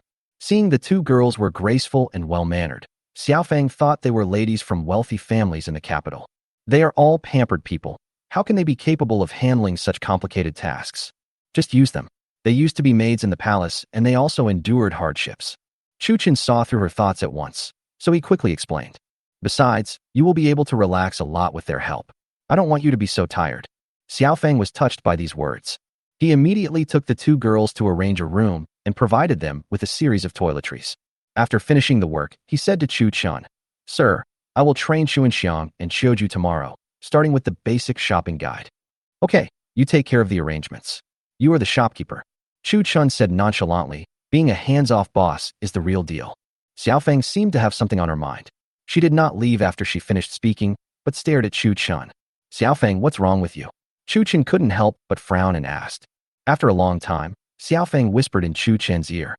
Sir, you've been away from the capital for a long time. Xiaofeng missed you very much. Feeling the fragrant breath beside his ears, Chu Chen suddenly understood. Could it be that this thing is addictive? So he picked up Xiaofeng and walked towards the inner room. Yes, I haven't seen you for a long time. You have worked hard. Let me make some nutritious juice for you. Xuanxiang and Xiuju looked at each other. What is this nutritious juice? Is it delicious? As the sun rose the next day, Chu Chen climbed out of bed. He picked up the toiletries prepared by Xiaolan and Xiaotao, washed up, and then walked out of the yard. At this moment, only Xiaolan and Xiaotao were in the house, helping Chu Chen prepare meals. Xiaolan, I haven't seen you for a few days. You've grown a lot. Chu Chen teased Xiaolan as she came over from her porridge break. Young master is teasing Xiaolan again. How can she grow up in just a few days? Xiaolan looked at Chu Chen's stupid face and answered with a sweet smile. Haha, you're really big, but you're just a little younger. After Chu Chen finished speaking, he started drinking his porridge. Xiao Tao walked obediently to sit next to Chu Chen, taking this and that. After eating and drinking, Chu Chen, who had nothing to do, sat in the rocking chair in the main room. It was such a great pleasure to let Xiaolan and Xiao Tao massage his shoulders and legs. Xiao Tao, you can't go on anymore, you're still young. Xiao Tao, pinching her leg, looked at Chu Chen with a puzzled look. It's just a leg pinch, what does it have to do with Xiao?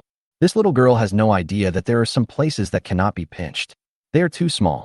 Just when Chu Chen was enjoying himself, Mu Shuichin, who had not been seen for a day, appeared out of nowhere. You lecher, you didn't even let the child go, do you want to die? Mu Shuichin rushed in and pulled Xiaolan and Xiaotao apart. Then she said to the two of them, Did these two idiots do something bad to you? Don't worry, I'll take care of it for you. Damn it, I didn't provoke you. Why did you do such a bad thing?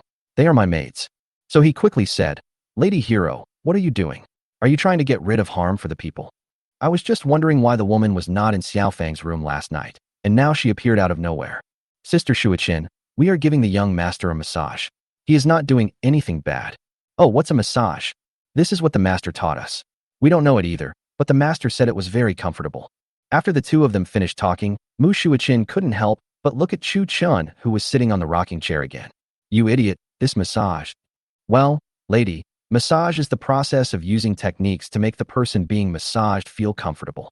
Chu Chen explained to Mu Shuichin. Through techniques, comfortable? Mu Shuichin couldn't help but look at Xiaolan and Xiaotao curiously. You too. Give me a massage. Xiaolan and Xiaotao were about to step forward when they were stopped by Chu Chen, who had a smirk on his face. Lady, I taught you this technique. If you don't find a master or an apprentice, you don't know how to enjoy it. Seeing Chu Chen say this, Mu Shuichin couldn't help but look at Chu Chen again. You mean, you press it for me? Yes, I guarantee you'll be comfortable. Okay, since you're so sincere, come on. Now you've got the chance, let me see how I'm going to deal with you. Thinking of this, he waved his hand and asked Xiaolan and Xiaotao to leave first. Lady Xiao, for a massage, first of all, you need a comfortable environment. I suggest that we go to the room. You lecher, are you planning to do something bad? When Mu Shuichin heard someone going into the room, she immediately became alert. What are you thinking? This is just a regular massage. Besides, you are a 9th rank master. How can you be afraid of someone like me who is so weak that I can barely even tie a chicken? Mu Shuichin thought about it and said that what he said was true. If this kid really dared to do something bad, I'll let him lie down for 10 days or half a month. After a while, in Xiaofeng's room, Mu Shuichin lay on the bed and Chu Chen waved his hand. Suddenly, Mu Shuichin felt a comfort she had never felt before. It seems that this guy didn't lie to me. How come this massage is so comfortable? Chu Chen looked at Mu Shuichin's slender waist and her firm skin. I thought silently in my heart. I'm just afraid that you won't get on the right track. As long as you get on the right track, one day, I will take you in. Chapter 123. The Mind Envoy arrives. After one stick of incense, Chu Chun withdrew his hand. Mu Shuachin, on the other hand, felt drowsy because she was too relaxed. Seeing Chu Chun stopped, he couldn't help but mutter, "Please use more force. Why did you stop?" Lady, I'm tired. This requires strength.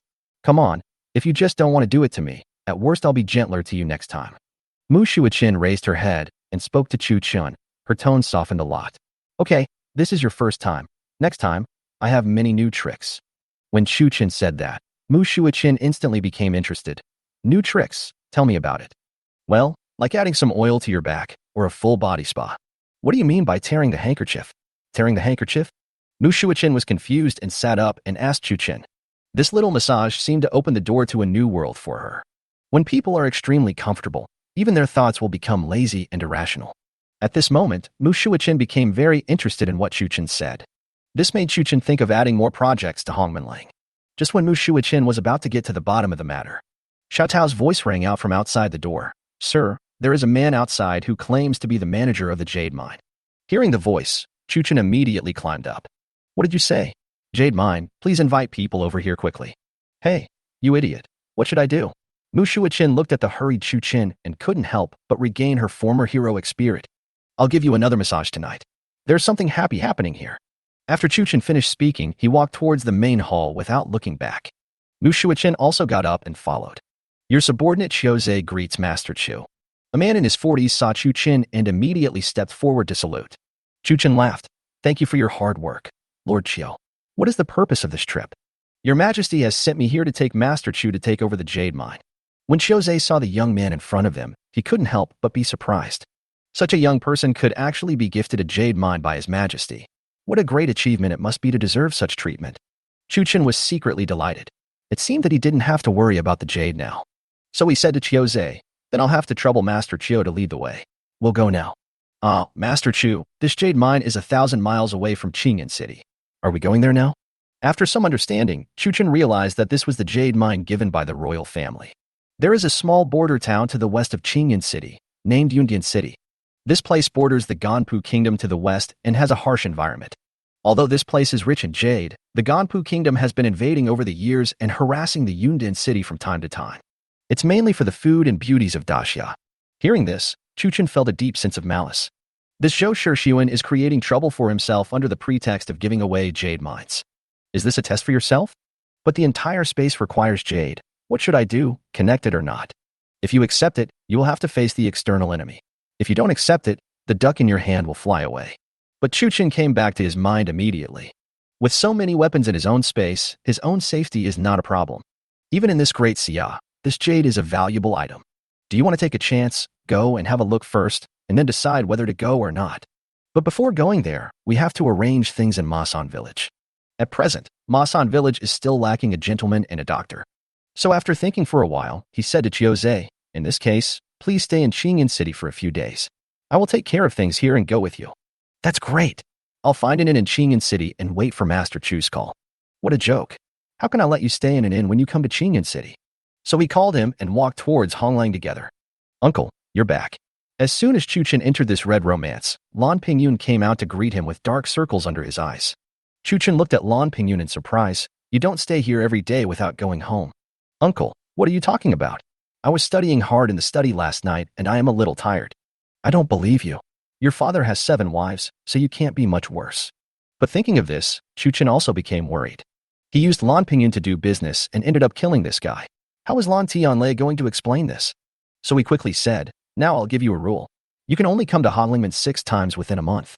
Otherwise, I will give your share to your father. Uncle, please don't do that. My father is not in good health and can't get this. Can you do it 10 times? Get lost, it's settled. This is Mr. Chiu from the capital. Treat him well. After saying that, he gave Lan Pingyun a fierce look. Upon seeing this, Lan Pingyun immediately said to Chiozei, hey, Master Chiu, I will be staying with you in this red romantic place for the next few days. Lan Pingyun thought, it's okay if you don't come to me, but I usually entertain guests and so on, so I won't make mistakes. Chiozei looked at the beautiful decorations inside Honglang. Looking at the listless look of the young man in front of him, he instantly knew where this place was. This young Master Chu is indeed a fellow traveler. So he said to Chuchen, Mr. Chu, you are too polite. Who is this? Oh, Master Chiu, I was so excited just now that I forgot to introduce you. This is the eldest son of the Qingyan City Lord's mansion, Lan Pingyun. Hello, Master Lan. I have some friendship with your father.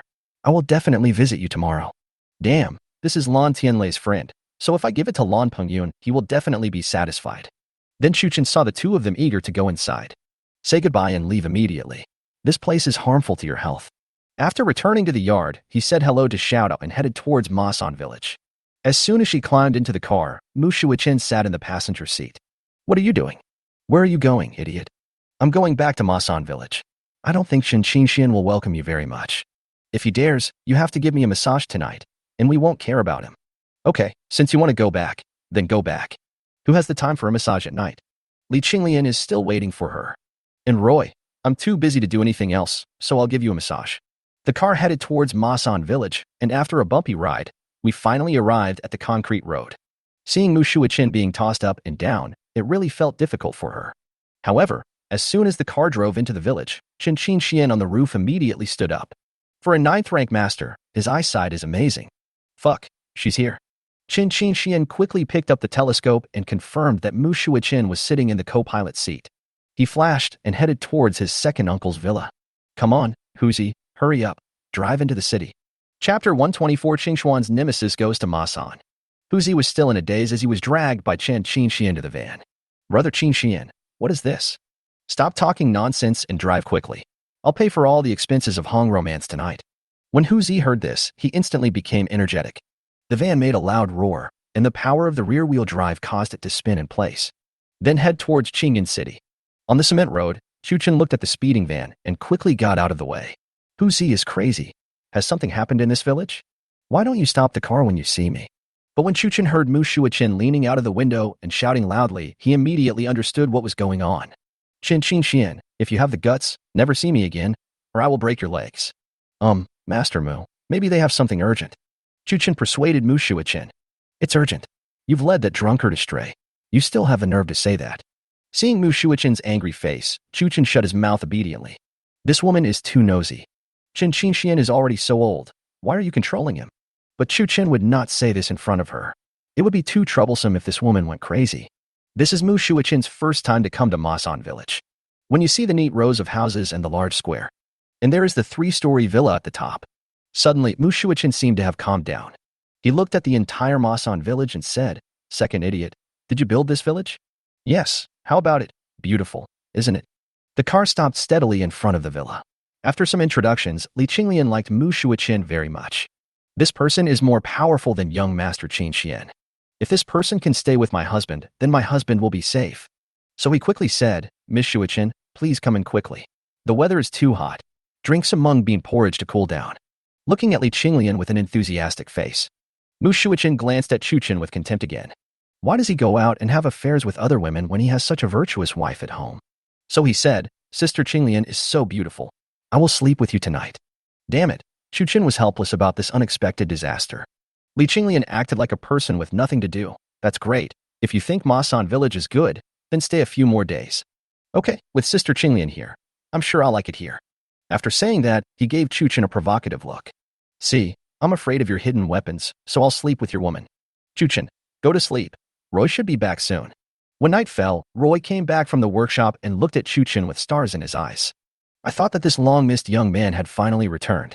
Li Qinglian knew very well the relationship between Roy and Chuchen. He quickly said, I will accompany Miss Shuichen tonight, sir. You can go to Roy's room. Mu Shuichen's eyes widened after hearing this. There was no hope. These people were completely hopeless. Chuchen looked at Mu Shuichen arrogantly and said, What? You still want to disturb me? After dinner, Roy finished washing up and was pulled aside by Mu Shuichen. Miss Roy, you smell so good. How about we sleep together as 3 people tonight? Roy looked at her with some embarrassment. What was wrong with this woman? But thinking that this person could bring safety to everyone, he declined politely. 3 people sharing one bed, it's so crowded. No, I'll teach you a breathing method. Look at my belly. There's nothing at all. Ah, really? There is such magic in this world. Yes, there are many. I will teach you 2 tonight.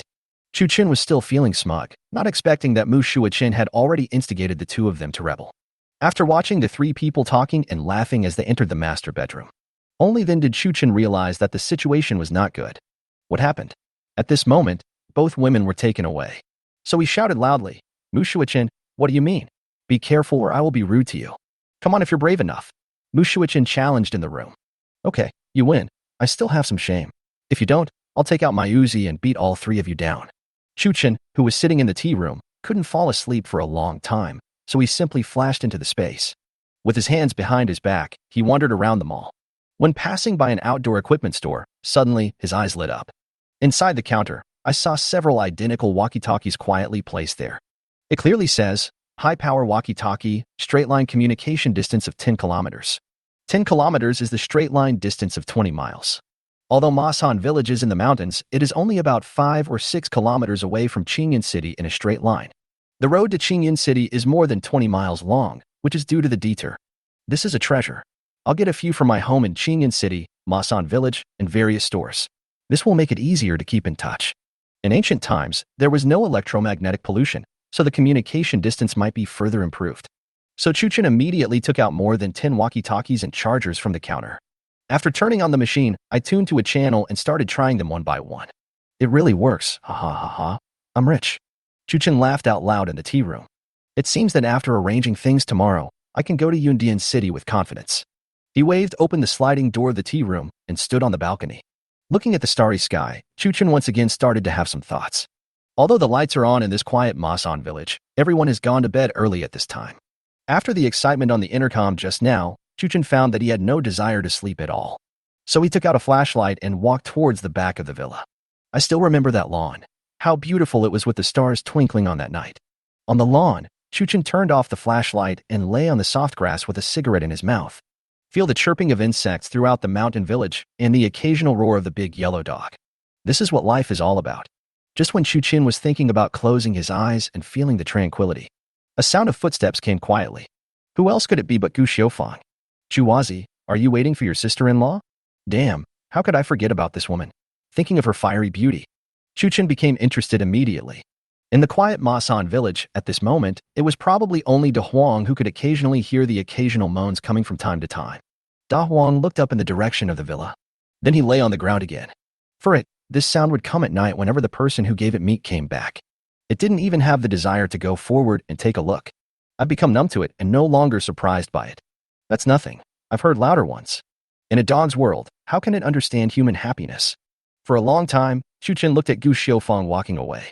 He lay on the lawn and fell asleep with a satisfied look on his face. Chapter 125, Intercom. On the second day, Chuchen appeared early in the living room on the first floor of the villa. After washing up, he called Wang Defa and his second uncle home. Uncle Wang, I haven't seen you for a long time. You are getting younger and younger. Chu boy, stop teasing me. Why did you ask me to come here? Wang Defa took a sip of the white rice porridge brought by Li Qinglian and said leisurely, Uncle Wang, second uncle, you see, the construction of our Masan village has also come to an end. The school buildings and clinic that have been built should also be put into use. I am not familiar with this area, so please find a few gentlemen and doctors to station in Masan village. When Wang Defa heard this, he thought, you finally brought up this matter. As for the gentleman and the doctor, they had actually discussed it a long time ago, but Chuchen just didn't say anything. You can't just go up and ask for it. So Wang Defa quickly said, to be honest, we have already gone to look for this doctor and this gentleman.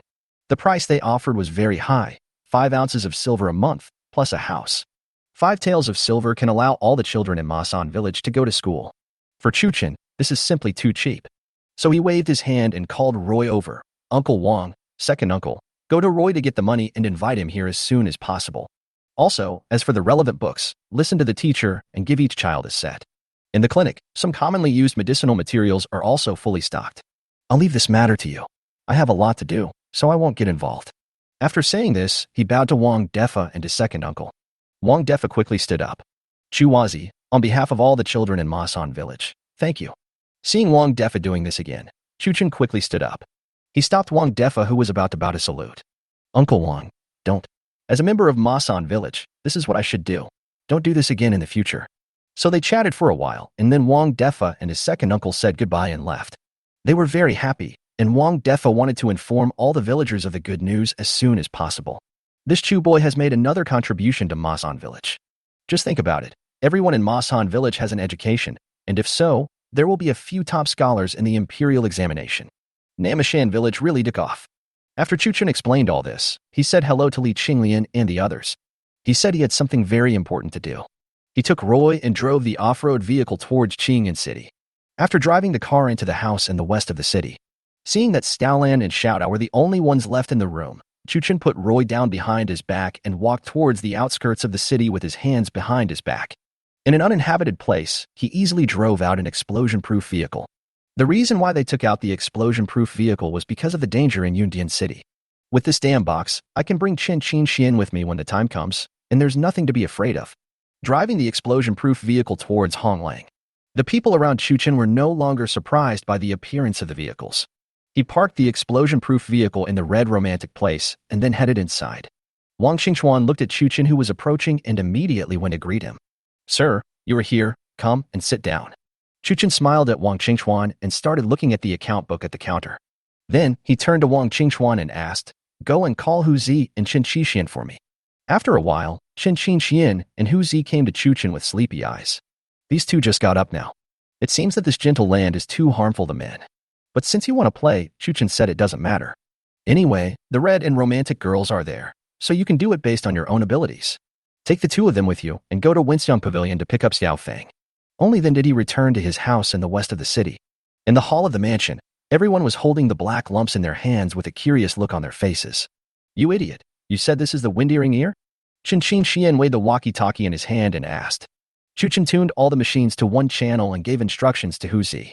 "Brother Hu Zi, I'll trouble you for a moment. Run outside. Press this and talk to here." Hu Zi nodded, not quite understanding. He grabbed the walkie-talkie and walked out of the yard. After Hu Zi walked away, Chuchen grinned and pressed the intercom. Brother Hu Zi, where are you?"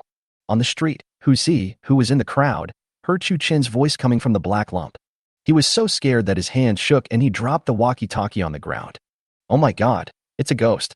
After shouting, he ran towards the back. I ran a few steps and looked around. Everyone was looking at me like an idiot. So he turned around and picked up the walkie-talkie. He sneaked to an empty corner and followed the method Chuchen taught him. He pressed the button and asked quietly, "Jawazi, are you in this black box?" At this time, everyone in the houses in the west of the city could hear Hu Zi's honest but furtive voice. Everyone was so scared that their hands started shaking and they threw the walkie-talkies away in an instant. "Shit, luckily this thing is durable, otherwise I would have smashed it all." Chuchen rolled his eyes at everyone and said, "That's right, Brother Hu Zi, this is called a sharp ear." "Oh my God, this is amazing. Then we don't have to run around to talk." Hu Zi started talking immediately, as if he had got a favorite toy. "Haha, this is so funny. Jawazi, did you hear that? I heard you. Come back soon. Oh, this is so much fun. When I go to Honglingman with Master Qinxian in the future, I don't have to go to my house to call him. Hey, why is this girl so pretty? Wow, that little wife is great, big but good for giving birth." Hu Zi pressed the intercom button and forgot to let go, and kept talking to himself.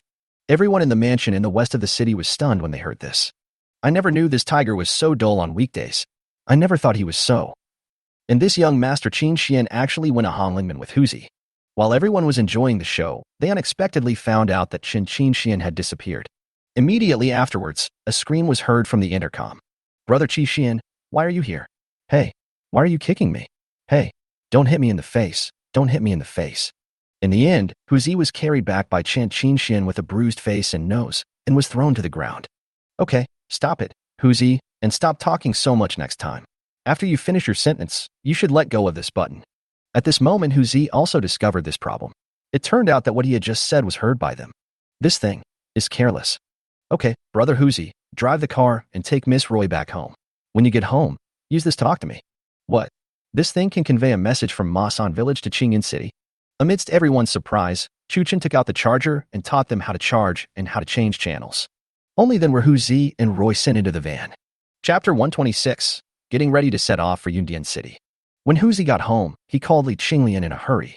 "Sister-in-law, this thing is called the Wind Earth Ear. Come, speak according to it." Li Qinglian looked at Hu Zi in confusion. But he also took the black lump and followed Hu Zi's instructions. "I pressed the button, but I didn't know what to say. What are you talking about, Hu Zi?" Not long after it was put down, Chuchen's voice came from inside the black lump. "Qinglian, I'm Chuchen." Hearing Chuchen's voice, Li Qinglian was really surprised.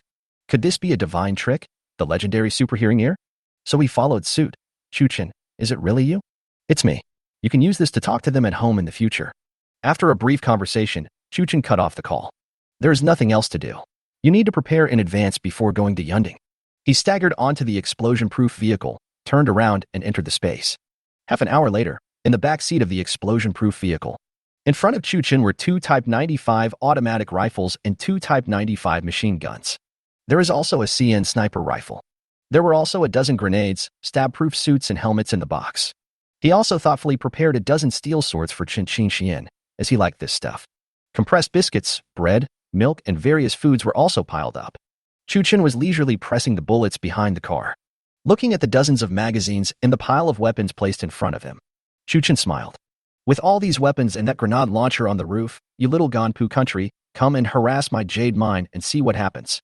I beat you so hard that your mother wouldn't recognize you. There is still a problem, which is to teach a driver to take away. Huzi cannot be used, and all transportation between Masan village and Qingyan city still depends on him. Then we have to train one as soon as possible. Chen Xian, that won't work. He is a master. How can you let him drive? So, he thought of a person, that is Chui, also known as Erguzi, who was far away in the suburbs.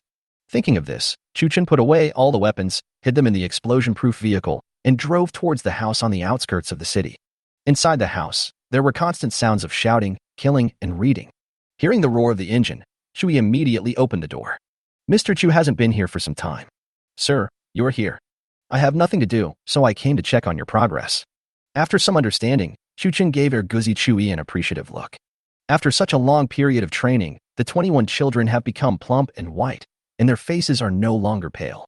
Those who practiced martial arts also achieved some success. There were 3 third-rank masters and a dozen or so other first- and second-rank masters. Moreover, all 21 people can read and do arithmetic. Looking at this result, how could Chuchen not be satisfied? When everyone saw Chuchen coming, they all knelt down and saluted. The braver little girls came forward and lay on Chuchen, calling him Godfather, Godfather. Seeing this, Chuchen could imagine how much help this group of people would bring to the society and himself after entering the society 10 years later. After sending the children away, Chuchen called Chui aside. I have something for you to do. Once you're done, I'll take you out for a walk. Please give me your orders, sir. I will go through fire and water without hesitation. Who the hell wants you to go through fire and water? Just be a driver. So they asked him to go back and explain everything, and then took him on to the explosion-proof vehicle. After explaining for a stick of incense, Chui was eager to try it. Young master, you think highly of me. This godlike iron horse actually wants to drive me. Bah, young master said he was driving. Anyway, the world was vast in ancient times, so Chuchen smiled and gave up the driving seat. After watching Chui driving around crookedly, Chuchen simply went back home. I have taught everything that should be taught, and the rest depends on people's talents. Moreover, this thing is not complicated. Early the next morning, Chuchen woke up from bed and grabbed Xiao Feng, who was about to go to Winxiang Pavilion to work hard. After an in-depth discussion, half an hour later, expand. I have to go on a long journey. If you feel that there are things at home that you cannot handle, please discuss it with Qinglian and the others. Sir, you've only been back for a few days, and you're going out again? Xiao Feng said reluctantly. But no matter how reluctant she is, there are some things that she shouldn't ask about or care about, and Xiao Feng has weighed them clearly. So he got up and carefully prepared the gift for him before his departure. Chuchen pushed open the door and found the car parked safely at the door. Chui, who was in the car, fell asleep on the steering wheel. What an idiot. He doesn't even open the window when sleeping. Luckily, it wasn't so hot at night. Otherwise, I would have suffocated to death. Chuchen opened the car door and Chui woke up suddenly. Sir, I'm sorry. I fell asleep. Okay, go to the back and sleep. I'll open the door and call you later. Chuchen took the things Xiao Feng prepared and put them in the car, then rubbed Xiao Feng. Let's go. You've worked hard at Winxiang Pavilion. Then he drove the car towards Honglang. Chuchen also felt deeply helpless towards Chen Qixian. This kid now lives directly in Honglang and is having a great time while Mu Shuiqin is not in Qinyan City. Chuchen and Chui pulled Chen Qixian out from under the quilt. The girl next to her was so scared that she ran out of the room. Wake up, drunkard. I'll take you to a fight. Fight? Where to fight? Chen Qixian had 2 hobbies before, drinking and fighting. Now there are 3 of them, drinking and fighting. Go to Red Romance. Just go, accompany me. I feel very dangerous this time. You have to protect me. Why should I protect you? What's the benefit? Chen Qixian said with sleepy eyes and a grumpy look on his face. Do you think that if I die, will there be anyone in this world who can afford to open this Red Romance? Chen Qixian closed his eyes and thought about it, and realized that it was indeed the case. That won't work. These two idiots must be protected. After saying that, he got up quickly, rushed into the bathroom, and started working. After a while, Chen Qinxian, looking refreshed, appeared in front of everyone. When did this guy learn to dress himself up? At this time, Xiaozhe was already waiting for a few people at the door. As soon as Chuchen went out, he saw the Jade Mine handover ambassador. I noticed that he had lost some weight in the past few days, and his steps seemed a little unsteady. When he saw Chu Chen and his party, he hurried over to salute. Mr. Chu, thank you for your hospitality these days. Xiaozhe is satisfied. He can party and get drunk every night without spending any money. This is the best job he has ever taken in his life. Master Chiu, you are too polite. I have been very busy these days and I am sorry that I have not been able to accompany you properly. Xiaozhe, what else do you have to accompany when you are a grown man? This red romance is so comfortable. Mr. Chu, you are too polite. Then, shall we set off? Yes, let's go. After saying that, he led Xiaozhe onto the explosion-proof vehicle. As soon as Xiaozhe got on the car, he was surprised. This car was different from a horse-drawn carriage, but it had wheels. It's 1,000 miles to the top of the cloud. Are we going to go there on this? Your Majesty said before that this boy is very miraculous, and it seems that what he said is true. Chapter 127, Yundian City Lord welcomes everyone. Chen Qinxian sat in the passenger seat without any hesitation. Chu Chen stepped on the accelerator and headed towards the top of the cloud. Master Chu, why is this car so fast? After feeling the speed of the explosion-proof vehicle, Xiaozhe couldn't help but speak. Haha, Lord Xiao, this car is countless times faster than your carriage. You won't be wronged on this trip to the top of the cloud. Chu Chen said to Xiaozhe without turning his head. Even if it's 1,000 miles away, it's still within a few hundred kilometers. If we set out early this morning and don't want to be too tired, we will probably arrive tomorrow. I originally thought that this trip would take half a month, but I never thought that you have such a magical weapon. I think within 3 days, we will be able to enter the Cloud Peak City. Xiaozhe touched here and looked there excitedly, with a look of wonder on his face. Chen Qinxian leaned back in his chair, closing his eyes and resting. They sped all the way until noon, when Chui woke up from his sleep. The four of them found an open space, took out portable pots and pans, and ate something quickly. Chui took over the steering wheel. This kid is very talented. After a night of practice, he has no problem driving on the road. Although we are not as fast as Chu Chen, we are not in a hurry. Along the way, Chui looked at the people around him who were looking at him with fear or envy. He also felt extremely satisfied in his heart, because he knew that there would be no more than one person who could drive this car. What a great honor this is. All this is thanks to your cultivation. Thinking of this, he was grateful to Chu Chen again. Chu Chen, at this moment, was chatting casually with Xiaozhe in the back row. At night, I found an inn in a nearby small town and stayed there comfortably for the night. On the second day, seeing the surprised expression of the innkeeper, Chui stepped on the accelerator and continued driving towards the Jade Vein in the direction indicated by Xiaozhe. In Yundian City, inside a mansion in the center of the city, a man in official uniform was pacing back and forth. You said that His Majesty gave the largest Jade Vein in Yundian to a young man? That's right, sir. It is said that this person has a very good relationship with His Majesty and is the 8th princess. Siwei looked at the butler in front of him who seemed to want to say something but hesitated and couldn't help but frown and shout. Old Huang, are you getting more and more timid as you get older? Just tell me what you want to say. What is it about the 8th prince? Master, it is said that he is the sworn brother of the 8th prince. What do you think of him? Shit, the 8th prince's sworn brother. That must be a big deal. It seems like I have to make friends with him. As a native of Yundian, I have been the lord of this city for many years. The country was severely harmed by the Ganpu kingdom and had to send troops every year to resist foreign enemies. But the higher-ups don't seem to be very interested in this remote place called Yundian. Therefore, most of the pressure fell on Siwei. If a royal relative comes, Yundian will be different from the past. Secondly, the higher-ups should also send troops to protect us. This will increase the power of the Cloud Peak invisibly. Thinking of this, he quickly said, Old Huang, when they arrive, come with me to the city to greet them. By the way, bring Si Liu with you. This Si Liu is Si Wei's beloved daughter, and perhaps she has something to do with the jade produced in Yundian. This Si Liu is naturally beautiful, just like a piece of unpolished jade. She is now 18 years old and very beautiful. Even if this young man is not His Majesty's biological son, he is the 8th prince's sworn brother. If there is a chance to climb that line, then this cloud top will be even more valued from above. Master, it is said that they are coming in a strange black car at a very fast speed. It is expected to arrive at the city gate at noon. Okay, Lao Huang, hurry up and get ready. I'll go and greet you. Old Huang took the order and left. On the way he thought, It's not easy to be the lord of Union City. Look, even his own daughter is wanted to be sacrificed. Lord C has put a lot of effort into the people of Union. He is truly a good official. At noon, a black explosion-proof vehicle came speeding over. Mr. Chu, that is Union City. The city lord, Si Wei, is a very upright person. It's a pity that it is too far away from the capital and there is no chance for him to get close to the city. Therefore, Union City has not developed well. After hearing this, Chu Chun in the car took out a pair of binoculars from behind him and looked towards the city gate. Under the scorching sun, the city gate was full of people standing, as if they were waiting for something. Could it be that this is a welcome for me? Then the city lord might have something to ask for. However, if you are mining on someone else's land and there is harassment from outside, it will only do you good to maintain good relations with the local officials. As long as the request was not excessive, Chu Chun said he could accept it. The car stopped steadily at the city gate. Looking at the people standing in front of me, sweating profusely under the scorching sun and wearing thick official uniforms, Chu Chun immediately told everyone to get out of the car. Si Wei, Lord of Union City, respectfully welcomes Master Chu and his party. Seeing Chu Chun and his group getting off the car, Si Wei hurriedly bowed. At this time, Chiozei also stepped forward and said, City Lord Si, you are too polite. This is Mr. Chu. Seeing this, Chu Chun also hurried forward, bowed to Si Wei, and said, I am Chu Chun, meeting City Lord Si. In the future, please take good care of me in Yunding. Seeing Chu Chun being so polite, Si Wei also breathed a sigh of relief. To be honest, he had wondered before whether this Master Chu would be like other members of the royal family and difficult to approach. At this time, a beautiful girl behind Si Wei also stepped forward and saluted Chu Chun.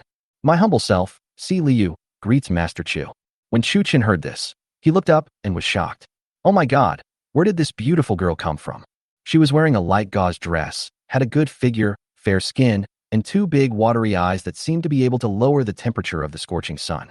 Chu Chun has met Miss Si. May I ask who she is? Master Chu, this is my daughter. I heard that you were coming, so I came here to see you. I want to see you. Si Wei spoke to Chu Chun without blushing or beating his heart. You were just kidding. It's obvious that you asked someone to come here, and you came here because of my reputation? Are you attracted by my reputation as a jerk with many beautiful women around him?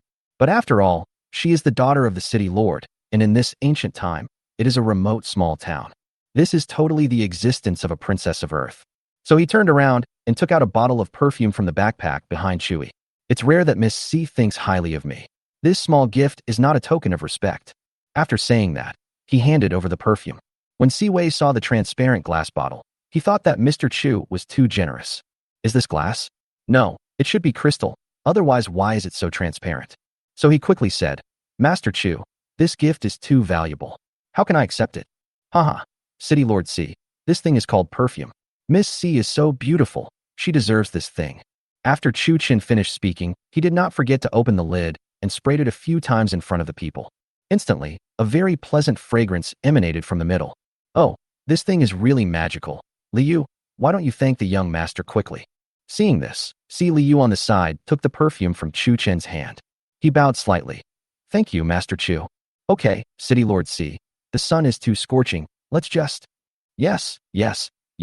Let's go and invite Master Chu into the city. Chapter 128, Impoverished Union City. Upon seeing this, Chu Chun gave Chu Yi a wink, and the few of them followed Si Wei and his party into the city. Chu Yi was driving and walking behind. Hear the huge engine roar. Si Wei and his group couldn't help but look behind them. Master Chu, this thing should be a car? Yes, it's a cart. It's like a horse-drawn or ox-drawn cart, and it runs on wheels. Chu Chun knew he would be surprised, so he answered vaguely. Seeing this, Si Wei did not ask any more questions, but led a group of people towards the city lord's mansion. Chu Chun secretly looked at the small town. I see that the liveliness of this city is far less than that of Qingyun City. There were few pedestrians on the road, and even fewer people wearing fancy clothes. There were many beggars inside, and when they saw their group, they all felt eager to make some moves. But due to the power of the soldier, he was unwilling to move forward. Chu Chun didn't care about those people, but he secretly kept an eye on them. It seems that this place is very poor. It seems that Si Wei came here just for this purpose. Since I'm here, if the jade output is pleasing, it would be no problem to help to the best of my ability.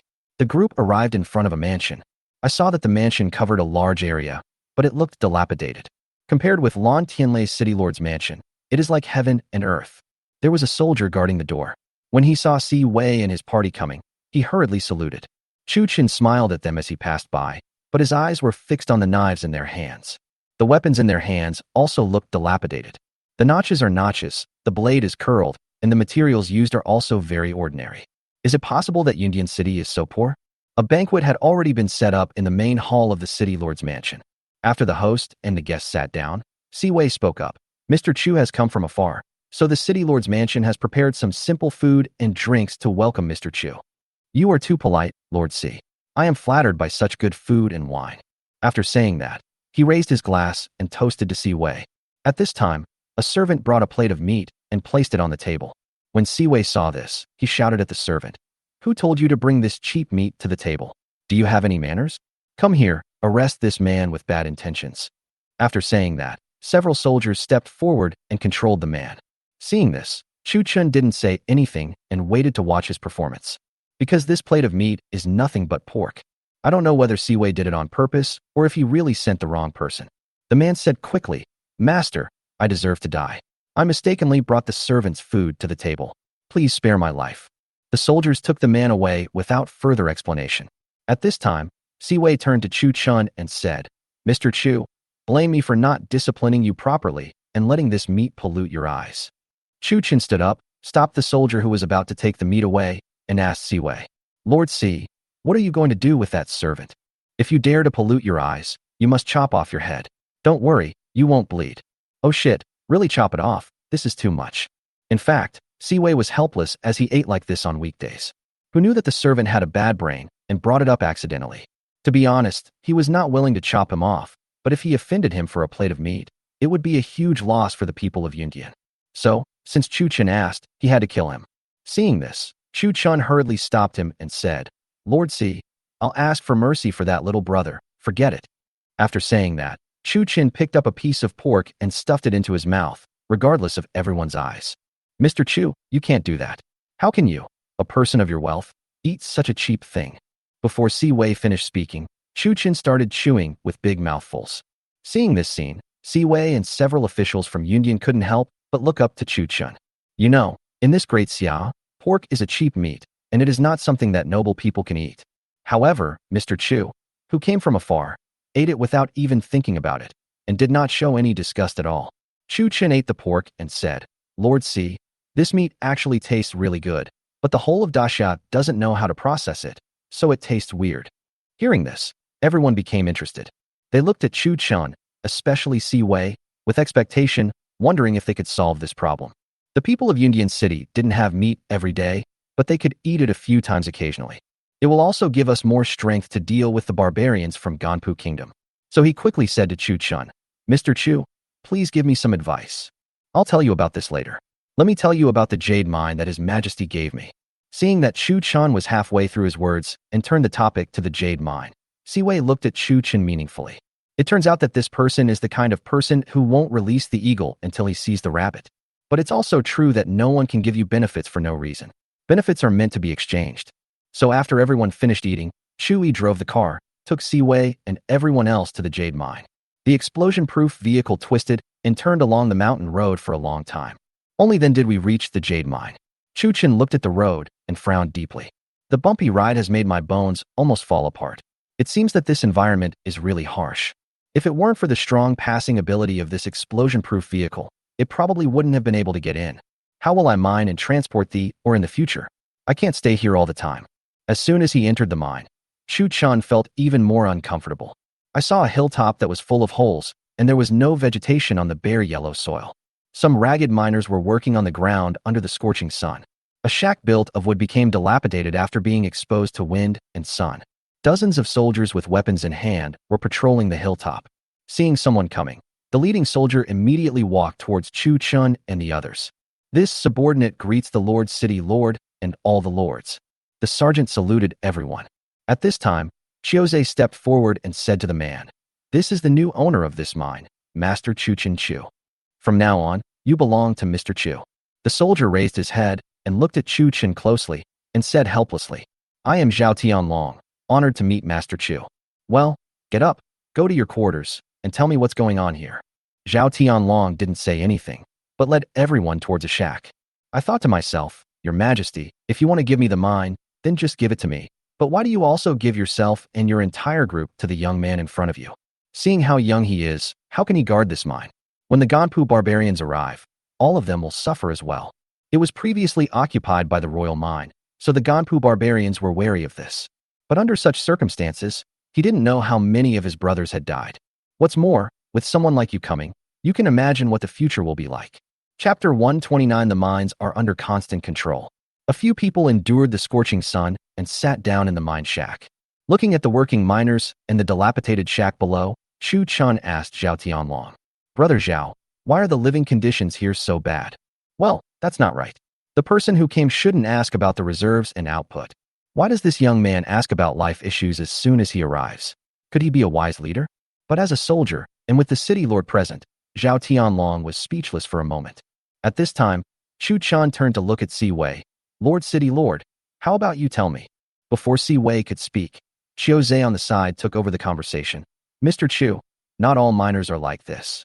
And our great Xia soldiers are all hardworking and good at fighting. Living a simple life is no problem for us."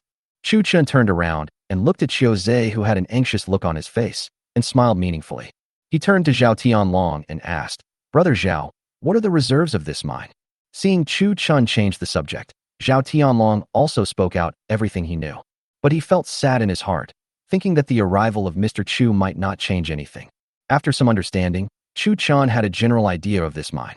This mountain was originally located at the junction of Daxia and Ganpu, but it is true that this mountain belongs to Daxia. The jade veins go all the way into the mountains, and even Zhao Tianlong doesn't know how much the reserves are. But, anyway, there are a lot of them, to an astonishing degree. That's why he was often visited by the barbarians from Ganpu from time to time. Zhao Tianlong and his men had a total of 600 soldiers, but only about 200 are left. A lot has been paid for this royal mine.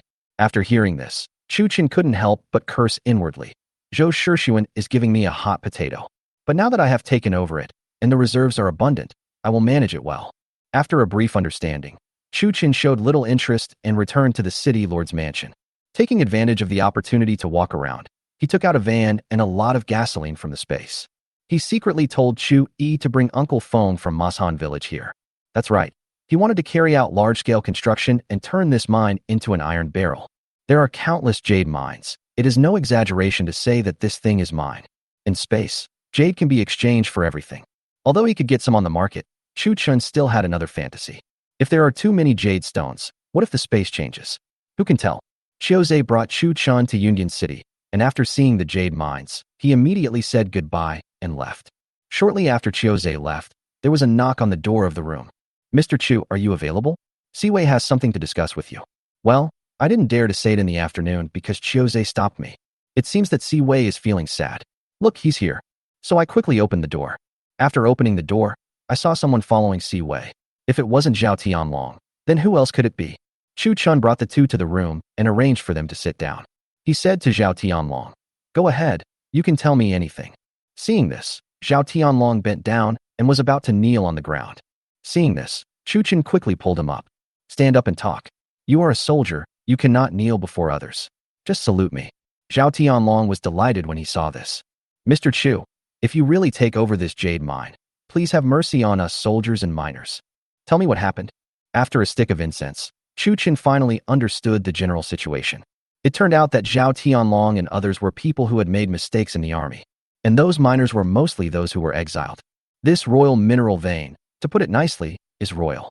To put it bluntly, it has long been controlled by a noble family in the capital. They sent half of the jade they mined to the capital and kept the other half for themselves. Over the years, I have made a lot of money. Moreover, under the banner of the royal family, even Si Wei was not taken seriously in this cloud peak. Those who were exiled and banished suffered a lot. It is a tool for them to make money. They eat 2 meals a day, which is worse than pigs and dogs. There was no wages, and even the place to live was a shack built spontaneously. It seems that I have offended someone unknowingly. Chu Chen smiled coldly. "Tell me, what is the origin of that family?" Chu Chen looked at the two people in front of him again. Zhao Tianlong looked at Si Wei and dared not say anything. Si Wei sighed. "Mr. Chu, do you know the Liu family in Beijing?" "Lord Si, please give me some advice." It seems that Master Chu is still unaware. The Liu family is one of the 4 great families in the capital. It controls most of the imperial business and is rich enough to rival a country. Si Wei explained to Chu Chun. "Liu, Zhu, and one of the three major families in the capital, with the Lu family being the leader. The ancestors of the three families were all heroes who founded the country. They were highly valued by the late emperor, so the business of the imperial merchants was basically taken over by these three companies. For so many years, this jade mine has been managed by the Lu family. So when Chu Qin came, it was equivalent to touching their cake and eating it. Si Wei and Zhao Tianlong came here this time to hear Chu Qin's attitude. Master Chu, before we officially move in, I would like to advise you to ask His Majesty to revoke his order. This Lu family is so arrogant and domineering here at Yunding. Who knows what they will do to you? Seeing Chu Qin lost in thought, Si Wei spoke seriously beside him. He was testing the courage and strength of the young man in front of him. Haha, City Lord Si, Brother Zhao, a mere aristocratic family is not something that scares me. I have sent someone home to look for me. You should be able to see my strength within a month. After saying that, he sent the two of them out. And I, in the room, started to make careful plans. To be honest, Chu Chun didn't really take the Lu family seriously.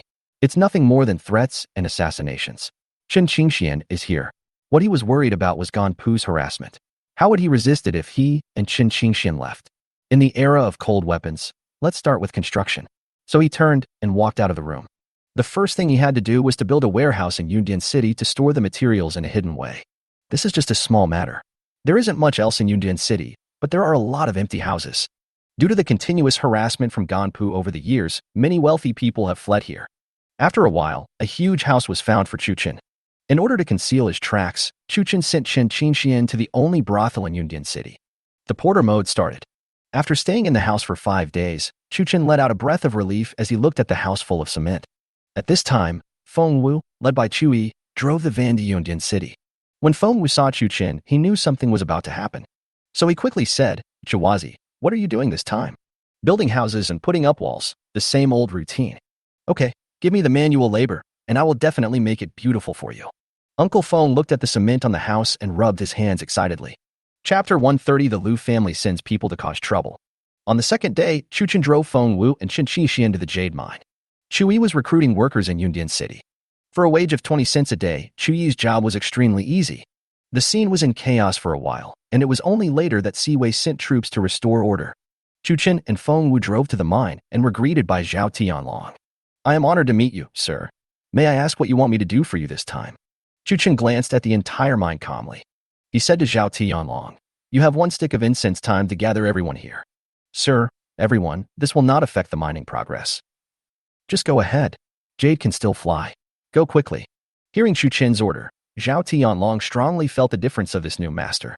The Lu family would not give the workers any chance to breathe. All they did was work. After an incense stick of time, Chu Qin looked at the densely packed crowd in front of them, feeling filled with emotion. There were all kinds of people in there. Apart from the 200 or so soldiers, there were about 600 other people, young and old. The men and women were in tattered clothes, skinny as sticks, with pale faces, and looked at the people in luxurious clothes in front of them with confusion. An old man who looked to be around 70 or 80 years old was holding a pickaxe in his hand. It seemed that he was injured while mining just now, and blood was flowing down the pickaxe. Upon seeing this, Chu Qin immediately got into the car, took out a medicine box, and told Feng Wu to bandage him up. Old man, how old are you?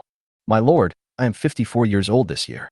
While replying, he looked at Feng Wu who was bandaging him with a flattered look. This little injury of mine is nothing serious. Please don't ruin the fine white cloth. Seeing this scene, Chu Qin turned and said to Zhao Tianlong, tell a few people to go down the mountain to buy meat and wine. No work today, just rest. After saying that, he handed Zhao Tianlong 200 taels of silver. Zhao Tianlong was confused for a moment, staring at Chu Qin, not daring to take the silver from Chu Qin's hand. What's going on? These people just met, and they're already giving each other money for a meal? The rest of the people also looked at Chu Qin in bewilderment, wondering who this young man was and why he invited everyone to dinner as soon as he arrived. You're still talking about buying wine and selling meat? Meat? How long has it been since you guys last had meat? Then, everyone showed excitement. At this moment, an untimely voice appeared among the crowd. What the hell are you all doing? Are you all slacking off? Do you really think I don't have a temper?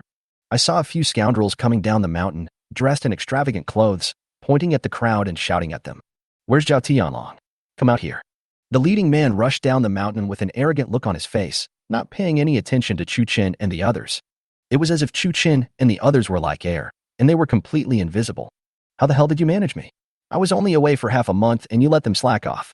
Do you believe I can just write a piece of paper and turn you into a miner? At this time, Chuchen couldn't bear it anymore. So he walked up to him, stood in front of him, and said, "Who are you? Hey, who are you? How dare you stand in my way?" After saying this, the man was about to push Chuchen away. Unexpectedly, as soon as I stretched out my hand, I felt a pain in my stomach and flew backwards. Everyone present gasped when seeing this scene. Even Zhao Tianlong frowned slightly. After Chen Qingxian kicked the man away, he stood back behind Chuchen. No one saw how he did it. "Who am I? You came to my jade mine to show off your power, and you dared to push me." Chuchen took a step forward and spoke viciously to the man who had just crawled up from the ground. "What did you say? Your mine? This is my Lu family's mine. It's the emperor's mine. You don't want to live anymore, do you?" At this time, an attendant hurriedly ran to the man's ear and said a few words. After hearing this, the man frowned slightly and looked at Chuchen again. Then he stepped forward and said, "Did His Majesty give you this jade mine? Are there any documents?" Seeing this man so arrogant, Chuchen also said viciously, "Who the hell do you think you are? Are you qualified to read the document?" At this time, Zhao Tianong whispered in Chuchen's ear, "Sir, this person is Lu Yu, the manager of this jade mine sent by the Lu family." What a joke. Just because my last name is Lu, if you don't take the document today, you know the consequences. Document. Chuchen smiled and took out a document from his backpack. It stated the ownership of the jade mine in the western suburbs of Yundian City, and the two big words Chuchen were clearly written on it. "Okay, Mr. Lu, now that you have read the document, you can leave now." After Chuchen finished speaking, he turned around to deal with the team's matters. Unexpectedly, Liu called out to Chuchen immediately. "Mr. Chu, right? Since His Majesty has granted you the jade mine, let's leave now. But we must take away the jade that was mined before." After saying that, he turned around and shouted to the crowd, "Old Wang, organize some people to transport the jade for me." No one in the crowd spoke for a long time. At this time, Chuchen turned around and looked at him meaningfully. "Mr. Liu, your mother clamped your head when she gave birth to you. Since His Majesty has bestowed it on me, then all of this, including them, belongs to me." After hearing this, Liu Yu's face was filled with anger, and then he burst into laughter. "Mr. Chu, do you really want to be an enemy of my Lu family? Then tell me, how can we avoid becoming enemies with your Lu family?" Chuchen said meaningfully.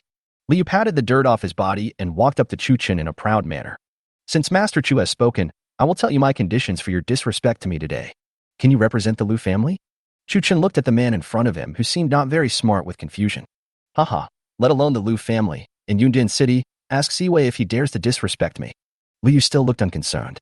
In fact, how could he not know that His Majesty had already bestowed this mine on Chuchen? "I just received instructions from my family and came here to cause trouble. This will put Chuchen in a dilemma so that he can withdraw from the mine. Or, just like when the royal family was in control, let his Lu family take care of it. By then, this mere outsider would be easily controlled by the Lu family. Stop talking nonsense and state your conditions." "Haha, that's straightforward. There are two options. First, hand over this mine to my Lu family to continue to manage it for you. Second, write a letter yourself and ask His Majesty to revoke his order. Do you think you can get your hands on this royal thing?" Chuchen didn't say anything, but waited for his next words. "Since your guard just kicked me, how about this? Kill your guard? Then, you kick the guard behind me." Chuchen laughed at what these two idiots did, and Chen Qingxuan's eyes behind him gradually turned cold. What did he say? Kill me? Just relying on the 7th rank master behind him? Chapter 131. Uzi harvests the invaders. "Do you think that 7th grade trash behind you can kill me?" Before Chuchen could say anything, Chen Qingxian behind him couldn't help it. He looked up at Liu coldly and said. Seeing this, Chuchen simply took a step back and let Chen Qingxian perform. "What?" Chen Qingxian looked at Chuchen in confusion. "Come here. Aren't you a 9th grade master?" Chuchen said to Chen Qingxian. "You're only a 7th rank player. Don't you have hidden weapons?" "I'm too lazy to use them." "Damn, this drunkard. When did he become so lazy?" It seems that this red romance has caused great harm to people. As for Zhao Tianlong, he looked at Chen Qingxian as if he were a god. A 9th rank master, this is Mr. Chu's background. Even by His Majesty's side, there is only one eunuch, Wei, who is of the 9th rank. Helpless Chuchen stepped forward and spoke to Lu Yu again. "What if I don't agree? What do you Lu family want?" "Haha, that's easy to say. It's just that Master Chu and his family go out on weekdays, so we have to worry about them. Damn it, he threatened me and also threatened my relatives. I can't tolerate that. Uncle San, break his legs for me." After saying that, Liu retreated behind the middle-aged man next to her who looked to be in his 40s. Isn't that a threat? Now it's so direct. After listening to Lu Yu's instructions, the man took a step forward. "Boy, isn't your guard a 9th rank guard? I won't fight you. You are just an ordinary person, and you are insulting my reputation." The third uncle behind him didn't believe that the person in front of him was a ninth-grade master. In fact, it's not his fault. When Chen Qingxian was not grown up, he came to Yundian City with Lu Yu. As for the masters of Daxia, he only knew a few of the veteran ones. Although he felt that Chen Qingxian was a little hard to see through, he never thought of him as a ninth-rank master. You have to know that the ninth rank is the top existence in the entire Daxia. There is not even one in Yundian City. Haha, why are you talking so much nonsense? If you have the guts, come and break my legs. After saying that, Chu Chen raised his hand, and the Uzi, which was already loaded and ready to go. Since you were seeking death, you can't blame me. After saying that, he stretched out his hand and grabbed towards Chu Chen. When he was 2 or 3 meters away from Chu Chen, a burst of fire came out of Chu Chen's sleeves. Several tongues of fire accompanied by a loud noise startled everyone present. On the other hand, Uncle San, who looked like a martial arts master just now had several bloody holes on his head and chest. Then his body fell straight backwards, and he was deader than dead. When Liu saw this scene, she was also frightened. Uncle San, a 7th-rank master, was killed by Mr. Chu before he could even make a single move. What kind of magical method is this? There was only one thought in my mind at this moment, and that was to escape. After saying that, he pushed the followers beside him towards Chu Chen, and then ran down the mountain. While running, he said harshly, "Okay, Mr. Chu, just wait for me and bear the wrath of my Lu family. What I hate most in my life is people who are soft in body but tough in words." There were a few more loud bangs, and all the followers fell in a pool of blood. Chu Chen walked to the front of the mountain and pulled the trigger without hesitation at the running Lu Yu. Then, looking as if he had nothing to do, he walked up to Zhao Tianlong and said, "What are you standing there for? Go bury the people. Those who are buying meat, go buy meat." At this moment, Zhang Tianlong was probably extremely shocked by Chu Chen's godlike methods. He murmured in reply, "Yes, yes, yes, bury the body, bury it. Yes, and buy meat and wine." After saying this, he gave instructions to a few people and started to get busy. At this time, someone in the crowd took the lead and said, "Well done, Master Chu. You have amazing skills." Well done, Mr. Chu's amazing skills." The crowd cheered immediately. Chu Chan turned his head to look at the hundreds of people, nodded, and pressed them with his hand. "Well, since I, Chu Chan, dare to kill him, I am not afraid of the revenge of his Lu family. Choose a few of you who can speak and come to me. The rest of you, stay where you are and rest." After saying that, he walked towards Zhang Tianlong's shack. After Zhang Tianlong finished arranging things, he also went into the shack. After a while, 2 miners also walked into the shack. "Hello, sir. My name is Lu Da, and this is my son Lu Zhu, nicknamed Zhuzi. We are the 2 miners who were nominated to come and pay our respects to you, sir." Chu Chan waved his hand and motioned for everyone to sit down. Then he pointed at Feng Wu beside him and said, "This is my uncle Feng Wu. From now on, he will be responsible for directing you to build houses and walls." "Ah, Master Chu, are you going to build a house? It's not surprising to build walls. It's to defend against foreign enemies. But if this house is built, does it mean that this young man wants to live in this wilderness?" Zhao Tianlong thought about it and asked without thinking. "That's right, Brother Zhao. Since His Majesty has bestowed all of you upon me, you will all be my people from now on. How can my Chu's people live in this shack? So I invited Uncle Feng Wu to come here. The first thing was to build the wall, and the second thing was to build the house. This jade mine is neither big nor small. Build a wall around the mine and send people to patrol day and night. In this age of cold weapons, at least this jade mine can be guaranteed to be safe. As for this house, Chu Chen knew one thing very well. If you want the horse to run, you must let the horse eat grass. These hundreds of miners were actually exiled here for generations. It can be said that this mine is their home. They work here every day. There are men and women, old and young, and many troubles will arise. Since someone has married and given birth to children, you should spend some money to let them live a normal life. If we offer them some salary, I guess no one would be willing to leave. I have to work for myself willingly. If you go out, you will be a slave and it will be impossible for you to live a good life." The thundering methods just demonstrated are enough to shock everyone. At this moment, we need to use soft tactics, brainwash everyone, and make promises. However, a boss who only makes promises but does not deliver on his promises is definitely not a good boss. So he turned to the Lu family father and son and said, "Uncle Lu, let me give you a task." "Sir, there is no need to be so polite. If you have anything to say, just tell me directly. Who is this person? He wants to build a house for everyone. He must be a great savior and a great philanthropist." "Okay, Uncle Lu, please gather together those who are 50 years old and above, those who are sick, and those who are children and girls." Zhu Zi, You should gather those young and strong laborers together for me. I'll give you 1 stick of incense to tell me the exact number of people." The 2 men took the order and left. At this time, Zhao Tianlong asked in confusion, "Sir, they are all those who were exiled because of crimes. What are you doing?" He knew what Zhao Tianlong meant. These people were all miners, so why did they need to be classified? Chapter 132, Mine Arrangements and Construction. Brother Zhao must be wondering why I classified them, right? Chu Chun said as he looked at Zhao Tianlong, who had a puzzled look on his face. Yeah, they are all the same. We are soldiers, so we protect the safety of the mine, and they are mining. Zhao Tianlong continued to ask, "Haha, this person's 10 fingers are of different lengths, and so is that person's. Just watch. Once you have figured this out, you will all have to come separately." After saying this, Chu Chen walked out of the shack without waiting for Zhao Tianlong to reply. At this time, people down the mountain slowly looked at the carriages loaded with things coming towards this side. Chu Yi drove a van and walked in front. This was exactly what Chu Chan had ordered at the beginning, to transport construction materials such as cement and steel over. Because we don't know when Ganpu will come to rob us, the sooner we build the wall, the better. At this time, Luda and Juzi also returned after counting the number of people, reporting the population structure to Chu Chun. The entire miner team consists of 637 people. Among them, 41 were over 50 years old. There were 113 women and girls, 28 children, and the remaining 455 young and strong people. After hearing the results, Chu Chun felt it was okay. At least there were still more than 400 main laborers. Okay, from now on, you, Uncle Lu, will take care of the elderly, women and children. You will take care of the logistics. Sir, what is logistics work? Luda asked puzzledly after hearing this. Well, this logistics work is the things behind everyone's daily work, such as food, clothing, housing, transportation, etc. After Chu Chin finished speaking, he explained the specific content of the work to Luda in detail.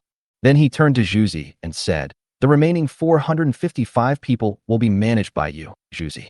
The main work is to mine the jade. We are divided into 2 shifts, and each shift works 4 hours a day.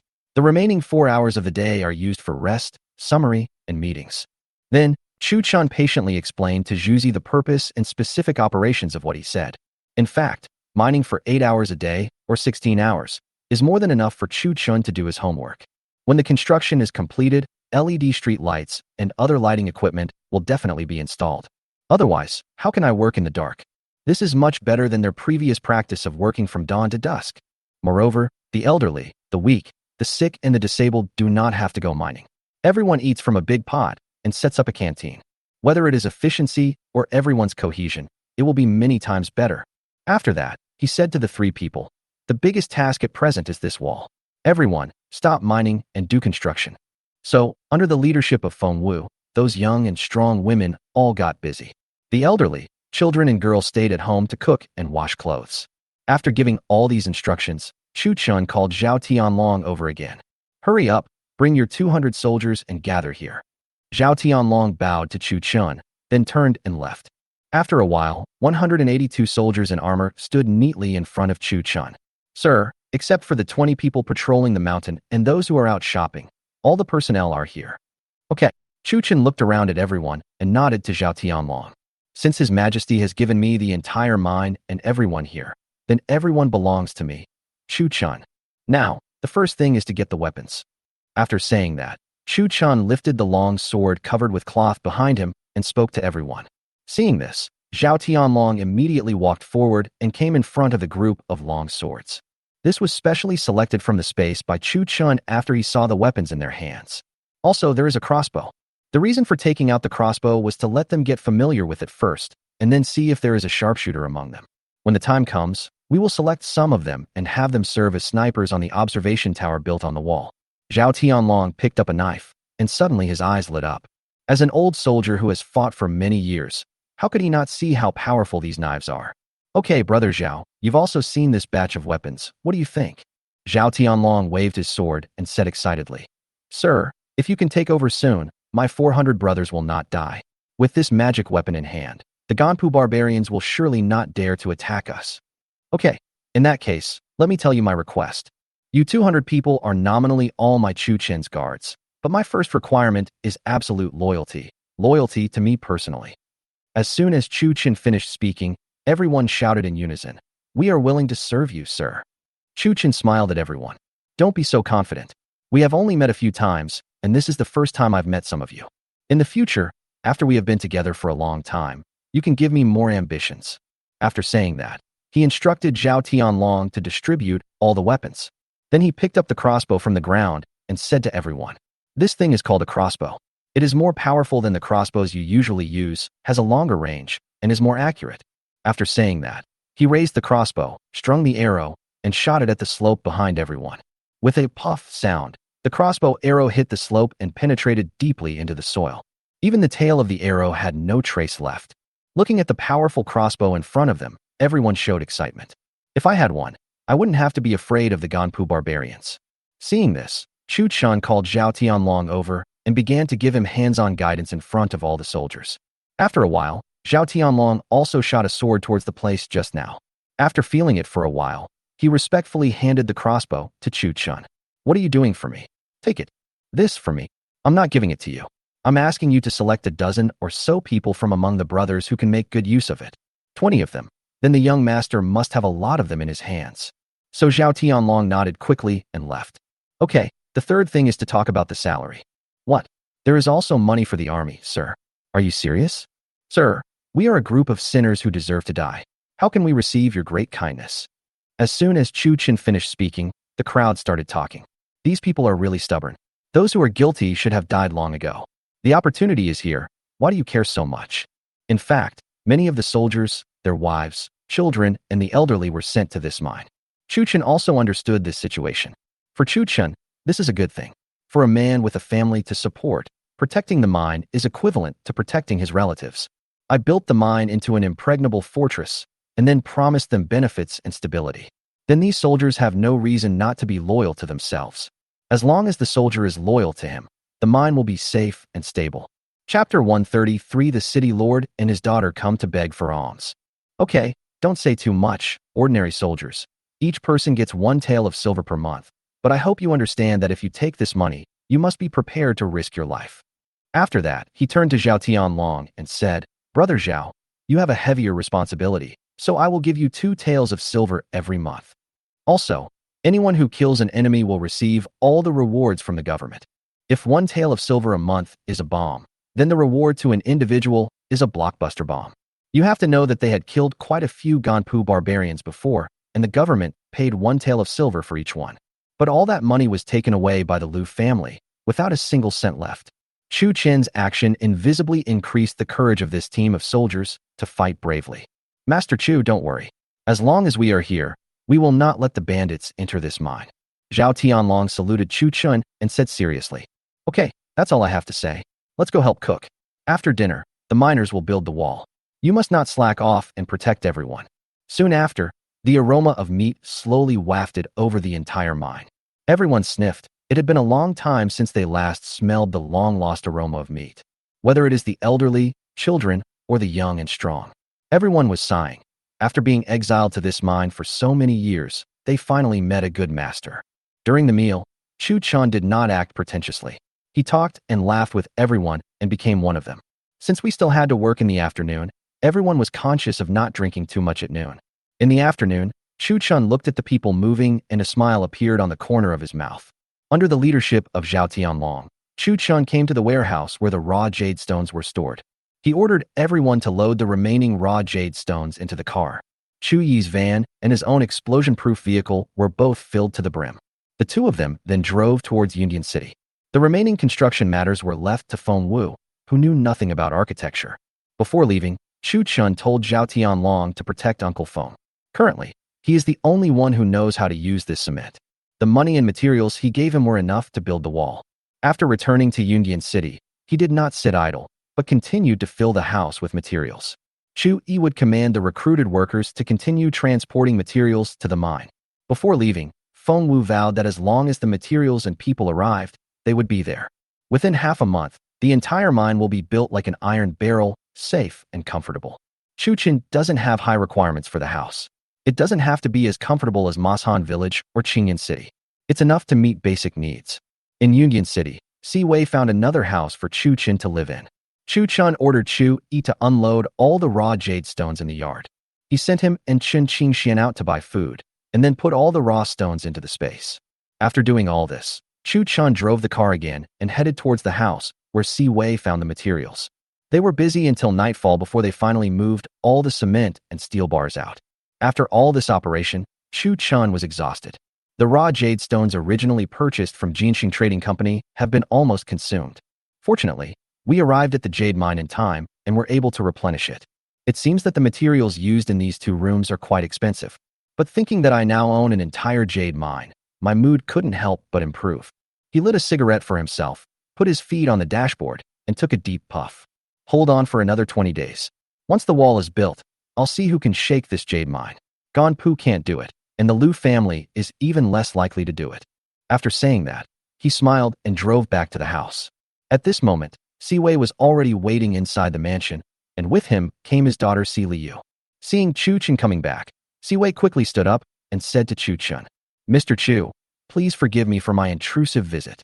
Chu Chun thought, why is this city lord so humble? Is he asking for money?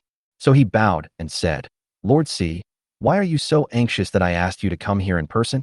Si Wei touched his head awkwardly, as if he was making up his mind to speak. "Mr. Chu, you have also seen that the people in my Yundian city are living in dire straits and suffering. I, Si, am here to beg for alms." It seems that the city lord finally couldn't bear it anymore and came to ask for money. But if the situation in Yundian city can be solved with money, then it would be easy to solve. So he said seriously, "Lord Si, I can get 10,000 taels today. What about tomorrow? What about the day after tomorrow?" Si Wei knew about this situation, but there was nothing he could do. Seeing that more and more people in the city were harmed by Ganpu, the people accumulated resentment, and after a long time, something unexpected happened. "What do you think, Mr. Chu? I see that Yundian is a vast area with many dangerous places. Why can't we resist these Ganpu barbarians?" Chu Chun asked with a frown. Before Si Wei could say anything, Si Liu on the side took over the topic.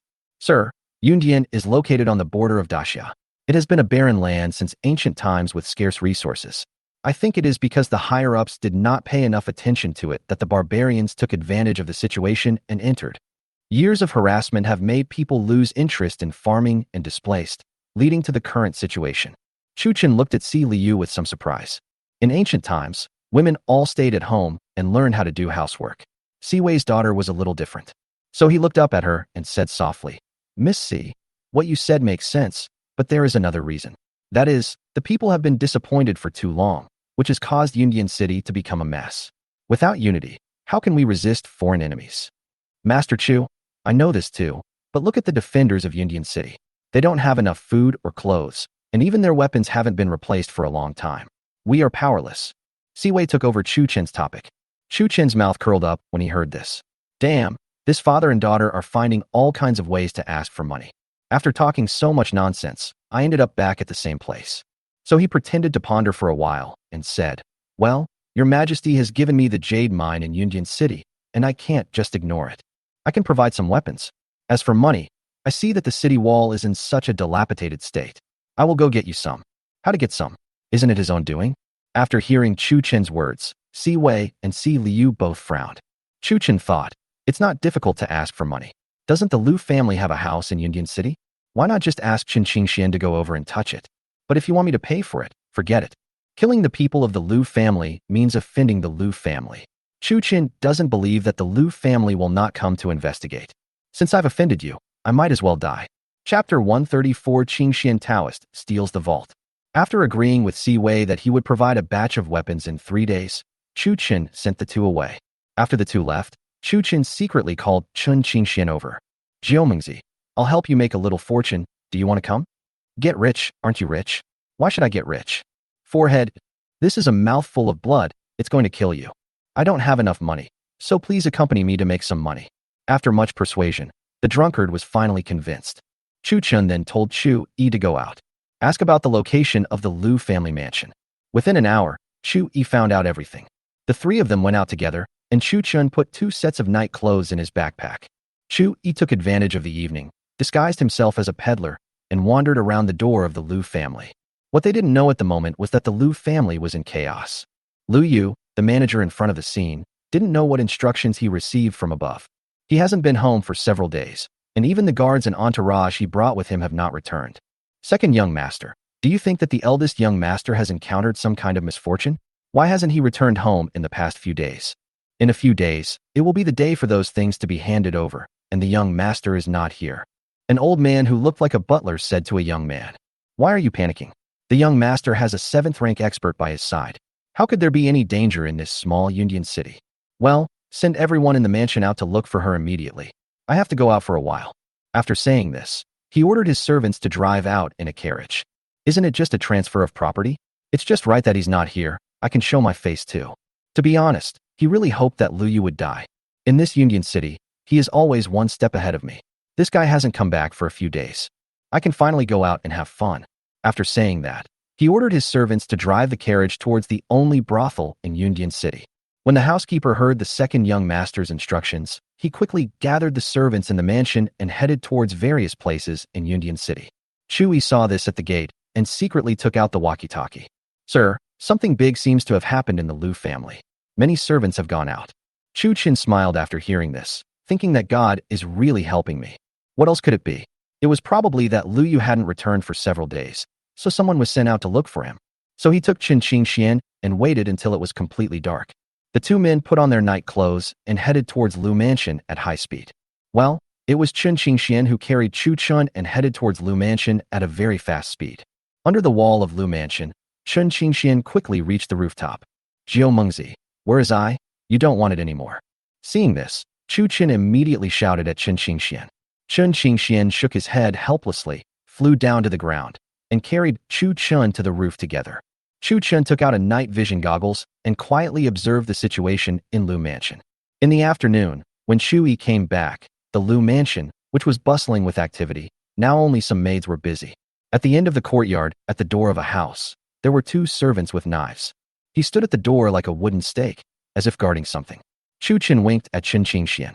After a while, Chu Chun felt himself being lifted up and flying again.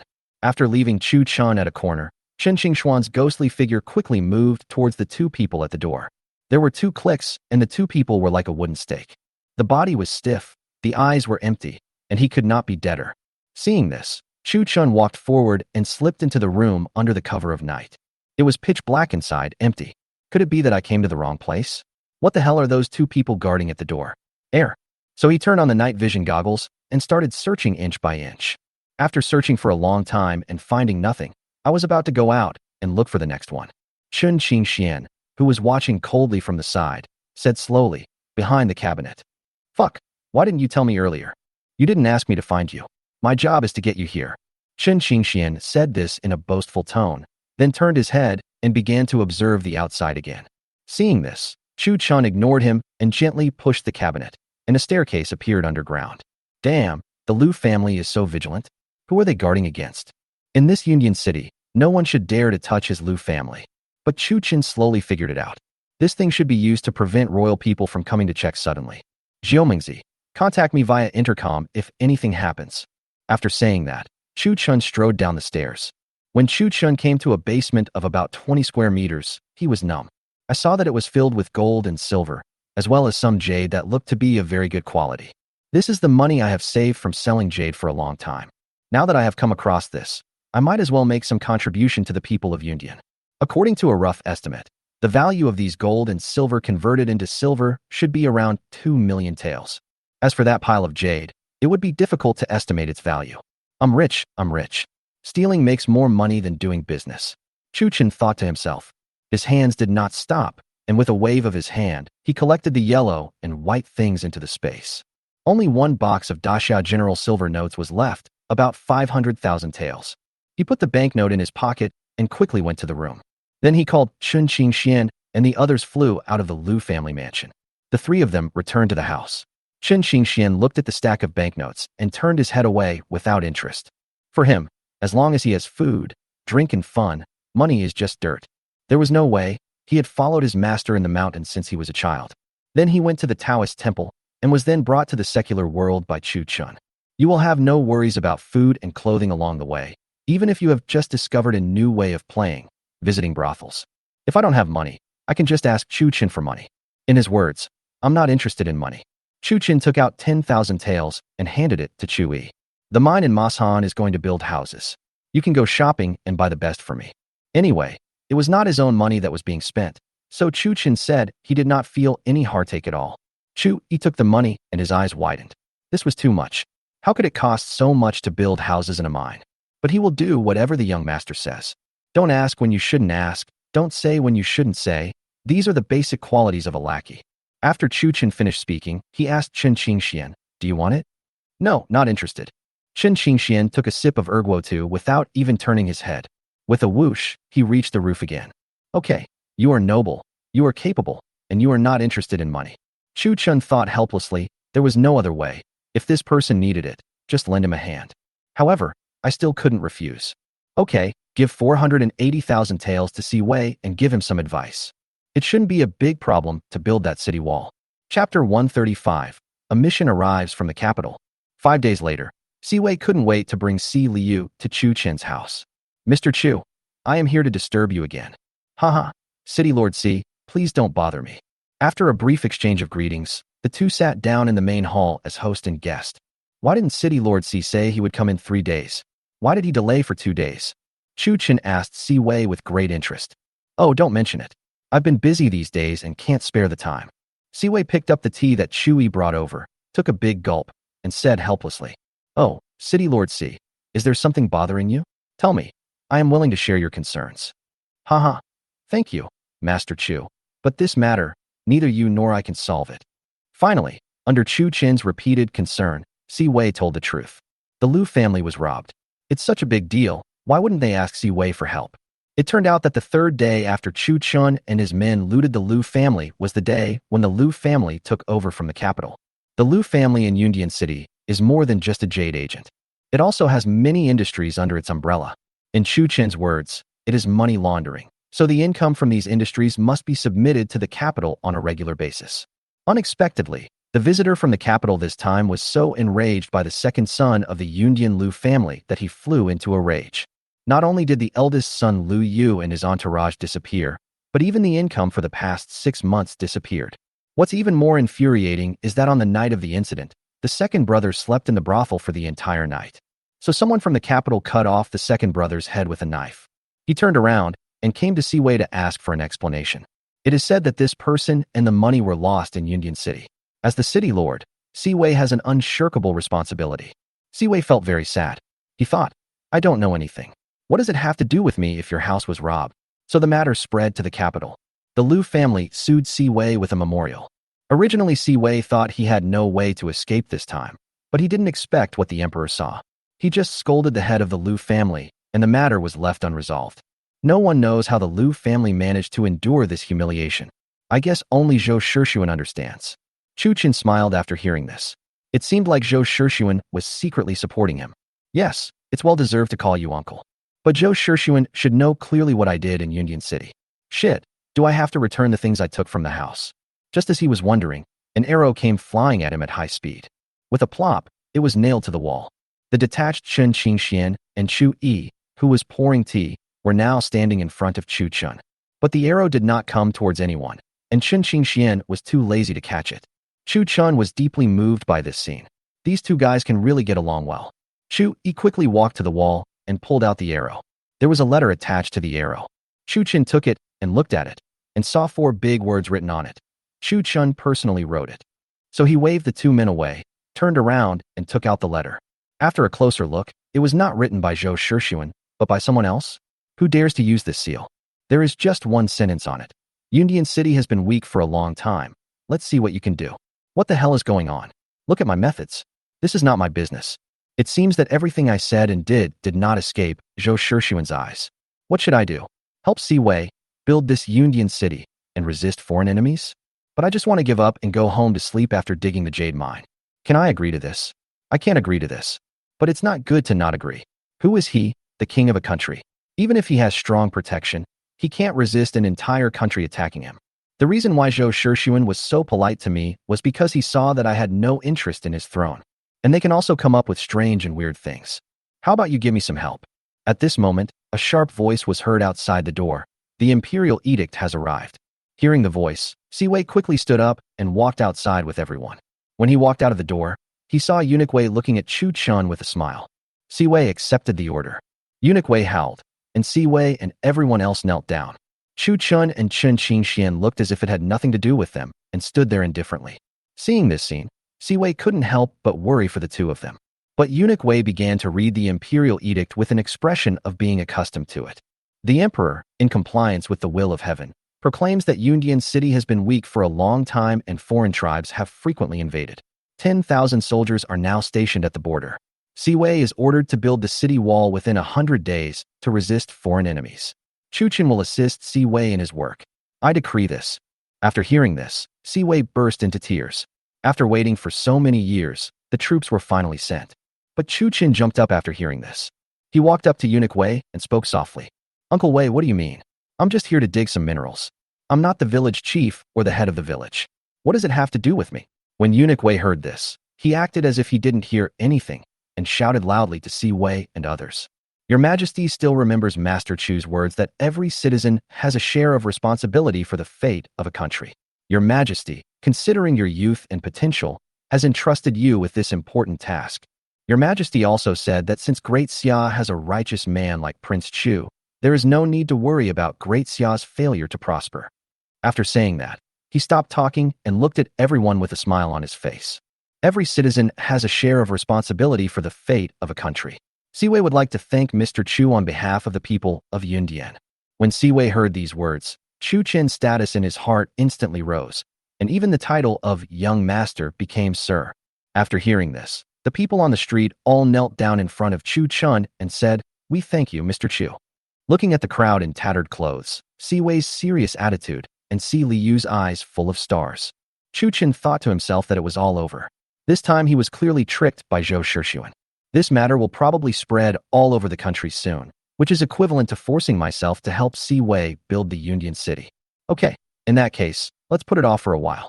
Now that I have enough money, and if I can earn a good reputation, it will be worth my time traveling through time. So he turned to the crowd and said loudly, "Dear fellow villagers, Yundian City belongs to everyone. So from now on, let us all work together to drive out the barbarians and return a peaceful and beautiful Yundian City. Work together to drive out the barbarians. Work together to drive out the barbarians. Work together to drive out the barbarians." Seeing everyone shouting, Chu Chun turned around and pulled Eunuch Wei into the yard. Seeing Chu Chun, who had an extraordinary temperament just now, pulling himself into the house with a lewd look on his face, Eunuch Wei felt his anus tighten instantly. Damn, is this kid going to take his anger out on our family? With a nervous mood, he said to Chu Chun with a smile, "Mr. Chu, how are you these days?" Chapter 136, Donating Weapons to Build the City Wall. Very good, very good. How is Eunuch Wei these days? It's over, it's over. Normally he is Uncle Wei, but now he has become Eunuch Wei. This guy holds a grudge, but I'm just a messenger. Why did he transfer his hatred to me? That rattling thing came out of his sleeve. Although he was at the upper 9th rank, he was not 100% sure. Thanks to Master Chu, I eat well and sleep well. Eunuch Wei still had a smile on his face and looked harmless. Chu Chen also looked helpless. Are you going to embarrass a person who is delivering a message? So he asked, Wei Bo, you have been with His Majesty for a long time. Please analyze for me what His Majesty is thinking. Eunuch Wei couldn't help but breathe a sigh of relief when he saw Chu Chun had returned to his original state. Mr. Chu, His Majesty gave you this jade mine. Doesn't that mean you should guard Yundian City? I know you like jade, so once this Yundian City is worry-free, if you want jade, then why not? After saying this, Eunuch Wei stood up and said goodbye. Chu Chun heard two meanings from these two sentences. The first thing was to assist Siwei in defending Yundian City. Probably because he had seen Mashan village, he thought he had the ability to do so. As for the second one, it probably depends on my performance. If I perform well, then the jade from Yundian City. Chu Chun thought for a moment, and then followed Eunuch Wei. The jade from the entire Yundian City.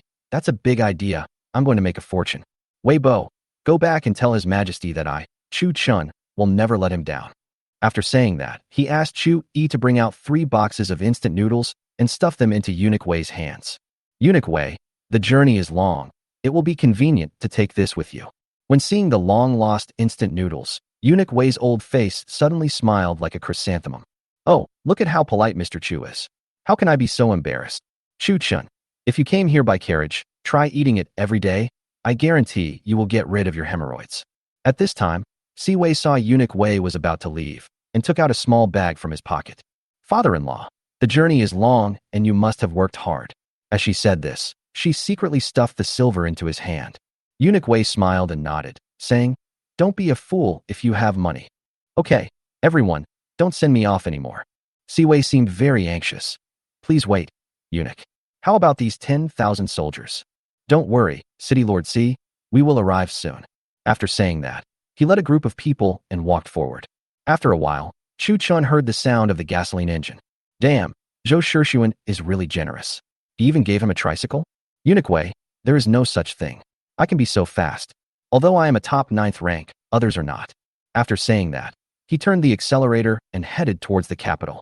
The reason why they didn't enter Union City was because they were afraid that Chu Chan would know that His Majesty had given him a mission. What if I get angry and take it back? Siwei brought Si Liu back to Chu Chen's house. Mr. Chu, please help me as much as possible. Chu Chun didn't say much and threw a stack of banknotes on the table. Looking at the pile of banknotes on the table, Siwei's eyes widened. With these, there was no need to worry about building the wall. With the support of Master Chu, I will immediately issue corvée labor and build the city wall immediately. As soon as Siwei finished speaking, Chu Chan interrupted him. City Lord Si, you absolutely cannot do that. Oh, could you please give me some advice? You exchange this money for food and send your officials to spread the word that every citizen has a share of responsibility for the fate of our country today. Then a decree was issued that anyone who participated in building the city wall would be provided with 2 meals a day and be fully fed. After resisting the barbarians, those who made contributions would be awarded a plaque of anti-barbarian family. You are crazy to impose corvée labor on them. The people are already complaining, and you are forcing them to build the city wall. Isn't this the government forcing the people to rebel? On the one hand, people are sent out to lobby and brainwash, while on the other hand, workers work, get food, and get honor. We need to mobilize everyone's enthusiasm. Even if people go under the whip, they won't do their job carefully. After listening to Chu Chen's proposal, Siwei fell into deep thought. Gradually, he figured out the reason. Your Excellency is very talented. I admire you. In this way, the disunity among the people you mentioned last time can be gradually resolved. Besides, the people who work hard are benefiting, so why worry about the prosperity of Yunding? After thinking for a while, Si Liu looked at Chu Chun with stars in his eyes and said. Chu Chun took a look at her. This girl was pretty and smart. You can see that I am unhappy and you are putting a hat on myself. So Xiao Xiao politely replied, Miss Si, thank you for your compliment. After that, he turned to Si Wei and said, I have something that is invulnerable to swords and guns. It can be built on the city wall. There was no other way. Since Zhou Shishuan had spoken, it would be unreasonable for me not to take out the cement. Now there is enough material from the jade mine, so we have to start preparing the building materials for the city wall. Fortunately, there are 2 construction sites in the space with an inexhaustible supply of cement. When the time comes, mix the sand and stones and stir them into concrete. I believe that no one in this world will be able to destroy it easily. After saying that, he took Siwei and others towards the house where the supplies were stored. Looking at the bags of gray stuff all over the room, Siwei turned and looked at Chu Chun in confusion. This thing is called cement. I'm the only one with it. When mixed with sand, pebbles, and water, it can be invulnerable to swords and guns. It's much better than your earthen wall. In a short period of time, without a large amount of material and financial resources to transport stones to build the city wall, this was the quickest way. After some explanation, Siwei's eyes lit up and he bowed deeply to Chu Chun. Mr. Chu, on behalf of the people of Yundian, I thank you.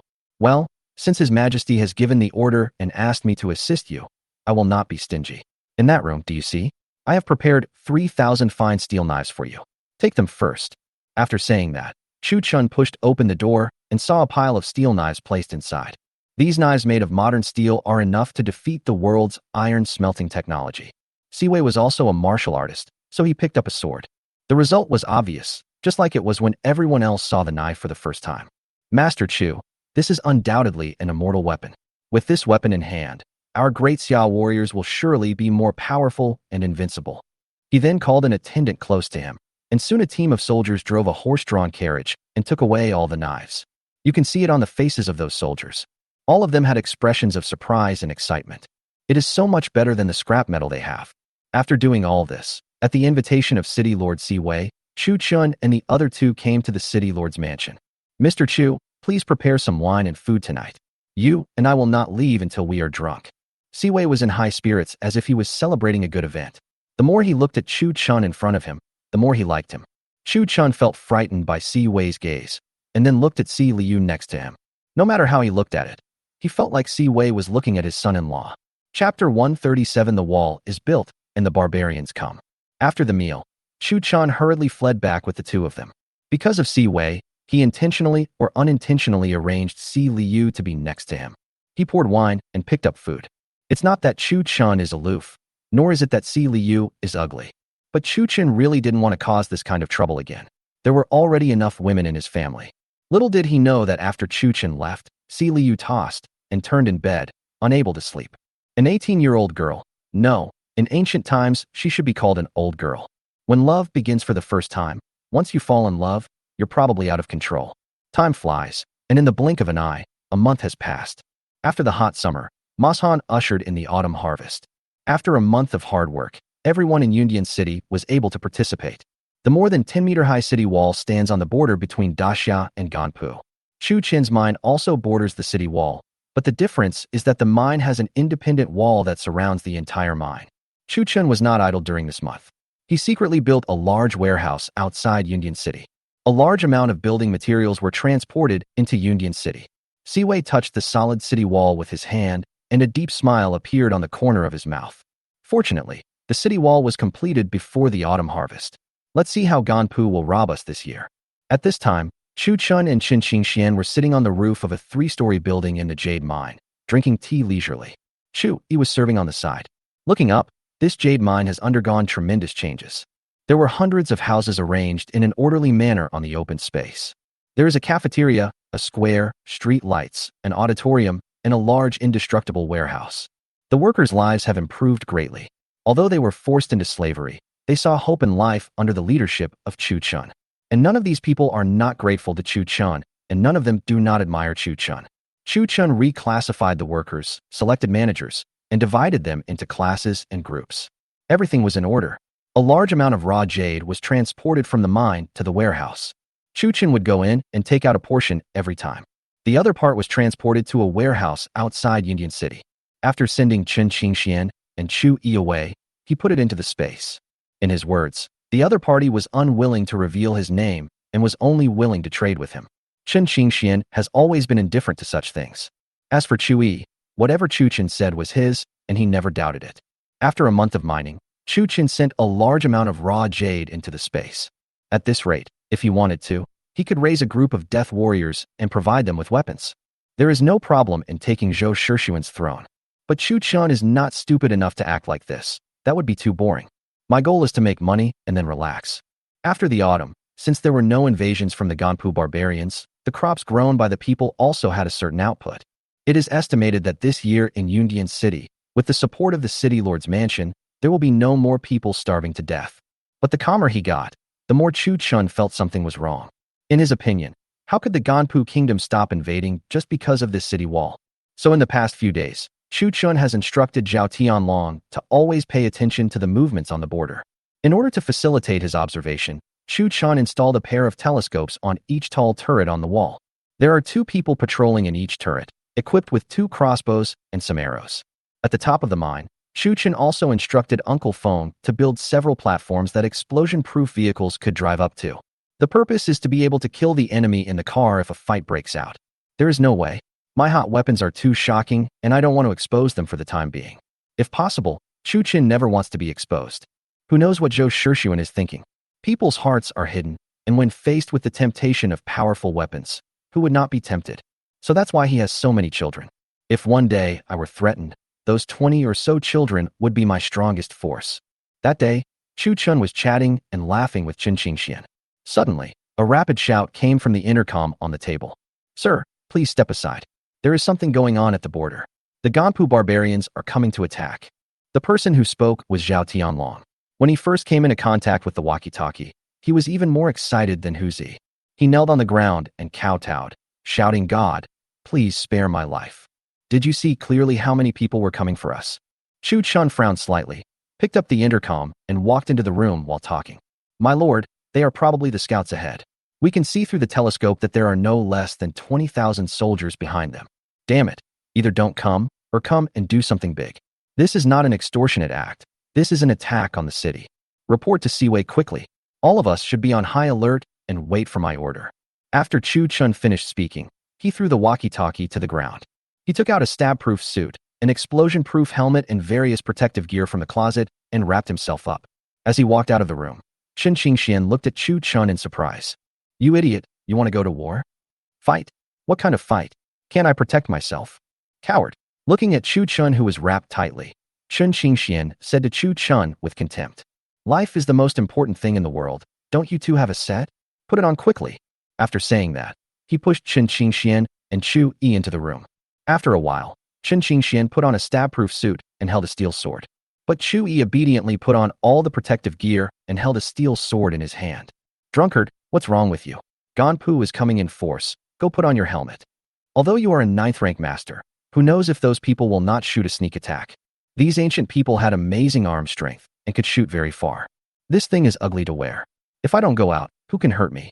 After saying that, he sat in the rocking chair and started drinking. Chu Chun was extremely excited because it was his first time seeing such a grand scene.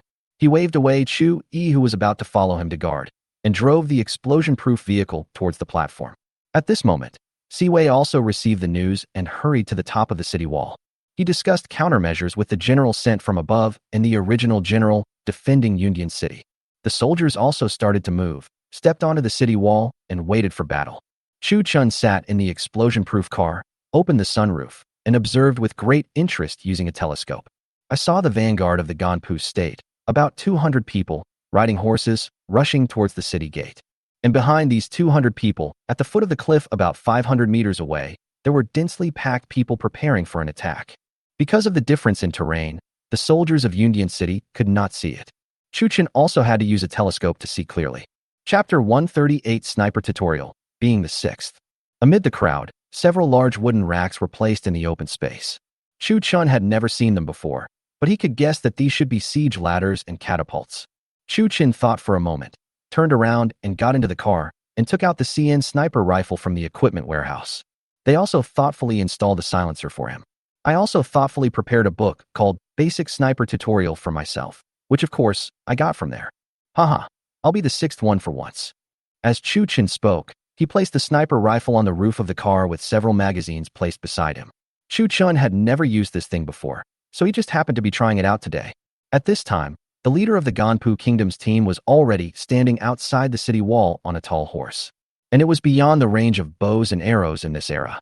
He shouted in a show of force, "Open the city gate and let us go in, or we can attack it." The people on the city wall looked at the people outside like fools. No one paid any attention to him.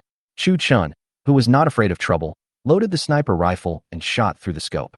Just shoot at that person. With a puff sound, the bullet flew out and hit the person next to him accurately. Fuck, this thing doesn't work, it hits the wrong way. After saying that, he lowered his head, flipping through the book while adjusting the magnifying glass. The leader of Ganpu saw the soldiers around him fall down silently. My heart skipped a beat. Could it be that there really is such a peerless master in the Great Xiao? After saying this, he led a group of people and retreated about 20 feet backwards. At this moment, the soldiers on the city wall were looking at each other. I wondered who shot the arrow. This was too secretive. After some adjustments, Chu Chun pulled the trigger again. If nothing unexpected happens, the person who fell was someone close to the team leader. The team leader finally felt a little panicked at this moment. He led the team to retreat another 10 feet. What the hell is this? Why is this thing so hard to control? Chu Chun continued flipping through the book with a helpless look on his face. Looking at the retreating Ganpu barbarians, Chu Chun felt anxious. Gentlemen, please give me another chance to shoot again.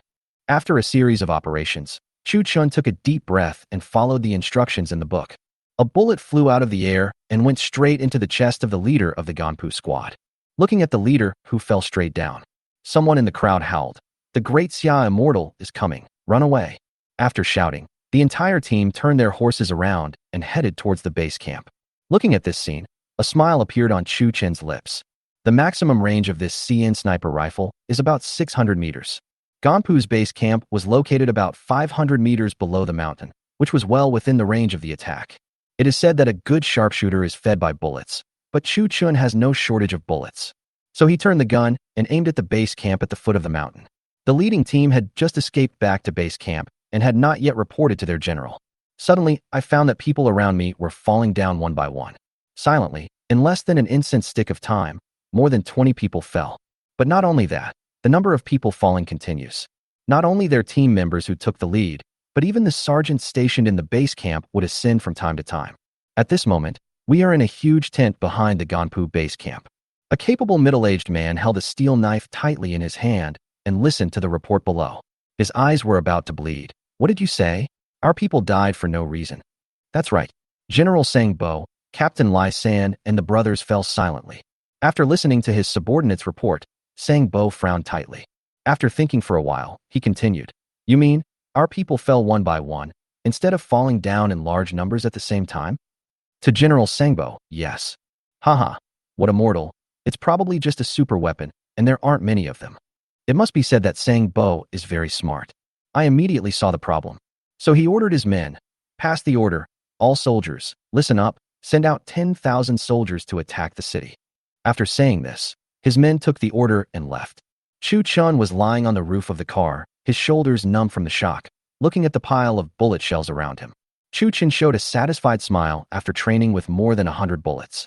At this moment, he was much more familiar with this sniper rifle. Through the sight, he saw the catapults and ladders at the Ganpu barbarian base camp. It actually started to move slowly. It seems that this Ganpu barbarian can't help it anymore. So he picked up the intercom beside him and ordered, Brother Zhao, tell the brothers to get ready. They are about to attack. Oh, and send a telescope to see Wei.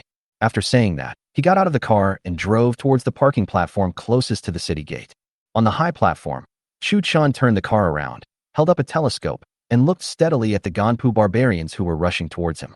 Si Wei and his companions on the city wall also felt something was wrong at this moment. The leading team came and went, leaving behind 3 bodies silently. It was eerily quiet at the moment, which was not like their style. Could it be that there is a larger team behind us? At this moment, Zhao Tianlong ran towards Si Wei and others. Lord City Lord, the Ganpu barbarians are preparing to attack the city. Please make preparations early. After hearing what Zhao Tianlong said, Si Wei looked at the empty space at the entrance of the city wall in confusion. At this time, Zhao Tianlong handed him a telescope. Young master asked me to give this to you. It seems peaceful at the moment, but there are about 20,000 barbarians stationed under this open space. Oh, what is this? Young master said it's called clairvoyance. After saying that, instructor Si Wei looked outside. Si Wei took it and took a look. Sure enough, at the foot of the mountain in the distance ahead, there was a building on top of a tall wooden frame. If you don't look carefully, it looks like the trees. If this isn't the catapult, then what is it? So without thinking twice, he quickly shouted behind him. Send the message. The Ganpu barbarians are attacking. The number of them is unknown. They have catapults and ladders. All soldiers, prepare for battle. General Zhao, are you giving me this clairvoyance? Zhao Tianlong nodded after listening. Lord City Lord, the mine needs people. I have to go back. Okay, thank your master for me. After we defeat the Ganpu barbarians, I will treat him to a drink. After saying this, he ignored Zhao Tianlong who ran towards the jade mine. Si Wei held the telescope in his hand and played with it happily. Such a miraculous thing. It seems that the 3 people who fell silently just now should also be the masterpiece of Mr. Chu. After saying that, he laughed and said to the general guarding the city, Go and prepare. With Master Chu here, this battle should be easy. After saying that, he turned around and looked at Yundian City behind him. The people in the city were seen spontaneously cooking and transporting supplies. Sure enough, these people are united, so why should they be afraid of foreigners? Chapter 139 Ganpu attacks the city and Chu Chen departs. Just as Si Wei was sighing, he saw the black army of Ganpu, pushing catapults and ladders, heading towards the city wall. All soldiers, listen up. Archers, get ready. Defenders, get ready. At once, everyone moved. To be honest, when Si Wei saw the huge catapult, he didn't feel very confident. Mr. Chu speaks so highly of the cement. Can the city wall withstand the attack of flying rocks? The catapult stopped just out of range. In the crowd, Sang Bo, who was tightly wrapped in iron armor, waved the sword in his hand and said, Attack.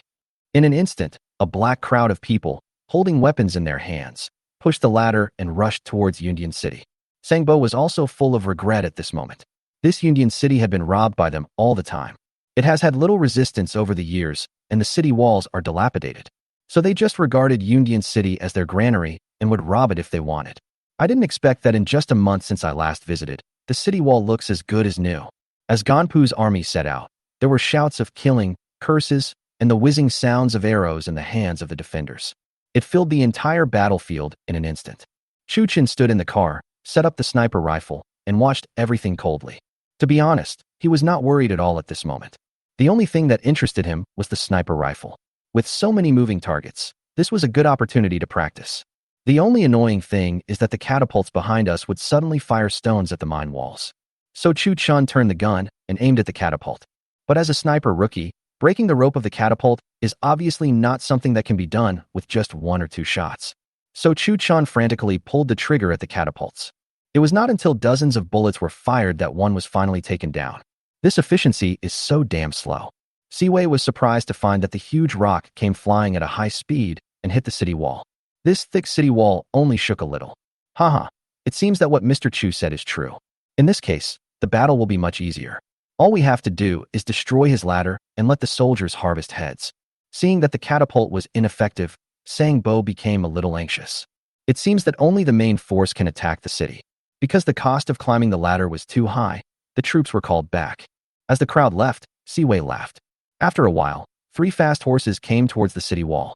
After such a small collision, they are already in a hurry to persuade the enemy to surrender. It seems that this battle is no longer suspenseful. Listen, people of Yundian City. I, the Ganpu Kingdom, still have 100,000 soldiers behind me. I advise you to surrender as soon as possible. The visitor spoke arrogantly without any reason. Unfortunately, these were his last words. He came with arrogance, and he will die with arrogance. As soon as he finished speaking, the man fell headfirst off his horse with a plop. At this time, not only Si Wei was confused, but Sang Bo was also confused. When 2 countries are at war, the envoys are not killed. Is Daxia so unethical? So Sang Bo stood up and gave an order, and the 10,000 soldiers behind him also rushed towards the battlefield howling. Siwei looked towards the jade mine through a telescope.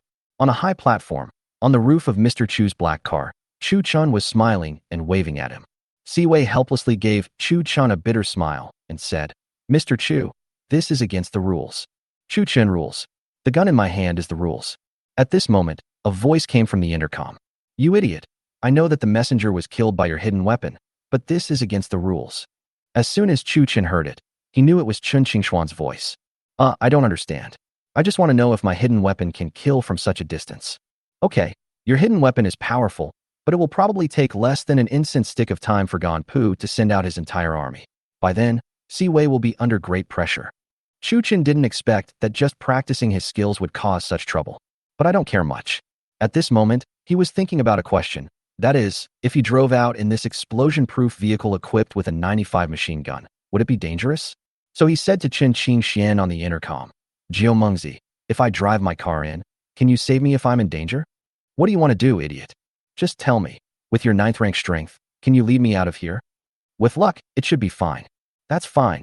After saying that, he called Chu Yi to the side of the car on the intercom. Brother will take you to that place. Do you dare? Sir, where are you going? Chu Yi pointed at the Ganpu army that was coming towards him aggressively. What? Are you scared? No, I'm not afraid myself. But you, sir, do you want to call Taoist Qingxian? If you're not afraid, stop talking nonsense and drive. After saying that, Chu Qing got into the car. Chu Yi obediently started the car and drove towards the city gate. Siwei has been paying attention to the developments here. Watching Chu Qin's car leaving from the city gate, he was a little panicked. What does this kid want to do? After saying this, he ignored the soldiers on the city wall and headed towards the city gate. Mr. Chu, what are you doing? Siwei, panting, stopped the car and said to Chu Chun. Haha, City Lord C. Ganpu has more than 20,000 people. You should be under some pressure. To be honest with you, Master Chu, as long as I am within this city wall, I, Siwei, have never been afraid. Siwei is full of confidence in the city wall built with cement. As long as you don't open the city gate, the Ganpu barbarians will never be able to come in. No matter what kind of catapult or siege vehicle you have, I have an army of 10,000 on this city wall. It's easy to control from a high position. That's all. I'll go out and earn some money. After saying this, he ignored Siwei's objections and forced the city gate to be opened. The car rushed out of the city gate in a flash. Siwei looked at the explosion-proof car going away and murmured, Master Chu, are you short of money? But he turned around and climbed onto the wall and ordered an adjutant to keep an eye on the movements of Chu Chen's vehicle. If there is any danger, go out to rescue immediately. Just as the car was leaving the city gate, Chen Qingxian also shook his head, holding the wine bottle and steel sword. He quickly arrived at the high platform closest to the city gate. Chu Chen's idea is different from Siwei's. Either don't fight, or if you are going to fight, then fight until you are afraid. You will never dare to commit an offense easily in the future. This is the way to solve the problem. His own jade mine is located in this border area. If that Ganpu barbarian suddenly attacks you, you can't stay here forever. As the vehicle rushed towards the enemy's army, Sangbo on Ganpu's side also looked incredulous. What the hell is this thing? Why is it so brave to come towards his army? Quickly investigate and find out everything about that thing. Chapter 140. No one can stop the explosion-proof vehicle. A team of soldiers looked at the speeding black monster and rushed towards the explosion-proof vehicle with swords and spears in hand. With a series of clattering sounds, the group of people rushing in the front fell down. Sangbo's heart was in his throat when he saw this scene. What a giant beast it was. The tongues of fire it spewed out killed dozens of our men in an instant. However, the beast did not stop yet, walking around the edge of the army at a very fast speed. Wherever they went, soldiers fell down. For a moment, everyone dodged when they saw the explosion-proof vehicle approaching. There was no intention to attack the city anymore. In less than an incense stick of time, Chu Chun had already used up more than 10 drums. I have to say, this thing is really durable. I have been using it for such a long time without any jamming. With the deployment of Chu Chin's explosion-proof vehicle, the entire battlefield situation was changed. The key is that this thing can be truly invulnerable to swords and guns in this era of cold weapons. Chu Chun wore a bulletproof helmet and let the arrows from the Ganpu army fly over his head. But hitting the explosion-proof vehicle was like a child throwing a stone. At this time, the soldiers on the city wall were also confused. Is this called defending the city? As the explosion-proof vehicle moved deeper, Sangbo frowned deeply. If we continue like this, morale will be completely worn out. It's been so long, and that monster has killed hundreds of my soldiers. Don't you know what it is? General, that creature is not alive. We saw someone controlling it from the top of the monster. Then kill the person who controls it. This person is also invulnerable to swords and guns. Sangbo slammed the table angrily and said, I'm invulnerable to swords and guns. Are you kidding me? I don't care what method you use. Just stop that monster as soon as possible. Otherwise, come to me with your head. After saying this, he drew out his sword and shouted at the person who came. I feel very miserable. If I could have stopped it, I would have done so long ago. Before the man got there, he was killed by the magical creature that was spitting out tongues of fire. Even if someone could get in front of the giant beast and chop it with a knife, it would not cause any damage. If you fail, you might even be crushed to death by the giant beast. But the general's orders had to be obeyed. So they organized a large number of soldiers, rode fast horses, and headed towards the explosion-proof vehicle. Haha, Chu-yi, don't collide with him. Turn around and run away. Chu-yi turned the car around and fled towards the crowd. Fuck, don't come over here. These were probably the last words of the soldiers Ganpu who were killed by the bomb-proof vehicle. The machine gun didn't stop, and Chu Chin didn't know how many magazines had been emptied. But as long as this tank of gasoline is not used up, those people will eventually be worn out. Suddenly, Chu Chin saw several iron pipes on the roof of the car. How the hell did I forget about this? A lot of howitzers were brought out that day, and there is a grenade launcher on the roof of the car. As the machine gun stopped, everyone breathed a sigh of relief. But Siwei on the city wall thought that something happened to Chu Chun. He quickly ordered behind him. The army, follow me out of the city to rescue Master Chu. Chu Chun, who was fiddling with the howitzer, saw the city gate wide open and quickly picked up the walkie-talkie and shouted to Zhao Tianlong. Quickly stop Siwei. Wait for me to consume some energy before coming out. After hearing the order, Zhao Tianlong hurried to find Siwei. Lord City Lord, you cannot leave the city. Hearing the voice behind him, Siwei paused. General Zhao, what do you mean? The master said to let him consume more energy. Please wait a moment. Is your son okay? It's okay. I'm fine. He is truly a god. After saying this, he waved his hand and stopped the troops from moving. Sangbo thought that the giant beast had run out of strength, so he quickly organized the soldiers to rush towards the explosion-proof vehicle. Haha, you've come just in time. Look at my thunderbolt. Boom, boom, boom, boom. Several grenades flew towards the crowd. Everyone saw a few strange-looking things flying towards them. Then, there were loud bangs and explosions. The front of the explosion-proof vehicle was instantly covered in blood and flesh. There were cries, roars, and curses all around. As for the soldiers who were blown to pieces, their flesh and blood flew everywhere. Everyone was frightened by this thing and was stunned. In the tent, Sangbo asked angrily, What? Thunder? It's over. At this moment, Sangbo has completely lost confidence in this battle. Morale has been lost, so there is no hope of victory. In about half an hour, several thousand of his 20,000 soldiers were killed. So he said to his subordinates, Give the order to retreat. As the order to retreat was given, the entire army threw away their weapons, wishing their parents had not given them more legs. Seeing that the time was right, Chu Chen picked up the intercom and said, "Zhao Tianlong, lead the brothers to come out and get the reward money." Zhao Tianlong turned around and spoke to the 100 or so people who were already on high alert. "The young master has paved the way for everyone. Brothers, follow me to kill the enemy." After saying that, Zhao Tianlong led his men, holding steel knives and crossbows in their hands, and rushed towards the city gate. "Lord City Lord, Ganpu wants to retreat. Give the order." At the city gate, Zhao Tianlong spoke respectfully to Si Wei. "Okay, all the soldiers, listen to my orders and follow me to kill the enemy." After saying that, Si Wei kicked the horse's belly and rushed out first. Immediately afterwards, more than 10,000 soldiers rushed towards Ganpu's camp. Chu Chen's machine gun and howitzer on the explosion-proof vehicle kept firing, guarding the defeated soldiers on the route that they had to take to escape. At this moment, Sang Bo was completely panicked, as his retreat was facing the giant steel beast. "There are pursuers behind us. We are doomed now. We might even be wiped out."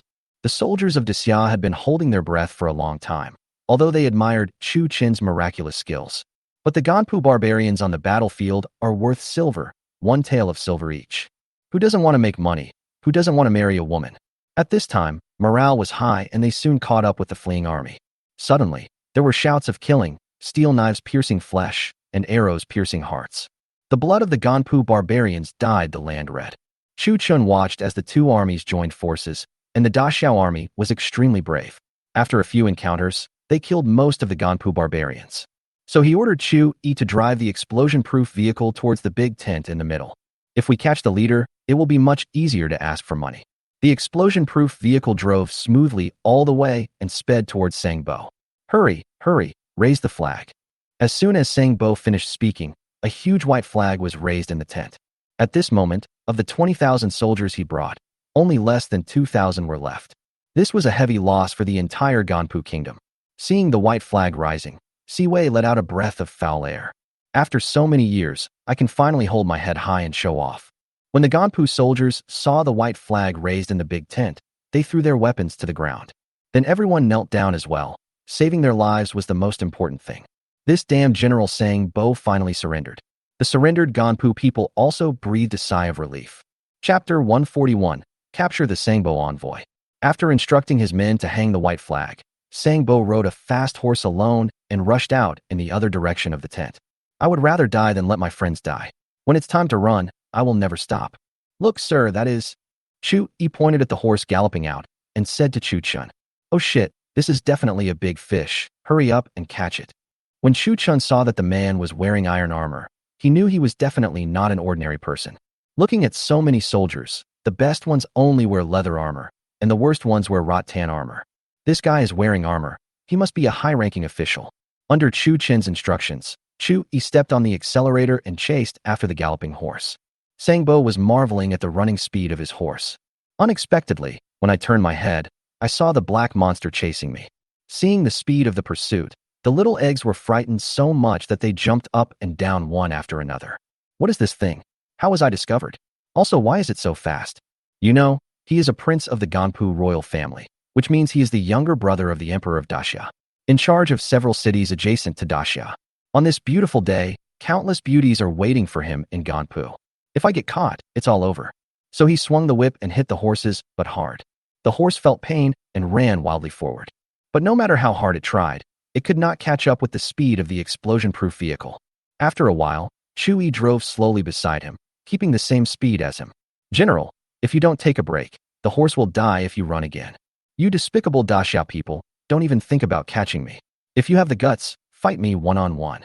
Sangbo looked at the monster standing side by side with him, and his heart sank. But who is he? He is the Prince of Ganpu, and he cannot lose in terms of momentum. "Oh, you guys come to rob my yin yen. Don't you have any brains?" What is the brain? Due to different regions, there is still a certain gap in speech comprehension. That's the guy you eat with." After saying that, Chu Chin shot the horse in the butt. The horse felt pain and fell to the ground. Sangbo, who was on the horse's back, was also thrown far away and lay on the ground unable to move. "Chu Yi, get to work and get this kid up." After saying that, Chu Yi drove the car in front of Sangbo. Chu Chin picked up 2 pairs of handcuffs and handcuffed him to the back of the car. He drove the car all the way towards Si Wei. "Mr. Chu, what is this?" When they saw Chu Chin's car turning back, with a soldier in armor hanging behind it. Siwei's eyes suddenly lit up. This was a big fish caught. This old guy is wearing armor. Take a look and see if you recognize him. As soon as Chu Chen finished speaking, Siwei walked closer to take a look. Ha, Mr. Chu, you have captured the Prince of Ganpu. This is a huge achievement. He was very familiar with this person. Every year, it was this grandson who brought people to Yundian City to beg for money. Because his horse is fast, and he is very capable in mountain combat. So Siwei suffered a lot at his hands. Now that he was captured alive by Chu Chen, he was filled with anger all of a sudden. Should we kill this person or not? Chu Chen asked Siwei. No, Mr. Chu, this man cannot be killed yet. He is the younger brother of the current monarch of Ganpu. He can be exchanged for a lot of things. Siwei quickly stopped Chu Chen. Over the years, a lot of things had been taken away by them. Now that he has been caught, you, Ganpu, can forget about changing him back unless some blood is shed. Okay, if you want to change something, then let's change it. By the way, what is Ganpu most famous for? Chu Chen thought about it and asked again. Mr. Chu, Ganpu borders my Yundian. The most famous thing here is, of course, jade. Shit, this trip is worth it. This place is rich in jade. Isn't this exactly what I need? Then this person cannot be given to Siwei. If I give it to him, I will only get some silver or something at most. But if you negotiate on your own, the results will be completely different. Thinking of this, he winked at Chu Yi. Lord C, if that's the case, when Ganpu sends someone to negotiate, call me. After saying that, Chu Yi drove the car smartly towards the jade mine. Mr. Chu, this. Siwei looked at the vehicle being transported away and thought, you haven't given the person to me yet. What's going on? After saying that, he mounted his horse and chased after the explosion-proof vehicle. In front of the huge iron gate of the jade mine, Siwei knocked on the door loudly. Mr. Chu, this is a wanted criminal of Daxia. We should take him to the capital and hand him over to His Majesty for punishment. What the hell? Leave it to him. I have wasted so many bullets fighting this Ganpu barbarian. Handing it over to him will benefit you as well. So he shouted outside, Lord C, send someone to the capital to report and ask him to send someone here. This guy is very skilled in martial arts and the journey to the capital is long, so there might be something wrong. After saying that, he handcuffed Sang Bo inside a cement house. No matter how Siwei knocked on the door, Chu Chen did not answer. Siwei had no choice but to rush back to the city lord's mansion to discuss the matter with several generals. The next day, a fast horse carried Siwei's memorial to the capital. 3 days later, the capital city actually sent personnel to Yundian City. In his memorial, Siwei boasted about how Chu Chen, with 1 cart and 1 man, wiped out thousands of Ganpu barbarians and easily captured Sang Bo. Zhou Shixuan also looked troubled. This kid really didn't play by the rules. So they had to send Zhou Hang to Yundian City to deal with the handover with Ganpu. It was 5 days later that Zhou Hang arrived at Yundian City. In the city lord's mansion, Siwei sat respectfully below Zhou Hang. Siwei, Lord of Yundian City, pays respect to His Highness the 8th Prince. Lord C, you have worked hard. Where is my brother-in-law? Why didn't he come? Although Siwei was mentally prepared for this blatant call of brother, he was still shocked. It seems that Chu Chen's status in the royal family is really high. Not only did His Majesty not blame him for hiding the hostages, but he also sent the 8th Prince, which was enough to prove Chu Chen's status. I have sent someone to invite you. Your Highness, please take a rest for a while. No, let's go, prepare the horses. I haven't seen my sworn brother for a long time. Let's go to the jade mine. Siwei did not dare to delay and immediately asked his servants to prepare the carriage and horses, and the group headed towards the jade mine. At the entrance of the jade mine, Siwei was still banging on the huge iron door. Open the door and welcome him, you idiot. Zhou Heng is here. Chen Qinxian, who was drinking, said to Chu Chen. Hey, so soon, the person coming is Zhou Heng again. After saying that, Chu Chen put down the teacup and ran towards the door.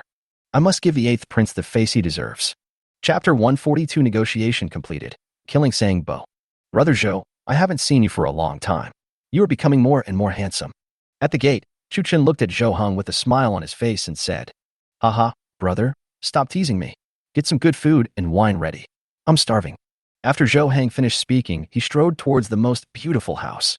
It feels like returning home. Seeing this, Siwei and others saluted Chu Chen and followed him inside. Inside the house, several people sat down on the sofa. Brother Zhou, I wonder how you plan to negotiate this time. Chu Chen asked, wanting to find out what Zhou Shixuan meant in advance. Haha, this time we were able to kill the Ganpu barbarians. You played an indispensable role, my brother. What do you think we should do? Damn, the ball was kicked right in front of me. Do you want to make a request? What if Zhou Shixuan says that I am showing off? Since he didn't make any demands, Zhou Heng would just take the person away and there would be nothing he could do. After thinking for a while, he spoke. Brother Zhou, I am just an ordinary person. How can I give you any advice? Everything is up to you. But you also know that I consumed a lot in this battle. I heard that Ganpu is rich in jade. After saying that, he didn't say anything else, but just stared at Zhou Heng, thinking, let's see how you respond. After listening to this, Zhou Heng looked at Chu Chen calmly. Then he burst into laughter. Brother, this is just a small matter. Leave it to me, and I will definitely satisfy you. Before he could finish his words, since Zhou Heng had said this, he would definitely not treat him unfairly.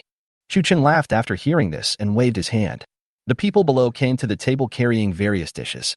In that case, I will wait for Brother Zhou's news. You can take the people away and have a meal and a drink. After saying that, he led everyone towards the dining table. Siwei and his friends had never seen such delicious food before after Zhou Heng started eating. Just pick up the chopsticks and start eating and drinking. After the meal, after some handover, Chu Chen handed the person over to Siwei. At this moment, we are just waiting for the Ganpu envoy to come and ask for the person. 3 days later, the Ganpu envoy, accompanied by 20 or so civil servants, was welcomed to Yundan City. Zhou Heng, along with Siwei and others, sat proudly at the seat of honor in the city lord's mansion. After 3 days of discussion, a result was finally reached. That is, the Ganpu kingdom had to pay a compensation of 30 million taels of silver, 10,000 carts of grain and cloth, and 1,000 carts of raw jade. Moreover, a contract was signed, and Ganpu kingdom became a vassal state of Daxia in the future, paying tribute every year without Daxia's permission. The people of Ganpu are not allowed to approach the border within 10 miles. As for these 1,000 carts of raw stones, all of them will belong to Chu Chen. Chu Chen was also quite satisfied with this result. 1,000 carts, even though they were ox carts, it was still a huge number. Ganpu state had no choice but to accept this condition. There was nothing else it could do since it was the prince who was captured. He is also the prince who has the best relationship with the monarch. 5 days later, the Ganpu kingdom came with loads of supplies to exchange for their prince Sangbo. Sangbo walked out of the dim cell and glanced at the people around him.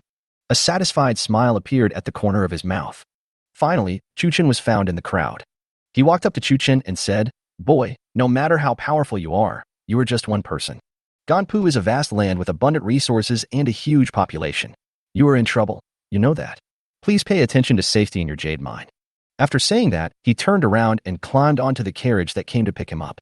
The front team, return as quickly as possible to report the good news that Lord Sangbo has left the city and will arrive at night. Prepare a banquet. The officer shouted happily to the several mounted soldiers in front.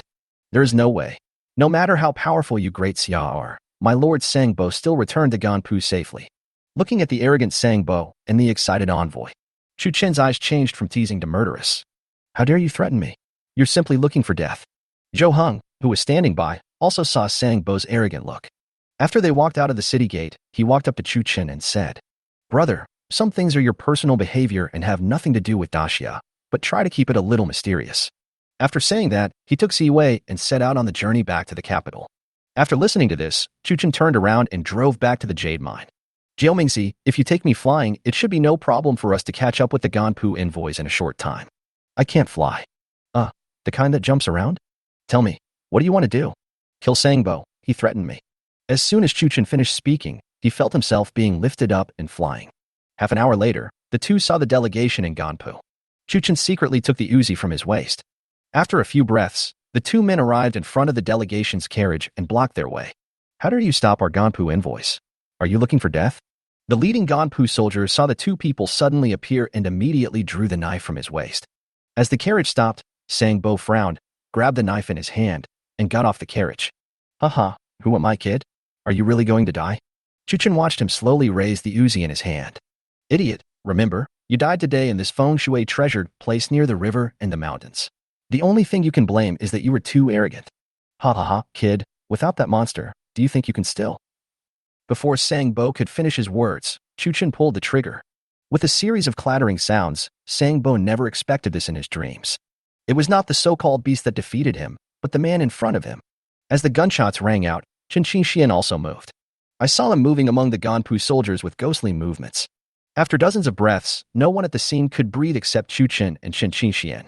This place is right by the water. After killing the man, Chu Chen called Chen Qingxian, opened the big backpack behind him, and took out a small bucket of gasoline. Then they piled the bodies up on the riverbank, poured gasoline on them, and threw a burning stick over there in a casual manner. Although there is not much gasoline and it cannot be burned completely, there is no problem at all in burning it beyond recognition. Then he calmly took away all the corpses and carriages. All of them were pushed into the surging river. Then he looked up at the sky. The sky, which was bright just now, is now covered with dark clouds. He handed Qin Qinshin a cigarette and said, "Look, even God is helping me. After a heavy rain, I'm afraid there will be no trace left." "Help you? You're lucky. I'm here with you." "Fuck, when did you learn to be so shameless?" In the heavy rain, the two did not hold an umbrella, nor did they go back to hide from the rain. Instead, he watched the place that had just been burned being washed by the water over and over again. Until the sand underneath was exposed, there was no trace of black left. Qin Qinshin picked up Shu Qin and flew towards the jade mine. Chapter 143. Space changes at will. The heavy rain is still continuing. As night fell, people in the mine were enjoying the coolness after the rainstorm. Shu Qin called Zhao Tianlong over. "Brother Zhao, we have been together for quite some time. I'll have to trouble you to help me manage this mine from now on." "Sir, I am a sinner, so why should I say it is hard work? This is what I should do." Seeing Shu Qin's polite look, Zhao Tianlong quickly spoke respectfully. Seeing this, Shu Qin pointed to the room behind him. "There are enough weapons inside. To prevent retaliation from the bad guys, please be careful. Also, send the mined raw stones to the warehouse outside every half a month, and I will send someone to pick them up. The reason why we pick it up once every half a month is because of the transportation problem. When the time comes, just ask Chui to drive over and take Qingyun back. If you have nothing to do, don't come here often." After talking to Zhao Tianlong for a long time, Shu Qin took advantage of the night. He drove the explosion-proof vehicle towards the warehouse outside the city. The jade stones that Ganpu had paid as compensation had been ordered to be placed in a warehouse outside the city. Because there were too many, in order to hide from others, we had to collect them at night. The explosion-proof vehicle drove all the way to the warehouse outside the city. After closing the door of the warehouse, Shu Qin began to get busy. Shu Qin was busy until almost dawn before he finally emptied the huge warehouse. The supermarket space was filled with a large amount of raw jade stones. Shu Qin put his hands behind his back and looked around left and right. Slowly, he discovered the problem. It seems that now you don't have to carry the things yourself when you collect them. So he was surprised and flashed out of the space. With a thought, a baseball bat appeared in front of him. With another move, the baseball bat disappeared from its spot again. Holy shit, this is too fucking amazing. This discovery made Shu Qin in the space so excited that he danced with joy. It will be so convenient to rob a house in the future. Immediately afterwards, Shu Qin felt just like the first time he discovered space. Manipulating the baseball bat in out and out and out and out and out. However, this skill cannot be shown to others casually, so it is better to keep a low profile for now. After all, in this era with so many martial arts masters, he was still not absolutely safe. After the battle with Sangbo, he felt no pressure at all. But looking at the corpses all over the ground, Shu Qin also realized the cheapness of human life in this era of cold weapons. Therefore, we must live comfortably and freely in this era. Strong arms and endless money can give you a sense of security. But these are all external things. As for the most fundamental things, you have to be strong enough. One day, one's own hot weapons will be exposed. Ancient people were not fools. Martial arts masters like Qin Qinshin could tell at a glance that this thing was a hidden weapon. If Zhou Shixuan was on this battlefield, how could he not see that he was borrowing external objects? But fortunately, I am not standing on the opposite side of that right. At least for now, he still has a powerful backer. And as long as the Xia doesn't collapse, there will be no worries. But the world is unpredictable. Who knows what tomorrow will be like? Shu Qin left the space and sat in the warehouse until dawn. Then he drove the explosion-proof vehicle towards the city lord's mansion. He thought that since he had finished dealing with things here, it was time to go back to Qingyan City. Before leaving, give Siwei a gift. He looks like a nice guy. Besides, my jade mine is here, so it is better to make friends than to make enemies. The explosion-proof vehicle stopped directly in front of the gate of the city lord's mansion. When the soldier at the door saw the RV arriving, he trotted over to greet it.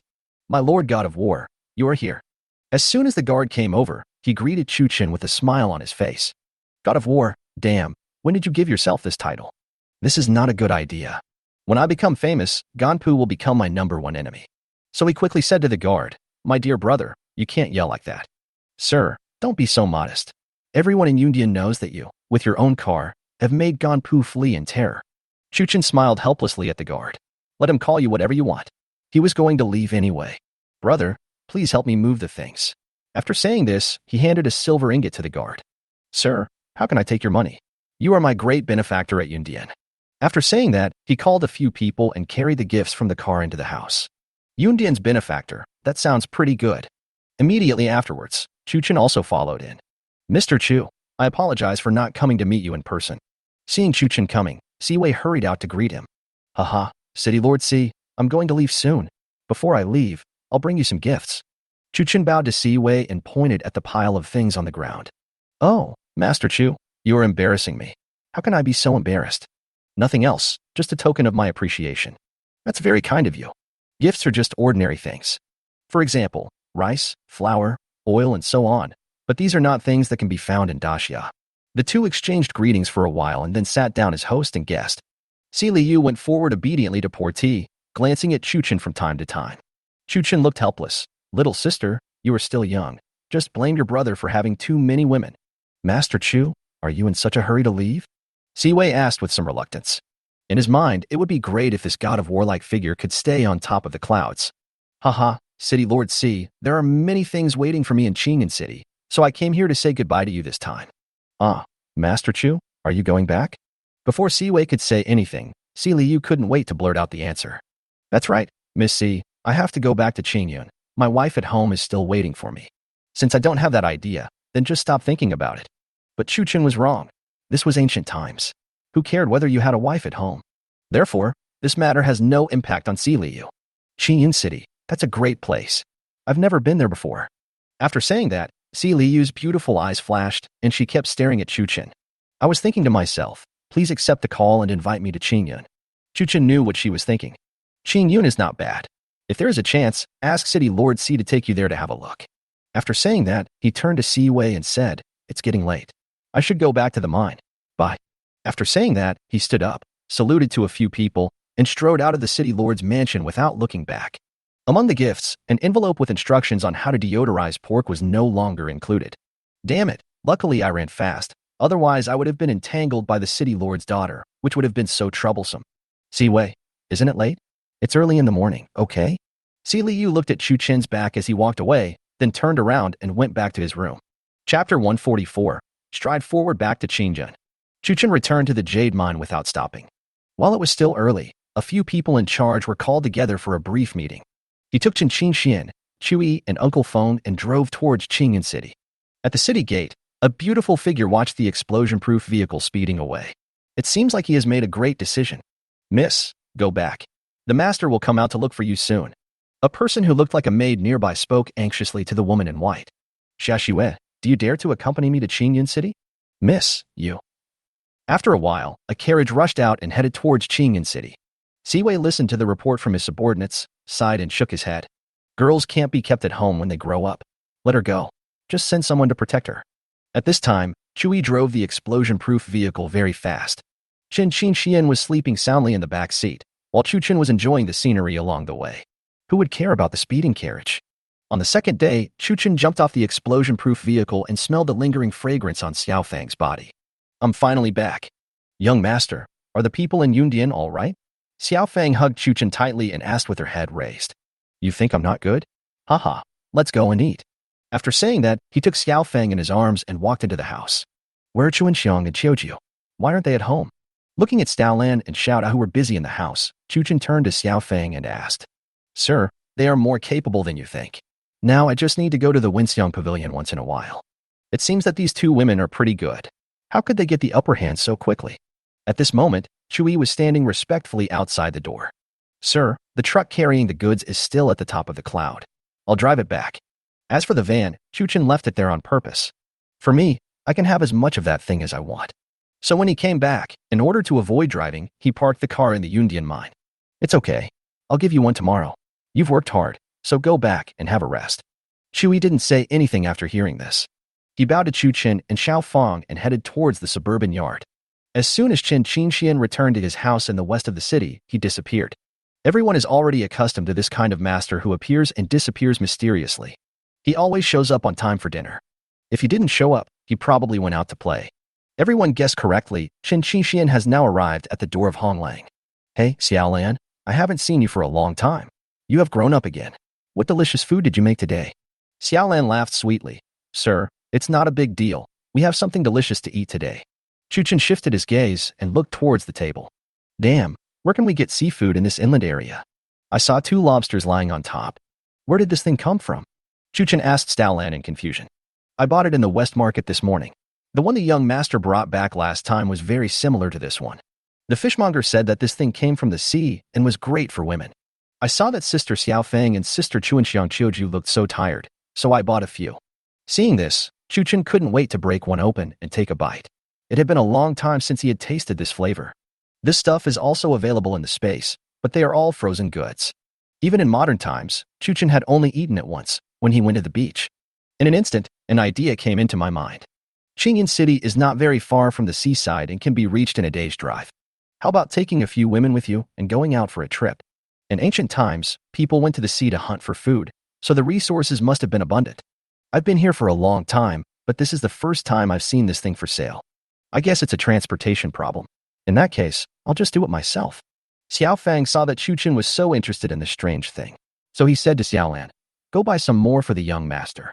After listening to this, Xiaolan turned around and walked towards the door. At this time, Chuchen also put down the bowl in his hand. "Xiaolan, wait a minute, I'll go with you." Xiaolan turned her head in confusion, wondering when did her husband start to like buying groceries. But she didn't say anything, and even seemed a little secretly happy.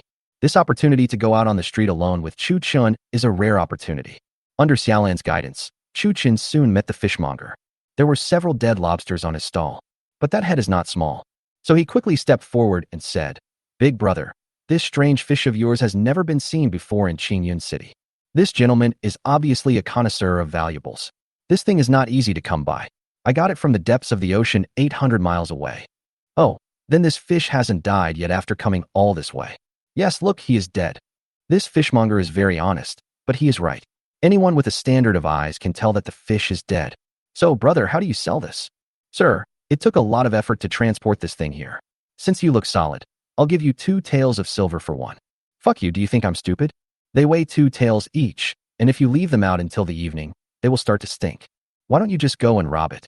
But this also made Chuchen understand that this thing has little chance of entering the inland. To ensure freshness, you have to do a lot of work. So he turned to Xiaolan and asked quietly, "How many are you buying? Are they alive?" "No, sir. There are no living ones. They are all dead. 700 coins each." After saying that, she looked at Chuchen with her big eyes blinking.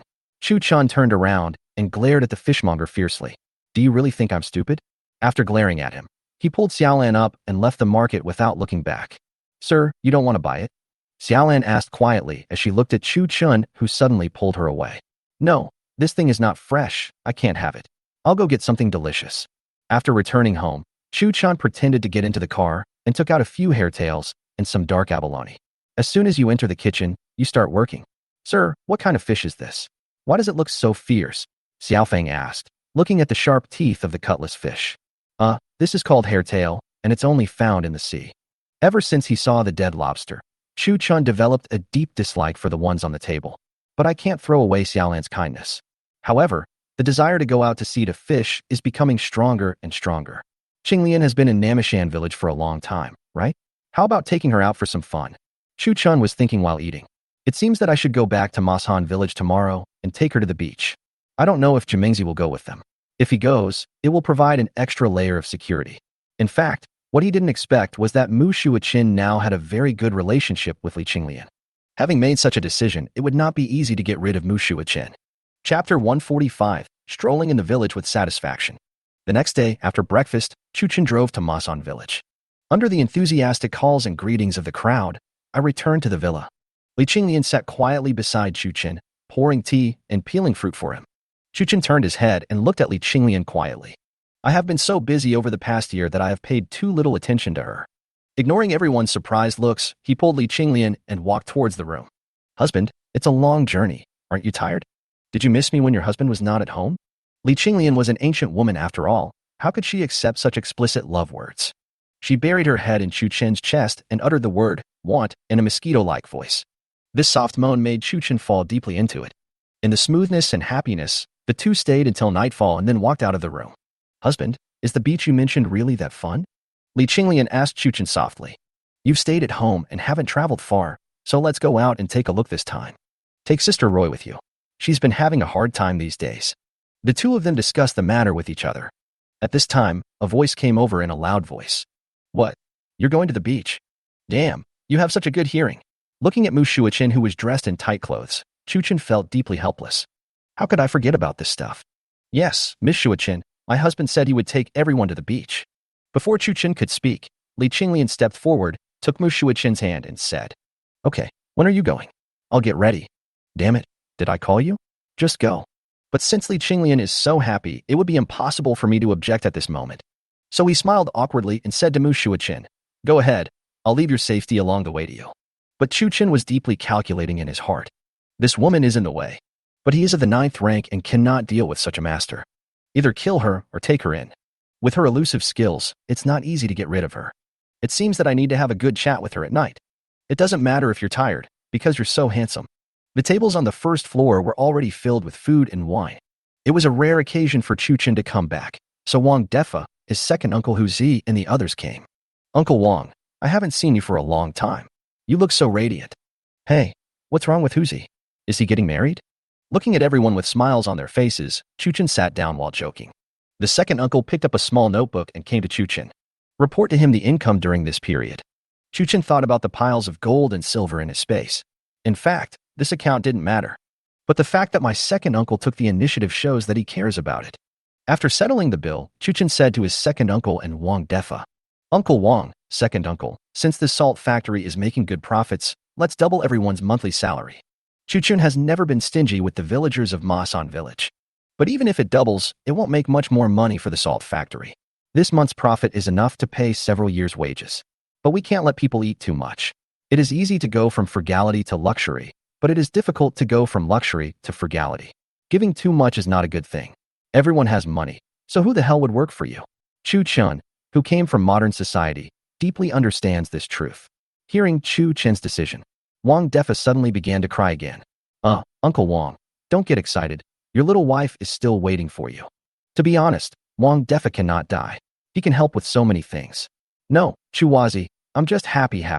The meal lasted for about an hour before everyone dispersed. But Chuchin did not forget his mission tonight. After washing up quickly with the toiletries that Li Qinglian brought, he stood up and walked towards the room.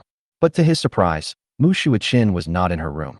He couldn't help but turn to Li Qinglian and ask, Where's Mu Shuichin? She's in her room, what's wrong? This is weird. This girl is not here to be a light bulb today.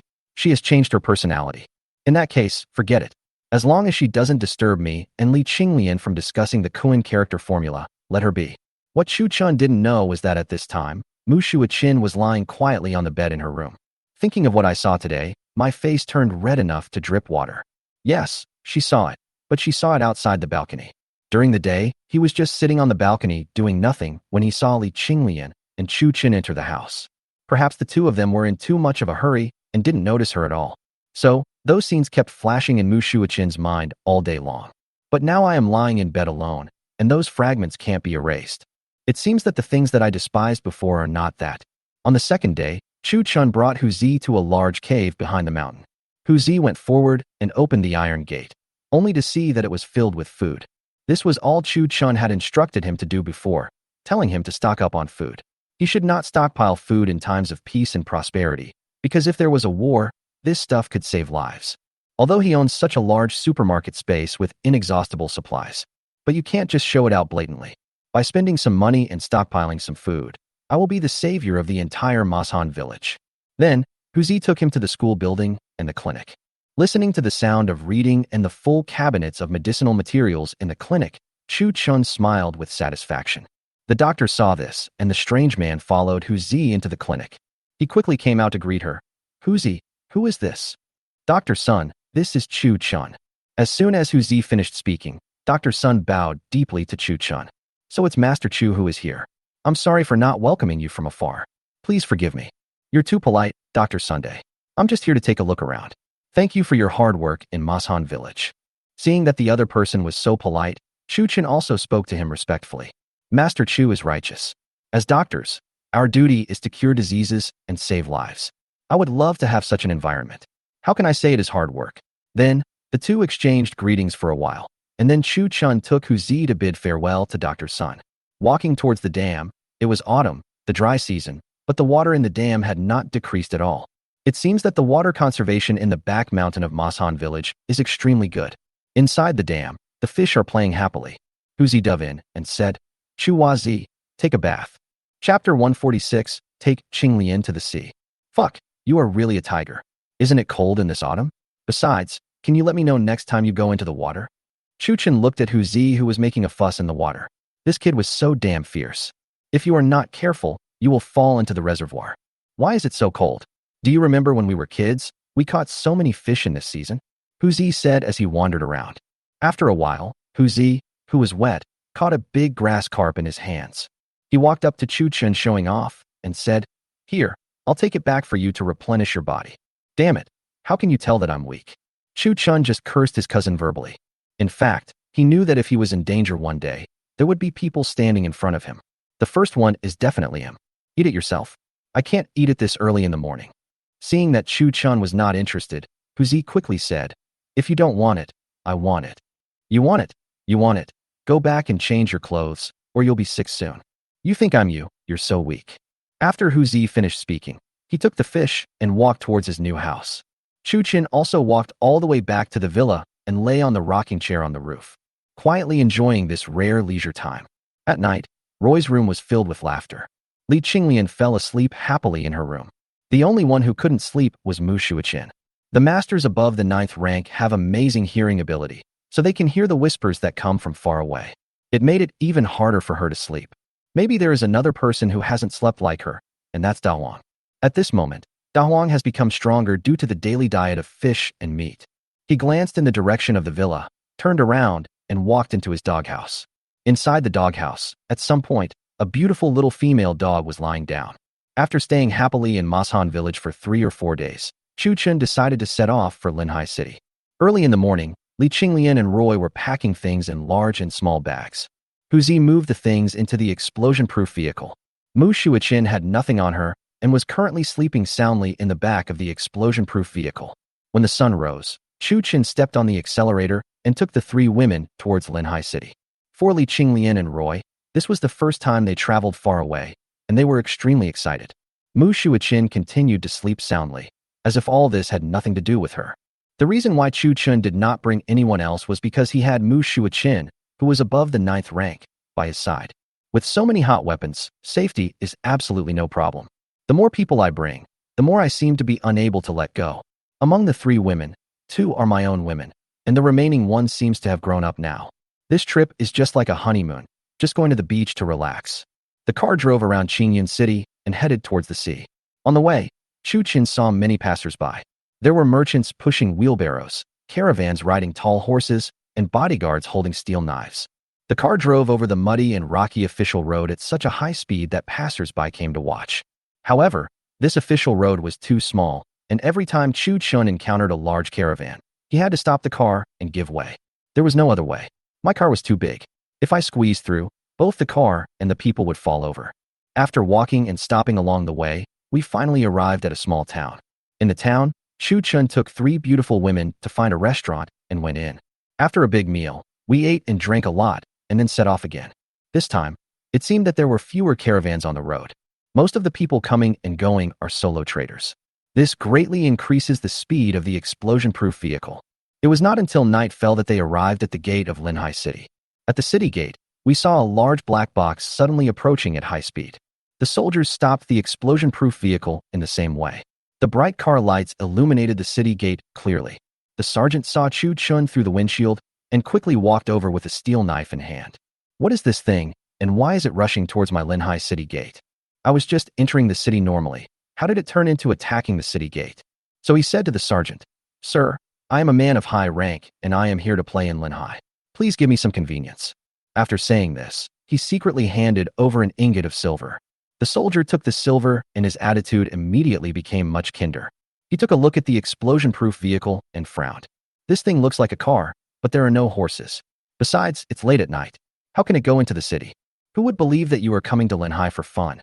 Then he said to Chu Chen, "Sir, you are not allowed to enter Linhai City at night. You should come back tomorrow." What the hell? You are not allowed to enter the city at night.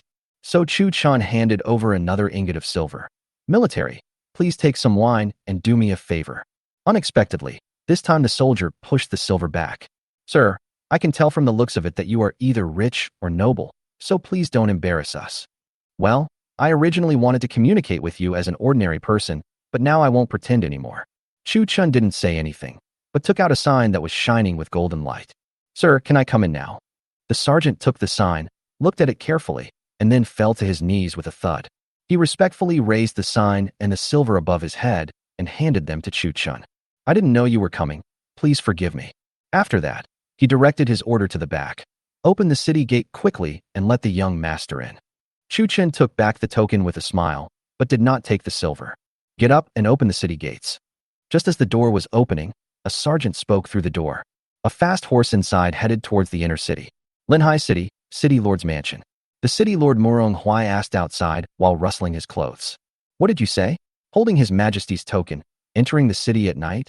After saying that, he pushed open the door. Come on, follow me to greet him. Murong Huai was not sure. It was said that a coachman was holding the token. What if it is His Majesty who comes? If I don't welcome him, I'm worried that I will lose my life. Chu Chun, you are the groom. Your whole family are grooms. I am called the driver. The explosion-proof vehicle drove into the city gate and headed towards the inner city along a main road. Compared with Qingyun City, Linhai City feels a lot more desolate. The city is not as prosperous as Qingyun. There are only a few restaurants and brothels with a few lonely lights on. Chu Chun was confused by what he saw. Why is this coastal city so depressed? It's the middle of the night, and I guess it's hard to even find an inn. Do I have to sleep in this car tonight? But Chu Chun didn't care if he had to sleep in the car with 3 women. It's not that I can't accept it. I just don't know if you have any opinions about the shock absorber spring. Thinking of this, Chu Chun showed an obscene smile.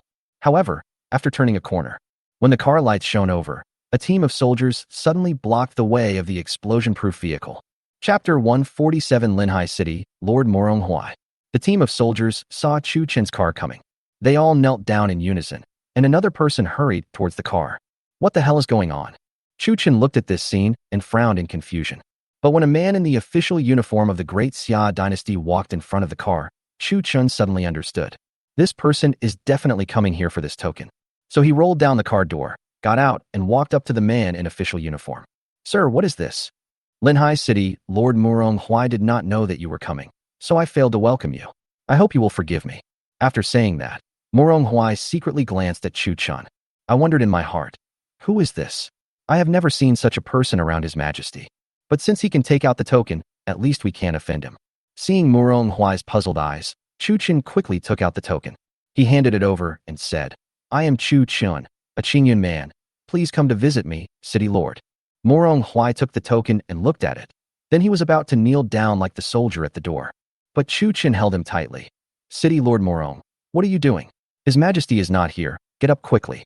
Murong Huai respectfully returned the token to Chu Chun, then spoke. Mr. Chu, what brings you here so late at night? Lord Murong, don't be nervous. I just came to Linhai City to have fun and go out to sea to get some seafood. In that case, let me do my duty as a host and invite you to move to the City Lord's mansion. Murong Huai simply didn't believe that he was here just to go fishing. Since you have His Majesty's token, how could you not know that pirates are rampant at sea and we must not go out to sea? But what he didn't know was that Chu Chun really didn't know about this situation. It's late at night. We can just find an inn. How dare we disturb them? Chu Chun heard that the City Lord invited him to the City Lord's mansion as soon as they met. I thought you were being a little too enthusiastic, so I quickly refused. Mr. Chu, it is unreasonable for you to stay in that inn when you come to Linhai City. Move quickly. Well, since you insist, you can save the rent. So he let him lead the way and drove the RV followed him towards the City Lord's mansion. Taking a look at the golden sign, it's no wonder that Zhou Shixuan said it could solve most of the problems. This thing is so damn useful. With the badge in hand, you will hardly starve to death in this hot summer. As long as your request is not too excessive, I guess Murong Huai will try his best to satisfy it. Chu Chun parked the car in the yard of the City Lord's mansion. He walked out with the 3 girls. It's the same old routine. Chu Chun came out of the explosion-proof vehicle with 2 bottles of liquor in glass bottles. How can you stay at someone's house without giving them a gift? Follow Murong Huai all the way to the main hall. The main hall was brightly lit by candles. Chu Chun placed the wine in front of Murong Huai and said, Lord Murong, I'm new here, so this is just a small gift. It's not a sign of respect. Mr. Chu, you're too polite. Murong Huai took the 2 bottles of wine casually. Hey, Master Chu, what is this? Glass? No, this is crystal. He was wondering who had so much free time as to hollow out such a large piece of crystal and use it to hold water. It was so damn extravagant. Chu Chun started to explain. It's just a small gift, 2 bottles of light wine. Please accept them, Lord City Lord. Mr. Chu, this is really very kind of you. This is wine packaged in crystal. I guess only your majesty can drink it. Chen Qingxian, I drink it every day. So he took the 2 bottles in his hands, feeling very happy. This Mr. Chu is not only kind, but also generous. We must make friends with him. So he quickly said, Mr. Chu has been exhausted from the long journey. How about you and the ladies take a rest early? Chu Chen had been driving for a whole day and was indeed exhausted.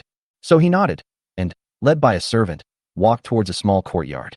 Linhai City may not look very prosperous, but the city lord's mansion is very large. The accommodation arranged for her was an independent small courtyard, which was fully equipped with maids and other necessities. In order to have a good rest, Chu Chun took Li Qinglian into the largest room. Roy pulled Mu Shuichin and walked towards another room. With the help of the maids, the 4 of them fell into a deep sleep early. The next day the sun shone through the window. Chu Chen slowly opened his eyes and felt the unique atmosphere of the seaside city. Under the care of 2 maids, she walked out of the room. In the yard, Roy had already torn open several packets of instant noodles. I got a lot of boiling water from the maid and started to make instant noodles. For these women, instant noodles have long been something they can't put down. Chu Chen's mouth twitched when he saw this scene. He was already at the beach, but he was still eating instant noodles. Isn't seafood porridge delicious? While he was muttering to himself, Morong Huai came to the yard with a few servants and brought food. Hey, Master Chu, why did you open the fire yourself? Just leave these trivial matters to the servants. Morong Huai thought that Chu Chun and the others cooked the meal themselves, so he asked, Lord City Lord, what is this? Chu Chun pointed at the food and asked, I thought that Master Chu hadn't eaten yet, so I sent him some food, but I didn't expect that Master Chu had already started cooking for himself. After hearing this, Chu Chun laughed and pointed at the instant noodles. These are just some snacks that my wife made for herself because she was greedy. As soon as Chu Chun finished speaking, Roy walked out and quickly opened the lid of the instant noodles.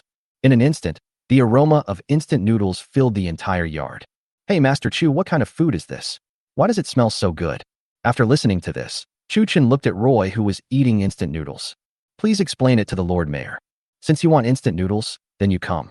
I have explained so much that I don't want to explain anymore. After listening to this, Roy nodded and began to explain to Morong Huai. But after hearing this, Morong Huai suddenly felt that the breakfast in his hand was no longer delicious. So Master Chu has such a magical thing in his hand. Then what I have seems a bit shabby. Morong Huai said with some embarrassment as he looked at the millet porridge, lobsters and other things brought by the servants behind him. After saying this, he ordered the servants to take it back. Seeing this, Chu Chen quickly stopped him. No, City Lord Morong, I just like these foods. Nonsense, you didn't even see a lobster that big. Why are you eating instant noodles? How about this? I see that City Lord Morong probably hasn't had breakfast yet. Why don't you try this instant noodles, and I'll try this fresh shrimp. After saying that, Chu Chun snatched the food from the servant's hands and placed it on the table. Roy also put a few bowls of instant noodles on the table at this time. Chu Chen made a gesture of invitation to Morong Huai. Morong Huai didn't hesitate and sat down. I couldn't resist the aroma of the instant noodles and was thinking about how to start the conversation. This is delicious food delivered to your door. There is no reason to refuse it. Chapter 148. The Japanese are rampant and it is difficult to go out to sea. At the table, Morong Huai was slurping instant noodles. In this hot autumn, I was sweating profusely while eating. Since Roy had thoughtfully prepared a bowl for the 2 maids, after everyone finished eating, there were 2 extra bowls. The city lord was here, so how could those maids dare to eat the food on the table? Wow, 3 bowls of instant noodles. Morong Huai knew it all. Everyone who saw this scene opened their mouths in surprise. This was the first time they ate so much. They must have diarrhea. After dinner, Chu Chan instructed Roy to take 2 boxes of instant noodles out of the car for Morong Huai. Since you like it, eat more. After 2 boxes, you won't get tired of it. Master Chu said last night that he wanted to go out to sea. After eating and drinking his fill, Morong Huai asked Chu Chun, Yes, Lord Morong, please provide us with ships? Chu Chun spoke straight to the point. He had been thinking about where to rent a boat at the seaside, but now that he had come to the city lord's mansion, he might as well ask them directly. But Morong Huai frowned after hearing this. To be honest, sir, our Great Xia Navy is not strong enough. Although we have this ship, it is not safe at sea. Seeing Morong Huai's frown, Chu Chen suddenly became anxious. What's the point of coming all the way to the beach if you can't even get out to the sea? So he quickly asked, Unsafe? What's the situation? Please advise me, Lord City Lord. Due to the lack of naval forces in Daxia, pirates are rampant on the sea. Many rich young men went to sea before, but after a few accidents, no one dared to go to the sea anymore. Only those fishermen can fish within the area under the jurisdiction of my navy. After hearing this, Chu Chen finally understood. It was probably that this pirate specifically targeted the rich young men who went out to sea for fun. However, Daxia's navy was not well developed, so no one dared to go deep into the sea. Who are these pirates? How can they be so rampant? Chu Chen asked again. There are all kinds of people, including the extremely evil people in Daxia and those from foreign races. Foreigners? Chu Chen asked doubtfully. Hey, it's the Japanese. These foreigners are extremely cruel. Sometimes, they even land in Linhai City and rob people. Shit, this is interesting, especially as a modern person traveling through time. Chu Chen could feel this hatred deeply. This hatred was inherited from his ancestors. Although this is fictional history, since you are bad, I can't just sit back and watch. So he turned around and said to Mu Shuichin, who had been silent. Master Mu, are you afraid of going out to sea? Mu Shuichin rolled her eyes at him and drew out her steel sword. What do you think? Okay, Lord Morong, if possible, please lend me a boat. Mr. Chu, this journey is dangerous, otherwise. Morong Huai wanted to stop him, but was interrupted by Chu Chen. Don't worry, City Lord Morong. This guy is a 9th rank master. It will be no problem for him to lead me back safely. Morong Huai had no choice but to lead everyone to the beach. A large ship was arranged and a team of soldiers were sent to protect it. Mr. Chu, this is Captain Lu Rongdong. He will be the one to protect your safety during this trip. Chu Chen smiled at Lu Rongdong and said, Thank you, Captain Lu. After saying that, he took the 3 women on board and several soldiers behind him, carrying several boxes from Chu Chen's car, also came onto the boat. Following Lu Rongdong's order, the boatmen under the big ship rowed the huge oars. The entire ship headed towards the deep sea. Lu Rongdong walked up to Chu Chen and said, Mr. Chu, let's just take a look near the sea. It's not safe if we go too far. Chu Chen looked up at the dark-skinned man and asked, Captain Lu, how did you fight this naval battle? Was there any artillery fire? Yes. Lu Rongdong blurted out without thinking. Oh, if you have gunpowder, then why don't you have cannons on your ship? Mr. Chu, please tell me clearly, what is a cannon? Shit, you don't even know about a cannon. Where's the artillery attack coming from? After some questions and answers, Chu Chen finally understood. It turns out that there are several ways of conducting naval battles in this era. One is to hook the opponent's ship over and engage in hand-to-hand combat like on land. The second method is to install a catapult on a large ship and throw stones or kerosene at the enemy. The artillery fire that Lu Rongdong mentioned just now was actually a kerosene jar. After understanding the situation, Chu Chen did not continue to ask questions. Instead, he ordered the ship to head toward the deep sea. His target this time is the tuna and grouper in the deep sea. The box contained things like sea rods that he had collected from the space fishing tackle store. There was another purpose. When Morong Huai said the word Japanese, Chu Chen wanted to go and take a look. Do the so-called Japanese people live like the modern people? If it's similar, then it would be a relief to realize the dreams that I cannot fulfill in modern times in this imaginary ancient time. The boatman rowed the big boat very fast. Soon after, we entered the vast ocean. At this time, Lu Rongdong was unwilling to move forward no matter what was said. Pointing at the vague shadow in front, he said, Master Chu, the island ahead is where the pirates usually stay. We can't go any further. After listening to this, Chu Chen took out a pair of binoculars and looked in the direction that Lu Rongdong pointed. Sure enough, there was an island in front of us with a radius of about 2 kilometers. There are many large and small boats parked next to the island. Through a high-power telescope, one can still seem to see traces of people walking. After Chu Chen finished looking at it, he handed the telescope to Lu Rongdong. Captain Lu, it seems that there are not many people on the island. Why are they blocking our Daxia ships from approaching? Lu Rongdong took the telescope with a look of surprise, wondering if he could see clearly in front of him. So he followed suit and moved closer to his eyes. In an instant, a huge island appeared before his eyes, and he was so scared that he almost threw the telescope away. Master Chu, this is clairvoyance? If you say so, then it is so. Take a closer look. So Lu Rongdong picked up the telescope and started observing in the direction of the island again. After a long time, Lu Rongdong respectfully handed the telescope back to Chu Chen. Master Chu, with this artifact, we can know the movements of the pirates in advance. We are prepared for the battle and are not afraid of them. Why can't we defeat them? It's because their ships are fast and they often run away after attacking. Lu Rongdong stared at the telescope in Chu Chen's hand and said with full of pride. Seeing him like this, Chu Chen handed the telescope back to him. Here, I give it to you. You probably need it more. Master Chu, such a precious thing? You have to give it to me, a little one. The word captain had not yet been uttered. Chu Chun took out another pair of the same ones from the strange backpack behind him. Well, it turns out that Master Chu still has many of these magical objects. Chapter 149, The Japanese Arrive While Fishing. Chu Chun observed with the telescope for a while and then expressed his loss of interest. If these Japanese are really so vicious, they will probably come soon. Just focus on your own business. Fishing is important. As long as you dare to come, the grenade launcher I pulled down from the explosion-proof vehicle in space will teach you a lesson. So he put down the telescope and said to Lu Rongdong, observe it yourself. I'm going fishing. Li Qinglian, Roy Muxwicken, and 2 other maids were on the deck enjoying the scenery. Chu Chun came to the side of the ship and opened the box that the soldiers had carried up. He took out a few fishing rods from inside and fixed them to the side of the boat.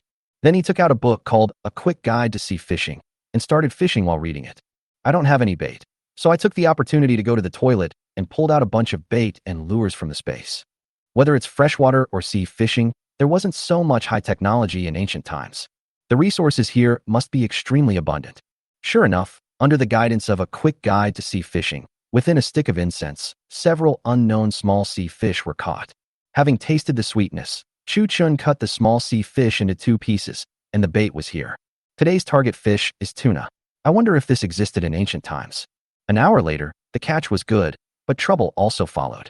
2 large ships saw Chu Chun and his ship and surrounded them directly. At this time, Lu Rongdong found Chu Chun anxiously. Master, we should leave. Those pirates are here. Look at his anxious appearance, and then look at today's catch. Okay, if you want to go, let's go. So at Lu Rongdong's command, the boatmen rowed the huge oars. The big ship swayed slowly towards the direction of Linhai City. Following the big ship in its escape were the fishermen's small boats. But after walking for a distance, Lu Rongdong, who was holding a telescope, suddenly shouted, soldiers, prepare for battle. What the hell are you doing?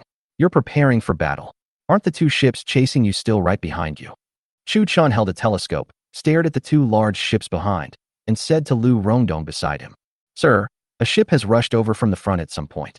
We are now surrounded. Please stay in your room with your wife and don't come out. At this time, Chu Chun turned the telescope. In the telescope, there was a large ship directly in front of them, heading towards them. The 3 ships formed a horn and surrounded them. Shit, this really surrounded me. Mu Shuichin, Hero Mu, get ready to fight. After reading it, Chu Chun howled towards the inside of the house, but he climbed all the way to the highest point of the ship. Lu Rongdong was directing the battle at that time. He shouted at Chu Chun and then went back to work. It just so happened that there was no one on the high ground of the ship at the moment. Mu Shuichin stood at the bow, holding a steel sword in her hand, looking like a martial arts master, waiting for the other party to arrive. Chu Chun set up a sniper rifle on a high place.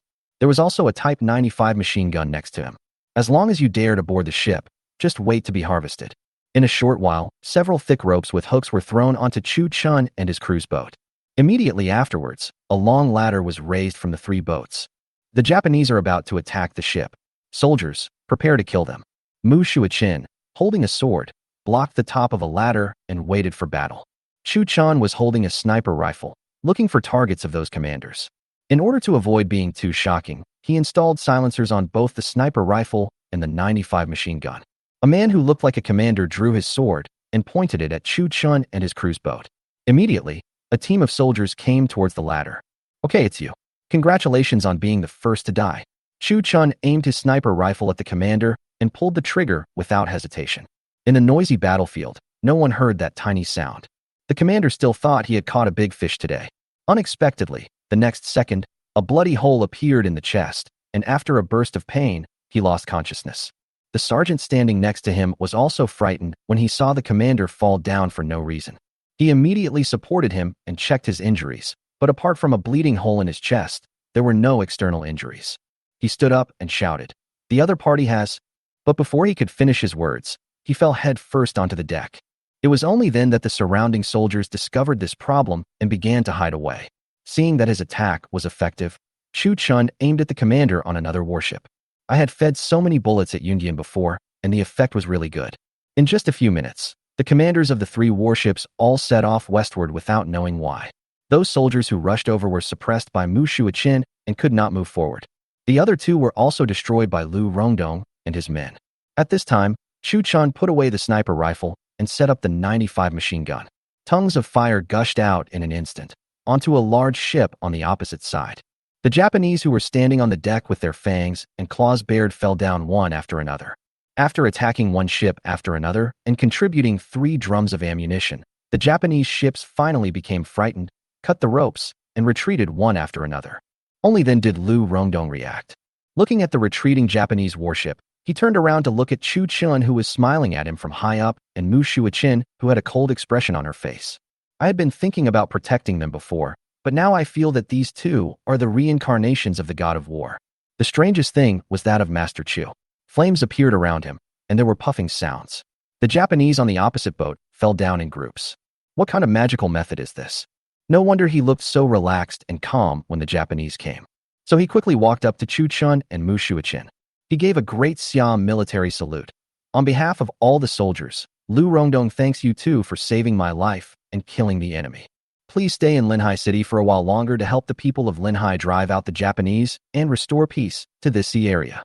After listening to Lu Rongdong's earnest request, Chu-chun found that he seemed to have gotten into trouble again without realizing it. All right, Captain Lu, go back first and we'll talk later. The group returned to the city lord's mansion, and Lu Rongdong reported today's battle report to Morong Huai. Morong Huai was overjoyed after hearing this and immediately walked in front of Chu-chun. Mr. Chu, I represent the people of Linhai and ask for your help. After saying that, he bowed deeply to Chu-chun. For his Linhai city, the Japanese have been causing great trouble in recent years. Although they are guarding a vast sea area, they are unable to go out to sea to obtain resources. However, the land near the sea is extremely barren, so it is becoming poorer and poorer. As a result, people's lives are not satisfactory now. Chapter 150, Frogmen Destroy Japanese Ships. Lord Morong, you are so embarrassed. How can I drive out the Japanese? Mr. Chu, please don't be so modest. I know your abilities. Chu-chun was very conflicted at the moment. To be honest, as a person from modern times, he has a natural hatred for the Japanese, and this alone is enough to motivate him to fight and kill the enemy. But killing the enemies is one thing, but there must be some benefit. So he said, I see that the island where the Japanese are stationed is still within the scope of Linhai City. It is indeed a coastal area, but it has been occupied by the Japanese who came from afar. Morong Huai paused and explained. That island is incredible, with beautiful environment and rich resources. It was originally my seaside resort. Who knew that the Japanese would occupy it as soon as they came? This is tempting me. If I can drive out the Japanese pirates for them, they can give me the island. It will feel great when the reinforced concrete wall is built. Then he showed a thoughtful expression. This island is so good. What if? Don't worry, Master Chu. I will write a letter right away. As long as we drive out the Japanese, I will ask His Majesty to grant you this island. Seeing that the time was ripe, Morong Huai immediately interrupted Chu-chun. Reward, will Zhou Shishun agree? Chu-chun thought to himself that he was actually 80% sure. Firstly, the battle I had on top of the cloud must have reached his ears. If we had someone stationed there, the safety of this coastal area would at least be greatly improved. His own crossbow and the hidden weapons in their eyes gave Zhou Shishun hope. Whether in ancient times or modern times, no country is willing to be harassed and oppressed by foreign races. So, Chu-chun decided to take a gamble and bet that Zhou Shishun would give the island to him. Owning a private island is the dream of many people. So he pretended to think about it for a moment and agreed. Lord Morong, let's take over the island first. I have an immature idea. What do you think? Please give me some advice, Master Chu. When Morong Huai heard that there was a chance, he immediately became excited. So Chu-chun expressed his thoughts. The reason why the Japanese are so powerful is because of their fast ships. If we destroy their ships and then rush to the island, it will be easy to kill them. Master Chu, it's easy to say, but it's impossible to destroy his ship. When Morong Huai heard this, he found it unbelievable. Is there any good diver in Linhai City? Dive over and smack the boat. Master Chu, it's not like we haven't thought about this method, but it's too far and no one can get there. I can. I'll give you an answer tomorrow. After saying that, Chu-chun stood up and walked outside. In fact, he thought of this idea when he first looked through the telescope. Those are the diving equipment and oxygen tanks in his own supermarket space. Most of the soldiers in Linhai City grew up by the sea, so there should be many experts in diving. If they were equipped with diving equipment, he then used modern weapons to attract the Japanese's firepower and then sent people to sneak under the Japanese ship. Cut it from below and use the howitzer on top, so there is no need to worry about it not sinking. Without the ship, the Japanese can't cause any trouble. After a day of fishing, you have to enjoy yourself. Li Qinglian was already processing the fish and shrimp according to Chu Chen's instructions. After a hearty seafood meal, Chu Chen entered the room alone. He went to the outdoor diving equipment store in the mall and took out more than 20 sets of diving equipment. Includes diving suit and underwater propulsion device. As for the things in the mall, after Yundian was filled with a large amount of jade, not only was it convenient to collect them, but the speed of filling was just a matter of a moment.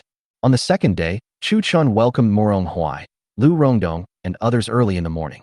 Lord Morong, this suit allows our soldiers to dive in the sea for an hour without breathing, and it is extremely fast. It should be no problem to deal with that ship. Chu Chen pointed at the pile of diving equipment and said, "What? There is such a magical thing in this world." After hearing this, Morong Huai quickly picked up the strange-looking clothes and looked at Chu Chun in surprise. "Well, don't be surprised or doubtful. Now select 20 of the best sailors, and I will teach them how to wear them." Chu Chun had used a telescope to look before and saw that the Japanese ships were probably only about 10 or so. These 20 diving suits and underwater thrusters are enough. There are 2 people on each boat, carrying sharp weapons.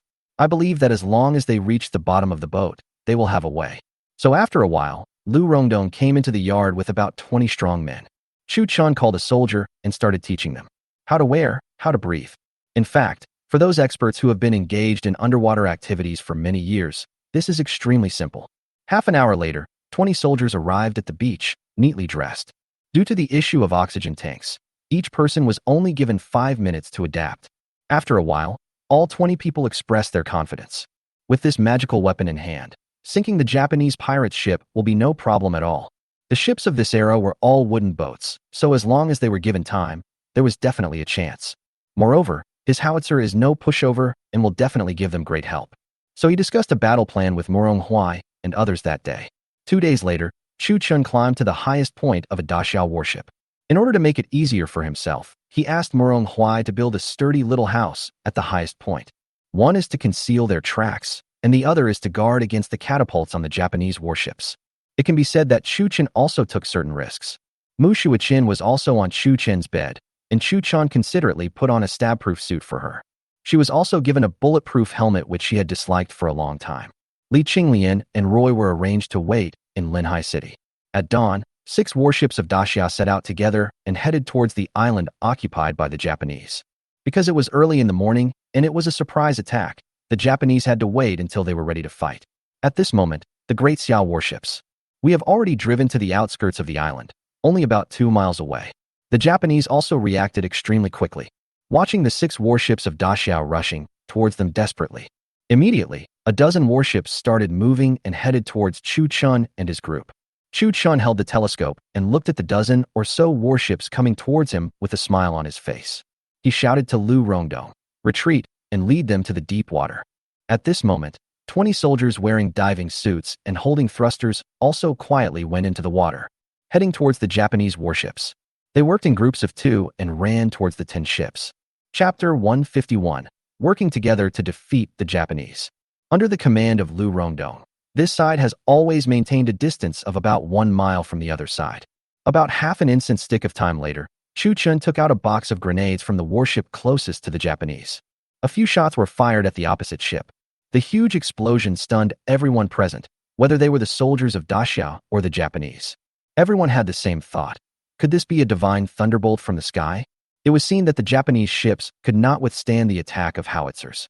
For a moment, blood and flesh mixed with wood chips on the boat were scattered everywhere. The catapults on the Japanese ships also started moving. Stones and kerosene were thrown at the Daxiao warships. Chu Chen followed suit and adjusted the grenade launcher, specifically targeting those catapults, and fired another box of grenades at them. At this time, a warship in the middle of the Japanese side suddenly took on water and slowly sank into the sea. At this moment, the Japanese commander realized that something was wrong. The first thing that appeared was the thunder. Soon after, even the warships began to sink into the sea. He immediately shouted loudly outside, "There are people under the boat. Go into the water and kill the enemy." Unexpectedly, as soon as they finished shouting, the soldiers standing on the deck were greeted by the powerful howitzer. At this moment, the commander had only one thought in his mind: it's over. When did the Great Xian Navy become so powerful? The battle on the surface is still at a stalemate, and the work of sabotaging the ship underwater is also continuing. About half an hour later, Japanese warships sank into the sea one after another. Gradually, all the warships became food for the sea. When the commander saw that something was wrong, he took his soldiers on a small boat on the warship and headed towards the island. Seeing this, Lu Rongdong immediately gave the order for the warship to turn around and chase the small boat. The Daxia soldiers on the warships all held steel knives in their hands. They were all holding back their anger at the moment, as they had been bullied on the sea for a long time. Now they were retreating to the island as soon as their army landed. How could that short Japanese man be a match for the strong and robust soldiers of Daxia? As Daxia's 6 warships approached the shore, thousands of Daxia soldiers rushed towards the island. Mu Shuichin couldn't help herself any longer, so she found Chu Chun and said to him, "Stay still." With a flash, he leaped towards the island. She rushed into the Japanese team with just a sword and started slaughtering them as if there was no one around. Having wasted so many grenades, how could Chu Chun stay on the boat without moving? He was seen holding an Uzi in each hand and rushing towards the Japanese. When two armies fight, momentum is the key, with the addition of Chu Chun, who has a cheat, and Mu Shuichin, who has superb martial arts skills. The Japanese were beaten to a pulp in an instant. Chu Chun held an Uzi in each hand and fired at all the Japanese who were rushing towards him or running away. Since Uzi didn't find the silencer, the huge popping sound came from Chu Chin's cuffs. Everyone present was shocked, especially Lu Rongdong, the young Master Chu who looks frail on weekdays. How could he be so powerful? It was as if he was not fighting and killing enemies, but the god of death sent from hell to reap lives. The battle lasted only about half an hour before the Japanese could no longer resist. They raised their hands in surrender. I saw a man who looked like a military officer leading the group, raising his hands above his head and slowly walking out of the house with a group of people. A Daxia man nearby shouted anxiously, "Comrades, we surrender. Stop fighting. Damn, there are traitors in every dynasty." So Chu Chun waved his hand to signal him to come over. "You are a citizen of Daxia? Why are you mixing with the Japanese?" "General, please spare my life. I was forced to do this. I committed a crime in Daxia and fled to this island. After that, I learned the Japanese language and was kept by my side." Well, he is really a traitor. Chu Chun took a look at this man and saw that he had a pointed face and monkey cheeks, and indeed had the potential to be a traitor. So he said to him, "Give me a reason not to kill you." "Sir, I've turned from evil to good. I can be your translator. I speak Japanese." When the man saw Chu Chun raised his hand and pointed at him, he was so scared that he peed his pants. He immediately knelt on the ground, kowtowed, and said, "I can speak Japanese, too. Yamit, one library at a time. It seems like I only know these few sentences, and I regretted the moment I said them." So he quickly changed the topic. "Okay, ask him how many people came to Daxiao in total, and where else are they besides this island?" After hearing this, the man ran to the Japanese officer in a panic. There was a burst of chattering because they heard Chu Chun say those 2 sentences. Several people believed that Chu Chun could really speak Japanese, so they did not dare to hide it. "General, there is only this group of people entering the Great Xia dynasty. It is difficult to build large ocean-going ships, so..." After talking with the Japanese officer, the man walked up to Chu Chun and said respectfully. After hearing this, Chu Chun began to think about it. Judging from the expressions of several people, this statement should be very true. Indeed, in this ancient time when technology was not well developed, it is not easy to cross the ocean and enter Daxia. Well, just believe him for now. Then he pulled the man aside and asked, "Where do these Japanese keep their gold, silver, and treasures?" "I know this. It's right under that house. Can I take you there?" Seeing Chu Chin's greedy look, the Daxia man instantly gained confidence that he could survive. "I'm just afraid that you are not greedy for money. I have accumulated a lot of wealth over the years." So Chu Chun told Lu Rongdong to keep an eye on the prisoners and followed the Daxia man towards the house behind him. Seeing Chu Chin's powerful fighting ability, Lu Rongdong did not worry about his safety. The 2 of them walked into the house and went straight to a secret passage underground. Chu Chun didn't know when a flashlight appeared. The powerful flashlight instantly illuminated the cellar. How did they send all this money back to Japan? "Sir, as far as I know, they go back every 2 years and bring these back with them. There is still more than a year until the next one." The Daxia man looked at the thing in Chu Chin's hand that was emitting strong light. Although he was very surprised, he did not ask any more questions. Chu Chin looked around at the supplies in the cellar, judging from the quantity and what they had looted over the years. The man in front of me should not be lying. Seeing Chu Chin's excited expression, the Daxia man spoke again. "Master, I want to know, how much silver can buy my life?" After asking this, the man raised his head and looked at Chu Chun with a flattering expression. Chu Chun had a blank expression on his face after hearing this, thinking that this guy must have some hidden stuff. Could there be a story behind this? Oh, you want to buy my life. How much can you afford? Chapter 152. The Liu family became traitors. Hearing Chu Chen's words, the Daxiang man felt relieved. As long as you set the conditions, there is room for maneuver. Sir, there is definitely nothing on this island. But if you let me go, someone will give it to you. Damn, there is indeed a story behind this. This person is involved with Daxia. It's not that he really fled here because of a crime. It seems that something went wrong under Zhou Shixuan's rule. You said you escaped here because you were guilty. How come there is someone in Daxia who is willing to pay to buy your life? Do you think I'm a fool? After saying that, Chu Chun raised his hand and pointed at him. The man thought Chu Chen didn't believe him and wanted to silence him, so he knelt down in fear. Sir, I'm telling the truth. Actually, I am. After the man finished speaking, he turned his head and looked back. He turned around and said, Actually, I am from the Liu family. You should know the Liu family of Daxia. Oh, you are from the Liu family? Do you know Liu? When he said he was a member of the Liu family, a mobile phone appeared in Chu Chen's hand. He took 2 steps back, turned on the camera function, and placed it behind himself. The camera was focused directly on the man. There are so many electronic devices in the space, but I can't make calls or use the internet. There is no problem with recording audio or video.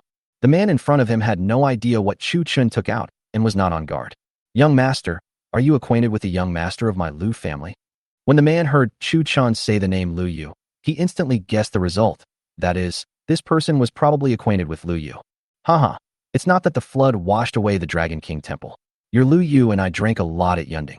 Tell me, what's your name, and what are you doing on this Japanese-occupied island? Chu Chen started chatting with the other party in a familiar manner. Haha, my little Liu Jin, Lord Jun, since you know about my Liu family, then don't ask about things that you shouldn't ask. When Liu Jin saw Chu Chen said that he knew his own Liu Yu, he instantly felt relieved. I also secretly despise him in my heart. You, a soldier, often drink with my young master. You are just trying to curry favor with him. But you can also find out the secrets of the Liu family. After hearing this, Chu Chen looked at Liu Jin with a smile on his face and never put down his raised hand. If you don't tell me today, I can kill you without anyone noticing. Do you think you still have the capital to challenge me? Seeing Chu Chen's serious look, Liu Jin also started to get nervous. Could it be that this person is just a young and inexperienced person? If that were the case, dying wouldn't be worth it.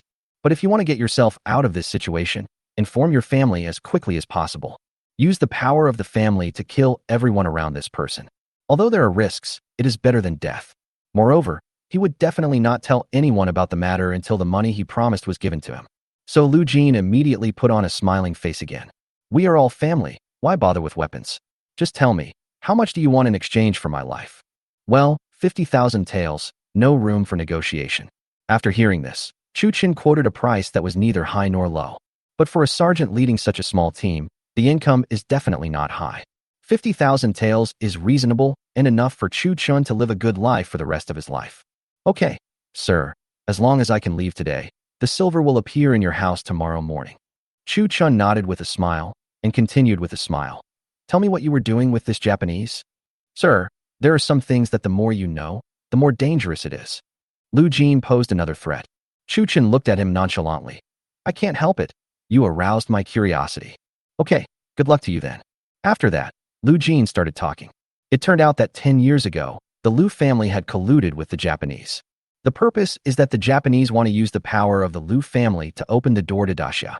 The head of the Liu family wanted the Japanese to enter Daxia, get rid of Zhou Shixuan, and let the Liu family become the king of Daxia.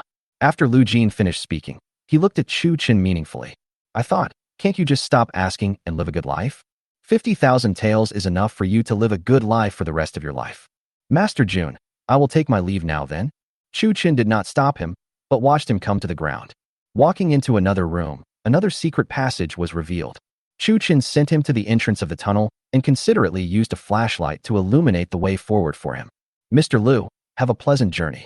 After Chu Chen finished speaking, Liu Jin felt something entering his body. Then there was a pain and I lost consciousness.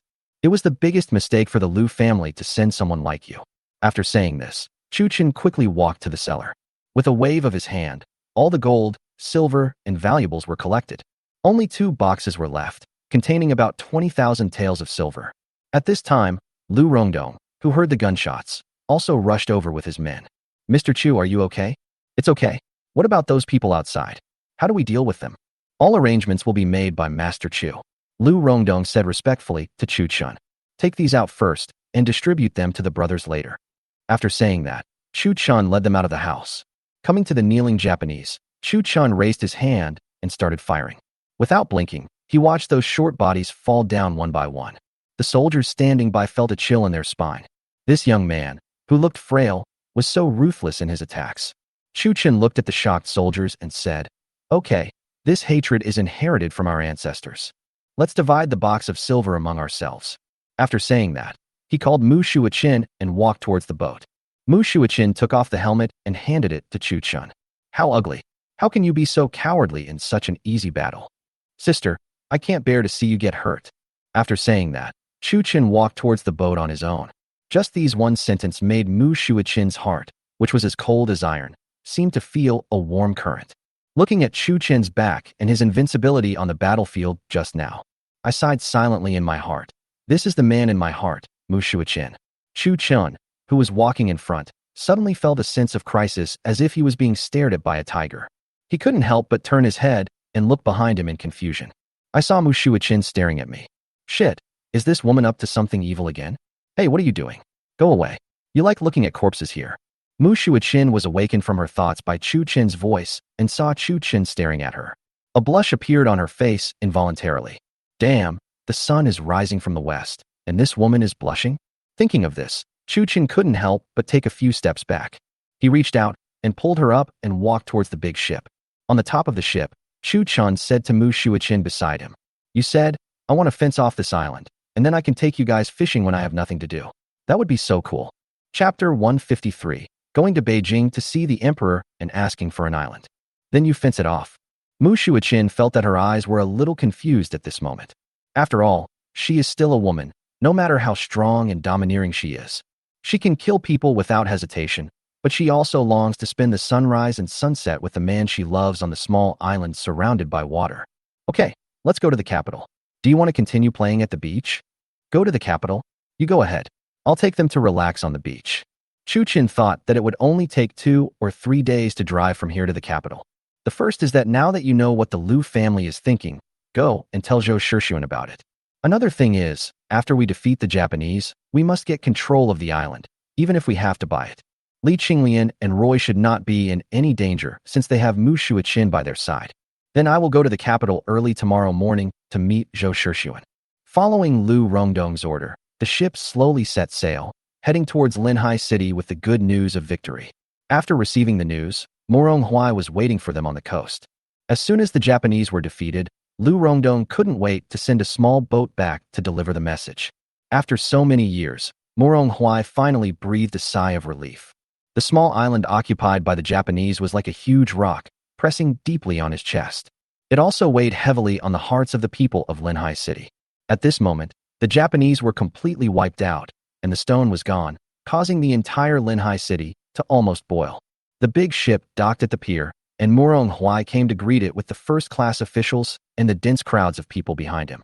Chu Chun and Mu Shuachin stood on the top of the ship, looking at the people cheering with joy below. A smile also appeared on his face. Perhaps this is the joy of being loved. The people held up gifts such as seafood and food in their hands, rushed towards the soldiers. Some girls threw out the signal to the soldiers they liked to enter the grove tonight. For a moment, the entire Linhai City was immersed in laughter and joy. Morong Huai was looking for Chu Chun in the crowd, but he was surrounded by the crowd. He could only keep waving at Chu Chun on the podium. Chu Chun responded, then pulled Mu Shuachin quietly around the crowd and returned to the yard. Because the two were wearing ordinary clothes, they were completely unnoticed by the enthusiastic people. In the yard, Li Qinglian and Roy looked at the two of them and finally felt relieved. "Husband, Miss Shuachin, you're glad to be back. You must be tired. Go and have a rest." Li Qinglian looked at the two people who had come together and asked with concern. As night fell, Chu Chun held a large lobster in his hand and filled his mouth with it. Morong Huai brought Lu Rongdong to the courtyard. "Mr. Chu, on behalf of the entire Linhai City, I would like to express my gratitude to you." "Okay, City Lord Morong, there's no need to say more words of thanks. Just do what you promised me." Chu Chun swallowed a mouthful of lobster meat and said calmly, "Don't worry. I have prepared a memorial and will rush to the capital city at an urgent distance of 800 miles. I believe that soon, you and I will be able to be neighbors." Huai looked at Chu Chun with joy. Chu Chun asked them to sit down, took out 2 large lobsters from behind him, and handed one to Huai and Lu Rongdong respectively. Then he went back to chewing on his own. After a long while, Chu Chun wiped his hands with the towel handed by the maid. City Lord Morong, I have to go out for a while, but they will stay here for a few days. Please take care of them. It's okay, the 3 ladies can play as long as they want. Without the Japanese, Linhai is very safe. After a few more pleasantries, Chu Chun escorted the 2 out of the yard. At this time, Mu Shuichin stood in front of Chu Chun and said, Tell me, what do the 3 ladies mean? This woman is having an attack again. She was fine on the boat just now. It seems that I still have to think of a way to take it down. In fact, Chu Chun had no idea what Mu Shuichin meant. She just wanted to hear Chu Chin's attitude. Watching Chu Chin teasing Li Qinglian and Roy every time he went back. When Mu Shuichin thought of those scenes now, she felt inexplicably uncomfortable.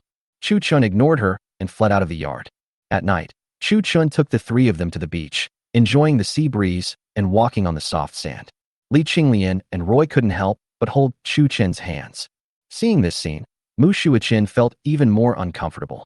So he drew out his steel sword out of boredom and stabbed the sand crab running on the beach accurately and fiercely. Sand crab, what did I do to offend anyone? I came out to find something to eat, but I got stabbed through. On the second day, with the 3 people watching, Chu Chun stepped on the accelerator and headed towards the capital. In order to be more comfortable, Chu Chun replaced the explosion-proof vehicle with an urban off-road vehicle after driving a short distance. It took 3 days of driving before we finally reached the capital. In order to wait for Murong Huai's so-called 800-mile express, we drove slower. At the city gate, we saw this kind of vehicle coming. The guards at the city gate opened the gate from a distance. Mr. Chu, you haven't been here for a while. The soldiers guarding the city greeted them warmly. Chu Chun stretched out his hand and took out a silver ingot, then smiled and drove the car straight to the gate of the palace. After showing the token, he drove the car directly into the palace. Outside the imperial study, a young eunuch led Chu Chun straight towards the imperial study. Please take a seat. Zhou Shixuan was busy reviewing memorials and said without raising his head. Chu Chun also sat down on the chair without any hesitation, waiting for him to get busy. Tell me, I don't believe you came all the way here just for the island, but you surprised me again and again. After Zhou Shixuan finished the work at hand, he said to Chu Chun with a smile. Chu Chun didn't say anything either, but stood up and walked to his side. He took out a mobile phone and played the video of Lu Jin that day. As soon as he took out the phone, Zhou Shixuan looked at Chu Chun in surprise. He quickly asked, How did you get people into this little? Don't ask, it's exclusive, there's only one copy, take a look at the contents. Before Zhou Shixuan finished speaking, Chu Chun explained it in advance. Only then did Zhou Shixuan look at the contents on the screen. Slowly, Zhou Shixuan's eyes became colder. This Lu family, do you really think that I dare not touch you? What the emperor fears most is that someone will covet his throne. It can be said that this time, the Lu family really made Zhou Shixuan want to kill them. The person who triggered all this, however, seemed to have nothing to do with him and just watched Zhou Shixuan quietly from the side. After a long while, Zhou Shixuan raised his head and asked, Nephew, what do you think about this matter? When Chu Chun heard the word nephew, his heart skipped a beat. You idiot, you're really looking for trouble. I guess you can't get away. However, his biggest backer now is Zhou Shixuan. If he is removed, he will be in even greater trouble. Chapter 154, Building Fortifications on the Island. Your Majesty, I am just a commoner. How can I understand the affairs of state? Chu Chun touched his nose and said awkwardly, Haha, what a commoner. There are no outsiders here, so call me uncle. After saying that, he looked around and saw Eunuch Wei also smiling at Chu Chun.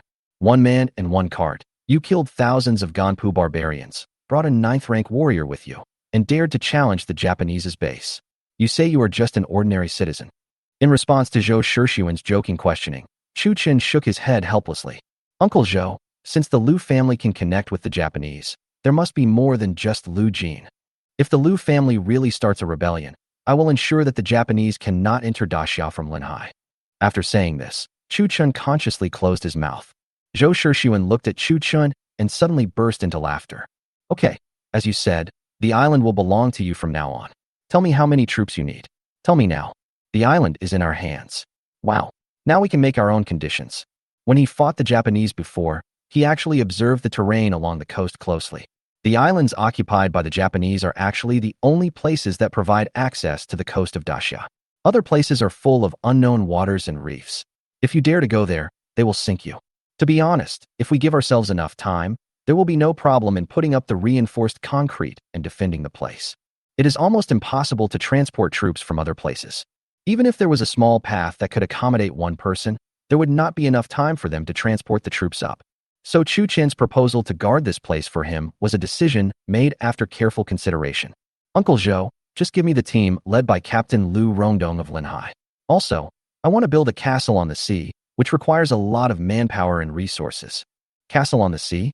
Zhou Shixuan frowned slightly when he heard Chu Chen's idea that sounded like a fantasy. Yes, you just need to believe that I can do it. Yes, you have never let me down. Okay, go down first. Someone will go to Linhai to contact you later. After saying that, Chu Chen waved his hand and tactfully retreated. Then, Chu Chen stayed in the capital for 2 days, met Zhou Hong, the queen and others, and gave them some gifts. Drive towards Linhai. On the way, he stopped by Qingyun City and brought Uncle Feng and Chui with him. How could he do without this infrastructure tycoon who has always been by his side? Chui stayed by his side to run errands and such. This kid was very smart. As for Qingyun City and Mashan Village, with Chun Qingxian there, he was not worried at all. Since you want the island, you have to pay something. It was 7 days later when I returned to Linhai City. After spending 2 days with Li Qinglian and the other two, they finally received the imperial edict. Following them came dozens of officials sent by the Ministry of Works. They are all talents who have made great achievements in infrastructure. As the construction required labor, dozens of officials arrived soon after. A total of 10,000 corvée laborers also arrived in Linhai City. Lu Rongdong also officially became Chu Chen's man from a soldier of Linhai Prefecture. 6 large ships carrying personnel and supplies headed towards the island in a mighty manner. Morong Huai was also on the boat and was discussing the construction of the entire island with Chu Chen.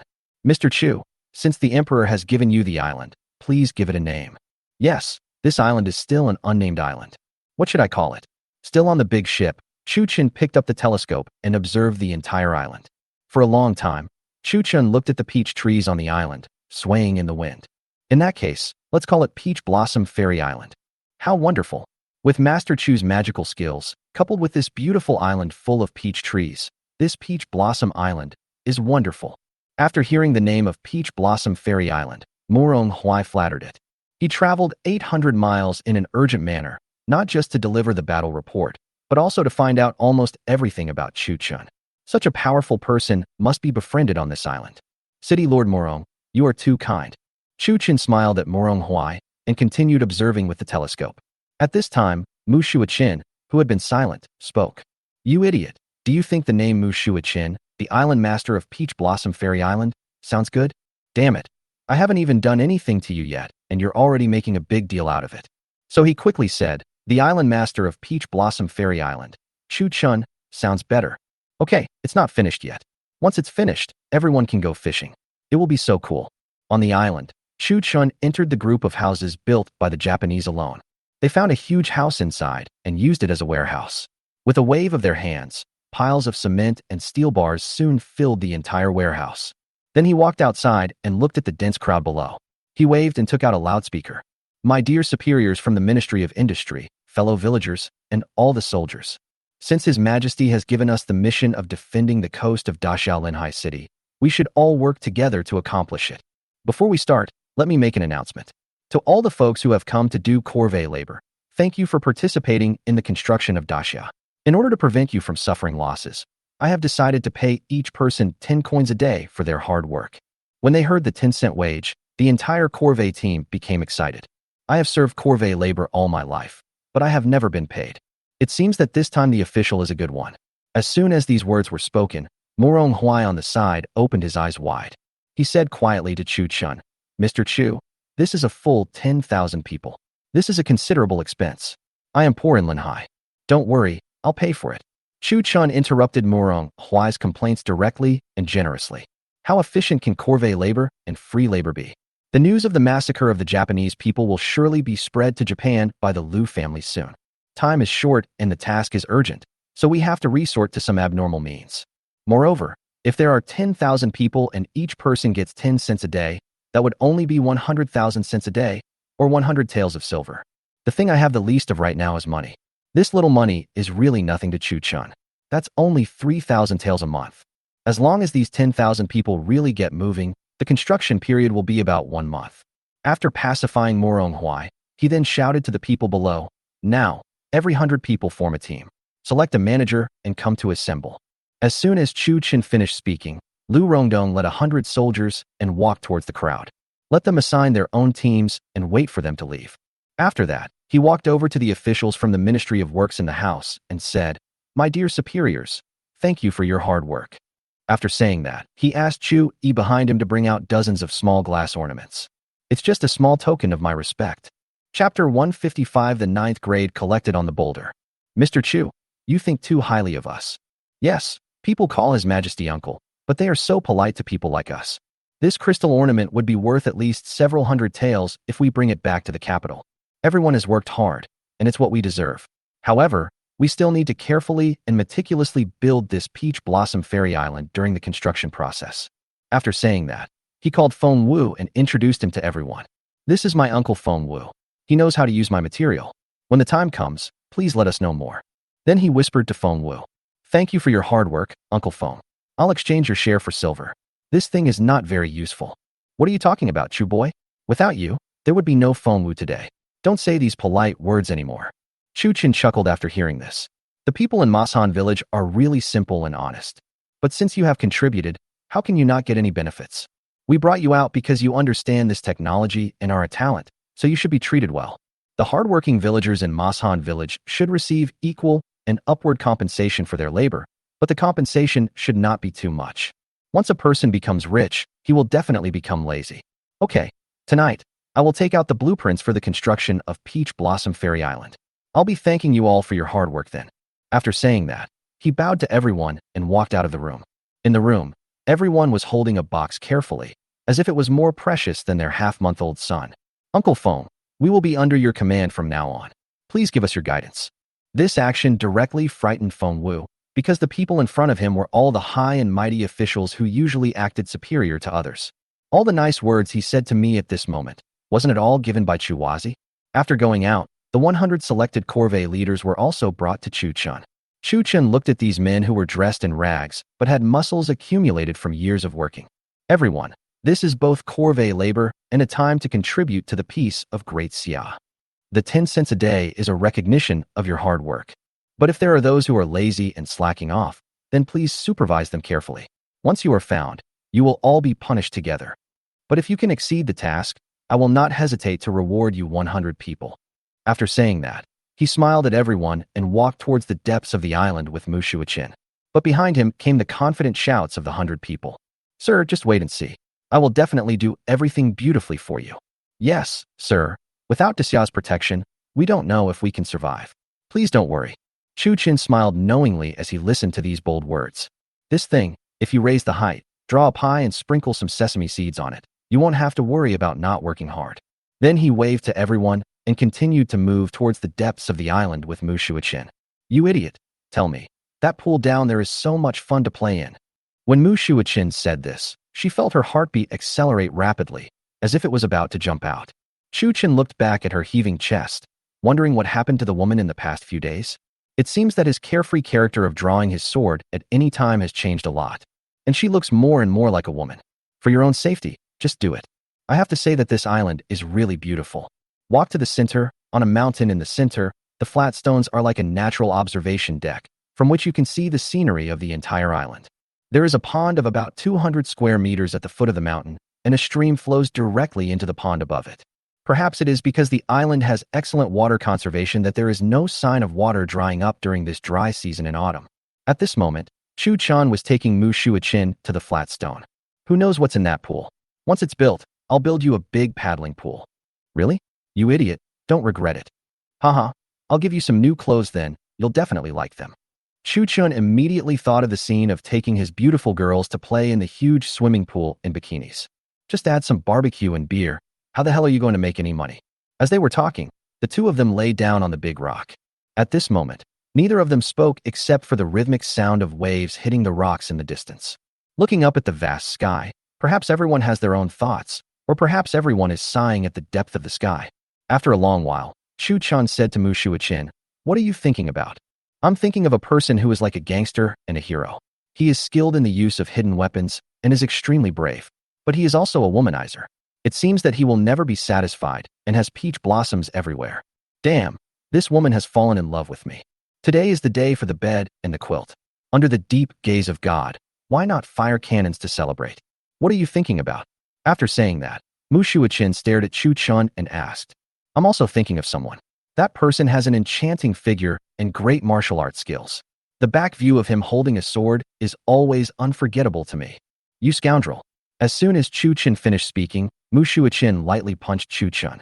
I have a martial art called Kunsi-ju, which I will teach you today. Sometimes, beautiful scenery can be a great help.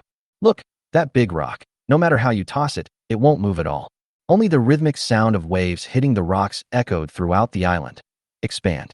It was at this moment that Mu Shuichin finally took off the steel sword from her waist. Time flies, and before we know it, night has quietly arrived.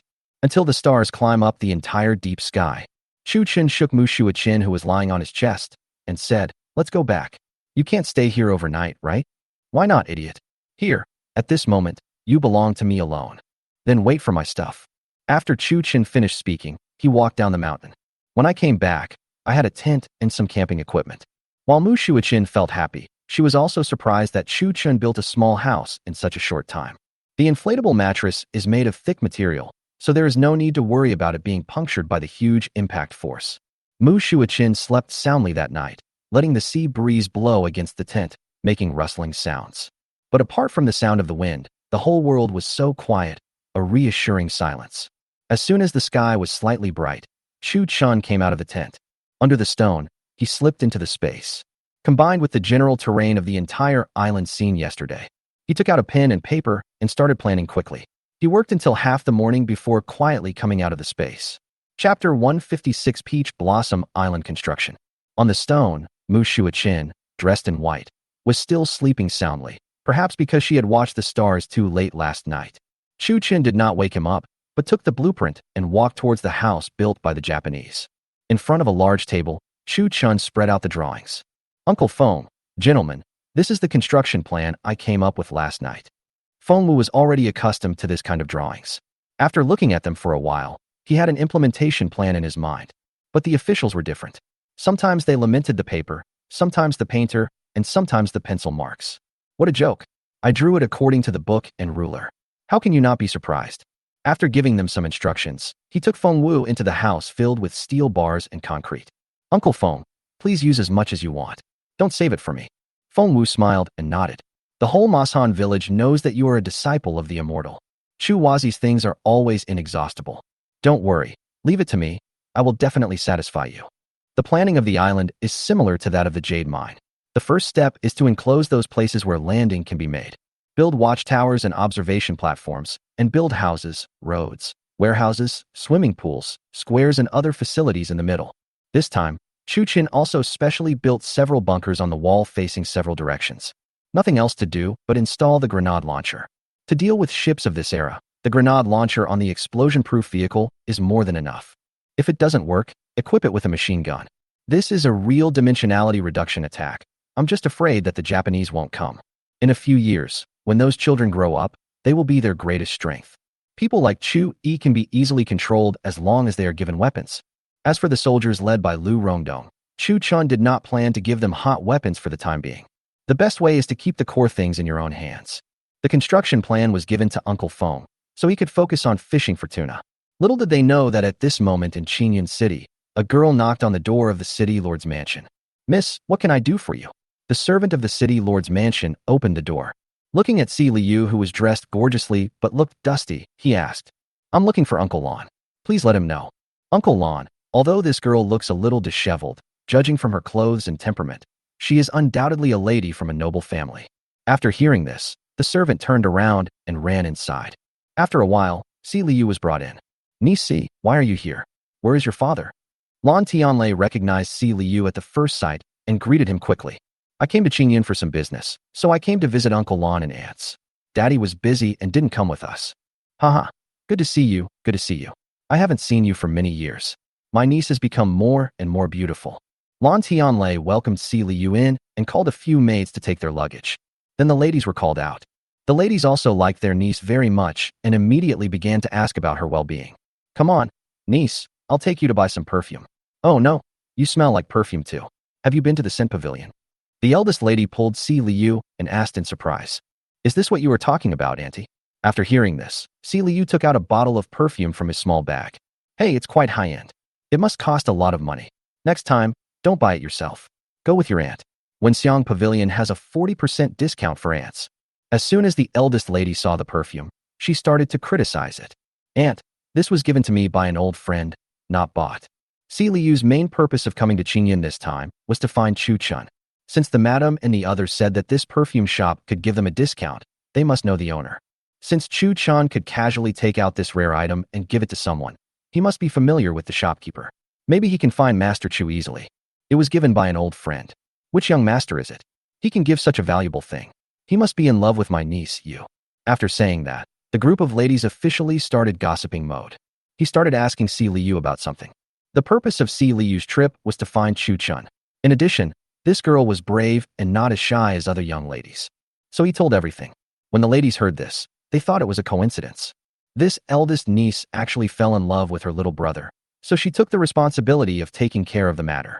As soon as Lan Tianlei received Si Liu, he wrote a letter and sent someone to deliver it to Si Wei.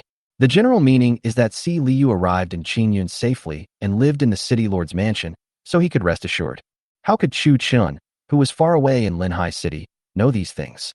At this moment, he was on a big boat with 3 women, setting up fishing rods and fishing for the tuna he had been dreaming of. In order to let Chu Chun have fun, Morong Huai specially gathered several good fishermen to play with Chu Chun. Under the guidance of the old fisherman, Chu Chun got the hang of it quickly. And the sea rod is also loved by those old fishermen. After a few days, they had caught a lot of fish, but they still couldn't catch the tuna they had been longing for. When I showed the picture of the tuna to the veteran fishermen, they all said they had never seen this kind of fish in all their years of fishing. It's true that Linhai City has been blocked by the Japanese for so many years. The old fishermen have only been wandering around in shallow waters in recent years. It is normal that they don't know where they have been to the deep sea. Most of the catches from the past few days were stored by Chu Chun in that space. Just by packing the fish, Chu Chun discovered another benefit of the space. That is the shelf life of this space, as if time has stood still. The only bad thing is that this space seems to be unable to accommodate any living creature except myself, and once you enter the space, you will die. But death is death, but it is better than the frozen stuff in that space. Who knows how much technology and life it contains?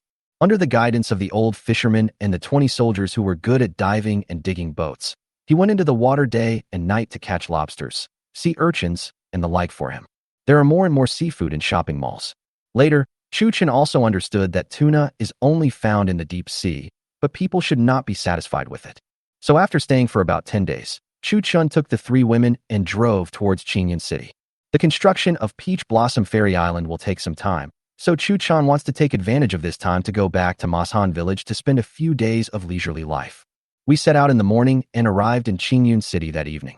On the way back, Chu Chun saw that the number of merchants coming and going from Linhai City was gradually increasing. Since the Japanese were driven away, the lights in the entire Linhai City have become much brighter at night. Those restaurants and brothels gradually became lively. On weekdays, those criminals often sneak into the city to commit crimes. Now that the public security is good, business will definitely prosper. So before leaving, Morong Huai led everyone straight to the city gate before stopping. Chapter 157. More frustrations, more courageous than ever. After returning to Qingyun City, I went to Wenxiang Pavilion and Honglang for a stroll the next day. Then I went to the courtyard on the outskirts of the city and gave the children many gifts and checked on their studies during this period. Under the guidance of Zheng Tianlong, a 4th grade master, the children made rapid progress. There are now 3 children entering the 4th grade industry, and there are also many in the 3rd grade. Chu Chun could imagine that after several years, he would be able to train 21 loyal 9th grade masters. With those hot weapons, who would he be afraid of? Seeing the children rushing towards him calling him godfather, Chu Chun's face was as happy as a chrysanthemum. After taking the time to give Chuanxiang and Qiuju some nutritional injections, they headed towards Mashan Village. Compared to the city, Chu Chun prefers the tranquility and peace of Mashan Village. For the convenience of supervision, Chu Yi was left on Peach Blossom Island. Chu Chun still trusts Chu Yi. At least this person is loyal to me for now. Just as Chu Chun drove to the gate of Qingyun City, he was stopped by someone. My sisters-in-law, why is this? Chu Chun looked at the ladies of Lan Tianlei, who stopped him and asked in confusion. Hey, Brother Chu, I haven't seen you for a while. Let's go to the city lord's mansion and have a few drinks. What the hell is going on? Are these people so bored that they come to invite me to the city lord's mansion in person? So he quickly replied, Ladies and gentlemen, I am sending the ladies to Mashan village. How about another day? Why change the date? Qinglian is here too. We can be together. There will be something good going on. After saying that, several people opened the car door and pulled Li Qinglian out of the car. Roy and Mu Shuichin saw so many women talking at the same time. So he quickly said to Chu Chun and several ladies, My sisters-in-law, we have something else to do in Qingyun, so we won't be with you all. After saying that, Mu Shuichin pulled Roy and quickly escaped from the encirclement. Chu Chun had no choice but to let a few people get in the car and then drove towards the city lord's mansion. The banquet had already been set up in the city lord's mansion. As Chu Chun and Li Qinglian walked in, they saw a familiar figure sitting at the dining table. It was Si Liu who came from afar. As soon as he saw Chu Chun, Si Liu stood up. At this time, Lan Tianlei also came out from the side. Brother Chu, how are you? Brother Lan, I haven't seen you for a long time. You are still as charming as ever. Haha, you know this person, my niece, Si Liu. I know her. I didn't expect to see Miss Si Liu here. What a surprise. After a few pleasantries, Chu Chun took Li Qinglian and sat down. Miss Si, when did you come to Qingyun City? Why didn't you inform me? I, as your uncle, should show my hospitality as a host. Chu Chun sat down and used a big move on Si Liu. He knew exactly what the girl was thinking. Now you have to call me uncle. It is both moral and logical because we are of different generations. Mr. Chu, you are too polite. I came to Qingyun to play, but I couldn't find the person I was thinking of. That's why I came to ask for help from Uncle Lan and the aunts. This girl is incredibly brave. In ancient education, it is rare to speak like this. Now Li Qinglian also understood what was going on. It turns out that my husband has been spotted by someone again, and this girl doesn't seem to be from an ordinary family. So he quickly greeted her and said, Miss Si, coming to Qingyun City is like coming home. You can go to my house in the west of the city. Is this a declaration of sovereignty? Chu Chun felt overwhelmed watching these operations. The biggest reason why he didn't want to accept Si Liu was because her father was Si Wei. It's not so easy to deal with a girl from an official family. Once you accept it, there will probably be a lot of trouble later. Moreover, Yundian is located at the border, and there are too many unsafe factors. Once it's done, if your father-in-law is in trouble, will you help him?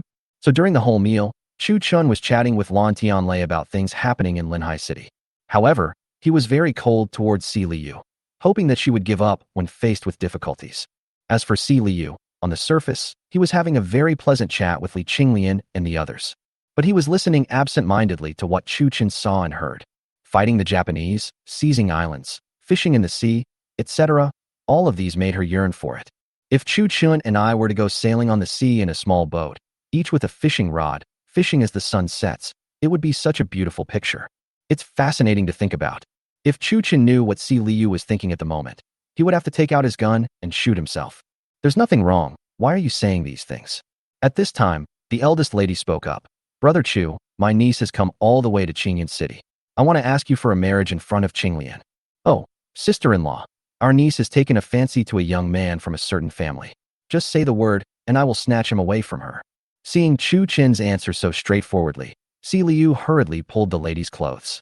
Seeing that Chu Chun had no such intention, the eldest lady also decided to give him a long-term relationship. So he quickly changed his words and said, Haha, I can't tell you about this person right now. If there comes a day like that, remember to snatch it from my niece.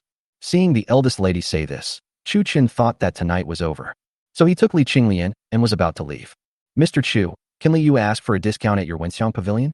Seeing Chu Chun and Li Qinglian standing up, he hurriedly asked, Haha, since she is Brother Lan's niece, then she is my Chu Chen's niece. From now on, when you go to Wenxiang pavilion, you will get the same discount as all the sisters-in-law. After saying this, he took Li Qinglian and said goodbye to everyone else and walked out of the city lord's mansion. The eldest lady pulled Si Liu and said, It's okay, niece. Time will tell. In the future, this kid will know how good you are. Thank you, aunt. Si Liu bowed to the eldest lady and walked straight into the room. In the room, Si Liu's maid said angrily, Mr. Chu is too ungrateful. Haha, if he was a mortal, how could I care so much about him? Just wait. After saying this, he told the maid to fetch water to wash himself and prepare for bed. Li Qinglian, who walked out of the city lord's mansion, asked Chu Chun, My husband, I think Miss Si is pretty and a lady from a wealthy family. Why are you like this? Qinglian, Your husband has you guys by his side. That's enough. After saying this, Chu Chun felt guilty. This was quite a lot if you added it up. But in Li Qinglian's eyes, her husband was a god who had descended to earth. So what was wrong with having a few more wives and concubines? Lan Tianlei has 7 wives. But since Chu Chun said so, Li Qinglian also shut her mouth obediently.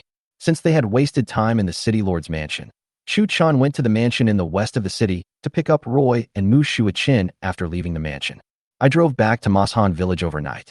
Chapter 158. Everyone is pleased with the sweet potato yield. In the villa in Mashan village, because I came back late, Chu Chun simply brought all 3 of them to the big bed in the master bedroom. In the quiet Mashan village, Da Huang smacked his lips and nudged the newborn puppies in the nest. Then he looked in the direction of the villa with disdain.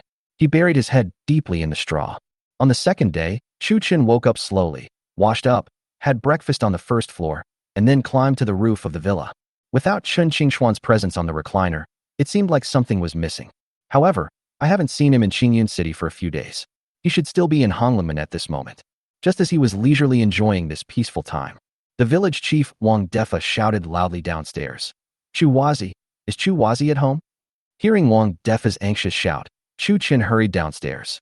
What caught his eye was Wang Defa, who was covered in mud, holding a few huge sweet potatoes in his hands and looking at Chu Chin excitedly. Uncle Wang, what's the emergency? Hey Chu Wazi, come with me. After saying that, he didn't care about the mud on his hands, grabbed Chu Chun and headed towards the slope of the back mountain. From a distance, Chu Chun saw a dozen or so people busy working on the slope. Chu Wazi, look, these sweet potatoes are truly miraculous. The yield per moo must not exceed the 40 dan you said. Seeing the excited expressions of Wang Defa and everyone else, Chu Chun couldn't help but laugh out loud. Thank you, Chu Wazi. From now on, people in Mashan village will never go hungry again. Uncle Wang, I didn't lie to you guys. With this thing, you won't be hungry anymore. Yeah, I won't be hungry anymore. After saying that, Wang Defa grabbed a sweet potato, rubbed the dirt off it, and took a bite. As he bit, Chu Chun could see tears oozing from the corners of Wang Defa's eyes. So he quickly stepped forward to comfort him. What are you doing, Uncle Wang? This is a happy occasion. Don't be like this. Haha. Chu boy, Uncle Wang is happy, very happy. Everyone grabbed the sweet potatoes, rubbed them, and started to eat them. See the joy on everyone's faces and the tears in the eyes of the elderly. Chu Chun was also very moved. Yes, for the people of Mashan village who have been farmers for generations, no matter how much money they have, none of them is as solid as a full warehouse of grain. Okay, everyone, we need to dig a cellar to store these sweet potatoes. They will go bad easily if left outside. So Chu Chun picked up a hoe and led everyone to a place covered with sandy yellow soil and started digging a hole on the hillside in an orderly manner. After briefly teaching them how to dig a cellar on the spot, Chu Chun handed over the hoe in his hand. For Chu Chun, it would be better to let someone else do this kind of work. Taking various uses into consideration, Chu Chun taught the southern type of straight cellar. Just dig a straight hole in the hillside, put the sweet potatoes in, and then cover them with sandy loess, and the sweet potatoes will be preserved for a long time. And those sweet potatoes will slowly sprout, and in the spring of next year, they can be raised as seedlings and propagated by cuttings. In order to celebrate this great news, Wang Defa decided to give the whole village a sweet potato feast that night despite Chu Chen's objection. Chu Chen only arranged for everyone to plant a few acres of land. But the output was astonishingly high. Looking at the sellers of sweet potatoes, the whole Mashan village was in a frenzy. Although every family enjoyed the benefits of the salt factory and had money to buy food. But what is this? This is the food grown in the fields of Mashan village. That night, everyone gathered in the square, and each child held a raw sweet potato in his hand. Steamed sweet potatoes, baked sweet potatoes, and sweet potato porridge. Chu Chen shook his head when he saw this. Especially when I saw everyone holding that raw sweet potato in their hands. Chu Chen wanted to go out and avoid it, because this thing would easily cause farting if eaten raw. It seems that we can imagine what the taste of the salt made tomorrow will be like. Under the warm greetings of the crowd, a plate of steamed sweet potatoes and roasted sweet potatoes, as well as a glass of wine, were placed in front of Chu Chen. Chu Chen picked up a roasted sweet potato and tasted it, and found that perhaps the environment in ancient times was good. The taste is really indescribable. After eating two, Chu Chen said that he couldn't get any further. So he said goodbye to everyone and returned to the tea room in the villa. The villagers in the square were having a great time eating, and even Da Huang returned to his doghouse with a roasted sweet potato in his mouth. Wang De suddenly let out a fart out of the blue. He frowned and ignored it, continuing to chew the raw sweet potato in his hand. He likes this sweet. Chu Chun, who returned to the tea room, was not idle either. He flashed into the space. He took out paper and pen from a pile of books and started writing and drawing on them. The sweet potato production in Mashan village may increase significantly next year. In order to make it easier to preserve, Chu Chun decided to teach his second uncle the method of making sweet potato flour and sweet potato wine. These two things will definitely make the villagers of Mashan village rich. Chu Chun had also looked at the rice. In the first season, there might be an adaptation period, but if it was planted on a large scale next year, the yield would definitely increase.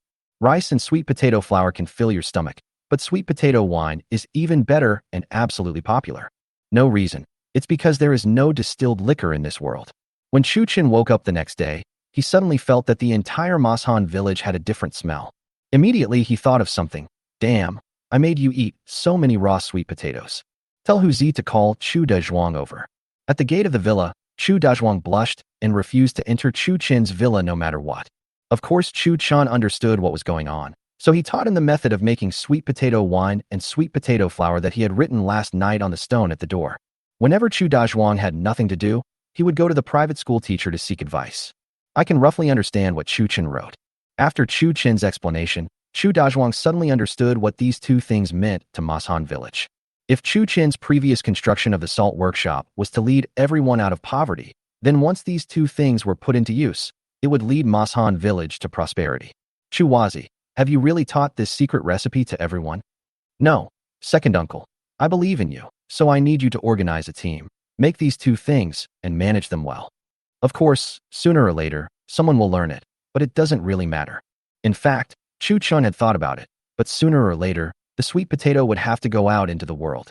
Even if the villagers of Mashan village did not tell others, what about Zhou Hong, Zhou Shishuan, and Zhou Shikai? As long as one person comes here and sees this thing, it will probably be promoted nationwide.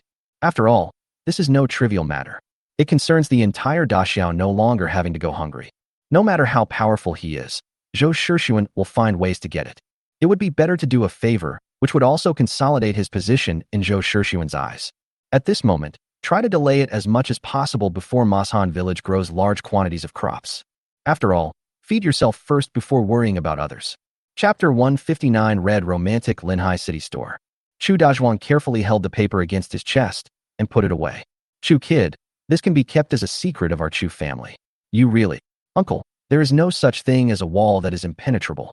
You should take Huzi with you and sit here first. Besides, I have many ways to make money here, and this is not a big deal. After persuading Chu Dezhuang, he stood up and walked into the villa. Chu Dezhuang sat on the stone, twisting and turning, thinking for a long time, then stood up and let out a long breath.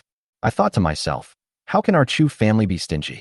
Besides, with Chu kid here, making money is a piece of cake. After saying that, he shook his comfortable body and walked towards his home. Wang Defa stayed at home today and didn't dare to go out. He didn't know what was going on, but kept getting sick one after another. My wife also eats a lot of sweet potatoes, so why doesn't this happen to her? After staying in Mashan village for more than 10 days, Chu Chin planned to go to the island. Counting the days, almost a month has passed. I wonder how the construction on the island is going. But Si Liu is in Qingyan City, so I can't just run to Qingyan City. And after getting the news from Lan Pingyun through the intercom, Si Liu seemed a little annoyed. She kept asking him to take her to Mashan village. So Chu Chun said goodbye to Li Qinglian and the other two girls, told Xiaofang to pack up her things while holding the walkie-talkie, and drove out of Qingyan City. Huzi drove the van and picked up Xiaofang. Chu Chun still hasn't made up his mind about Si Liu, so it's better to stay away from him. The main reason was because of the city lord's wives. As soon as they saw his car entering Qingyan City, they would definitely stop it. Continue to do their unfinished matchmaking work. Chu Chun is probably the first person who traveled back to ancient times and was forced to rape a little girl. After picking up Xiaofang, he said to Huzi, I have a task for you. Teach all your sisters-in-law how to drive. Huzi nodded without saying anything and drove towards Qingyan City. Chu Chun took Xiaofang and headed towards Linhai City. Looking at Xiaofang's excited face, Chu Chun completely forgot about Si Liu. Xiaofang, are you happy to take you out for a honeymoon this time? As long as I'm with you, Xiaofang will be happy no matter what month it is. Xiaofang said obediently with a happy face. By the way, sir, what is a honeymoon? Well, a honeymoon is a time when you do dirty things under the guise of love. Chu Chun looked at Xiaofang's sudden question with a puzzled look on his face. Xiaofang doesn't understand, What does it mean to be so shameful? Well, when did Xiaofeng learn this skill of getting to the bottom of things? So he quickly said, Xiaofeng, you must be tired. Why don't you take a rest? This well-behaved person is always well-behaved and listened to Chu Chen's words. Xiaofeng dozed off in the passenger seat. Seeing this, Chu Chen stretched out his hand and rubbed her. Xiaofeng is so good. My dear son, drive carefully. The car sped all the way and entered Linhai City that night. After listening to his subordinate's report, Morong Huai took Chu Chen to the courtyard where he had lived before. Chu Yi lived on the island, not in the city, so Chu Chen didn't bother him. Seeing Chu Chen bringing another beautiful girl, Morong Huai showed a look of deep envy. Mr. Chu, there is something I forgot to tell you. Please forgive me. After Morong Huai envied Chu Chen for a while, he immediately told something. Oh, what is it that makes City Lord Morong so worried? Well, it's not a big deal. After we wiped out the Japanese that day, we found dozens of beautiful girls in a room, including some Japanese girls. I heard from Master Chu Yi that you have a red romantic restaurant in Qingyan City, so you see. It turned out that Chu Chen left the battlefield after collecting the gold and silver that day. Everyone was also overwhelmed by the victory. It was not until the next day, when the soldiers were cleaning the battlefield, that they discovered dozens of women locked up in a house. But he was simply brought back and locked up in jail without being interrogated. Later, everyone was busy with the construction of the island and forgot about this. Until one day, when Morong Huai was chatting with Chu Yi, he heard about Hong Langman in Qingyun City and remembered this matter. So he went back and interrogated those women one by one. And these women, except for the dozen or so Japanese women who were brought by the Japanese. The others were captured by the Japanese, and most of them had lost their families. Without many survival skills, Morong Huai came up with a plan. So as soon as Chu Chen arrived in Linhai City, Morong Huai expressed this idea. There is no way. Although Linhai City is a coastal city, its economy needs to recover. If this city wants to be prosperous, brothels are indispensable. Since Mr. Chu has experience in this area, why not discuss a plan to make money with him? By the way, it will also boost the economy of Linhai City. Chu Chen understood what was going on as soon as he heard it. So he said, it doesn't matter. Since City Lord Morong has this idea, let's make it clear in advance that I want 90% of this business. Of course, you just need to give me a piece of land, and you don't have to worry about the rest. Morong Huai has been the city lord for so many years, he is no ordinary person. Ever since hearing about Chu Chen's romance, he sent people to investigate secretly. The attendant who came back from the inspection said that the income of this shop was estimated to be not low, at least 10 times that of the traditional brothel. And Lan Tianlei's eldest son only took up 10% of the money and became rich instantly. Thank you for your kindness, Master Chu. Don't worry. Leave this place and its safety to me. Don't worry. Therefore, after a simple meeting, the distribution of Red Romantic Seaside was happily decided. In fact, Chu Chen also had his own considerations, since he owned an island by the sea. Then it would be easier to support people if we create some industries. Tomorrow, take me to meet those girls. Chu Chen said to Morong Huai. Morong Huai thought that Chu Chen wanted to drink first as a sign of respect, so he immediately said, Don't worry, Master Chu. I will pick a few and send them here tomorrow. Lord Morong, how can I, Chu, be such a frivolous person? I have my own purpose. You should gather them together tomorrow, and I will take a look first. Okay, you are so noble. Just bring a different one every day. Although he thought so, he still smiled at Chu Chen. It is the old man Meng Lang, so I will invite you tomorrow. After saying that, he looked at Xiaofeng meaningfully, then said goodbye and left. Chu Chen looked at Morong Huai's obscene eyes and instantly understood what was going on. He turned to Xiaofeng and said, Xiaofeng, do you think the young master is a pervert? What are you talking about, sir? Xiaofeng likes this kind of sir. Chapter 160 Peach Blossom Fairy Island takes shape. On the second day, Chu Chen got up early with Xiaofeng and prepared to go to the island to see the construction on the island. However, early in the morning, he was dragged by Morong Huai to another house in the city lord's mansion. The 30 or so women in the house saw Morong Huai coming in with a young man. They all had confused expressions. And Jing, this is Master Chu from Qingyun City. He will be waiting for your questioning. Morong Huai pointed at Chu Chen and introduced him. City Lord Morong, these young ladies are all very beautiful. Don't scare them. When a group of women heard the refreshing title of young lady, they couldn't help but like the young man in front of them a little more. Well, all of you sisters have a miserable life. If you want to get out of that devil's cave and continue to marry and have children normally, it will probably be difficult to find a good man. Why don't I give you sisters some ideas and bring out your own strengths? After Chu Chen finished speaking, an older woman stood up and spoke. Mr. Chu, let me be frank. We are willing to sacrifice anything, as long as it is not too much and can support us. Chu Chen glanced at the woman. Generally speaking, people in this situation can stand up and speak out. So in this group, there are basically bosses. Sister, what's your name? You don't have to be polite, sir. My surname is Shangwan, and my given name is Kai. You can just call me Kaier. Okay, Sister Kaier, I feel sorry for you all being harmed by the Japanese, so I will give you a way out now. Then, Chu Chen briefly recounted his popularity in Qingyun City and how the girls made money. After saying that, he asked Shangwan Kai to select a few people to go to Qingyun City for training. Then, Shangwan Kai selected 10 girls and planned to send them to Qingyun City for training. So Chu Chen immediately wrote a letter, put it in his pocket, and said goodbye to everyone. Taking advantage of the opportunity to go out for a stroll, Chu Chen took out a van from the corner and drove it to the gate of the yard. Take Xiaofang to the island. On the island, Chu Yi bowed respectfully to Chu Chen and Xiaofang. Sir, the construction of the entire Peach Blossom Fairy Island is expected to be completed in another month. Chu Chen brought a few people to the big rock, took out a pair of binoculars and looked towards the entire island. It turns out that strength lies in numbers. The wall can be completed in a few days. The construction of houses and roads on the island is also proceeding in an orderly manner. Chu Chen nodded with satisfaction at Feng Wu and Chu Yi beside him. Then he asked, Uncle Feng, can you leave here for a few days? It's okay, Chu Wazi. Those dozens of officials are working very enthusiastically now. They are all vying for work. Okay, in that case, I'll give you two another task. After saying that, he took out a letter and a pair of car keys and handed them to Chu Yi. The car is at the beach. You will take Uncle Feng to Linhai City later. In Linhai City, you will find City Lord Morong and take 10 girls to Honglingmen. By the way, you can give this letter to Lan Pangyun. Uncle Feng, go stay at Honglang for a few days. Take a look at the decorations and the layout of the house, and then come back and build me an identical house in Linhai City. When Uncle Feng heard that Chu Chen wanted him to stay in Hongman for a few days, he immediately showed an indecisive expression. He had heard a little about what Honglingmen was. So he quickly said, Chu Wazi, it's no problem for you to stay for a few days, but I heard that the cost of red romance. Uncle, can I still take your money? Just enjoy yourself. Then you must not tell your fifth aunt when you return to the village. No, I know what it means to be a man.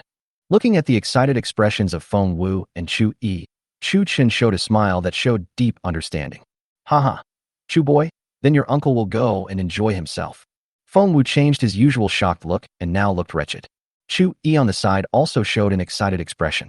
Chu Chen immediately said to Chu Yi, you are still growing, you can't go. Sir, if I don't go, how can I send people in letters? You can go, but when you're done, go to the outskirts of the city to see your brothers and sisters. Listen to me, you're really too young. Chu Yi saluted Chu Chen helplessly. I will follow your instructions, sir. Xiaofang, who was standing by, almost laughed out loud when she heard this. After Chu Yi and Uncle Feng Wu left, he whispered to Chu Chen, Chu Yi is obviously old enough to get married. Why can't he go? How can I explain this to you? He's still young anyway, so let's wait a few years. Chu Yi is only about 16 or 17 years old this year, which is still a high school student in modern times. Although it's okay once in a while, once that red romance gives him a taste of the sweetness, this guy will probably be ruined. Wait until he has more self-control, then let him go. After Chu Chen finished speaking, he put the matter behind him and started walking around with Xiaofang.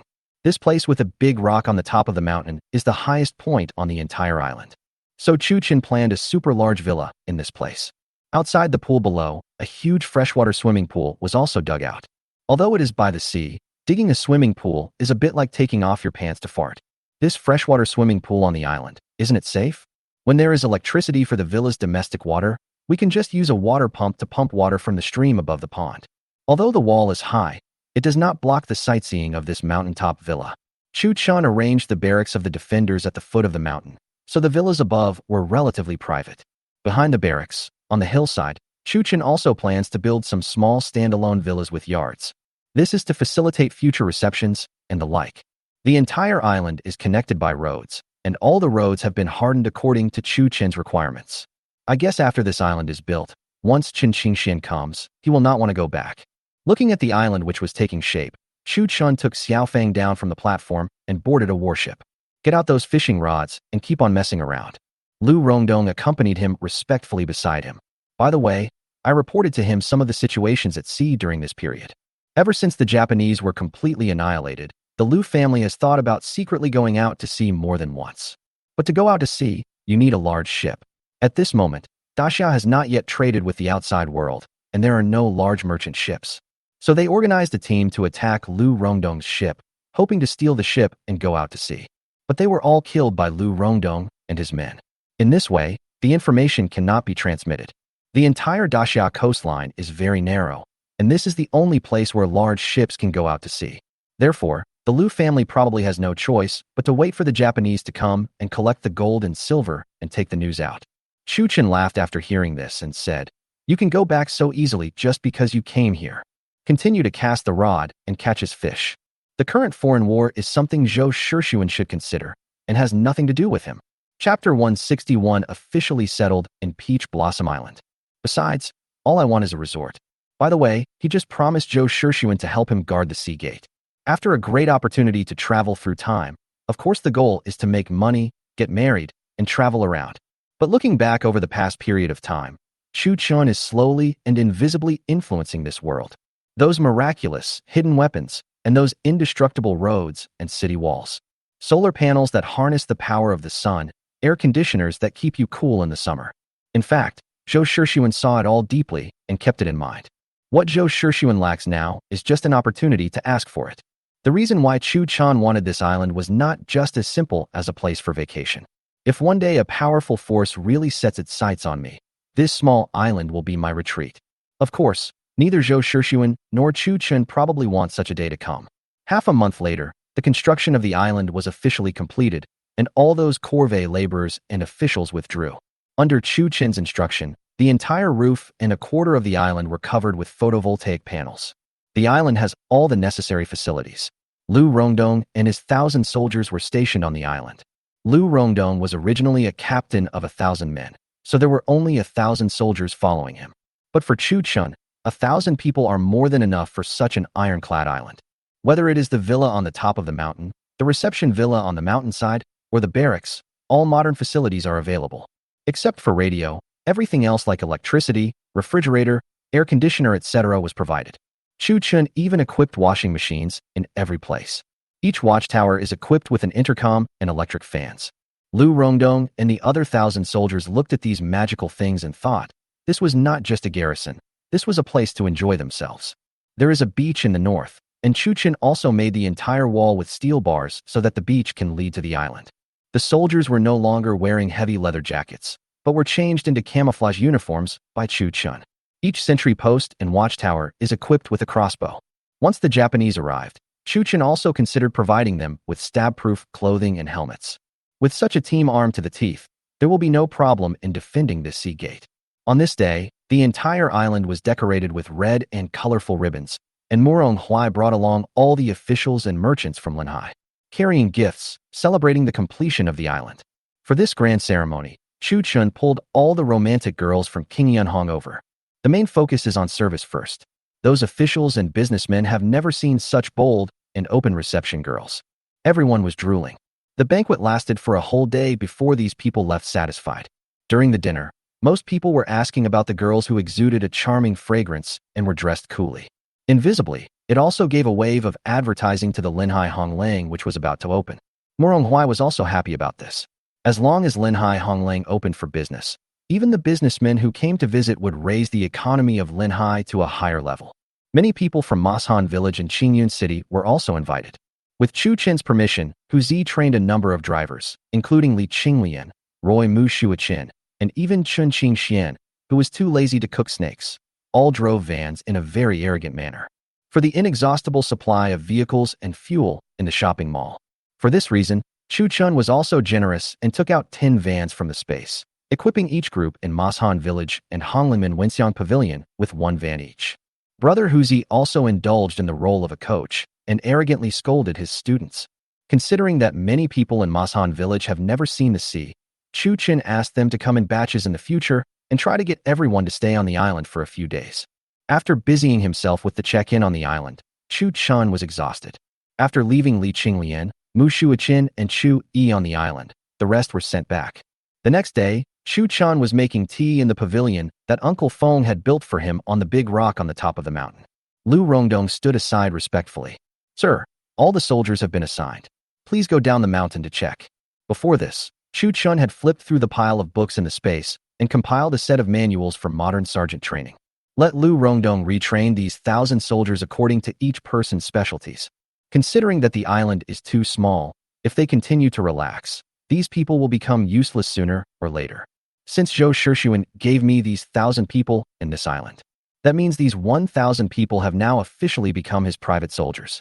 This is the backbone of protecting yourself and your family. Therefore, Chu Chun is also very concerned about their training. After finishing the tea in his hand, Chu Chun, under the guidance of Lu Rongdong, came to a huge square at the foot of the mountain. On the stage in the square dance audio equipment and microphones had already been prepared, and the tables and benches had also been set out. Looking at the 1,000 soldiers standing in neat rows in front of him, Chu Chun showed a satisfied smile. To live worry-free in this ancient time, the power of these people must be utilized well.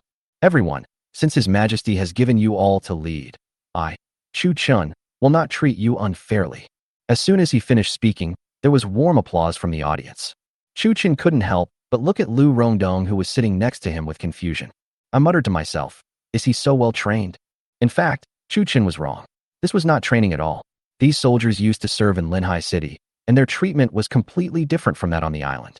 These people actually have feelings and joy that come from the bottom of their hearts. After some heroic speeches, Chu Chun took Lu Rongdong down from the podium. Don't brainwash for too long, as it will not be effective. It is better to sprinkle sesame seeds. Every soldier can receive a subsidy of 1 or 2 taels of silver per month. Those who contribute will also receive rewards. This is the best sesame. 1 or 2,000 taels a month is nothing to Chu Chun. Immediately afterwards, Chu Chun walked into the villa that Lu Rongdong had allocated to him halfway up the mountain. Communicating with him about how to manage, Chu Chun divided these 1,000 people into 10 teams, equipped them with different weapons, and each performed their own duties. Each team selects a centurion to manage their own team. Chu Chun allowed these leaders and soldiers to bring their families to the sea, but after arriving on the island, they could do various jobs to make a living. Fishing, salt drying, transportation, sales, environmental sanitation, repairs, etc. In order to make arrangements for his family, Chu Chun also rebuilt a set of filtration facilities and established a salt-making workshop on the island. According to Chu Chun's idea, as long as the top ones among these 1,000 people have family members on this island, he would not be afraid of them rebelling. Even if those ordinary soldiers have rebellious intentions one day, they will be suppressed by the military kings and leaders. As for those refined salts, with the transportation of vans, the sales cost is not high, and they can be sold to Zhou Shixuan at the same price. After arranging all this, Chu Chun finally breathed a long sigh of relief. Chapter 162, Linhai City Red Romance. The island issue has been mostly dealt with and has come to an end. On the second day, he took out a small boat and a propeller from an outdoor goods store from the space. He took Mu Shuaqin and Li Qinglian and headed towards Linhai City at a very fast speed.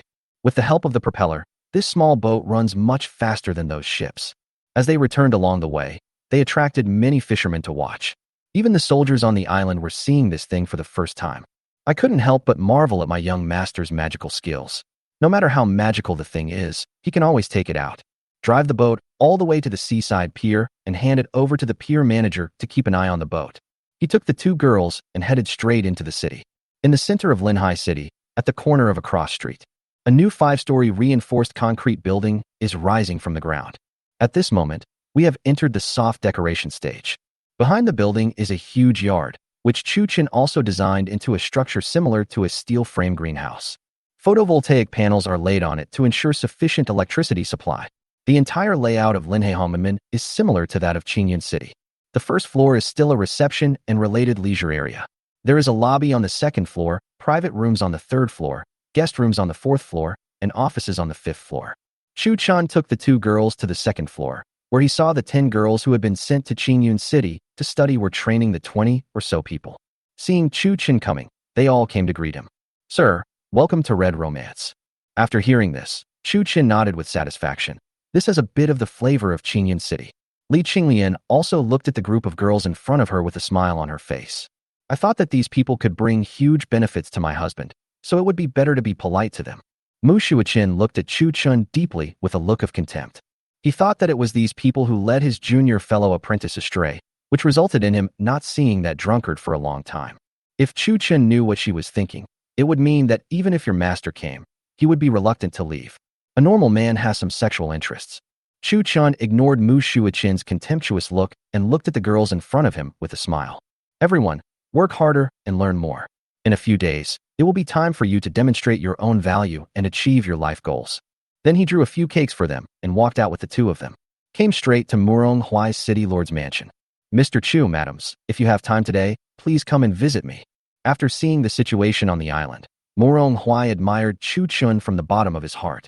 Haha, Lord Murong, I have nothing to do, so I came to talk to you about that Hong romantic thing. Come on, please come in. Having said that, Murong Huai brought the three people into the main hall. Since Li Qinglian was familiar with the city lord's mansion, she said goodbye to Murong Huai as soon as she entered the main hall. He pulled Mu Shuichin and walked towards the courtyard of the city lord's wife. She brought a lot of things this time, such as perfume, shower gel, shampoo, and so on. He even brought a lot of women's private items for the city lord's wife. Women are born to love beauty, so no one can resist these things. Only Chu Chun, Murong Huai, and the little maid who served tea and water were left in the main hall. City Lord Murong, I'm here this time because I need your help with something. Mr. Chu, it's too formal to call me the city lord. I'm a little older than you, so just call me brother from now on. Murong Huai had wanted to say this for a long time. Who is this person? He is sworn brother to the 8th prince. If I call him brother, wouldn't my status be raised invisibly? Then I will call you Brother Murong. This time I am here mainly for romantic things. Those girls are the concrete forces, but there are also guards and maids, etc. I'll trouble you to complete them. Chu Chun is engaged in construction, drinks, snacks, and hardware equipment. Murong Huai is an outstanding person who is fair and just. When Murong Huai heard this, he thought it was a big deal. It was just a maid or servant, so there was no problem at all. Then he patted his chest and promised, just leave these little things to me. I promise to do them beautifully for you. There is one more thing. You are also aware of the salt-making workshop on my island. You must open up a special channel for me on the waterway to supply the 8th prince. What is this? It's a royal affair. Even if Chu Chun doesn't say it, Murong Huai has to do it beautifully. The two things have been agreed upon, and now we just have to wait for the opening of Honglenman. At noon, Murong Huai's family and Chu Chun and his two companions were having a great time eating seafood and drinking beer. The opening date was also set. It's scheduled for the end of the month, which is more than 10 days away. More than 10 days are completely sufficient for the entire red romantic decoration. After everything was arranged, Chu Chun took the two girls back to the island. After returning to the island, Chu Chun called over more than 10 soldiers and asked them to bring hoes and other tools. Behind the hilltop villa, several plots of land were excavated. I took out the watermelon seeds and some seasonal vegetable seeds that I had prepared long ago and planted them. Before leaving, he gave the soldiers a lot of seeds, asking them to plant them when they had nothing to do. There are more than 100 soldiers in the logistics department. How can they be idle? The wild boars that were hunted in Mashan village before were raised and gave birth to more than 10 cubs. For this purpose, Chu Chun also asked Hu Zi to bring a boar and 2 sows. There are no families raising pigs in Linhai City, so they can only be imported from other places. Now the Mashan village has also kept those wild boar cubs in captivity. There are families raising pigs in Yundian, but their pigs are not castrated, and this has been going on for many generations. In Chu Chun's words, the breed is not good, and what he wants is the wild boar that has been slowly bred. After 2 or 3 generations of training, it should be enough. In addition to plants, biological diversity must also be developed on this island. Otherwise, if they are surrounded one day, these people will not be afraid. For this purpose, Chu Chun also dug a huge cave on the island and ordered Chu Yi to purchase food from time to time. It's just like Mashan village, although it has endless space. But if there is nothing stored on the island, and you take it out yourself when the time comes, it will easily expose the secret of this space. Money can tempt people, so we must be on guard against it. After finishing the work, Chu Chun took the 2 girls to the pavilion on the big rock and placed a few lounge chairs and soft sofas. Drinking tea, chatting and laughing while looking at the scenery of the entire island. As night falls, the entire island is brightly lit. Chu Chun was lying on the sofa, holding Li Qinglian and Mu Shuichin in his arms. Enjoying the occasional feeding from the 2 women, looking at the brightly lit area below the mountain. Yu said, it's called Peach Blossom Fairy Island, but what's the difference between this and the second Mashan village? Chapter 163. Hong Romance opens for good luck. In the next few days, Chu Chun took the 2 girls to communicate on the top of the mountain. Or you can rush to the beach, let the sea water wash over your body, and then go to the freshwater swimming pool to take a bath. The soldiers were used to it and were polite to Chu Chen's men. Those centurions and soldiers with special skills have relatively high incomes depending on their skills and positions. Moreover, most people's family members work in the salt-making workshop or in other positions. Life got better. He is extremely loyal to Chu Chun and his wife and friends. This is the result Chu Chun wants to see. The soldiers at the bottom will work harder to climb up. Senior sergeants will also work harder to keep their positions. For a team like this, first of all, their attitude is correct, so how can they not develop in a good direction? These 1,000 people were all mobilized, competing to perform and work hard every day, and almost no one gave up. Lu Rongdong lived in the villa halfway up the mountain with his family and lived a comfortable life. While Chu Chun was enjoying his leisure time, on the Japanese side, several huge ships set sail and were speeding towards Linhai City. In the blink of an eye, it was the opening day of Honglang. In the evening, Chu Chun drove a small boat alone to the door of Honglang. Li Qinglian and Mu Shuachin, however, had no interest in this and stayed on the island, sitting on a lookout tower on the city wall and casting out a few fishing rods. As soon as Chu Chun arrived at the entrance of Linhai Hongmanmen, he saw a van parked there quietly. I couldn't help but walk over and take a look through the car window. My goodness, the person sitting inside must be a drunkard. So he knocked on the car window. You are very sensitive to smells, right? You can smell it from such a distance. Chen Qingxian rolled down the window. You idiot. Do you believe me when I say I was driven here? Come here. Chu Chun showed an incredible expression. Brother, you are a 9th rank master. Who dares to chase you away? So he quickly asked, who dares to chase you away? Chen Qingxian lit a cigarette for himself casually and sighed. Let's open the business first. I'll be your first customer, and I'll tell you later. Chu Chun walked to the gate with a lot of doubts in his mind. At this time, Morong Huai waved to Chu Chun in the crowd. Brother Morong, why don't you go and cut the ribbon? Why are you standing in the crowd? Alas, my dear brother, I am the lord of a city after all, so it is inconvenient for me to go. After saying that, Morong Huai pulled out a chubby young man from behind him, who looked somewhat similar to Morong Huai. Chu Chun understood what was going on at a glance. This should be his son. This was the same as in Qingyun City, where he was the city lord's son. But this is also good. With someone in charge, I feel a lot more relaxed. As soon as the young man came out, he bowed deeply to Chu Chun. Nephew Morong Shiman greets uncle. Chu Chun pulled him up, turned to Morong Huai and asked, May I ask your name, madam? Morong Huai was puzzled by Chu Chen's question. Which lady are you asking about? His mother. My surname is Shiman, so my son will be called Morong Shiman. After hearing this, Chu Chen looked at Morong Shiman with a smile on his face. I thought, your father is really good to you. This name is so careless. Well, since brother Morong has brought his nephew here, he will be the one in charge of Honglingmen from now on. After hearing this, Morong Shiman showed an excited expression on his face. When I came here, I thought my uncle would not agree, but now that I am in charge, I must lose weight in half a year. Chu Chen also had a good impression of the little fat man. Nephew, the time has come. Let's go up and cut the ribbon. Uncle, please come in. Morong Shiman made a gesture of invitation to Chu Chun.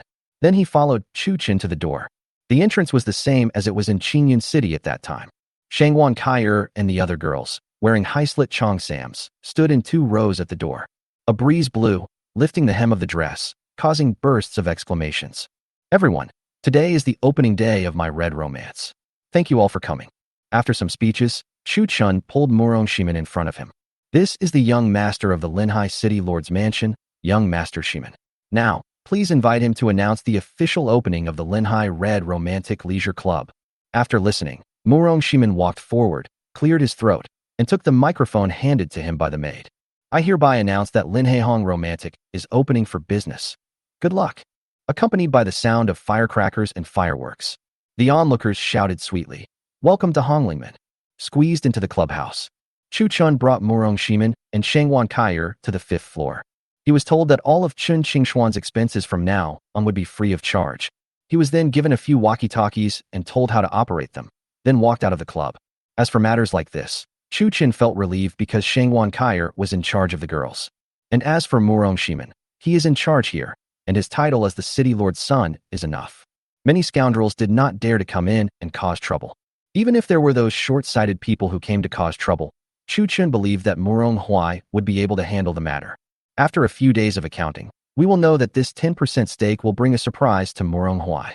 Looking back at the red romance, Chu Chen strode towards the island. The drunkard had already sat in the box as if he was familiar with the place and started dancing with the girl. Jimengzi seemed to have a strong liking for that mommy. The reason why I followed here this time was actually partly because of Shang Wankai. On the second day, Chu Chen got up early and ordered several people to clean up a villa downstairs. Mu Shuiqin looked puzzled. Are there any guests coming? Haha, your junior brother came to Linhai City yesterday when Honglang opened. This drunkard is really looking for death. After saying that, Mu Shuiqin flashed to the coast and skillfully drove the boat towards Linhai City. Mu Shuiqin had never driven a van before and had never seen such a small boat with propellers. I fell deeply in love with the pleasure brought by external objects. The boat drove straight to the dock, and soon, Mu Shuiqin appeared at the door of Linhai Hongman. Miss Shuiqin, what are you doing? Mu Shuiqin had met Shang Wankaier before, so I went up and said hello. Call that drunkard out for me. Mu Shuiqin shouted to Shang Wankaier. Are you drunk? Shang Wankaier was a little confused for a moment. Forget it, I'll go by myself. After saying that, Mu Shuiqin flashed and went to the fourth floor. After a while, Chen Qingxian followed Mu Shuiqin obediently. With a look of grievance, he said, Senior sister, I am an adult now. You can't control me like this. You are a grown-up, so you should find a decent girl to marry.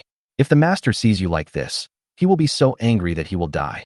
Chapter 164, 10th Rank Grandmaster Zhu Liuxiang.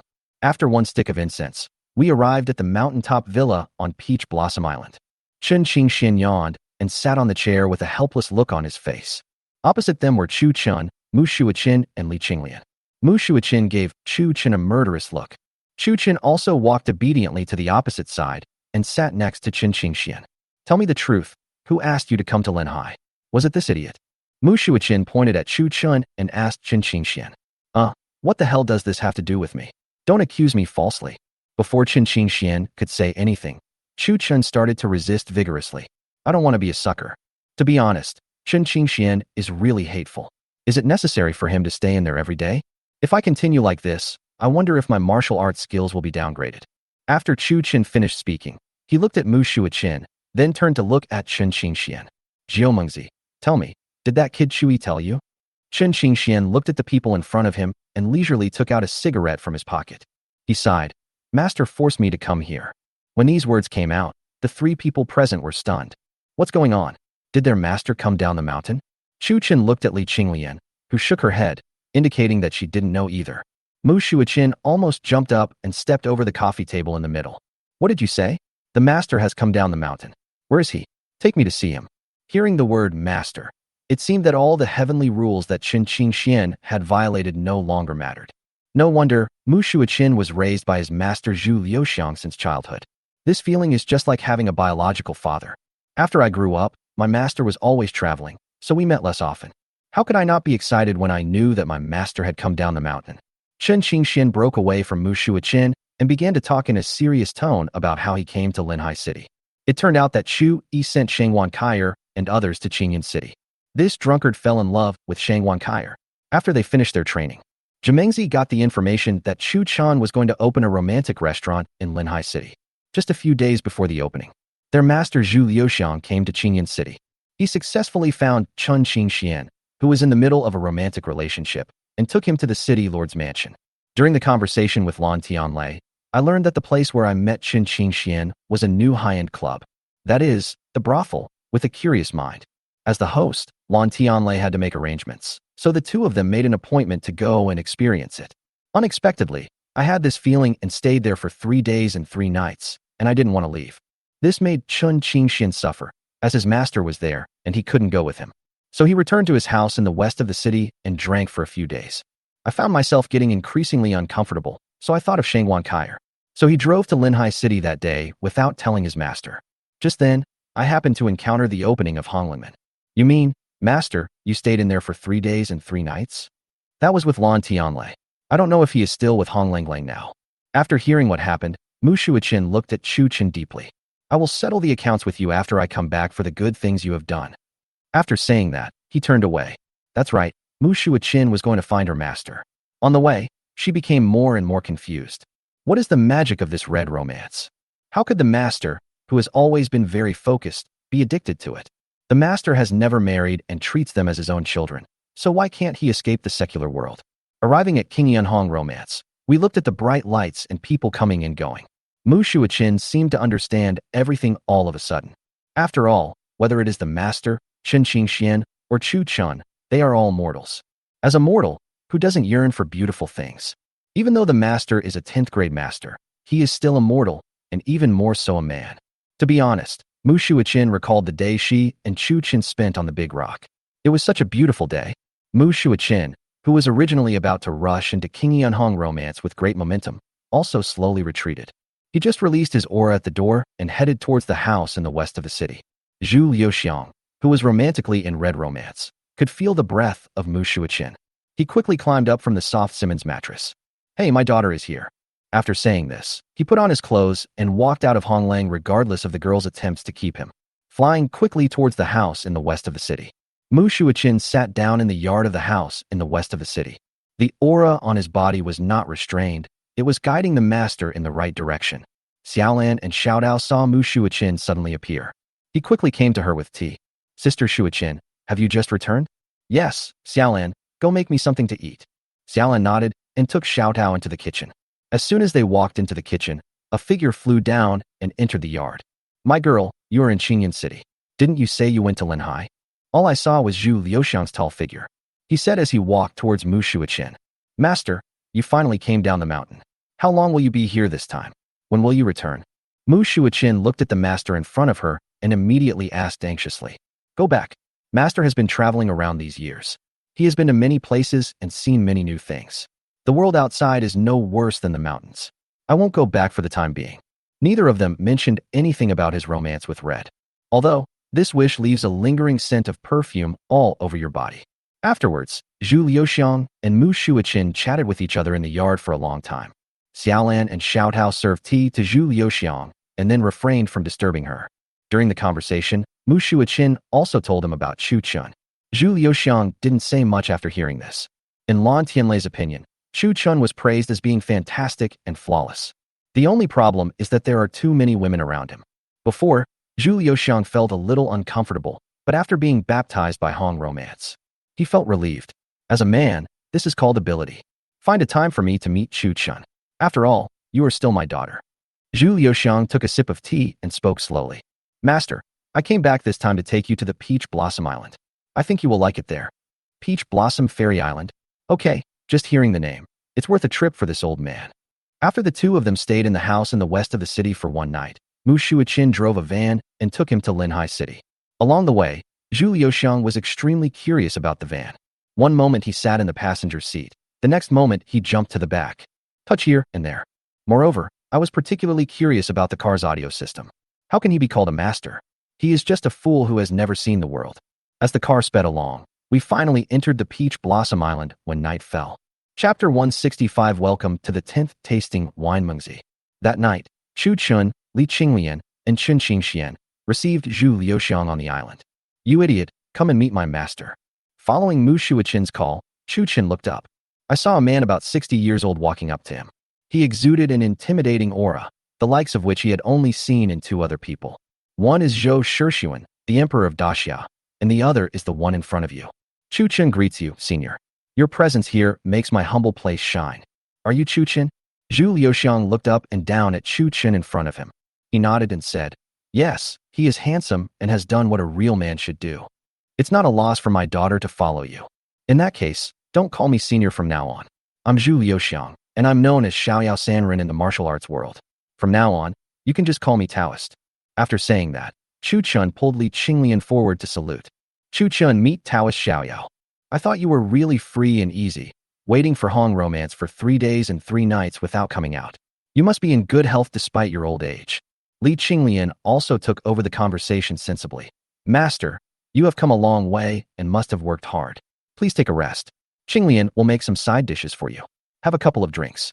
Looking at Li Qinglian, who left after saying that, "Chu Chun, is this your legal wife?" "Master Xiaoyao, there is no such thing as a legal wife for me. I treat Shuiqin and Qinglian the same." At this time, Mu Shuiqin thought Zhu Liuxiang was angry, so she quickly spoke up. "Master, Sister Qinglian is very kind to me." Looking at the two people who thought he was angry and were trying hard to speak for Li Qinglian, Zhu Liuxiang showed a satisfied smile. "Haha, that's great." After saying this, he couldn't help but mutter to himself that his daughter knew it herself. A master above the 9th rank can control the situation so skillfully. It seems that the Chu Chun in front of him must have some extraordinary qualities. After a while, Li Qinglian brought out some home-cooked dishes from the kitchen. Master Xiaoyao, the night view on this island is nice. Why don't we go to the pavilion to have a meal? At Li Qinglian's suggestion, the group came to the pavilion on the big rock. Looking at the bright island at the foot of the mountain, Zhu Liuxiang couldn't help but sigh. I used to think that the place I was in could be called a fairyland, but at night, it was completely dark. Now it seems that compared to this island, my place is nothing. Chen Xingxian stayed beside Zhu Liuxiang with an obedient look on his face. I thought to myself, Master, you still have a disciple. For such a long time, you have never looked at me straight in the eye. How disgusted you must be. However, this did not stop him from opening the bottle of wine in a flattering manner and respectfully pouring wine for his master. Hey, isn't this the red, strong liquor sold in Qingyan City? Zhu Liuxiang looked at the wine and almost let the cat out of the bag. The aroma of this wine is exactly the same as that of the romantic red. This thing is not cheap. If Lan Tianlei doesn't pay for it, forget about it. Master, this is the wine that the idiot made himself. You can have as much as you want. Drink as much as you want. Chen Qingxian thought to himself, it's finally my turn to perform. Unexpectedly, just as I was about to introduce this wine, I was interrupted by Zhu Liuxiang. Chu Chun, this wine is really as much as you want. Master, you can drink as much as you want here with me. It's all you can drink. Haha, in that case, I won't be polite. After saying that, he picked up the wine glass and drank it all in one gulp. Chu Chun and Li Qinglian were shocked by this. This was a Tuliang glass, and you drank it all in one gulp. After drinking, he handed the cup to Chen Qingxian. Pour it up. How can you be so tactful? Have you forgotten what your master taught you? Chen Qingxian poured him a glass quickly, feeling aggrieved. Haha, Chu Chen, that's interesting. Come, you and I, let's drink this cup together. When Chu Chen saw this trend, he knew it was over. This guy dares to train Chen Qingxian, the drunkard, and now here comes another super drunkard. Fortunately, I can have unlimited refills. So he also raised his glass and said, come on, let's welcome the Taoist priest. Then, you and I drank a glass and the conversation started. The meal lasted until late at night. Zhu Liuxiang was talking drunkenly at this moment, supported by Lu Rongdong and others called by Chu Chun. Chen Qingxian and the other man invited each other back to the villa that Chu Chun had prepared for them. Looking at the dozen or so glass bottles left on the table, Chu Chun secretly gave a thumbs up to the two staggering figures. Li Qinglian and Mu Shuiqin drank small beers. At most, I only drank about half a pound. Can all martial arts masters drink so much? This is amazing. This is a high-end product with a concentration of 53 degrees. Chu Chun pulled Mu Shuiqin. Are you sure this is a 10th grade master? Mu Shuiqin looked at the backs of the two people as they left as scheduled and shook her head helplessly. It seems that bringing Master to this Peach Blossom Island was a wrong choice. Chu Chun, is there anything I can do to make them drink less and go to your red romance less often? Mu Shuiqin asked Chu Chun. He knew that Chu Chun had many clever ideas and should have a solution. Otherwise, if things continue like this, these two people will definitely die in this plain and simple life. Chu Chun thought for a moment and said, do you think fishing is fun? It's fun. I sit here all day.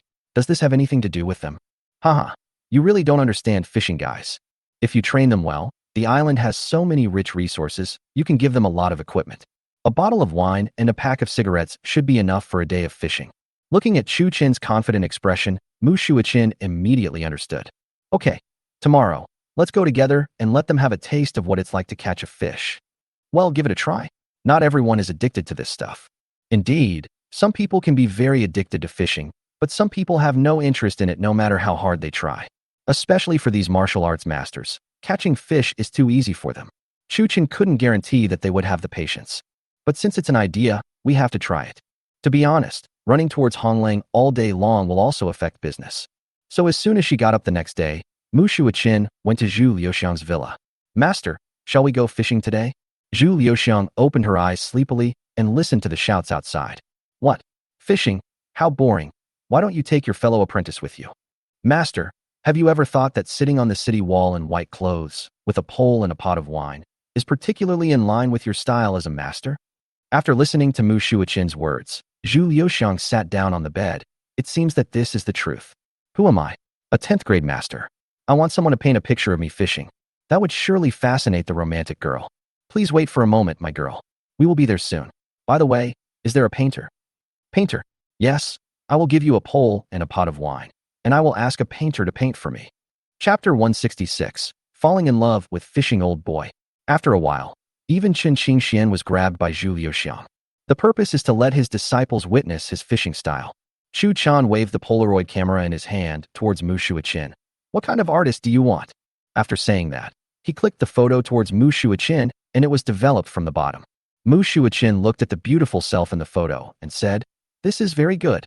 Seeing this, Chu Chun brought Mu Shuiqin and the Polaroid camera to Zhu Liuxiang and Chen Qingxian. He took a few people and went towards the city wall. "Master Xiaonao, how about we stay here? This is also where I have been fishing for many days, and I have caught quite a lot of fish." "That's great." Taoist Xiaoyao pulled the white beard on his chin and said with a smile. For a full half hour, Chu Chun was teaching them how to use the sea rod to fish. Half an hour later, when Zhu Liuxiang tasted the fish for the first time. "It's out of control." "Chu Chun, don't say it. This is really fun and suits my personality." "Haha, Taoist Xiaoyao, as long as you like it, from now on, this fishing platform will belong to you alone. Tomorrow, I'll send a few maids to make you some tea and massage your shoulders." Zhu Liuxiang glanced at Chu Chun and thought that this boy was really good at handling things. Then he pulled the white beard on his chin and said, "That's great." 2 hours later, poor Chen Qingxian stood or sat restlessly beside his master. "Throw it farther, otherwise how can you catch a big fish? This is what your master taught you. Move your qi to your dantian, use the strength of your waist, and combine it with the elasticity of the tip of the rod." Chen Qingxian hated Chu Chen's evil idea because he kept scolding him for no reason. When Chu Chun and Mu Shuiqin saw Zhu Liuxiang coming up, they took a lot of photos of him. He then said goodbye and left with Mu Shuiqin. But Chen Qingxian became the victim. At this moment, he especially missed those days in Honglingmen, which were so comfortable. If there is no other option, sitting on the roof and drinking is more comfortable than this. "Boy, what are you staring at? Can't you see that the sun is scorching and it's burning me? Move the parasol." Chen Qingxian waited helplessly. "Got it, master." "Master, I'm going to the toilet." Chen Qingxian found the opportunity and rushed out. He took out the intercom and yelled at Chu Chun, "You idiot, do you want to die?" Chu Chun was also startled when he heard Chen Qingxuan's sad and angry voice coming from the intercom. Just as she was about to pick up the intercom to ask what was going on, Mu Shuiqin snatched it away. "This is all my idea. Why don't you scold Chu Chen again? Go back and accompany your master." When Chen Qingxian heard Mu Shuiqin's voice, he suddenly wilted. "I had no choice but to smile and return to Zhu Liuxiang obediently. I wonder when he, a 9th-rank master, became a fishing companion. No, I have to ask that idiot to call the maid tomorrow." That night, Zhu Liuxiang fished until she could not see her fingernails before she could finally return to the villa. Following him came Chen Qingxian, carrying a load of catch on his back. "Hey, everyone, look, it's the Taoist priest who has to take action. Look at this catch. It's more than what I have accumulated in this period of time." Seeing this, Chu Chen quickly stepped forward and flattered him. Zhu Liuxiang pulled the white beard on his chin with great pleasure. "Boy, fishing requires skills." As soon as he finished speaking, Chen Qingxian muttered behind him, "Skills, I caught 4 fish in one day. This bag was all caught by flying into the sea." Although his voice was very soft, Zhu Liuxiang and Mu Shuiqin, who were present, heard it. Facing the gazes of the 2 people that seemed to want to eat him, Chen Qingxian shrank his neck. "These are obviously facts, am I wrong? Come, Taoist priest, give the catch to Qinglian. We will have a fish feast tonight." Chu Chun, feeling the sudden awkwardness of the atmosphere, quickly spoke up. Li Qinglian stepped forward, took the catch from Chen Qingxian, went into the kitchen and started processing it. Chu Chun was accompanying Zhu Liuxiang, discussing today's fishing situation. In fact, Chu Chun had been listening to Zhu Liuxiang bragging about how he caught so many fish today. Chen Qingxian listened on the side with both contempt and respect. That night, Zhu Liuxiang ate the fish she had caught and drank from the small cup that Chu Chun had brought out. He boasted about it to everyone in vivid detail, and his face was beaming with joy while eating. "Forget it, let's stop drinking here. We have to get up early tomorrow. Qingxian, you will still have to accompany me tomorrow." "Master, where are we going tomorrow?" "Fishing, where to go?" According to that Chu kid, the fish are more likely to bite in the morning. As soon as Zhu Liuxiang finished speaking, Chu Chun felt a murderous aura coming towards him from Chen Qingxian. "Well, there's nothing I can do about it. It's your master's fault for liking you." Chu Chen smiled at Chen Qingxian, completely ignoring his murderous look. As soon as it was light the next day, Chen Qingxian was grabbed by Zhu Liuxiang. Chen Qingxian had 2 big dark circles under his eyes. He picked up the walkie-talkie and shouted at Chu Chun, "You idiot! If you don't see that maid coming today, I will tear down your house." After saying that, He took some frivolous steps, carrying heavy fishing gear on his back, and followed Zhu Liuxiang towards the city wall. Chu Chun, who was woken up by the intercom, shook his head and looked at Mu Shuichin, who was sleeping soundly beside him. He climbed up in an instant. A simple board house used for construction sites was dismantled from the space. Then he went to the soldiers, selected a few who had some skills, and carried the wooden houses towards the top of the city wall.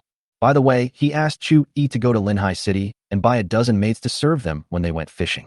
When Zhu Liuxiang looked at the wooden house built specially for him and those pretty girls, he pulled the white beard on his chin and said, "Chu boy, you are thoughtful." Chu Chun said goodbye with a smile. It seemed that Zhu Liuxiang would not go to Honglang for a while. As an old person, you should act like an old person. Don't go there if you have nothing to do. Isn't it fun to go fishing here? However, half a month later, he regretted it. Not only did he regret it, Mu Shuichin also regretted it. I ate seafood for half a month, and every meal was seafood. Who can stand this? And the old man has no intention of stopping. Every day, I watched Qin Qingxian come back with a bag of catch. Since they all showed painful expressions, Li Qinglian's skill in cooking seafood can be said to have reached perfection. Master, look, God is merciful. These little fish are so small. Should we release them? Mu Shuichin said to the catch. What are you going to put in there? This lotus is fried in oil and is perfect for drinking. Come on, let's have a fish feast tonight. After saying that, Zhu Liuxiang grabbed the fish basket from Chen Qingxuan's hand.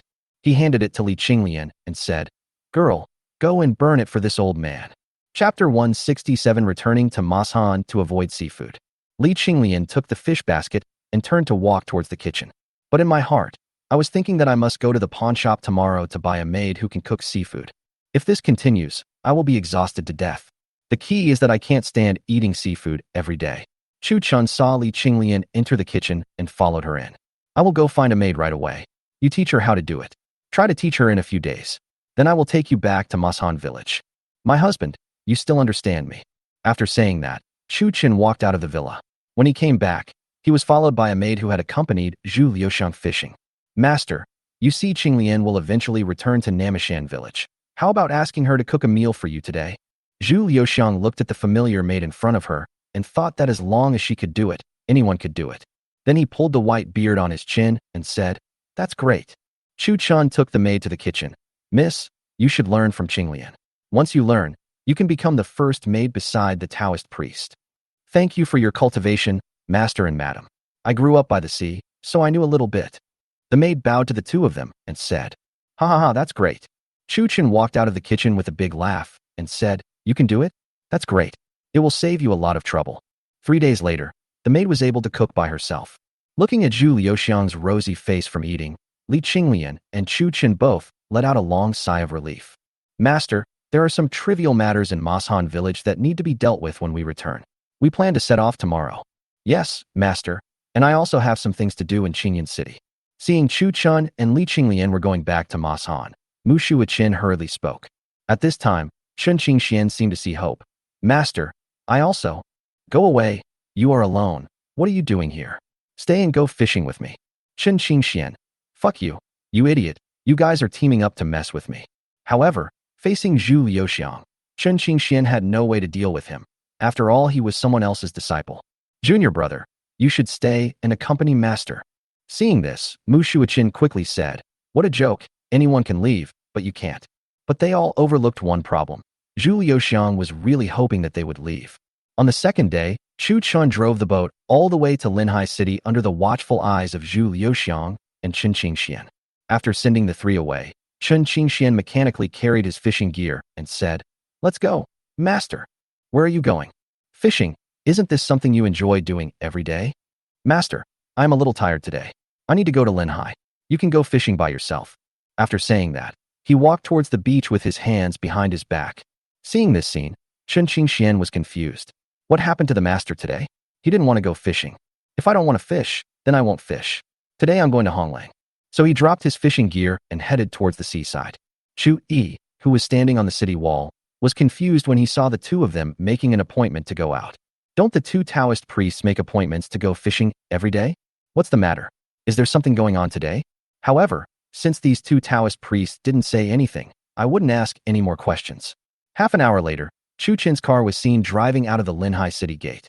The two figures simultaneously headed towards Linhai Hongmang.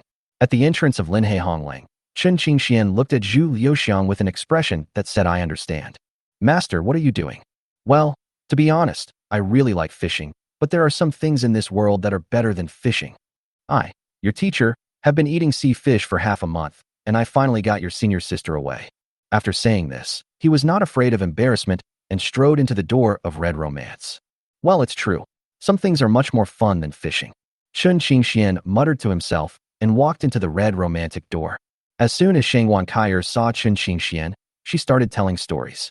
You bad guy, why haven't you come to see me for half a month? Aren't we here yet? Let's go upstairs. Go upstairs. Chu Chun and the two girls were speeding on the road back to Qingyan City. Without realizing it, the fishing plan that the few of them were so proud of had failed early on. For Zhu Liuxiang, after all, he had raised Mu Shuiqin from childhood to adulthood, just like his own daughter. What's the matter with you going to brothels every day under her nose? That day, Chu Chun and Mu Shuiqin persuaded him to go fishing, and he understood what was going on. So I eat fish every day, hoping I can't get rid of you. At this moment, Zhu Liuxiang, who had achieved his wish, was eating fruits and drinking cold beer in the red romantic room, feeling free and at ease. My husband, do you think it's disrespectful to the Taoist priest if the three of us just leave like this? Li Qinglian looked at Chu Chun and Mu Shuiqin and said, Oh, Sister Qinglian, you're lucky to have escaped. Don't feel guilty. Besides, you still have that Jiumengzi with you. Before Chu Chun could speak, Mu Shuiqin on the side spoke hurriedly. If I were to be soft-hearted and go back, I would have to eat that seafood every day again. This time, no matter what, I have to go back to Namashan village and live there for a while. Go enjoy the green mountains and clear water and have some light meals. The car sped all the way and returned to the house in the west of Qingyun City that night. In a house in the west of the city, the three of them were eating the meal prepared by Xiaolan and Xiaodao with big mouthfuls. The two of them were surprised. It looked like the young man and his wife had been hungry for a long time. Xiaolan, give me another bowl. Okay, sir. Xiaolan took the bowl from Chu Chun and ran towards the kitchen. In her heart, the fact that the young master is willing to eat the food she cooks is the greatest affirmation of her. After eating and drinking, the three of them patted their bulging bellies and laughed with satisfaction. Then they both walked into the room. Chu Chun suddenly had an idea that he didn't want to go back to the island, but he immediately rejected this idea. I don't know when these Japanese will come. We cannot stay in Mashan village for long. Since we have promised Zhou Shishuan, the first battle we have to do is to defeat the Japanese so that they dare not come again. Otherwise, it would be too troublesome to have to do this to you from time to time. However, in this era, the technology of ocean ferries is so underdeveloped. It is estimated that the Japanese would have to spend a lot of financial and material resources to come to Daxia. If there is a battle that can shock them and solve the problem once and for all, I would be happy to do so. As for how things will develop later, that is not something I should worry about at all. This is a feudal society, and the entire country belongs to the Zhou family. If he does too much, it will be bad. So after staying in Qingyun City for one night, he hurried to Mashan village with the two girls. Mashan village was still as peaceful as before, with everyone working. Exchange of information. Standing in front of the huge floor-to-ceiling windows of the villa, looking at the harmony in the village.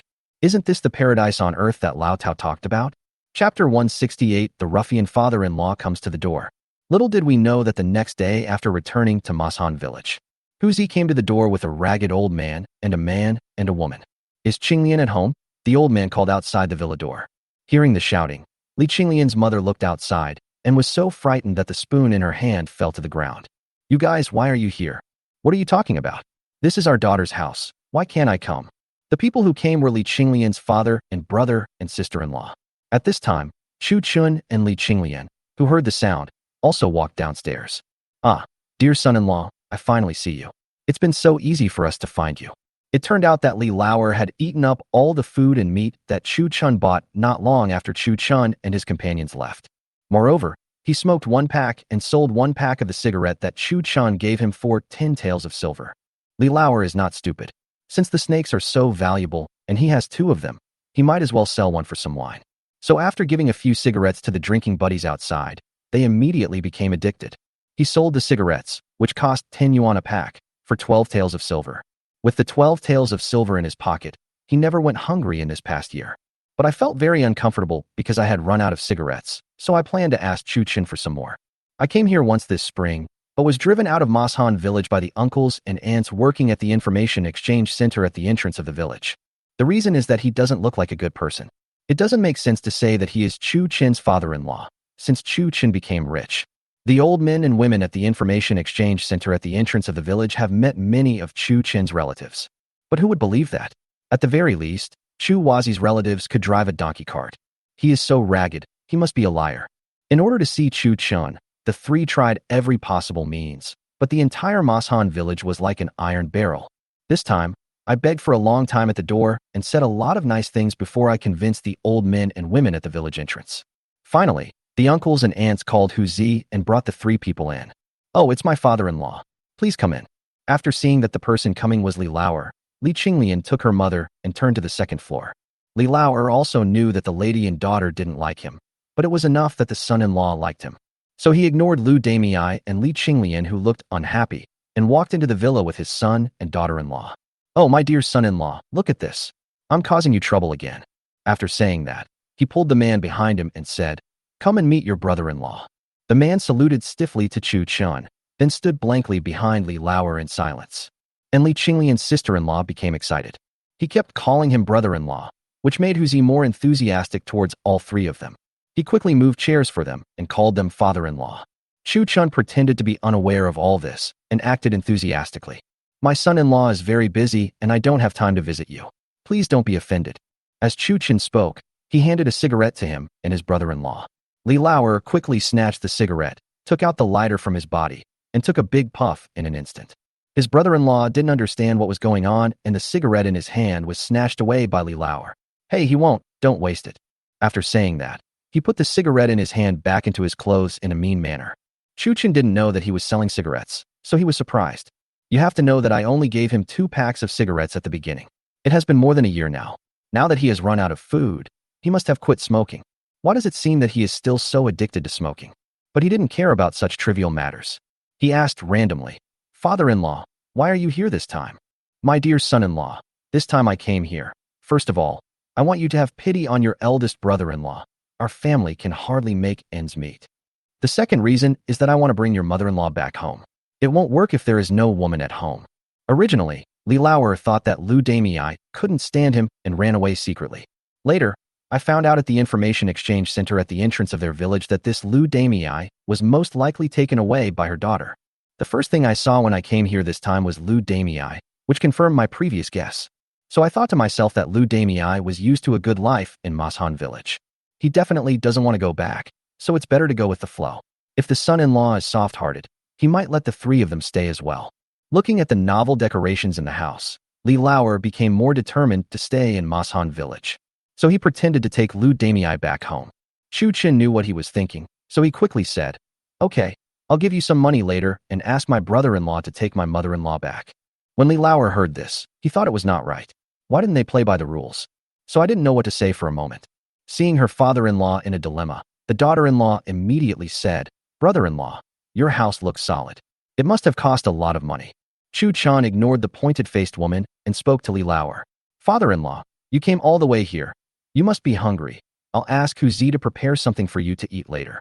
When they heard that the food was coming, the three of them all had golden eyes and looked at Hu Zi beside Chu Chen with anticipation. Chu Chen said a few words in Hu Zi's ear. Hu Zi smiled slightly and walked out of the villa. At the door of Feng Er's house, Da Huang saw Hu Zi coming and wagged his tail vigorously. In his eyes, this guy has given him a lot of support. But then, Da Huang's entire face changed color. I saw Hu Zi, that guy, smiling at me, but turned around and took away the steamed buns that I put in Go Zaizi's bowl. Suddenly, Da Huang let out a fierce howl, venting his dissatisfaction. "Da Huang, although I am not a human, you are a real dog, Hu Zi.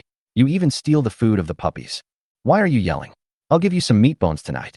After saying this, Hu Zi took the 3 steamed buns and went towards the villa. Li Lauer and others who had been waiting in the villa for a long time saw the white steamed bun in Hu Zi's hand. Suddenly, I had an urge to rush forward and grab it. But Hu Zi was very generous. He called the 3 men father-in-law and handed the steamed buns to them. After the 3 of them had squandered the 12 taels, they had never seen such fine food again. He grabbed it in his hand and started chewing it hard. Seeing this, Chu Chen greeted the 3 of them and turned to go upstairs. Looking at Lu Damei and Li Qinglian who were staying in the room, Chu Chen stepped forward and asked, "Mother-in-law, what do you think should be done with these 3 people?" "Son-in-law, my son is innocent. but Li Lauer and his daughter-in-law do deserve to die. He can come to this Mashan village once, and don't expect peace in the future. Although Lu Damei hated it to death, she was an authentic rural woman after all. What could she do about it? If you can't afford to offend, just hide away. Chapter 169.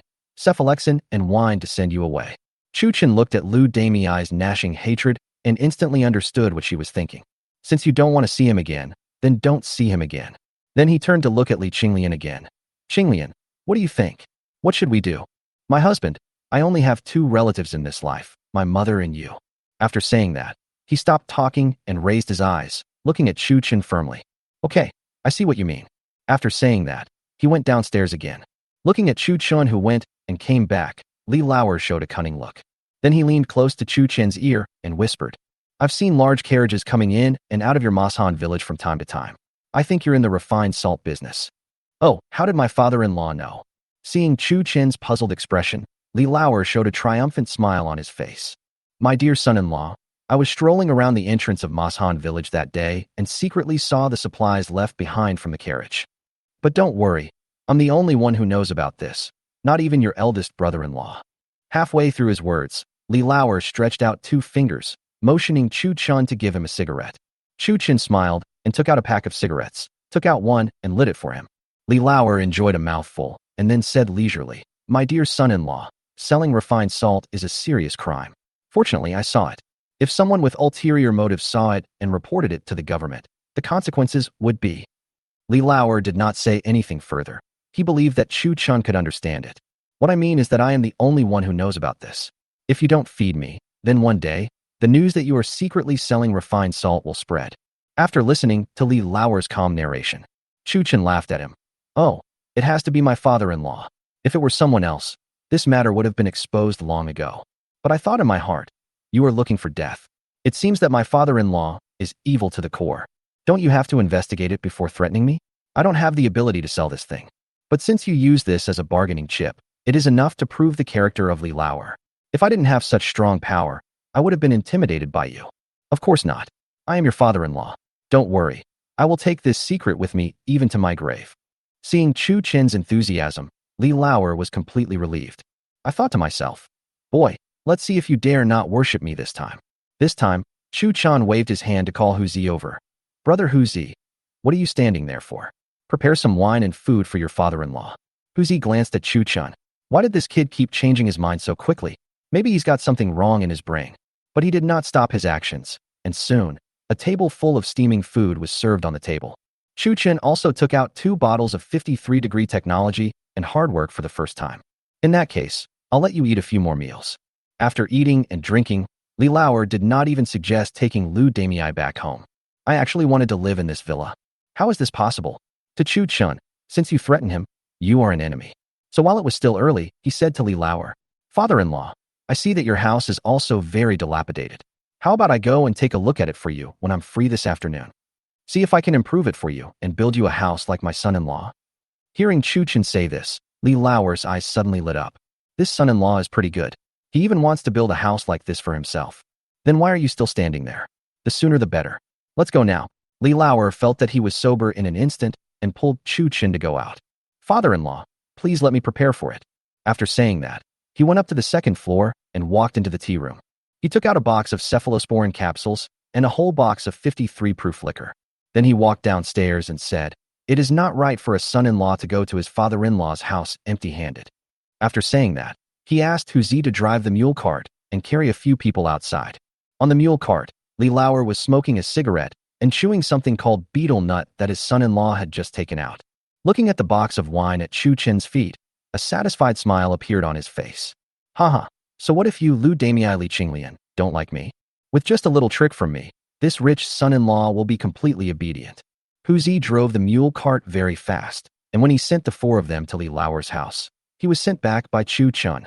The brother-in-law didn't say much the whole time. He just looked at his father and wife with a blank face. This sister and mother don't like the 3 of them so much. How did they make this brother-in-law suddenly treat them so well? However, he, who has always been honest, chose not to ask or say anything. As soon as the 4 of them arrived home, Li Lauer's daughter-in-law swiftly picked up the meat she had just bought in town and rushed into the kitchen. I drank a small glass of that white wine at noon, It tasted really good and was very memorable. As soon as we get off the car, of course the first thing we do is cut the meat and cook. Chu Chan accompanied Li Lauer as they walked around the dilapidated house and commented on it, planning how to rebuild and how to make it more convenient and comfortable. This operation brought great satisfaction to Li Lauer. He seemed to see the rest of his life, living a luxurious life like that of a landlord. As night fell, Li Lauer's daughter-in-law shouted at the top of her voice, "Dad, brother-in-law, the meat is ready. Come in and eat." She shouted with all her strength, as if she was afraid that the neighbor couldn't hear her. Li Lauer had smelled the aroma of meat a long time ago, but it was difficult to refuse since Chu Chan was busy helping him plan the house. Hearing his daughter-in-law's shout, he immediately said to Chu Chan, "My dear son-in-law, it's getting late. Come with me to have a few drinks first." After saying that, he pulled Chu Chan into the house. Chu Chan sat at the table and opened the bottle of wine swiftly. As the aroma of wine wafted around, Li Lauer desperately sniffed the smell of wine in the air. "I knew that the wine my good son-in-law brought out was never bad," Li Lauer said excitedly as he looked at the wine in Chu Chen's hand. "Haha, father-in-law, sister-in-law, my brother-in-law doesn't drink, so the three of you should drink a few more glasses." After saying that, Chu Chen picked up the wine glass and filled 3 bowls with wine. Li Lauer couldn't wait to pick up the wine glass and took a big gulp. The daughter-in-law also picked up the wine glass, looked at Chu Chen meaningfully, and drank half of the bowl in one gulp. Chu Chen's elder brother-in-law, on the other hand, was silently shoveling chunks of fat into his bowl. After 2 rounds, the 3 bowls of wine were empty. Chu Chan took the wine glasses handed over by the 2 and filled them up for the 3 of them. At the moment of pouring their 2 wine bowls, some powder from the cephalosporin capsules in Chu Chen's wide sleeves fell steadily into their wine bowls. Chapter 170. The evil man has a bad heart until death. Place 2 bowls of wine in front of the 2 of them.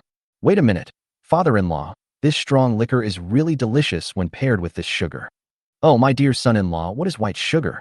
Seeing Chu Chen stopping him from raising the cup, Li Lauer also became quite interested. Seeing this, Chu Chen took out a bag of white sugar from the backpack behind him. Seeing the snow-white sugar grains in Chu Chen's hand, Li Lauer dipped a handful with his fingers and put it into his mouth. "Hey, this is called white sugar, it's really sweet." Seeing this, Chu Chen grabbed a handful and added it into each of the 3 people's cups. Just use chopsticks to help them stir evenly. In order not to reveal the truth, he raised the wine bowl in his hand and said, "Come on, father-in-law, sister-in-law, let's drink this bowl." Little did the 2 know that Chu Chan had drugged their drinks without them realizing it. He raised the wine bowl and drank it in one gulp. Mixed with the sweet smell of white sugar, the 2 of them didn't notice anything was wrong. After drinking a bowl of wine, Chu Chen stood up and said goodbye. "Father-in-law, it's getting late. I will go back first." Li Lauer turned around and looked at the dilapidated house. How could it accommodate any guests? Moreover, the son-in-law is of noble status and probably wouldn't want to live in such a shabby place. "Then my dear son-in-law, please go slowly tonight. I will keep this matter to myself."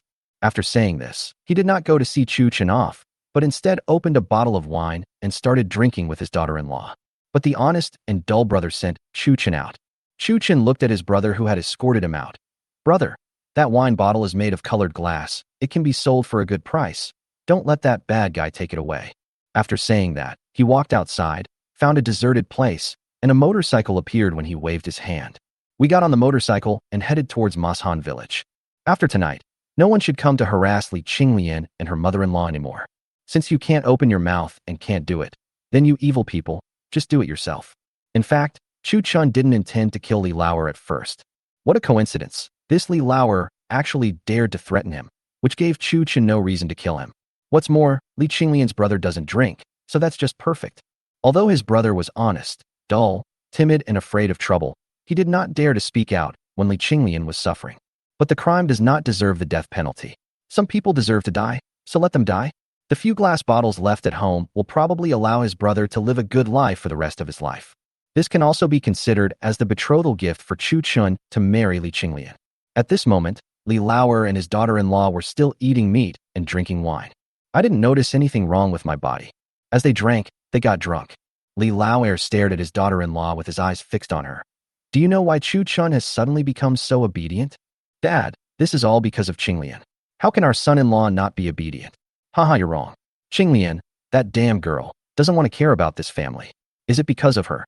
"Why is that?" Li Lauer waved to his daughter-in-law, then leaned over and whispered in her ear. Because of me, I have that kid's secret, haha. Hearing the old man say this, the daughter-in-law leaned over to his ear and asked, "Then tell me, what's the secret, Dad?" Looking at his daughter-in-law who was close to him, and looking at his son who had not returned yet after sending Chu-Chin out. Suddenly, Li Lauer felt dizzy. With the effect of alcohol, people become bolder. At this moment, Li Lauer felt his breathing become rapid, and a surge of evil fire rushed to the top of his head. "This is not the place to talk. Come with me and bring some wine." After saying that, he took his daughter-in-law's hand and walked towards the back hall. When Li Qinglian's brother came back, he didn't see his daughter-in-law and father, but he didn't take it seriously. "I just thought they were drunk and had something to do." So he went straight into the small house he built outside and fell into a deep sleep. When he woke up the next day, he found that his wife was not by his side. So I guessed puzzledly, "This woman sleeps until noon every day. Why did she get up so early today?" Since he had no habit of eating breakfast, he got up, washed his face hastily, and went out carrying his hoe. In the middle of the morning, a drinking buddy of Li Lauer heard the smell of meat wafting from Li Lauer's house last night.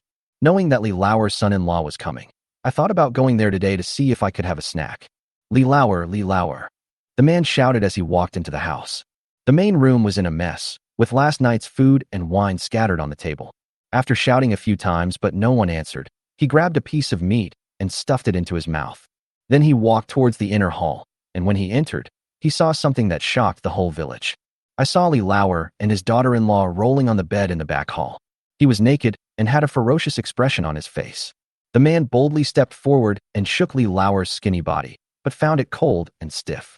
Then, following his shouting, all the idle backbone members of the communication center in the village appeared at the door of Li Lauer's house. It is said that good news never travels far, but bad news travels far and wide. The brother who was working outside heard the news, dropped his hoe, and returned home. He found the room full of people, and 2 people still in the inner hall who had not been moved. He was so angry that he stepped forward and kicked Li Lauer off his wife. It is said that honest people have no temper, but when an honest person gets angry, it is not something that ordinary people can compare to. Then he yelled at the people watching outside, "Get out! All of you, get out! Li Jia Dalong, we have no ill intentions. If you need any help, please tell me." Seeing Li Jia Dalong's furious look, the crowd dispersed tactfully. Along with this spread the news that Li Lauer had committed adultery with his daughter-in-law, and both died in bed. Li Qinglian's brother also felt his face was dull for a moment. These 2 people just drink. And he did such a despicable thing. It would be fine if you just did it, but you 2 even died in bed. You can't stay in Longyan village anymore. In order to prevent the matter from escalating, Li Qinglian's brother did not choose to report to the police. For a powerless and low-class person like him, reporting the news is useless. After sitting in the outer room for a while, he grabbed the hoe and walked out. It took half a day to dig 2 large holes. Then they threw the 2 naked bodies into the pit. Covering it with soil, he said leisurely, "Dad, your life has been ruined by this alcohol. It's fine if the alcohol harmed you, but this time you're harming me. How can I stay in Longyan village? And you, bitch, you are lazy and gluttonous on weekdays. I just pretend I didn't see it, but you actually did."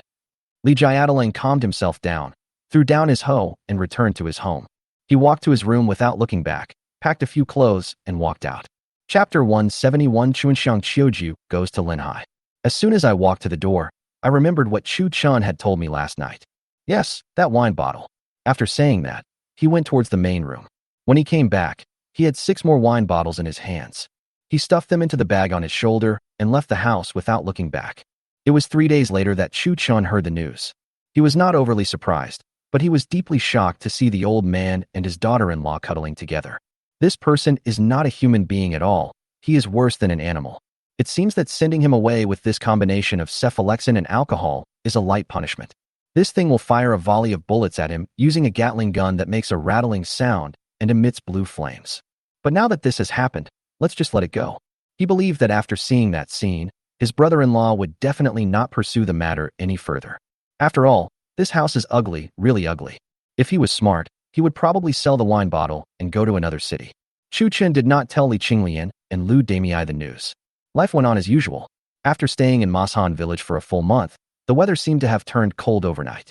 After traveling through time for so long, Chu Chen also tried to move out many down jackets from the space. A set was given to everyone in Mashan village. For this kind of new clothing, in the eyes of the people of Mashan village. Although it looks ugly, it is warm, soft, and comfortable to wear. Everyone expressed gratitude to Chu Chin profusely. Although their wages had tripled and they now earned dozens of coins a day, it was still not enough to go to the city to buy warm clothes. So the down jacket that Chu Chun took out made his presence felt again. That day, Li Qinglian, Mu Shuachin, and Roy leaned on the car window, talking about the pain of parting with Chu Chun. Chu Chun comforted a few people with a few words, then drove outside with a puppy he had snatched from Feng Er's dog Dawang. Although Lu Jin said that the Japanese would not come to collect the silver until a year later, after he slaughtered the Japanese, there was no guarantee that they would not come earlier. Since the Lu family can be connected, he must have special channels. Counting the days, this absence would take quite a long time, so Chu Chun had to hurry to the Peach Blossom Island. Another reason is that in this winter, it is so cold that one has to hunch over and walk. It is estimated that Taohua Ferry Island will definitely be more comfortable than Mashan Village. The reason why Li Qinglian and Mu Shuachin were not brought along was because Zhu Liuxiang and Qin Qingxian were still on the island. It's not a good idea to take Mu Shuachin with you. Qin Qingxian is very dissatisfied with it. So the car drove all the way to Qingyan City. After explaining something to Xiaofeng, Chu Chan took Chuanxiang and Qiuju and headed towards Linhai City. I'll take these two sisters with me this time. After all, they have been with me for so long, and I haven't taken them out to have some fun yet. When they heard that Chu Chan was going to take the two sisters to the beach, the two girls were very excited. He asked Chu Chin various questions from time to time, and Chu Chan was happy to answer them. The three of them chatted and laughed, and entered Linhai City that evening. In order to prevent Murong Huai from coming to receive him again in the middle of the night, he drove towards the beach after entering the city. I drove the small boat that was parked at the dock towards the island. At the island gate, the soldier confirmed the three people's identities and then respectfully welcomed them in. As soon as the three arrived at Peach Blossom Island, they took off their down jackets and thermal clothes. The weather is so different, it's like heaven and earth. The three of them looked at themselves sweating profusely and rushed into the bathroom. Fortunately, the bathroom is big enough, so it's not crowded at all for three people to go in. I took a comfortable bath in the oversized bathtub and then walked to the pavilion on the big rock. Sir, this is the island. It's so beautiful, Chuanxiang said to Chu Chun while standing on the pavilion on the big rock. Haha, wait until tomorrow during the day. I will take you around. The scenery there will be even more beautiful. Chu Chun made several cups of tea to relieve the fatigue from driving all the way. At night, Chu Chun took the two of them into a sea view room with huge floor-to-ceiling windows. Late at night, Da Huang's child Huang seemed to have returned to the quiet Mashan village. It was used to it and slept in its new doghouse. I buried my head deeply in the high-quality duvet and slowly fell into a deep sleep. Early the next morning, Lu Rongdong and Chu Yi were waiting in the lobby on the first floor of the villa. Chu Chun came back last night without disturbing them, so the two of them came this morning. Good morning, both of you. Chu Chin came down from upstairs wearing a set of cool clothes. Good morning, young master. The two men stood up and bowed respectfully. Soon after, Chuanxiang and Qiuju also came to the first floor. Two maids brought breakfast and placed it neatly on the table. Chu Chan invited Lu Rongdong and Chu Yi to have dinner together and chat about what happened on the island during this period. Overall, the situation was calm. The only problems were with Zhu Liuxiang and Qin Qingxian. Ever since Chu Chun took the two girls back, he never went fishing on the city wall again. Fuck, they were pretending. They made me eat seafood for half a month. Yes, sir. As soon as you left, the two of them went to Honglingmen in Linhai City. Chu Yi reported to Chu Chun while eating. So where are they now? My lord, I guess he's still at Honglang. He seldom comes home during this period. After Chu Yi finished speaking, Chu Chun took out the walkie-talkie on the table. Where are you, Jimingzi? We are back to the island. Soon after, a terrified voice came from the intercom. What? You idiot. Why did you come back if you have nothing to do? After that, there was no more sound from the other end. But in less than half an hour, Zhu Liuxiang and Chun Qingxian arrived at the villa carrying a bag of catch. Master, we have a great harvest today. We have caught so many fish this morning. Haha, Master Chu, it's just fishing. I, Taoist Xiaoyao, am second to none. No one dares to claim first place. Zhu Liuxiang smiled and looked inside the house. At this time, Chu Chun looked at Chuanxiang and Qiu Jujia who were walking over and said, This is Taoist Xiaoyao, the master of Sister Mu Shuachin. Chuanxiang Qiuju greets Taoist Xiaoyao, greets Taoist Qingxian. The two women bowed to Zhu Liuxiang and Qin Qingxian. Oh, the two girls are so well behaved. Where is your sister Shuachin? When Zhu Liuxiang saw Chuanxiang and Qiuju walking over, she knew that they were Chu Chen's mistresses. He didn't care about this. He only cared whether Mu Shuachin came. Master, Sister Shuachin stayed in Mashan village and did not come. Upon hearing that Mu Shuiqin did not come, Zhu Liuxiang handed the catch in his hand to the maid, with a smile on his face. Hey, boy, why don't you bring my daughter here? It's so cold in Mashan village in this winter. Zhu Liuxiang said, pretending to be angry. Chapter 172 Team Building on Peach Blossom Island. Seeing Zhu Liuxiang's action, Chu Chen couldn't help laughing in his heart. Taoist priest, it's okay. I'll send Chu Yi to fetch her right away. As soon as Chu Chen finished speaking, Zhu Liuxiang's face instantly fell. This kid was obviously making fun of me. So he turned around and kicked Chen Qingxian on the butt. Chen Qingxian understood immediately. Second idiot, let's not do it. Chu Yi has been so tired all this time. Chu Yi walked forward upon seeing this and was about to say, I'm not tired, but was stopped by a look from Chen Qingxian. Are you kidding? Do you still want to learn my advanced martial arts? How dare you go against me? Chu understood the reason in an instant. He also came out to help and said, Sir, I feel a bit cold today. I'm afraid I can't travel long distances. Okay, I deliberately didn't bring her here. Women will affect the speed of the Taoist priest's fishing. After that, he took out a few bottles of wine and said, Master, today, I won't go home until I'm drunk. Ha ha, this kid is sensible. Today I will try your new wine. After saying that, he asked the two maids to prepare the seafood in the morning and started drinking. The drinking continued until nightfall, when Chu Chen ordered the maid to take the two back to the villa.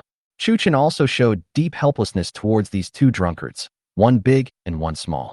But on second thought, there is a 10th grade grandmaster and a 9th grade expert on the island, so safety will not be a problem at all. You like drinking and going to Honglang, so I'll just support you. I'm just a little worried about the health of these two people. They eat seafood and drink wine every day, and then go to Honglang for some sex after they are full. Even a strong man can't bear it. However, a hobby that is deeply rooted in a person's bones cannot be eliminated in a short period of time. It's normal for men to have some hobbies, otherwise his life in this world would be in vain. That night, Chu Chen called Murong Shimin over again. After learning about the situation of this red romance, I was surprised to find that this is the red romance by the sea. The effect is much better than that of Qingyan Honglang. Except for those few days, the girls basically had no rest. It seems that if there is a chance, we should give those girls a holiday. Making money is one thing, but we can't let them die. So he told Murong Shimin, the day after tomorrow, Honglingmen will close for 2 or 3 days and give them a holiday on this island. Uncle, business is going well. It would be inappropriate to take a holiday. Murong Shimin looked at Chu Chen with confusion. He has made a lot of money during this period, so taking a holiday would be a loss for him. It's decided. No matter how strong a nut is, it will eventually become threaded. You'll have to listen to me. Although Murong Shimin didn't understand what nuts and screws were, or what they meant by stripped threads. But since my uncle said so, he must have a point. So he nodded and said, I will listen to my uncle. I will do this when I get back and bring the girls to the island the day after tomorrow. Early in the morning of the 3rd day, a large ship came towards the island. After a while, the soldier at the door saw a scene that he could hardly believe. Dozens of beautiful girls, including girls and maids, walked down from the big ship. They came towards the island laughing and joking. Third brother, what's going on? Is this a new tactic? How would I know? Go and report to General Liu. There is a serious situation. The young soldier had just turned around and was running halfway towards the villa halfway up the mountain when he met Chu Chen, Lu Rongdong, and 2 Taoist priests walking down. Sir, something terrible has happened. A boatload of women have arrived at the door. Okay, brother, don't panic. I arranged all this. Chu Chen's call of brother immediately made the soldier feel deeply proud. See, the owner of our island calls me brother. After a while, Chu Chen and a few others walked to the door. Lu Rongdong ordered someone to open the gate, and a group of girls and maids filed into the island. For a moment, the entire military camp was in an uproar. Whether they were on the city wall or on vacation, they all looked secretly towards the door. My servant greets you, sir. A group of women stood in front of Chu Chen and saluted him. Sisters, thank you for your hard work during this period. I would like to express my deep gratitude to you. We gathered everyone here today to give you a few days to relax. Then let's get started now. There are barbecues, fishing, swimming pools, and those mighty sergeants over there. Let's relax to our heart's content. After saying that, Chu Chen dismissed the group and told Chu Yi to take them to a beach. Due to the unusual temperature, the weather in Linhai City is neither cold nor hot, just right. In a house on the beach, all kinds of bikinis are hung. It is provided free of charge to the young ladies to wear. For those who work at Red Romance, their thinking is much more open than that of people of this era. I dare to ask, as long as one has an open mind, which woman doesn't want to show off her proud figure? Half an hour later, under Chu Yi's leadership, The girls all changed into their favorite bikinis. People gathered in groups of 3 or 5 to comment on their companions. So-and-so's is older, so-and-so's is so small, so-and-so's is 8 character, and so-and-so's is as young as a girl. Then, the girls walked onto the beach in their bikinis. Suddenly, all the men on the island went crazy. If it weren't for the strict discipline of the soldiers on the island, I would have eaten those girls alive a long time ago. But even though the discipline is strict, no one will say anything if you secretly take a few glances. And when they heard that the girls were going to play on the beach for 2 days, the soldiers on duty turned their heads proudly towards the ocean. It's not that I don't like them, I'm on duty. When I get off duty, I have to rush down and talk to those girls. Chen Qingxian stood on the city wall, holding a cigarette with a cocky look on his face, and jumped down, causing a burst of exclamations. On the beach, Chen Qingxian enjoyed the admiring gazes of everyone. He was walking among the crowd with a cocky look on his face. This scene showed how anxious Zhu Liuxiang was, even though he often went in and out of Honglang. But it was not done in secret after all, and now everyone had walked out of the red romance. I must maintain the composure that a master should have. So he shook his head helplessly, picked up the fishing rod, walked to the city wall, and started fishing. Chu Chun walked behind Zhu Liuxiang with a smile on his face and said, "Master, it's so joyful down there. Why don't you go down and dance with the chickens?" "Don't talk nonsense, kid. I am a cultivator and have seen through this world. To me, those are just beautiful women and skeletons. What the hell is this time, and you are still pretending to be an expert? Don't you ever think that as the boss of Honglang, he wouldn't know that you drove there?" So he reached out and handed over a pair of sunglasses. "Master, I have something that can solve the troubles of this world, the beauty skull." Chapter 173, Why do we go fishing on the beach? "Oh, what is this? It's so magical." Zhu Liuxiang took the sunglasses and asked. "Haha, Taoist priest, why don't you try it on and you will know the answer after a try." After saying that, Chu Chen put on a pair of sunglasses, stared at Zhu Liuxiang, and turned and left. After Chu Chen left, Zhu Liuxiang immediately put on his sunglasses. "This thing is very good. I saw that boy wearing it, and I had no idea where he was looking." Zhu Liuxiang instantly felt as if he had found a treasure and looked at the girls wearing sunglasses. After a while, a fishing platform and a fisherman appeared next to the beach. This scene left everyone speechless. "You old SP, is that little bit of water on the beach a place where fish can hide? You are just fishing for a woolly fish. Even if there were fish, they would be scared away by this group of birds and run away." But Zhu Liuxiang doesn't care about other people's opinions at all, because he couldn't see anything at all. Through his sunglasses, all he saw were the beautiful girls on the beach. At this moment, he wished he was not the 10th grade master, but an ordinary old man. Look at Chen Qingxian, having so much fun among the crowd. Chen Qingxian turned around suddenly and saw 2 black things on his master's eyes. After a little thought, I understood the reason. So he said to Shangwan Kaier beside him, "Please sit for a while, I will be back soon." After saying that, he flashed towards the villa on the top of the mountain. Chu Chun was holding a pair of binoculars, sitting in the pavilion drinking tea and taking a look from time to time. A health expert once said, "If you want to be healthy and live a long life, make more friends with the opposite sex." This is really true. Looking at beautiful women can really make people happy and enjoyable. Chuanxiang and Xiuju were serving on the side, watching Chu Chen pick up the telescope from time to time and look towards the beach. He also revealed a look of deep contempt. This young man is good in every way except that he is too greedy. Chu Chen was watching with great interest when he suddenly saw an oversized man's face through the telescope. Chu Chen was so scared that he threw the telescope far away. "Jiao Mengzi, do you want to die? Showing up out of the blue can scare people to death, you know. Stop talking nonsense and bring the things over." Chen Qingxian ignored Chu Chen and simply stretched out his hand towards him. "What the hell? Can you be a little logical?" Chu Chen expressed deep helplessness towards this drunkard's rude and quiet character. "My master is wearing that on his head. Hurry up. I owe you. Give it to me. Believe it or not, I will break your legs even if I get seriously injured." Shit, is it really that serious just for a pair of sunglasses? Some people are lustful to the core, like this Jimengzi. Chu Chan was already accustomed to the swear words that came out of his mouth, as he learned them from him. Forget it. Once a lustful person goes crazy, I can't stop him. Besides, he is a 9th grade master. So he took out a pair of sunglasses from his pocket and handed it over. Chen Qingxian smiled upon seeing this. "Thanks, good brother." After saying that, he disappeared with a whoosh. Also taken away was the pair of binoculars that Chu Chun had just thrown away. "You are in the middle of the crowd. Is it necessary to use a telescope? You want to see it more carefully." However, Chu Chun thought for a while, then took a pair of binoculars and headed towards the beach again. The old man fishing on the beach is quite pitiful. Why not give him another taste of sweetness? Master, I have another thing called a clairvoyance, which can see things far away clearly.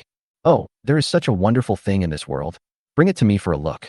After saying that, he took the telescope handed over by Chu Chun. After some instruction on how to adjust the focus, Zhu Liuxiang was so excited that he almost took off. Ha, Master Chu. This thing is very good. This thing is very good. In this case, with my profound skills, I can clearly see the fish and shrimps on the sand bottom. I will give you a snack tonight. Chu Chun laughed when he saw this, turned around and left. I don't believe you. But I just like the way you love me to death, but don't want to say it out loud. So, the old man fishing on the beach had a cloak on his head and a pair of binoculars in his hands. There was a little more saliva at the corner of his mouth. This man will remain young until his death. No matter how bad the environment is, he will always find a way to discover beauty. As the smoke from the barbecue stall on the beach rose, the atmosphere suddenly reached a climax. The entire beach was filled with the smell of barbecue, perfume, and the sea, which lingered for a long time. Those soldiers who were not on duty dived into the sea outside on the beach again and again, just to make that beautiful woman smile. After getting Chu Chun's approval, Lu Rongdong became more relaxed towards them. In fact, as long as there is no big trouble, it's fine. Besides, even if something went wrong, Chu Chun would be safe. After all, in this feudal society, some things, even if they happen, don't matter. It's better to relax. Working all day will make you stupid. Chu Chun returned to the pavilion and said to Chuanxiang and Xiuju, "No, sir, we sisters have been in the fragrance pavilion all day and have learned a lot." "Well, your job is different from theirs. Young master is bad." Huang lay beside the tea table, listening to his new masters speaking words that he could not understand.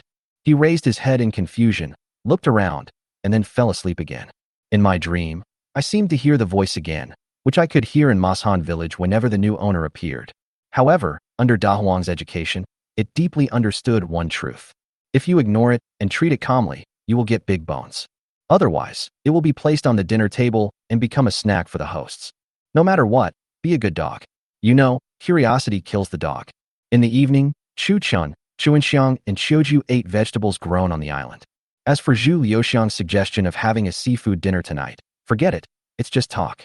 Because at this moment, a number of bonfires have already been lit on the beach.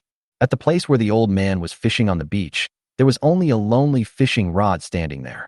The old man was nowhere to be found. Who knows where he is dancing with chickens by a bonfire in the night?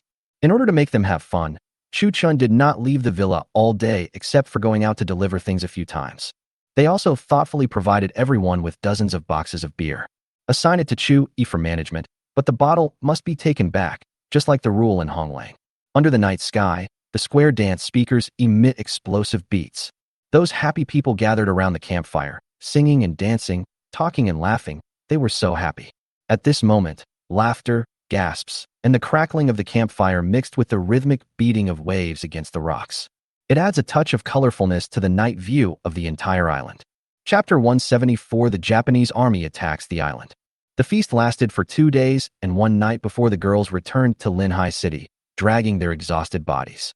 For some people, this is not only a way to relax, but also a good opportunity to make money. But whether it is a profit or a loss depends on how you understand it. After all, for a woman without any worries, the only thing that can give her a sense of security is money. Zhu Liuxiang and Qin Qingxian were extremely tired these past 2 days and fell asleep directly in the villa. It was noon, and they had not yet gotten up. Chu Chun also expressed his deep understanding of this. "I always carry instant noodles with me every time I go out. So how can I understand the pain of those people who have to go to fast food restaurants every time they go out?" After staying on the island for a few days, I was awakened by a hurried shout on the walkie-talkie early in the morning. "Sir, there are enemy ships approaching." Chu Chun got up and shook his head, then said to Lu Rongdong on the intercom, "Wait a moment." Then he got up, washed, and staggered to the top of the city wall. I picked up the telescope that Lu Rongdong handed over and saw a large number of large ships on the sea heading towards the island. Haha, it seems the Japanese are well prepared. Pull up the diving team. Chu Chun gave an order to Lu Rongdong, and Lu Rongdong picked up the walkie-talkie and started giving orders. "Everyone, get ready to fight." To be honest, Chu Chun had been waiting for this day for a long time. "I was afraid that you wouldn't come. Now that you are here, I will give you a severe beating. I guess you won't dare to come again for decades." On the big ship, a tall man said to the people below, "Mr. Lu, how long will it take to reach the island you mentioned?" Reporting to Mr. Tanaka and Mrs. Inoue. We should be here in less than an hour. Okay, give the order. All personnel should prepare for battle. We will take the island in one fell swoop and attack Dacia. The man in the lead was a great general of Japan named Tanaka Jizushi. The woman next to him is his wife, named Inoue Dai. The two were assigned by the Japanese emperor to lead the army to capture the Linhai city of Dacia. Then he conspired with the Liu family, and the Liu family sent private soldiers south, while the Japanese went north, directly taking Zhou Shixuan's Kyoto city. The Japanese emperor already knew about the news that the Liu family had passed back some time ago. But Japan did not take the Great Xia Navy seriously at all. Judging from the attacks over the years, no matter how hard the Great Xia Navy tried, it could not stop the attacks of the Japanese Navy. As long as the Japanese Navy lands, the defenders of Linhai City will be vulnerable. By then, it will only be a matter of time before we capture Linhai City and take over Dacia. Therefore, Tanaka was full of confidence in this expedition. Madam, it is said that Dacia has abundant resources. You can choose whatever you want when the time comes. Tanaka driving turned around and said to Inoue Dai, Tanaka-kun, I am so lucky to be your wife. Haha, within 3 days, Madam will move into the Linhai City Lord's residence, and then you can enjoy the servants as you wish. After saying that, he commanded the ship to head towards the island. Chu Chun and a few others, holding binoculars, looked at the approaching ship and began to make preparations. Of the 100 sergeants in the diving corps, 80 have already changed into diving suits and thrusters. The purpose is still the same as before, diving and drilling the ship. The sharpshooters on the city wall, in groups of 2, were ready for battle, holding crossbows and arrows wrapped in cotton and inserted in gasoline barrels. At the door, a large group of soldiers, armed with steel swords, sat on propeller-driven boats, waiting for the next order. Chu Chen was not idle either. He secretly called Chu Yi and took out a grenade launcher and a box of shells. He was told to hide quietly in a shooting position built on the city wall. He had already been taught how to use this howitzer, just waiting for this day to come. Immediately afterwards, Chu Chun drove an explosion-proof vehicle directly to the platform on top of the city wall that had been built. Open the stern door and face the sea directly where the Japanese ships are rushing towards you. He also ordered Liu Rongdong to command all the personnel and not allow anyone to disturb him. The soldiers who had seen Chu Chun fight the Japanese last time all knew this. As long as Chu Chun is on this island, the Japanese cannot advance even a single step. As the ship got closer, the people on the island became excited. Slowly, the large ships could be clearly seen with the naked eye, heading towards the island. Chu Chen picked up the intercom and said, Brother Liu, when we get close, use rockets to attack him first. When they get in chaos, we'll send our brothers to dive and sabotage the boat. Leave it to me, young master. You also need to be careful. After saying that, Chu Chun put down the walkie-talkie, then adjusted the angle of the grenade launcher and aimed it directly at the first large ship coming. Through the telescope of the sniper rifle, Chu Chun discovered that the Japanese seemed to have learned their lesson. The first large ship was full of ordinary soldiers, and there was no sign of high-ranking officials at all. For this reason, Chu Chun put the sniper rifle aside and no longer had interest in the first ship. So he picked up the intercom and said, Jiomengzi, get up, the Japanese are attacking. Don't make a fuss. You don't need me to go out. Well, Chu Chun didn't take this martial arts master's weird temper seriously. Once he goes out to fight, Chen Qingxian will definitely be by his side. As for where Taoist Xiaoyao had gone, no one knew. In the face of this national cause, Chu Chun thought he must be in some corner, waiting for the opportunity. It was thought that Zhou Shixuan knew Zhu Liuxiang, and Zhu Liuxiang happened to come to Linhai when the Japanese were about to come. It's not even possible that he was sent by Zhou Shixuan. But as long as it doesn't hurt myself, it doesn't matter. As the first large ship came within range, the second, third, and fourth followed. He entered 7 or 8 ships without Liu Rongdong issuing any order to attack. Because through the telescope we can see that these are just the vanguard troops. However, Liu Rongdong sent out 20 soldiers wearing diving suits. Neither side took the initiative to attack, and the Japanese ships just slowly approached the island. Tanaka, pile driver on the big ship, frowned deeply as he looked at the island in the distance that was surrounded by gray-white substances. So he called the Liu family and asked, Why are there walls on the islands in front of us? Mr. Tanaka, you don't know that last time we occupied this island, we were defeated by a man named Chu Chun from Dacia. Why didn't you tell me about this? The Liu family cried out in injustice. Tanaka-kun, I worked hard to arrive at the Great Wa Kingdom and reported to the emperor immediately, but the emperor didn't care. Suddenly, Tanaka felt like he was being cheated. Why didn't he tell himself? He also said that Daxiao was vulnerable and we could just attack directly. Chapter 175, Bombarding the Japanese.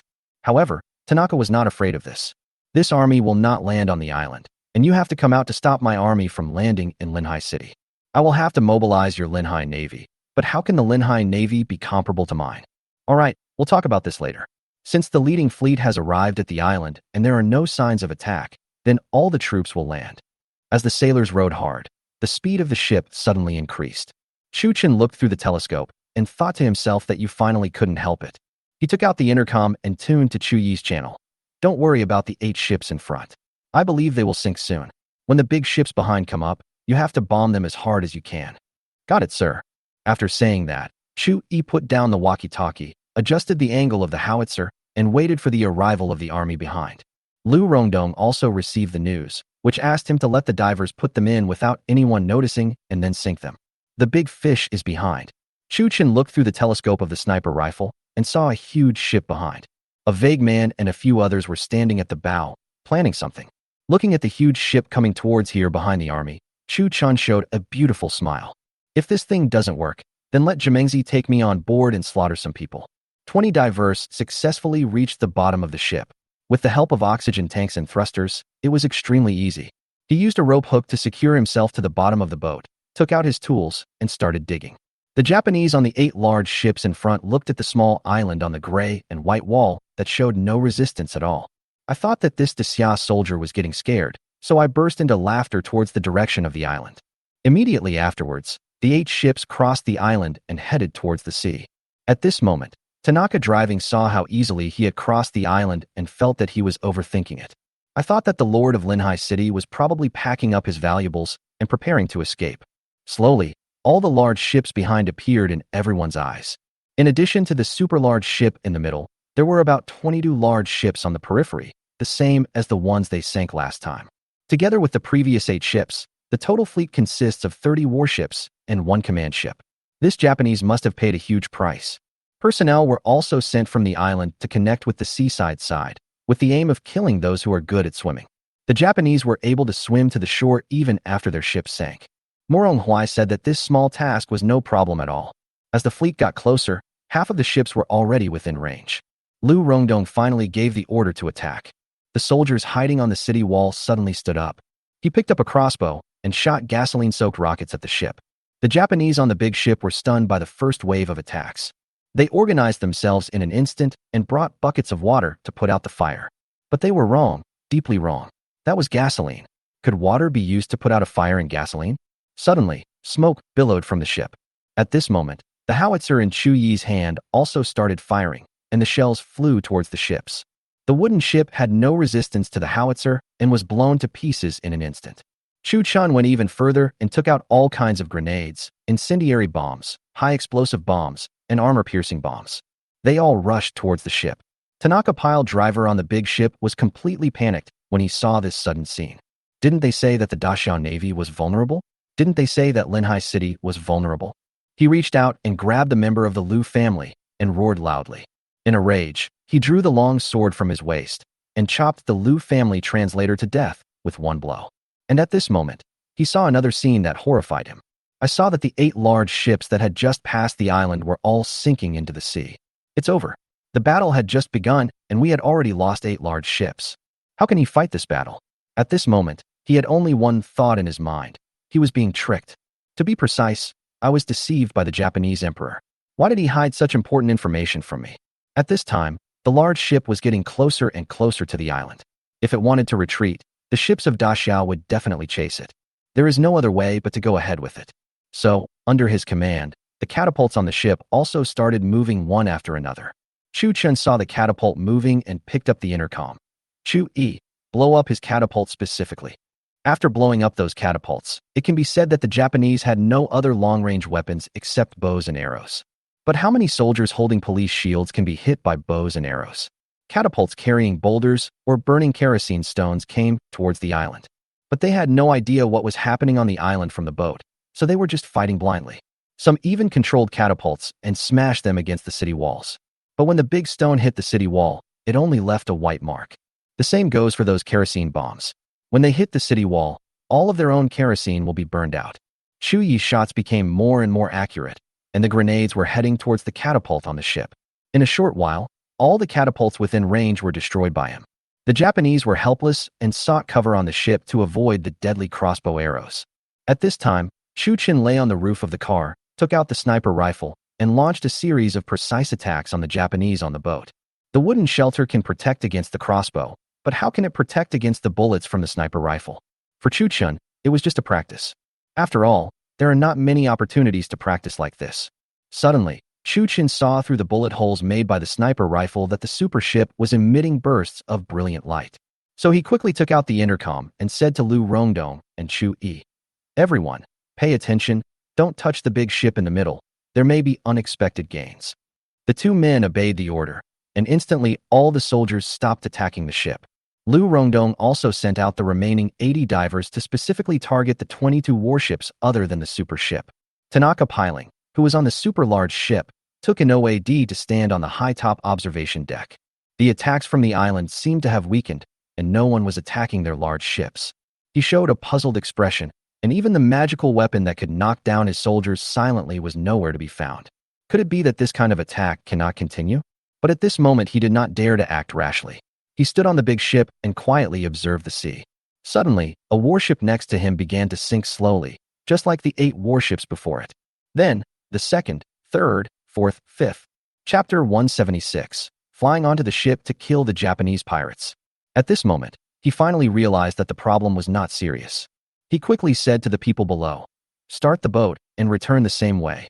When the sailors received the order, they immediately rowed hard towards the opposing side. That's right, he wanted to escape, and as the boat around him slowly sank, he finally realized the problem with the bottom of the boat. "I'm afraid if I don't leave now, I may never be able to leave again." Although he wondered what could have caused such large ships to sink without anyone noticing. But now is not the time to discuss this issue. Escaping is the most important thing.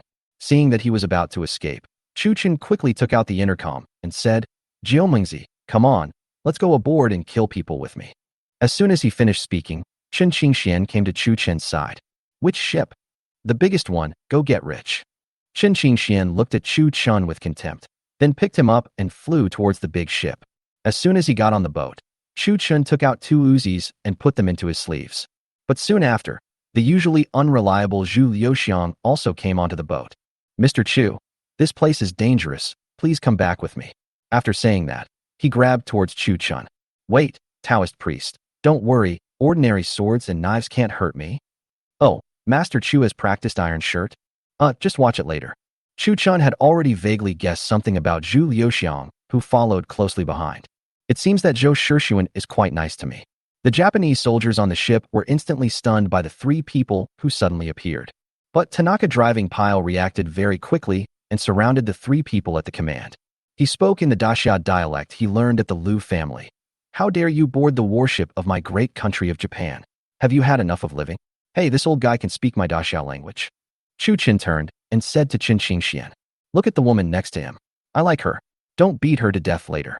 Chen Qingxian looked straight at Inoue Dai, who was standing next to Tanaka dragging. Chu Chen felt a chill. "Brother, this is a war. Can you think about something serious?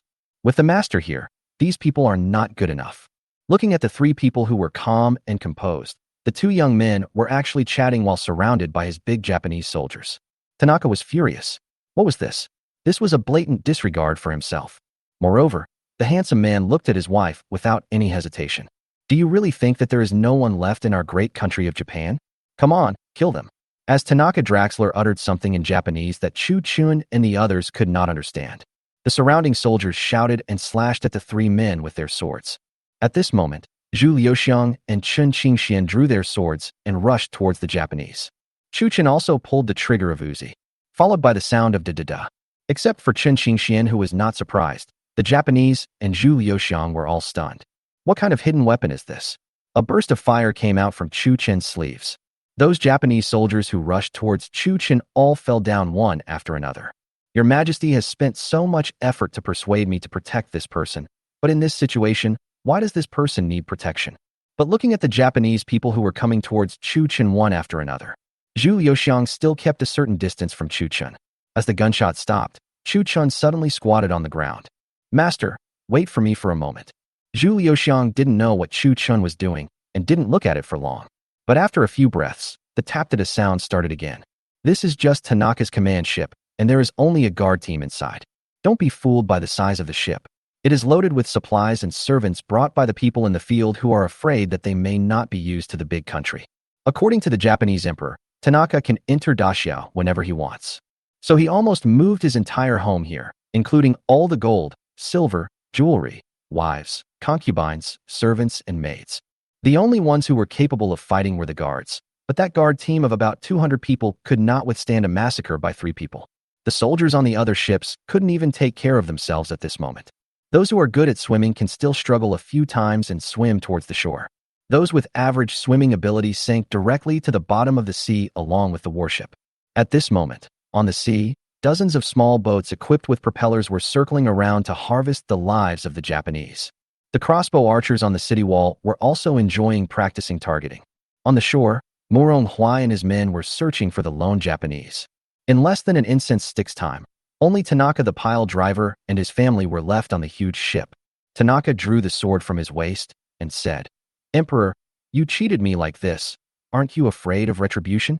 After that, he turned to Chu Chun and said, "I guessed right. You are Chu Chun. Do you dare to have a warrior duel with me?" "A warrior-like duel." Chu Chun laughed as soon as he heard it.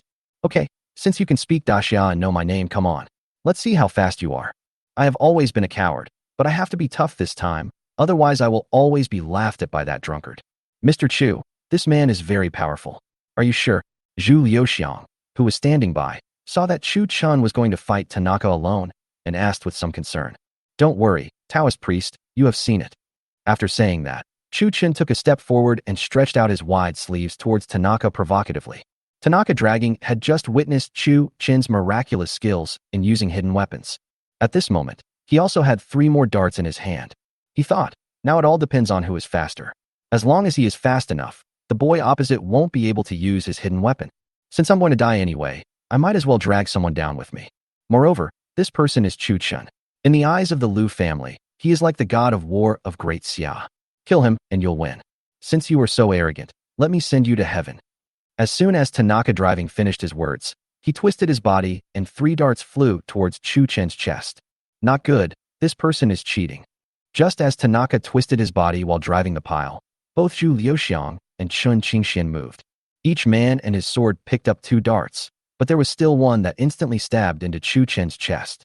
At this moment, the Uzi in Chu Chun's hand also started to make a clicking sound. In an instant, the piles in the field were turned into a sieve. Chu Chun felt as if he had been punched in the chest and felt a pain. As soon as the gunshots fell, Zhu Liuxiang and Chun Qingxian came to Chu Chun's side.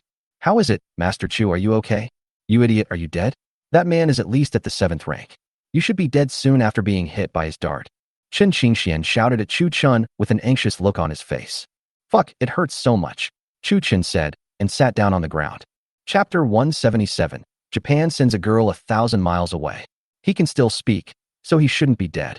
Chun Qingxian immediately let go of Chu Chun. Then he walked towards the well. "Fuck, are you a brother? Why don't you check on me?"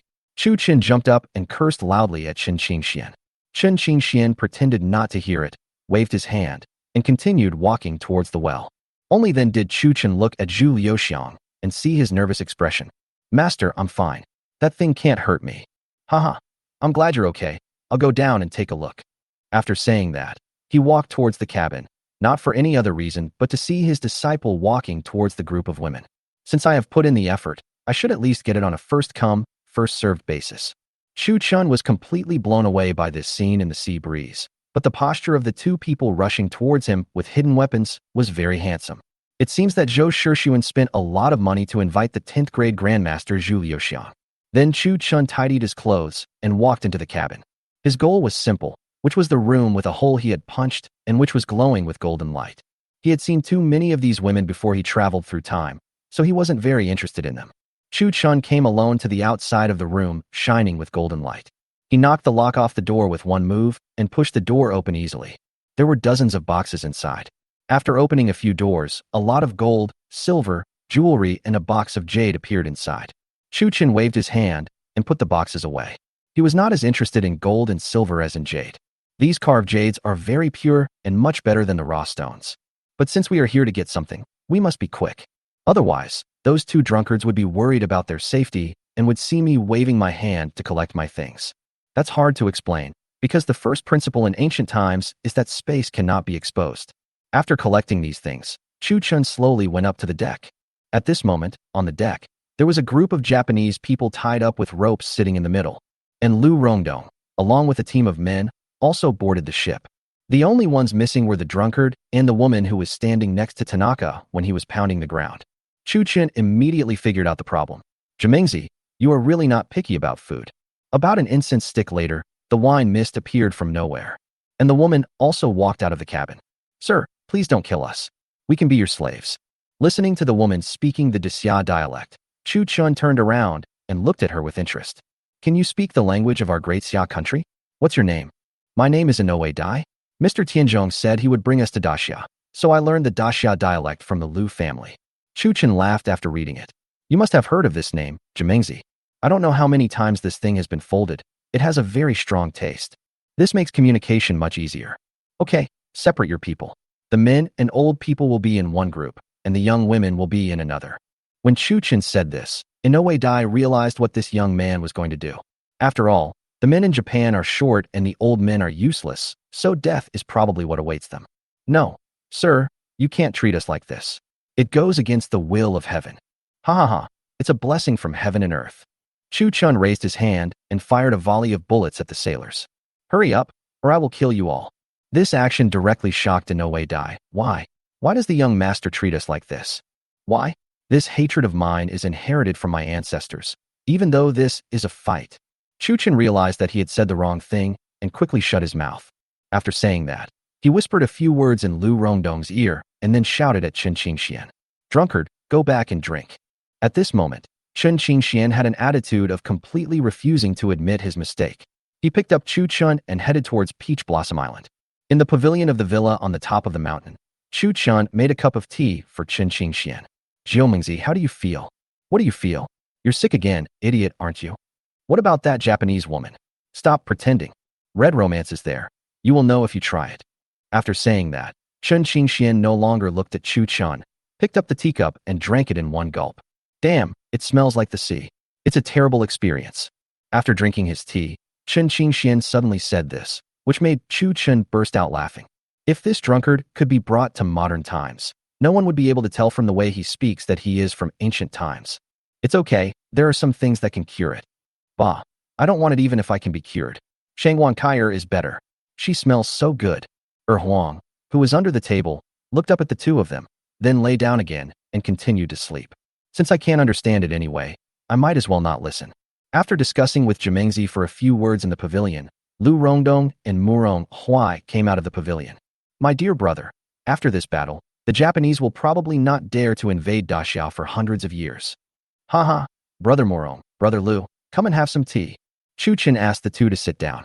If this Japanese dares to come, I will destroy him every time he comes. As long as he is not stupid, he will not dare to come again in the next few decades or hundreds of years. Several people discussed the gains from this battle. The big ship has been taken into Linhai City by Murong Huai. In response to the heroic performance of the soldiers on Peach Blossom Fairy Island, Murong Huai prepared to write a letter to His Majesty to request credit for all of them. In addition, 12,000 taels of silver will be given as a reward to the soldiers. Chu Chun was happy to accept all of this. As long as you gave him money, even a penny, he would not refuse.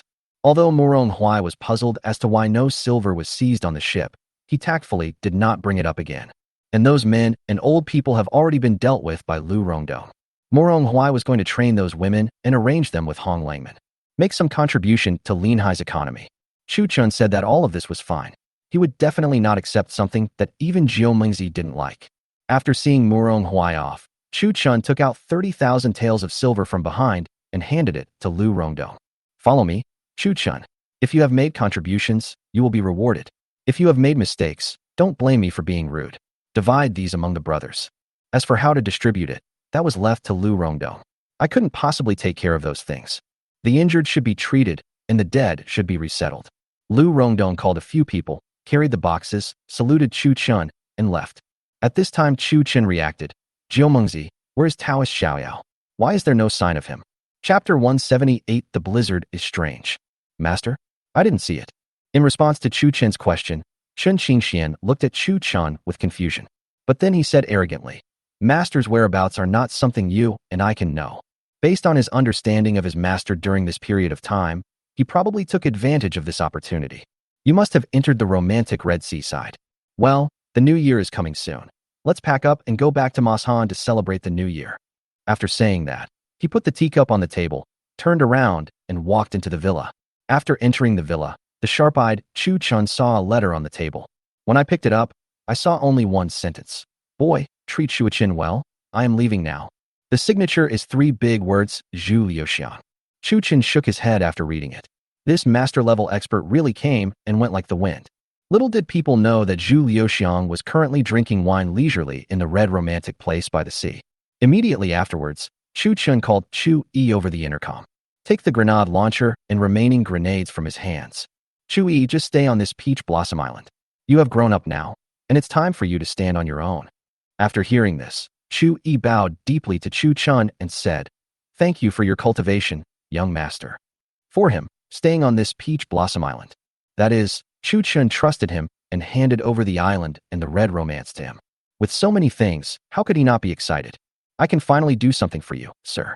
Chu Chun waved Chu Yi away and strode into the room. He rubbed his shoulder, which was sore from the recoil of the gun. With Chuanxiang and Xiuju's care, he fell asleep on the bed. On the second day, Chu Chen woke up Chen Qingxian early in the morning using the intercom. Chen Qingxian, with sleepy eyes, holding a steel sword, soon arrived at the gate of the island. At this moment, Chu Chen also joined him with Chuanxiang and Xiuju. With the roar of the engine, the 4 of them headed towards Qingyan City. In Qingyan City, after putting Chuanxiang and Xiuju down, Chu Chun and Chen Qingxian rushed back to Mashan village overnight. At this moment in Mashan village, snowflakes are already floating, which is very beautiful. Seeing the 2 people coming back late at night, Li Qinglian, Mu Shuichin, and Roy came out to greet them immediately. Husband, is the trip to the island going well? Don't worry, I'm fine, you see.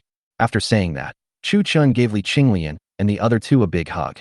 Chen Qingxian simply ignored the 4 people and walked towards his room. At this moment, the air conditioner in the whole villa is on for heating, but it doesn't seem very cold. But after sitting in the car for a whole day, even he was tired. After eating something quickly, Chu Chun took the 3 of them into the room. Anyway, the relationship has been made public, so wouldn't it be warmer for the 4 of them to sleep? Perhaps he was too tired. Chu Chun fell asleep as soon as he touched the bed. That night, the entire Mashan village was eerily quiet, with only the rustling sound of falling snow. Even De Huang was puzzled as to why there was no sound coming from the villa. On the second day, Chu Chen stood on the rooftop of the villa and watched the snow falling heavier and heavier, frowning deeply. People say that auspicious snow means a good harvest, but this snow was a little unusual. You know, Mashan village is located in the central region and has never seen such heavy snow. So he carried 2 bottles of wine and walked towards Wang Defa's house. Uncle Wang, long time no see. I'm here to see you. Hey, Chu Wazi is back. Why are you here? You're here to bring me things. Thanks to you, I have everything I need now. Although he said so, the hand Wang Defa extended did not show any intention of rejection. Chu Chen didn't care about this. After all, this thing was not available everywhere. This time, I have something to ask Uncle Wang. Oh, what brings you here in person?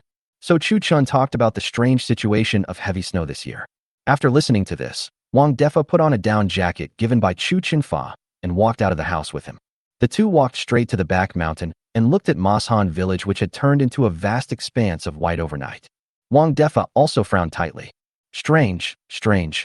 I have been in Mashan village all my life, and I have never seen such heavy snow. Speaking of this, Chu Chun became even more confused. If this is true, then let alone the auspicious snow that indicates a good harvest, it is possible that next year will be a year of disaster. But no one can tell exactly what happened, as there was no weather forecast in ancient times. And Chu Chen also had no ability to analyze the weather. But there was one thing he was very clear about, and that was to stock up on food. Even if next year is a disaster year and there is no harvest, at least we have to ensure that the people in Mashan village don't go hungry. As for myself, there is no need to worry at all. After all, there are inexhaustible supplies in the space. But we can't use the supplies in the space to provide them to the entire village. It's okay once or twice, but it will happen over time. Even a fool would doubt that Chu Chun possesses unlimited supplies. Uncle Wang, if that's the case, then tell everyone to hurry up and store up food. If we can plant sweet potatoes next year, we'll plant them. If we can't, we don't have to worry about going hungry. Okay, this weather is weird. We really need to be prepared. After seeing Wang Defo off, Chu Chun took out the walkie-talkie again. Brother Hu, where are you? Chuwazi? I'm outside buying food. There's still half of the cave that hasn't been filled up. I contacted a few big grain merchants today and plan to fill up the cave. Okay, continue working on your project. Remember to hurry up and try to fill up the cave before the new year. After explaining something, Chu Chun found his second uncle again. He was asked to stop the salt-making workshop, and all the labor force in the village was mobilized. Those who were clearing the snow were clearing the snow, and those who were purchasing food with Huzi were purchasing food. Although everyone didn't understand why Chu Chun did this. But looking at the increasingly heavy snow, some people seemed to have guessed something. Everyone was called up to do the work assigned by Chu Chun before the new year. Chu Chun was not idle either. He drove to Lan Tianlei's residence in Qingyan City. Hey, Brother Chu, you are free today. What do you think of my brother? Brother Lan, have you noticed that this year's heavy snow is somewhat unusual? Hey, now that you mention it, it really is a lot bigger than in previous years. Seeing this, Lan Tianlei looked at the servants who were clearing the snow outside the yard and said. So Chu Chun expressed his concerns. Lan Tianlei immediately expressed his intention to purchase a large amount of food. But Chu Chun stopped him. Brother Lan, this matter needs to be considered carefully.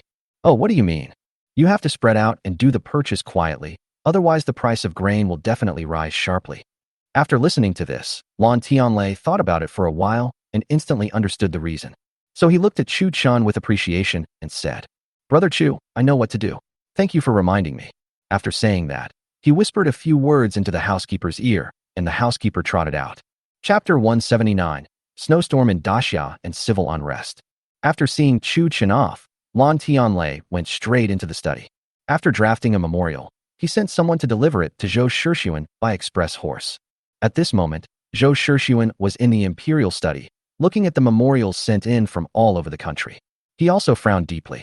Old Wei, there are heavy snowstorms all over Daxia. This is not a good sign. Your Majesty, we have also sensed something is wrong these days, and have already ordered a few of our children to go out and quietly purchase food. Zhou Shixuan laughed after hearing this. Looks like it has to be you, Old Wei.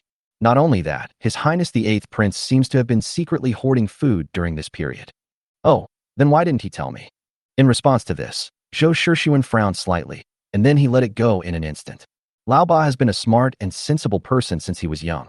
He should not be stupid enough to do such a rebellious thing. Your Majesty, I have secretly investigated. Perhaps the 8th Prince is afraid of causing panic. Then let him go. At this time, Lan Tianlei's memorial was also delivered to Zhou Shixuan. Zhou Shixuan laughed after reading it. This kid Chu Chun is really thoughtful. After saying this, he handed the memorial to Eunuch Wei beside him. Eunuch Wei picked it up respectfully and glanced at it. This Mr. Chu is not an ordinary person. It seems that we should learn from him and spread out our purchases to prepare for emergencies. Very good. Lao Wei, just go ahead and do it. Zhou Shixuan nodded after listening.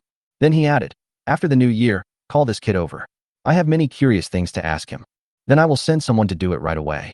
After saying this, Eunuch Wei walked out of the imperial study, called over a young eunuch, and began to give instructions. On Chu Chun's side, Huzi has already contacted those major grain traders, so the entire purchasing issue has basically been resolved. If the cave dug in Mashan village back then was filled with grain, it is enough to feed the entire Mashan village for 3 to 5 years. Immediately afterwards, Chu Chun ordered Huzi to purchase food as quickly as possible. After completing the purchase, go to Yundian, where they raise pigs. So let Huzi take people to bring back some piglets. The task of cutting down pigs was given to the village doctor in Mashan village. After explaining everything, Chu Chun and Chen Qingxian sat on the rooftop of the villa. One of them held a cigarette and blew out a smoke ring comfortably. Chu Chun was not that worried about Peach Blossom Island. Due to its importance, the food reserves for the 2,000 soldiers had already been prepared. As for meat, piglets are already being raised, and the thing that is most abundant in the ocean is seafood. Zhou Mingzi, please think about it again. Is there anything you haven't considered yet? We need to prepare more of that wine. Roll. Is what I said unimportant? Go check out the warehouse on the first floor yourself. Half of it is filled with your wine.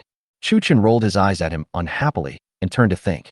You might as well ask your own toes instead of asking this drunkard. It seems that nothing else can arouse this guy's interest except drinking, fighting, and women. Winter of the 87th year of Daxia. Heavy snow fell from the sky, and everything was covered in white. In an instant, snowstorms broke out everywhere, and the weather was freezing cold. The people of Desya had breathed a sigh of relief. Faced with the sudden snowstorm, we were completely defenseless. A large number of houses collapsed, and people were instantly homeless. A large number of refugees appeared under the city walls. At the beginning, the city lords opened the gates to let the victims into the city and provided them with porridge as relief. But as the number of refugees increased, the major cities could not withstand the pressure and closed their gates one after another. But humans are strong, and many people simply built simple shelters at the city gate. They huddled together for warmth and lived on handouts from the government every day. Although Qingyun City made preparations in advance, a large number of refugees still appeared. For Lan Tianlei, providing porridge to relieve the disaster is acceptable, but allowing the refugees into the city is absolutely unacceptable. Once a large number of refugees enter the city, theft, robbery, and killing will definitely increase instantly. As the lord of a city, he must first take care of the interests of the wealthy families. For ordinary people, being able to go out for a day to provide disaster relief is considered good enough. In Masan village, the villagers had already stopped their production activities. At this moment, the house is being renovated under the guidance of Chu Chun. Although the heavy snow did not collapse the newly built brick house. But I can't stand this cold weather. So Chu Chun thought of the Kong in the north and took Feng Wu with him to arrange modifications for every household. This thing is not difficult to make, so it only took a few days to finish it. Chu Chun had already called on people to go out and purchase firewood when the heavy snow came, so he was not worried at the moment. Wenxiang Pavilion, Honglamen, and the people living in the houses in the west of the city and in the suburbs. Chu Chun also installed air conditioning and a heated bed, so there wasn't much of a problem. The only thing that worried him was the group of children. How is their life without Chu Yi? Except for Zheng Tianlong, even Li Qinglian didn't know the existence of this group of children. So I have to go and take a look. So he told everyone in Masan village. He drove an off-road vehicle with anti-skid chains and headed outside. Due to the large number of refugees outside, Masan village has closed its doors at this moment. Huzi organizes a team to patrol every day. Although Chu Chun is not a bad person, he will not be a goody-goody either. I had done my best to remind Lan Tianlei before. At the entrance of the village, Huzi frowned and reluctantly opened the door for Chu Chun. Hey Chu kid, don't you see what's going on outside? If you need anything, just tell me and I'll go. You just stay home. Chu Chun also felt warmed by his cousin's concern. Okay, brother Huzi, you haven't been afraid of so many Japanese before, so don't worry, you're afraid of just a few refugees. After saying that, he stepped on the accelerator, creating a cloud of snow, and walked steadily out of the entrance of Masan village. The car passed through Qingyou town and headed towards Qingyun city. On the roadside, there are shacks built with various materials everywhere. At first glance, you can tell that these are refugees whose houses were collapsed. There were also many people, wrapped in various kinds of clothing and quilts, looking at Chu Chun driving by with lifeless eyes. After looking at it coldly for a few times, he lowered his head and walked towards Qingyun city. These should be the people who are fleeing. They believed that they could survive if they went to Qingyun city. At this moment in front, a group of ferocious people holding steel knives were snatching food from the fleeing people. When those people saw Chu Chun rushing towards them, their eyes instantly lit up. They had seen this car in Qingyun city. It definitely belonged to a wealthy family. Maybe he is the owner of Honglamen and Wangxiang. In this age of hunger, people have become bolder. The group of people instantly blocked Chu Chen's car. Chapter 180 Frozen Bones outside Qingyun city. Chu Chen stopped the car, got out, and spoke to the crowd. Get out of the way now while I'm busy today. Otherwise, you'll be sentenced to death for blocking the road and robbing those refugees just now. To be honest, Chu Chen really hates these people in his heart. Although they were also looking for a bite to eat, it is wrong to rob people on the road. Anyone who can travel a long distance to Qingyun city must have suffered a lot. Who would have thought that before even entering the city, we would be robbed by these evil guys? Seeing Chu Chen stop the car and get out alone, the leading man smiled. Ha, it turns out to be Mr. Chu. It's freezing cold, and even wealthy people are out running around. Aren't they worried about dying? After listening to this, Chu Chun looked at the group of people, but had no impression at all in his memory. So he asked, why? Do you still recognize me? I know him. I know him very well. Do you know that your Hong Langhan has cost us our livelihoods? After a few words of conversation, Chu Chen understood. It turned out that these were the guests of a small brothel, in other words, security guards. After Red Romance became popular, the brothel closed down and this group of people became unemployed. Coupled with the snowstorm this year, they started to engage in highway robbery. Alas, you are so young. You have hands and feet. Why do you have to be a robber? Since you are also pitiful people, leave now and I can spare your lives. As soon as Chu Chen finished speaking, the leading man seemed to have heard a huge joke. Haha guys, what did he say? Spare our lives. When Chu Chen finished saying this, he had already raised the Uzi in his hand. After a few people laughed, they looked at Chu Chen again. Well, bring us into the city, and give us a few rooms in Honglang, and we can spare your life. Chu Chen shook his head upon seeing this, and was too lazy to waste time talking to these people. Keeping them would be trouble anyway, so he pulled the trigger without hesitation. As the sound of clattering passed, several people fell straight into the snow. Then Chu Chen turned around, and went back to the car, and took out a bag of bread. He said to a bystander, "Move the body away, and these foods are yours." The man was still in a daze when he heard Chu Chen talking. He walked numbly to the corpses and dragged them to the side with all his strength. After a while, he walked in front of Chu Chen, tired and out of breath. Numbly, I took the bread from his hand. Turn around and leave.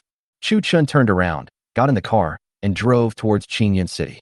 After seeing Chu Chen take care of all the evil guys without a single word, the refugees immediately made way for Chu Chen. The car arrived safely at the foot of Qingyun City. The soldiers guarding the city saw Chu Chen's car and respectfully opened the door for him. The moment the car entered the city, Chu Chen seemed to have a feeling of traveling through time. I saw that the streets in the city had already been cleaned. There was no trace of the disaster of snow all over the ground. The people in the city were doing what they were supposed to do, all wearing warm furs, talking and laughing as they walked on the streets. This is such a fucking world. While lamenting the serious polarization in this feudal society, I also sympathize with the refugees outside. It is true that the rich are feasting and drinking while the poor are freezing to death on the streets. But sympathy is sympathy, and it is just sympathy.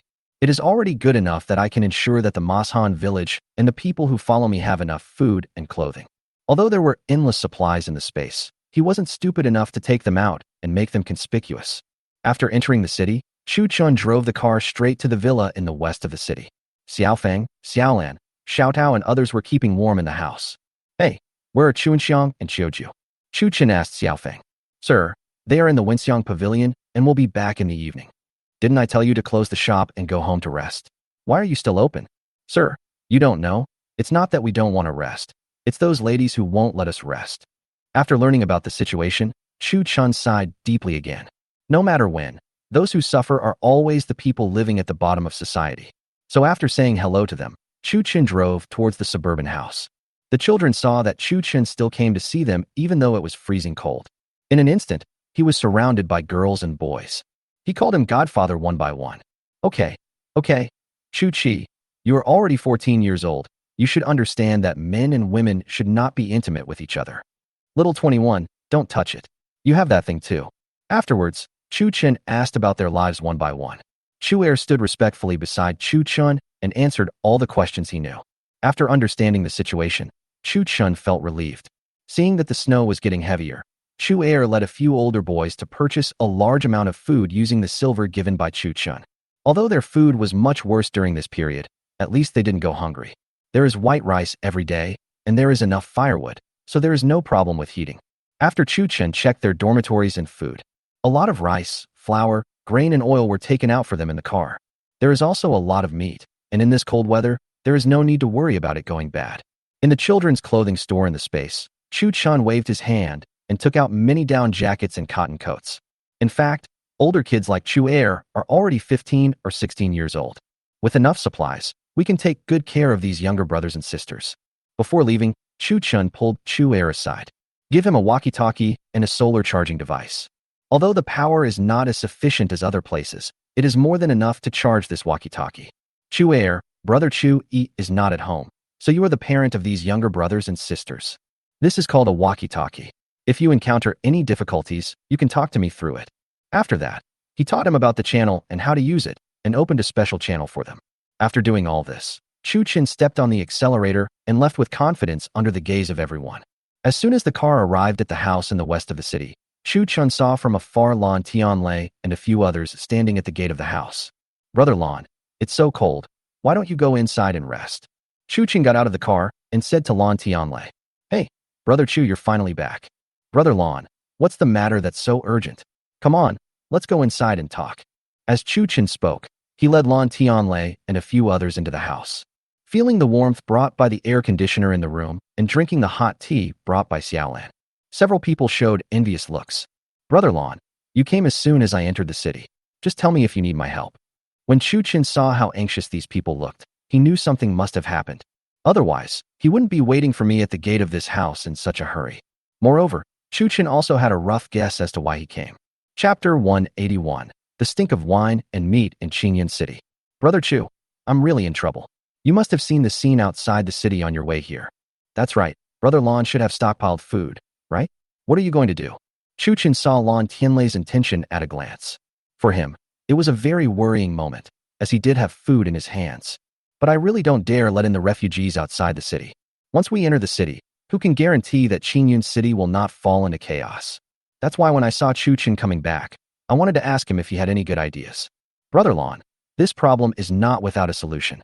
You should adopt the method of people managing people. Another thing is, you should keep them busy. People manage people? Get busy. Next, Chu Chen told him the specific steps. Lan Tianlei understood instantly. After this blizzard, when the snow melts in the early spring of next year, flash floods are likely to occur. Then all the tributaries will converge into the Qingyun River, and the water conservancy facilities in Qingyun City will probably not be enough. So the first step is to separate all the refugees and prevent them from gathering together in villages. This is also to prevent them from uniting with each other, which might threaten the governance of Qingyun. Then, among these refugees, a group of fierce and influential leaders were selected. This group of people are given more benefits than other refugees, or their loyalty to the authorities is cultivated in other ways. I believe Lan Tianlei has enough solutions for this. Then the soldiers worked with this group of people and used the method of work for relief to get them moving. Anyway, there is enough food, so there should be no problem holding on until next year. Haha. This way, the refugees can survive, riots are reduced, and water conservancy is strengthened. It can be said that we killed two birds with one stone. Lan Tianlei and other officials listened carefully and couldn't help but slap their thighs and laugh. Before this, simply providing porridge as disaster relief would only make the refugees more and more lazy and develop the habit of begging. Give them something to do, and these people will become more active. Moreover, fatigue will gradually make a person lose the will to resist. You know, how could people who struggle for survival materials every day have the thought of rebellion? Brother Chu, I represent Qingyun City. Thank you. After saying that, Lan Tianlei, along with a group of officials, bowed deeply to Chu Chen. Seeing this, Chu Chen quickly stood up. Brother Lan, you are being too polite. There is no need for us to be polite. As a citizen of Xia, this is also my responsibility. These words instantly elevated Chu Chen's image to a higher level. Even this person without any official position has such awareness. If he receives a salary, he should think even more about the people. After seeing Lan Tianlei and others off, Chu Chen walked casually towards the street. Look at the people sweeping snow on the streets all the time. There were also maids and women who were wearing jackets and doing a lot of shopping. The cries of vendors, the noise of talking on the streets, and the sounds of children chasing and playing. It formed a sharp contrast with the thin clothes, dull eyes, and dead silence outside the city. However, Chu Chen knew in his heart that this was the reality, a reality that could not be changed. Thinking back to that time, wasn't I also riding his little electric bike in the freezing rain on that snowy winter day? Each family had a smile on their face as the steaming hot food was delivered to their hands. Chu Chen would not sing the praises of suffering. He just felt a little touched. Before I knew it, it was nightfall. The entrance of Honglang is still crowded with people. It was originally thought that the snowstorm would slow down the business of Honglang. Unexpectedly, this business became more and more prosperous. At the door, Wang Qingchuan saw Chu Chen coming and immediately came up to greet him. Sir, you are free today? Do you have any instructions? I have nothing to do. Why are there so many people in this icy and snowy place? Sir, you don't know this. The colder the weather, the more guests there are. There are food, girls, and warm air conditioning here. Some masters and gentlemen don't want to leave even though they live here. Oh, there are still people with such deep pockets. The cost of living in Honglang is not low. If you want to stay here for several days, you must have some wealth. Following Wang Qingchuan's guidance, they saw a young man in luxurious clothes having fun with several girls. The table was filled with snacks and drinks. Sir, this Mr. Wen has been living in our Honglang for more than half a month. Shit, it's been staying here for half a month. It looks like it's a big fish. At this moment, Lan Pengyun also came down from upstairs. Seeing Chu Chen coming, he winked at Chu Chen. Chu Chen waved Wang Qingchuan away and walked upstairs. Pengyun, why is it so mysterious? Sitting in Lan Pengyun's spacious office, Chu Chen asked. Sir, the young master of the Wen family on the first floor just now is quite famous. He is from the Wen family in the capital, and his name is Wen Mao. That would be even better. Let him give us more money. No, I always feel that this person came to Qingyun for another purpose. Hearing this, Chu Chen couldn't help but look up at Lan Pengyun. Isn't the Wen family in the capital a family as famous as the Liu family? It is said that the Liu family colluded with the Japanese to rebel and was dealt with by Zhou Shixuan. It is indeed somewhat unreasonable for this member of the Wen family to appear in Qingyun City at this time. It's freezing cold, and there are refugees everywhere. Unless this guy is extremely bored, he wouldn't have traveled a long distance to Qingyun City. Observe first, and report to me immediately if there is any movement. After saying that, he walked out of Lan Pengyun's office. Who cares about the Liu and Wen families? As long as they don't provoke me, I'm too lazy to deal with them. But if you provoke me, I can't blame myself for being rude. Not long after Chu Chen left, Master Wen Mao, who was in the lobby on the first floor just now, also walked into the room with the two girls. As soon as the two girls entered, they were knocked unconscious. In the room, there was already a woman whose figure and appearance were as good as the red romantic girl waiting in the room. Second Master, we have found out that over the past year or so, a man named Tiger in Masan village has hoarded the most grain. Okay, then Master Ben, I will go meet him for a while. There is another piece of news. This mister who seems to be the one in the open, but behind him is the boss of Honglingmen, a man named Chu Chun. This man seems to have some relationship with Lan Tianlei. Chu Chun, why does this name sound so familiar? When Wen Mao heard Chu Chen's name, he frowned.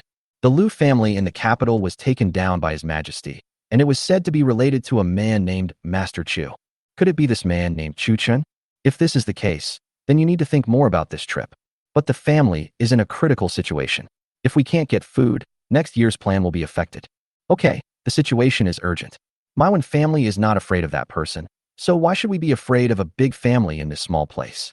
Tomorrow, you and I will go to Masan village to meet the so-called Mr. Tiger. Chapter 182, Tiger Prince at the entrance of Masan village. If Chu Chan heard the conversation between these two people, he would probably faint from laughing. This is definitely like holding a lantern in a pit of toilet, seeking death. Brother Huzi has been extremely exhausted lately and has no place to vent his anger. You actually want to provoke him? You're done for. It's too shameful to watch. The next day, early in the morning, a horse-drawn carriage headed towards Masan village with difficulty. Around the carriage, 20 or so men in tight clothes were walking slowly. At the cement road intersection leading to Masan village from Qingyo town, a group of people had just cleared the snow and returned to the village, talking and laughing all the way. At this moment, Wen Mao and his party also walked onto this wide and clean cement road. Hey, it seems that this Masan village is really not simple. This solid road is probably the first in Daxia.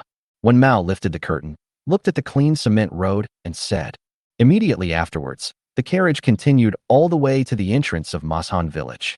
Wen Mao took the girl out of the carriage, and a group of guards stood behind him. Looking at the huge iron gate at the entrance of the village, he opened his mouth and shouted towards inside. Wen Mao from the Wen family in the capital is here to visit Master Hu. Please open the door and meet me. The villagers patrolling at the door looked at the scene outside, and in an instant, 2 crossbows were pointed at Wen Mao and the girl through several hidden holes in the wall. Who is Mr. Tiger? Brother Hu, are there any tigers left in our Masan village? Then another person picked up the intercom in his hand and said, Brother Huzi, someone is looking for you. Huzi is dragging Feng Er's dog Da Huang to go skiing. He was suddenly startled by the walkie-talkie on his waist and fell straight onto Da Huang. The strong body pressed down Da Huang so hard that he cried out loudly. He climbed up and took out the intercom. Who is looking for me? A young man and a young lady, with more than 20 guards. They said they were looking for young Master Hu. When Huzi heard the name Hu Gongzi, he frowned. People who were familiar with him called him Huzi, and those who called him Hu Gongzi were the grain merchants. Wait, don't let them in. I'll be there soon. Wen Mao's people waited and waited, but there was no response. The girl beside him said, Second Master, why are you going through so much trouble? How about I go in first and catch Master Hu for questioning? No defense. Don't let these little things ruin our big plan. Then he shouted inside. Excuse me, is Mr. Hu in there? Please come out and see him. At this moment, several figures appeared on the wall next to the door. Who are you? What do you want from me? Wen Mao raised his head and saw a burly man looking at him with no fear on his face. I am Wen Mao from the Wen family in the capital. Nice to meet you, Master Hu. If you have something to say, just say it. Don't be so pretentious. Wen Mao was used to a life of luxury at home and had never seen anyone who took him so lightly. Looking at the entire Daxia, who doesn't know the status of his Wen family?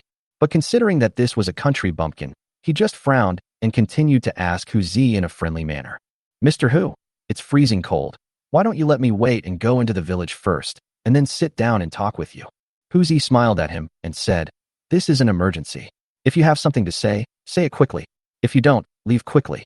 I've been very busy these days and wanted to go to Honglang to relax, but the young master wouldn't allow it. I'm so angry. Why is this person in front of me so slow? Can't you just say whatever you want to say? At this moment, Wen Mao felt like a scholar meeting a soldier. I heard that master who had hoarded a large amount of food a few days ago, so I came to visit him and wanted to ask if master who could give some to my Wen family.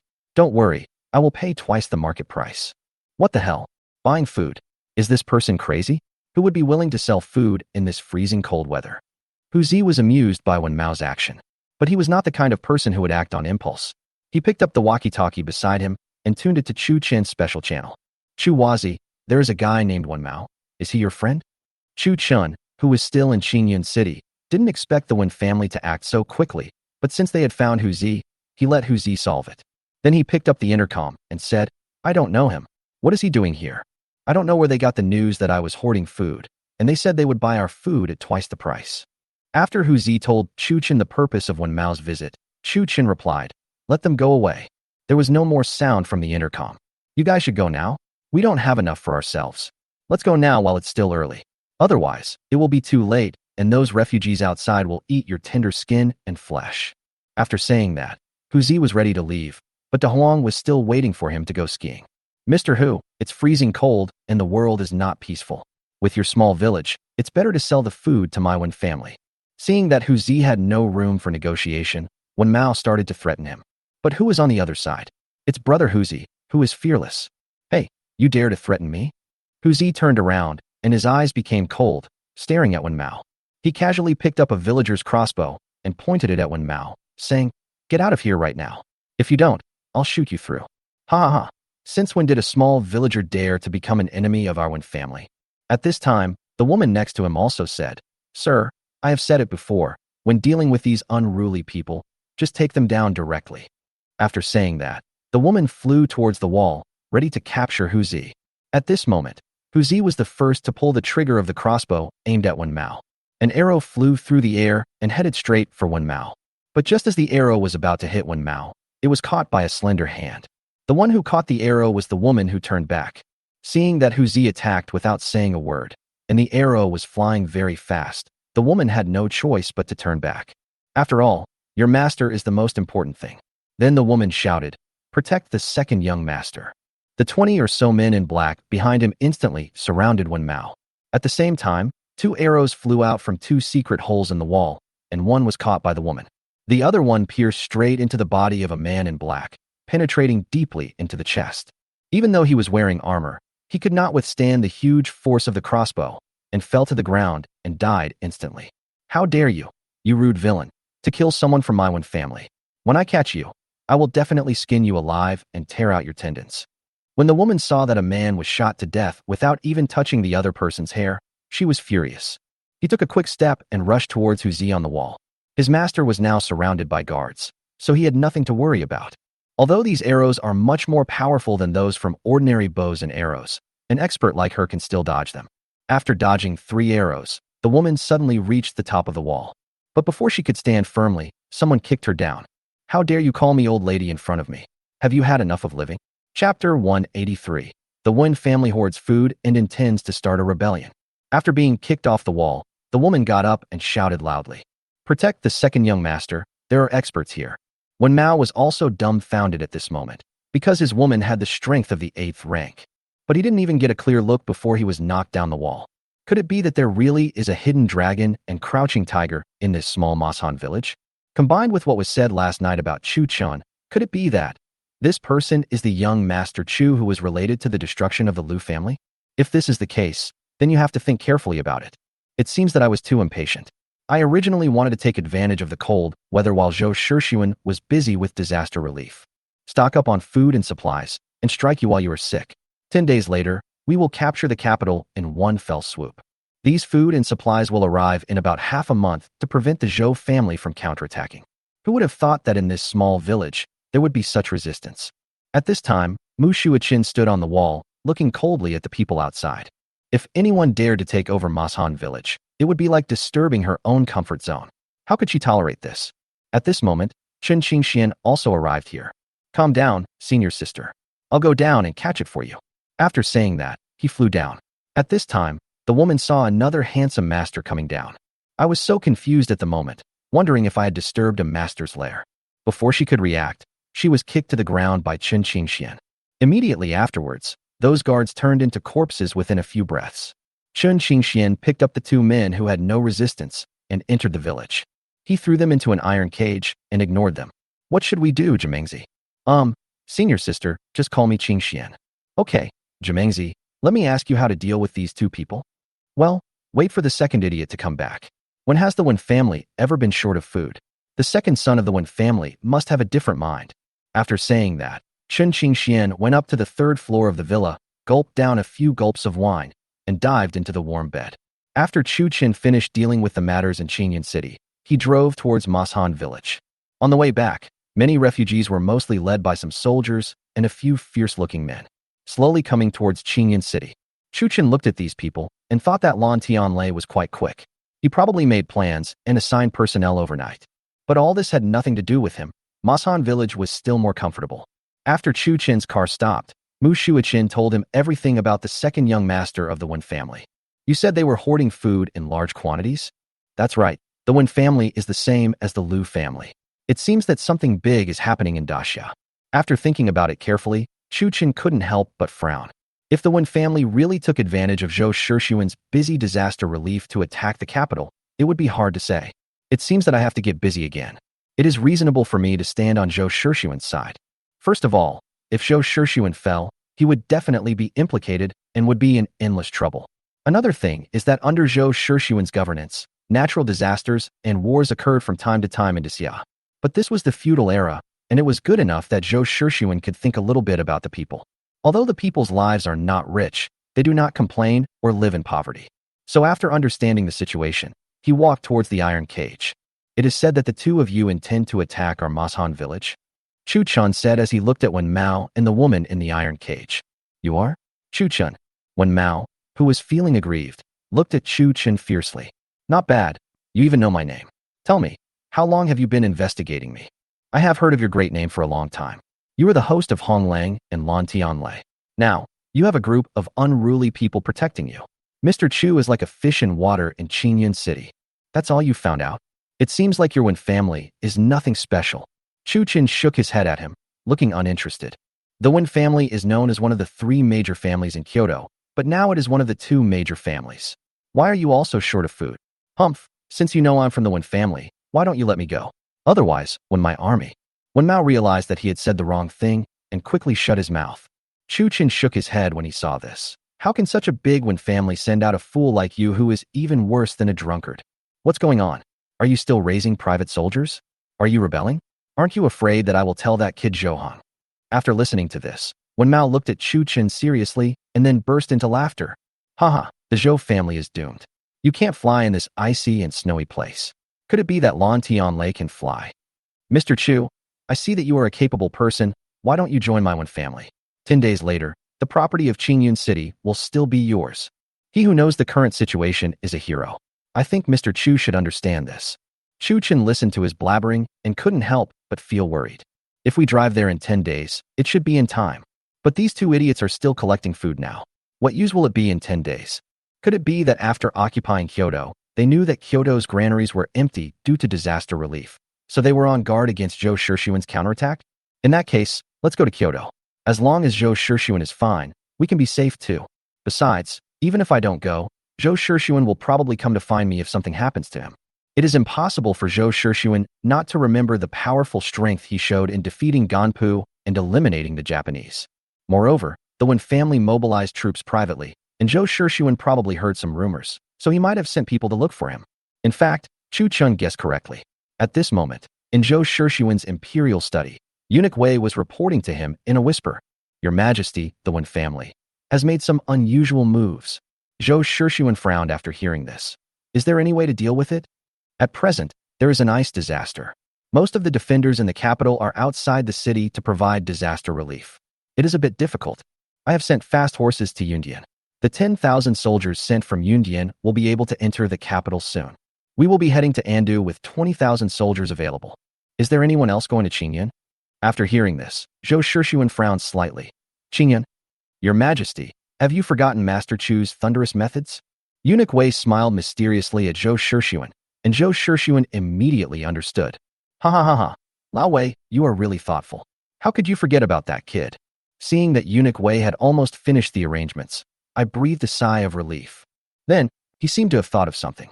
He turned around and asked, Where is Master Zhu? He has returned to the capital. Your Majesty can rest assured. Now that your own safety is guaranteed, you can focus on disaster relief. Chapter 184. Encountering bandits on the way to Beijing. With Zhu Liuxiang and Eunuch Wei in Beijing, it is estimated that no one in the Great Xia can kill Zhou Shixuan. As for the Wen family, Eunuch Wei had started investigating it several years ago. The number of private soldiers they have maintained in recent years is no more than 50,000 to 60,000 people, although the defenders in the capital were busy providing disaster relief. But if Yundian returns with 10,000 troops and Andu sends 20,000, there will be 30,000 regular soldiers in total. In addition, there are about 10,000 secret guards in the palace who can be mobilized at any time. In this era of cold weapons, it is no exaggeration to say that these 10,000 secret guards are able to match 100,000 ordinary soldiers. They are wearing iron armor, holding tempered steel swords, and are all skilled in martial arts. Each of them can defeat 10 enemies at once. At this moment, Zhou Shixuan was eager for him to come so that he could eliminate this great worry in one fell swoop. After Chu Chan interrogated Wen Mao again, he did not get much value from him. So early the next morning, I went to Jimengzi's room. Let's go to the capital. Don't make a noise. It's freezing cold, and there's no red romance in the capital. If you don't go, if Zhou Shixuan is killed by the Wen family, I guess Honglinman will never be able to give you a free meal again. As soon as Chu Chen finished speaking, Chen Qingxian stood up suddenly. Let's go, hurry up. The explosion-proof vehicle drove out of Mashan village and headed towards the capital. In Qingyan City, there are very few refugees on the roads. I guess they were all taken to some construction site by Lan Tianlei to work and study. Once they left Qingyan City, the number of refugees gradually increased. One day later, the two arrived in Liaozhou City. The Liaozhou City is located between Qingyun City and Anda City. The territory is vast and the population is large. When traveling from Liaozhou City to Anda City, you need to pass through a place called Wuhua Mountain. The Wuhua Mountain stretches for dozens of miles. During peacetime, soldiers are stationed there to ensure the safety of passing merchants. However, it was freezing cold and the soldiers had no time to take care of it, and gradually a bandit organization called Black Wind Village emerged. At this moment in the Black Wind Village, a middle-aged man in gorgeous clothes was sitting in the first seat. The next one is Date Songming, the leader of Black Wind Village. Master Wen, are you serious? After this is accomplished, this Liaozhou City will be governed by me, Date Songming. General, have you ever broken your promise to my Wen family? Okay, if that's the case, I'll take Xiao Xiao with me to the capital to have some fun tomorrow. This Date Songming was originally a small sergeant leader who guarded this place during peacetime. He flatters people all day long and seems harmless. However, this heavy snow gave him an opportunity. So, while Shangwan was busy with disaster relief, he took about 200 people to rebel and kill Shangwan. He became the boss of the Black Wind Village and proclaimed himself the Black Wind General. On the one hand, they were trying to win over young and strong refugees, and on the other hand, they were robbing passing merchants. In less than a month, relying on the relief food in hand, the team was expanded to more than 5,000 people.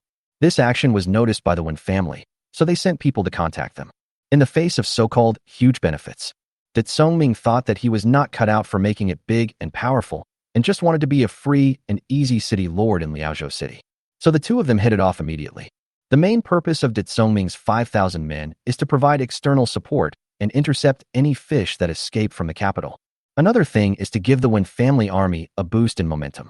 As for things that are harmless to oneself and can bring benefits, Date Songming will feel obliged to do so. Seeing that the food was almost cooked, the Wen family agreed on a time with Date Songming. After leaving him 1,000 taels of silver, he rode away. When Chu Chun and Chen Qingxian arrived at Liaozhou City, they stayed there for the night because of the heavy snow which made it inconvenient for them to travel. Early the next morning, the two drove to Beijing. Due to the heavy snow, the car could not drive fast, so it was not until noon that we finally entered the Wuhua Mountain area. As soon as they entered Wuhua Mountain, the two felt something was wrong. Not only did the number of refugees increase, but those people didn't look like refugees who had been hungry for a long time. Moreover, their bodies were bulging, as if they were carrying weapons and food. And everyone was heading towards Andu in silence. On the surface, they looked like a supergroup of people fleeing famine. When they saw Chu Chen's car coming, they all looked curious.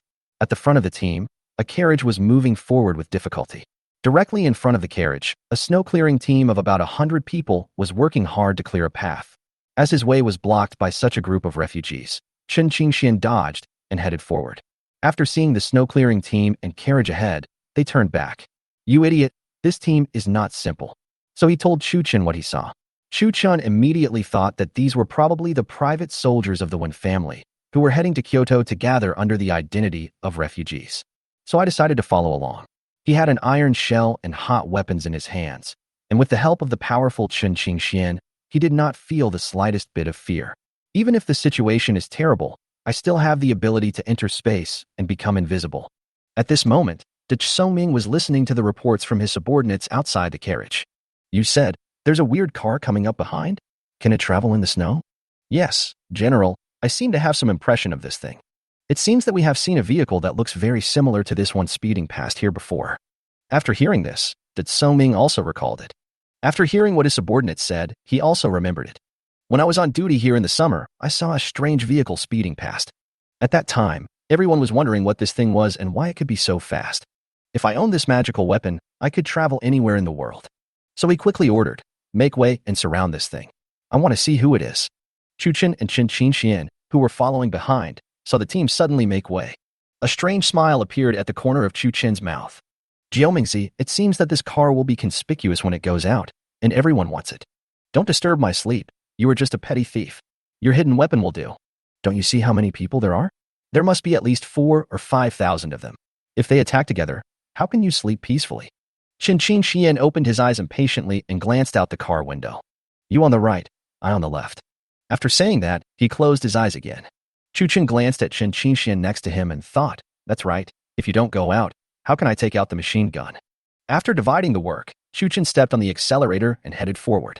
After walking for dozens of meters, looking at the team surrounding him, Chu Chen confirmed his thoughts. "After walking a few hundred meters, I saw a carriage lying across the front. A group of people were holding steel knives and looking at him coldly. Who are you? You have rammed into my Black Wind General's team for no reason. Have you had enough of living?" Chapter 185, Scylla Experts Enter Daxia. Black Wind General? What the hell? When Chu Chen heard this domineering name, he suddenly wanted to laugh. It seems that they are just a bunch of bandits, so I won't bother with them anymore. So he used the explosion-proof vehicle's expansion equipment and shouted to the outside. "I, General Fai Long, need to borrow your passage. Please get out of the way." After saying this, he stepped on the accelerator and the engine shook.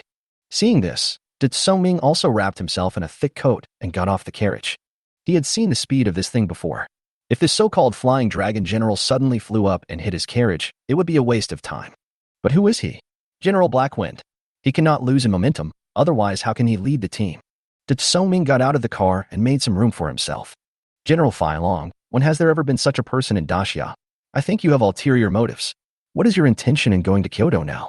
Chu Chen looked at the short and lean man getting off the carriage. It seemed that this was undoubtedly the Blackwind General. So he parked the car, put on a bulletproof helmet, and climbed out from the roof. A machine gun had been secretly mounted on the roof of the car, but it was covered by the camouflage cloth, so no one could see the full picture of the machine gun. But Chen Qingxian was still lying in the car, bored. It seemed as if everything outside had little meaning to him. All he had to do was protect the safety of the idiot who climbed out of the car roof. "Haha, Great General Black Wind, who gave you the title? Could it be that you can give yourself the title of Great General?" "Humph, I'm telling you the truth. I observed the celestial phenomena last night and the world is about to undergo a drastic change. I think you are a talented person. If you offer me your mount, I will spare your life." De Songming saw that Chu Chen was a fake at first sight, so he started to threaten him. After hearing about the great changes in the world, Chu Chen understood that this person was also from the Wen family. "I said that the people recruited by the Wen family are all fools. They're doing it quietly, and there are guns everywhere outside. Hey, you also know the Wen family? Could it be that you are also from the Wen family?" When De Songming heard the word Wen family, he started to murmur in his heart. Could it be that this person is a friendly soldier? That would be difficult. It seems a bit bad to kill a friendly soldier. "Yes, I am General Fai Long, the first general of the Wen family. May I ask what your name is?" Seeing that he didn't look very smart, Chuchen just said something nonsense. Oh, isn't it the flood that washed away the Dragon King temple? I am the Black Wind General under the command of the Wind family. After saying that, he walked towards Chuchen's car. May I ask where Brother Filong came from? Are you here to support the Wind family? It turned out to be the cheerleaders. Chuchen lost interest all of a sudden. However, the name Songming is quite appropriate. Brother Songming, I have an urgent mission and need to rush to the capital. Please give me some convenience. For such a fool, let's solve the problem amicably if possible. Otherwise, it would be a waste of time. Brother Filong, let's go to the capital together. How about giving me your carriage and riding in it? It will be very convenient. After hearing this, Chuchen loaded his machine gun with a click. This smart man obviously didn't want to let go of his car. Since you're here to get killed, don't blame yourself. Brother Smart, I'll give you 10 seconds to clear a path for me, or get out of here. Otherwise, it's no fun to see a beast like me attack you. After saying that, Chuchen winked at Chen Xian. Chen Xian lazily got up, sat in the driver's seat, and stepped hard on the accelerator. The huge roar of the engine frightened Nada Songming so much that he immediately dodged to the side. You don't want to drink my toast, so you have to drink the wine for me, right? Catch me here. Did Songming, who fell in the snow, suddenly got angry and shouted loudly to the people around him. Those refugee-like people immediately drew their knives and rushed towards the explosion-proof vehicle. Chuchen had already pointed the machine gun at Nada Songming. As soon as he gave the order, he started to fire a burst of bullets at him. The famous General Black Wind was beaten into a sieve in an instant. As the 95 machine gun continued to spit out flames, a large number of people who rushed up fell down at once. Seeing this, no one else dared to rush forward. Chen Xian drove the car slowly forward. The carriage in front was frightened and rushed forward, and happened to block the explosion-proof vehicle. Faced with the Black Wind Village army that was eager to fight, Chuchen had no choice but to replace the drum magazine for the 95 machine gun. After firing 5 or 6 drums, the Black Wind Village army left behind hundreds of corpses and fled in all directions in an instant. If the Wind family knew about this, they would be so angry that they would vomit blood. We originally thought that we had replenished 5,000 cannon fodder, but we didn't expect that they would become a mess as soon as we walked out of their doorstep. The frightened horse dragged the carriage towards the side of the road in one stride. The man shoveling snow in front also dropped his tool and ran away without a trace. Without the obstruction of the carriage, Chen Xian drove all the way towards the capital. I say, you idiot, if you don't want to drive, then don't drive. Why do you have to drive in this way? Jiaomingzi, what you said is not right. Why didn't you go down and kill the enemy just now? Enemy? You call this an enemy, you idiot. Chen Xian felt around his body out of boredom, took out a cigarette and lit it. Chuchen also put away the machine gun and ignored this guy. Since you don't have to drive yourself, you might as well take a rest. At this moment, in the northeast of Daxia, a young man in thin clothes was carrying a long and thin knife. Walking quickly on the snow, heading towards Daxia. Behind him, there was a huge man wrapped in animal skin and holding 2 copper hammers in his hands. Brother, please go slower. I'm having a hard time.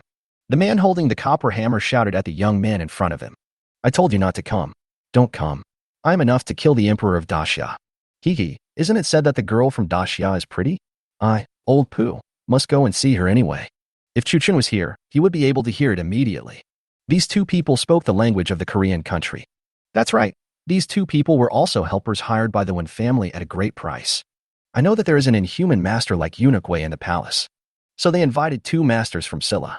The young man's name was Pu Buching, and the one holding the copper hammer was called Pu Bu Yuan. The 2 were originally twin brothers, but they didn't know that his father had learned the shunt technique. The 2 people born were one in heaven and one in hell.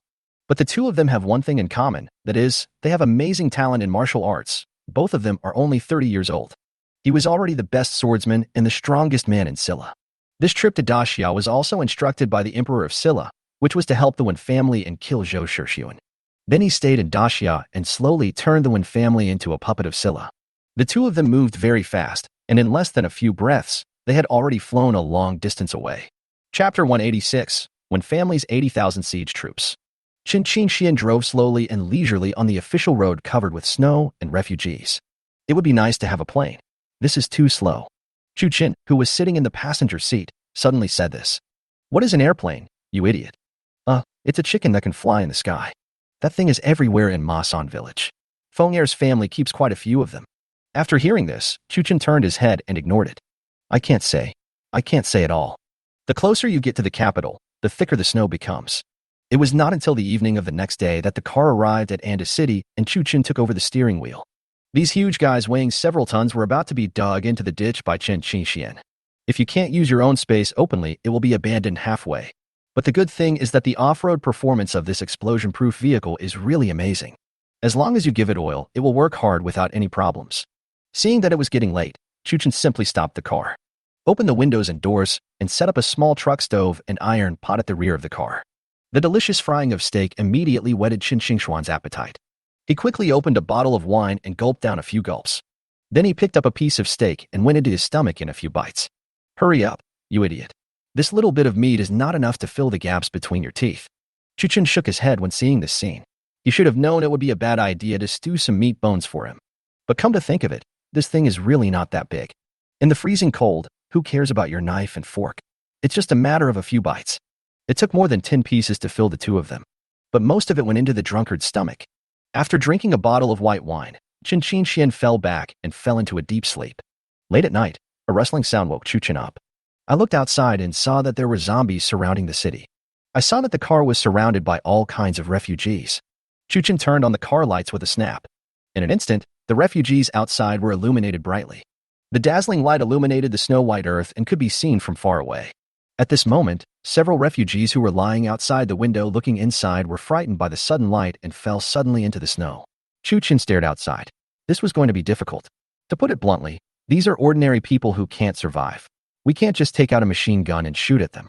Perhaps it was the smell of the steak that attracted these people here. So he picked up the loudspeaker inside and shouted outside. It's freezing cold. Everyone should go away. I don't have much food. Although I don't need this thing, I can't give it to you at this moment. As long as they give it, this group of people will be able to submerge the explosion-proof vehicle in minutes. Suddenly, he thought of something, climbed up and rushed to the center console of the vehicle control. This thing has a car-mounted sonic disperser. Immediately afterwards, a huge sound emanated. The refugees outside fled outside one after another. When Chuchen saw that it was working, he immediately kicked the sobering mask. Jiomengzi, drive quickly and set off. You idiot, are you looking for death? I'm sleeping soundly. Stop wasting time. We are surrounded by refugees. Hurry up. After hearing this, Chen Qingxian looked outside and was also shocked. Why were there so many people? He immediately climbed into the driver's seat, stepped on the accelerator, and drove forward. At this moment, Chu Chun launched wave after wave of sonic attacks, forcing back those who wanted to move forward. Gradually, the refugees dared not move forward and began to cover their ears. After walking out of the encirclement, Chu Chun threw several large bags of compressed biscuits in all directions. Under the influence of gravity, they scattered all over the ground in an instant. Chu Chun picked up the megaphone and shouted, "You can only eat one piece of this thing a day, and then drink a few sips of water, and you can live for a day." After saying this, he slowly walked out of the circle of refugees. At this moment, the refugees saw something thrown out of the car. In an instant, they swarmed towards the compressed biscuits. Some people grabbed one or two pieces, while those who were lucky enough got a handful. As the crowd gradually dispersed, those who had grabbed the compressed biscuits returned to their own shacks. $1 a day. With water, can you survive for a day? A man in his 30s tightly grasped a dozen compressed biscuits in his hand. He looked at his wife who was dying of hunger in the shack. Then he bit off a piece with his teeth, chewed a small half of it, and gulped down a few mouthfuls of snow water. Instantly, a feeling of fullness came over me. Madam, there is help." After saying that, he knelt down in the direction where Chu Chen left. "Thank you for saving my life." Then he stood up and stuffed the half piece in his hand into his wife's mouth. By this time, Chu Chen and his companions had already driven several miles away. The two drove until the early morning before stopping to rest. In the early morning, Zhou Shishuan tossed and turned in his bedroom, unable to sleep. He waved to Eunuch Wei and said, "Old Wei, why do I feel a little uneasy? Your Majesty, you are worrying too much. The soldiers from Andu have already returned, and the soldiers from Yundian will arrive soon." While the two were talking, a young man hurriedly came to the outside of Zhou Shishuan's bedroom. She asked the maid outside, "Your Majesty, are you up?" Upon closer inspection, this person was either Fang Shuzhen that Chu Chun had seen before, or someone else. "General Fang, why are you so anxious? It's not even daybreak yet." Seeing this, Fang Shuzhen anxiously started circling outside the bedroom. At this time, Eunuch Wei pushed the door open and came out. "Shuzhen, why are you so anxious?" "Eunuch Wei, a large number of soldiers suddenly appeared outside the capital and are heading towards the capital." "Hey, so fast." After saying that, he brought Fang Shuzhen into Zhou Shishuan's bedroom. "Shuzhen, Tell me how they got in. Zhou Shixuan raised his eyes and asked. Your Majesty, we were careless. Those people disguised themselves as refugees and came from many places, gathering outside Kyoto. At this moment, there are probably about 80,000 troops gathered. There are 80,000 people, including 10,000 secret guards and 20,000 anti-garrison troops, a total of 30,000 people. The Wen family is more than twice as wealthy as mine. But those 10,000 secret guards must not be used unless it is absolutely necessary, unless the capital is breached. Using Anduna's 20,000 troops against 80,000 troops has no chance of winning. Even if the garrison troops who had gone out to provide disaster relief in the capital returned, there would only be about 20,000 of them. Besides, at this moment, it is estimated that they will not be able to come back. After analyzing it for a while, Zhou Shixuan suddenly came to his senses. Xu Zhan, notify the 20,000 defenders in Andu to defend the gate of the capital and wait for the reinforcements from Yundian. Fang Shuzhen took the order and left. At this time, a pigeon flew straight into Eunuch Wei's hand. Eunuch Wei tore the note off the pigeon's leg and took a look at it. His face changed instantly. Old Wei, why are you so flustered? Eunuch Wei didn't say anything, but handed the note to Zhou Shixuan. When Zhou Shixuan took it and looked at it, his expression changed slightly. Ha ha ha, it seems that Silla has evil ambitions and has always been eyeing our Great Xia territory. Chapter 187. Zhou Hong personally climbs the city wall. Your Majesty, it's all my fault. I made a wrong judgment.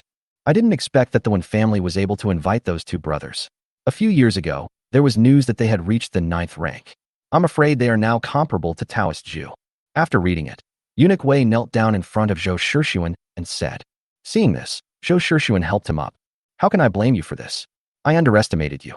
After saying that, he looked in the direction of Qing Yun and said, if this is impossible, Lao Wei, please help me send Lao Ba safely to Qing Yun or Lin Hai to find his sworn brother. Your Majesty, you must not do this. If nothing unexpected happens, Master Chu should be on his way now. Ha ha, Lao Wei, it's icy and snowy. Even if he has a car, he can't get there so quickly. After saying that, Zhou Shixuan still asked the palace maid to wash and change his clothes for him. After eating a simple meal, he returned to the imperial study. At this moment, a figure flashed in the corner of the imperial study. Your Majesty, what do you want? 10,000 secret guards are on standby. After hearing this, the visitor bowed to Zhou Shixuan and disappeared in an instant. Wen family, since you dare to come, I will make sure you never return. Old Wei, send someone to control all the people in the Wen family. Your Majesty, we were careless. We were originally planning to wait a few days before taking action, but now we are probably hiding. After saying this, Eunuch Wei lowered his head again. Okay, Lao Wei, things haven't gotten to the worst yet. At this time, a guard on the city wall of the capital was suddenly pierced through the head by an arrow and fell head first onto the city wall. Immediately afterwards, Fang Shuzhen saw the sound of horse hooves flying outside the city, splashing up snowflakes. There was an earth-shaking movement, and the refugees who were still surviving under the city wall took off their outer clothes one after another. He drew the weapon from his waist and rushed towards the city wall. Immediately afterwards, countless arrows flew towards the city wall. In an instant, it blocked out the sun and the sky seemed to darken all of a sudden. Fang Shuzhen quickly organized a dodging operation. After 2 waves of arrows, the group of people had already rushed to the base of the city wall. The ladders and catapults behind also started moving. Catapults carrying huge stone balls and fireballs smashed into the capital city. Everything seemed to have been rehearsed in advance. The buildings and people in the capital city suffered a lot of damage. The defenders on the city wall also started to move at this moment. Countless arrows flew towards the outside of the city. For a while, both sides suffered losses, and the ladders could not advance any further after encountering fierce resistance from the defenders. Fang Shuzhen and the defending generals frowned deeply as they looked at the densely packed siege troops outside. They knew that with such a small number of people, they would not be able to hold out for more than a day before the outsiders broke through the city gates and hacked their way in. That was just a small test, and the besieging army slowly retreated. At this time, a team of siege troops, holding shields, protected a person and slowly walked to the bottom of the city wall. Is that my nephew Xu Zhan on the city wall? Uncle Wen, how are you? This icy and snowy place is not suitable for doing such a rebellious thing. As soon as Fang Shuzhen saw the person coming, he knew it was the second uncle of the Wen family, Wen Hongshuang, the younger brother of the head of the family, Wen Hongwei. My nephew Xu Zhan, the current emperor, is old and has no successor. The 8th prince is still okay, but the world will be taken over by foreigners sooner or later. Why are you so stubborn? Before he could finish his words, an arrow pierced the shield of the besieger in front of him. Uncle One, if you retreat now, I can ask my father to give the Wen family a way out. You must know that if you take another half step forward, there will be no turning back.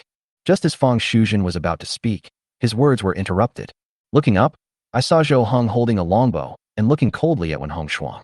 Eighth Prince, this place is dangerous. Please return to the palace. Fang Shuzhen hurriedly stepped forward and said, Go back. Shuzhen, do you think I can go back? After saying that, Zhou Heng turned and spoke to the soldiers on the city wall. The Wen family has evil ambitions. They took advantage of the war in Great Xia and the relief efforts of our dynasty to invade the capital. Tell me, how can such people who abandon the people rule the world? Out there, the people of Xia are starving and freezing all day long. The Wen family is so cruel. As the people of Xia, what should we do? Fang Shuzhen was shocked to see Zhou Heng so powerful at this moment. Instantly he shouted, Drive out the rebels and save the people. Drive out the rebels and save the people. Drive out the rebels and save the people. Drive out the rebels and save the people. Okay, in that case, I, Zhou Heng, will be on this city wall today, advancing and retreating with all the soldiers. After saying that, he ordered his followers to put on armor and a crown for him. On his waist hung the dog-leg knife that Chu Chun had given him. Seeing that the situation was not right, Wen Hongshuang quickly ordered the siege troops to retreat. Although I am inside this shield, who knows if there is someone with extraordinary talent who can throw a stone ball at me from his catapult? You still think you are a king? Run away now. While the confrontation was going on here, Chu Chun and the other man who were driving on the road also felt something was wrong. Jiomengzi, you see, the closer we are to the capital, the fewer refugees there are? That's right. Along the way, I can't see a single refugee here. Chu Chun frowned slightly, as if he had thought of something. Jiomengzi, you take a rest, and I'll drive. If, when we enter the capital, the Wen family has already started a rebellion, you take over the driving, and I'll get on the roof. Chen Qingxian nodded to Chu Chen's arrangement and stopped the car. After Chu Chen took over the car, he stepped on the accelerator and sped away. Judging from the situation, the Wen family has probably taken action in advance, so I have to hurry. It's too late. Zhou Shixuan and Zhou Heng were killed by the Wen family. That would be bad. After resting for an hour, the besiegers launched another attack, and this time the catapults were aimed specifically at the city walls. Under the cover of the ladders, a large number of siege troops slowly approached. After a while, we arrived at the foot of the city wall. The besiegers climbed up the city wall using the ladders. The defenders had already prepared hot oil and other things, and poured them on the people climbing the ladders. As the torches fell, several ladders climbing up the city wall instantly caught fire.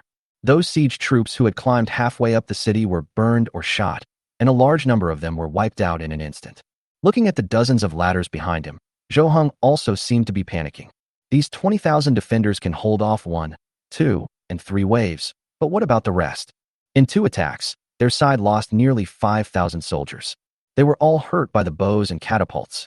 If we continue to consume like this, we probably won't make it past tomorrow morning.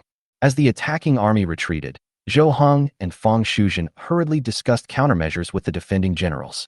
The soldiers were also busy deploying their troops, preparing for the 3rd wave of attacks. 8th Prince, you should return to the palace. It is too dangerous to stay here. Chapter 188, Chu Chun drives a car to change the world. Shuzhen, General, please stop trying to persuade me. I will not leave this city wall until the rebels retreat. Unless they do so, they will step over my dead body. Seeing Zhou Heng's determination to die, the soldiers suddenly felt a surge of heroism in their hearts.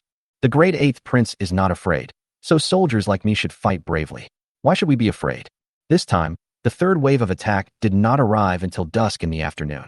The tactics remained the same, but this time the siege forces seemed to be able to capture the capital in one fell swoop. Dozens of vehicles were dispatched to climb the city walls. This thing was made of thick wooden boards and was pushed under the city wall. After it fits into the city wall, it becomes an artificial staircase.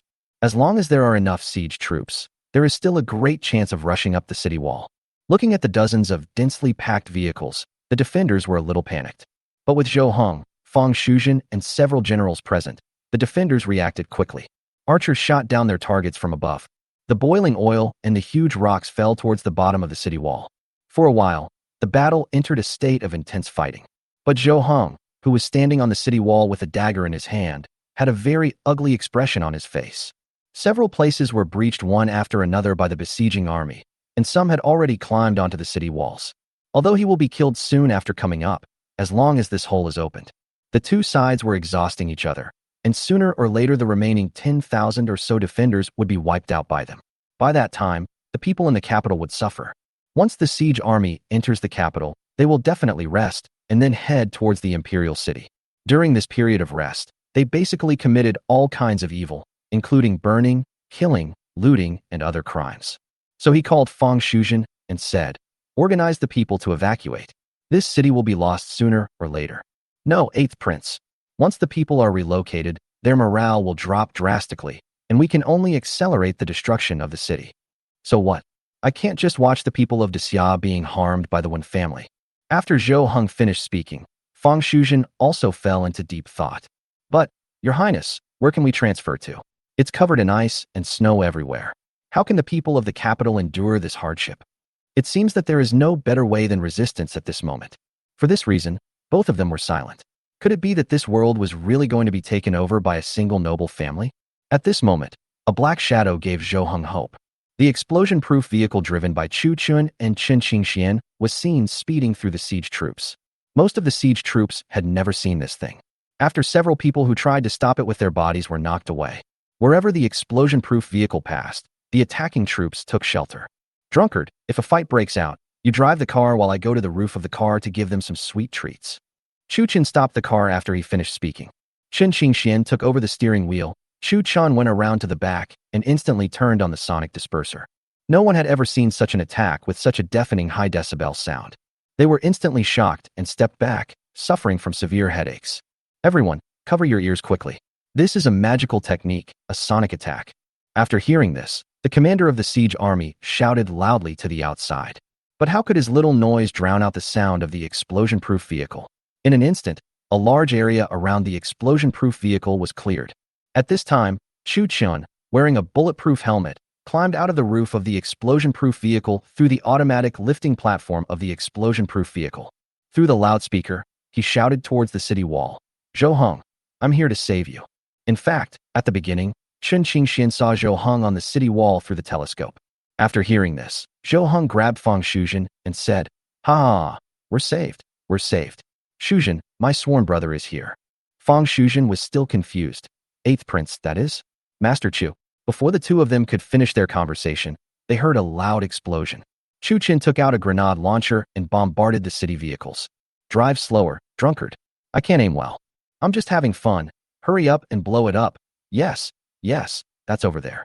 Chen Qingxian slowed down the car and slowly drove towards the vehicles entering the city, accompanied by the sound of the grenade launcher and the explosion of the grenade. The siege troops were in a panic. This was a divine thunder from the sky. I originally thought that the city was about to be breached, but I didn't expect such a thing to suddenly appear. After circling the city wall for a full circle, Chu Chen didn't know how many grenades he had fired before he finally destroyed all the climbing vehicles. Then he ordered Chen Qingxian to drive towards the crowd. Yes, Chu Chun had already set up a 95mm machine gun. Seeing that the city climbing vehicle was completely destroyed in about an incense stick of time, the siege troops were also panicked at this moment. As luck would have it, the invulnerable black car was charging straight towards their army. And the direction of this charge was exactly the direction of Wen Hongwei and Wen Hongshuang. As the explosion-proof vehicle approached, the 95mm machine gun, covered with camouflage cloth on the roof, began to rattle. As soon as the first drum of ammunition was fired, dozens of bodies fell in front of the explosion-proof vehicle. For a crowded crowd, this machine gun is simply a life harvester. The explosion-proof vehicle turned around and headed in another direction. Raise your shields and form a battle line. The general of the siege army saw the strange car coming towards him. He immediately ordered the soldiers to raise their shields. But the shields of this era are not even made of iron, so how can they withstand the bullets from the 95 machine gun? As soon as the general finished shouting, he felt a pain in his chest and fell headfirst into the arms of his deputy general. Wherever the clattering sound appeared, a large group of people would fall down. At this time, Chu Chun returned to the car. "Jiao Mengzi, how is your one-handed driving skill?" "Haha, I, Taoist Qingxian, will have no problem driving without hands." Looking at the arrogant Chen Qingxian, Chu Chun didn't care anymore. He then took out a box of police grenades. "Come here, drunkard, watch me operate it." After saying that, Chu Chun bit open the safety with his teeth and threw it out. The grenade was thrown into the crowd and was caught by a siege soldier. The people around him looked at the black lump thrown over and stretched their heads to look at the rare object. But in an instant, these people regretted it. This thing looked insignificant, but it was deadly. Chen Qingxian watched the grenade explode in the crowd and instantly showed great interest. Ha ha! Come on, give it to me, you idiot. Chu Chan gave Chen Qingxian a few instructions, such as just bite it open and throw it away. Then he returned to the roof of the car. Chen Qingxian had amazing arm strength. Even if he drove with one hand, he could still throw the car accurately into the gathered crowd. Chu Chen looked at the grenade exploding in the crowd and couldn't help but give Chen Qingxian a thumbs up. This is definitely a humanoid grenade launcher. For a while, the sound of grenades exploding and the rattling of 95 machine guns were constantly reaping the lives of the besieging troops. Wen Hongwei was very anxious at this moment and quickly issued the order to retreat. Chapter 189. Reinforcements from all directions. Looking at the escaping siege troops, Chen Qingxian stepped on the accelerator and drove towards the army command tent. In Chen Qingxuan's words, there is no point in fighting these small soldiers, so today we must blow up the command tent. With several explosions, the command tent collapsed, and then several fast horses rushed out from the back of the tent.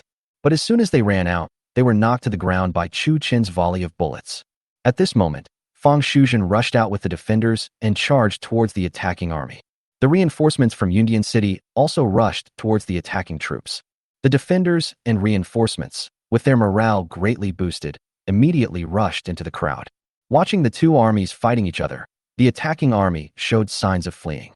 Chu Chan waved his hand, collected the dozens of empty magazines, and retreated into the car. The situation of the battle has turned around, and there is no need for me to continue killing. The key is the recoil of the 95 machine gun. The shock made his shoulder hurt.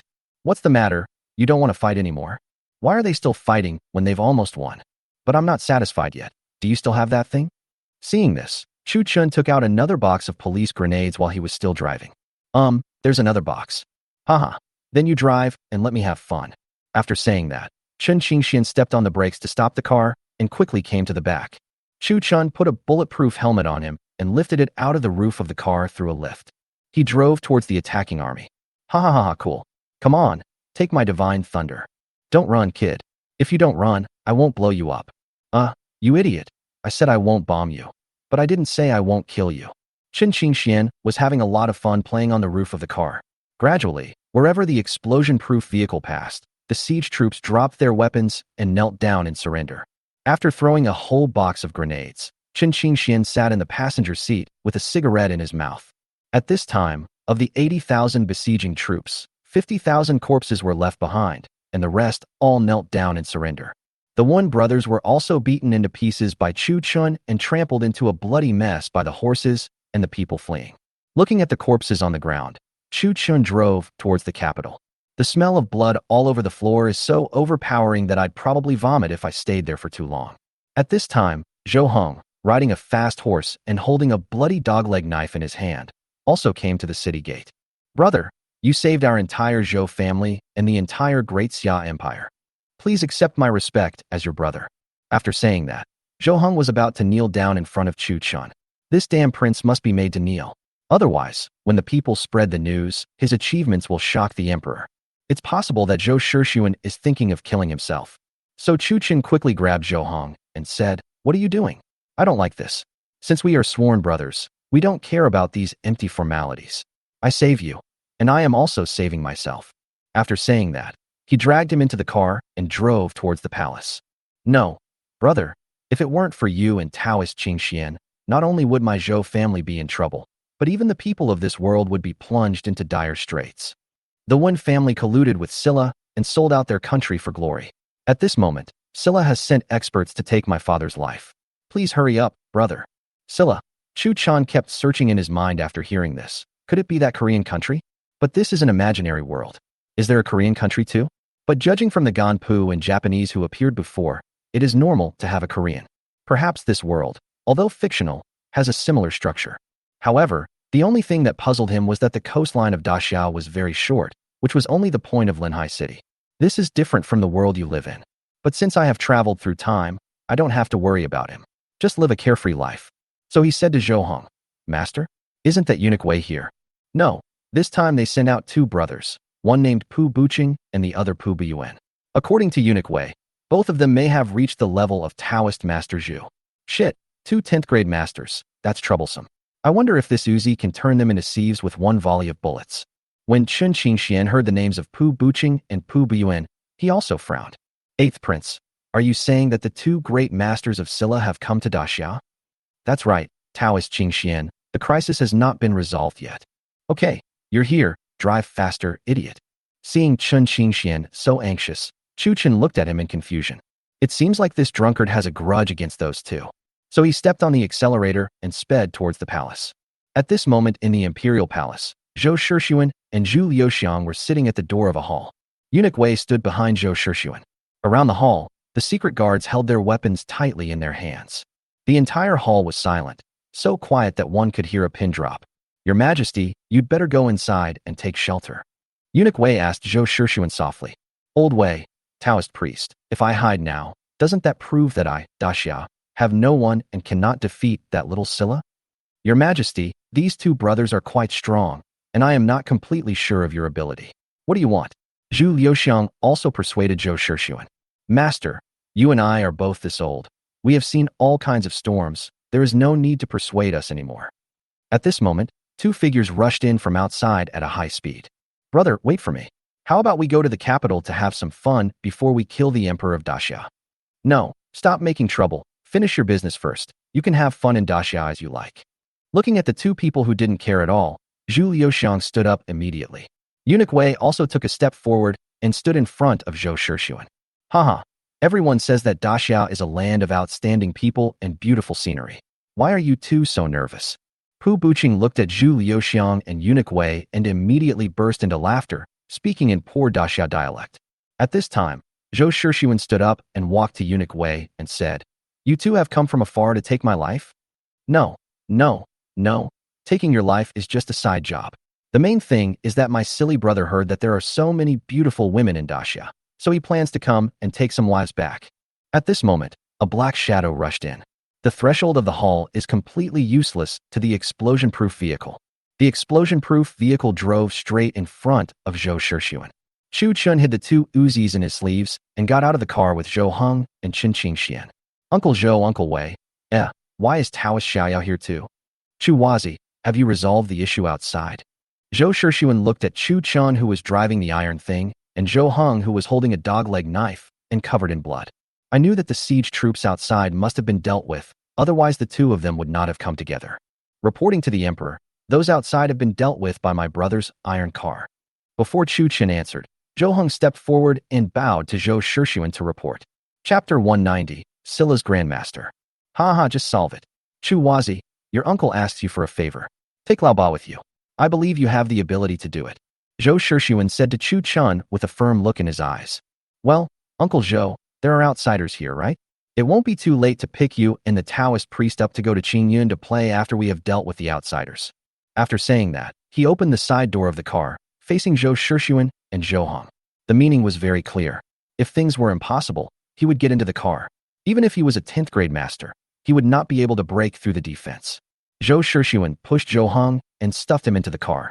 Chu Wazi, a real man will never do such a cowardly thing, but we must also learn to preserve the fire. Chu Chen closed the car door helplessly and said, Okay, since you were so stubborn, it's up to you. If Zhou Shixuan died today, Zhou Heng would probably be the backbone of the people of Daxia. But if I'm here, can I let him die? You Daxiao people are so rude. Don't you see we have guests? At this moment, Pu Buqing and Pu Buyuan finally couldn't help it, shouted at Chu Chun and his group. People of Daxia, please accept my wrath. But Pu Buyuan was different. He rushed over with 2 big copper hammers. Fuck, you're just fighting over a disagreement. Just as Chu Chun was about to raise his hands, Zhu Liuxiang came forward with a steel sword in hand. For a moment, we were evenly matched in the fight between you and me with your hammer and my sword. Eunuch Wei and Chun Qingxian also stood in front of Zhou Shixuan and Chu Chun in an instant. And Pu Buqing saw that his younger brother had already held back the only 10th grade grandmaster of Daxia. So he smiled, raised his sword, and walked towards Zhou Shixuan. At this time, Eunuch Wei and Chun Qingxian rushed out together, and they faced Pu Buqing. Seeing this, Chu Chen quickly took out a black shotgun from the car. There's nothing we can do. He's a master at the 10th grade grandmaster level. During this battle, Chu Chen thought of their tactics, which was to have the weaker big guy hold back Zhu Liuxiang. And this young man with the sword is the ultimate killer. His strength is definitely stronger than that big guy. Only when he faces Eunuch Wei, who is also of the 9th rank, and Chun Qingxian, who is also of the 9th rank, will he have a chance to kill Zhou Shixuan. So Chu Chun couldn't care less about that. To deal with this 10th grade master, Chu Chun didn't know whether this Uzi would be useful. That's why I had to take out a shotgun. The power of this thing is not comparable to that little Uzi. When Zhou Shixuan saw Chu Chun walk back to the car, he had a black stick in his hand. Chu Wazi, what kind of magical weapon is this? Well, this thing is still the same as before. It is the only one in Daxia, my unique hidden weapon. Zhou Shixuan must know the machine gun and grenade he used to kill the enemy. Therefore, the explanation of this hidden weapon is more appropriate and more in line with common sense.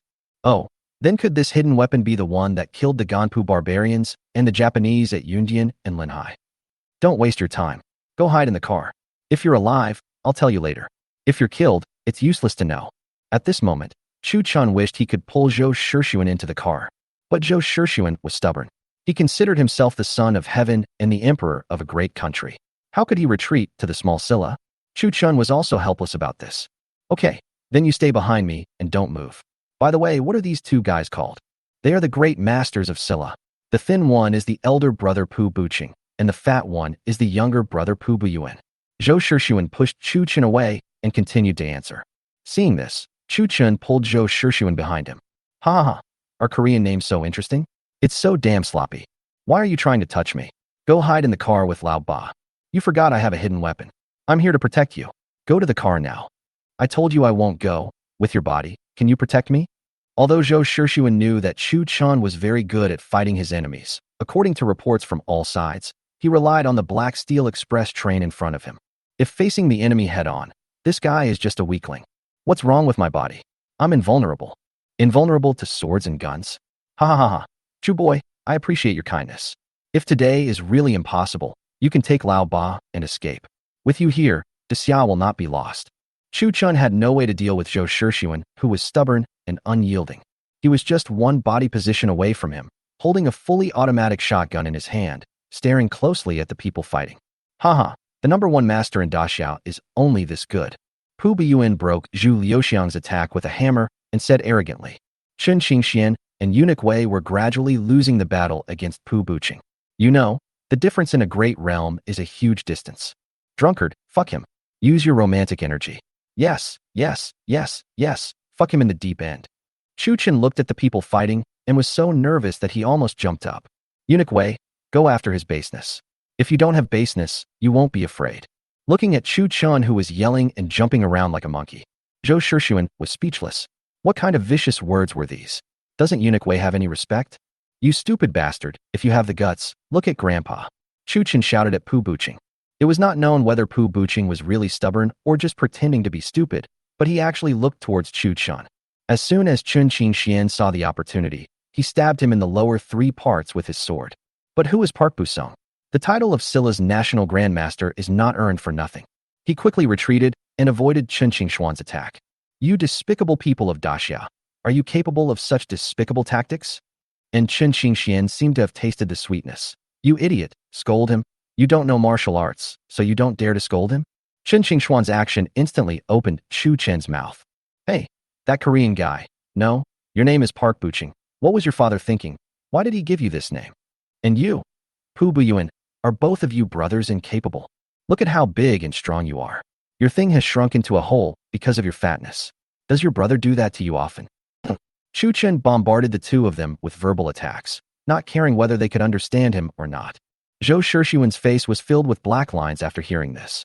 When had Park Buyuan ever been insulted like this? He shouted at Chu Chun. You big Siam monkey, after I finish dealing with this old man, I will definitely pull out your tendons and skin you alive.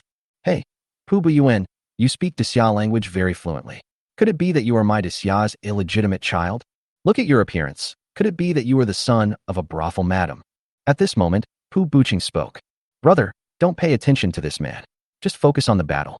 He is just disturbing your mind. When my brother kills the emperor, I will have a way to deal with him.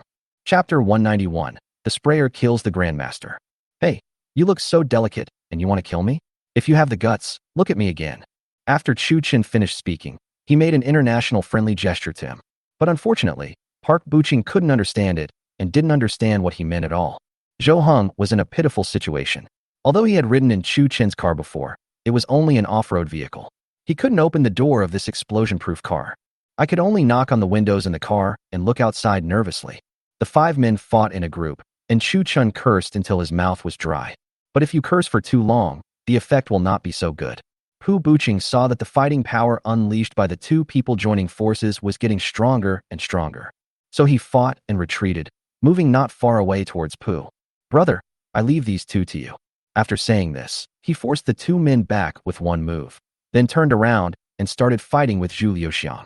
Chen Qingxian and Eunuch Wei also breathed a sigh of relief when they saw this. Especially Chen Qingxian, who was almost exhausted at this moment. He just pretended not to let Pu Buching notice, and then he attacked with all his strength. Now that someone had changed, the 2 of them breathed a sigh of relief. But they both overlooked one problem. Although Pu Buyuan was not as strong as Pu Buching, but he has always been known for his brute strength, while Chen Qingxian and Eunuch Wei both have the advantage in physical skills. If we just compare strength, I guess Na Pu Buching can't beat Na Pu Buyuan.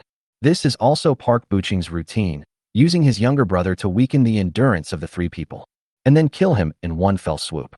As long as either he or his brother kills even one person, these 3 people will no longer be a threat.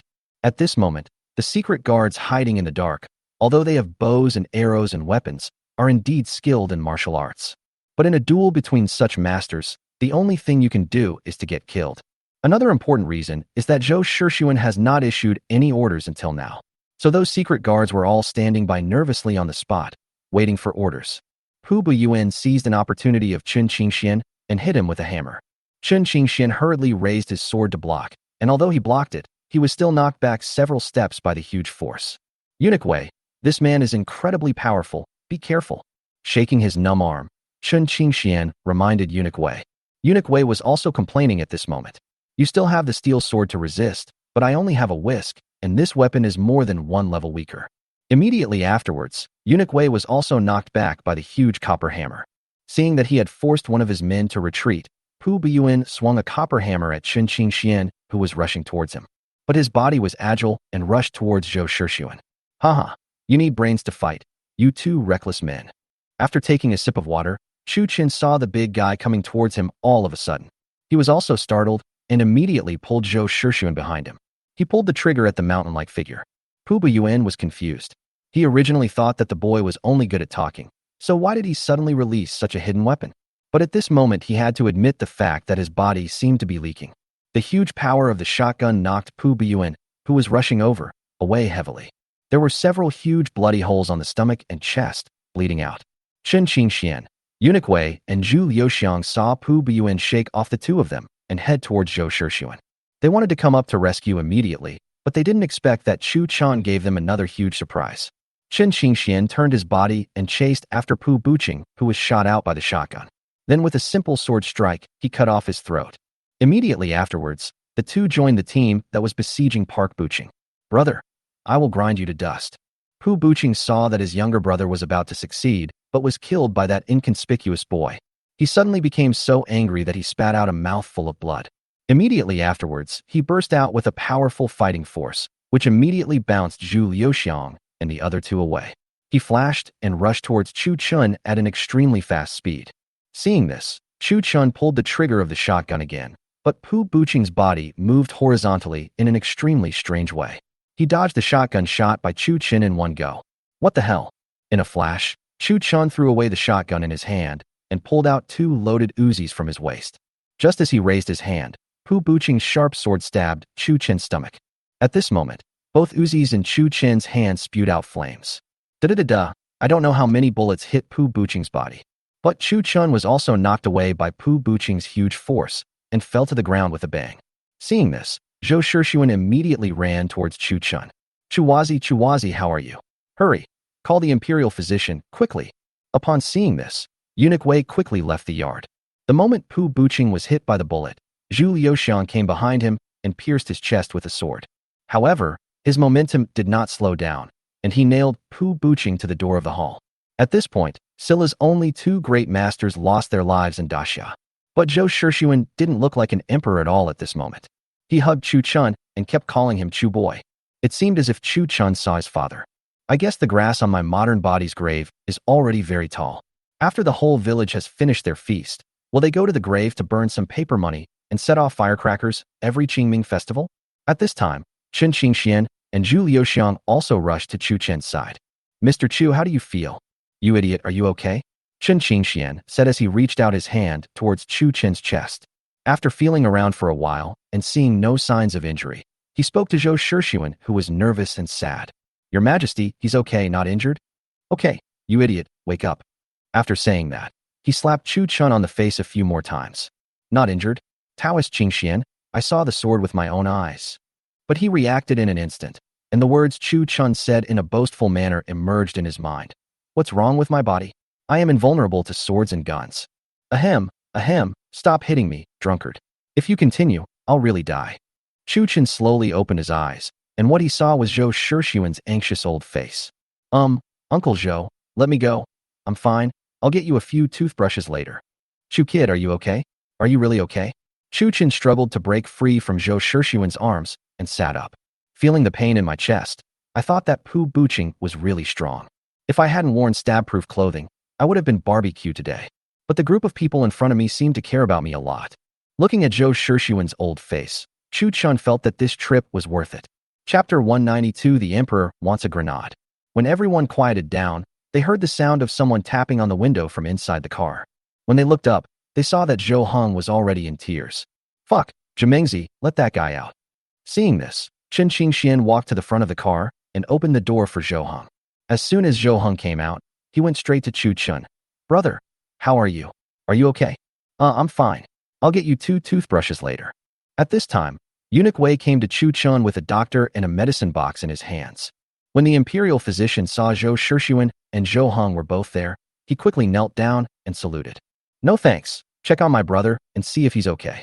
The imperial physician followed the direction of Zhou Heng's finger and saw Chu Chun sitting on the ground.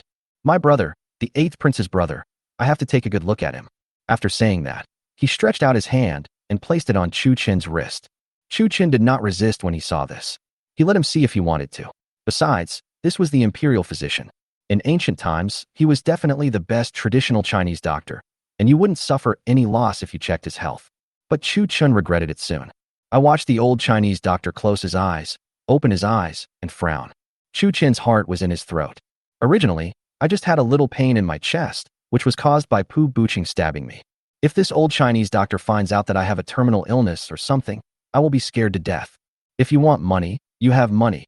If you want supplies, you have supplies. If you want girls, you have girls. But I don't want to go to Taishang Laojun at such a young age. After a long time, amid the nervous expressions of the crowd, the old Chinese doctor finally put down his hand. Young master, there is nothing wrong with your body, but you should not have sex too frequently.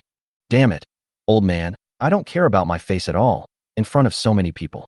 When Zhou Shixuan and others heard the conclusion given by the imperial physician, they smiled awkwardly and turned their heads away. Chen Qingxian pushed Chu Chun. Ha! You idiot, you still talk about me. Look. Get lost. If you keep saying that Honglinmen won't give you a free meal. Uncle Zhou, the crisis has been resolved. How about we go in and sit down? In order to ease the embarrassment, Chu Chen asked Zhou Shixuan. Yes, let's go inside. Thank you all for your help today. I wish you all the best for your hard work, Taoist priest. After saying that, under the guidance of Eunuch Wei, the group walked into the hall. Chu Chun waved his hand, picked up the shotgun, walked into the car, and waved his hand to put it into the space. In the main hall, a group of people sat down according to their status. Chuwazi, I'm particularly curious about your hidden weapon. Can you show it to everyone? Zhou Shixuan asked as he looked at Chu Chun, who was sitting there drinking tea. Uncle Zhou, this is my foundation. Besides, there is only one copy in the whole of Daxia, so it is inconvenient. It's okay. Uncle knows that you are not an ordinary person. The fact that you can stand before Uncle today is enough to prove your loyalty. In the future, spend more time with Lao Ba and teach him more. Zhou Shixuan was so easy to talk to today, he must be holding something back. It seems that I need to prepare early. Grenades appeared, and among his own firearms, a shotgun also appeared. The machine gun was covered with camouflage cloth, so no one should have seen its true appearance. Now if Zhou Shixuan wants to get it from me, it's most likely the grenade. If you really have to, just make up a lie and say you got drunk and got killed, and that will barely get you by. If all else fails, give him a few crossbows to play with. Seeing how nervous Zhou Shixuan is today, as long as I don't make any unusual moves, he will definitely not attack me in the short term. At least when natural disasters and man-made calamities are rampant, they won't harm themselves. Of course, all this was just Chu Chen's precaution. Perhaps Zhou Shixuan never thought of becoming an enemy of Chu Chen at all. Regarding his performance today, at least in Zhou Shixuan's eyes, Chu Chen can not only take out so many strange and weird things. Moreover, he has powerful hidden weapons and a body that is invulnerable to swords and guns. With these points in mind, even if Zhou Shixuan had that idea, he would have to consider his own strength. A person who can move through thousands of troops without any harm. Few people would be foolish enough to make an enemy of him. Seeing that Chu Chen didn't want to take it out, Zhou Shixuan didn't ask any further. It is understandable that others do not give up the things that they rely on for their livelihood, but you have to force them to take it. Wouldn't that make him a tyrant despised by everyone? And this kid, even if you force him, you still have to consider your own strength. So he quickly changed the subject. Everyone, you have performed a great deed today. What reward do you want? Your Majesty, this is our responsibility, so why should we talk about rewards? As soon as Zhou Shixuan finished speaking, Zhu Liuxiang quickly stood up and replied with a smile. Chu Chen was so disappointed with you that he thought, you are so noble, and you only do your job. But no one wants it, and it's impossible for me to ask for it. So he also said to Zhou Shixuan, every man has a share of responsibility for the success or failure of a country. This is our responsibility. Haha, great, great. Every citizen has a share of responsibility for the fate of a country. Everyone should learn from Chu Chen, especially old age. After hearing what Chu Chen said, Zhou Shixuan immediately smiled. Zhou Heng also stood up and said, Father, after we have dealt with the refugee issue, I will go and learn from my brother. After hearing this, Chu Chen thought, it's over, here comes another freeloader. Well, this matter has only resolved a small disturbance. My people of Xia are still in dire straits. We'll talk about the reward later. After saying that, he waved his hand and drove them out. Chu Wazi, please stay. The Taoist has been fighting for a long time. Go and rest first. Chu Chen looked at Zhou Shixuan waving, and just as he was about to stand up and walk out, he was pulled back. After everyone left, Zhou Shixuan motioned Chu Chen to sit down. Chu boy, there's no one here. Can you let me see that thing? Uncle Zhou, I know what you want to say, but there is really only one of those things, and there is no extra for you. You kid, you make it seem like I'm stealing your things. Zhou Shixuan looked at the serious Chu Chen and his face turned red. But then, he regained his composure and said, I heard from Laoba that you have a thunderbolt that can defeat an army of thousands. As soon as Chu Chen heard it, he knew the real purpose. For Zhou Shixuan, the grenade is far more useful than the shotgun. Uncle Zhou is talking about that black lump, right? That thing was thrown away by drunkard Chen Qinxian today. If there is another one, you need to give me some time. This thing is very troublesome to make, and the finished product is very low. If Uncle Zhou is eager to increase military strength, I can give you something. Originally, Zhou Shixuan's eyes dimmed after hearing Chu Chen say that the production was difficult. But then, he smiled again. Oh, but what is it? Show it to me. Seeing Zhou Shixuan's anxious look, Chu Chen thought that the grenade incident should be over. Then he turned and walked towards the car. When he came back, he was carrying a brand new crossbow. Chapter 193, Crossbow presented to the Emperor. Nephew, come quickly. What is this? It looks like a bow and arrow, but it's not a bow and arrow. Seeing Chu Chen take the dark object off his back, Zhou Shixuan immediately became interested. Uncle Zhou, this is called the crossbow. I have used it before when fighting Ganpu in the Japanese. It has strong lethality and is easy to operate. It is much better than a bow and arrow. After saying that, Chu Chen pulled the crossbow in front of him, loaded it with arrows, and handed it to Zhou Shixuan. Zhou Shixuan took the crossbow and, under the guidance of Chu Chen, pulled the trigger at a pillar outside the hall door. The arrow stuck firmly into the red-painted pillar and penetrated deeply into it. Jiji startled the sergeant standing next to the pillar, and he rushed into the hall with his sword drawn. Quick, protect his majesty. Feeling the terrifying power of the crossbow, Zhou Shixuan waved his hand to drive the soldiers back. He shouted to Chu Chen in surprise. Chu boy, how much of this do you have? Uncle Zhou, I think with Xia's current level, it shouldn't be difficult to make this thing. After listening to this, Zhou Shixuan picked up the crossbow and looked at it. I saw that this thing has a simple structure and is not very complicated. He immediately burst into laughter. Ha ha ha ha, Chu boy, you are really my lucky star. After saying that, he handed the crossbow to Eunuch Wei and said, go and call Zheng Wenkai to me. Zhou Shishiyuan was very happy at this moment. If only this crossbow could be produced in large quantities. If we build an iron army and equip every member with a steel knife and a crossbow, then we will still be afraid of foreign invasions. After a while, Zheng Wenkai arrived in the hall. Come, Lord Zheng, come and take a look at this. Zheng Wenkai took the crossbow respectfully from Zhou Shishiyuan and said, Your Majesty, this? Is it a bow and arrow? Chuchen saw that the visitor was the Minister of Works, an old acquaintance. So he stepped forward and said, Master Zheng, this thing is called the Cross-Divine Crossbow. It is a bit stronger than a bow and arrow. After saying that, he strung the crossbow, loaded it with arrows, and taught Zheng Wenkai how to use it. Zheng Wenkai bowed to Zhou Shishiyuan and walked out of the hall. He pulled the trigger and saw the arrow flying straight out. Next, everyone was stunned. I saw that the arrow was shot at least 50 feet away before it fell to the ground and stuck into the mud. You know, with ordinary bows and arrows in that era, it was already very good if they could shoot 20 or 30 feet away. With such a range, it still requires a strong man to pull it out. This divine crossbow can shoot arrows deeply into the soil from a distance of 50 feet. With this magical weapon, you can shoot a row of arrows at the enemy before they rush over.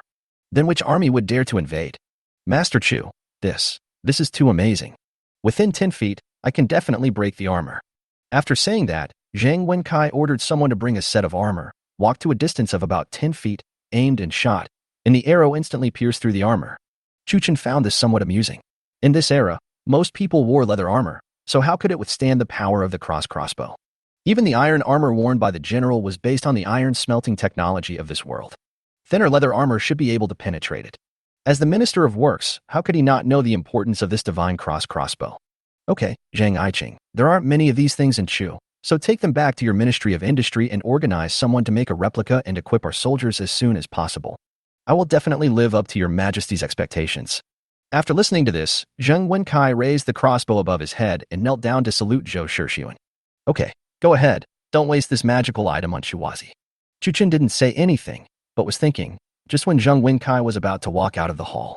Master Zheng, I have an idea. Please wait a moment.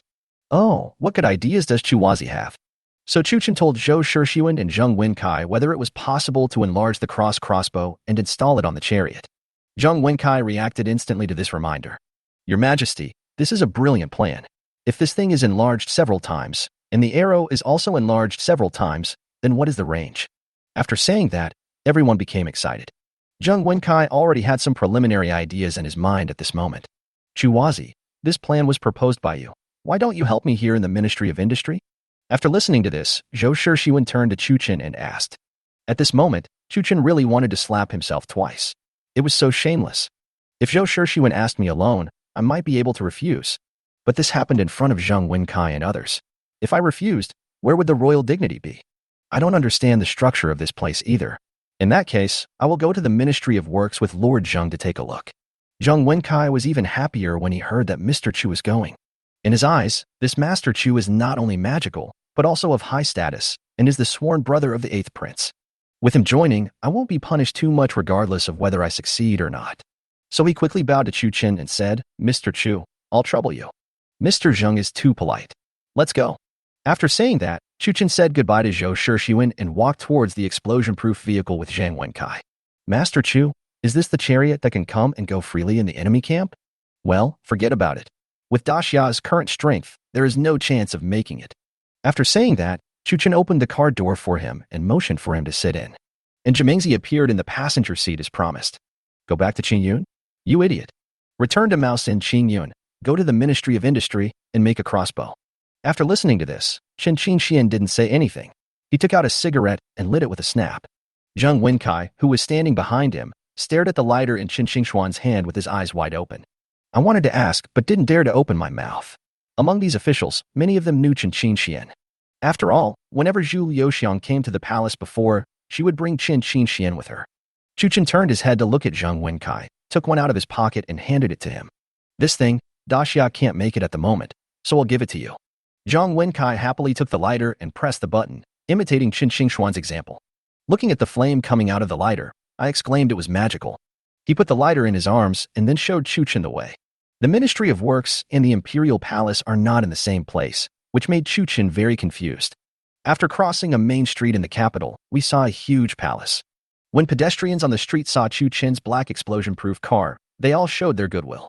After all, they had just experienced a great battle outside the capital, and it was said that the eighth prince had even climbed onto the city wall. In the end, a divine chariot descended from the sky, defeated the rebels, and saved the people in the capital. The storyteller in the tea house had already started talking.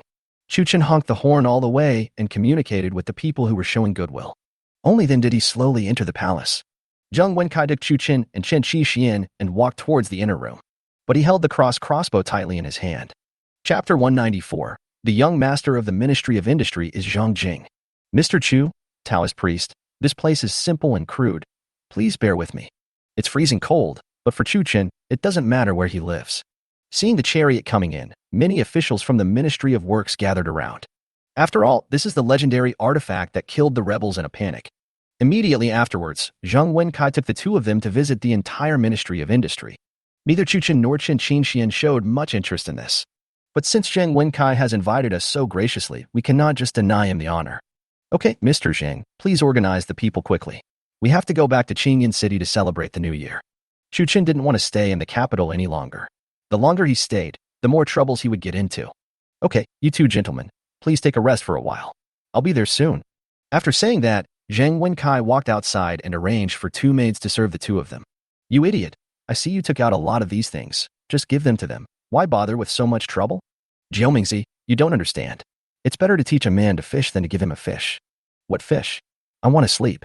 Seeing that Chen Xixian said he wanted to rest, the maid beside him quickly took Chen Xixian away. Chuchen was the only one left at this moment. Being bored, he went back to the car and took out a set of hexagonal screwdrivers and various screwdriver wrenches. There is no way.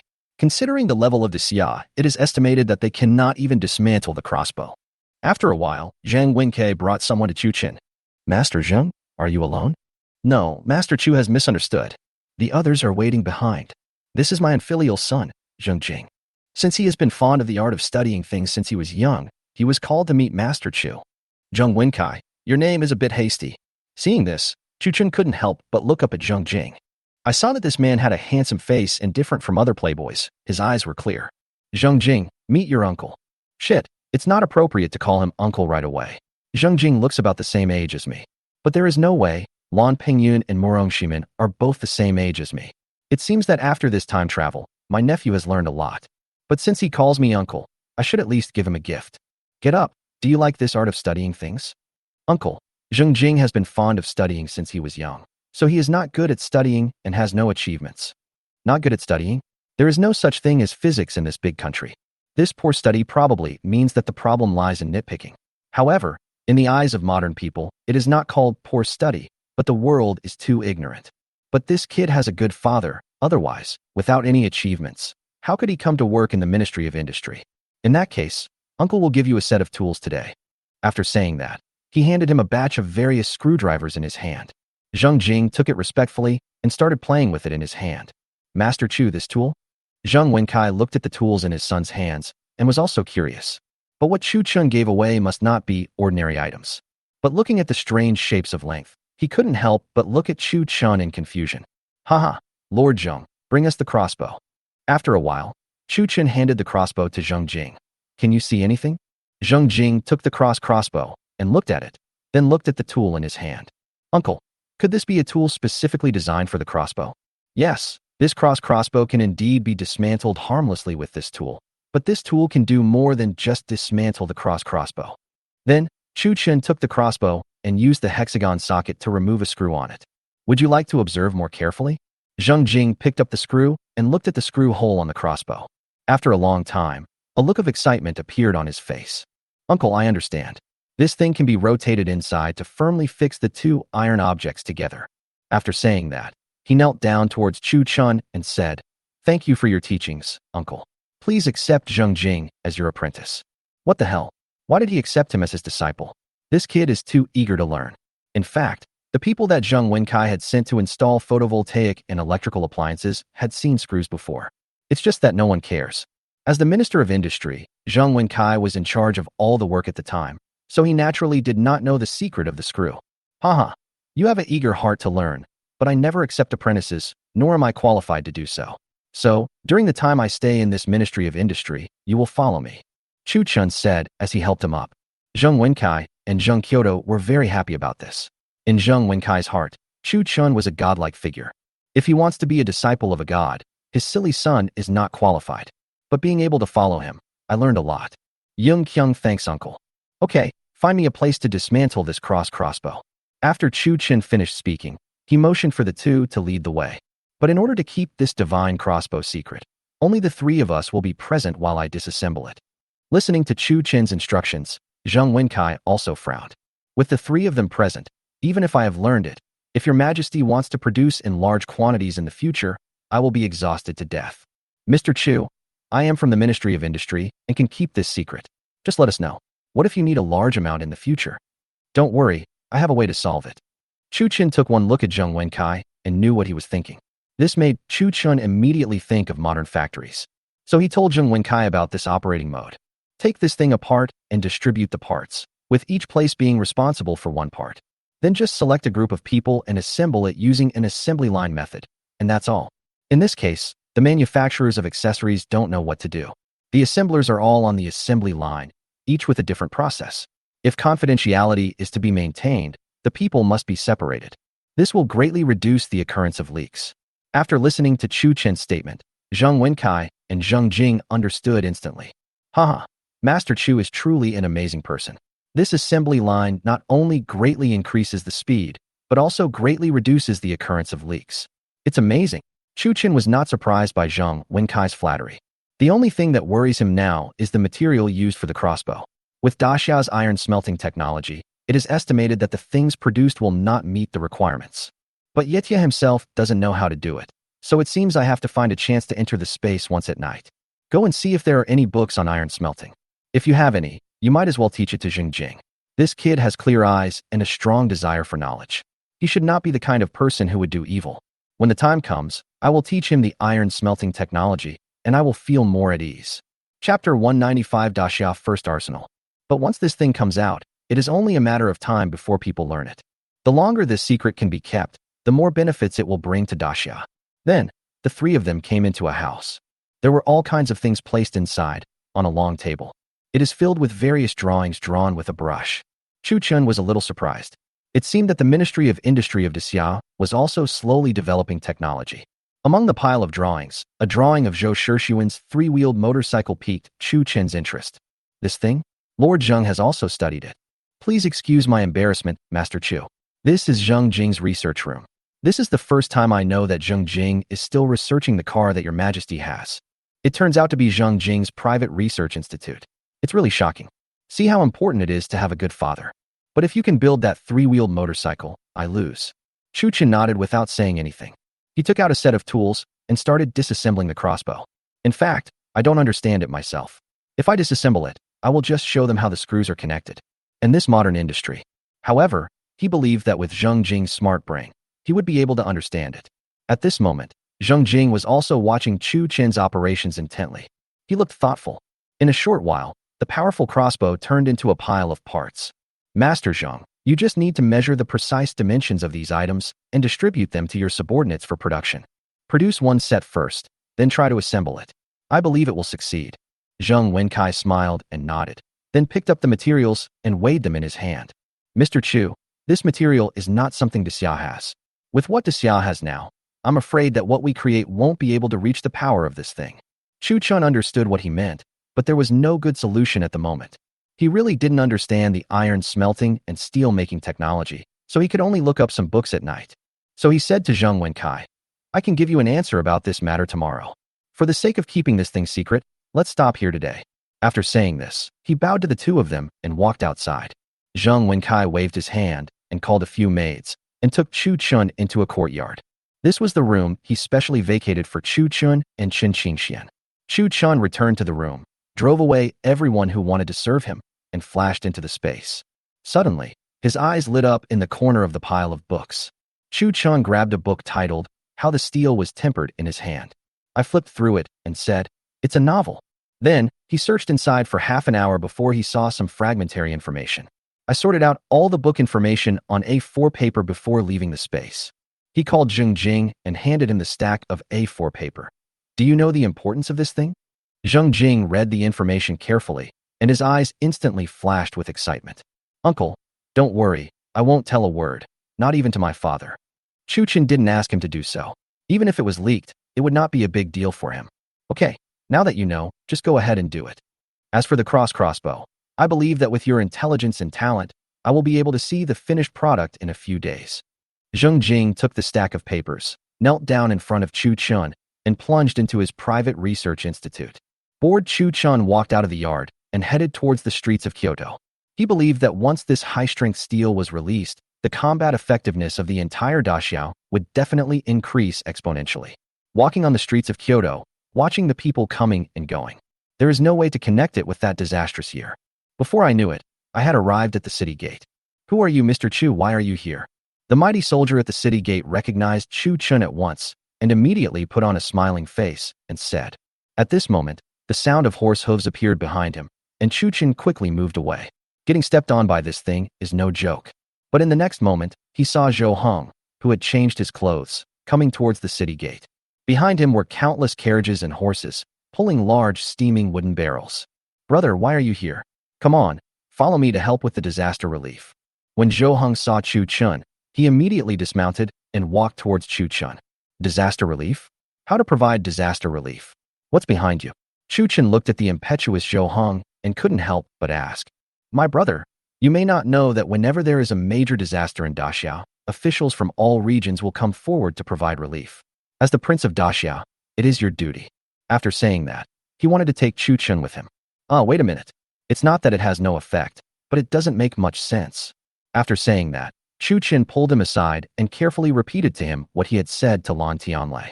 What about work for relief? What about electing a leader? What about brainwashing? It was all a mess. Slowly, Zhou Heng understood. Then he excitedly shouted to the soldiers behind him. You guys, go and distribute the porridge. I have something to do in the palace. After saying that, he lifted Chu Chun onto the horse, turned the horse around, and headed towards the palace. What the hell? How can two men ride on the same horse without you saying hello? Brother, why do you still care about these things? Let's go and tell our father about your plan. I got into trouble again without realizing it. In the imperial study, Zhou Shixuan listened carefully to Chu Chin's drooling voice and suddenly became excited. After a long time, ha ha ha, Chu Wazi, you are really my lucky star. Old 8, do as your brother-in-law says and do it immediately. Zhou Heng took the order in a hurry and left. At this moment, only Chu Chun and Zhou Shixuan were left in the imperial study. Uncle Zhou, I have something else to do in the Ministry of Industry. Can I take my leave first? No hurry, how's the crossbow? Zhou Shixuan turned to look at Chu Chun and asked expectantly. Okay, looks like I'll have to waste some more time talking. Then he explained to Zhou Shixuan how to produce, how to keep it confidential in the assembly line. And the focus was on handing over the iron smelting method to Zheng Jing. Zhou Shixuan nodded after listening. Zheng Jing is a good kid. 3 generations of his Zheng family have contributed a lot to Daxia. His loyalty is beyond reproach. Let him continue to do it. Uncle Zhou, if that's the case, why not give Zheng Jing the manpower and the factory to establish Daxia's first arsenal? Oh, arsenal, what is it? As the name suggests, this arsenal is where weapons are provided to Daxia soldiers. Such centralized management can not only improve efficiency, but also better control civilian weapons. Zhou Shixuan pondered for a while after hearing this. Ha! Chu Wazi, you are really my lucky star. This plan is very good. Chapter 196. Returning to Qingyun after the Beijing event. Lucky star, lucky star. You have to tell it 800 times a day, but there is nothing practical to say. At worst, you can reward me with a city or something. Zhou Shixuan thought to himself, you're dreaming. It's good enough that I don't try to grab you. Looking at the heavy snow still falling outside the window, Chu Chun now urgently wanted to return to Qingyun. Uncle Zhou, I have to go back to Qingyun once the arsenal is built. Oh, why are you in such a hurry to go back? The people of Masan village are waiting for me to go home for the new year. As the saying goes, whether you have money or not, you should go home for the new year. Chu Wazi, you have no money? Okay, Zhou Shixuan, you win. I can't beat you. Okay, don't leave today. Your aunt is thinking about you. Let's have dinner together tonight. Aunt, isn't that the queen? Okay, let's go there. But I have to get ready. The perfume and other things I brought last time have probably been used up long ago. So he said something to Zhou Shixuan and headed towards the explosion-proof vehicle. He took out a backpack filled with women's things. Perfume, skincare products, vanishing cream, shampoo, shower gel, toothbrush, toothpaste, small mirror, etc. Perhaps because of the disaster, the dinner was quite ordinary. It was just an ordinary home-cooked dish. Looking at it, Chu Chen couldn't help but give a thumbs up to the queen. Chu Wazi, did you bring me perfume this time? Your perfume is really good. The concubines and generals' wives are so envious of it. Seeing this, Chu Chen quickly took out a backpack. Your Majesty, this time my nephew is fully prepared and will surely satisfy you. After saying that, he took out a bunch of bottles and jars. Empress, this is for your face. It will keep you young forever. This is for washing your hair. This is for taking a bath. And this is for brushing your teeth. By the way, for the sake of your dental health, you have to brush your teeth every day. The same goes for Uncle Zhou and Eunuch Wei. After saying that, he asked the palace maid to get a glass of water and demonstrated how to brush teeth on the spot. Everyone looked at Chu Chen, who was foaming at the mouth, just like Huzi saw him brushing his teeth for the first time. They all wanted to catch him and feed him golden soup, which gave Chu Chen a lot of time to explain. Chu Wazi, I've lived for decades, but this is the first time I've seen someone say this when brushing their teeth. To clean teeth, don't we use willow twigs and salt? Zhou Shixuan looked at Chu Chen, who was foaming at the mouth, and couldn't help but ask, Your Majesty, if you don't believe me, lick the back of your hand with your tongue and then smell it. Zhou Shixuan did as he was told with a confused look on his face. Also curious was Eunuch Wei, but in an instant, both of them began to retch. This smell is so damn strong. No wonder those concubines all attack the lower 3 routes, but are not willing to attack the upper 3 routes. I quickly grabbed a toothbrush and started brushing my teeth like the other person. But it was his first time brushing his teeth, and soon all the red and white came out. It looked so terrifying that Eunuch Wei was so frightened that he wanted to call the imperial physician immediately. Seeing this, Chu Chen quickly stopped him and said, Eunuch Wei, everyone brushes their teeth like this for the first time. You will be like this if you try it too. Eunuch Wei didn't believe it, so he grabbed the toothbrush. After a while, red and white blood came out. The queen laughed out loud when she saw this action. But even though she was laughing, she took a toothbrush and toothpaste, called the palace maid behind her, and walked into the house. The meal lasted until late at night before everyone let Chu Chen go, because what we brought this time is so rich. Chu Chen was also a little drunk, and he directly moved a dressing table out of the explosion-proof car for the queen. Several boxes of daily necessities were also moved out. With these, it should be enough for them to use for a year. Chu Wazi, your car is really big. How can it hold so many things? This question made Chu Chen sober up instantly. So he had no choice but to open the car door for Zhou Shixuan and look at the empty car inside. Uncle Zhou, I came here prepared. I have been prepared for a long time. Looking at the large carriage and the things Chu Chen took out, Zhou Shixuan dispelled his doubts. Chu Chen, who returned to the Ministry of Industry, patted his chest and said, Fortunately, we drove an explosion-proof car this time, and the car body is big enough. Otherwise, it would be hard to explain. It seems that I should return to Qingyun as soon as possible. If I stay away for too long, trouble will easily arise. After all, there is only half a month left until the Chinese New Year, so let's try to go back home for the New Year. Daxiao's infrastructure construction speed is still very fast. 5 days later, the Daxiao arsenal, led by Zheng Jing, was secretly built within the Ministry of Industry. An assembly line was built. Each process is isolated by a small compartment. For the sake of privacy, Chu Chen looked at the buildings with satisfaction and patted Zheng Jing on the shoulder. You are a smart kid. Work hard. I hope that next year, the first crossbow of Daxiao will be made by you. Uncle, I'll show it to you as soon as I make it. You are talking nonsense, kid. This first one must be shown to His Majesty. Don't harm me, kid. I have to go back home to celebrate the New Year. There are only 10 days left until the Chinese New Year, and I must leave tomorrow. Otherwise, being forced to spend the New Year in this capital city would be extremely uncomfortable. On the second day, Chu Chen took Zhou Shixuan to the arsenal for a tour and explained the operating procedures to him. Then he said goodbye. Uncle Zhou, the New Year is only 10 days away. I am leaving you now. Looking at the neatly organized arsenal, Zhou Shixuan was also very happy. Go ahead and say hello to my niece-in-law. Oh shit, I can finally walk. After seeing Zhou Shixuan off, he drove out of the gate of the capital with Qin Qingxian. When I went back now, the victims on the road were much more organized. Probably due to Zhou Heng's efforts, there were no more refugees scrambling for food in the porridge distribution shed. They should have been pulled away by Zhou Heng to work on infrastructure construction. Looking at the slowly decreasing number of refugees along the way, Chu Chen couldn't help but feel a sense of pride. Sometimes, it feels really good to do good things. What are you laughing at, you idiot? Qin Qingxian, who was driving, suddenly asked. Jiomingzi, have you ever helped others? I've helped many people. Who are you asking about? How do you feel after helping others? You idiot, are you sick? If you have the ability, then help. If you don't have the ability, then just watch. How can you be in such a good mood?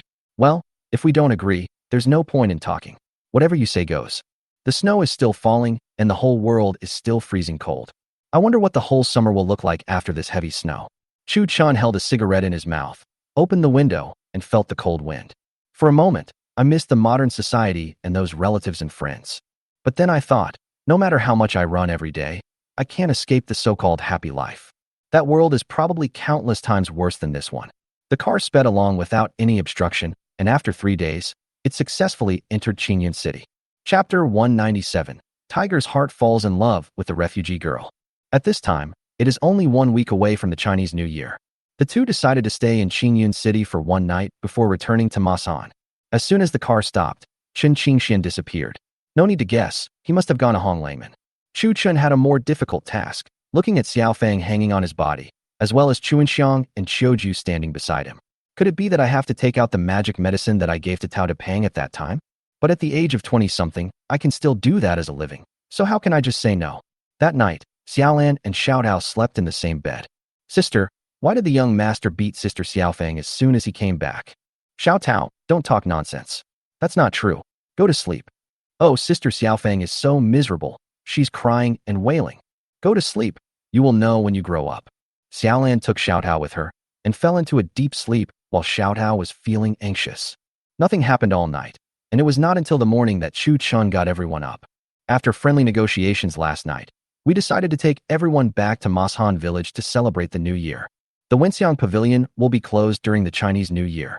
Honglingman has Lan Pingyun around, so there is no need to worry too much. Besides, it's the new year and everyone is reunited with family. Who has time to enjoy romance? Of course, single guys like Qin Qingxian are an exception. Otherwise, with Mu Shuaqin there, he could stay in there forever. On the New Year's Day, the whole Mashan village became bustling. Because it was snowing, Huzi moved all the banquets into the auditorium. Under the illumination of the bright white LED lights, the auditorium was brightly lit, with meat in the pot, wine in the jar, and rice in the steamer. Everything shows the prosperous and peaceful Mashan village. Outside Mashan village, although Qingyun City is strongly recommended by Lan Tianlei's policies, there are always some shortcomings. Before the meal started, Huzi went to the wall for a patrol, as usual, and instantly found the snow outside. A girl was supporting an old man as they walked with a staggering step. The girl was only 28 years old, and perhaps it was the long-term hunger that made her look so thin. When I saw Brother Huzi, who was eating so much, on the wall, I instantly felt like I saw hope. Big brother, please be kind and save my mother. Seeing this, Huzi pointed at himself and said, You called me. Brother, looking at your sturdy figure, your family must have surplus food. As long as you save my mother, I will be yours. As soon as these words came out, Huzi felt as if something had pierced his heart. If he knew what love was, he would definitely say at this moment, I am in love. But Chu Wazi said that no outsiders should be allowed to enter Mashan village, which made Huzi very troubled. But looking at the girl's pitiful appearance and her pretty face, although fragile, his hand involuntarily took out the walkie-talkie from his waist. Chu boy, can I ask someone to come into the village? Chu Chun looked at the walkie-talkie in his hand in confusion, thinking to himself, is Brother Huzi mentally sound? What is going on? What's going on, Brother Hu? Chu kid, there is a girl, very pitiful, can you please? When Chu Chun heard this, he was like, damn, could it be that Huzi is being too sanctimonious, just for a girl? No, apart from Hong Langman, whenever Huzi shows interest in a girl, we must check on him. Thinking of this, Chu Chun quickly walked towards the door. Standing in the big iron gate, looking at the two people outside, I saw that the old woman was breathing out more than breathing in. I guess she would have no chance of survival even if she entered the village now. The girl looked very weak, perhaps because she had been cold and hungry for too long. When I looked up at Brother Huzi again, I saw him staring at the girl closely, his eyes full of love. Could it be that there really is love at first sight? Brother Huzi, who is this? Chuwazi, I feel sorry for them. How about giving them some food and letting them come in to warm up? Chu Chen saw that girl's dress and eyes, and she really looked like an ordinary refugee. Since my Brother Huzi likes them, why not let them in? So he said to the girl outside, Girl, only one of you and your mother can come in. You decide for yourself. Then he paused and said, Don't blame me for not reminding you. Even if your mother came in, she probably wouldn't survive. The girl said without hesitation, Then please save my mother, please. Oh, you mean to let your mother come in, but then you'll starve to death. Having said that, The girl hesitated for a moment, and then nodded vigorously at Chu Chun. Seeing this action, Chu Chun nodded. If the girl still doesn't hesitate, Chu Chun will not let her in. Facing death, anyone would hesitate. Her final choice shows that this girl is a kind person. Okay, Brother Huzi, bring her in if you like, but the old woman can't be saved. After saying that, Chu Chun turned around and walked towards the village. It was so cold with wind blowing through the iron gate. Huzi was puzzled by Chu Chun's operation. Didn't he say that only one person was allowed to enter? But at this moment, he didn't care about so many things. He quickly opened the iron gate and rushed out. Girl, Chu Wazi has agreed. Come in quickly. After saying that, he carried the girl's mother on his back and strode towards the village. After walking a few steps, he turned back in confusion and said, Hey, what are you doing? Come in. But the young master just now said that he could only save mother. Why listen to him? I'm his brother. He has to listen to me. After saying that, he turned around, walked up to the girl, took her hand, and pulled her in. Then he took the two to the Mashan village clinic and asked the doctor to check on her mother. He rushed into the auditorium, scooped up a large basin of broth, and hurried to the infirmary. Second uncle, Brother Huzi, is in love. Chu Chin quietly walked behind Chu Dazhuang and said, What? What happened to your brother Huzi? In love? What is love? You go get busy, second uncle. There's no point in talking to him if we don't agree. The key is that I can't talk to him.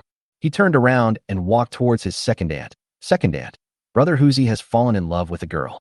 After hearing this, second aunt even threw away the water scoop in her hand. What did you say, Chu boy?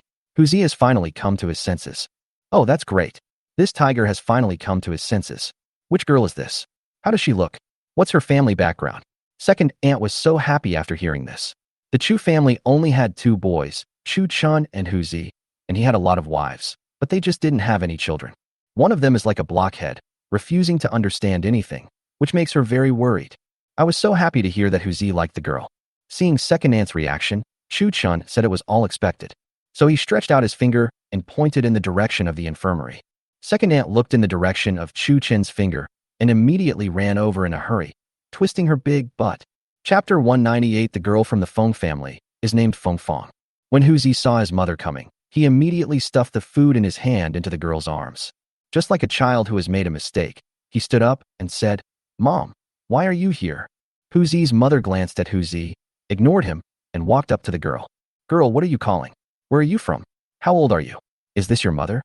The girl was stunned for a moment when she saw Huzi's mother asking a bunch of questions right away. He didn't dare look directly at her, but looked at Huzi. Girl, this is my mother. At this moment, the doctor put down the hand that was holding the girl's mother's pulse. He shook his head at the girl and Huzi. It's too late to save the situation. Please accept my condolences, girl. Looking at the doctor's expression, the girl rolled her eyes and fainted, falling off the stool. Huzi was quick to hug the girl and said, Girl, what's wrong with you? Wake up. When Huzi's mother saw her son's expression, how could she not see it? He hurriedly helped the girl move onto the bed. When the girl woke up, it was already evening. The first thing he said when he woke up was, How is my mother? In order to stop irritating her, Huzi's mother moved Huzi away and stayed by her side personally.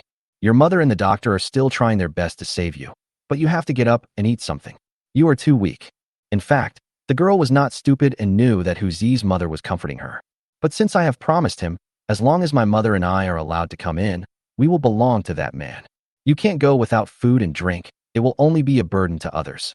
Or maybe she was extremely hungry. She didn't say anything, just picked up the rice porridge and meat soup handed to her by Huzi's mother and started eating. The broth mixed with tears went down his throat. Having escaped all the way, I have already seen life and death, but this is my mother after all, and I am also a human being. Girl, cry if you want to, but in this world, you should be thankful that you are alive. As soon as Huzi's mother finished speaking, the girl burst into tears. After a long time, perhaps the girl had cried all her tears dry, and only her thin body was left trembling and sobbing. Okay, girl, take a rest. I'll be with you tomorrow. It is inappropriate to ask about someone's background at this time. Although Huzi's mother was anxious, she was not an unreasonable person. Aunt, I'm fine. My family fled to Qingyan City. I'm the only one left out of a family of 5. I can hold on. Ask me anything you want. Then, the girl slowly began to speak to Huzi's mother. The girl's name was Feng Fong, and she was from a village called Fengjia Village, about 60 miles away from Mashan Village. A blizzard came and collapsed her house, burying everything in the snow. Grandpa and Grandma were buried in the snow on the spot. The Feng family, who originally had little food in stock, only had a little food left after their old father and brother snatched away some. He took her sister, and her mother to escape the famine to Qingyun City. Because it was freezing cold on the road, their father and brother gave most of their food to the three of them. Just a few days ago, he starved to death. In order to keep her old mother alive, her younger sister was taken away by a trafficker in exchange for a pound of millet. But for 2 people and a pound of millet, that would only keep them alive for a few days. Coupled with the fatigue from the long journey, he finally collapsed at the entrance of Mashan village. Then I met the kind-hearted Huzi. This experience is similar to that of many other families fleeing famine. The villagers in Mashan village may not know about this, but it is happening all the time throughout Daxia. After hearing this, Huzi's mother felt sorry for the family and also lamented about Mashan village. If it weren't for Chu Wazi, perhaps everyone would have fled to Qingyun. Okay, girl, I can see that my boy is in love with you. Although it may seem a bit presumptuous to say this at this moment, as a mother, I definitely want the best for him. When you recover, if you think Huzi is okay, then you can stay. After saying that, Huzi's mother walked out of the room. She came straight to Chu Chun and told him the girl's origin. Chu Chun nodded to Huzi's mother, took out the walkie-talkie, and called Chen Xingxian. He handed him a bag of bread and said, "Jiao Mengzi, please do me a favor. Go ask the girl that Huzi likes." Chen Xingxian took the bread and rushed out. In less than an hour, he returned to Mashan village. "Aunt, it's almost certain." After saying that, Chen Xingxian rushed into the room again. After hearing what Chen Xingxian said, Chu Chun and Huzi's mother looked at each other, and then they called Wang Defa and Chu Dazhuang. Then, several people walked towards the infirmary at the same time. After discussing with Feng Feng, Huzi called several young men and buried her mother on the mountain opposite the village entrance overnight. Chu Chun saw all this, but said nothing. Maybe it's the ancient custom. It's not a good idea to bury the body on the first day of the new year tomorrow. After doing all this, Huzi's mother pulled the girl to her side and said, "Girl, today is the new year, and tomorrow is the first day of the new year. All this is over." The girl looked at these people and knelt down in the snow. Feng Feng thanks everyone for saving her life, and thanks Brother Huzi for taking her in. As long as Brother Huzi doesn't mind, Feng Feng will stay by Brother Huzi's side, serving him tea and water for the rest of her life. Seeing this, Huzi hurried forward and pulled Feng Feng up. It's okay. I don't need to pour tea at home. Chu Wazi gave me a water dispenser." After hearing this, Chu Dazhuang kicked Huzi on the butt and uttered the 2 words he learned from Chu Chun, "Idiot." Wang Defa shook his head after seeing this scene. How could Huzi, who was so passionate about romance, suddenly become shy? "Okay, now that we're done, Dazhuang, let's go have a few drinks."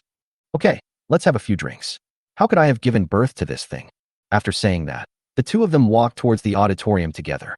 Feng Feng couldn't run around because she had just buried her mother. But in Mashan village, each household has 1 house, and there are no extra houses, so Huzi's mother doesn't care about that. Thinking that this beautiful girl was his daughter-in-law, he took her back to his home to rest. Huzi was stunned on the spot, wondering if he had violated some heavenly law that his grandma and grandma suddenly stopped loving him. But he was happy at the moment, thinking that Miss Feng Feng must have agreed to be his wife. He turned around and invited his friends to go to the auditorium. "If you are happy, you should drink a few more glasses." After more than 20 years of hard work, Huzi finally got married. Although he is not as good as that Chu boy, he has a lot of women. But it's not that bad. Chu Wazi only has Li Qinglian as his wife. As for the rest, if you want, just invite Qin Qingxian to go to Honglang. Chapter 199. Snow melts and floods come. The entire New Year's Eve dinner was barely over after Huzi and his group of young people drank until late at night. On the second day, everyone rushed to Chu Chen's house early. Roy stood at the door, distributing red envelopes and welcoming visitors. But everyone was tactful and basically left after paying their New Year's greetings. Otherwise, the villa will be packed with them. Because it was a year of great disaster, no one went out to visit relatives. So Huzi was busy from the first day to the 15th day of the lunar month, arranging banquets in the auditorium every day. The main theme is a carefree atmosphere. If you are a villager of Mashan village and want a drink, you can go to the auditorium. After a busy year, it's time to take a break.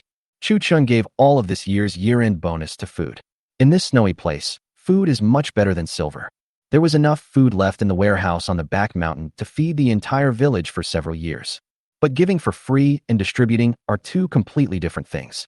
Due to heavy snow, the roads were blocked and the salt-making workshop was shut down, so Zhou couldn't take back the salt that had been produced. So at this moment, Mashan village is completely in a state of shutdown. Standing on the roof, Chu Chan watched the stream slowly flow into the dam equipped with a generator at the entrance of the village. Looking at the stream again, I suddenly became thoughtful. Then he hurried downstairs and came to Wang Defa's house. Uncle Wang, there is something that must be done immediately. Oh, Chu Wazi, if you have anything to say, just tell me. Why come here in person? Wang Defa enthusiastically led Chu Chun into the house. Uncle Wang, our stream is too narrow. We need to widen it as soon as possible while everyone is free. With this weather, the snow might melt any day, and then a flash flood would form. That would be no joke. Hearing Chu Chun say this, Wang Defa also became nervous. Afterwards, under the leadership of Chu Chun, the two came to the stream. Looking at the vast expanse of white behind him, Wang Defa instantly understood the reason. If the sun comes out and the snow melts and flows into the streams, it will be no joke. Chu Wazi, if you hadn't told me, I wouldn't have remembered that in previous years, the stream was almost full due to the melting snow, but this year it's snowing so heavily. Just teach me. I'll go back and organize those people and get started. The next day, under the organization of Wang Defa, the young men who had been drinking for half a month took up their tools. Busy working beside the riverbank. Chu Chen looked at this lively scene and couldn't help but smile. It is precisely because of such united villagers that Chu Chan feels that everything he has done is worthwhile. It was a full half-month later that this group of people finally stopped. That day, Chu Chun and Chen Qingxian stood on the roof, watching the sun suddenly rise. Jiomengzi, do you think our dam can withstand it? You are really stupid, idiot. The sun is so hot that the water must have started to melt. Open the floodgates and release the water. Fuck, I forgot about this. After saying that, Chu Chen picked up the walkie-talkie beside him. Brother Hu, hurry up, call Uncle Wang, bring your gang, and open the gates to release the water. What? Release the water? Hu Zi was currently drinking hot tea being served by Feng Fong. He was suddenly startled by this thing, but he always took Chu Wazi's instructions seriously. So he quickly jumped out of bed and ran to Wang Defa's house. At this time, Chu Chun and Chen Qingxian also came out. After a while, dozens of people came to the dam at the entrance of the village and opened the dam under the shouts of several young people. In an instant, the water flowed outside. At this time, in many places throughout Daxia, the water in the rivers suddenly surged.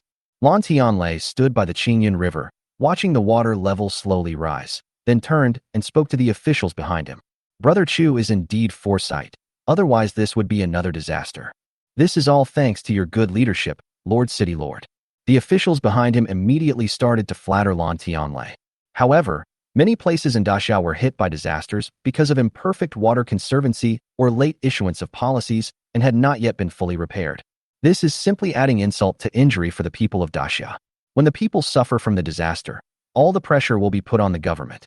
At this moment, Zhou Shixuan felt overwhelmed as he listened to Eunuch Wei's report. The ice and snow melted very quickly, instantly destroying many fertile fields. In some places, floods poured into cities and destroyed houses. Natural disasters such as mudslides and landslides caused by mountain torrents. Those people who originally thought that they had escaped the snowstorm and could return home after the sun came out. Only then did we realize that the buried houses had just emerged from the snow, but were buried again in the mud. What's going on in Qingyun City? Zhou Shixuan asked Eunuch Wei. Qingyun is fine. At least Qingyun City didn't suffer any damage. Although the people are homeless, most of them have been organized by Lan Tianlei. They have food to eat and work to do. Zhou Shixuan listened and said, Go, drive the tricycle, let's go to Qingyun. Eunuch Wei expressed his understanding of Zhou Shixuan's sudden decision. If we don't find a solution after this flood, the whole of Daxia will be in chaos. Since Chu Chun can point out a clear way for Lan Tianlei, he can also point out a clear way for your majesty. Eunuch Wei loaded a few oil drums onto the tricycle and took Zhou Shixuan all the way to Qingyun City. At this moment, Chu Chun was looking at the distant flood and the land that had melted the snow and thinking, Uncle Wang, the weather is hard to predict. The temperature seems suitable, so let's start clearing the land. Reclaiming wasteland. Wang Defa looked at Chu Chun and asked, Yes, we will reclaim land and plant sweet potatoes. We must ensure that we have enough food reserves to deal with unforeseen disasters. Who knows what will happen after this flood? There is a saying that goes, after a flood there will be a drought, so we must be prepared. In previous springs, it was extremely cold, but this year the sun is shining brightly. Chu Chun believes that after this flood, the chance of drought is relatively high. After listening to this, Wang Defa hurried away and called a meeting of several key members of the village to make arrangements. Chu Chun himself also thought of a problem. What if there is a severe drought throughout Daxia? If Shishuan finds me this week, how should I respond? He really had no experience with droughts.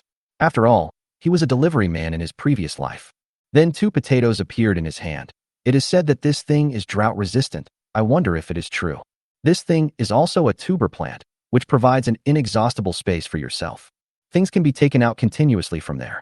If it doesn't work, find a piece of dry land and give it a try, just in case you can grow it.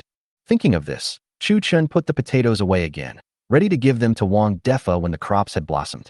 Chu Chun is not worried at all about Masan village, as he can support himself. What worries him instead is Xia. Perhaps because he has been traveling through time for so long, he has developed an inexplicable connection with this world. Chapter 200 Sweet potatoes shock everyone. The snow melted very quickly, and after just a few days, all the snow on the mountain disappeared. The small stream in Masan village has also returned to its former flow. Hu Zi and his men also calculated the time and built the dam. The entire Masan village seemed to have returned to its previous state, as if there had just been a heavy snowfall. At this moment, a 3-wheeled motorcycle arrived outside Masan village. Zhou Shishuan, exhausted and dusty, shouted as he opened the gate of Masan village. With Hu Zi's warm reception, he came to Chu Chen's villa. Uncle Zhou, it's only been a short time, and you miss me so much? Chu Chun said jokingly to Zhou Shishuan. Qinglian, hurry up and give uncle something to eat. My bones are almost falling apart after all this journey. As soon as Zhou Shishuan sat down, he shouted to Li Qinglian. After a while, Li Qinglian brought out a whole plate of sweet potatoes and potatoes. Zhou Shishuan didn't care what it was. He grabbed a sweet potato and took a bite. Hey, what is this, and why is it so sweet? Zhou Shishuan found something wrong as soon as he took a bite, and Eunuch Wei beside him also showed a surprised expression. Uncle Zhou, I know why you came here, so I'm offering you this treasure. Chu Chen looked at the 2 surprised people and said with a smile. The red ones are called sweet potatoes, and the yellow ones are called potatoes. Under normal circumstances, the maximum yield per mu can reach 50 dan, but in this drought area, we still don't know what the yield will be. Zhou Shishuan and Eunuch Wei heard that the maximum yield per mu could reach 50 dan. He was so frightened that his hand trembled, and the sweet potato in his hand fell to the ground. Zhou Shishuan stood up and grabbed Chu Chen's shoulders. Chu, tell me again, what is the yield per mu? The maximum yield is 50 dan. Last year, the yield of Masan village should have been around 40 dan per mu. After Chu Chen finished speaking, Zhou Shishuan was instantly surprised. Haha, Chu Wazi, you are really my lucky star. Do you have this kind of seeds? How many? Where? How to plant it? In an instant, Zhou Shishuan bombarded Chu Chun with a series of questions. Chu Chun called Wang Defa over. Uncle Zhou, my uncle will tell Eunuch Wei the details. Just know that this thing is good. Then, Wang Defa respectfully explained to Eunuch Wei how to plant, manage and preserve the sweet potatoes. Moreover, he took Eunuch Wei to the large and small sweet potato sellers in Masan village. Looking at the well-preserved sweet potatoes in the sweet potato cellar, Eunuch Wei immediately smiled. In the evening, Lan Tianlei also arrived at Masan village. For this purpose, Wang Defa took him to visit the sweet potato cellar. Since he was standing on the terrace of the villa, he said, Chu Wazi, you said that the weather seems a little different from usual. With the scorching sun for days, will there be a drought? Uncle Zhou, I don't know how to observe the night sky, but for many things, it's always better to be prepared in advance. Haha, your previous suggestion of choosing thieves and using them for work for relief was great, but what about this time? What's the best plan? This really stumped Chu Chun, but how could he solve the natural disasters? Is it possible to tell him that there are inexhaustible supplies in my space? So he smiled and said to Zhou Shishuan, Your Majesty, I have no good solution for this natural disaster, but I believe that as long as Daxia has enough food, there is no need to worry. Therefore, I am willing to donate all the sweet potatoes in Masan village and provide you with 500 shur of potato seeds. For Chu Chun, this is all he can do. As for the sweet potato seeds from Masan village, I can just take some out when the time comes. Zhou Shishuan thought about it and felt that this was probably all Chu Chun could give for Daxia. So he bowed to Chu Chun and said, Chu boy, on behalf of all the people of Daxia, I thank you. Who is this? The emperor. When will the emperor ever salute a commoner? Uncle Zhou, what are you doing? Since I call you Uncle Zhou, isn't it our duty as citizens to help you solve your problems and worries? Seeing this, Chu Chen quickly pulled Zhou Shishuan and spoke. This scene stunned Lan Tianlei and others. This Mr. Chu can truly be called a gentleman. Ha ha ha. Chu Wazi, I feel a lot more at ease with you around. After saying this, Zhou Shishuan stopped being pretentious and told Lan Tianlei to call the soldiers to take over the seeds tomorrow. Sweet potatoes are now grown on a large scale in Qingyun City, while potatoes are escorted to the capital by soldiers. Regarding the escort, Zhou Shixuan turned and looked at Chen Qingxian. Master, please escort these sweet potatoes to the capital. Chen Qingxian nodded to Zhou Shixuan. He also knew how precious this thing was, and now was not the time to negotiate conditions. If it is grown, the people of Daxia will be able to have enough food to eat in a few years. This can maintain the stability of the entire Daxia. Your Majesty, don't worry. No one can touch these things while I am here. With Chen Qingshuan's assurance, Zhou Shixuan felt much more relieved. As long as it is not an invasion by other countries, there should be no problem. He immediately decided that he and Eunuch Wei would escort Chen Qingxian together, so that Eunuch Wei and Chen Qingxian would be there. It is estimated that there is no one in the whole Daxia who is smart enough to move this batch of supplies. After staying in Mashan village for one night, on the second day, numerous carriages and soldiers appeared in Mashan village. Chu Chan waved at the receding carriage and turned back into the house. At this time, Wang Defa felt a little uncomfortable. Chu Wazi, we gave them all this, what about us? Don't worry, Uncle Wang. No matter who is missing, Mashan village will never be missing. After saying that, he took Wang Defa towards the large warehouse where grain was stored. When Wang Defa looked at the mountains of sweet potatoes and potatoes in the warehouse. Haha, Chu is still smart. Uncle Wang was distressed just now, don't be surprised. Okay, Uncle Wang, let's organize everyone to plant as soon as possible. I estimate that there will be a severe drought soon. After sending Wang Defa away, Chu Chun came to the back mountain alone. Looking at the stream water still flowing down the mountain, I couldn't help but feel puzzled.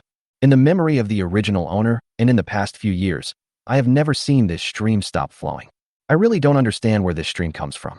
Although there were many mountains and forests in ancient times with abundant water resources, other places have dried up, but this stream has never dried up all year round. However, I don't have any modern exploration equipment at hand, and even if I had the equipment, I wouldn't know how to use it. In that case, let's just ignore him. Even if the water flow is cut off, Mashan village will still have no problem surviving. Even if it doesn't work, I can still take them to Linhai City. It won't be the case that even the sea dries up. As for drinking water, there is plenty of space available, so there is no need to worry at all. Under official organization, Qingyun City and the capital city planted sweet potatoes and potatoes in the fields. While the weather is good and there is still enough water, we can plant some.